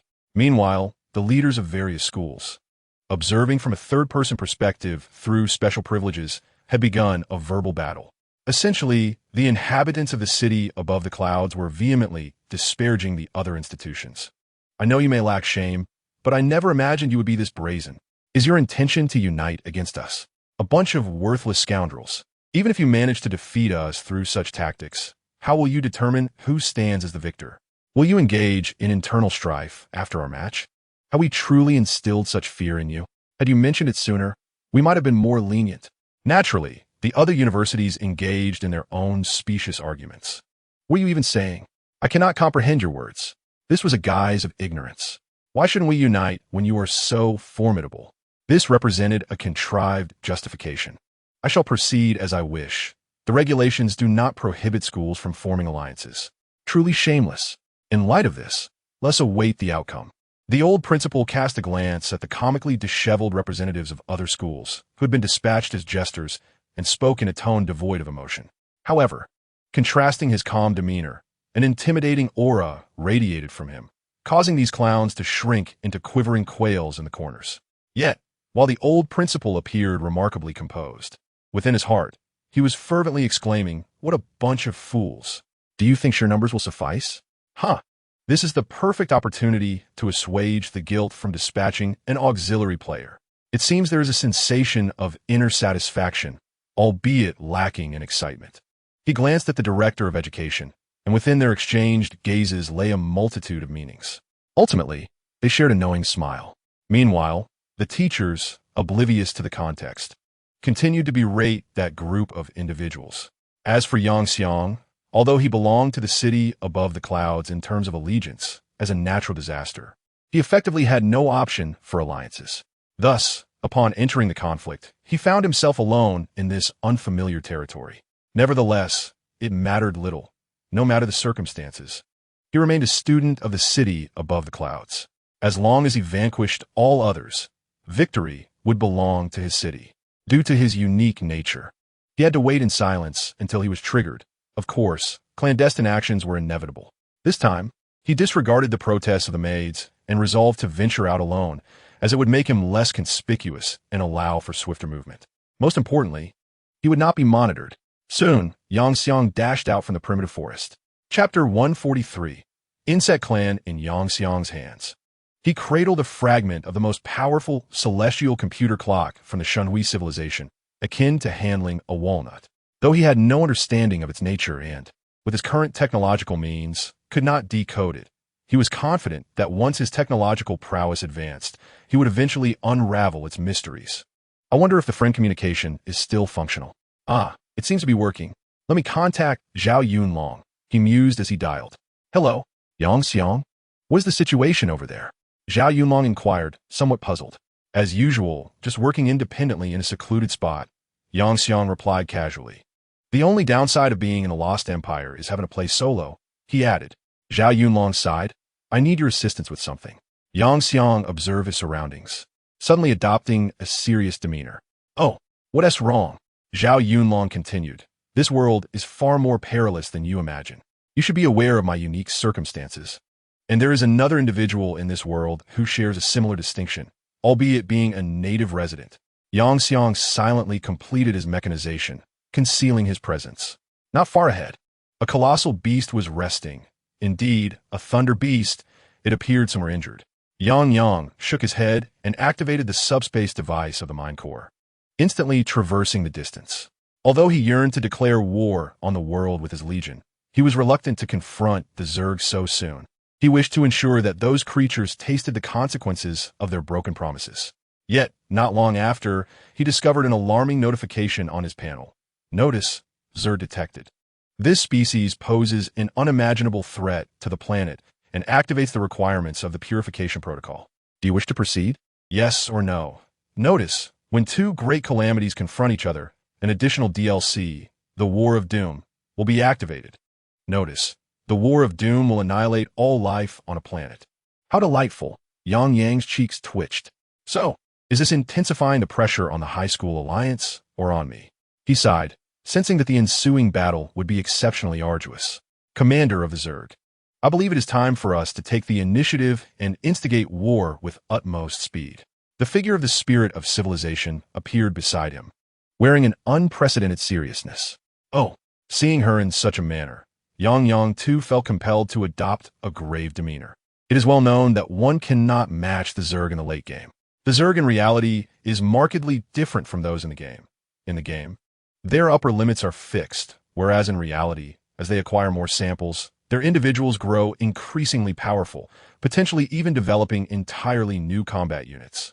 By the later stages, even Galatron might find it challenging to contend with them. The spirit of civilization spoke with a hint of trepidation. You almost made me forget.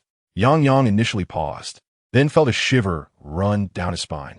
If the Zerg were to consume those fallen empires, the difficulty would escalate significantly. Moreover, there are over 7 million chosen ones this time. Who knows if any of them possess formidable followers, like dragons? If the Zerg were to acquire the genes of such beings, they might even assemble a monstrous entity. Alas, I had originally hoped to observe their battles with the Zerg, but it seems I must take matters into my own hands. I should warn the seniors. They must retreat swiftly within 24 hours. If local forces eliminate them, they may not even have a chance for revival. While speaking, Yang suddenly turned to the spirit of civilization and remarked, speaking of which, you seem to have warned me earlier to avoid death at all costs. Is there something sinister about the revival here? Let me tell you the truth. There are no significant issues with revival itself. However, if your ability is at a certain level, the resurrection mechanism of the divine war cannot restore you, as such abilities are tied to specific concepts. The cost of reviving the possessor is exceedingly high. The spirit of civilization shrugged, expressing disdain. What a ridiculous system. Yang rolled her eyes and retorted, "What nonsense are you spouting? This has nothing to do with the system. The issue lies in the unique abilities tied to levels." The spirit of civilization, somewhat displeased, replied dismissively, "Humph." Yang then rolled her eyes again and dialed the communication line to Shangguan Mingfei. "Mingfei, it's me, Yang. Yang, where are you? I couldn't find you during my statistics." Shangguan Mingfei's voice was laced with urgency. The other side might have employed some special privileges to group all students still present on the same battlefield together. This battle is troublesome. My faction is rather unique. I can't move with everyone, Yang casually explained. "Is that so? I see. There are indeed many factions like that within the school. But have they all reported this? Do you need us to send some people over to assist you?" Upon hearing this, Shangguan Mingfei momentarily sighed in relief. "No need, senior. I contacted you to inform you of something." Yang, straightforward as ever, asked, "What is it?" "There are insectoids in this world." "Yes. The very calamity you have in mind." "What?" Shangguan Mingfei exclaimed, her voice rising and capturing the attention of nearby students. "What happened, Mingfei?" A girl with pink hair rushed into her embrace. Shangguan Mingfei did not reply, but gently pressed the girl's head down. "Is this news true?" She pressed on. "I saw it with my own eyes, a lightning beast and a swarm of jumping insects, though I couldn't discern their purpose," Yang explained, sending over the photographs she had previously taken. "Oh no, this is a disaster," Shangguan Mingfei lamented, feeling despondent. "What's wrong, senior? Why such a reaction?" Yang sensed something was amiss. The places where insectoids appear cannot be forcibly exited. Eventually, a scenario named purification will be triggered, compelling everyone to engage in battle. Shangguan Mingfei felt her head spinning. Chapter 144. What are your people doing? Then what are you worried about, senior? To stay put for 24 hours and then retreat. ISNT the scenario not yet released? Yang pondered. I reckon as long as you haven't directly encountered the insectoids, there shouldn't be any issues. During this period, there is no need for everyone to patrol. Just hold your ground. All right, I almost forgot. Typically, one can only be unable to leave after encountering the insectoids directly. So, after this 24-hour waiting period, we will retreat immediately. Once Shangguan Mingfei made her decision, Yang ended the communication. It was then that Shangguan Mingfei realized why Yang had not triggered the scenario upon directly encountering the insectoids. However, the absence of a trigger was a fortunate stroke of luck. She needed to promptly organize all the students from the Cloud City to prepare for departure. As for the Higher Education Alliance, setting aside the fact that they had no means of communication akin to friendship, even if they did, under adversarial circumstances, they would remain estranged. Hence, all that could be done was to wish them well. For the sake of her senior and others, Yang decided to delay declaring war on the Zerg for another 24 hours. After all, as long as war did not erupt, the Zerg's evolutionary speed would be inherently limited. "I'm leaving, what will you do?" Zhao Yunlong hesitated to depart, wishing to stay and accompany his brothers. "You want to remain here to betray me?" Yang exclaimed, her eyes wide in disbelief. "Anyone staying behind is better than you. Brother, have you even considered what your kin are? This is simply delivering high-level genes to the Zerg." Ugh. Zhao Yunlong rolled his eyes. Yang was right. His presence would not be of any assistance and would likely enhance the Zerg's combat capabilities. "Very well, then I shall retreat as well," he conceded reluctantly. Yang nodded, abandoning the notion of causing trouble. After all, the pretext for war had already been established. There was no need to seek further justification. However, their communication transpired through a panel utilizing telepathic resonance, leaving the observing teachers from a third-party perspective oblivious to their conversation. They merely noted the peculiar tactical disparities unfolding.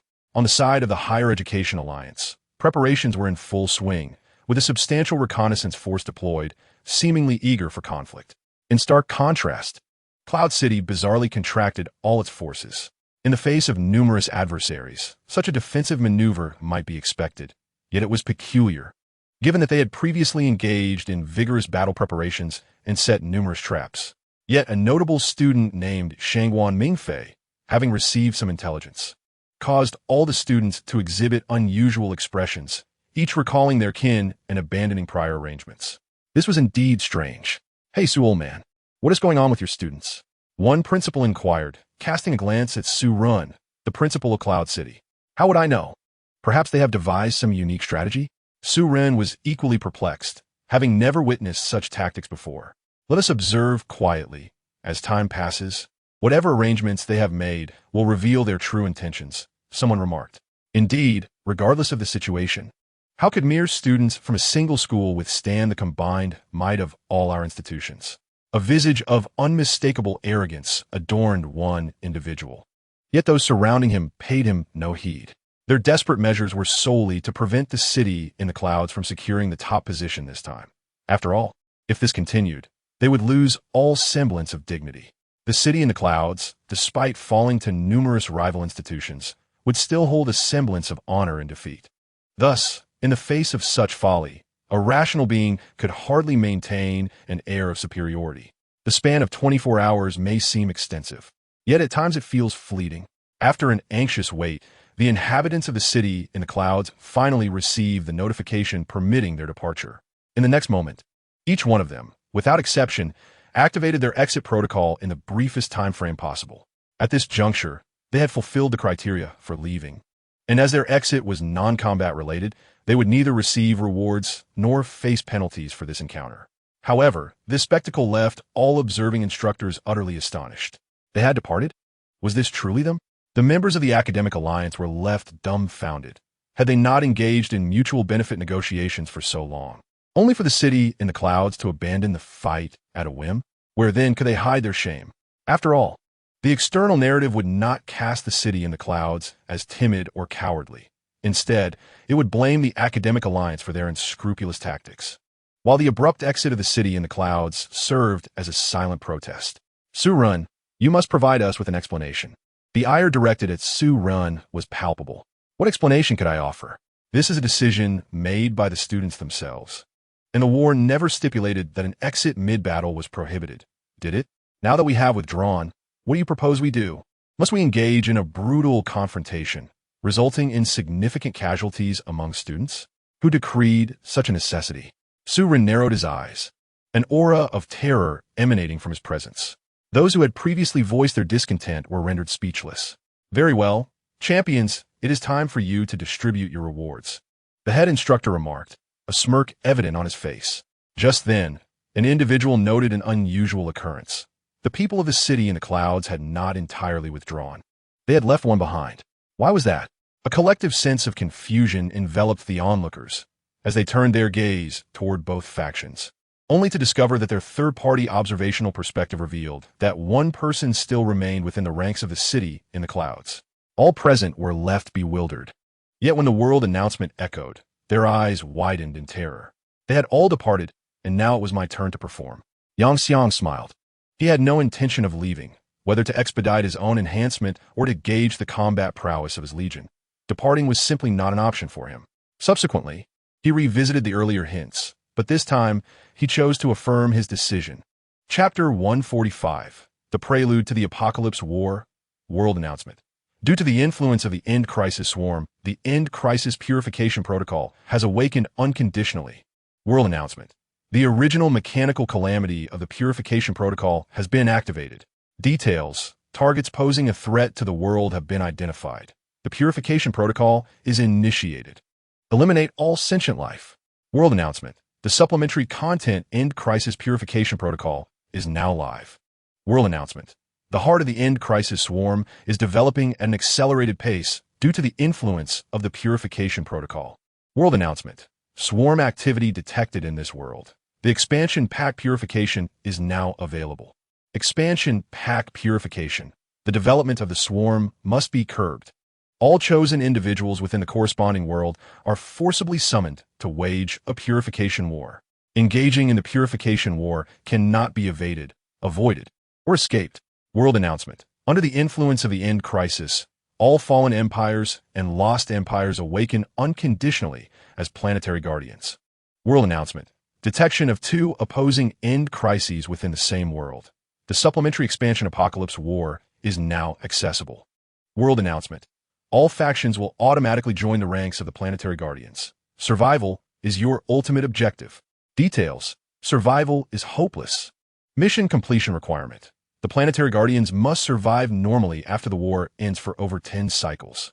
Mission completion reward. Divine Treasure Chest, X1. Note, for every 10 surviving individuals, the reward increases by 100. If all personnel survive, the reward escalates to 9,900. At the moment of comprehending all the announcements, whether as detached observers or actual participants in this war, everyone was drenched in a cold sweat. They were doomed. A divine task? Surely this is a jest. How could this happen? Why can't we withdraw? It should not be too late. The war has not even commenced, and over 24 hours of survival have already elapsed. We are finished. All will perish, becoming a protein-rich human delicacy for the swarm. As the students of the Academic Alliance descended into despair, the observing teachers were equally in turmoil. Damn it. I warned you about the sudden departure of the students from Cloud City. You are the scourge of humanity. An elderly man trembled, pointing an accusing finger at Su Ren and his companions. You speak nonsense. The director of education retorted, rolling his eyes in frustration. Let us not even mention that they had no means of contacting you. ISNT it more critical that your unauthorized formation of an alliance led to the balance system detecting a significant disparity in strength, prompting the inclusion of balancing measures. Now that a crisis has emerged, you come to hold us accountable? Have you no shame? When it comes to verbal sparring, the director of education truly feared no one. Otherwise, his infernal weapon could not possibly be referred to as the Emperor's banner. Ahem.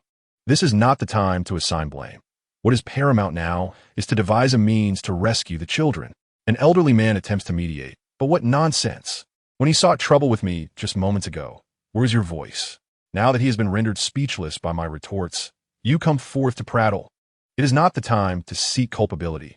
What does that responsibility have to do with us? The pressing concern is how to extricate the students. That is your responsibility. Should any harm befall our student left inside, I, Ji Guichang, will hold you accountable. The director's outburst instantly escalated, leaving the aged members of the Academic Alliance with faces alternating between green and white, unable to muster a single rebuttal. Yet, he was not incorrect, regardless of the circumstances. They must rescue their students. However, after exhausting various permissions, they discovered that the ongoing content in their battlefield was beyond their authority. Their permissions were utterly ineffective. Damn it! How could this happen? Panic swiftly enveloped them. Su-run, I recall you possess a highly elevated authority. Someone suddenly seemed to remember something and looked sharply at the old man Su. Indeed, I do possess a high-level immunity privilege. Once employed, no student will truly perish in this conflict. They will merely forcibly depart this world for a fleeting second before death. However, what can you offer in return? Su-ren spoke calmly. They are the hope for the future. This generation must not suffer loss. This is all our fault. We have grown muddled in our old age, fixating solely on immediate gains. As for me, this frail old bone of mine holds little of value, unable to exchange for your privilege. Yet if you can save them, in the days to come, my old self shall be at your disposal, a mere pawn, with a contract as testament. Amidst a sea of silence, an elderly man lunged towards Su-run, his face awash with shame as he spoke. Alas, if I had known it would come to this, why did I not act sooner? Su-ren sighed, swiftly signing the contract.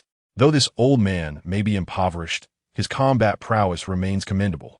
He could serve well as cannon fodder when needed. After finalizing the contract, Su-ren cast a sidelong glance at the still motionless others, sneering. Do you intend to sit idly by and reap the benefits? Su-run, are you truly attempting to exploit this dire situation for your own gain? Someone retorted, feigning righteousness. Is Zhang's sacrifice not sufficient? Old Su, what are you discussing with them? They are a shameless lot. A group who, upon gaining a modicum of strength, mimic the warriors of the war academies. Do they even comprehend what it means to be a teacher? They are unworthy of the title. Regarding the moral integrity of these individuals, it hardly surpasses that of the average professors at ordinary universities. The head of instruction spat disdainfully onto the ground, casting a contemptuous glance at them. Faced with the furious Ji Guichang, this group dared not utter another word, for the disparity in strength between the two parties was insurmountable. However, they were indifferent, As long as Su Yun invoked his immunity privilege, their students, more accurately, their cash cows, would survive. Individuals like you could hardly produce commendable students. It would be better for them to perish within. In the event of large-scale student casualties, I doubt you would escape unscathed. Su Ren attempted to pacify the elderly Zhang, speaking in a cold tone. Chapter 146. I believe I can still save them. Su Ren, do you dare to breach the contract? Someone scolded sharply. I have not violated the contract. It clearly states that I am to save the students of Elder Zhang, which has nothing to do with you. Su Ren retorted with a scoff, a mocking expression crossing his face. What? The few present were momentarily bewildered. But if you do not utilize the remaining student, the speaker's eyes suddenly widened in shock as they turned their gaze toward Su Ren. Indeed, when all erroneous answers were eliminated, whatever remained, however absurd, must be the truth. Do you truly believe that student can survive this apocalyptic battle? Perhaps even rescue others? Voices trembled with disbelief. What are you saying? I cannot comprehend. Su Ren feigned ignorance. No matter how they speculated, it was their conjecture, and he had no intention of validating it. Regardless of your claims, we can merely observe what that student does. Another coldly retorted, shifting their focus to Yang. Yet, what? How can this be? Su Ren. The crowd gazed at the incomprehensible mosaic. Enraged, they shouted at Su Ren. Why are you shouting so loudly? Su Ren flicked his hand dismissively, as if the previous speaker's face had sullied his palm. You are exceedingly arrogant. The struck individual exclaimed in fury. Arrogant? Huh? Were you not the ones who instigated this turmoil from the outset? Enough. I cannot be bothered to reason with you. You are unworthy of it. Now depart immediately. Those who do not will perish here. As he spoke, the terrifying aura of a level 99 benevolent path erupted, pinning the onlookers firmly in place. We shall see. After uttering one last threat, this group dared not even glance at their own students, turning to leave the observation space. A bunch of cowards. The head of instruction scoffed, then turned to Elder Zhang.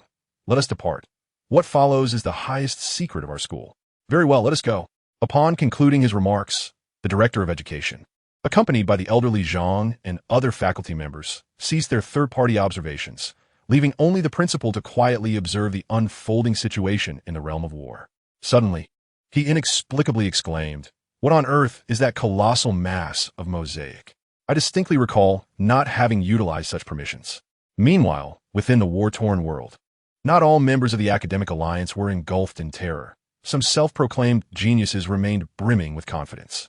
While it might be impossible for everyone to survive, ensuring the survival of 90% of us should be quite manageable. Just think, 9 divine treasure chests. In a somewhat opulent banquet hall, a group gathered around the dining table, with the leader, fervor etched across his face, proclaiming this sentiment. The expressions of the others mirrored his enthusiasm. In a corner, Shangguan Jinyo murmured quietly, uncertain whether his cousin was still present and whether that influential figure would spare him. Darn it! Upon returning, I shall request my parents to transfer me. I initially sought proximity to home, yet this wretched private school has proven to be quite the disappointment. Indeed, aside from the Cloud City and that public war academy, these private institutions are utterly lacking. Hey, Taurus, are you listening? Taurus.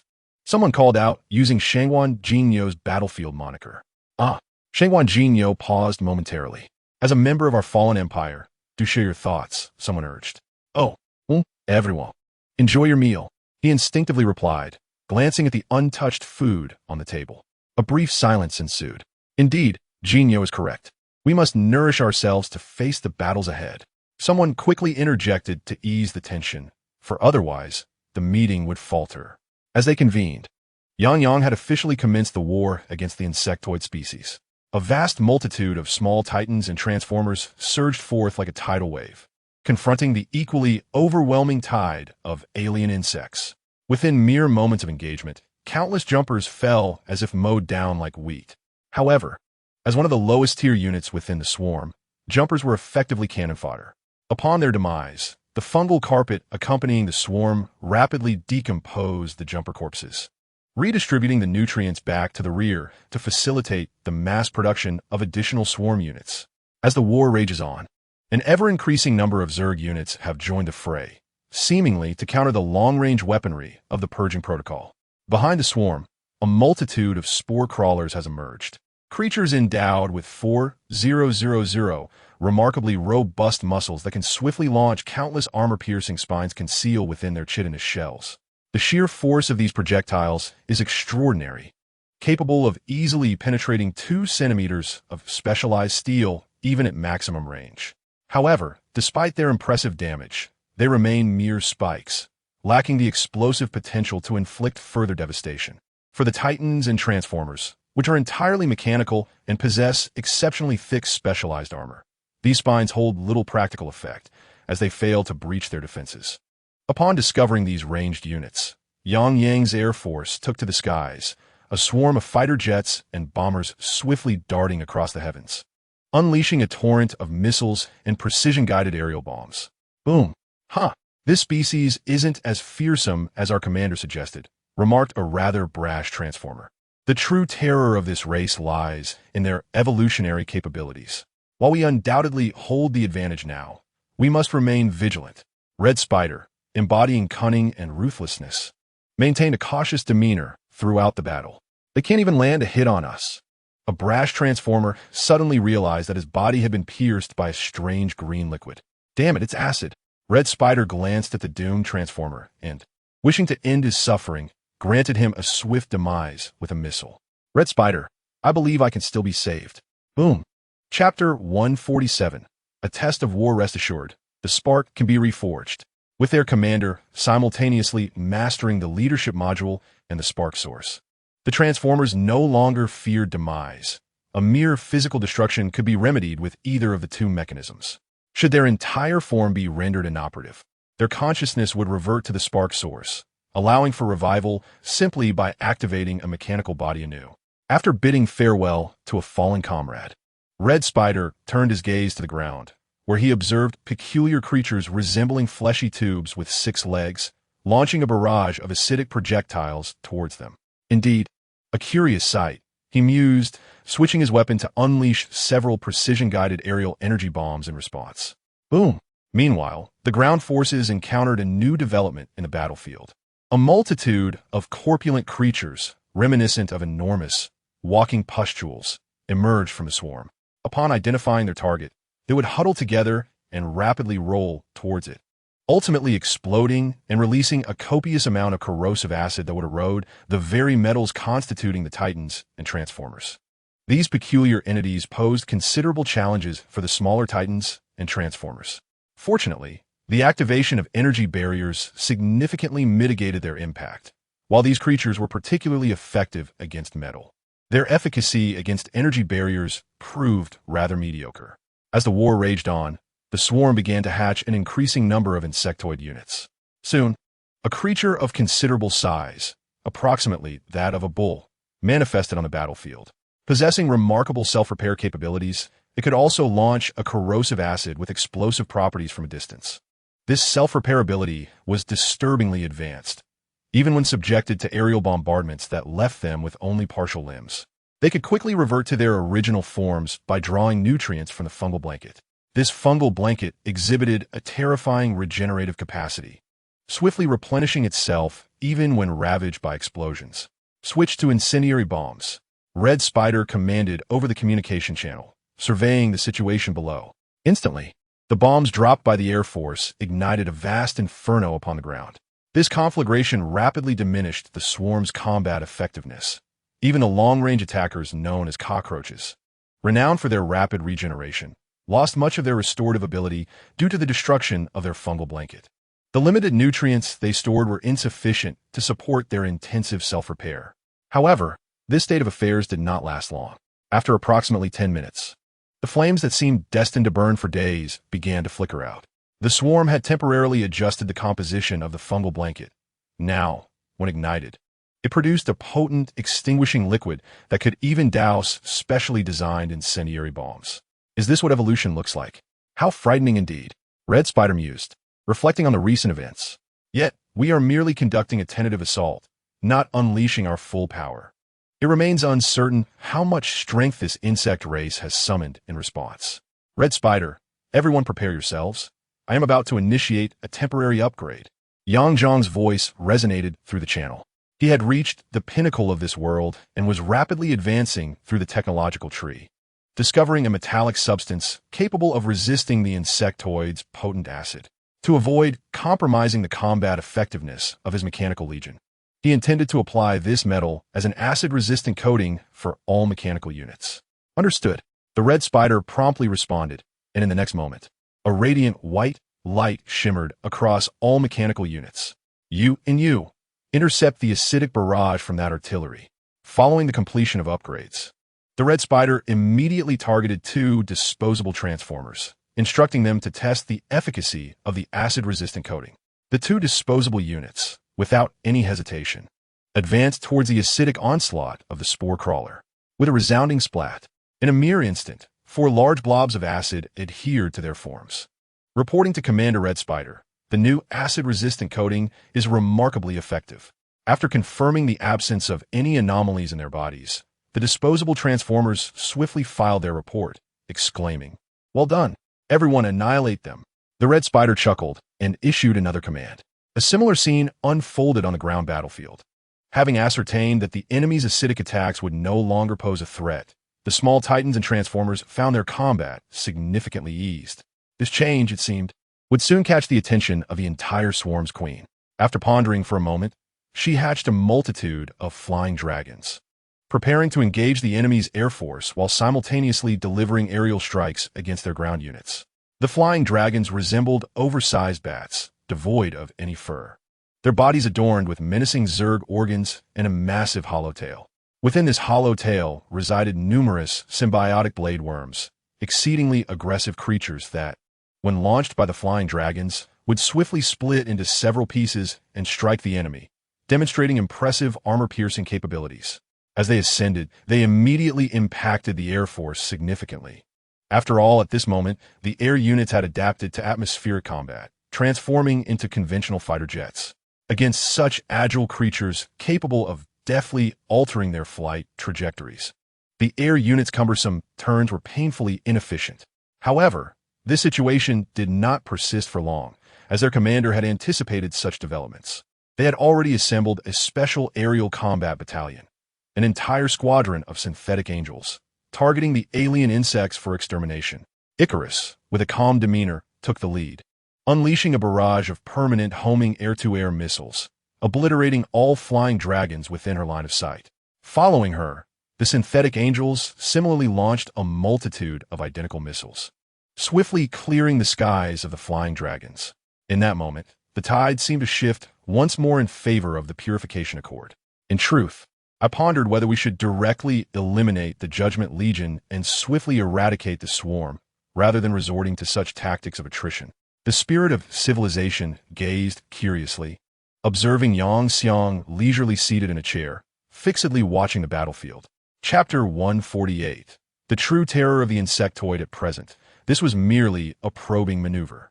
It was not yet the time to unleash their full might. Most importantly, I needed to ensure that the Academic Alliance experienced profound suffering. A smile graced Yang Xiang's face as he recalled his earlier examination of the information regarding the Academic Alliance. He discovered that these institutions were largely covertly supported by the Third Secret Force. It appeared that the objective was to identify various exceptional talents through these schools. Furthermore, teachers are often the most influential figures in a student's life. Once they identify students with abilities that can be stripped away, they strategically assign a teacher to forge a sufficient relationship, only to deliver a crushing blow at the most disheartening moment, thus ensnaring them in an illusion and completely stripping them of everything. There is no need to eliminate all those students. It sufficed to leave them destitute. This would undoubtedly create a tremendous upheaval within the educational sphere, prompting the elite who sought to abolish these private schools to take decisive action. So you intend to drive the tiger to swallow the wolf? The spirit of civilization paused momentarily, then swiftly comprehended the unfolding scenario. Once the swarm realized that their units could not effectively harm the enemy, they would seek out other more suitable genes to fabricate a sufficiently powerful army. For the swarm, the most fitting targets were undoubtedly those affiliated with the Academic Alliance. Indeed, Yang Xiang nodded. Thus, we must refrain from revealing all our trump card for the time being. Should the swarm manage to create counteracting units specifically designed to target us, we would find ourselves in dire straits. With a smile, Yang Xiang remarked. But soon his eyes sparkled with intrigue. Oh, has the Thunder Beast finally made its appearance? On the battlefield, a colossal creature loomed, towering as high as a two-story building. It bore resemblance to a triceratops, but possessed a more slender and less cumbersome physique. Above its head, a massive bony plate provided protection during its charge. Additionally, on either side of its head, around the neck and shoulder area, grew two pairs of enormous mandibles.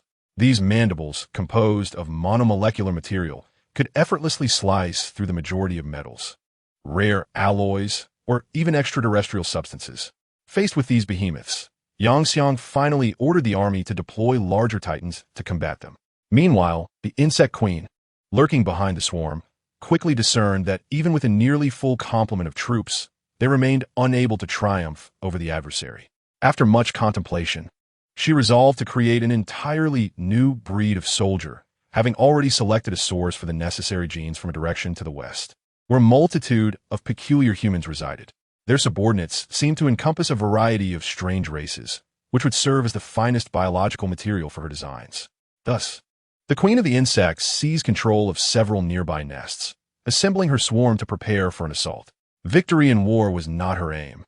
She simply sought to capture specimens worthy of research. Once she developed a new breed of soldiers, it would herald the demise of all other life on this planet. However, as the queen continued to engage in a tug-of-war with Yang's mechanical legions, she dispatched forces from other nests to attack the alliance of academies, only to be unexpectedly thwarted by the planetary guardians of the opposing faction. I had thought the insect race to be formidable, seemingly boundless, yet their combat prowess turned out to be rather limited. How startling! After the war between the alliance of academies and the swarm commenced, the so-called chosen ones realized that the insect's combat capabilities were not as formidable as they had anticipated, which led to a sense of relief. We must prevent the swarm from obtaining any samples of our kin, for if they succeed, our doom is inevitable. Shangguan Jinyo, an individual possessing the androgynous charm of Odysseus, was quite knowledgeable about various intelligence matters. What does that imply? At that moment, another member of the Planetary Guardian Alliance looked at him with curiosity. Currently, among the millions of students in the Alliance, only a mere handful could potentially become members of the fallen or lost empires, and this individual was their temporary leader. The initial perception of the insect race's combat power seemed low. However, their true strength lay not in brute force, but in their evolutionary capabilities. They could collect genetic samples from their adversaries during warfare to create targeted biological weapons. As the conflict with the swarm progressed, it became increasingly arduous, not only due to the seemingly endless sea of insects, but also because this swarm possessed attributes uniquely tailored to counter our forces. Shangguan Jinyo swiftly elucidated the terrifying aspects of the insect race to them. What? Why didn't you mention this sooner? One of the former members of the Fallen Empire, now a planetary guardian, widened his eyes in shock. I did mention it at the outset. However, you insisted on waiting for me to finish my explanation before believing me. Shangguan Jinyo shrugged in exasperation. He had already witnessed a mechanical dragon, belonging to someone named Joseph, having part of its organizational structure forcibly extracted by the dense swarm of flying insects. Damn it, bring that creature down, he roared in fury. It was too late. Shangguan Jinyo sighed. The flying insect had likely consumed part of the dragon's structure and acquired genetic samples. Even if you were to slay it now, once its carcass fell upon the mycelial carpet, the corresponding genetic information would still be received by the insect queen. Then I shall obliterate that creature into oblivion. Joseph bellowed in rage as he activated his ultimate war weapon. Before us stood a colossal humanoid unit, towering approximately 50 meters in height, its formidable frame encased in heavy armor. Yet, glimpses of exposed skin suggested it was a biomechanical entity, a mechanical titan. Unleash the disintegration cannon upon that monstrosity, Joseph commanded with authority. The mechanical titan remained silent, but its chest began to glow with a fierce crimson luminescence, targeting the entire dragon swarm. Buzz! In an instant, a brilliant red beam streaked across the sky, obliterating the legion of dragons and several air units entangled with them in its wake. Joseph scoffed disdainfully. blissfully unaware that even before the dragons had begun tearing flesh from the Titan, a few drops of blood had already fallen onto the mycelial carpet below. Chapter 149. The notion of planetary annihilation. Upon acquiring new genetic samples, the swarm immediately initiated experiments, birthing a multitude of bizarre new species, which were deployed onto the battlefield most suited for testing. The war against the mechanical apocalypse. An array of novel strains emerged, signaling that the swarm had commenced its assault. Yang Xiang observed the increasing number of peculiar units within the swarm, a slight smile curling at the corners of his mouth. Had they truly obtained the energy resistance from the dragon's biological samples? Those wretches were utterly inept. Suddenly, Luo Ling appeared, her expression markedly different from her usual demeanor, almost as if she were harboring mischief. What on earth is this calamity you've conjured? Yang Xiang retreated a step. Seeing Yang Xiang, Luo Ling's expression transformed instantly, and she joyfully bounded over her. What has transpired? Yang Xiang affectionately ruffled the girl's pleasantly soft hair.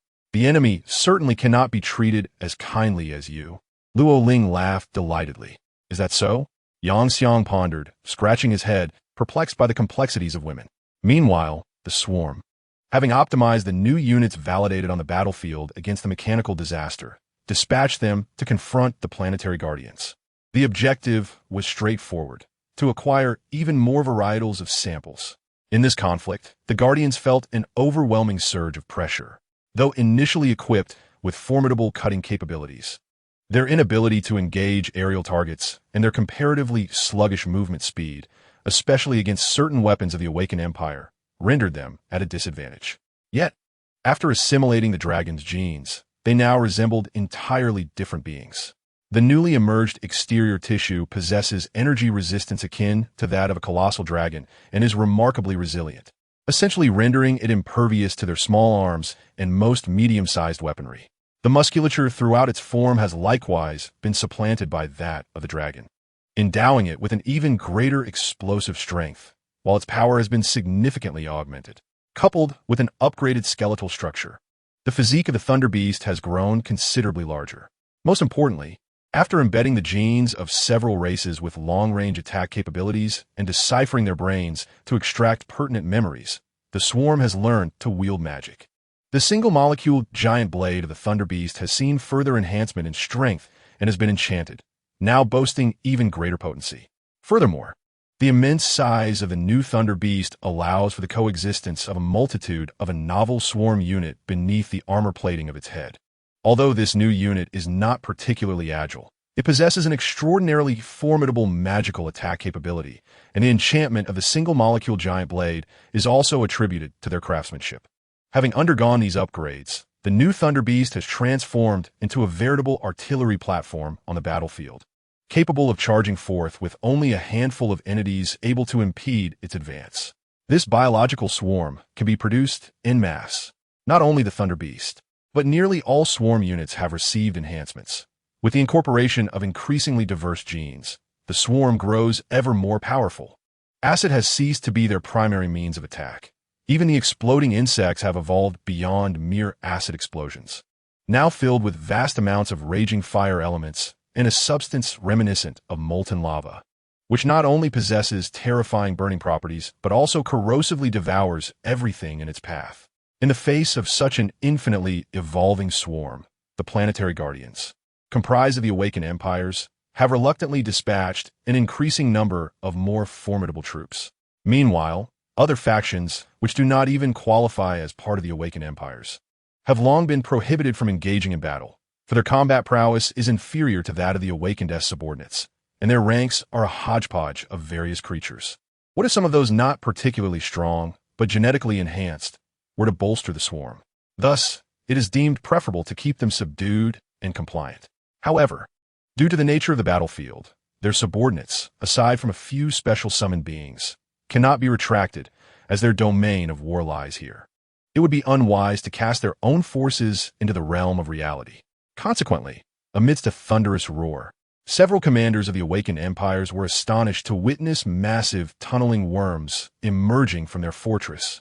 Although their reactions were swift, they quickly eliminated two of the creatures, rendering them inactive and causing the insects that had been advancing through their muscles and certain chemicals within their bodies to lose their original speed, ultimately becoming trapped in the passage by the gradually relaxed muscles of the deceased tunnel worms. However, among the other tunnel worms they had not yet addressed, a terrifying number of insects continued to emerge. Their target was none other than the vast genetic repository, or rather, the numerous progeny of the ordinary chosen ones. In that moment, chaos engulfed the academic alliance. While their formidable kin held back the onslaught of the insect swarm on the periphery, inside their stronghold. Despite having retained a portion of their elite forces, it proved insufficient against the sudden influx of the insect horde. Reluctantly, some chosen ones who had taken the path of the war god, along with others possessing similar formidable individual combat abilities, joined the fray. Yet, the overwhelming numbers of the swarm seemed inexhaustible. As the assault gradually subsided, all gazed upon their substantial losses with a melancholic sigh, doubting their ability to repel the insect horde in the forthcoming battles. Their rate of evolution was alarmingly rapid. Indeed, they had ultimately acquired the organizational samples of my kin. With such a singular focus on their objective, no matter how robust the defenses, there would inevitably come a day when they would be breached. Not to mention the necessity of deploying them to the battlefield. What should come next? Bound by the restrictions of the Purification War, we found ourselves unable to flee. Were we to await our demise here? One voiced their discontent, suggesting perhaps we could muster our utmost strength to cleanse them before the swarm grew even more powerful. If all else failed, we could obliterate this planet with world-destroying force. A commander of the awakening empire grimaced, slamming a hand on the table, declaring, Chapter 150, we have captured them all. Yet, we lacked a vessel capable of transporting all our kin. Kin may be lost, but they can be recruited anew. However, a life lost is irrevocable. Moreover, the number of core kin was not particularly large, allowing us to take them while sacrificing only a minimal number of expendables. After a deep sigh, one resolutely stated, but if we personally eliminate our own kin, recruitment will become exceedingly difficult. I said they are merely expendables. Even without recruitment methods, they could be fabricated at will. That is your fallen empire, not for ordinary folk like us. If you're unwilling to leave, then stay here and await your demise. We must depart. Soon enough. This simple meeting settled upon the notion of annihilating the insect swarm by destroying this planet. The voices of the weak held little weight. As for the means of annihilating a planet, the students, endowed with the might of a fallen empire, come from families of considerable power. To ensure the survival of their prodigies amidst the chaos of warfare, they have equipped them with a plethora of life-saving gadgets, among which is a planet-destroying device. Unlike high-tier artifacts, this contraption resembles a mere privilege. It grants access to lower-tier battlefields, contingent upon the payment of a significant price. Its design, intended for mutual destruction with adversaries, fails to account for the escape capabilities of both fallen and lost empires. Thus, once the timing is set, they can evacuate in their ships. However, this strategy bears a drawback. Any foes obliterated by the bomb do not contribute to the achievements of the chosen ones. They acted with remarkable swiftness. Having finalized their escape plans, they abandoned a considerable number of their followers, leaving them in the soon-to-be-abandoned base, while taking only their core entourage aboard the ship, launching into the vastness of space. Yet, with millions in their ranks and a scant number of vessels, albeit sizable, they found themselves crammed like sardines. Unbeknownst to them, Yang Xiang observed the entire scene with clarity. How cold-hearted these individuals are. He looked disdainfully at the ships they occupied, realizing that their objective had been met, as long as their followers were destroyed. All be well. After pondering for a moment, he turned to the girl beside him, Luo Shui, informed the judicators to dispatch 5 Galatron units to apprehend that vessel for me. He could not allow them the satisfaction of detonating the planet. Although he possessed the ability to traverse the cosmos, such an outcome would yield little reward. Understood. Luo Shui nodded and proceeded to arrange the matter. Meanwhile, aboard the ship, the self-proclaimed geniuses, the chosen ones, gazed despondently at the receding ground beneath them. This marked their first and most grievous defeat, a veritable Waterloo. Damn it! Why are the Zergs so formidable? One shouted, banging angrily on the metal wall of the ship. It has been said that this calamity surpasses us, possessing the power to obliterate all. Under normal circumstances, it would require a coalition of multiple awakened empires to vanquish them. Yet this time, the disaster evolved too swiftly for us to react. It's outrageous. I've never heard of a war featuring two calamities simultaneously. Shangguan Jinmyo sighed in resignation. Indeed, he realized he was ill-suited to associate with such arrogant individuals. "Cousin, I miss you." In the depths of his heart, he murmured softly, vowing that if he could escape this battlefield alive, he would undoubtedly seek a new path, transferring to the city above the clouds. Indeed, it was fortunate that he had not utilized the newly acquired superweapon gifted by his father.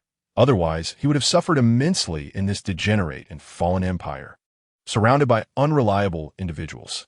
When Galatron was sold as a commodity, it was encased within a small package, much like the resource packs commonly used for convenience. As he spoke, he gazed out of the spaceship's window, preparing for one final glimpse of his loved ones. Yet in that moment, he was utterly stunned. What was that? Startled by his own terrified voice, he questioned, why is a fully equipped version of Galatron appearing here? Who among you, with nothing better to do, has let them loose? His voice trembled with a hint of disbelief as he forcibly suppressed the memory of the auction, where only a single Galatron had been sold, and it had ended up in his possession. Galatron? Are you referring to that extravagant toy recently favored by the wealthy? Someone remarked, momentarily taken aback before turning to peer out the window, standing dumbfounded. Inside the spaceship, all present were gripped by terror as they witnessed outside the porthole 5 colossal energy structures resembling magical circles, from which 5 fully equipped Galatrons descended slowly. Initially, the leading chosen one had contemplated resistance, but upon seeing the sparks from the Galatron weapons aimed at their vessel, he silently relinquished any notion of struggle. Although the spaceship possessed the capability for spatial jumps, such abilities were rendered useless on a planetary surface. This sensation was rather splendid. Yang Xiang beamed at the millions of chosen ones he had captured. Naturally, as he had no intention of constructing a separate prison for them, he simply dismantled the engines of their spaceship, effectively converting it into a sardine-can prison. He did, however, send someone to retrieve the planetary destruction bomb, which was straightforward to operate. It could be activated in time with a password that could also halt its detonation. As it turned out, since those individuals were reluctant to detonate the bomb while still on the planet, they obediently divulged the password to Yang Xiang. You must be one of the individuals left behind by the city above the clouds. One of my innate abilities allows me to perceive how many enemies remain in this war. Why did the city above the clouds choose to retain you? Is it due to your 5 Galatrons? Questioned someone, gazing at Yang Xiang with curiosity. Who can say? Yang Xiang merely smiled, having no intention of addressing the inquiry. Although the truth of his calamity would eventually be revealed to all, for now, it was better to let them speculate. Chapter 151. A modest interest payment. It seems this war may soon reach its conclusion. Yang stretched languidly. Initially, his intention was to orchestrate a fierce confrontation between the University Alliance and the insectoid race, ideally inflicting significant casualties upon their followers, thereby compelling the forces behind them to retaliate against those institutions. However, circumstances have changed. He has now captured these individuals, and from this point forward, he possesses absolute authority. Do you comprehend the essence of unrestrained freedom? At this moment, he embodies that very concept. Come, present your deposits and ransoms. With a newly released contract from the Divine Battle as a guarantee, Yang brandished the freshly minted contract, beaming with the exuberance of a child weighing over 100 pounds, though in reality, it far exceeded that figure, given the upgraded materials.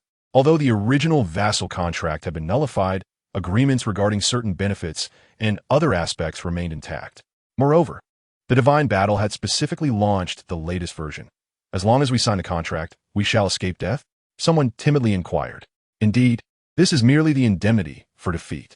As long as you fulfill the terms of the contract, I am obliged to spare your lives. Furthermore, I extend favorable treatment to captives. Yang grinned like a cunning fox that had just pilfered a chicken during the New Year celebrations. Upon hearing that they could survive and that he would treat captives kindly, the group collectively exhaled in relief and obediently scrutinized the terms of the defeat contract. However, when they discovered that the other party to the contract was none other than the mechanical catastrophe that had appeared in the world announcement, they collectively gasped in astonishment. You are the mechanical catastrophe. What a joke! Are you the harbinger of the end? The purification protocol? What nonsense! Everyone looked at Yang, swallowing hard. Oh, it's just a trivial name. Hurry and sign. Yang smiled cheerfully. It's me, your benefactor. I'm Yun Niu, Zhao Yunlong's cousin. At that moment, an exceptionally handsome young man burst forth from the crowd, exclaiming the aforementioned words. You? Yang was taken aback for a moment, then swiftly accelerated to the young man's side and kicked him over to his own group. Did you not add me as a friend? Gazing at the prostrate Shangguan Jinyo, Yang looked at him with a hint of confusion. No, you left right after plundering, and my cousin did not recommend you to me. Otherwise, I would have sought your favor long ago. Shangguan Jinyo clung desperately to his thigh, only to be unceremoniously kicked away by a certain individual who was now covered in goosebumps. In truth, Zhao Yunlong had initially recommended Yang Zhang's friend to him. However, he refrained from adding the friend due to his apprehension that a certain humanoid artillery might set its sights on his beloved Lian. This time, he had hoped to evade the situation, but unexpectedly, Yang Zhang's compensation terms stipulated that they relinquish their privileges, allowing the selection of their dependents to be at will, to be taken away at leisure. This was utterly unacceptable to him. It is worth noting that his dependents consisted solely of the robotic creations from the cloning Nicopolis Consortium and his cherished Otis and Lian. This was precisely why he could so easily abandon his other dependents, as they were mere mass-produced cannon fodder of no consequence. However, this very fact would undoubtedly be noted when the other party chose his dependents. Thus, left with no alternative, he had to flee. Are you worried that I might covet your dependents? And what on earth is a humanoid artillery? A certain individual who often indulged in opening the original eye to examine others' detailed data and innermost thoughts, took note of the true sentiments of the other. I didn't say that. Shangguan Jinyo swallowed hard. I didn't say it either. You did, but you were indeed thinking that just now. Yang Jiang rolled his eyes and lightly tapped Shangguan Jinyo on the head. As the saying goes, one should not covet a friend's wife. No, wait. Friends' wives are not to be trifled with. Besides, I am not like that scoundrel Chow. I have no interest in such matters. So, kindly keep those bizarre thoughts to yourself. Oh, is that so? You should have said so earlier. You nearly scare me to death. Upon hearing Yang Zhang's words, Shangguan Jinyo rolled his eyes. The anxiety that had been lodged in his throat finally settling back into his stomach, transforming him into a more composed version of himself. After all, he was a genius who had awakened the powers of the fallen empire. Brother Yang, what do you plan to do next? With his worries dissipated, Shangguan Jinyo spoke with newfound boldness. Collect all the protection fees, pack up the dependents, exterminate the pests, and then return to our respective homes to find our wives. Yang paused momentarily as he spoke, a flicker of murderous intent flashing in his eyes, nearly forgetting an essential matter. His entire demeanor underwent a profound transformation. The contract for today must also include certain confidential elements that must remain undisclosed.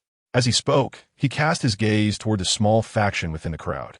Though these institutions were primarily exploited by the Third Secret Force as mere fodder, and the students largely considered as such, there were indeed some signs of families covertly supporting the Third Force. After all, they would not suffer the fate of being mere pawns, and this territory remained within their sphere of influence, affording them preferential access to superior resources. However, for Yang, this was their original sin. I am not one who relishes implicating the innocent, yet your enjoyment of the benefits renders you far from innocent. Under the watchful eyes of millions of chosen ones, Yang ruthlessly slaughtered dozens among them. Although they were filled with dread, no other thoughts arose in their minds. For Yang had executed this act only after they had all signed a protracted contract. Those who were eliminated had not even been granted the opportunity to sign. Consider it merely a preliminary interest payment. Rest assured, none shall escape. I shall send them down to accompany you. As Yang spoke, he turned his attention to the other students, who silently took a step back. What a pitifully cowardly bunch. Why do they not unite and directly defeat him? Megatron, feeling somewhat bored, spoke with a hint of malice, for they were not fools. Just a mere few million, and not even a handful of their own kin accompanying them. Although many possessed formidable individual combat prowess, they were still far from being a match for Galatron. Optimus Prime shook his head. Chapter 152, Galatron 3. It was time to initiate a full-scale war against the swarm. Yang surveyed the few individuals gathered around the round table at his war council. Should we mobilize all legions? The spirit of civilization, serving as tactical commander, inquired. There is no longer any need for restraint. Furthermore, I will activate the ancient machinery to assist us in battle. In essence, this meant using them as cannon fodder. Regardless of the type of troops, they were all crafted at their expense. Minimizing losses was preferable. Understood. I shall issue the orders immediately. The spirit of civilization nodded, revealing, I've been rather bored lately. I too wish to join the battlefield. The Mind Corps emerged, having been engrossed in developing the technology tree with Ming Miao and the others. Nearly driven to madness by the tedium. Do as you please. As long as it brings you joy. Yang waved his hand dismissively, not particularly concerned for its safety. After all, apart from being able to retreat into subspace to evade all dangers, it possessed a specially crafted version of the Galatran Civilization Executor, the Galatran Emperor III, designed specifically for its protection. According to Luo Fenghua, the performance of this Galatran has reached the pinnacle of elite battlefield standards. While it may not be invincible on such a rudimentary battlefield, it certainly possesses the capability to dominate at will. The 886 Intelligence Core flashed a cheerful expression on the electronic screen before vanishing instantaneously. It remains uncertain how long the swarm has been entrenched on this planet and the extent of their numbers. On a low-level battlefield, the might of calamity finds itself somewhat constrained. However, once we ascend to a mid-level battlefield, we will be embroiled in interstellar warfare, at which point the true power of calamity shall manifest. Yang Jiang shook his head, awaiting developments from the front lines. Although his own martial prowess is commendable, he harbors no desire to engage directly in battle. As a commander, if he were to join the fray, who would lead the troops? Not only is it challenging to coordinate strategy on the front lines, but his subordinates would also likely prevent him from taking such risks. After all, they would have to keep an eye on him, which would only complicate matters. At least until a significant issue arises, he intends to remain uninvolved. The entity of Yang's mechanical calamity, the apex combat strength of the mechanical empire, observed all the legions entering battle mode with a hint of sardonic detachment. As Yang Jiang prepared to initiate total war, the swarm, alerted by the airborne eye bugs, sensed something amiss and promptly commenced a massive hatching of their forces. Simultaneously, the offensive against the former high school alliance base began to wane, granting a brief respite to the abandoned subordinates within. They still clung to the hope that their commander, their divine master, had not forsaken them. Just as the swarm's assault began to slow, a brilliant magic circle suddenly materialized in the sky. What could it be? It did not appear to be a tactic employed by the swarm. Although they had learned magic from us, they had not yet reached such heights. At least, those of us present could not wield magic of that caliber. No, it is not a magic circle. It merely resembles one. I sense nothing magical emanating from it. Just that solitary circle. A great mage furrowed his brow, gazing at the sky with grave intensity. Could it be reinforcements sent by the commander? We have already been abandoned. The commander has fled. Are you still unwilling to accept this? No, the divine being created us. He would not abandon us. Something is emerging from within. Accompanied by a sound of utmost sanctity, a Galatran, pure as snow and adorned with golden patterns, descended slowly from the heavens to the ground. Galatran III bears a resemblance to its predecessor, Galatran II. However, the axe blade originally mounted on the back of its head has been replaced by the initial Galatran axis. The axe blade is now affixed to the end of the Galatran axis, granting formidable offensive capabilities even without being detached or combined with the arm blade on its right arm to form the Galatran axe. In non-combat situations, the Galatran axis can be compacted using Cybertron's wondrous folding technology, allowing the massive axe blade to rest, much like its predecessor, behind Galatran's head. Due to the necessity of integrating the axe blade with its original arm blade to create the Galatran axe during subsequent battles, Galatran's right arm has seen the removal of the original floating cannon design, replaced instead by a miniature Galatran spark at the fingertips. Meanwhile, Galatran's left arm has seen the original Galatran sword supplanted by the more powerful Galatran blade of judgment, which bears a resemblance to its predecessor but features a broader blade with a split design in the center. This design allows the blade to separate outward for ranged attacks, revealing the concealed Galatran judgment sparks within. This sword, like the original Galatran sword, can generate enormous energy blades. Furthermore, thanks to Cybertron's compression technology, Galatran now conceals an array of weaponry beneath its pristine armor, ready to replace its arms at a moment's notice, thus enabling a more versatile combat approach. With a thunderous crash, Galatron 3, despite decelerating upon descent, still heralded its arrival with an exuberant response from Mother Earth as the once tranquil soil erupted, nearly reaching the height of Galatron itself. Roaring with a voice reminiscent of a dragon's, Galatron 3, influenced by the personal preferences of its sentient core, delivered a message through the built-in playback device to the denizens of the former High Council Alliance base. Your commander has sold you all. You now belong to the war reparations, having signed an agreement with an individual named Yang Xiang. While speaking, the sentient core, acting as Yang Xiang's symbiotic entity, invoked the authority granted by the previously established contract. Upon detecting nearby transactional contents, it swiftly bundled them into convenient packages. In witnessing these events, the denizens relinquished all resistance, their loyalty to their original master plummeting to zero. After all, having been treated as war reparations, what obligation remained for them to uphold their fidelity to their former owner? Chapter 153. The Mutated Thunder Beast. Alas, it is indeed a testament to the plight of the common folk, perpetually harvested like chives, that a mere 100 billion for an army eludes the grasp of millions. The cognitive core pondered the number of subordinates it had amassed and expressed a slight disdain. Among the 6 to 7 million, approximately half had embarked on the path of singular evolution, leaving them with only a handful of subordinates for service or menial tasks, numbering perhaps a mere 10 to several dozen. Such individuals would require additional compensation in war currency for their service to Yangjiang. As for the others who had chosen a path akin to that of the pioneers, the very institutions they belonged to were designed to exploit the masses. Thus the resources obtained from their schools were scant.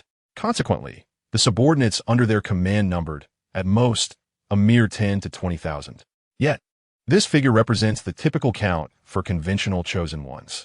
Even during the planetary wars of the fallen and lost empires, the initial subordinates they commanded rarely exceeded 1 or 2,000, though their combat prowess was of an entirely different caliber. Their main source of military strength derived from an almost terrifying capacity for rapid mobilization post-awakening. After all, these types of empires typically operate under a paradigm of infinite resources, enabling them, given sufficient time, to saturate a planet with subordinates. The original 1 or 2,000 units serve as elite forces leading the subsequent waves of soldiers. However, this approach possesses both advantages and disadvantages. The subordinates summoned in such a manner cannot be retained after the cessation of hostilities. Moreover, in the aftermath of war, the fallen or lost empires remain entrenched in a state of indulgence, precluding any form of development. The chosen ones are left with the sole recourse of enhancing their subordinate counts through innate talents or other means, yet few pursue this path, as purchased subordinates possess limited combat effectiveness and are often relegated to the role of cannon fodder. The fallen or lost empires have no need for such expendable troops. This elucidates why 6 to 7 million individuals cannot muster a 100 billion strong army. It is noteworthy that the proprietors of the fallen and lost empires rarely utilize their subordinates to pay reparations, for those who ascend to such power are seldom lacking in wealth. Ultimately, it is the common folk who bear the brunt of this burden. Of course, Yang Jiang himself harbored no penchant for mischief. Otherwise, these individuals would find themselves adorned with a crown of verdant grass. Yet such an act would only serve to foster enmity, an endeavor unworthy of pursuit. Once all subordinates were neatly packed away, the cognitive core surveyed the surroundings. Observing the swarm of insects, it was the perfect opportunity to test the actual combat prowess of Emperor Galatron 3. As it spoke, the cognitive core had already commanded Galatron 3 to extend its arms wide, ensuring that its limbs did not obstruct its own weaponry. Indeed, at this very moment, the armor of Galatron 3 mysteriously transformed into countless turrets, all firing simultaneously. The firepower suppression mode of Galatron 3 has commenced. Boom! In the blink of an eye, a significant portion of the encircling hordes was engulfed in flames. Ha ha! Behold the might that can eradicate an ordinary civilization. Experience its power. When the cognitive core was distanced from its main body, it was completely liberated, declaring, "They say I was originally a system." Yet how could being a mere system compare to being an intelligent core? Can system wield Galatron to sweep away everything as I do? Ha ha ha! The cognitive core within Galatron 3 laughed boisterously, yet the expression displayed on its electronic screen was one of sorrow. Why? That fellow Yang Jiang has regained his original memories, while I this system have not. That scoundrel did not tamper with my memories. He couldn't, even if he wanted to. There must be some underlying issue. Although lacking concrete evidence, my intuition suggests that I need not have sacrificed my own existence to revive Yang Jiang. I could have facilitated his transformation into a life form when he lost consciousness, thus saving him while simultaneously completing his mechanical form. A twofold benefit. So, what else lies concealed within this scenario? As the cognitive core relentlessly assaulted the swarm, venting its inner frustrations, it simultaneously engaged in multi-core, multi-threaded contemplation of past events. Just then, a thunderous roar echoed through the air. The expression on the cognitive core's electronic screen instantly shifted to one of concern. Looking toward the source of the sound, it beheld a monstrous insectoid creature, towering approximately 30 to 40 meters tall, resembling a thunder beast, yet exhibiting bizarre traits from various species, appearing exceedingly fearsome. Is it also in the process of creating supersized biological weaponry? Could it be intended to combat the colossal beings of the star spirits?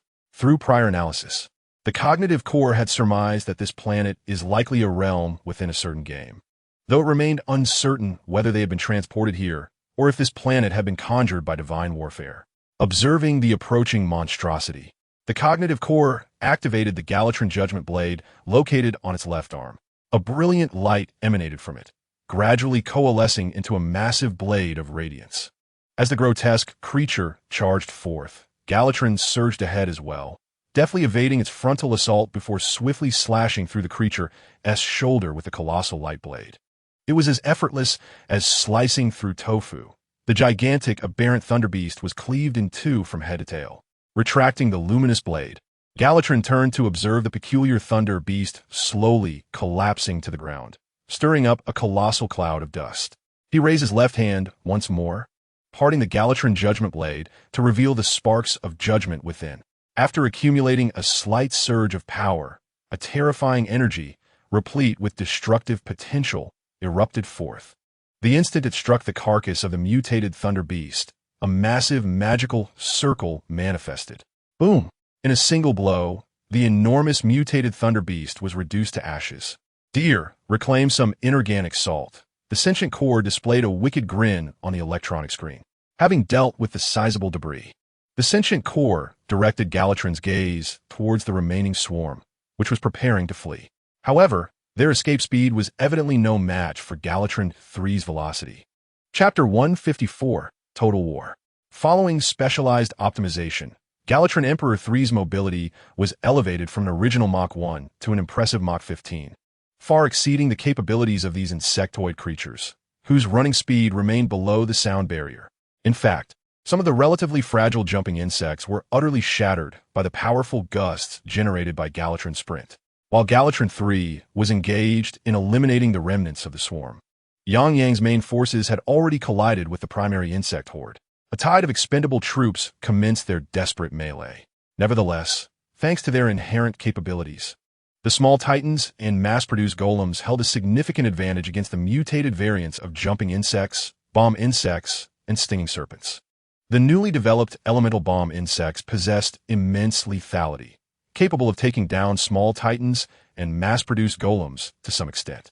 As for the jumping insects and stinging serpents, despite the considerable enhancement of the jumping insects' physical prowess and their ability to harness elemental powers, they proved utterly ineffective against the might of superior machinery. After all, although they were mere expendables, the metals they wielded were also mechanical calamities. Yang Yang was not hesitant to utilize the recently researched metals, which, despite their high development costs, were relatively straightforward to manufacture with the various enhancements available to him. Particularly, with the acquisition of the spark source and recent disdainful research, he had managed to connect his own strength with the entire fortress through mechanical awakening. Simply put, his followers could remotely tap into his mechanical generation capabilities. Although they could not wield it as freely due to transmission limitations, altering their metallic composition was remarkably simple, especially after sustaining damage to certain limbs. They could utilize the mechanical generation ability to restore themselves. In other words, as long as they are not instantaneously obliterated, and their souls do not return to the primordial source, they can continue to fight indefinitely. Under such enhancements, even the cannon fodder of the mechanical calamity possesses formidable combat capabilities. This results in the fact that, despite the swarm's numerous upgrades, they find themselves at a disadvantage the moment they engage with the main force. Simultaneously, battles among the mid to high-tier units erupt, with the primary objective of the conventional aerial legions remaining a saturation bombardment of the ground. The Transformers, having undergone significant improvements and optimizations in their transformation forms, now possess flight capabilities akin to those of Skyfire and Optimus Prime, enabling them to engage in aerial combat with certain special creatures, such as dragons. Of course, the artificially designed aerial combat angels, developed specifically for this purpose, display even greater prowess in battle.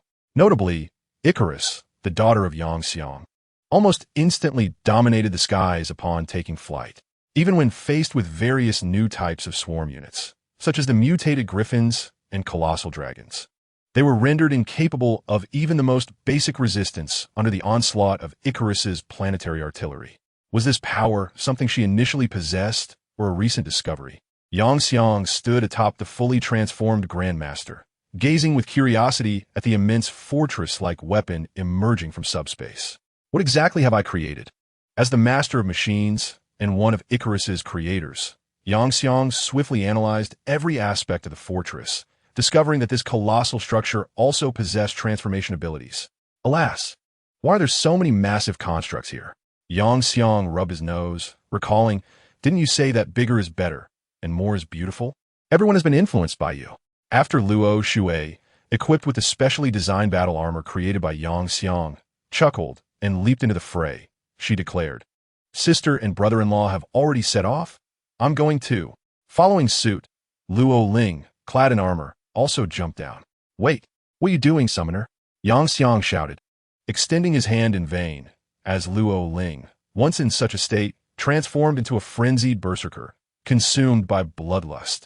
Additionally, due to the fact that these two young women are his subordinate deities, they can harness a portion of his power, particularly Luo Ling, who can channel the strength of mechanical awakening to connect with the primordial source within Yang Xiang, summoning the dormant souls of the Transformers into this world to serve her legions of the deceased.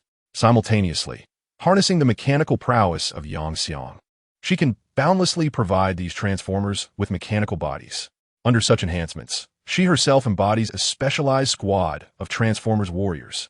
As for her sister, Luo Shui possesses the concept of weapon manipulation. She can even utilize pre-configured mechanical generation to create a Galvatron 3 and command it in battle. However, her preference lies in compressing a Galvatron 3 to the size of conventional battle armor to don it, which Yang Xiang greatly admires, for it resembles Galvatron quite closely. At this moment, the comprehensive war between both sides has truly commenced. Across various locations on this planet, massive war fortresses have emerged from the seas and the depths of the earth, and at the very instant of their appearance, countless ancient mechanical weaponry has surged forth, targeting the swarming hordes of insects that are gradually emerging from every corner of the planet. Yang Xiang, observing the intelligence reports from all fronts, furrowed his brow, realizing that this planet had indeed been hollowed out by the swarms. Truly a calamity among disasters. How terrifying. As he spoke, a spark ignited in his eyes. Given the current circumstances, the life on this planet must have been entirely devoured by the swarm, which is fortuitous. As long as I eradicate the swarm, I will accomplish the goal of cleansing all life on the planet as part of my ascension path. Subsequently, I shall mechanize this planet and bestow it with consciousness, allowing me to truly embark upon the path of machinery. At this moment, Yang Xiang's resolve to eliminate the insects has never been more unwavering. Chapter 155. Total War II. While engaged in a fierce battle between his legion and the insect swarm, Yang Xiang was far from idle. Before him stood his ancient mechanical creations from this world, each one unique, resembling equipment of the star spirits, yet entirely composed of machinery. Yang Xiang scrutinized the mechanical zealots before him. The type of energy they utilized was quite peculiar, a special energy known as spiritual energy. At this juncture, Ming Miao had entered a research state, shedding her usual demeanor of clinging to her commander. I am currently analyzing this energy. Once the analysis is complete, everyone will be able to utilize my mechanical generation to equip themselves or generate spiritual energy conversion devices within their bodies. Thus, they can harness this power, which appears to be quite useful so far. As he spoke, Yang Xiang approached what should be the prototype of the Immortal's machine. Indeed, this contraption dwarfs anything I have encountered in the game. As he spoke, he caressed the massive leg of the Immortal, chuckling if we were speaking of size. Ming Miao pointed towards an enormous pillar nearby. Miao? In reality, this is what one might call large, right? The original intention behind this contraption's design was to facilitate the effortless scaling of cliffs. Thus, its considerable size is entirely reasonable. Yang attempted to gaze upward at the proprietor of this metallic column. However, upon tilting his head back, he could only glimpse a portion of it, likely just somewhat shorter than the imposing figure of Meng Dashuai, with the colossal elephant's height surely surpassing a kilometer. In terms of design, I find it difficult to commend. For such a massive apparatus, the installation of merely 2 large-caliber energy cannons seems woefully insufficient. Yang, accompanied by Ming Miao, soared to the front of the elephant's main structure, pointing towards the pitifully few energy cannons with a hint of dissatisfaction. In truth, the design of these mechanical weapons tends to be rather simplistic. Miao, Ming Miao remarked, gesturing towards other mechanized star spirit armaments, particularly the mechanical fanatic, whose 2 to 3 meter tall body is equipped with just a pair of energy blades. However, I suspect it may be due to concerns regarding energy sufficiency. Miao. Even if the weaponry is rudimentary, its formidable power is sufficient to crush swarms of insects, at least until the insect horde can breach their energy shields. That is, Miao. Indeed, but for us, energy is not an issue. With the presence of the seed of fire, our power is virtually limitless. Thus, what matters now is my ability to analyze the energy emission devices within these machines and devise corresponding energy conversion mechanisms. As Yang spoke, he summoned the consciousness core, and the two commenced their analysis of the mechanical star spirit units. Ming Miao, alongside her cadre of sisters, assisted in the endeavor. The Jack remained elsewhere, occupied with another task. Meanwhile, as they delved into the study of energy, the battlefield raged on fiercely, with the tumult of war giving rise to black smoke that threatened to obscure the sky. The insect horde surged forth like an ocean, recklessly charging towards their mechanical adversaries. Luo Shui surveyed the countless insects besieging him and let out a cold snort. The Galatran Emperor 3 armor enveloping him shimmered with radiance, following the brilliance. The once pristine white armor transformed into a deep black, a testament to the countless Galatran sparks emanating from its cannons. In the next moment, an explosion of dazzling light erupted from Luo Shui. The targeted insect swarm found itself entirely engulfed by the magical array preceding the detonation of the Galatran sparks. Boom! The reason so many swarms are besieging Luo Shui is that they have been unable to find superior genes. Upon the emergence of Luo Shui, a human endowed with exceptional combat prowess, the Swarm Queen immediately designated him as a target to capture. She yearns to acquire Luo Shui genetic samples to upgrade and transform the entire swarm. Only in this manner does she believe she could lead them to survive this war. Faced with the rapid evolution of machinery, which surpasses even the calamity of the swarms, no matter how hard they struggle, the swarms find it increasingly difficult to gain the upper hand. How could a mere human possess such formidable fighting capabilities? The Swarm Queen gazed in despair at the images relayed back by the eyeworm. The genetic samples they currently possessed were utterly insufficient to create a swarm capable of contending with these machines. Even though they had managed to stall for a while using swarm tactics, their hatching rate was about to fall short of the rate at which they were being exterminated. If this continued, their doom would be inevitable. After a moment of contemplation, the Swarm Queen was reluctant to concede defeat.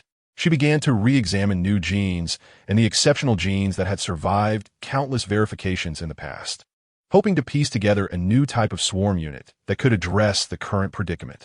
Just as she was deep in thought, calculating again and again, the eyeworm transmitted another image. What is this? The Swarm Queen was taken aback. Prior to today, she had never encountered a colossal machine towering over 2,000 meters. Aside from warships, now, she was witnessing one before her eyes. What on earth is happening? The Swarm Queen watched as the energy shield gradually emanated from the imposing figure of Meng Dashuai, her eyes rolling back as she collapsed to the ground, resigned to her fate. Such a creature could only be dealt with by the Blade Queen. What right do I have to confront this? Above Meng Dashuai, Yang Xiang quietly observed the battlefield, which resembled a chaotic stew. He felt somewhat guilty for his overwhelming advantage. As a calamity himself, he was crushing the swarms. While Yang Xiang lamented, Meng Dashuai unleashed a torrent of firepower, swiftly clearing a substantial area of the swarming tide.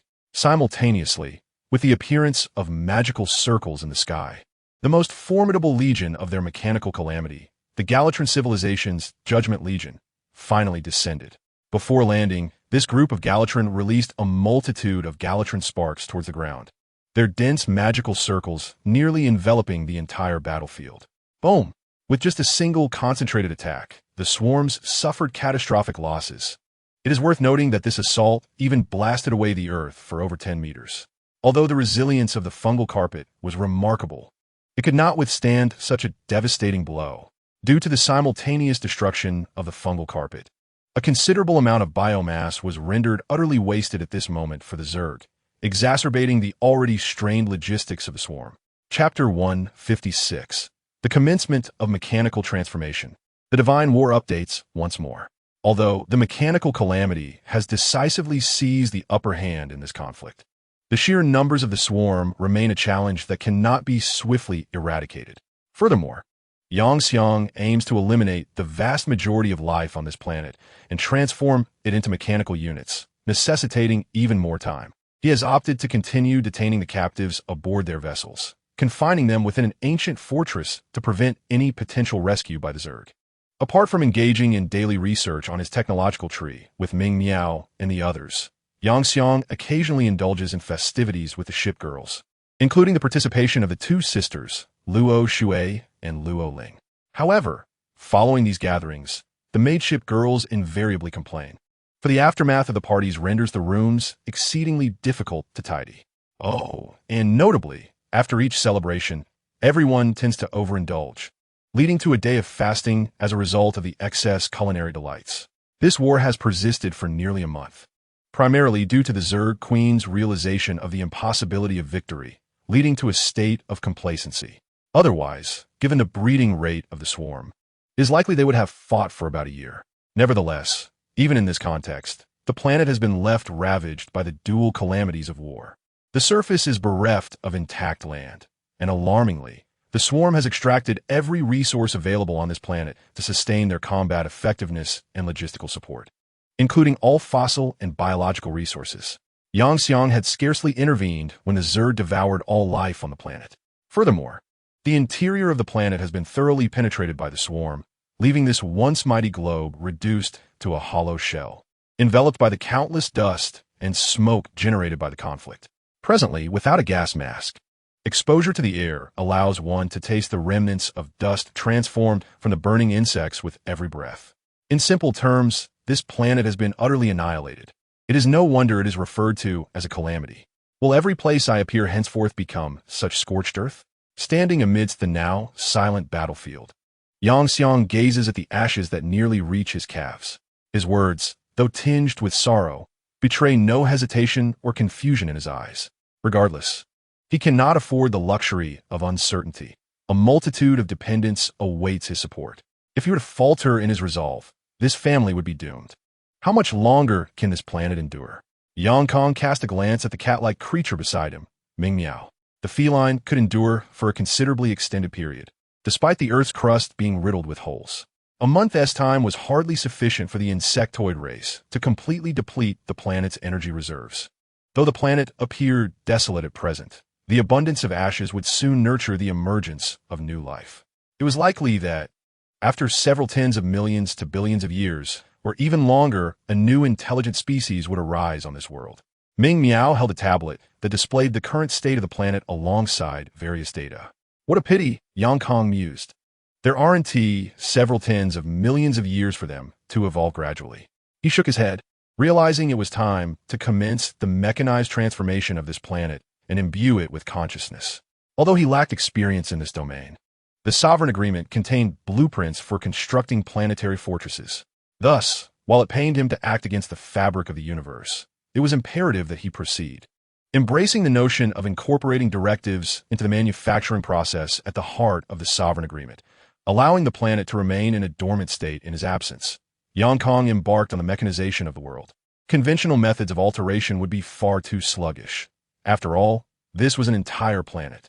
Transforming it into a mechanical world through standard means would require eons. Despite their battles here, upon returning to reality, only a minute would have elapsed. The observers shared the same temporal flow as the battlefield. Yet, their physical forms in this realm were not constant. They would age, suffer ailments, and perish. Although their lifespans increased with ascension in rank, an excessively lengthy endeavor would indeed be a substantial loss. Just as Yang Kong prepared to begin his work, a resounding voice echoed in the sky. World announcement. The Divine War will undergo a version update lasting 2 hours, commencing in 1 hour. During this time, warfare will be temporarily suspended. Additionally, the Chosen Ones still engaged on the battlefield need not worry. Continue your battles as usual. Yang Kong paused, feeling as though he were amidst a game. What was this update all about? As soon as he pondered this, a pristine figure materialized beside him. Following this minor update, the circumstances resembled a game more closely, becoming somewhat less brutal. The spirit of civilization spoke softly. I wonder what you truly comprehend. Yang Kong grew increasingly perplexed by his divine icon, ultimately shaking his head. He would await the moment when it chose to divulge its secrets. He preferred not to force the issue. Subsequently, he returned to the formidable figure of Meng Dashui, reverting it to the form of a fortress. He then utilized Meng Dashui as a conduit to harness the energy of the fire seed source within, alongside the powers of mechanical generation and awakening, to transform the entire planet. Due to the extraordinary strength of Meng Dashui's body, the energy he could draw from the fire seed surpassed that of ordinary transformers, even exceeding what Yang could achieve in a non-combat state. Thus, with the assistance of this unconventional energy amplifier, Yang commenced a gradual mechanization of the planet. Every material on the globe was repurposed through mechanical generation into a myriad of mechanical components, essential for the completion of this monumental endeavor. In the course of several hours, which felt fleeting to Yang, he received yet another world announcement. World announcement. This update has been completed. Version number 100101. World announcement. The changes are as follows. 1. The Chosen One has officially been renamed the Divine Battle Player, transitioning from subservience mechanism to a dependency mechanism, with actual content remaining unchanged. 2. Humanization reforms have been implemented, considering that most players are reluctant to engage in divine battles, resulting in the following adjustments. Chapter 157. The Triple Assault of the Bewley Sisters. 2. Humanization reforms, given that most players are unwilling to participate in divine battles, have led to the removal of low, medium, and high-level battlefield settings, retaining only player-level settings. The death penalty for players of level 60 and below has been abolished. Currently, failure incurs only a deduction of battlefield currency commensurate with their level and results in a state of weakness. Players above level 60 are granted a death fight option, which, once activated, enhances all attributes of their faction but forfeits death protection. An option to voluntarily relinquish player status has been introduced. After awakening and completing the novice battlefield, players who feel ill-suited for this game may choose to abandon their player identity. 3. Diversification of warfare. Due to significant imbalances in the pathways of collective and individual advancement within divine battles, individual progression struggles to contend with the vast numbers and formidable power of the collective advancement pathway in certain scenarios. The following new warfare mode has been introduced. Personal warfare, which channels all might towards oneself, is a conflict between individuals. In this mode, regardless of the pathway, players will engage in personal combat, noting that players from the collective advancement pathway will gain partial powers of their subordinates. Others, omitted for introduction of a new project, the Divine Battle Civilization Festival. To enhance the entertainment value of divine battles, an annual Divine Battle Civilization Festival will be held, wherein competition will unfold between civilizations. The divine battles have prepared generous rewards for the victorious civilization. And those civilizations finishing in the lowest ranks will either receive substantial rewards from the victorious civilization or become a new war world. Upon listening to the world's announcement, Yang Xiang could not help but shudder. The divine war had intensified. On the surface, it appeared that the game no longer recklessly demanded the lives of players, allowing everyone to develop in peace and enjoy the experience. However, in reality, any lapse in vigilance that diminished the combat strength of civilizations in the Divine War would ultimately lead to a perilous fate during the newly inaugurated Divine War Civilization Festival, relegating them to the last few ranks and turning them into trophies for the victorious civilization or thrusting them into a new world of conflict. Heaven knows what kind of hellish scene that would entail. Regardless, Yang Xiang found it difficult to imagine, and at that moment, his desire to grow stronger became ever more pressing. This urgency prompted him, who had initially only sought to utilize Meng Da Shui for planetary transformation, to abandon his lethargic demeanor and join the ranks of those engaged in planetary modification. Presently, nearly everyone had joined this endeavor, and with the boundless array of external equipment at his disposal, Yang Xiang's pace in mechanizing the planet escalated dramatically. In roughly a month's time, he completed the mechanization of this celestial body, expending an incalculable amount of metallic resources in the process. He anticipated that upon leaving this war-torn world, he would need to embark on another extensive procurement spree. After finalizing the mechanization of the planet, he employed mechanical awakening and the source of ignition. Feeling the vibrations emanating from the mechanized planet beneath his feet, Yang Xiang realized that the transformation had finally reached its completion. Thus, with the codename Sujing Protocol 01, I offer you my humble allegiance. Before Yang Xiang, the land masquerading as an ordinary planetary surface suddenly fractured, revealing a metallic passage, accompanied by a swift ascent of sound. A beautifully proportioned synthetic mechanized woman emerged from within. The very words he had just uttered were her own. She was the intelligent core of this mechanized planet, controlling a synthetic machine. Yang Xiang nodded, signaling for her to adhere to the original instructions and to enter a temporary state of slumber until his next arrival. As his creation, the mechanized planet obediently executed the command, rendering it indistinguishable from an ordinary lifeless celestial body. After resolving these matters, the war finally came to an end. In the instant the conflict concluded, millions of unfortunate souls, having signed defeat agreements and paid hefty reparations, swiftly fled the battlefield. Yang Xiang, who had nothing further to attend to, exchanged greetings with Shangguan Jinyo before departing this war-ridden realm, eagerly awaiting his rewards. Congratulations! You have achieved victory in this war. Defeating all opponents, you have earned an additional experience reward of 100, increased based on the percentage of defeated opponents. Congratulations! You have fulfilled the victory conditions of this war. Your contribution to your faction in this war stands at a remarkable 100. Your current war evaluation is at an impressive level. Congratulations on completing the expansion pack End Crisis Purification Protocol. Congratulations on finishing the expansion pack End Crisis Heart of the Swarm. Congratulations on vanquishing the Cataclysmic Swarm. Your war evaluation has been elevated by an additional 3 levels. Congratulations on your current war evaluation level. Congratulations on completing the hidden side quest to exterminate the swarm, earning the title reward, Bug Exterminator. Bug Exterminator. You and your faction receive an additional 10 damage reduction and 10 damage increase when facing swarm units. At this moment, Yang Kong, separated from the war-torn world into his own battlefield, gazed at a chest shimmering with brilliance far surpassing that of ordinary treasure chests. Overwhelmed with excitement, he summoned the Briar's sisters, who squirmed in his embrace. Upon witnessing the dazzling red glow of the chest, their eyes widened in awe. This chest looks incredibly powerful. Briar wants to claim it. Whatever my silly sister wants, I want too.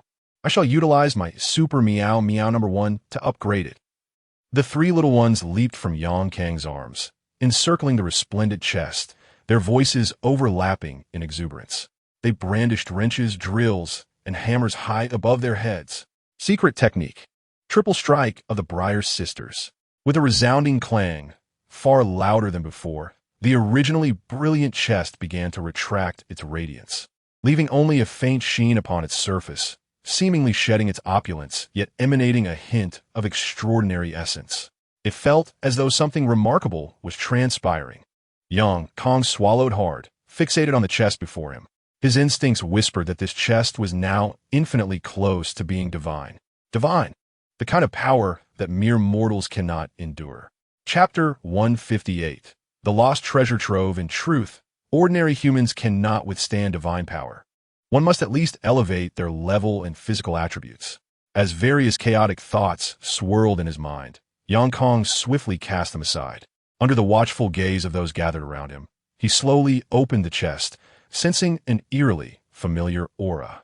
The consciousness core looked curiously at the open chest, and Kong glanced at it before emptying the contents onto the ground. It was a chaotic assortment of items. Everything and anything. Could it be? Did the divine war fail to deliver proper rewards, leaving behind a collection of lowly trinkets? Kang's expression darkened instantly as he retorted, "Absolutely not. These are by no means low-tier items. Why was he even insisting on this?" The consciousness core initially expressed some displeasure, followed by a perplexed expression displayed on his electronic screen. The onlookers cast him bewildered glances, causing him to feel somewhat uneasy. Subsequently, they began to examine the chaotic assortment of items poured out from the box. Mechanical Era's mechanical descent upgrade components? What could this possibly be? Mechanical Era's mechanical awakening upgrade components? They appeared to be similar. The girls rummaged through the pile, uncovering several comparable items. But what is this? A designated card for the mechanical descent Icarus? Icarus blinked her large eyes, a look of utter confusion on her face. A designated card for the mechanical descent Optimus Prime. Do I have one as well? Approaching unknowingly, a miniature Optimus Prime held a card with a puzzled expression. A designated card for the mechanical descent Megatron, astonishingly. There's one for me too. The similarly sized Megatron chimed in. There are also numerous designated cards for the Fleet Girls. The Fleet Girls held a substantial stack of cards, alongside some designated cards for individuals they did not recognize. What are these intended for? It feels as though they are not particularly favorable items. Could it be that someone can summon us simply by possessing a designated card? How terrifying. My commander must only be my commander. The Fleet Girls chattered animatedly. Is this a component for the evolution of Fleet Girl life forms? There are detailed instructions as well. After use, the Fleet Girls would be able to bear children. In an instant, all the Fleet Girls turned their gazes toward the large bluefin tuna holding that component. Ahem. Jiang cleared his throat, then took the component from the large bluefin tuna's hands, stating that he would observe everyone's performance. Finally, he pretended to be serious and uttered a phrase that instantly brightened the room, as the gleam in the Fleet Girl's eyes shone brightly. Let us see what else is in this pile. As soon as Jiang finished speaking, a group of Fleet Girls, with eyes gleaming, resumed their search through the chaotic assortment of items. They even felt that the miniature Optimus Prime and Megatron were somewhat in the way and kicked them aside. This time, they discovered a plethora of technology tree fragments. After being examined by Ming Miao, it was revealed that they contained a wealth of data, which they set aside to explore later. So many miniaturized weapons. It looked like so much fun. The playful Akabano, recalling past battles, gleamed at several of the small weapons. Jiang immediately directed his gaze toward her. This little one felt delightfully squishy to the touch, and striking it would be particularly satisfying. Noticing the commander's intimidating gaze, Akabano promptly sorted the pile of miniature weapons into neat categories. Hee, I'm the most obedient commander. Enjoy your fish jerky. The little creature, as if presenting a treasure, produced a piece of dried fish and offered it to Yang's mouth. Quite tasty, he mused. Thus, Akberlon narrowly escaped the calamity. Through the tireless efforts of the Shipgirls, the chaotic heap of assorted items, resembling a small mountain, was finally categorized and neatly arranged. However, the number of components that could potentially enhance the mechanical epic's talents was rather limited. Most of the collection consisted of fragments of technological tomes, weaponry, and some peculiar items. Among them, the most significant was a small piece of paper inscribed with a message. Item name: a lost little treasure trove type. Oddity effect: contains a plethora of bizarre items evaluation, discovered unexpectedly in subspace. Who knows whose misfortune it was? Today, it seems you are fated to receive it, but do not inform the goddess of wisdom, that fool. Fool? Who are you calling a fool? With a stoic expression, Yang tucked the note away. It seemed the situation was growing increasingly intriguing. Another individual entirely oblivious to the circumstances. Mine. All of this is mine. Suddenly, he couldn't recall. But he was 100% certain that all these items belonged to him. They were intended to deceive the foolish host. These possessions should at least allow me to mislead my host to a relatively commendable stage. Why am I saying this? The consciousness core paused, realizing, oh, so that's how it is. Yang surveyed the haphazard collection. Aside from the weapons capable of directly enhancing his combat prowess, there were those designated cards. But why had each shipgirl in the port been individually crafted into cards? How long would it take for him to draw them? Furthermore, why were there character cards completely unrelated to the mechanical epic? What was that Tinosuk? Was he summoned merely to be slain? He seized the consciousness core, brandishing a handful of unreliable items in anger. Is this what you prepared to deceive me? Hey, wait, let me explain. No, why does this concern me? I have no recollection whatsoever. Your memories must have returned, right? Your tone has changed. Yang glowered fiercely at him. Would you believe me if I said I was a girl? By the way, you don't hit girls, right? The consciousness core chuckled awkwardly. Indeed, I do not strike women, but I once obliterated a woman with a single shot. As Yang spoke, the blade of judgment gradually extended from his right arm. That was in the past, something I once desired to do. I did not refrain from acting on it. Moreover, I sacrificed so much to restore your life. You cannot treat me this way. We are one. The mind core, with a pitiful demeanor, spoke softly. Upon hearing the mention of this matter, Yang Xiang, who initially intended to make a jest, paused for a moment and ultimately released the mind core. Chapter 159, The Arrival. Have all your memories returned? As Yang Xiang spoke, he casually picked up a cat girl among the fleet girls and began to pet her, exclaiming, "What a pervert. Ha! Heyman is going to report you." Heyman's little face flushed with embarrassment, and her speech became somewhat stammered. "Silly girl, that Sundara phase has passed," Yang Xiang remarked, affectionately rubbing Heyman's cheek. Witnessing Heyman's adorableness, everyone gathered around to tease her.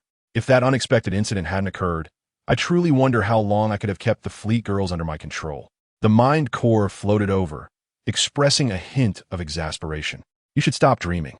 Do not forget that my wings might have arrived in this world via Ming Miao's teleportation device. As he spoke, Yang Xiang pulled the green-eared cat girl into his embrace. However, due to the unexpected arrival, your growth trajectory has been completely disrupted. I now find myself at a loss regarding how to plan your future path. The mind core sighed in resignation. Why must there be a plan? Yang Xiang gently tapped the mind core.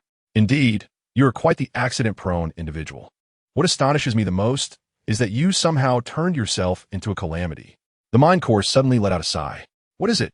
Is there a problem? While speaking, Yang Xiang pulled over another cat girl, causing the nearby foxes to itch with envy. Have you noticed that this so-called divine war is, in fact, a system? Moreover, I have a slight familial connection with her. Through this aspect, I can access a portion of her database. In her database, calamities are regarded as the ultimate adversaries of the entire divine war system. For instance, the Zerg are treated differently within this divine war.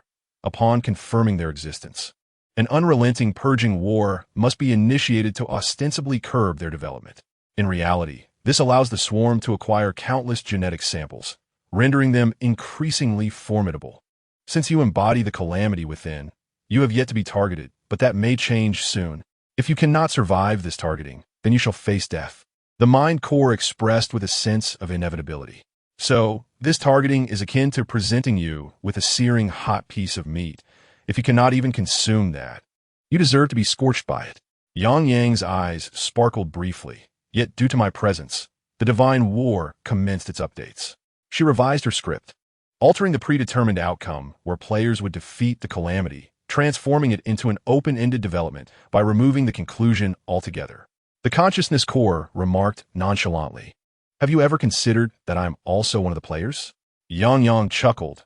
"Ah, indeed, you are a player, yet simultaneously a calamity.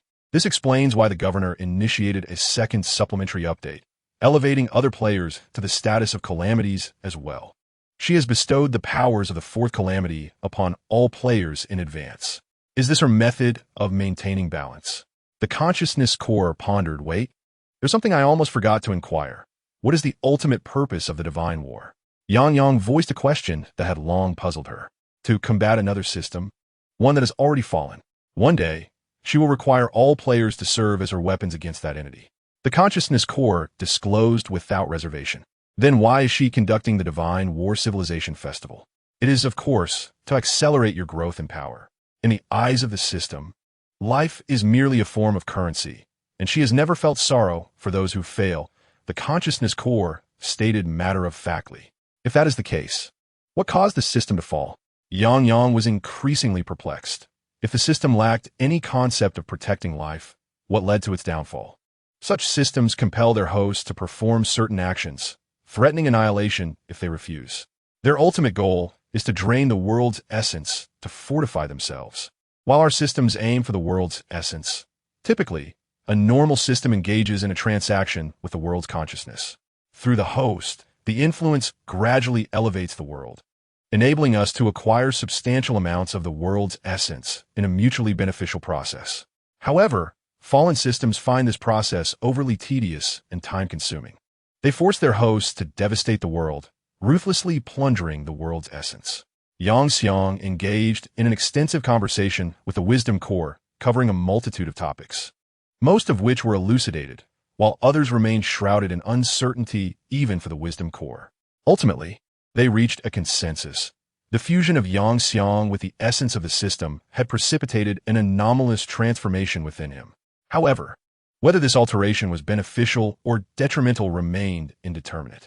After addressing these matters, Yang and the Wisdom Core reverted to their previous rapport, a state they had grown accustomed to. Subsequently, Yang assessed the experience points acquired from the recent conflict and discovered that he had reached level 20. Simultaneously, his instances of mechanical descent had once again increased, doubling from 1 to 2. Moreover, a particularly significant development emerged. Notification: you have fulfilled the prerequisites for ascension through machinery in this war. An error has occurred. Error. What the hell are you messing up now? You grant me an ascension pathway, and yet you bombard me with so many errors. I shall contend with you. Just watch me pluck out your eyeballs. Notification: the God of Wisdom is about to descend. What? Yang was taken aback. What was happening? Why was the God of Wisdom descending? Surely, he had not provoked her, had he? Notification: you have new messages.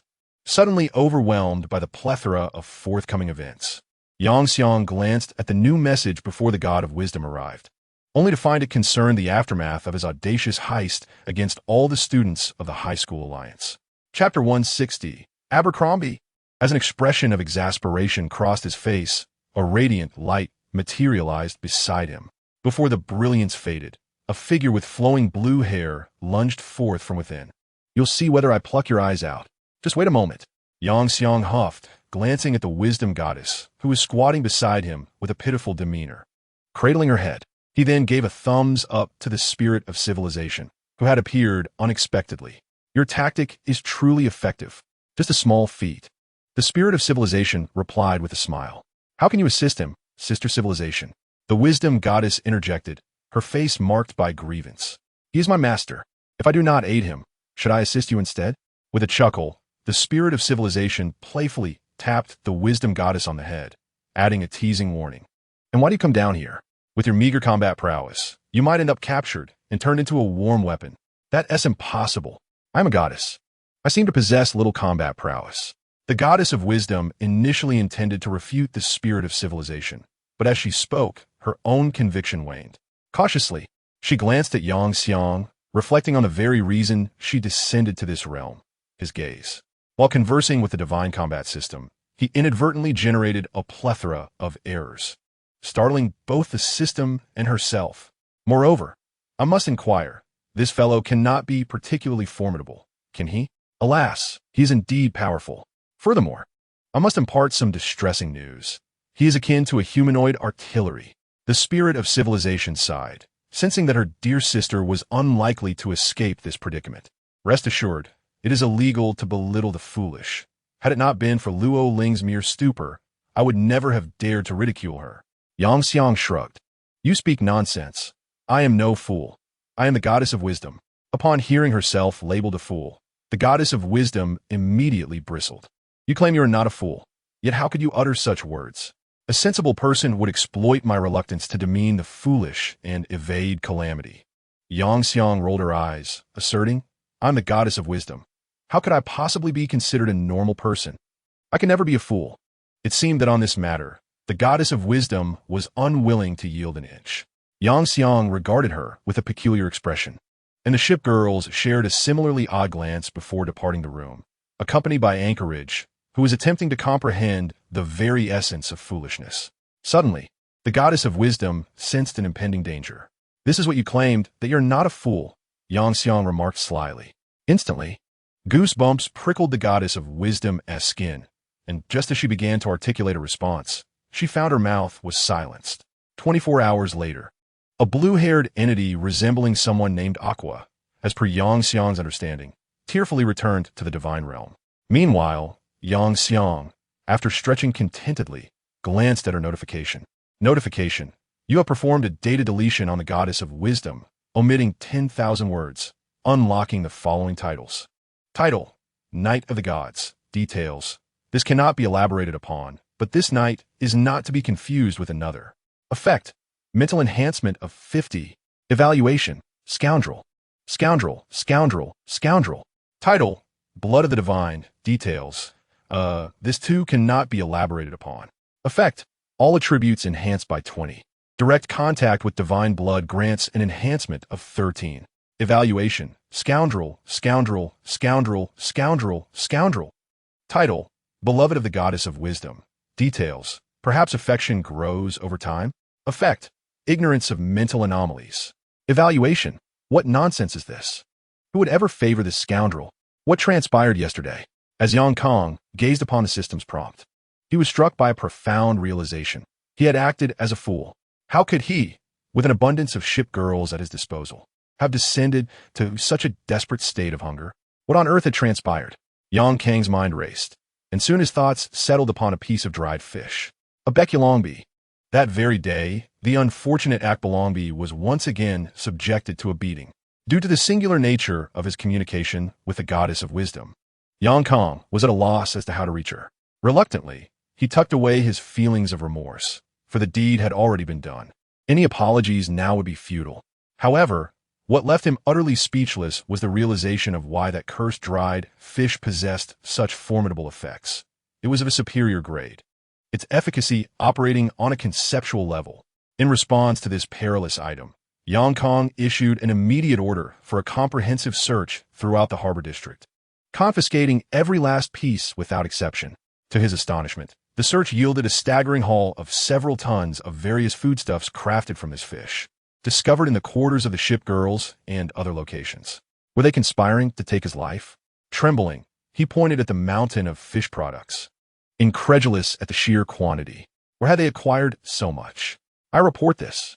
It's Ming Miao's fault. Before Bekulongbi could utter another word, Ming Miao swiftly covered her mouth. All shall be confiscated. Under Yang Kang's thunderous roar, the shipgirls departed, dejected.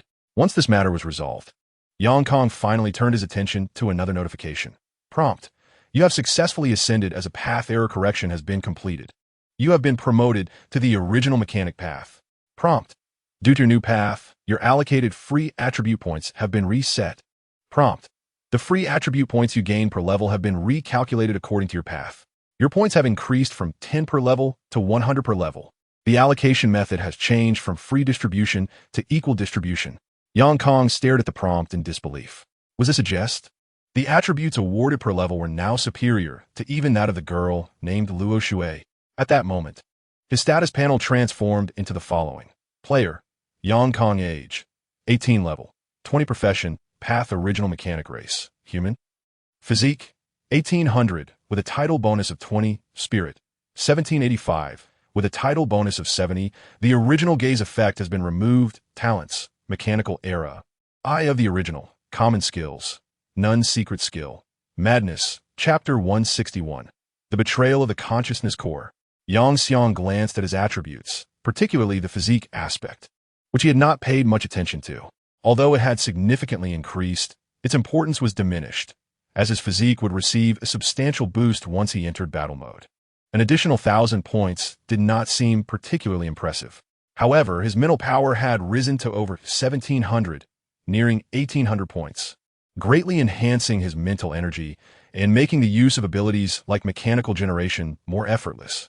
At that moment, the consciousness core emerged mysteriously, likely utilizing subspace movement. In its mechanical grasp, it held a small orb radiating a soft glow. I have merged those upgrade components, allowing your talent of mechanical era to undergo a transformation, becoming even more formidable. Of course, I am unable to assist with your original eye, as it is rather unique. Well, thanks, Yang said, reaching out to take the orb. Why the formality? The moment we fused, I am bound to you for life, the consciousness core replied, displaying a rolling eyes emoji on its electronic screen. Ugh, don't say such nauseating things. I'm only interested in women. Yang rolled his eyes even more dramatically. I have no gender, but if you fancy, you could install me within a female synthetic being, provided you have the courage to do so. You're impressive. The consciousness core replied nonchalantly. Yang felt somewhat speechless and then directly absorbed the orb, as per the consciousness core's prompt. The instant he absorbed the orb, he sensed that his mechanical era talent was being nourished infinitely, rapidly growing stronger. Simultaneously, he noticed that several effects associated with the mechanical era were gradually vanishing, not truly disappearing, but rather merging or returning to the essence of the mechanical concept itself. However, with the evolution of his talent, Yang began to feel a wave of fatigue. Instinctively, he lay back on the bed and fell asleep. Yet, he had barely drifted off when the consciousness core displayed a triumphant expression on its screen. Hey, the transaction is complete. Let me disseminate the information. As the consciousness core chuckled bizarrely, it sent out certain information. In the next moment, the door was kicked open, and several striking figures rushed inside. They seized the consciousness core and hurled it out of the room, simultaneously tossing a plethora of various small gadgets that appear to have emerged from the previous treasure chest. Transaction completed. You may leave. Commander, during this forthcoming period, you shall undoubtedly belong to us. The sentient core, listening to the sounds emanating from the room with the door firmly shut, displayed an expression of exasperation on his electronic screen. How truly terrifying. As he muttered to himself, he busied himself with tidying up the scattered props on the floor. Honestly, how could one be so rough? These items hold immense, collectible value. While lamenting, he carefully stowed away a specimen resembling a droplet of blood, inscribed with the words System Identification Proof, Pangu's Essence. Of course, this peculiar item is merely a token. The reason for crafting an identification proof in such a manner is a lengthy tale best left untold. Meanwhile, as various indescribable events unfolded on Yang's end, the Higher Education Alliance was nearing a state of frenzy. In a brightly lit conference room, the most significant leader of the Alliance sat in session, while outside, the sun shone brilliantly and warmly, yet it could not warm their hearts, which felt nearly frozen. Their eyes were filled with resentment, anger, and a sense of injustice, as if a grievous wrong had been committed against them. Are you certain you sent that message to him? Inquired the individual seated in the third position, uncertainty creeping into his voice. I'm absolutely certain, replied the individual in the fifth position with unwavering confidence. But why has he not responded until now? The second seat chimed in, growing increasingly impatient. Perhaps that rascal Su Run is up to something. The fourth seat slammed the table, his tone laced with irritation. Damn it, if we fail to provide a satisfactory explanation to our superiors this time, we are finished. The sixth seat appeared somewhat flustered, recognizing the gravity of the situation. Damn it, Su Run. He has concealed such a formidable student, bringing disgrace upon all our institutions. The seventh seat turned crimson, attempting to shift all blame on his Su Run, determined to ensure he paid the price. The eighth seat, with a resolute expression, declared, Enough. Just look at yourselves now. Is this how you wish to present yourselves?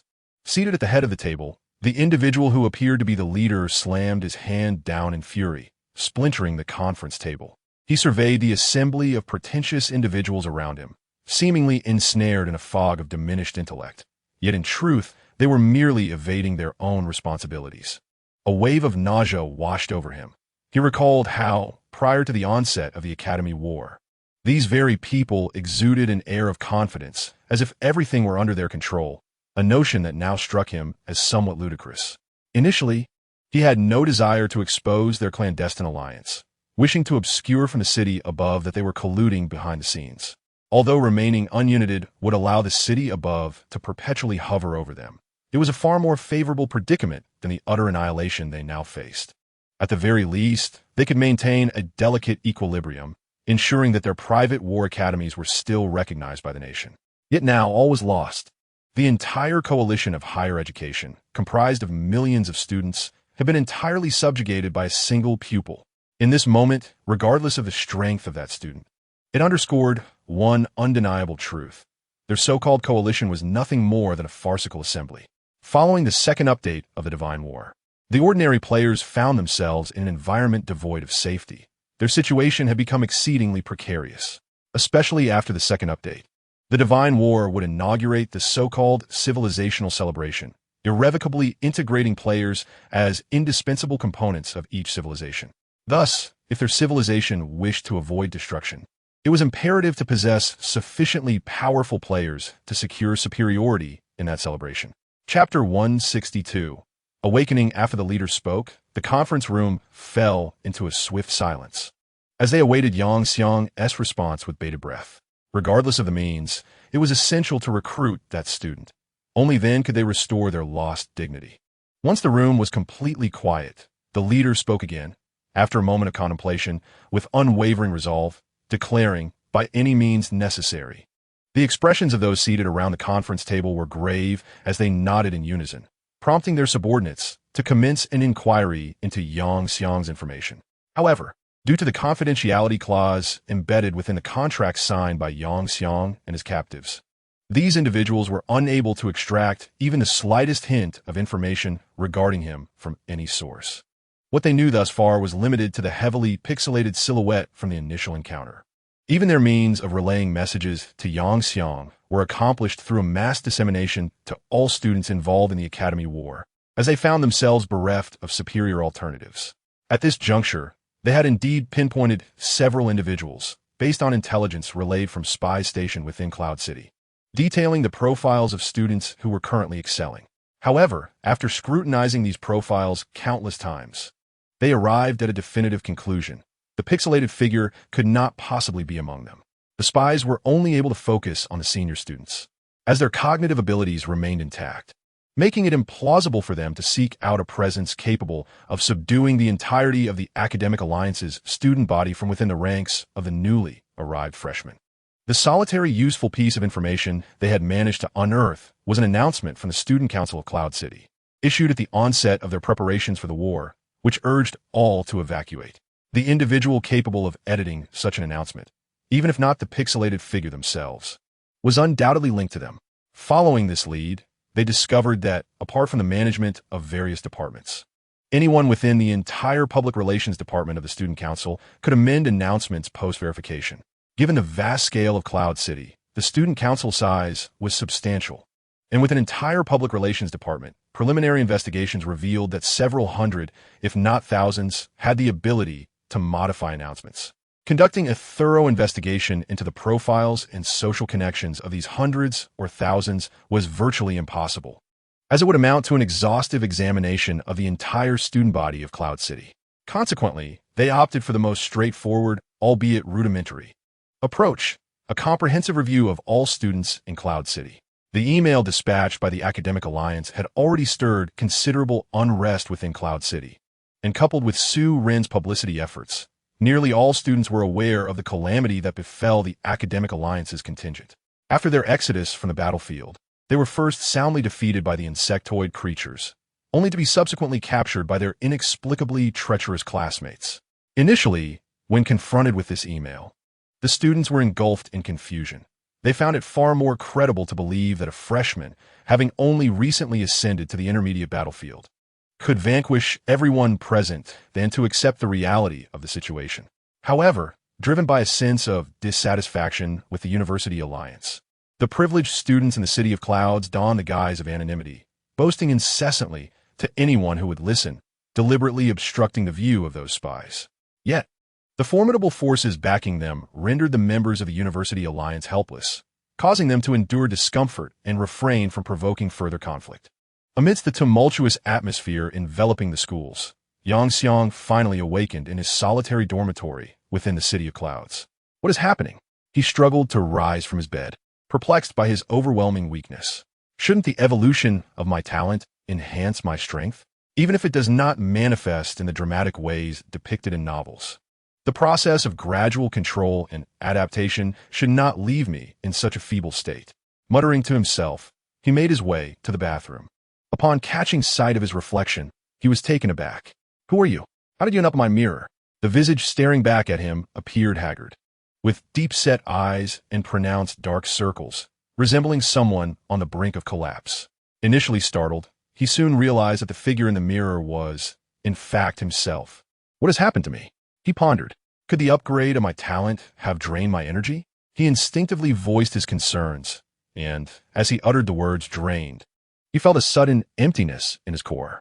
Simultaneously, a thought flashed through his mind. Gone, truly gone, not a drop left. His lips twitched, and he summoned his consciousness core before him. "I demand to know what transpired during my slumber." Goodness!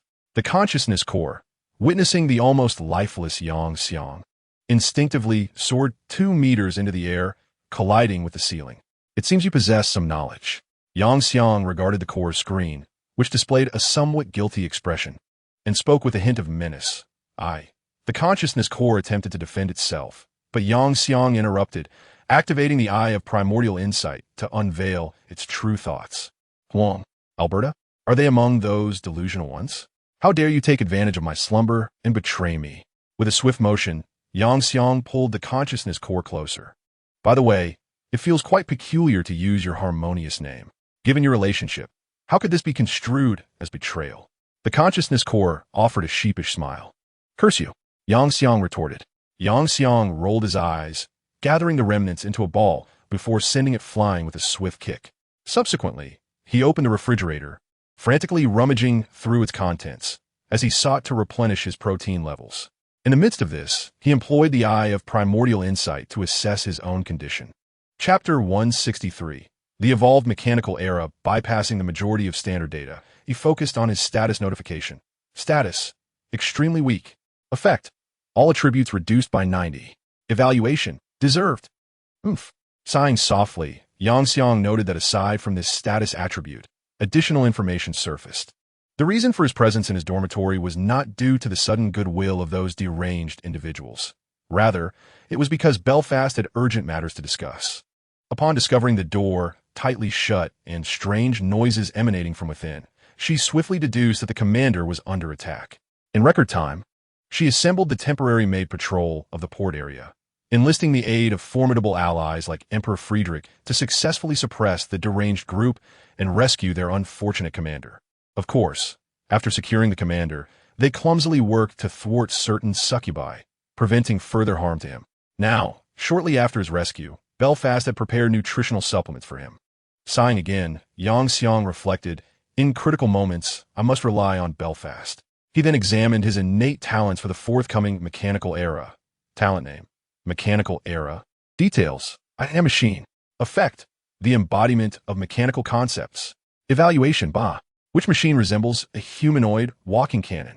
The originally intricate effects now eluded him, leaving only this singular statement, rendering the entire interface remarkably straightforward. However, through his eye of primordial insight and his own sensations, he realized that the previous effects still existed, albeit no longer listed separately. Furthermore, his abilities were no longer constrained by a few effects. How to utilize them depended entirely on his imagination. Currently, the most fundamental abilities he possessed were upgrades of earlier effects. For instance, Mechanical Awakening now encompassed a broader domain, and it no longer merely bestowed machines with rudimentary awareness. Rather, it granted them corresponding intelligence based on their complexity.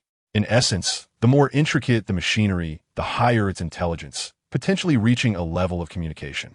At present, Yang Kong can exert control over the vast majority of machines within the realm of Mechanical Awakening. However, it is imperative to note that humanity does not belong to the realm of machinery. After all, one of the fundamental concepts of machinery is that it serves as a tool for human use. This implies that from the very beginning, humans have been excluded from the concept of machinery. Yang Kong possesses the ability to transform his own life form into a mechanical one. Otherwise, his mechanical concepts would be inapplicable to himself. Additionally, abilities like mechanical summoning, which inherently have limitations in quantity, no longer face such restrictions. As it stands, he may summon as many units as he desires. Nonetheless, this does not imply that he can simply summon anyone at will.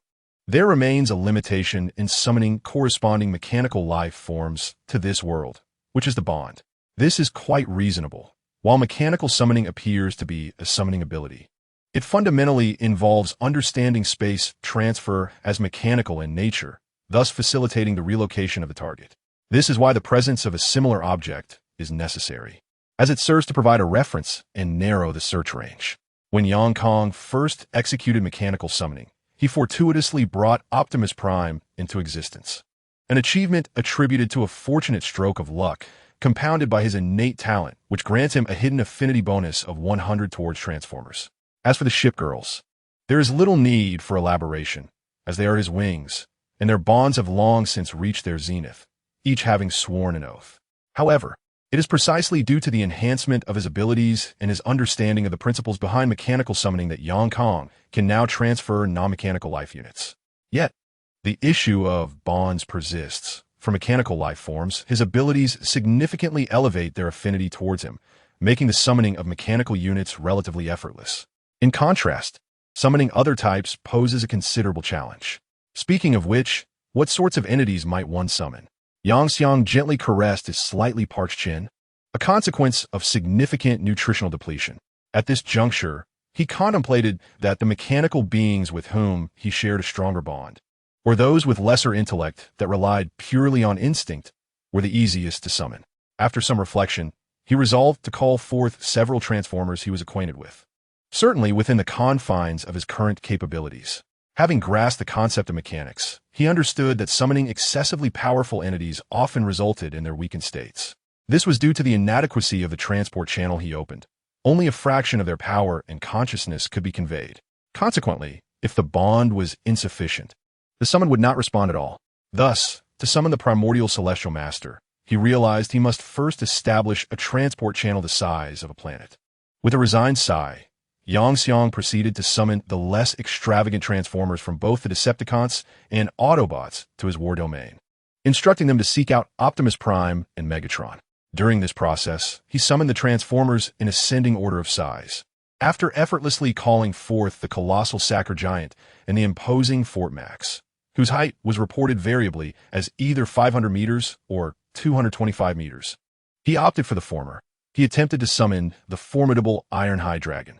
However, this endeavor proved somewhat taxing, as a creature towering over 490 meters post-transformation was no trivial undertaking. Nevertheless, at this moment, whether it was Ironhide Dragon or the unupgraded Mega Supreme, their actual combat capabilities were comparable to that of Galvatron before any diminishment, as their sheer mass dictated their prowess. Ironhide Dragon and Mega Supreme weighed in at a mere 90,000 tons. Thus, Yang deduced that the most formidable unit he could currently summon was indeed a Galvatron-level mechanical being. Upon completing these tasks, a distortion enveloped him, and Belfast, accompanied by Haitian, emerged, bearing a large pot of nourishing medicinal cuisine. Chapter 164. Is this what you call an award ceremony? How delightful! Yang set the pot aside and consumed its entire contents. Throughout this process, his robust physique fully absorbed the nutritional substances, replenishing the deficiencies within him. The most immediate manifestation of this was his gradual return to his original form. However, it was evident that the small pot of medicinal food alone could not entirely restore what was missing. The primary contribution came from the energy extracted from the fire seed. His intention behind this was to highlight the commendable efforts of Belfast and her companions. Indeed, he was quite considerate. How should they be dealt with? Belfast inquired nonchalantly. There must be a resolution. Otherwise, if everyone continues to stage such disturbances, will I even be able to survive? Yang sighed, realizing that this turmoil stemmed primarily from his energy being diverted towards the upgrade of the mechanical era. Otherwise, with just those few of them, how could they even dare? After suppressing some inappropriate images in his mind, Yang ultimately decided to confine those individuals. However, mere confinement would hardly induce any discomfort. So he resolved to host a gathering near the confinement area during their restricted time. Having dealt with matters in his own backyard, Yang tidied up briefly and exited the dormitory. Moments ago, the old principal had sent him a message announcing a special award ceremony to honor his victory in the Academy's war. How peculiar. Wasn't the principal known for his aversion to complications? Why would he orchestrate an award ceremony? With a sense of bewilderment, Yang approached the grand hall, only to find it utterly deserted, intensifying his confusion. Attempting to open the grand doors, he found them remarkably smooth and well-maintained, allowing him to push them open with ease. Inside the hall, an eerie silence enveloped the space, devoid of any illumination, shrouded in darkness. It was only his keen eyesight that revealed the simplicity of the situation. The lights were merely off, or else he might have suspected a prank. "Ah, you've arrived?" "I had just taken a nap," came the languid voice of the old principal, reclining on an unknown rattan chair on the stage. "Wasn't there an award ceremony?" Yang questioned, puzzled by the principal's intentions. "Oh, I nearly forgot. The awards." The principal casually rummaged beside his chair and finally seized a plastic bag, tossing it to Yang without a glance. Instinctively, Yang caught it and opened the bag, revealing a crimson certificate and a credit voucher worth 10,000. "Let's congratulate student Yang for receiving this honor. The award ceremony is now concluded," the principal remarked nonchalantly. "What?" Yang stared at the principal in utter astonishment. "This isn't just cutting corners. This is downright dismissive. You are but one, a mere FA-ade. Yet while I recognize your exceptional nature, I did not anticipate your peculiar manner of speaking." Surin displayed an odd expression, seemingly at a loss for suitable adjectives. "Ah, it's just so. Yang chuckled softly, unfazed, casually pulling up a chair to sit beside the principal. "Given your propensity for triviality, I surmise that if it were merely a matter of presenting an award, you would have delegated that task to someone else. Thus, did you summon me for another purpose? What pretense do you adopt with me?" The principal paused, momentarily bewildered as he regarded Yang. Observing the principal's countenance, Yang found himself in utter confusion. "What pretense? Have you, perchance, blocked all communication from strangers?" the principal queried, perplexed. "No. Oh, I understand your reference now." Yang recalled a message he had received from an unknown sender. However, at that time, the sheer volume of text had overwhelmed him, and he had set aside, preoccupied with other matters. Reflecting on this, he retrieved the message, quickly scanning its contents before distilling a core idea, an invitation to join the Collegiate Alliance, which promised substantial benefits and urged him to recognize the wise. "What's your take on this?" The principal, seemingly from thin air, produced a glass of watermelon juice. Sipping leisurely. In such a serious moment, he appeared to sip tea, yet here you are, reclining with your watermelon juice. Yang regarded the principal with exasperation. "Ah, in life, what matters most is happiness," the principal remarked nonchalantly. What if I wish to join?" Yang glanced at the message, then at the principal, intending to jest. "Your mention of this has quite roused my interest." The principal's eyes sparkled, yet he remained reclined. "If a dangerous individual from another school were to appear within my domain, I would not hesitate to eliminate him at the first opportunity. Wouldn't you agree?" "TCH." Yang rolled his eyes, well aware that the principal was not jesting. "From my investigations, I have discerned that the Collegiate Alliance maintains a close connection with such individuals. I yearn more than anyone for their disappearance from this world." In the shadows, hidden from sight, Yang's voice resonated as though it had emerged from the depths of hell. Have you already uncovered so much? You've done well." The principal raised an eyebrow, but soon sighed. "I wonder if you have discerned the true intentions of the mastermind behind it all. However, I can reveal to you that the adversary is a powerful entity on the path of individual evolution, level 99. To this day, the nature of their path remains a mystery, but one thing is certain. Even among others of level 99 on the same evolutionary path, none can rival his strength." The principal sipped some watermelon juice and continued. "However, a few years ago, the once arrogant figure suddenly slowed his pace, allowing us, who had been in constant opposition to him, to catch our breath. During this time, we have also gained several formidable allies, enabling us to stand on equal footing with him. Nonetheless, our faction differs from the opposing one in our total dominance over our subordinates. We possess diverse objectives, yet we are temporarily united by a common enemy. This indicates that our alliance is not particularly stable, and I cannot predict when we may fall apart. At which point the opposing side will have no reservations whatsoever. Chapter 165. Unlicensed driving therefore. Hasten to grow stronger. My own limits are here, but you, my dear, harbor a far more terrifying potential. Thus, the task of defeating the Demon King and saving the world is entrusted to you. The principal, growing increasingly frivolous, even produced a sheathed broken sword, declaring, "Behold the legendary Holy Sword. Only a hero, such as yourself, could draw it. Transfer me 10,000 credits, and it shall be yours." Yang Kong diverted his gaze from the information he had gleaned from the original eye to the principal, astonished. Is that truly the legendary hero's holy sword? Remarkable. Yet, in this world, it is only you who are worthy of it. Rising from his seat, Yang Kong swiftly departed the grand hall, leaving the principal in a state of bewilderment. How could this be? I thought I had set the mood perfectly. The principal tossed the broken sword to the ground in confusion, scratching his head before vanishing from sight. Before he left, he sent Yang Kong a message about the Academy's day off, a tradition following the Academy's war to allow students to relax, although this time, the overall mood remained unaffected. Before long, the grand hall doors opened once more, and a figure appeared at the entrance, slowly walking in for reasons unknown. Shortly thereafter, a faint cheer echoed from outside the remarkably soundproof grand hall. Meanwhile, after exiting, Yang Kong glanced at the message from the principal and pondered before calling Zhao Yunlong. Since the Academy is on break, do you have any plans? I've just arrived home. Come visit my house. Your uncle and aunt miss you a bit, and my sister is quite fond of you as well. We could share a meal together. Moreover, a well-known singer is coming to our area for a concert in the next couple of days. Personally, I have little interest, but my sister adores this singer and wishes to attend. Zhao Yunlong's voice was somewhat indistinct, as if he were munching on something. Well, that is fine, but it seems my sister's condition renders her incapable of participating. Yang Jiang initially agreed, but he quickly recalled Zhao Yoshi's situation. That's where you come in to assist. Zhao Yunlong said with a smile. Me?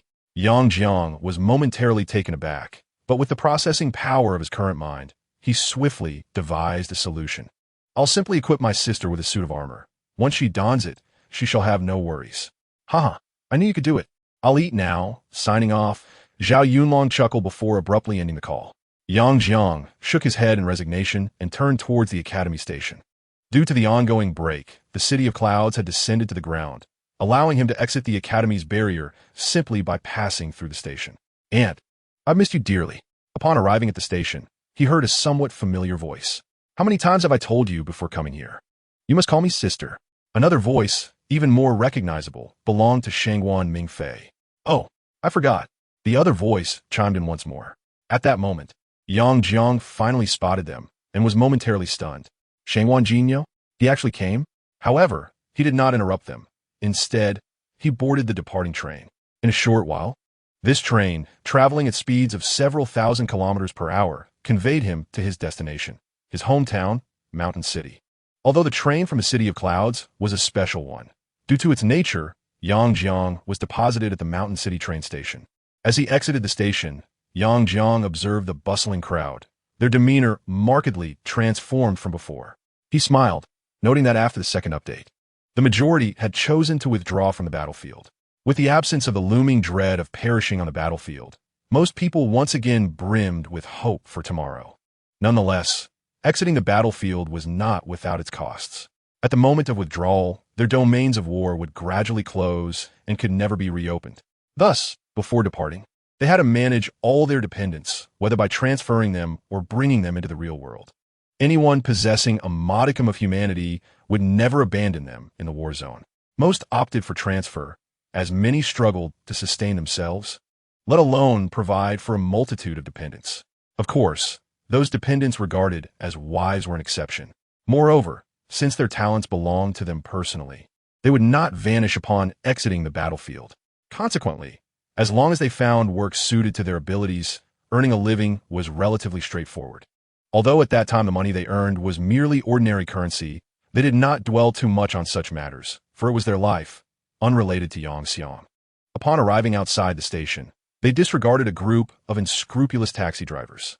In their presence, Yang Xiang summoned Bumblebee from the realm of warfare, and soon, accompanied by the roar of the engine and the envious gazes of the taxi drivers, Yang Xiang departed in style. 10 minutes later, he found himself confronting a female officer. "I assure you, I was not the one driving. This car operates itself," he lamented, resorting to an old excuse.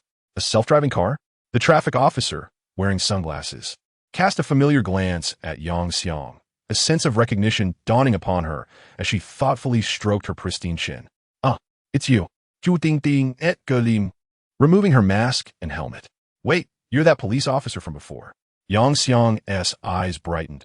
Recognizing a familiar face made the situation much easier to navigate. Within the traffic police station, Yang Xiang, with a vacant expression, paid his fine while behind him. Chu Tingting maintained a serious demeanor, albeit her eyes sparkled with amusement. Why was there a new regulation introduced? Yang Xiang sighed. "Now, even if you're an Autobot, you still need to obtain a driver's license. Otherwise, you can only transform into a human form and walk on the sidewalk. Fortunately, for this type of infraction, it's merely a fine, not detention. However, for a human, one would certainly face detention as well." Chapter 166. A minor mishap on the road. Reflect on your actions and refrain from driving without a license. A traffic officer admonished, standing before Yang Xiang and Bumblebee, both of whom appeared dejected. After the lecture, Yang Xiang rolled his eyes at the approaching young policewoman. "I didn't intend to do it on purpose, but my dash cam was recording. There was little I could do," he explained. Shu Tingting's smile was radiant, yet Yang Xiang, in a foul mood, could hardly muster the energy to engage with her, suspecting she was harboring a grudge from having written a report on him previously. Upon leaving the traffic police station, Yang Xiang hailed a random taxi. After providing the address to Zhao Yunlong's residence, the taxi sped away like an arrow, clearly indicating that the driver was eager to leave the vicinity of the traffic police station. Watching Yang Xiang's retreating figure, Shu Tingting's previously cheerful expression suddenly turned serious. She retrieved her walkie-talkie. "Have they apprehended the suspect on your end?" came a reply. The individual employed some ability to breach the officer's blockade and is now fleeing toward the old street. A voice from the other end, one of her fellow traffic officers, responded, "How could this happen?" Shu Tingting let out a resigned sigh. Just moments ago, she had deliberately intercepted Yang to prevent him from heading in that direction, where the police were currently pursuing a criminal. As fate would have it, she was among the traffic officers responsible for managing the flow during this operation. However, she never anticipated encountering Yang, the unfortunate soul driving without a license. With no other option, she had to bring him in to follow protocol. Unexpectedly, the criminal managed to breach the police's blockade. "Tingting, we have breaking news. That criminal is nothing short of a beast. He has taken his own daughter hostage. In front of our fellow officers, he even crushed her fingers." It was at this moment that the gravity of the situation became apparent. "What?" Shu Tingting's eyes widened in shock. Meanwhile, Yang was engaged in casual conversation with the taxi driver, discussing car maintenance and the essence of machinery. After Yang's abilities had evolved, his mechanical awakening had broadened its passive range and intensified its effects. Consequently, he found himself drawn to converse with strangers about mechanical knowledge. Just then, a voice crackled through the taxi driver's radio. Lao Lu, avoid the old street for now. There's a dangerous criminal there. The police have already begun to stop vehicles. It's impassable." "What? You should have mentioned that earlier. I'm on a fare that requires me to go through the old street." The taxi driver was suddenly in a predicament. "If it's impossible, just let me off at the roadside. It sounds rather perilous."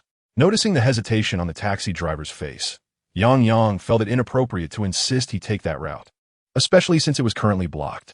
After paying for his fare, he contemplated joining the commotion. After all, it is human nature to be drawn to spectacle. However, after walking for a while, he was stopped by a traffic officer.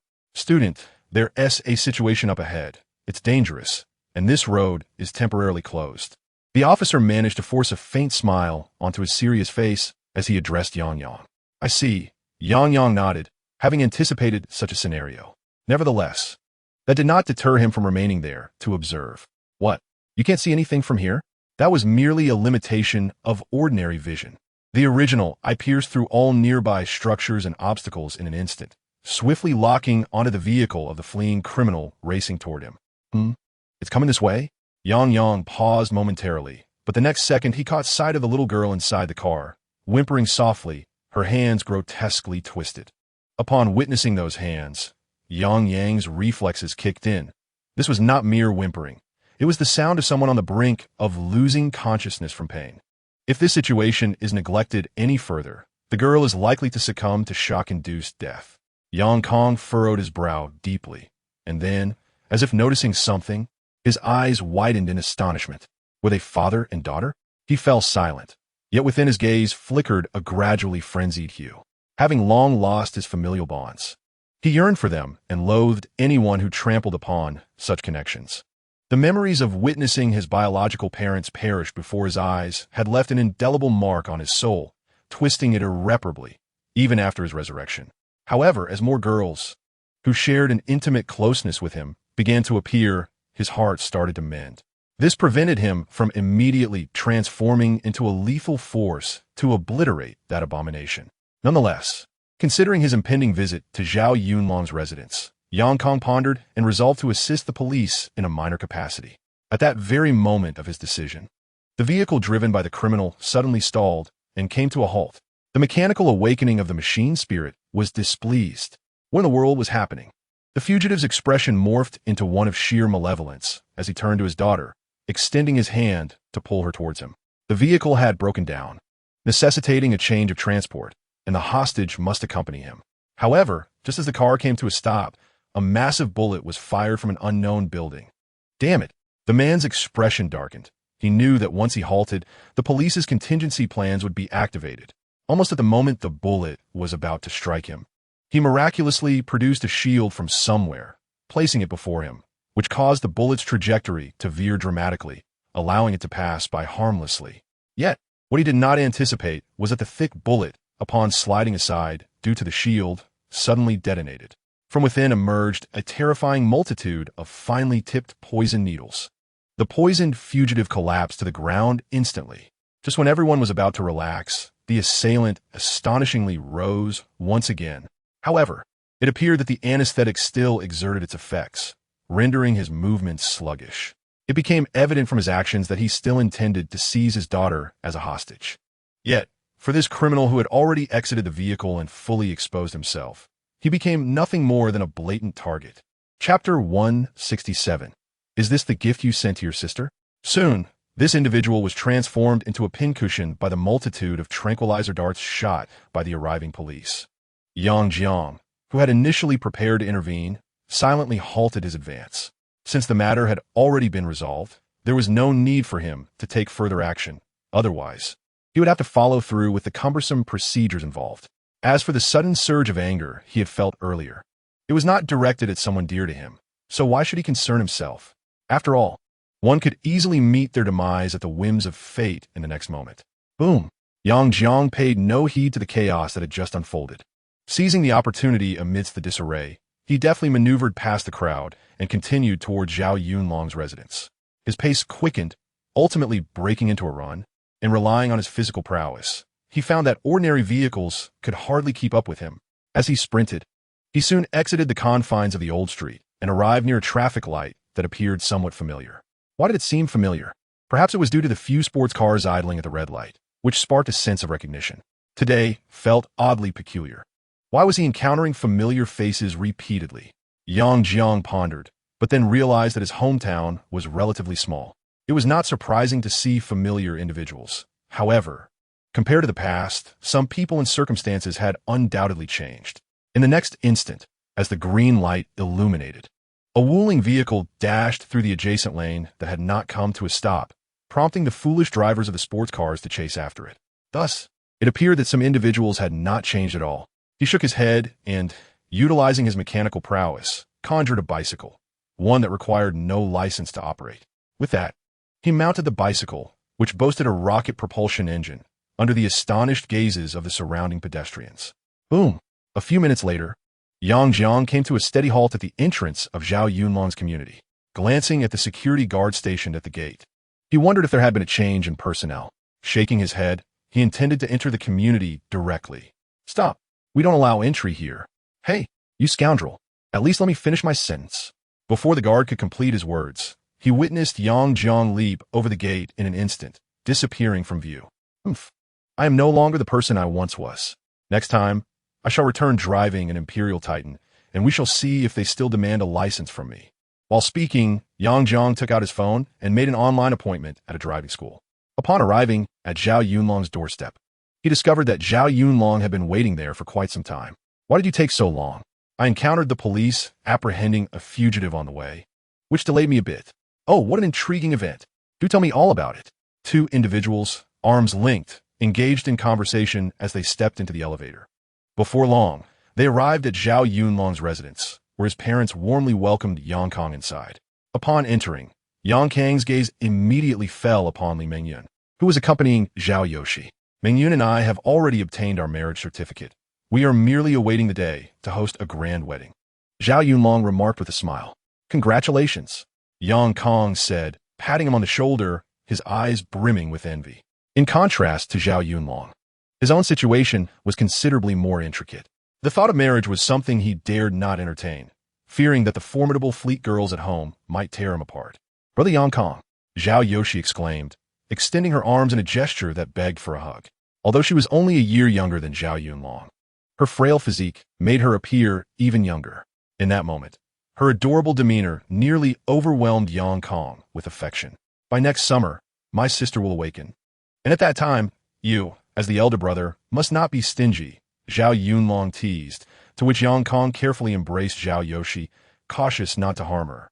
Oof, did you need to say that? Yang Kang retorted, retrieving several figures resembling toys from civilization, the Decider 3, and placing them in Zhao Yoshi's hands. These are handmade dolls from your brother. Do you like them? They're so beautiful. I love them so much.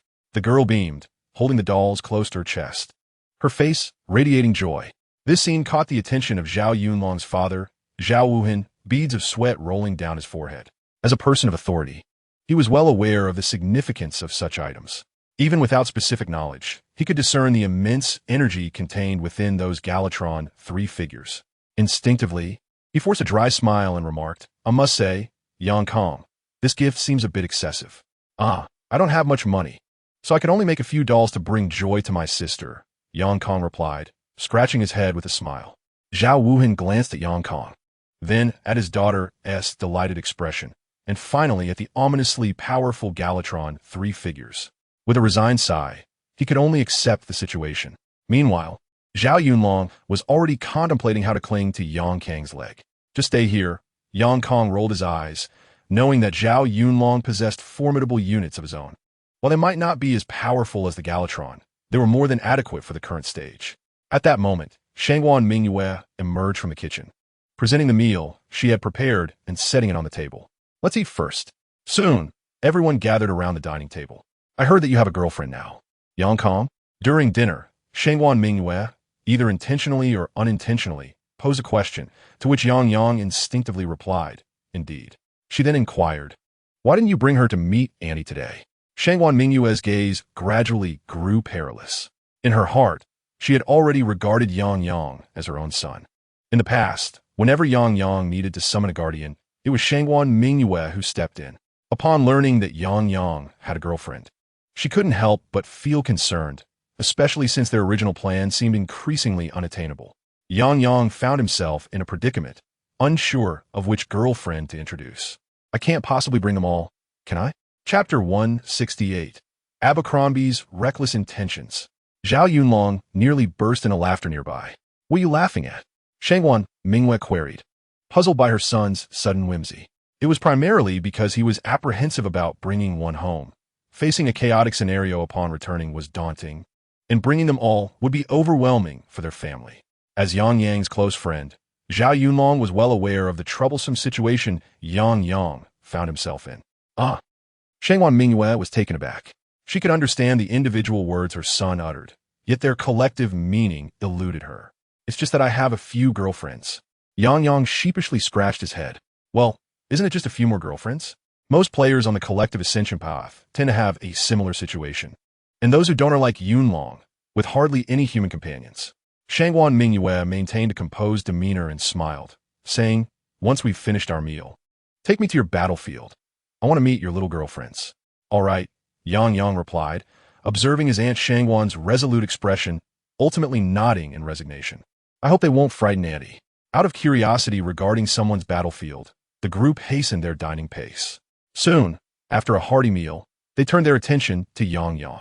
Let be known that some of their personalities might be a bit eccentric, so don't be alarmed. If you're startled, don't blame me. Yang spoke.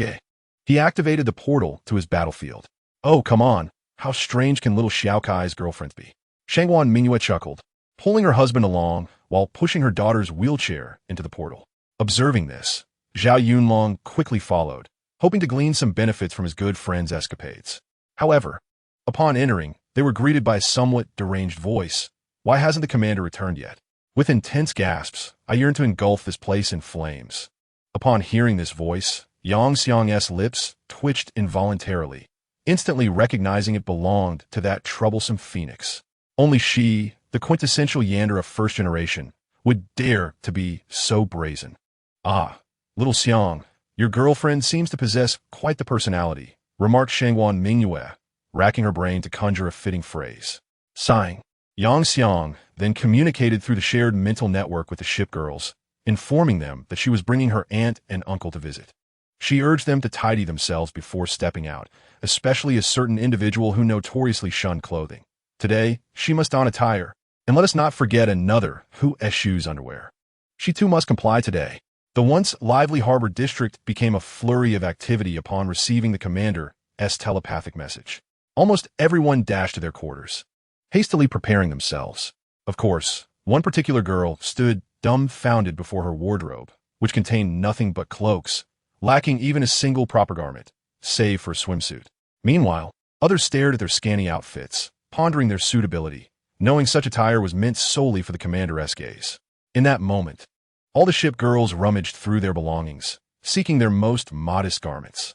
Some, however, remained unconcerned about such matters, typically embodying the virtuous wife and mother archetype, as they busily prepared snacks for their guests.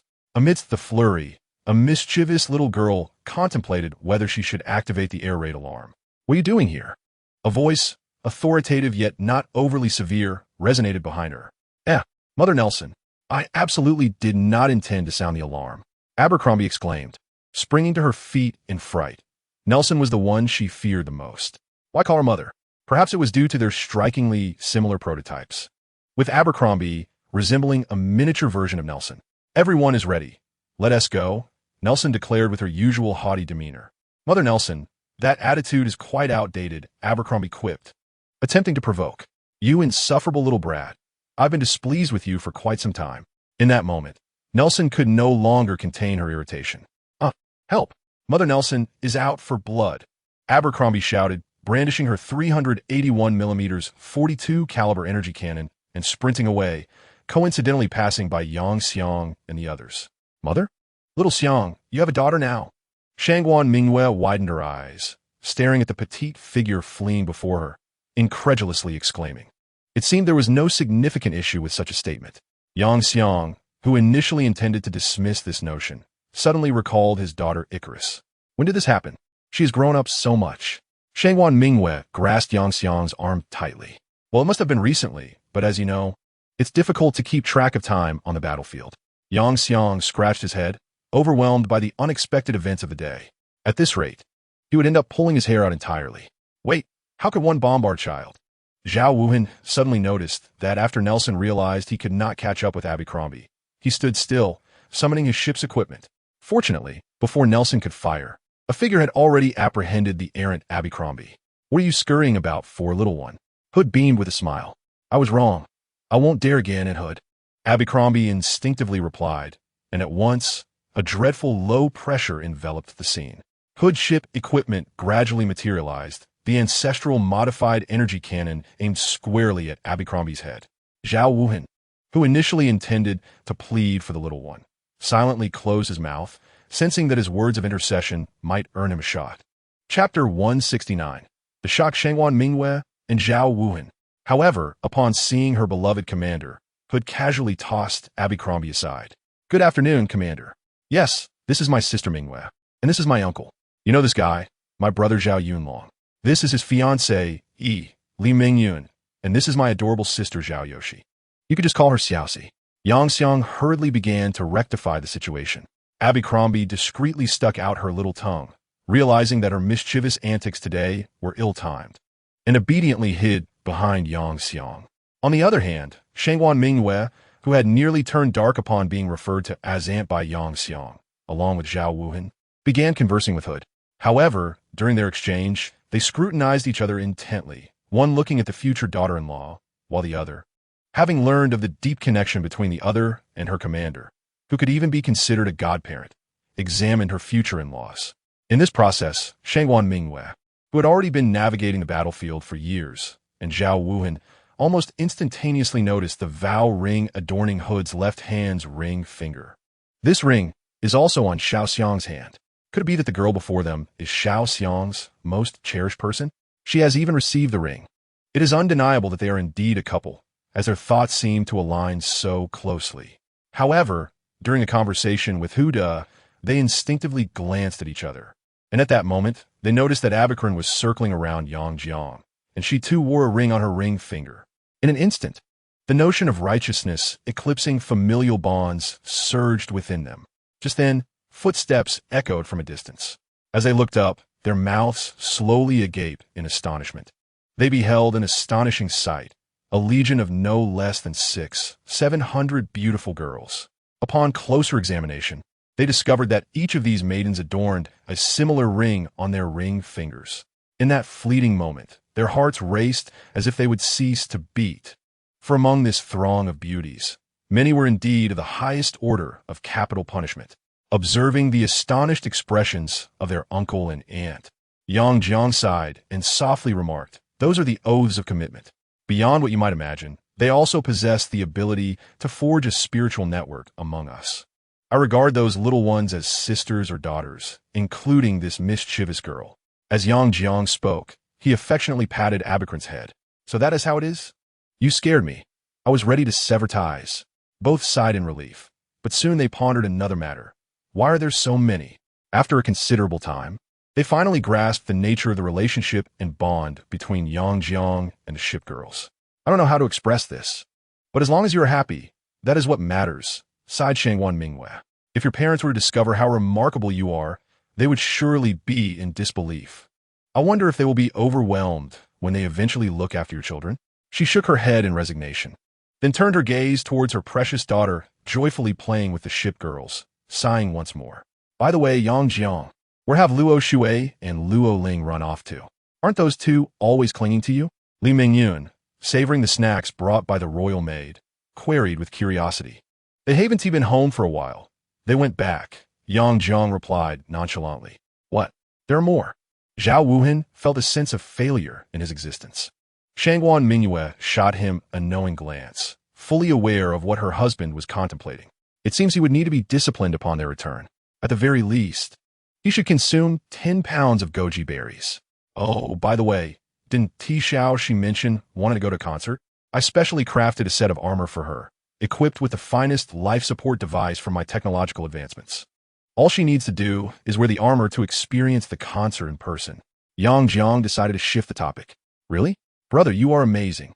Zhao Yoshi's large eyes sparkled with the radiance of happiness. She was genuinely delighted. Concerned that Xiao she might not favor the design of the armor, I crafted several sets, allowing her to choose whichever she preferred. During Yang Jiang's discourse, a transformer had already transported the armor displayed in the showcase. Due to the nature of the vitality device, which employed a certain force field, the designs were not solely full-body armor. Rather, they featured a variety of styles. Among them were the Galatron armor identical to that of Luo Shui, a fully enclosed Galatron armor, and several other aesthetically pleasing armors. All appeared remarkably beautiful, leaving Xiao Shi uncertain about which to select. Encountering such an array of armors for the first time, Xiao Shi found herself grappling with indecision. "Let us just pick one at random," Yang Jiang casually suggested. Ultimately, upon arriving at the concert venue, the girl donned the fully enclosed Galatron armor, resembling a petite Galatron, exuding an extraordinary aura of sanctity as she made her debut in front of such a large audience. Zhao Yoshi shyly remarked, "It's all right. Once Xiao she awakens and is free from physical concerns, brother will take you traveling to explore this world." Yang Jiang gently patted the helmet the girl was wearing at that moment. Zhao Yoshi nodded vigorously. However, she added, "Speaking of which, Yang Jiang, Where did you acquire so many tickets? I spent ages trying to snag them online, yet you somehow managed to secure front row seats. At that moment, Zhao Yunlong interjected, his face brimming with curiosity. The singer whom Zhao Yoshi adored was incredibly popular in the Federation, making her concert tickets nearly impossible to obtain. Is it truly difficult to acquire them? How is it that I managed to get 2 tickets with just a few clicks? Yang Jiang wore a subtle smile. In his world, there were no tickets beyond his reach. Even if they were genuinely unavailable, someone's phone might suddenly malfunction, resulting in a ticket being returned, allowing him to purchase it. Of course, this time he did not resort to such tactics. When he discovered there were no tickets available, he directly contacted the singer's agent and the entertainment company behind her. After modest sponsorship, they found themselves in their current location. Chapter 170, The All-Knowing Goddess, Second Future. I love you. As the singer took the stage, the entire venue erupted in fervor. Yang Jiang scratched his ear, bemused by the crowd's uproar, which sounded akin to a tumultuous tide. He felt that the cries during his awakening had not been nearly as loud. He gazed at the singer on stage and remarked, she is indeed quite adorable. Why does it seem so effortless when you say it? Zhao Yunlong gazed at the girl on stage, who resembled a celestial maiden. Her somewhat classical hairstyle and flowing black tresses cascaded like a waterfall, framing her round, egg-shaped face, coupled with her large, expressive eyes that sparkled with infinite charm. He felt as though his very soul might take flight. Involuntarily, he parted his lips and uttered words he ought not to have spoken, especially with Li Mingyan right beside him. She gently pinched her fiancé's thigh, but she too appeared utterly captivated by the scene, displaying an undeniable charm. With unspoken frustrations, Zhao Yunlong could only helplessly tug at the leaves of the ancient tree in his grasp. Hey, little rascal, have I wronged you in some way? The ancient tree expressed its discontent, yet was powerless to intervene. Zhao Wuhan discreetly wiped the cold sweat from his brow, fortunate that his extensive knowledge and strong composure had prevailed. Otherwise, he mused, glancing at the small hand resting on his thigh, he might have succumbed to the enchantment. So adorable, Zhao Yoshi exclaimed, seemingly the least affected among them, save for Shengwan Mingyue and Yang Xiang. Yang Xiang, I sense an innate charm emanating from this woman. By the way, why are you not affected at all? Zhao Yunlong, now somewhat composed, looked curiously at Yang Xiang. While undeniably charming, Yang Xiang recalled his own even more delightful wives, and shook his head, not even close. Not even that blue fool can compare. As soon as the words left his lips, a message, akin to a barrage of comments, suddenly appeared before his eyes. Hey, I'm not a fool.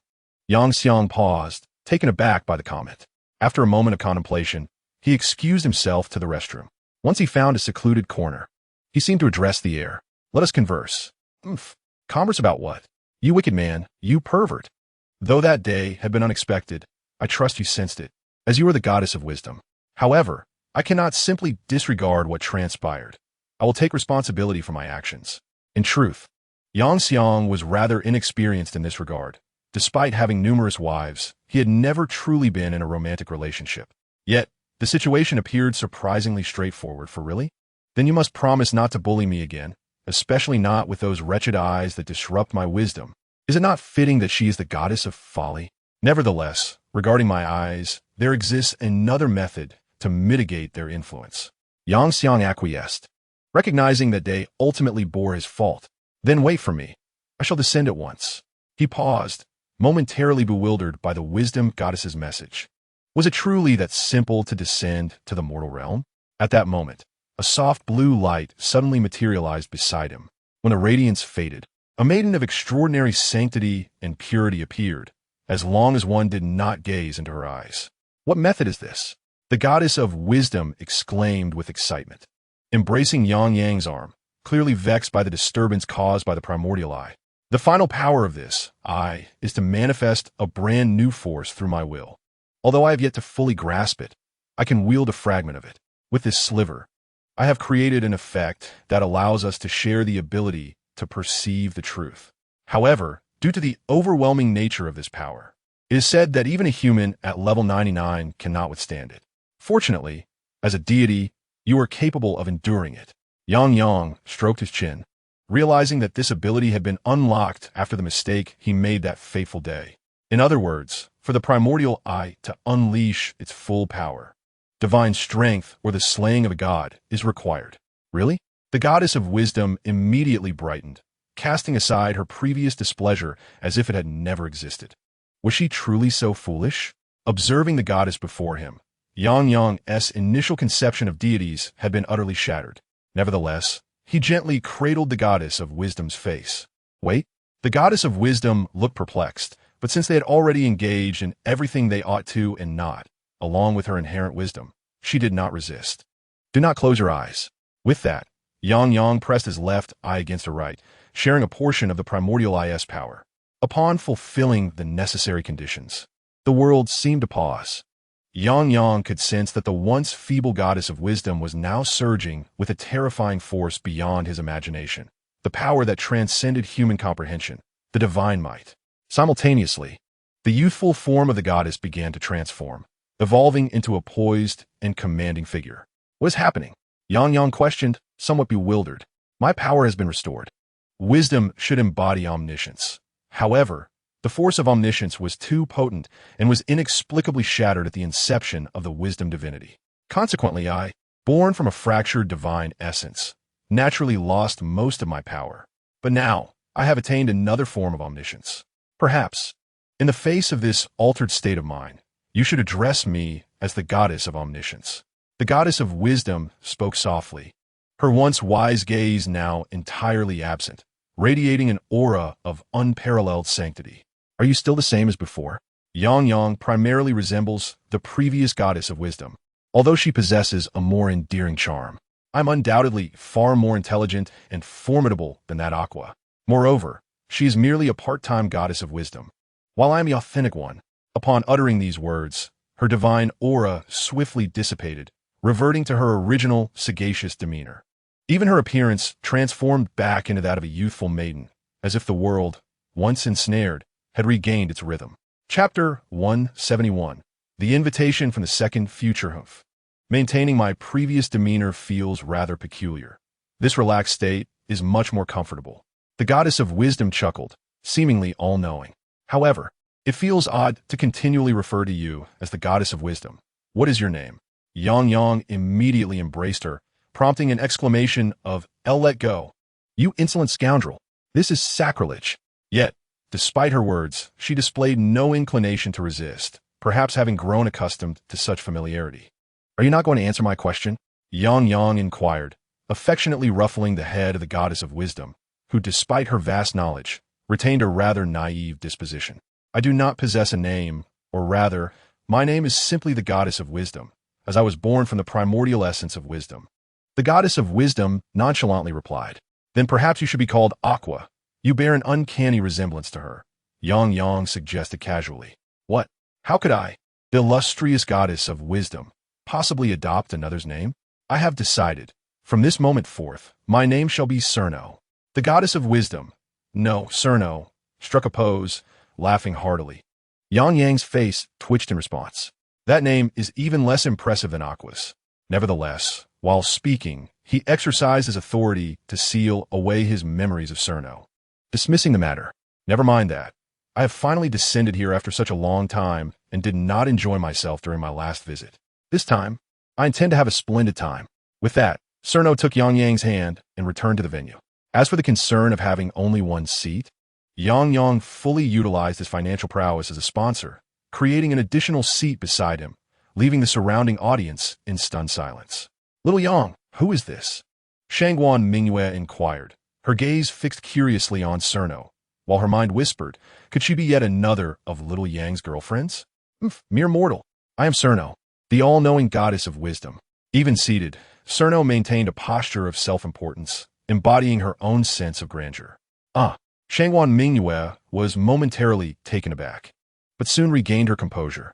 She recalled that her son had mentioned a similar situation, typically referring to such individuals as suffering from Chinibyu. Thus, she readily accepted this premise, albeit with a hint of exasperation in her gaze as she observed Yang Kong. Amidst the crescendo of voices, the concert finally drew to a close without any unexpected melodramatic incidents. However, Yang Kong was taken by surprise when the singer known as Second Future invited him to a modest gathering. Brother Yang Kong, Please remember to get me an autograph. Zhao Yoshi exclaimed, her large eyes brimming with eagerness. Rest assured, my dear sister, whatever you desire, I shall procure for you, even if it requires a bit of effort. Yang Kong replied, ruffling Zhao Yoshi's hair, eliciting a contented smile from the young girl. He then bid farewell to Zhao Yunlong's family, planning to return home after attending this so-called small gathering. As for the autograph, he would simply ask Zhao Yunlong to deliver it to Yoshi on another day. Under the guidance of the staff, Yang Kong and Cerno boarded the specially prepared vehicle, which swiftly transported them to the entrance of the finest hotel in their city. Since he had come to accompany Yoshi to the concert, Yang Kong was clad in casual attire rather than any formal gear. Due to his unique circumstances, he was unable to don conventional equipment. Yet, despite his seemingly ordinary designer outfit, he did not attract any derision from the hotel's patrons, be they servers or the lobby manager. Why is it like this? Given your attire, shouldn't we be facing some disdain? Cerno inquired, a look of confusion crossing her face. Oh my goddess, let's not forget that the staff here are all professionally trained attendants. Just the fact that I can bring you here would deter those with narrow minds from uttering a word. Yang Kong sighed, glancing at Cerno, whose divine equipment radiated a subtle glow. Even if those individuals could not discern its divine nature, they would surely recognize its considerable value. Only a fool would dare to mock them. He pulled Cerno close, informed the staff of their box number, and followed them to the door of their suite. After dismissing the attendant, Yang Kong opened the door to find the singer's second future seated quietly within, awaiting their arrival, accompanied by several individuals whom Yang Kong did not recognize. Welcome, Mr. Yang Kong, she greeted warmly. Upon the arrival of Yang Kong, the second future immediately rose to her feet, courteously offering a greeting. The others followed suit, standing and nodding in friendly acknowledgement. However, a sense of disappointment clouded Cerno's gaze as the scenario she had envisioned failed to materialize. Yang Kong, seemingly indifferent to her presence, was more concerned with discerning the purpose behind their invitation. Once they settled into their seats, he regarded them quietly, creating a somewhat awkward atmosphere within the private room. Observing the palpable discomfort, the second future took the initiative to speak. It seems Mr. Yang Kong does not place great importance on formalities, so I shall be direct. I wish to procure some more machinery from you. Yang Kong paused, taken aback by her words, but quickly regained his composure. The identity of the Galatron manufacturer was relatively easy to deduce, particularly for individuals from prominent families. After a moment of contemplation, Yang Kong smiled and affectionately tousled Cerno's hair. Let's converse while we dine. As you can see, if we delay her meal any longer, this young lady may very well perish from hunger. He then served Cerno some dishes, to which she responded with a triumphant huff, exclaiming at last, this goddess has not misjudged her choice. Unconcerned about her identity being revealed, Cerno spoke unabashedly, though it was evident that no one around her would associate the girl with divinity. A slightly older young man in the group chuckled. This little sister is truly adorable. I wonder, what is her relation to you, Mr. Yang? I am not a little sister. This goddess is forever 18, Cerno retorted, having abruptly shifted her intended revelation of her true age. Chapter 172. Envy, this is my girlfriend. You need not pay her much mind, as she is merely here for a meal. Let us discuss the matter of the weapons you wish to acquire. Yang Kong swiftly redirected the conversation. The situation is thus. I am about to venture into battlefields around level 20. However, due to my relentless touring schedule, I have fallen behind in the developments within the realm of warfare. Although the recent updates to the divine battles have alleviated the peril of losing one's life upon defeat, the debilitating effects of a loss would significantly hinder my tour. The second future elucidated her primary motivation for seeking war machinery, gesturing to the others present. As for them, they are friends from my family, and upon learning of my intentions, they too wish to purchase some war machinery. It turns out that I currently have a limited number of Imperial Titans and Galatron available for auction. It is not surprising that you would choose to approach me directly. However, let us agree that regardless of the outcome of today's business, I would prefer not to be contacted in such a manner in the future. After all, it is evident from my decision to consign the Imperial Titans and Galatron to the auction house that I possess a certain degree of laziness. Yang Jiang pondered for a moment before speaking in a calm tone. No problem, no problem. A small chubby man immediately responded, and the others mirrored his expression of agreement. As for how they would proceed in the future, that remains to be seen. For now, it is prudent to comply with Yang Zhang's wishes.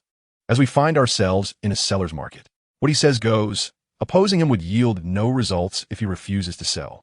Although employing force to threaten is prohibited in the real world, rules are made by humans, and when one is in danger, what do rules matter?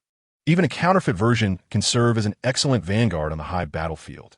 Thus, who can truly ascertain the quality of the goods in the hands of a genuine creator, should one dare to act against him?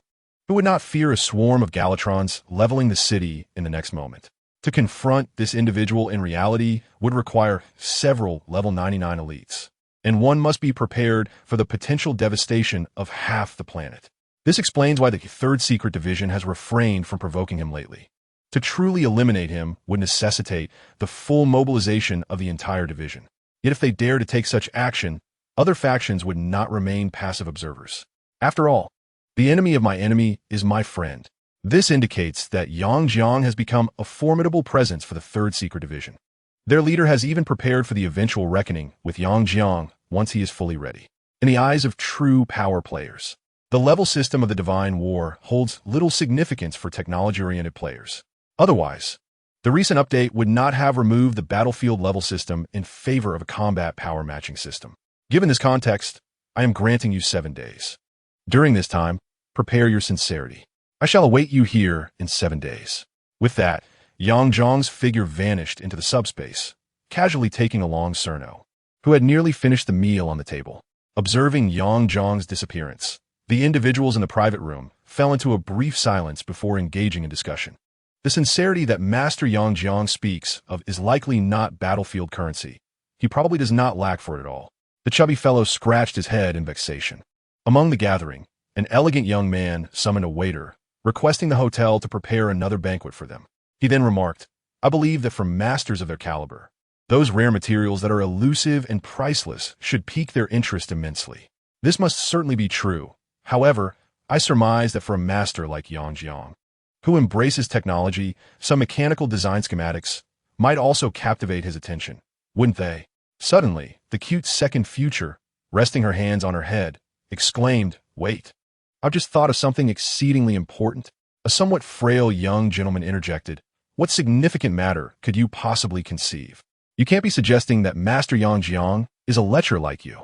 Someone rolled their eyes and retorted, As much as I would love to contest that, the truth is indeed as such. According to my sources, the 2 sisters of the Luo family, whom I have long desired, are now reportedly the girlfriends of Master Yang Jiang, and they have even become his subordinate players. The fellow with kidney deficiency expressed his disappointment, but maintained a determined gaze. What? The crowd gasped in unison, their attention shifting toward the young women in the private room, particularly focusing on Second Future, who had invited Yang Jiang. What nonsense is this? I intend to purchase items, not sell myself. Moreover, the Luo sisters did not enter a relationship with the master for personal gain. They have known each other since childhood. Second Future was flustered.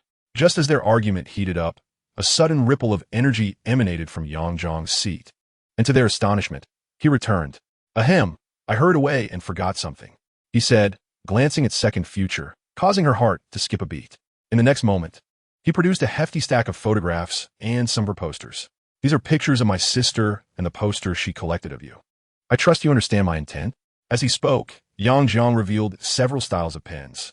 Second Future let out a long sigh of relief, grateful that he had not fixated on her. However, upon seeing the thick pile of posters and photographs, her previously uplifted mood quickly soured. Rest assured, I won't request your signature without compensation. I shall gift you an Imperial Titan. Yang Jiang, who adored Zhao Yoshi, his almost sister to an extreme degree, declared, Oh, splendid. Instantly, the light in Second Future's eyes seemed to condense into a tangible form. She seized the photographs and posters and began to write fervently, her hands becoming mere blurs in motion. At this moment, the entire private room fell into a profound silence, punctuated only by the soft rustling of signatures being penned by the Second Future, and of course, the palpable envy emanating from the other young scions present. Chapter 173, Disparity in Treatment. Gifts exceeding 100 will lead to additional updates. Here you go. It is finished. The Second Future shook his slightly sore right hand and handed a plethora of photographs and his own posters to Yang Yang, expressing his gratitude. Yang nodded with a smile, then produced an Emperor Titan, a counterfeit version, and placed it before the second future, subsequently vanishing once more, startling him. The second future patted his well-developed, somewhat plump chest, feeling quite pleased.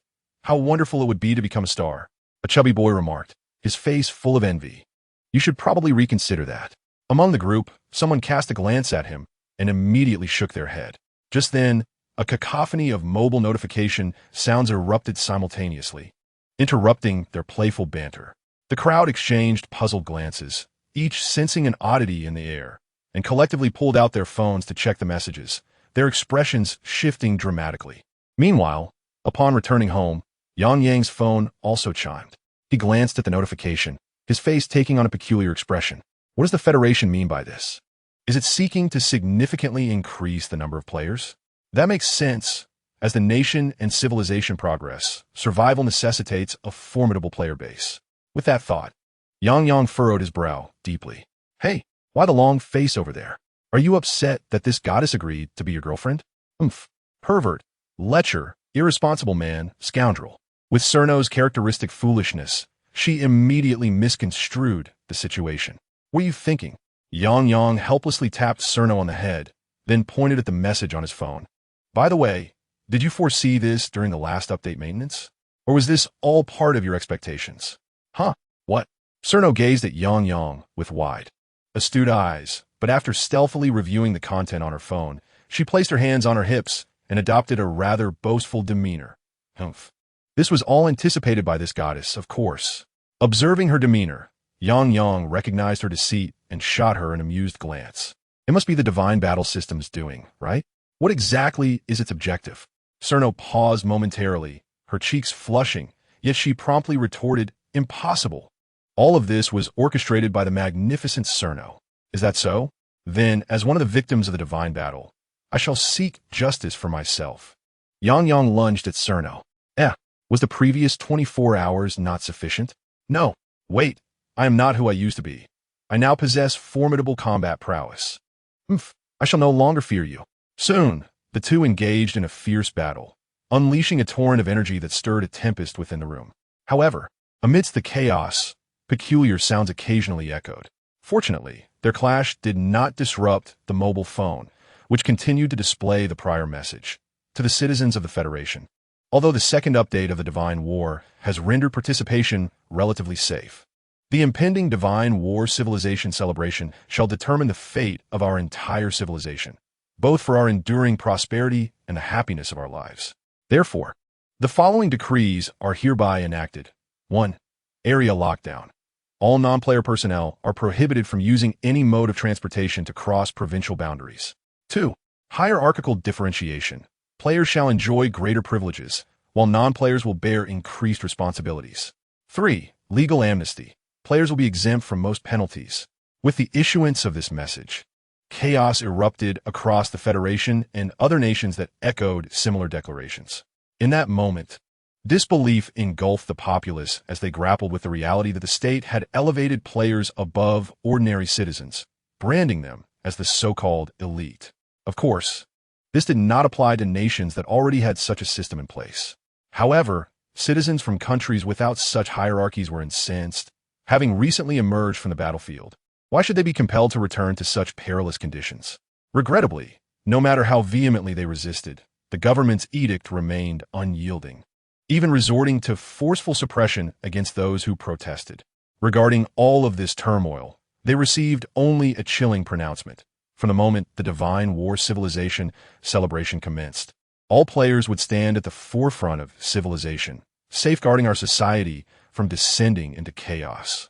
While those who withdrew from the Divine War, whether out of cowardice or for other reasons, would bear the consequences for their self-serving desires. As the chaos subsided, many who had previously abandoned the Divine War chose to re-enter the fray to secure their benefits. Yet, while they could return, they lost everything they had previously acquired, retaining only their innate talents. In other words, they had to start anew from level 1, without any novice protection. Moreover, the farcical consequences of the previous academic alliance finally came to light. The Federation has thus eradicated all private universities and conventional non-player institutions. establishing numerous public colleges for divine battle players across the nation. The objective is to cultivate more formidable players. Moreover, all newly awakened students have become the nation's most anticipated prospects, as these young individuals are in their most vigorous phase of life, brimming with ambition. Another reason for this focus is the prohibition of individuals over the age of 28 from participating in the Divine War celebration.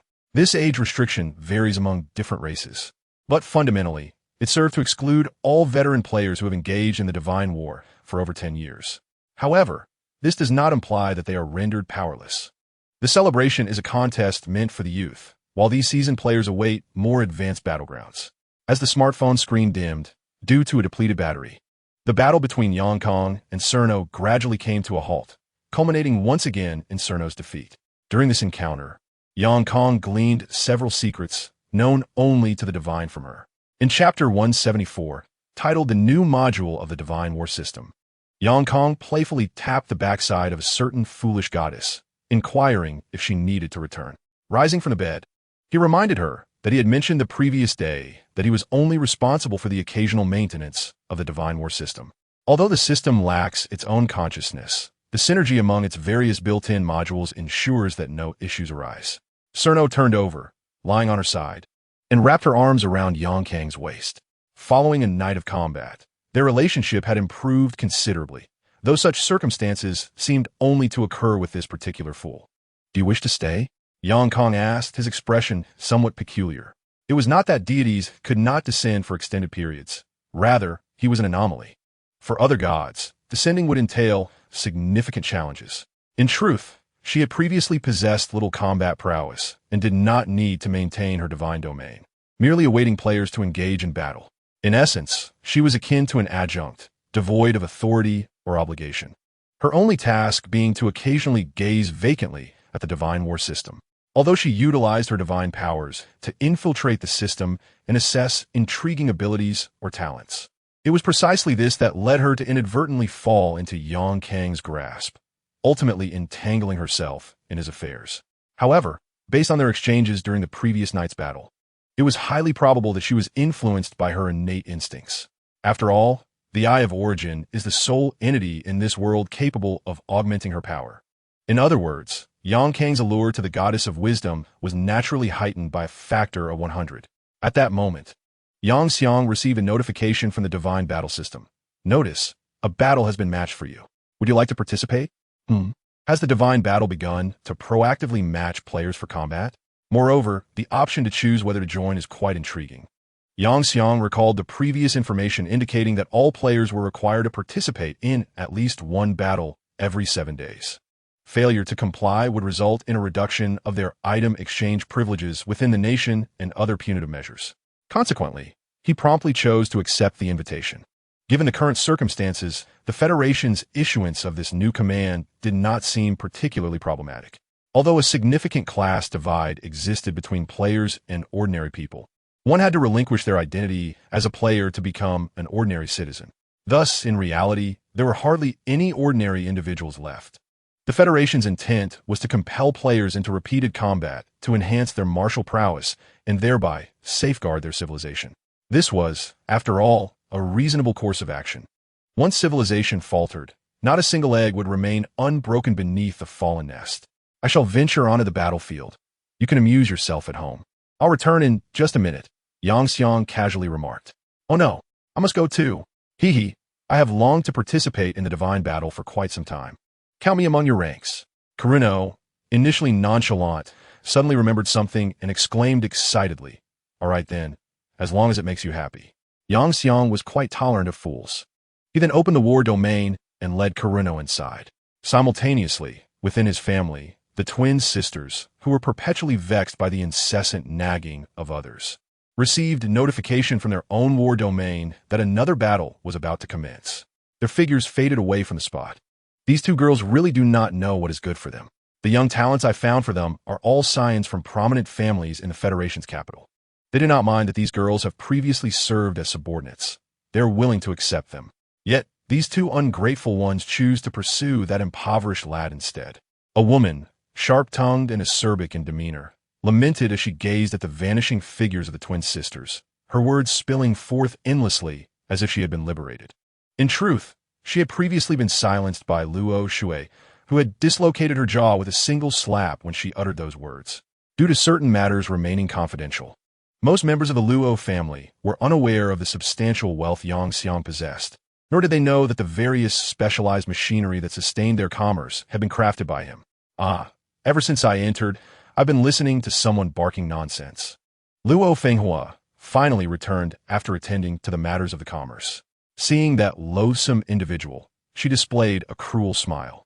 What do you intend to do? Luo Fenghua, allow me to enlighten you. Do not presume that your ascension to the esteemed position of patriarch, merely by virtue of your association with the illustrious Master Yang Guang, has instilled in me any sense of trepidation. In all his endeavors, be it on the battlefield or in other capacities, Yang Kong has adopted the moniker of Sunlight. The sharp-tongued woman continued her vitriol, though her current facade of bravado was quite amusing. I am genuinely curious. What emboldens you? Is it the talented young individuals you so frequently extol? If that is the case, then let all privileges and benefits within the Luo clan be rescinded. From now on, let them be your benefactors. Remember, regardless of the circumstances, I am the patriarch of the Luo family. With that, Luo Fenghua turned on her heel, leaving no opportunity for retort. No, Luo Fenghua, you shall come to regret this. The acerbic woman shrieked in anguish. Meanwhile, in the realm of warfare presided over by Yang Kong, his legion was assembling once more. Brother-in-law, I have missed you so. Upon her first sight of Yang Kong, Luo Ling excitedly leaped into his embrace, playfully patting his head. Yang Kong urged her to join the ranks swiftly, for he needed to convene a rallying assembly prior to the onset of battle. This troublesome girl was only serving to disrupt the atmosphere. Naturally, his so-called rally was exceedingly straightforward, merely a few words of encouragement, a skill he had mastered under the tutelage of his principal, Su Ren. At that moment, however, it appeared that the divine warfare system had detected something, suddenly sending Yang Kong a notification. Alert! The divine entity has been detected within the realm of warfare. Alert! Your bond with this entity has met the minimum requirements for battlefield integration. Alert! Your new divine power icon is erroneous.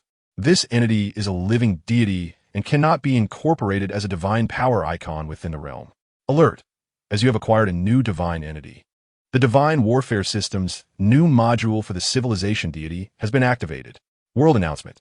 Due to the activation of a new module in the divine warfare system, there will be an update lasting 1 hour.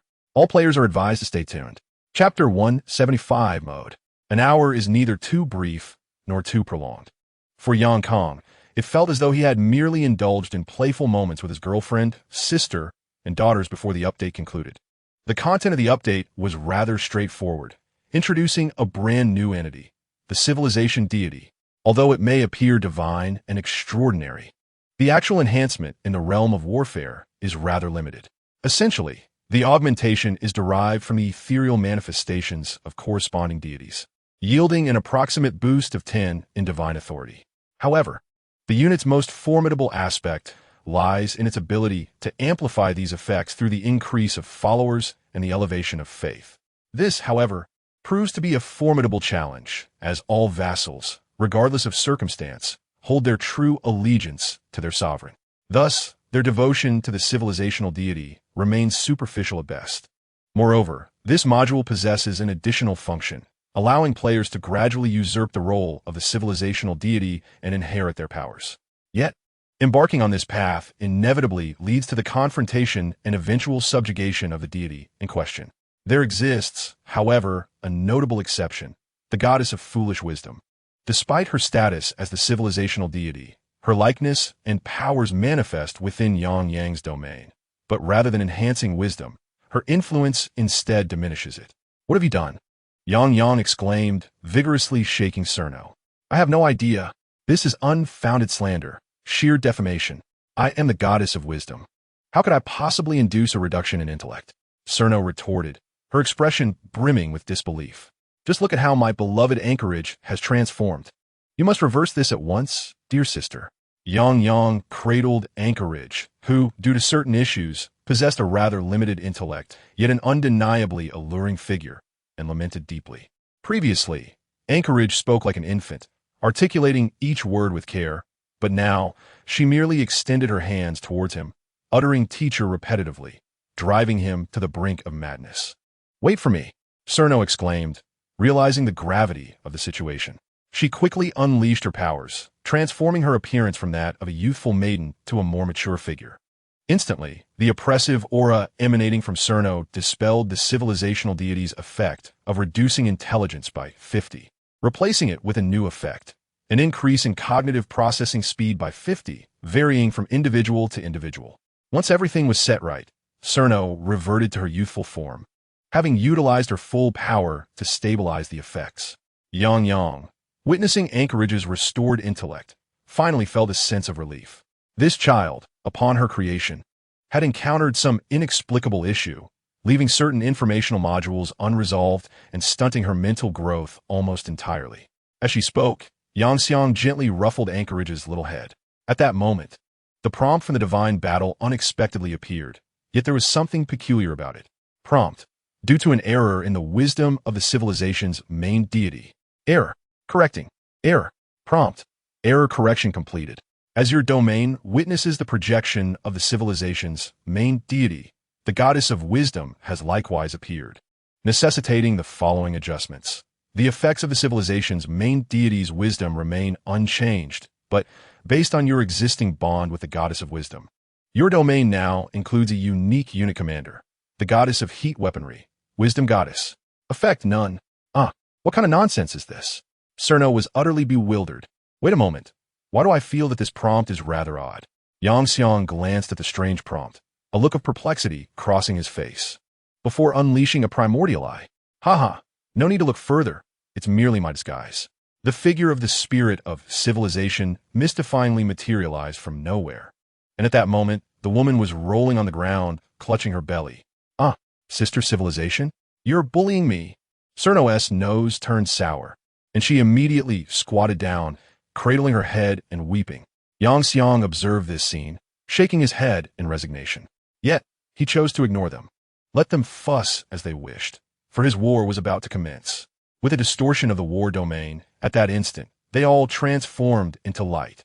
In an unknown world, a planet much like Earth, after a dazzling shower of light, the battle defense fortress, Commander Meng Da Shui, appeared within an immense underground cavern.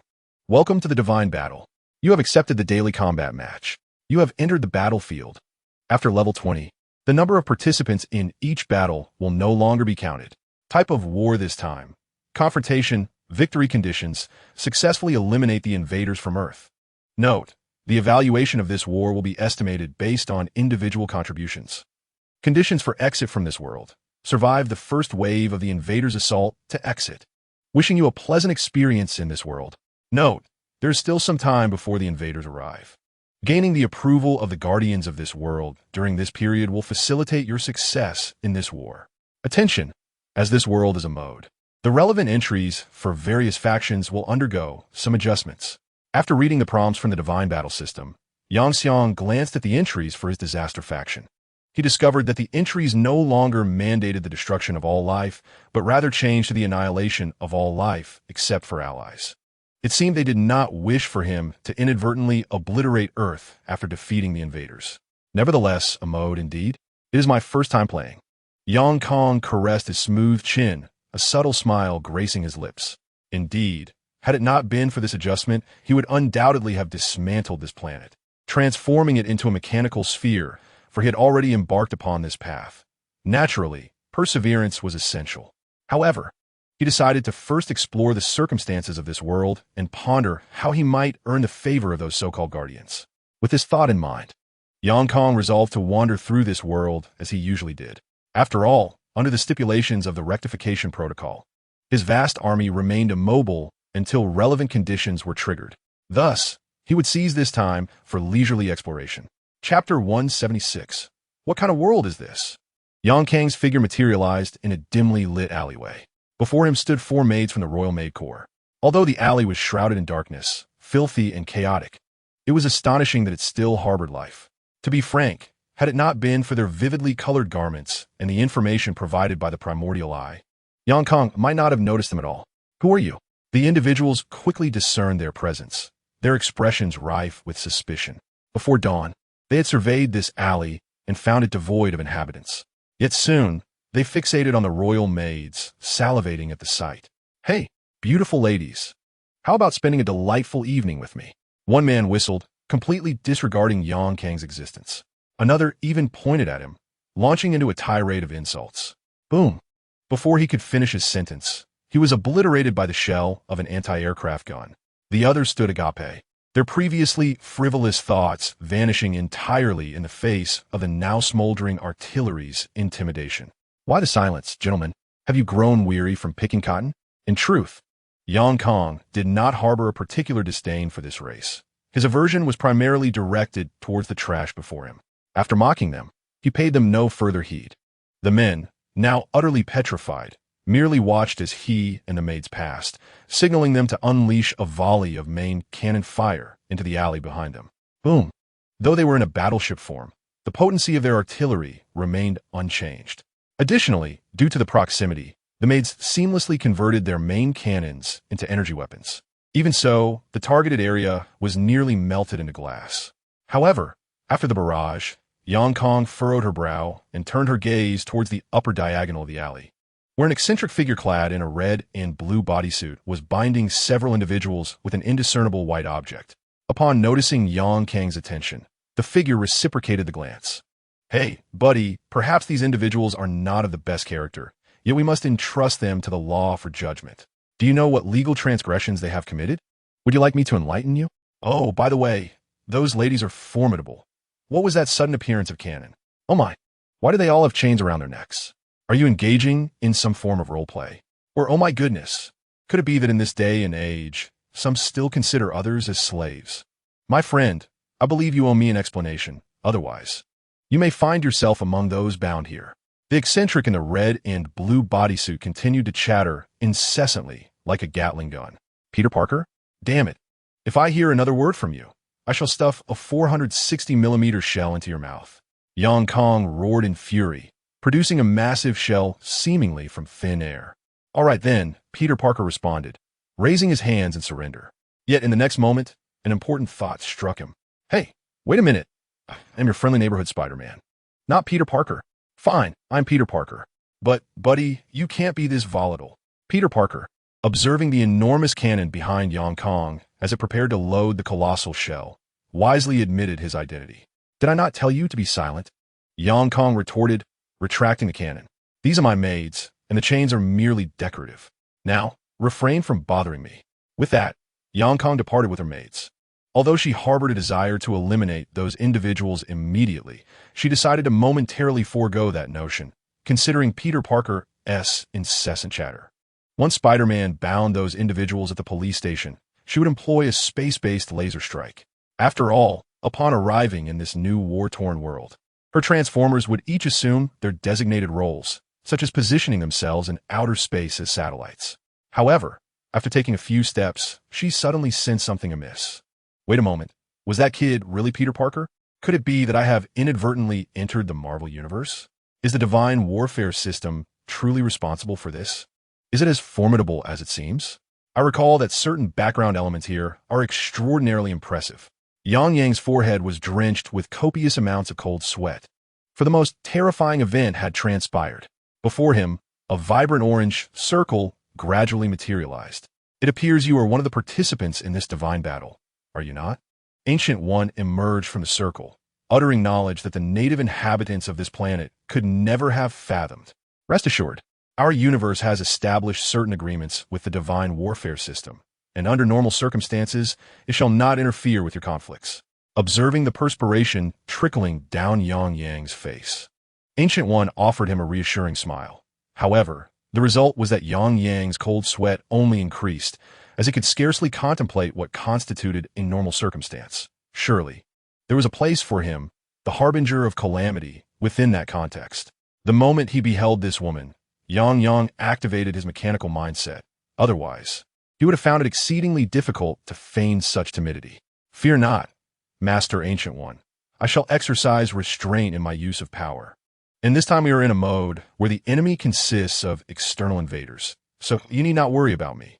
In the state of his mechanical mindset, Yang could emulate the timid persona he was not well versed in. Ancient One chuckled and shook her head before turning to step back into the orange circle from whence she came. Upon witnessing her departure, Yang finally deactivated his mechanical mindset and exhaled in relief. My proud master, was that woman truly terrifying? Sirius inquired, somewhat perplexed. Whether or not she is strong is secondary. It is her enigmatic nature that troubles me. Do you not understand? Engaging her during this time frame could very well result in being ensnared within a temporal loop, where escape is impossible and demise unattainable. Yang replied with a hint of resignation. A temporal loop? A force even more formidable than the dreadful cessation of time? Belfast furrowed his brow. The natives of this world appear excessively powerful. Chapter 177, A World of Utter Chaos. Nevertheless, it seems the other party is unlikely to concern themselves with our affairs. At most, they serve as a safeguard for this world, intervening only when a player commits an act that severely damages the realm. Yang furrowed his brow, as he vaguely sensed a certain truth. Logically, the Marvel Universe is home to numerous beings far superior to the so-called gods of their world. Yet, why is it that the divine warfare system can still forge contracts with them? Is it truly as Cerno suggested, lacking any independent consciousness? Why does it seem, no matter how one looks at it, that these gods are merely serving the divine warfare system, especially concerning the other deities aside from the goddess of wisdom, who might even face replacement by players? What secrets lie hidden within this intricate web? Perhaps it is only when one encounters those so-called deities, probing into their information, that the truth may be unveiled.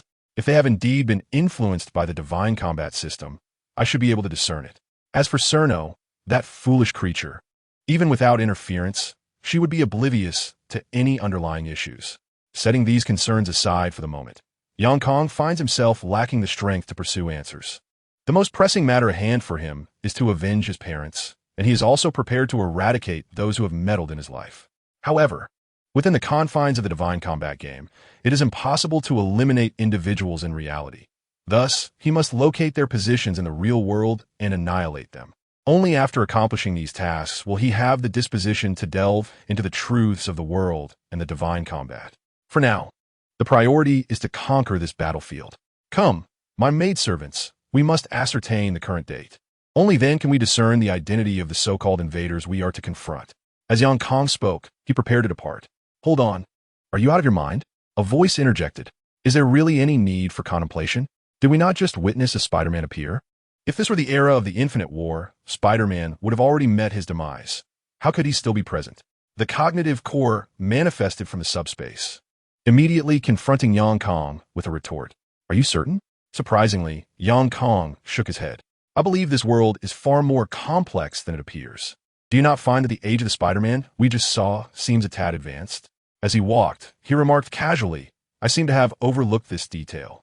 If we are in the time frame of the New York battle, Spider-Man should merely be in his teens. The cognitive core, somewhat perplexed, extended its mechanical hand to scratch its metallic head. This world feels more akin to a chaotic version of the Marvel Universe, perhaps reminiscent of the pirate world we previously encountered. Yang gaze shifted to an electronic screen atop a building, which appeared to be broadcasting news about the astonishing emergence of multiple Spider-Men. Moreover, even more sensational news was reported. Iron Man has returned. What if Iron Man's revival led to the emergence of multiples? There were also other headlines designed to capture attention, such as Pepper Potts' multiple joys. Isn't this universe rather chaotic? The expression on the cognitive core's screen shifted to one of intrigue. Thus, we must delve deeper into this matter, Yang remarked, scratching his hair. Indeed, this is quite the conundrum. However, it is speculated that this phenomenon is likely a result of some peculiar magic employed by Doctor Strange. As for why Doctor Strange appeared while the Ancient One was still alive, I cannot fathom. The sentient core, once connected to the wireless network, conducted a comprehensive analysis based on the available information and arrived at the aforementioned conclusion. It suggested that we first engage with the members of the Avengers. Perhaps they can illuminate our path. As Yang gazed at the Avengers Tower, still standing proudly in New York City, he nodded in agreement, acknowledging that it was indeed a splendid idea. The sentient core floated ahead, assuming the role of a guide, proclaiming, I have downloaded the map of this world and, utilizing our navigational satellites, I have already determined the route. With that, the sentient core glided out of the alleyway. Wait, be careful. Yang Kong suddenly sensed something and shouted. But alas, his warning came too late. Accompanied by a blaring horn, a massive truck unexpectedly barreled into the sentient core, sending it flying. I told you to be careful, Yang Kong exclaimed, shrugging his shoulders in resignation. The sentient core ascended, and, simultaneously, numerous weapon structures began to manifest around it, harnessing the mechanical power generated by Yang Kong. It commenced the construction of a miniature Imperial Titan. Never mind, they did not intend to do so, Yang Kong remarked with a smile as he approached. However, in the next moment, a hand emerged from the truck, gesturing a rude gesture towards them, followed by a volley from its main cannon. Yang Kong, maintaining an expressionless demeanor, stated, "As you command, my proud master." Behind the maidens, the artistry of steel was once more unveiled as icy gun barrels aimed at the truck, which was preparing to flee in the distance. Meanwhile, police cars sped past, seemingly in pursuit of the truck, and even two Spider-Men soared through the air in hot pursuit. Nevertheless, Yang Kong, employing the eye of providence, scanned the interior of the truck and discerned the absence of hostages. Without hesitation, he commanded the maidens to open fire. A hum resonated, followed by a thunderous explosion. Concerned about collateral damage, they utilized energy cannons. However, when these potent attacks struck the truck, they still resulted in an explosion, albeit one considerably less powerful than that of live ammunition. Once the truck had been neutralized, the Spider-Men and police officers, who had been relentlessly pursuing it, abruptly slammed on their brakes and encircled the truck's only remaining wheel. Bewildered expressions adorned their faces as they stared at the wheel and the burn marks left on the road by the high-temperature plasma. Turning their gazes towards the source of the energy cannon's attack, they found only a young man and several beautiful girls, utterly unaware of anyone wielding any fearsome weaponry. Moreover, neither of these two Spider-Men was the one who had previously conversed with Yang Jiang. Consequently, for the moment, they did not direct their attention towards Yang Jiang and his companions. Chapter 178, Seeking the Avengers. Ignoring the bewildered group, Yang Jiang turned and promptly boarded the metallic vehicle that emerged from the alley, a transformer ready for departure. With a pointed finger towards the Avengers Tower, he emulated Optimus Prime's commanding tone, exclaiming, "Acknowledged, Commander." One could discern a hint of exasperation in the voice of the Transformer. As a skilled driver, the Transformer navigated adeptly, and soon they arrived at the entrance of the Avengers Tower. To be frank, this world exuded a palpable sense of chaos. Yang Jiang observed the scene, feeling distinctly out of place, especially beside the imposing Stark Tower, the Avengers' headquarters. The corners of his mouth twitched. Could this structure, too, have been transported from a parallel universe? The sentient core regarded the two towers with curiosity. As for the maids, they were oblivious to the context, remaining silent and simply watching. Let us proceed, my lovely maids, to meet the guardians of this world, though they may be from parallel realms. But then they found themselves blocked at the entrance. "Hello, may I ask which Avenger you have an appointment with?" inquired the receptionist, her face adorned with a bright smile. "Ah, this is quite troublesome," Yang Jiang sighed resignedly. Just then, a voice filled with surprise called out from beside him. "It's you, the villain." It was a slightly familiar, lowly voice. Yang Jiang turned in confusion to see a little girl accompanied by a tall sister. It's you all." He recognized the little girl as the one who had once seemed to suffer from a split personality. He recalled how she had desperately sought death only to be obliterated by him, yet he, being kind-hearted, had ultimately granted her the chance to purchase her life back with battlefield currency, resulting in her revival. This time, we are allies, so you cannot eliminate me again." The little girl regarded him warily. "Rest assured, I hold no interest in someone like you," Yang Jiang replied, gently pulling Belfast and Sirius closer. "Such terrifying evil. I never imagined you were this sort of person." The legitimate lowly examined her own figure, glanced at Belfast and Sirius, and ultimately closed her eyes in despair. "By the way, have you encountered any other players?" After teasing the little one, Yang Jiang finally broached the main topic. "Not yet. You are the first player I have encountered. I remained here to see if there were any other players who might know about this film, and came here as well," the girl said with a hint of resignation. "By the way, what is your codename?" "Here, you may call me Sunshine." "So, lowly Sunshine? A bright and cheerful boy named Sunshine?"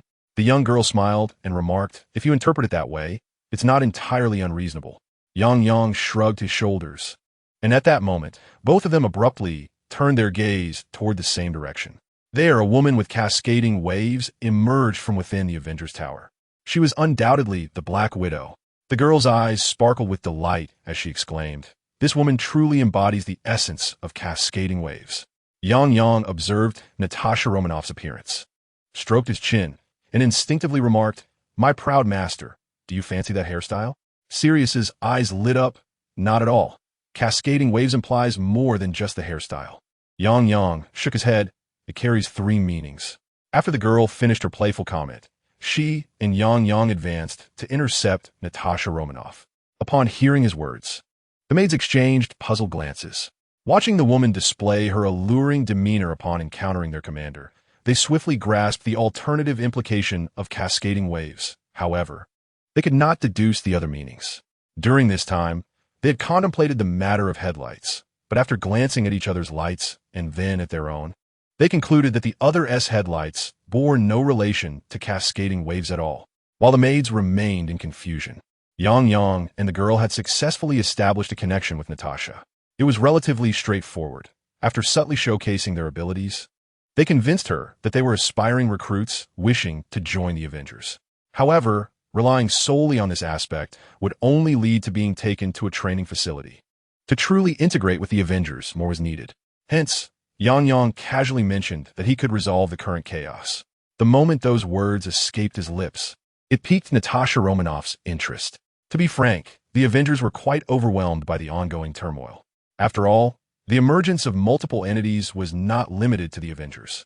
Criminals from various universes had also appeared in this world, along with numerous ordinary individuals affected by the situation. Although such individuals seemed scarce due to the world's lack of focus on them, they indeed existed. Of course, the most daunting concern for the Avengers was the influx of supervillains from other universes.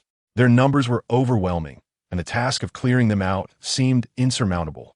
Moreover, their greatest fear was not merely this. They had discovered that Stark Tower, presumably from this universe, still stood directly across from Avengers Tower. This implied that they would likely once again face the impending conflict known as the Battle of New York. Moreover, not long ago, due to the reckless actions of Tony Stark, they inadvertently created an artificial intelligence adversary, which remains at large. The most alarming aspect is that this entity, known as Ultron, has spawned several more incarnations in the wake of the current chaos. Their nerves are fraying, and thus far, the only glimmer of hope has emerged with Thor's assistance in the creation of a new ally, a super artificial intelligence named Phantasm, or rather, a sentient being. Perhaps you should present some proof of your identity. Otherwise, I cannot just casually introduce you to others. Of course, Natasha Romanoff is no fool. She would not take anyone at their word. Yet her expertise as a covert operative suggests that the youth before her is not, in fact, deceiving. Regarding how to quell the turmoil, further examination is required, as I only have a vague notion of the matter at hand. However, there exists an even more pressing issue. Yang Kong stated solemnly.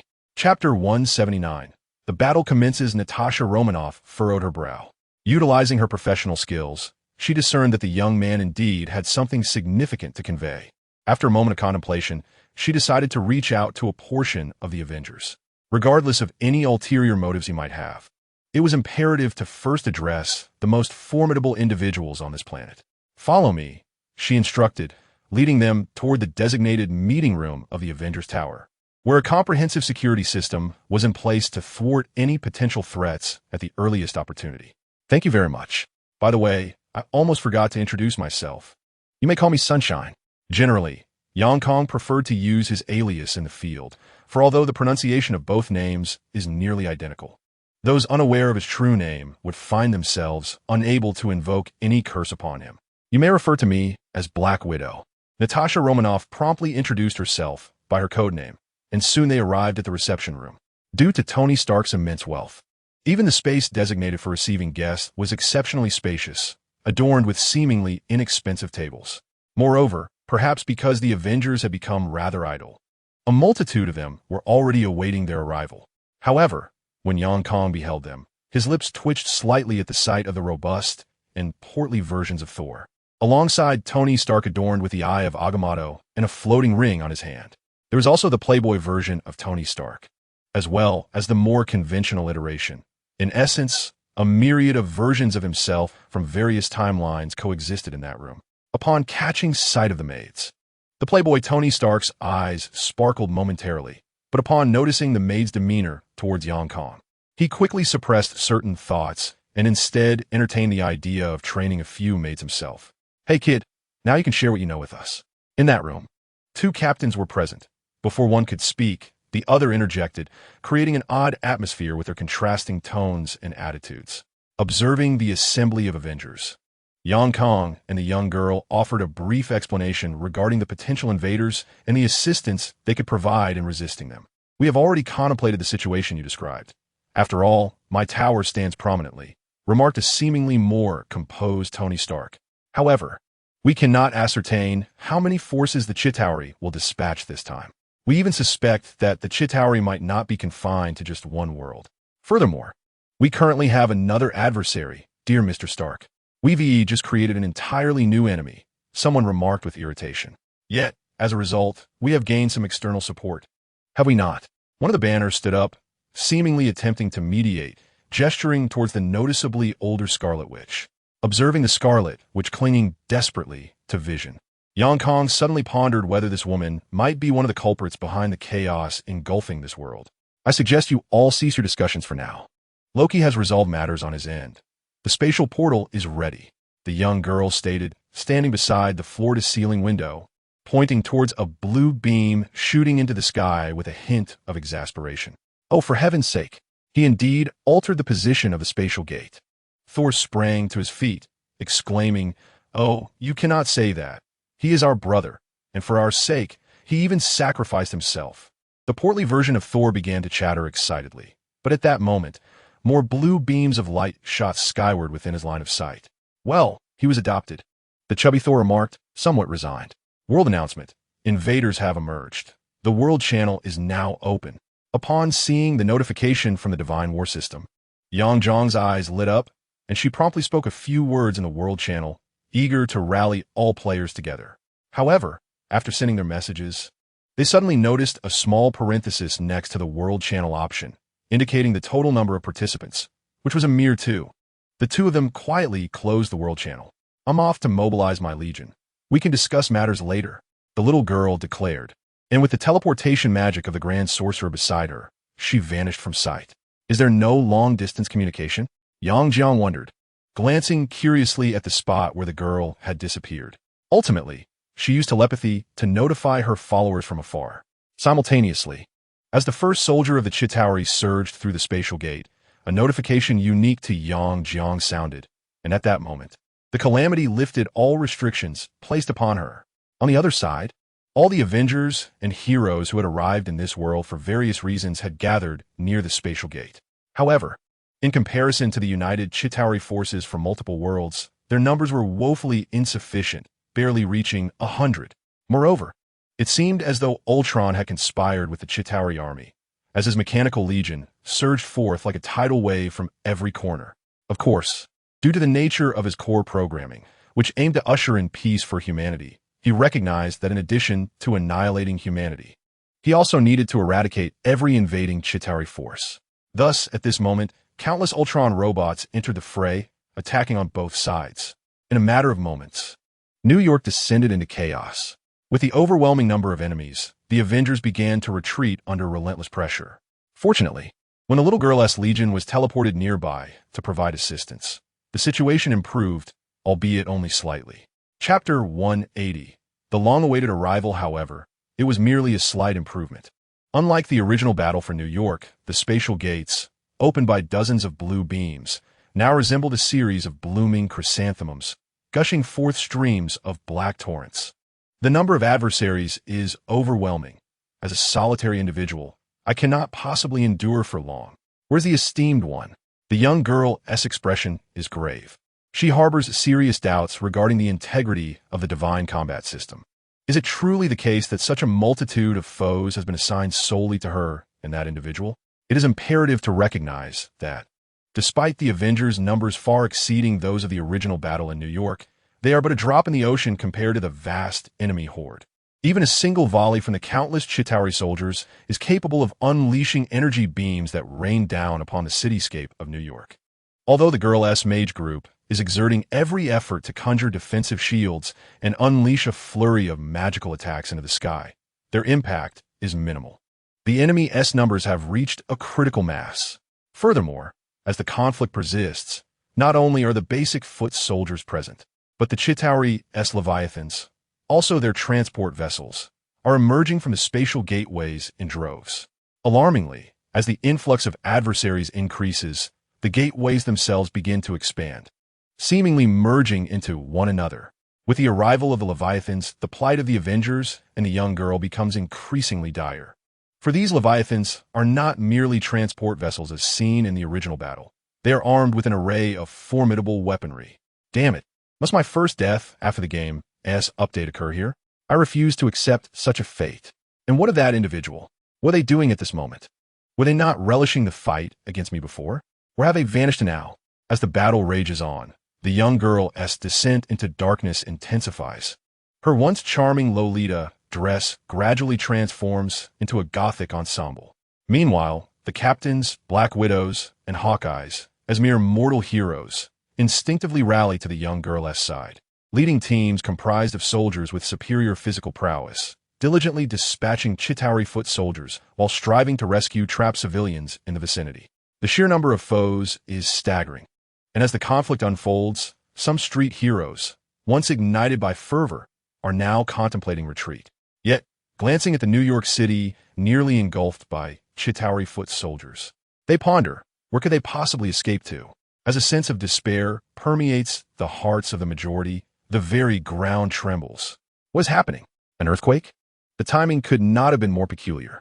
A certain individual, with a tongue as sweet as honey, expressed their grievances. But soon the crowd discerned the cause of the earth's tremors. To their astonishment, the entirety of New York City had begun to levitate. Observing the surroundings, it was evident that numerous Chitauri foot soldiers, who had been piloting their diminutive flying devices, inadvertently plummeted to the ground due to the city's ascent. An absurd sensation began to swell within the hearts of all present. At that moment, the city of New York suddenly split apart. Witnessing the multitude of civilians cascading downwards as a result of this unexpected rift, and alongside such valiant men, Wanda cast a glance at Vision. In an effort to elevate her future husband's favor, she finally unleashed her full power. A torrent of crimson light enveloped all those who were falling, whisking them back to safety.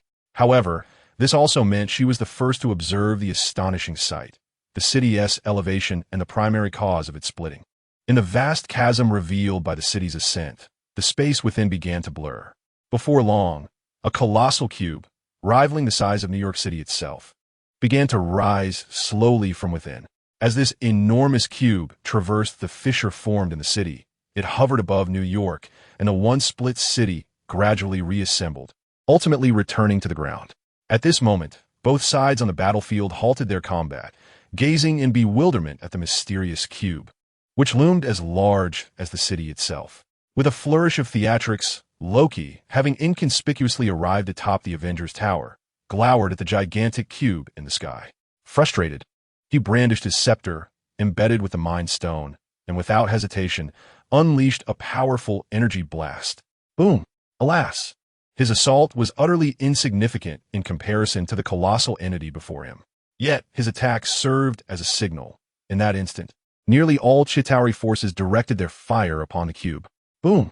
The Avengers and the young girl watched in astonishment as the immense cube remained unscathed amidst the onslaught of countless attacks. To their utter shock, the gargantuan cube began to rotate and reconfigure, gradually transforming into an enormous aerial fortress, one even larger than New York City itself. This was an ancient mechanical creation, an unnamed fortress of machinery. Let us change the battlefield, shall we? In this city teeming with civilians, I find my capabilities somewhat constrained, came the voice of Yang Xiang, whose figure had appeared behind them seemingly out of nowhere. A change of scenery, indeed. At this moment, everyone felt a slight mental lapse, yet just as their confusion mounted, the colossal battle fortress above them suddenly unleashed a multitude of gravitational beams, drawing all combat units skyward. Simultaneously, from beneath the fortress, a plethora of precision weaponry emerged, which, with merely a single volley, obliterated the Chitauri cannon fodder and the leviathans that were still wreaking havoc in the city. Subsequently, this extraordinarily intricate mechanical fortress gradually enveloped the skies over New York City, cascading energy shields downward, thereby safeguarding the entire urban area. Meanwhile, the Avengers and the young army, transported through various passages into the fortress, cast puzzled glances at the metallic edifices surrounding them before again gazing skyward. Regardless, the enemy loomed before them. Other matters could be addressed later. Chapter 181. An overwhelming battle originally stalled by the unknown circumstances. The Chitauri forces resumed their offensive upon discovering that this enigmatic mechanical fortress had targeted their soldiers. However, the fortress was no longer in a passive state. The extensive array of defensive armaments that adorned the fortress, combined with the personal weapons of the formidable general from within, simultaneously retaliated against the Chitauri army. At that moment, the Chitauri realized what a true energy storm entailed. Indeed, at this juncture, the Chitauri as cannon fodder found themselves momentarily unable to surge forth from the spatial gateway due to the terrifying barrage. Is this it? Yang Xiang scoffed disdainfully, having anticipated a far more challenging battle. Even the divine matchmaking system had paired him with a player to assist him. However, upon engagement, he discovered that although the Chitauri forces were numerous, they were, in fact, utterly ineffectual. Consequently, his aerial combat division remained inactive. Furthermore, each time he ventured into a new war-torn realm, he would automatically gain access to an ancient mechanical fortress and its constructs. In this instance, he noted an intriguing phenomenon. On Earth, he had detected only one ancient mechanical fortress. This did not imply the absence of others. Rather, he sensed the presence of additional fortresses from a considerable distance away. I thought we were headed for interstellar warfare, yet the Chitauri remained so inept. Yang Xiang casually settled down, and the maids immediately began to massage his shoulders and legs. The young girl glanced at her personal interface, which was ablaze with global announcements, all warning of impending disasters. Upon seeing this, her mouth twitched. So, you're the calamity that has been trending on the player forums lately? Forums? What forums? Yang Xiang felt a twinge of confusion. After the update of the Divine Battle System, a new feature emerged that bore a striking resemblance to forums in the real world, albeit with minimal restrictions. Having voiced her thoughts, the young girl relaxed and settled to one side, contemplating that this war might very well be a result of the divine system inadvertently selecting her, followed by the peculiar case of Yang Xiang, whose formidable prowess led to the cessation of matchmaking. Consequently, the two of them found themselves in this war-torn realm. At that moment, the initially bewildered Avengers suddenly came to a realization. These were their allies. However, they should not rejoice too soon. This individual was known as the Cataclysm within their territory, commonly referred to as the Purification Protocol, which could potentially annihilate all sentient life in the universe at a certain point in time. Casting a glance at the now elated Avengers, the girl playfully doused their excitement with a splash of cold water. The effect was palpable. Under the influence of the cunning little girl's words, the assembled Avengers regarded Yang Xiang with expressions of complex apprehension. Rest assured, this time the Purification Protocol had not truly been activated. There was no need to erase all sentient life across the cosmos. As Yang Xiang spoke, a smile involuntarily graced his lips. The Avengers exchanged puzzled glances, their eyes brimming with vigilance. This time, it sufficed merely to eradicate all life on Earth. Having spoken, Yang Xiang bestowed upon them a radiant smile, causing the Avengers to freeze momentarily in their tracks. It was but a fleeting moment. Aside from a select few who were somewhat dim-witted, the majority were astute individuals, keenly aware that if Yang Xiang wished to eliminate all life on any planet, he would not need to specifically safeguard New York City below. Wait, look, the spatial gates are converging. At that instant, the little sorceress who had been idly lounging suddenly noticed the sky where the spatial gates had completely coalesced into a single entity. Instantly, everyone directed their gaze upward. At that point, no more cannon fodder was being dispatched to their demise. Instead, the defensive shields of the mother ship rose, slowly approaching the now enormous spatial gateway. Could it be that it intended to come directly through? Hawkeye observed the sky, where the mother ship loomed larger than the mechanical fortress beneath their feet, furrowing his brow. However, he soon discerned that while the spatial gate had grown immensely, it paled in comparison to the colossal mother ship. which had an entirely different purpose for approaching the gate. From various corners of the Chitauri mothership, massive energy cannons began to rise. Their target was none other than the ancient mechanical fortress that had been relentlessly unleashing its firepower. Boom! Accompanied by a jolt of terrifying energy. The individuals stationed at the ancient mechanical fortress were inevitably swayed along with it. "Damn it! Are we going to be sunk here?" muttered Captain Honeylipped, his words laced with expletives. Beside him, his fellow captain wore an expression of awkwardness, unsure whether to admonish him. "Be quiet. I have already inspected the area struck. Aside from a slight char, there is no damage." A steel-clad hero returned from his reconnaissance, astonished by the fortress's formidable resilience. One of the Iron Men brightened at the prospect of utilizing this material to forge his own armor. Meanwhile, it appeared that the enemy had detected their energy assault, which proved ineffective against the immense fortress below. Consequently, the Chitauri Legion once again shifted to an alternative offensive strategy. This time, a plethora of small to medium-sized aircraft surged forth from various positions of the Chitauri mothership, their sights set on the mechanical fortress. Although the fortress's artillery showed no signs of ceasing, these weapons primarily serve a defensive purpose and were not particularly effective against the small flying vessels equipped with energy shields. "Look, they've deployed additional units." The ever-watchful Lolita, keeping a keen eye on the adversaries, quickly identified the hardened, shell-like, small aircraft. Instantly, the previously relaxed Avengers tensed up, their muscles taut, indicating their readiness for battle. At that moment, fearing that the glory of combat might be seized by these interlopers, Guang promptly issued his command. Chapter 182. Temple Number 2, all aerial combat units, mobilize. After giving the order, Guang glanced once more at the small warships that descended upon the mechanical fortress like a swarm of locusts. Deploy a portion of the ground forces as well. The area is rather limited. Reflecting on the smallest battlefield he had ever encountered, he reluctantly amended his previous command. Following his directives, a multitude of aerial units rapidly ascended from the combat defense fortress, among them the delightful Icarus, his beloved daughter. The Avengers surveyed their current predicament and then turned their gaze to Guang, who was leisurely reclining in a deck chair. Ultimately, one by one, they also chose to relax, even requesting a few deck chairs from Guang. This was the advantage of having cultivated good relations with the Avengers. Glancing at his fellow lethargic comrades, Guang smiled, feeling that his previous efforts had not been in vain. He had successfully established rapport with them.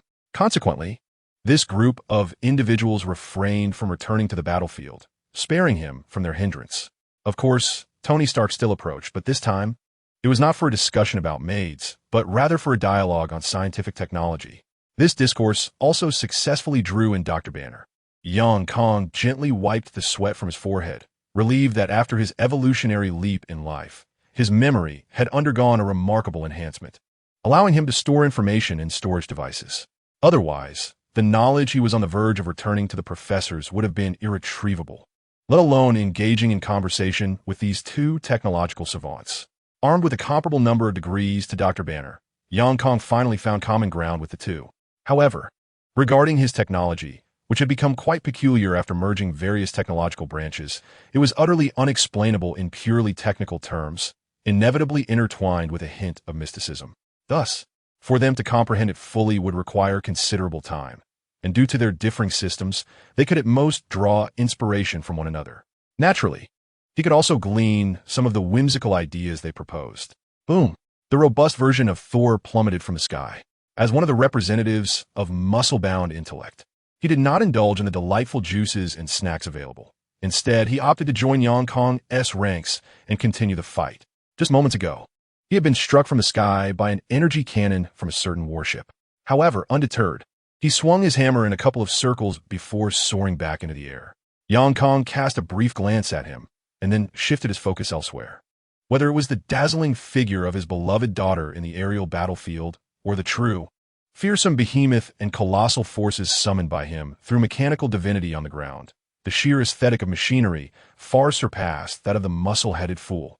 Within the mothership of the Chitauri, their commander surveyed the battlefield with a grim countenance. Despite having exerted their utmost effort, even enlisting assistance from Chitauri of other worlds, they still found it exceedingly difficult to conquer this modest planet known as Earth. He gazed intently at the imposing mechanical fortress, perplexed by the origin of such technology on Earth. In a moment of desperation, he resolved to take a bold gamble, hoping to leverage the overwhelming numerical advantage to shatter the current stalemate. Yet, just then, an alarm blared from within his flagship, causing his eyes to widen in shock. This particular alert was only triggered when the Sanctuary 2, Thanos' vessel, drew near his warship. Though labeled an alarm, it functioned more as a warning. But why had the Sanctuary 2 appeared in this location? Was the Mad Titan preparing to intervene, personally? The mere thought filled him with dread. For such a scenario would imply a disadvantage in battle, and returning home could likely result in Thanos' wrath. Meanwhile, the diminutive Sanctuary 2, capable of traversing the vast spatial portal to hover above Earth, had now risen above the ancient mechanical fortress. No, this was not merely a singular Sanctuary 2. It appeared that multiple vessels, also influenced by the chaos engulfing the world, had arrived. However, it was uncertain which iteration of Thanos or from which timeline they hailed. Upon reaching the skies above the ancient mechanical stronghold, they conducted a brief reconnaissance of the battlefield and promptly unleashed a multitude of massive, pointed projectiles, landing pods specifically designed for Thanos' vanguard troops. However, due to the formidable defenses of the ancient fortress, these landing pods did not penetrate the ground as anticipated. Instead, they crashed haphazardly onto the surface, a state that even adversely affected the vanguard troops within. Yet, these vanguard soldiers, akin to biological weapons, were relentless. As long as they drew breath, they would launch fearless assaults against their foes. Thus, this minor setback posed no significant hindrance to them. Before long, the vanguard troops, resembling voracious predators, surged towards the ancient mechanical fortress like a relentless tide, only to be met with a barrage of fire from a swarm of smaller titans, transformers, and the somewhat disinterested shipgirls. What thoughts could have driven the one who cultivated such expendable warriors? They charged blindly, devoid of any ranged attack capabilities. And aside from hastening their demise, I could scarcely fathom their utility. Yamato, resting her knightly sword upon the ground as if it were a cane, stood petite yet formidable, unleashing devastating energy blasts from her colossal cannon. Who could say? The Chitauri grunts seemed more formidable than this contraption. Meanwhile, New Jersey, also known as Garden, engaged her own artillery while casually conversing with Yamato, lamenting the tedium of such combat. In this skirmish, even Ron had yet to awaken her frenzied persona. Never mind. The name post-harmonization is simply too unsatisfactory. Let us revert to the original name and address future matters when the review process allows. However, just as the crowd was growing weary, at last, the formidable leader of the Thanos Legion, who is also the master of Temple 2, descended into the ancient mechanical fortress. One after another, Chapter 183 concludes with scant rewards. Upon witnessing several Thanos arrive, Luo Shui, who had been standing steadfastly beside Yang Yang, gradually advanced forward. As Luo Ling spotted her sister taking action once more, she felt an urge to follow, but was abruptly pulled back by someone, reminding her that her sister could handle it alone. After all, they were confronting Thanos, an immensely powerful foe. Pouting, Luo Ling gazed at her sister, only to realize that she was donning the Galatron 3 armor. Instantly, her initial concern transformed into speechlessness. Wasn't she supposed to be battling the purple potato essence from the cinematic universe with that? Regardless of the adversary they faced, one should exert their utmost effort. After completing her attire, Luo Shui remarked nonchalantly. Hearing her sister's words, Luo Ling, now devoid of worry, focused intently on being fed. However, when all the Thanoses had gathered, one of them made a declaration that left everyone wide-eyed, and they were all taken aback. In truth, the other Thanoses were equally stunned. Their small area momentarily fell into silence due to this individual. This Thanos, seemingly oblivious to the astonished gazes of those present, boldly leaped forward and took his place among the others. At that moment, as everyone beheld this Thanos, their lips twitched in disbelief, for he was utterly unremarkable in comparison to the others. Unlike the rest, who bore the Infinity Gauntlet, he wore merely 2 simple wrist guards, yet terrifyingly. He was clad in an Infinity-themed pair of briefs. To add to the absurdity, they were of the triangular variety. Upon assuming his position, he even began to introduce his briefs, This is my newly redesigned Infinity Briefs. Once I collect all the Infinity Stones, I shall simply tighten them, and they could annihilate half the universe's life. The other Thanoses, at that moment, were filled with an urge to eliminate him on the spot. Just look at their expressions. However, at that instant, Luo Shui charged forth, wielding the immense power of the Galatron 3 armor, and with the Galatron Judgment Blade in hand. She cleaved the peculiar Thanos in half with a single stroke. One could only say that a Thanos without the Infinity Stones from the cinematic universe was woefully inadequate compared to Luo Shui at this moment. Gazing upon the armored maiden before him, exuding an aura of formidable power akin to that of a war deity, the remaining purple sweet potato spirits furrowed their brows. It appeared that she, too, was a denizen of this chaotic world. The Titans were acutely aware that within the troves of intelligence they had gathered regarding Earth's Avengers, there was no mention of this girl or her companions. Hence, they resolved to engage in discourse regarding their ideals, recognizing that they were ill-equipped to triumph through sheer force. However, before they could exchange pleasantries, Luo Shui brandished the Blade of Judgment and surged forward once more. Mere minutes later, she returned, sword in hand, leaving the Avengers in a state of astonishment. You've obliterated our entire display of purple sweet potato spirits. Yang Xiang, who had witnessed this brutal skirmish, suddenly found himself feeling a sense of ennui. For him, the scenario held little intrigue, contingent upon the absence of those background figures.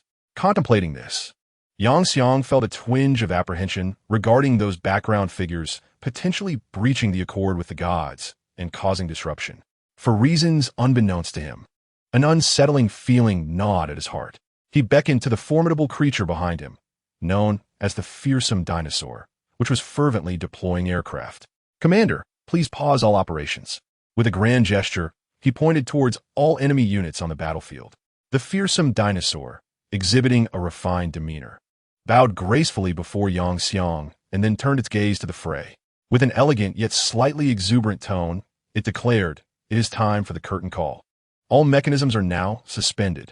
In an instant, a spectral clock flickered behind the creature, and at that moment, all opposing units became utterly motionless. Simultaneously, all allies present commenced a barrage of firepower. Even the colossal Chitauri mothership and the Sanctum II were obliterated by the Divine Core's guidance, culminating in a cataclysmic explosion. In a distant corner, the Lokis, not being embroiled in the battlefield, were unaffected by the fearsome dinosaur's temporal suspension.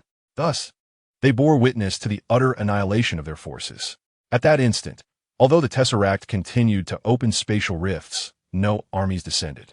Panic ensued, not merely due to the loss of troops, but because their once robust elder brother, now a slothful figure, was grinning at them, wielding a stormbreaker. "Please don't slap our faces," the Lokis chimed in unison. Meanwhile, Yang Xiang received the notification of his main quest completion and, casting a glance at the Avengers he once admired, departed this world alongside his retinue, harboring an unshakable sense that if he did not flee now, it might soon be too late. In the very next moment of his disappearance, a figure materialized at the spot he had just vacated. "Alas, it seems I have arrived a moment too late." Upon returning home, Yang Xiang casually glanced at the task evaluation, having merely completed the main quest. He had not fulfilled the side quest aimed at restoring the chaotic world to its former state. Thus, this time's settlement evaluation did not yield any additional enhancements. Furthermore, given the inherently modest rewards of the mode, he ultimately received only a single chest. As the chest quality was rather low, he deemed it unnecessary to summon the adorable Burris to enchant it, considering that even chests of a higher tier might not reveal anything of value. He opted to open it directly. Notification: "Congratulations, you have obtained low-level authority for force challenges." Indeed, this was the sort of authority that could only be unlocked after reaching level 20, and it was merely of low rank. TSK. He casually tossed the authority into his system inventory and then glanced at his level, noting that he had only received 50 experience points for his current level. Why were the rewards so meager? Luo Ling, as Yang Xiang as companion, could see whatever rewards he acquired, and she too felt perplexed.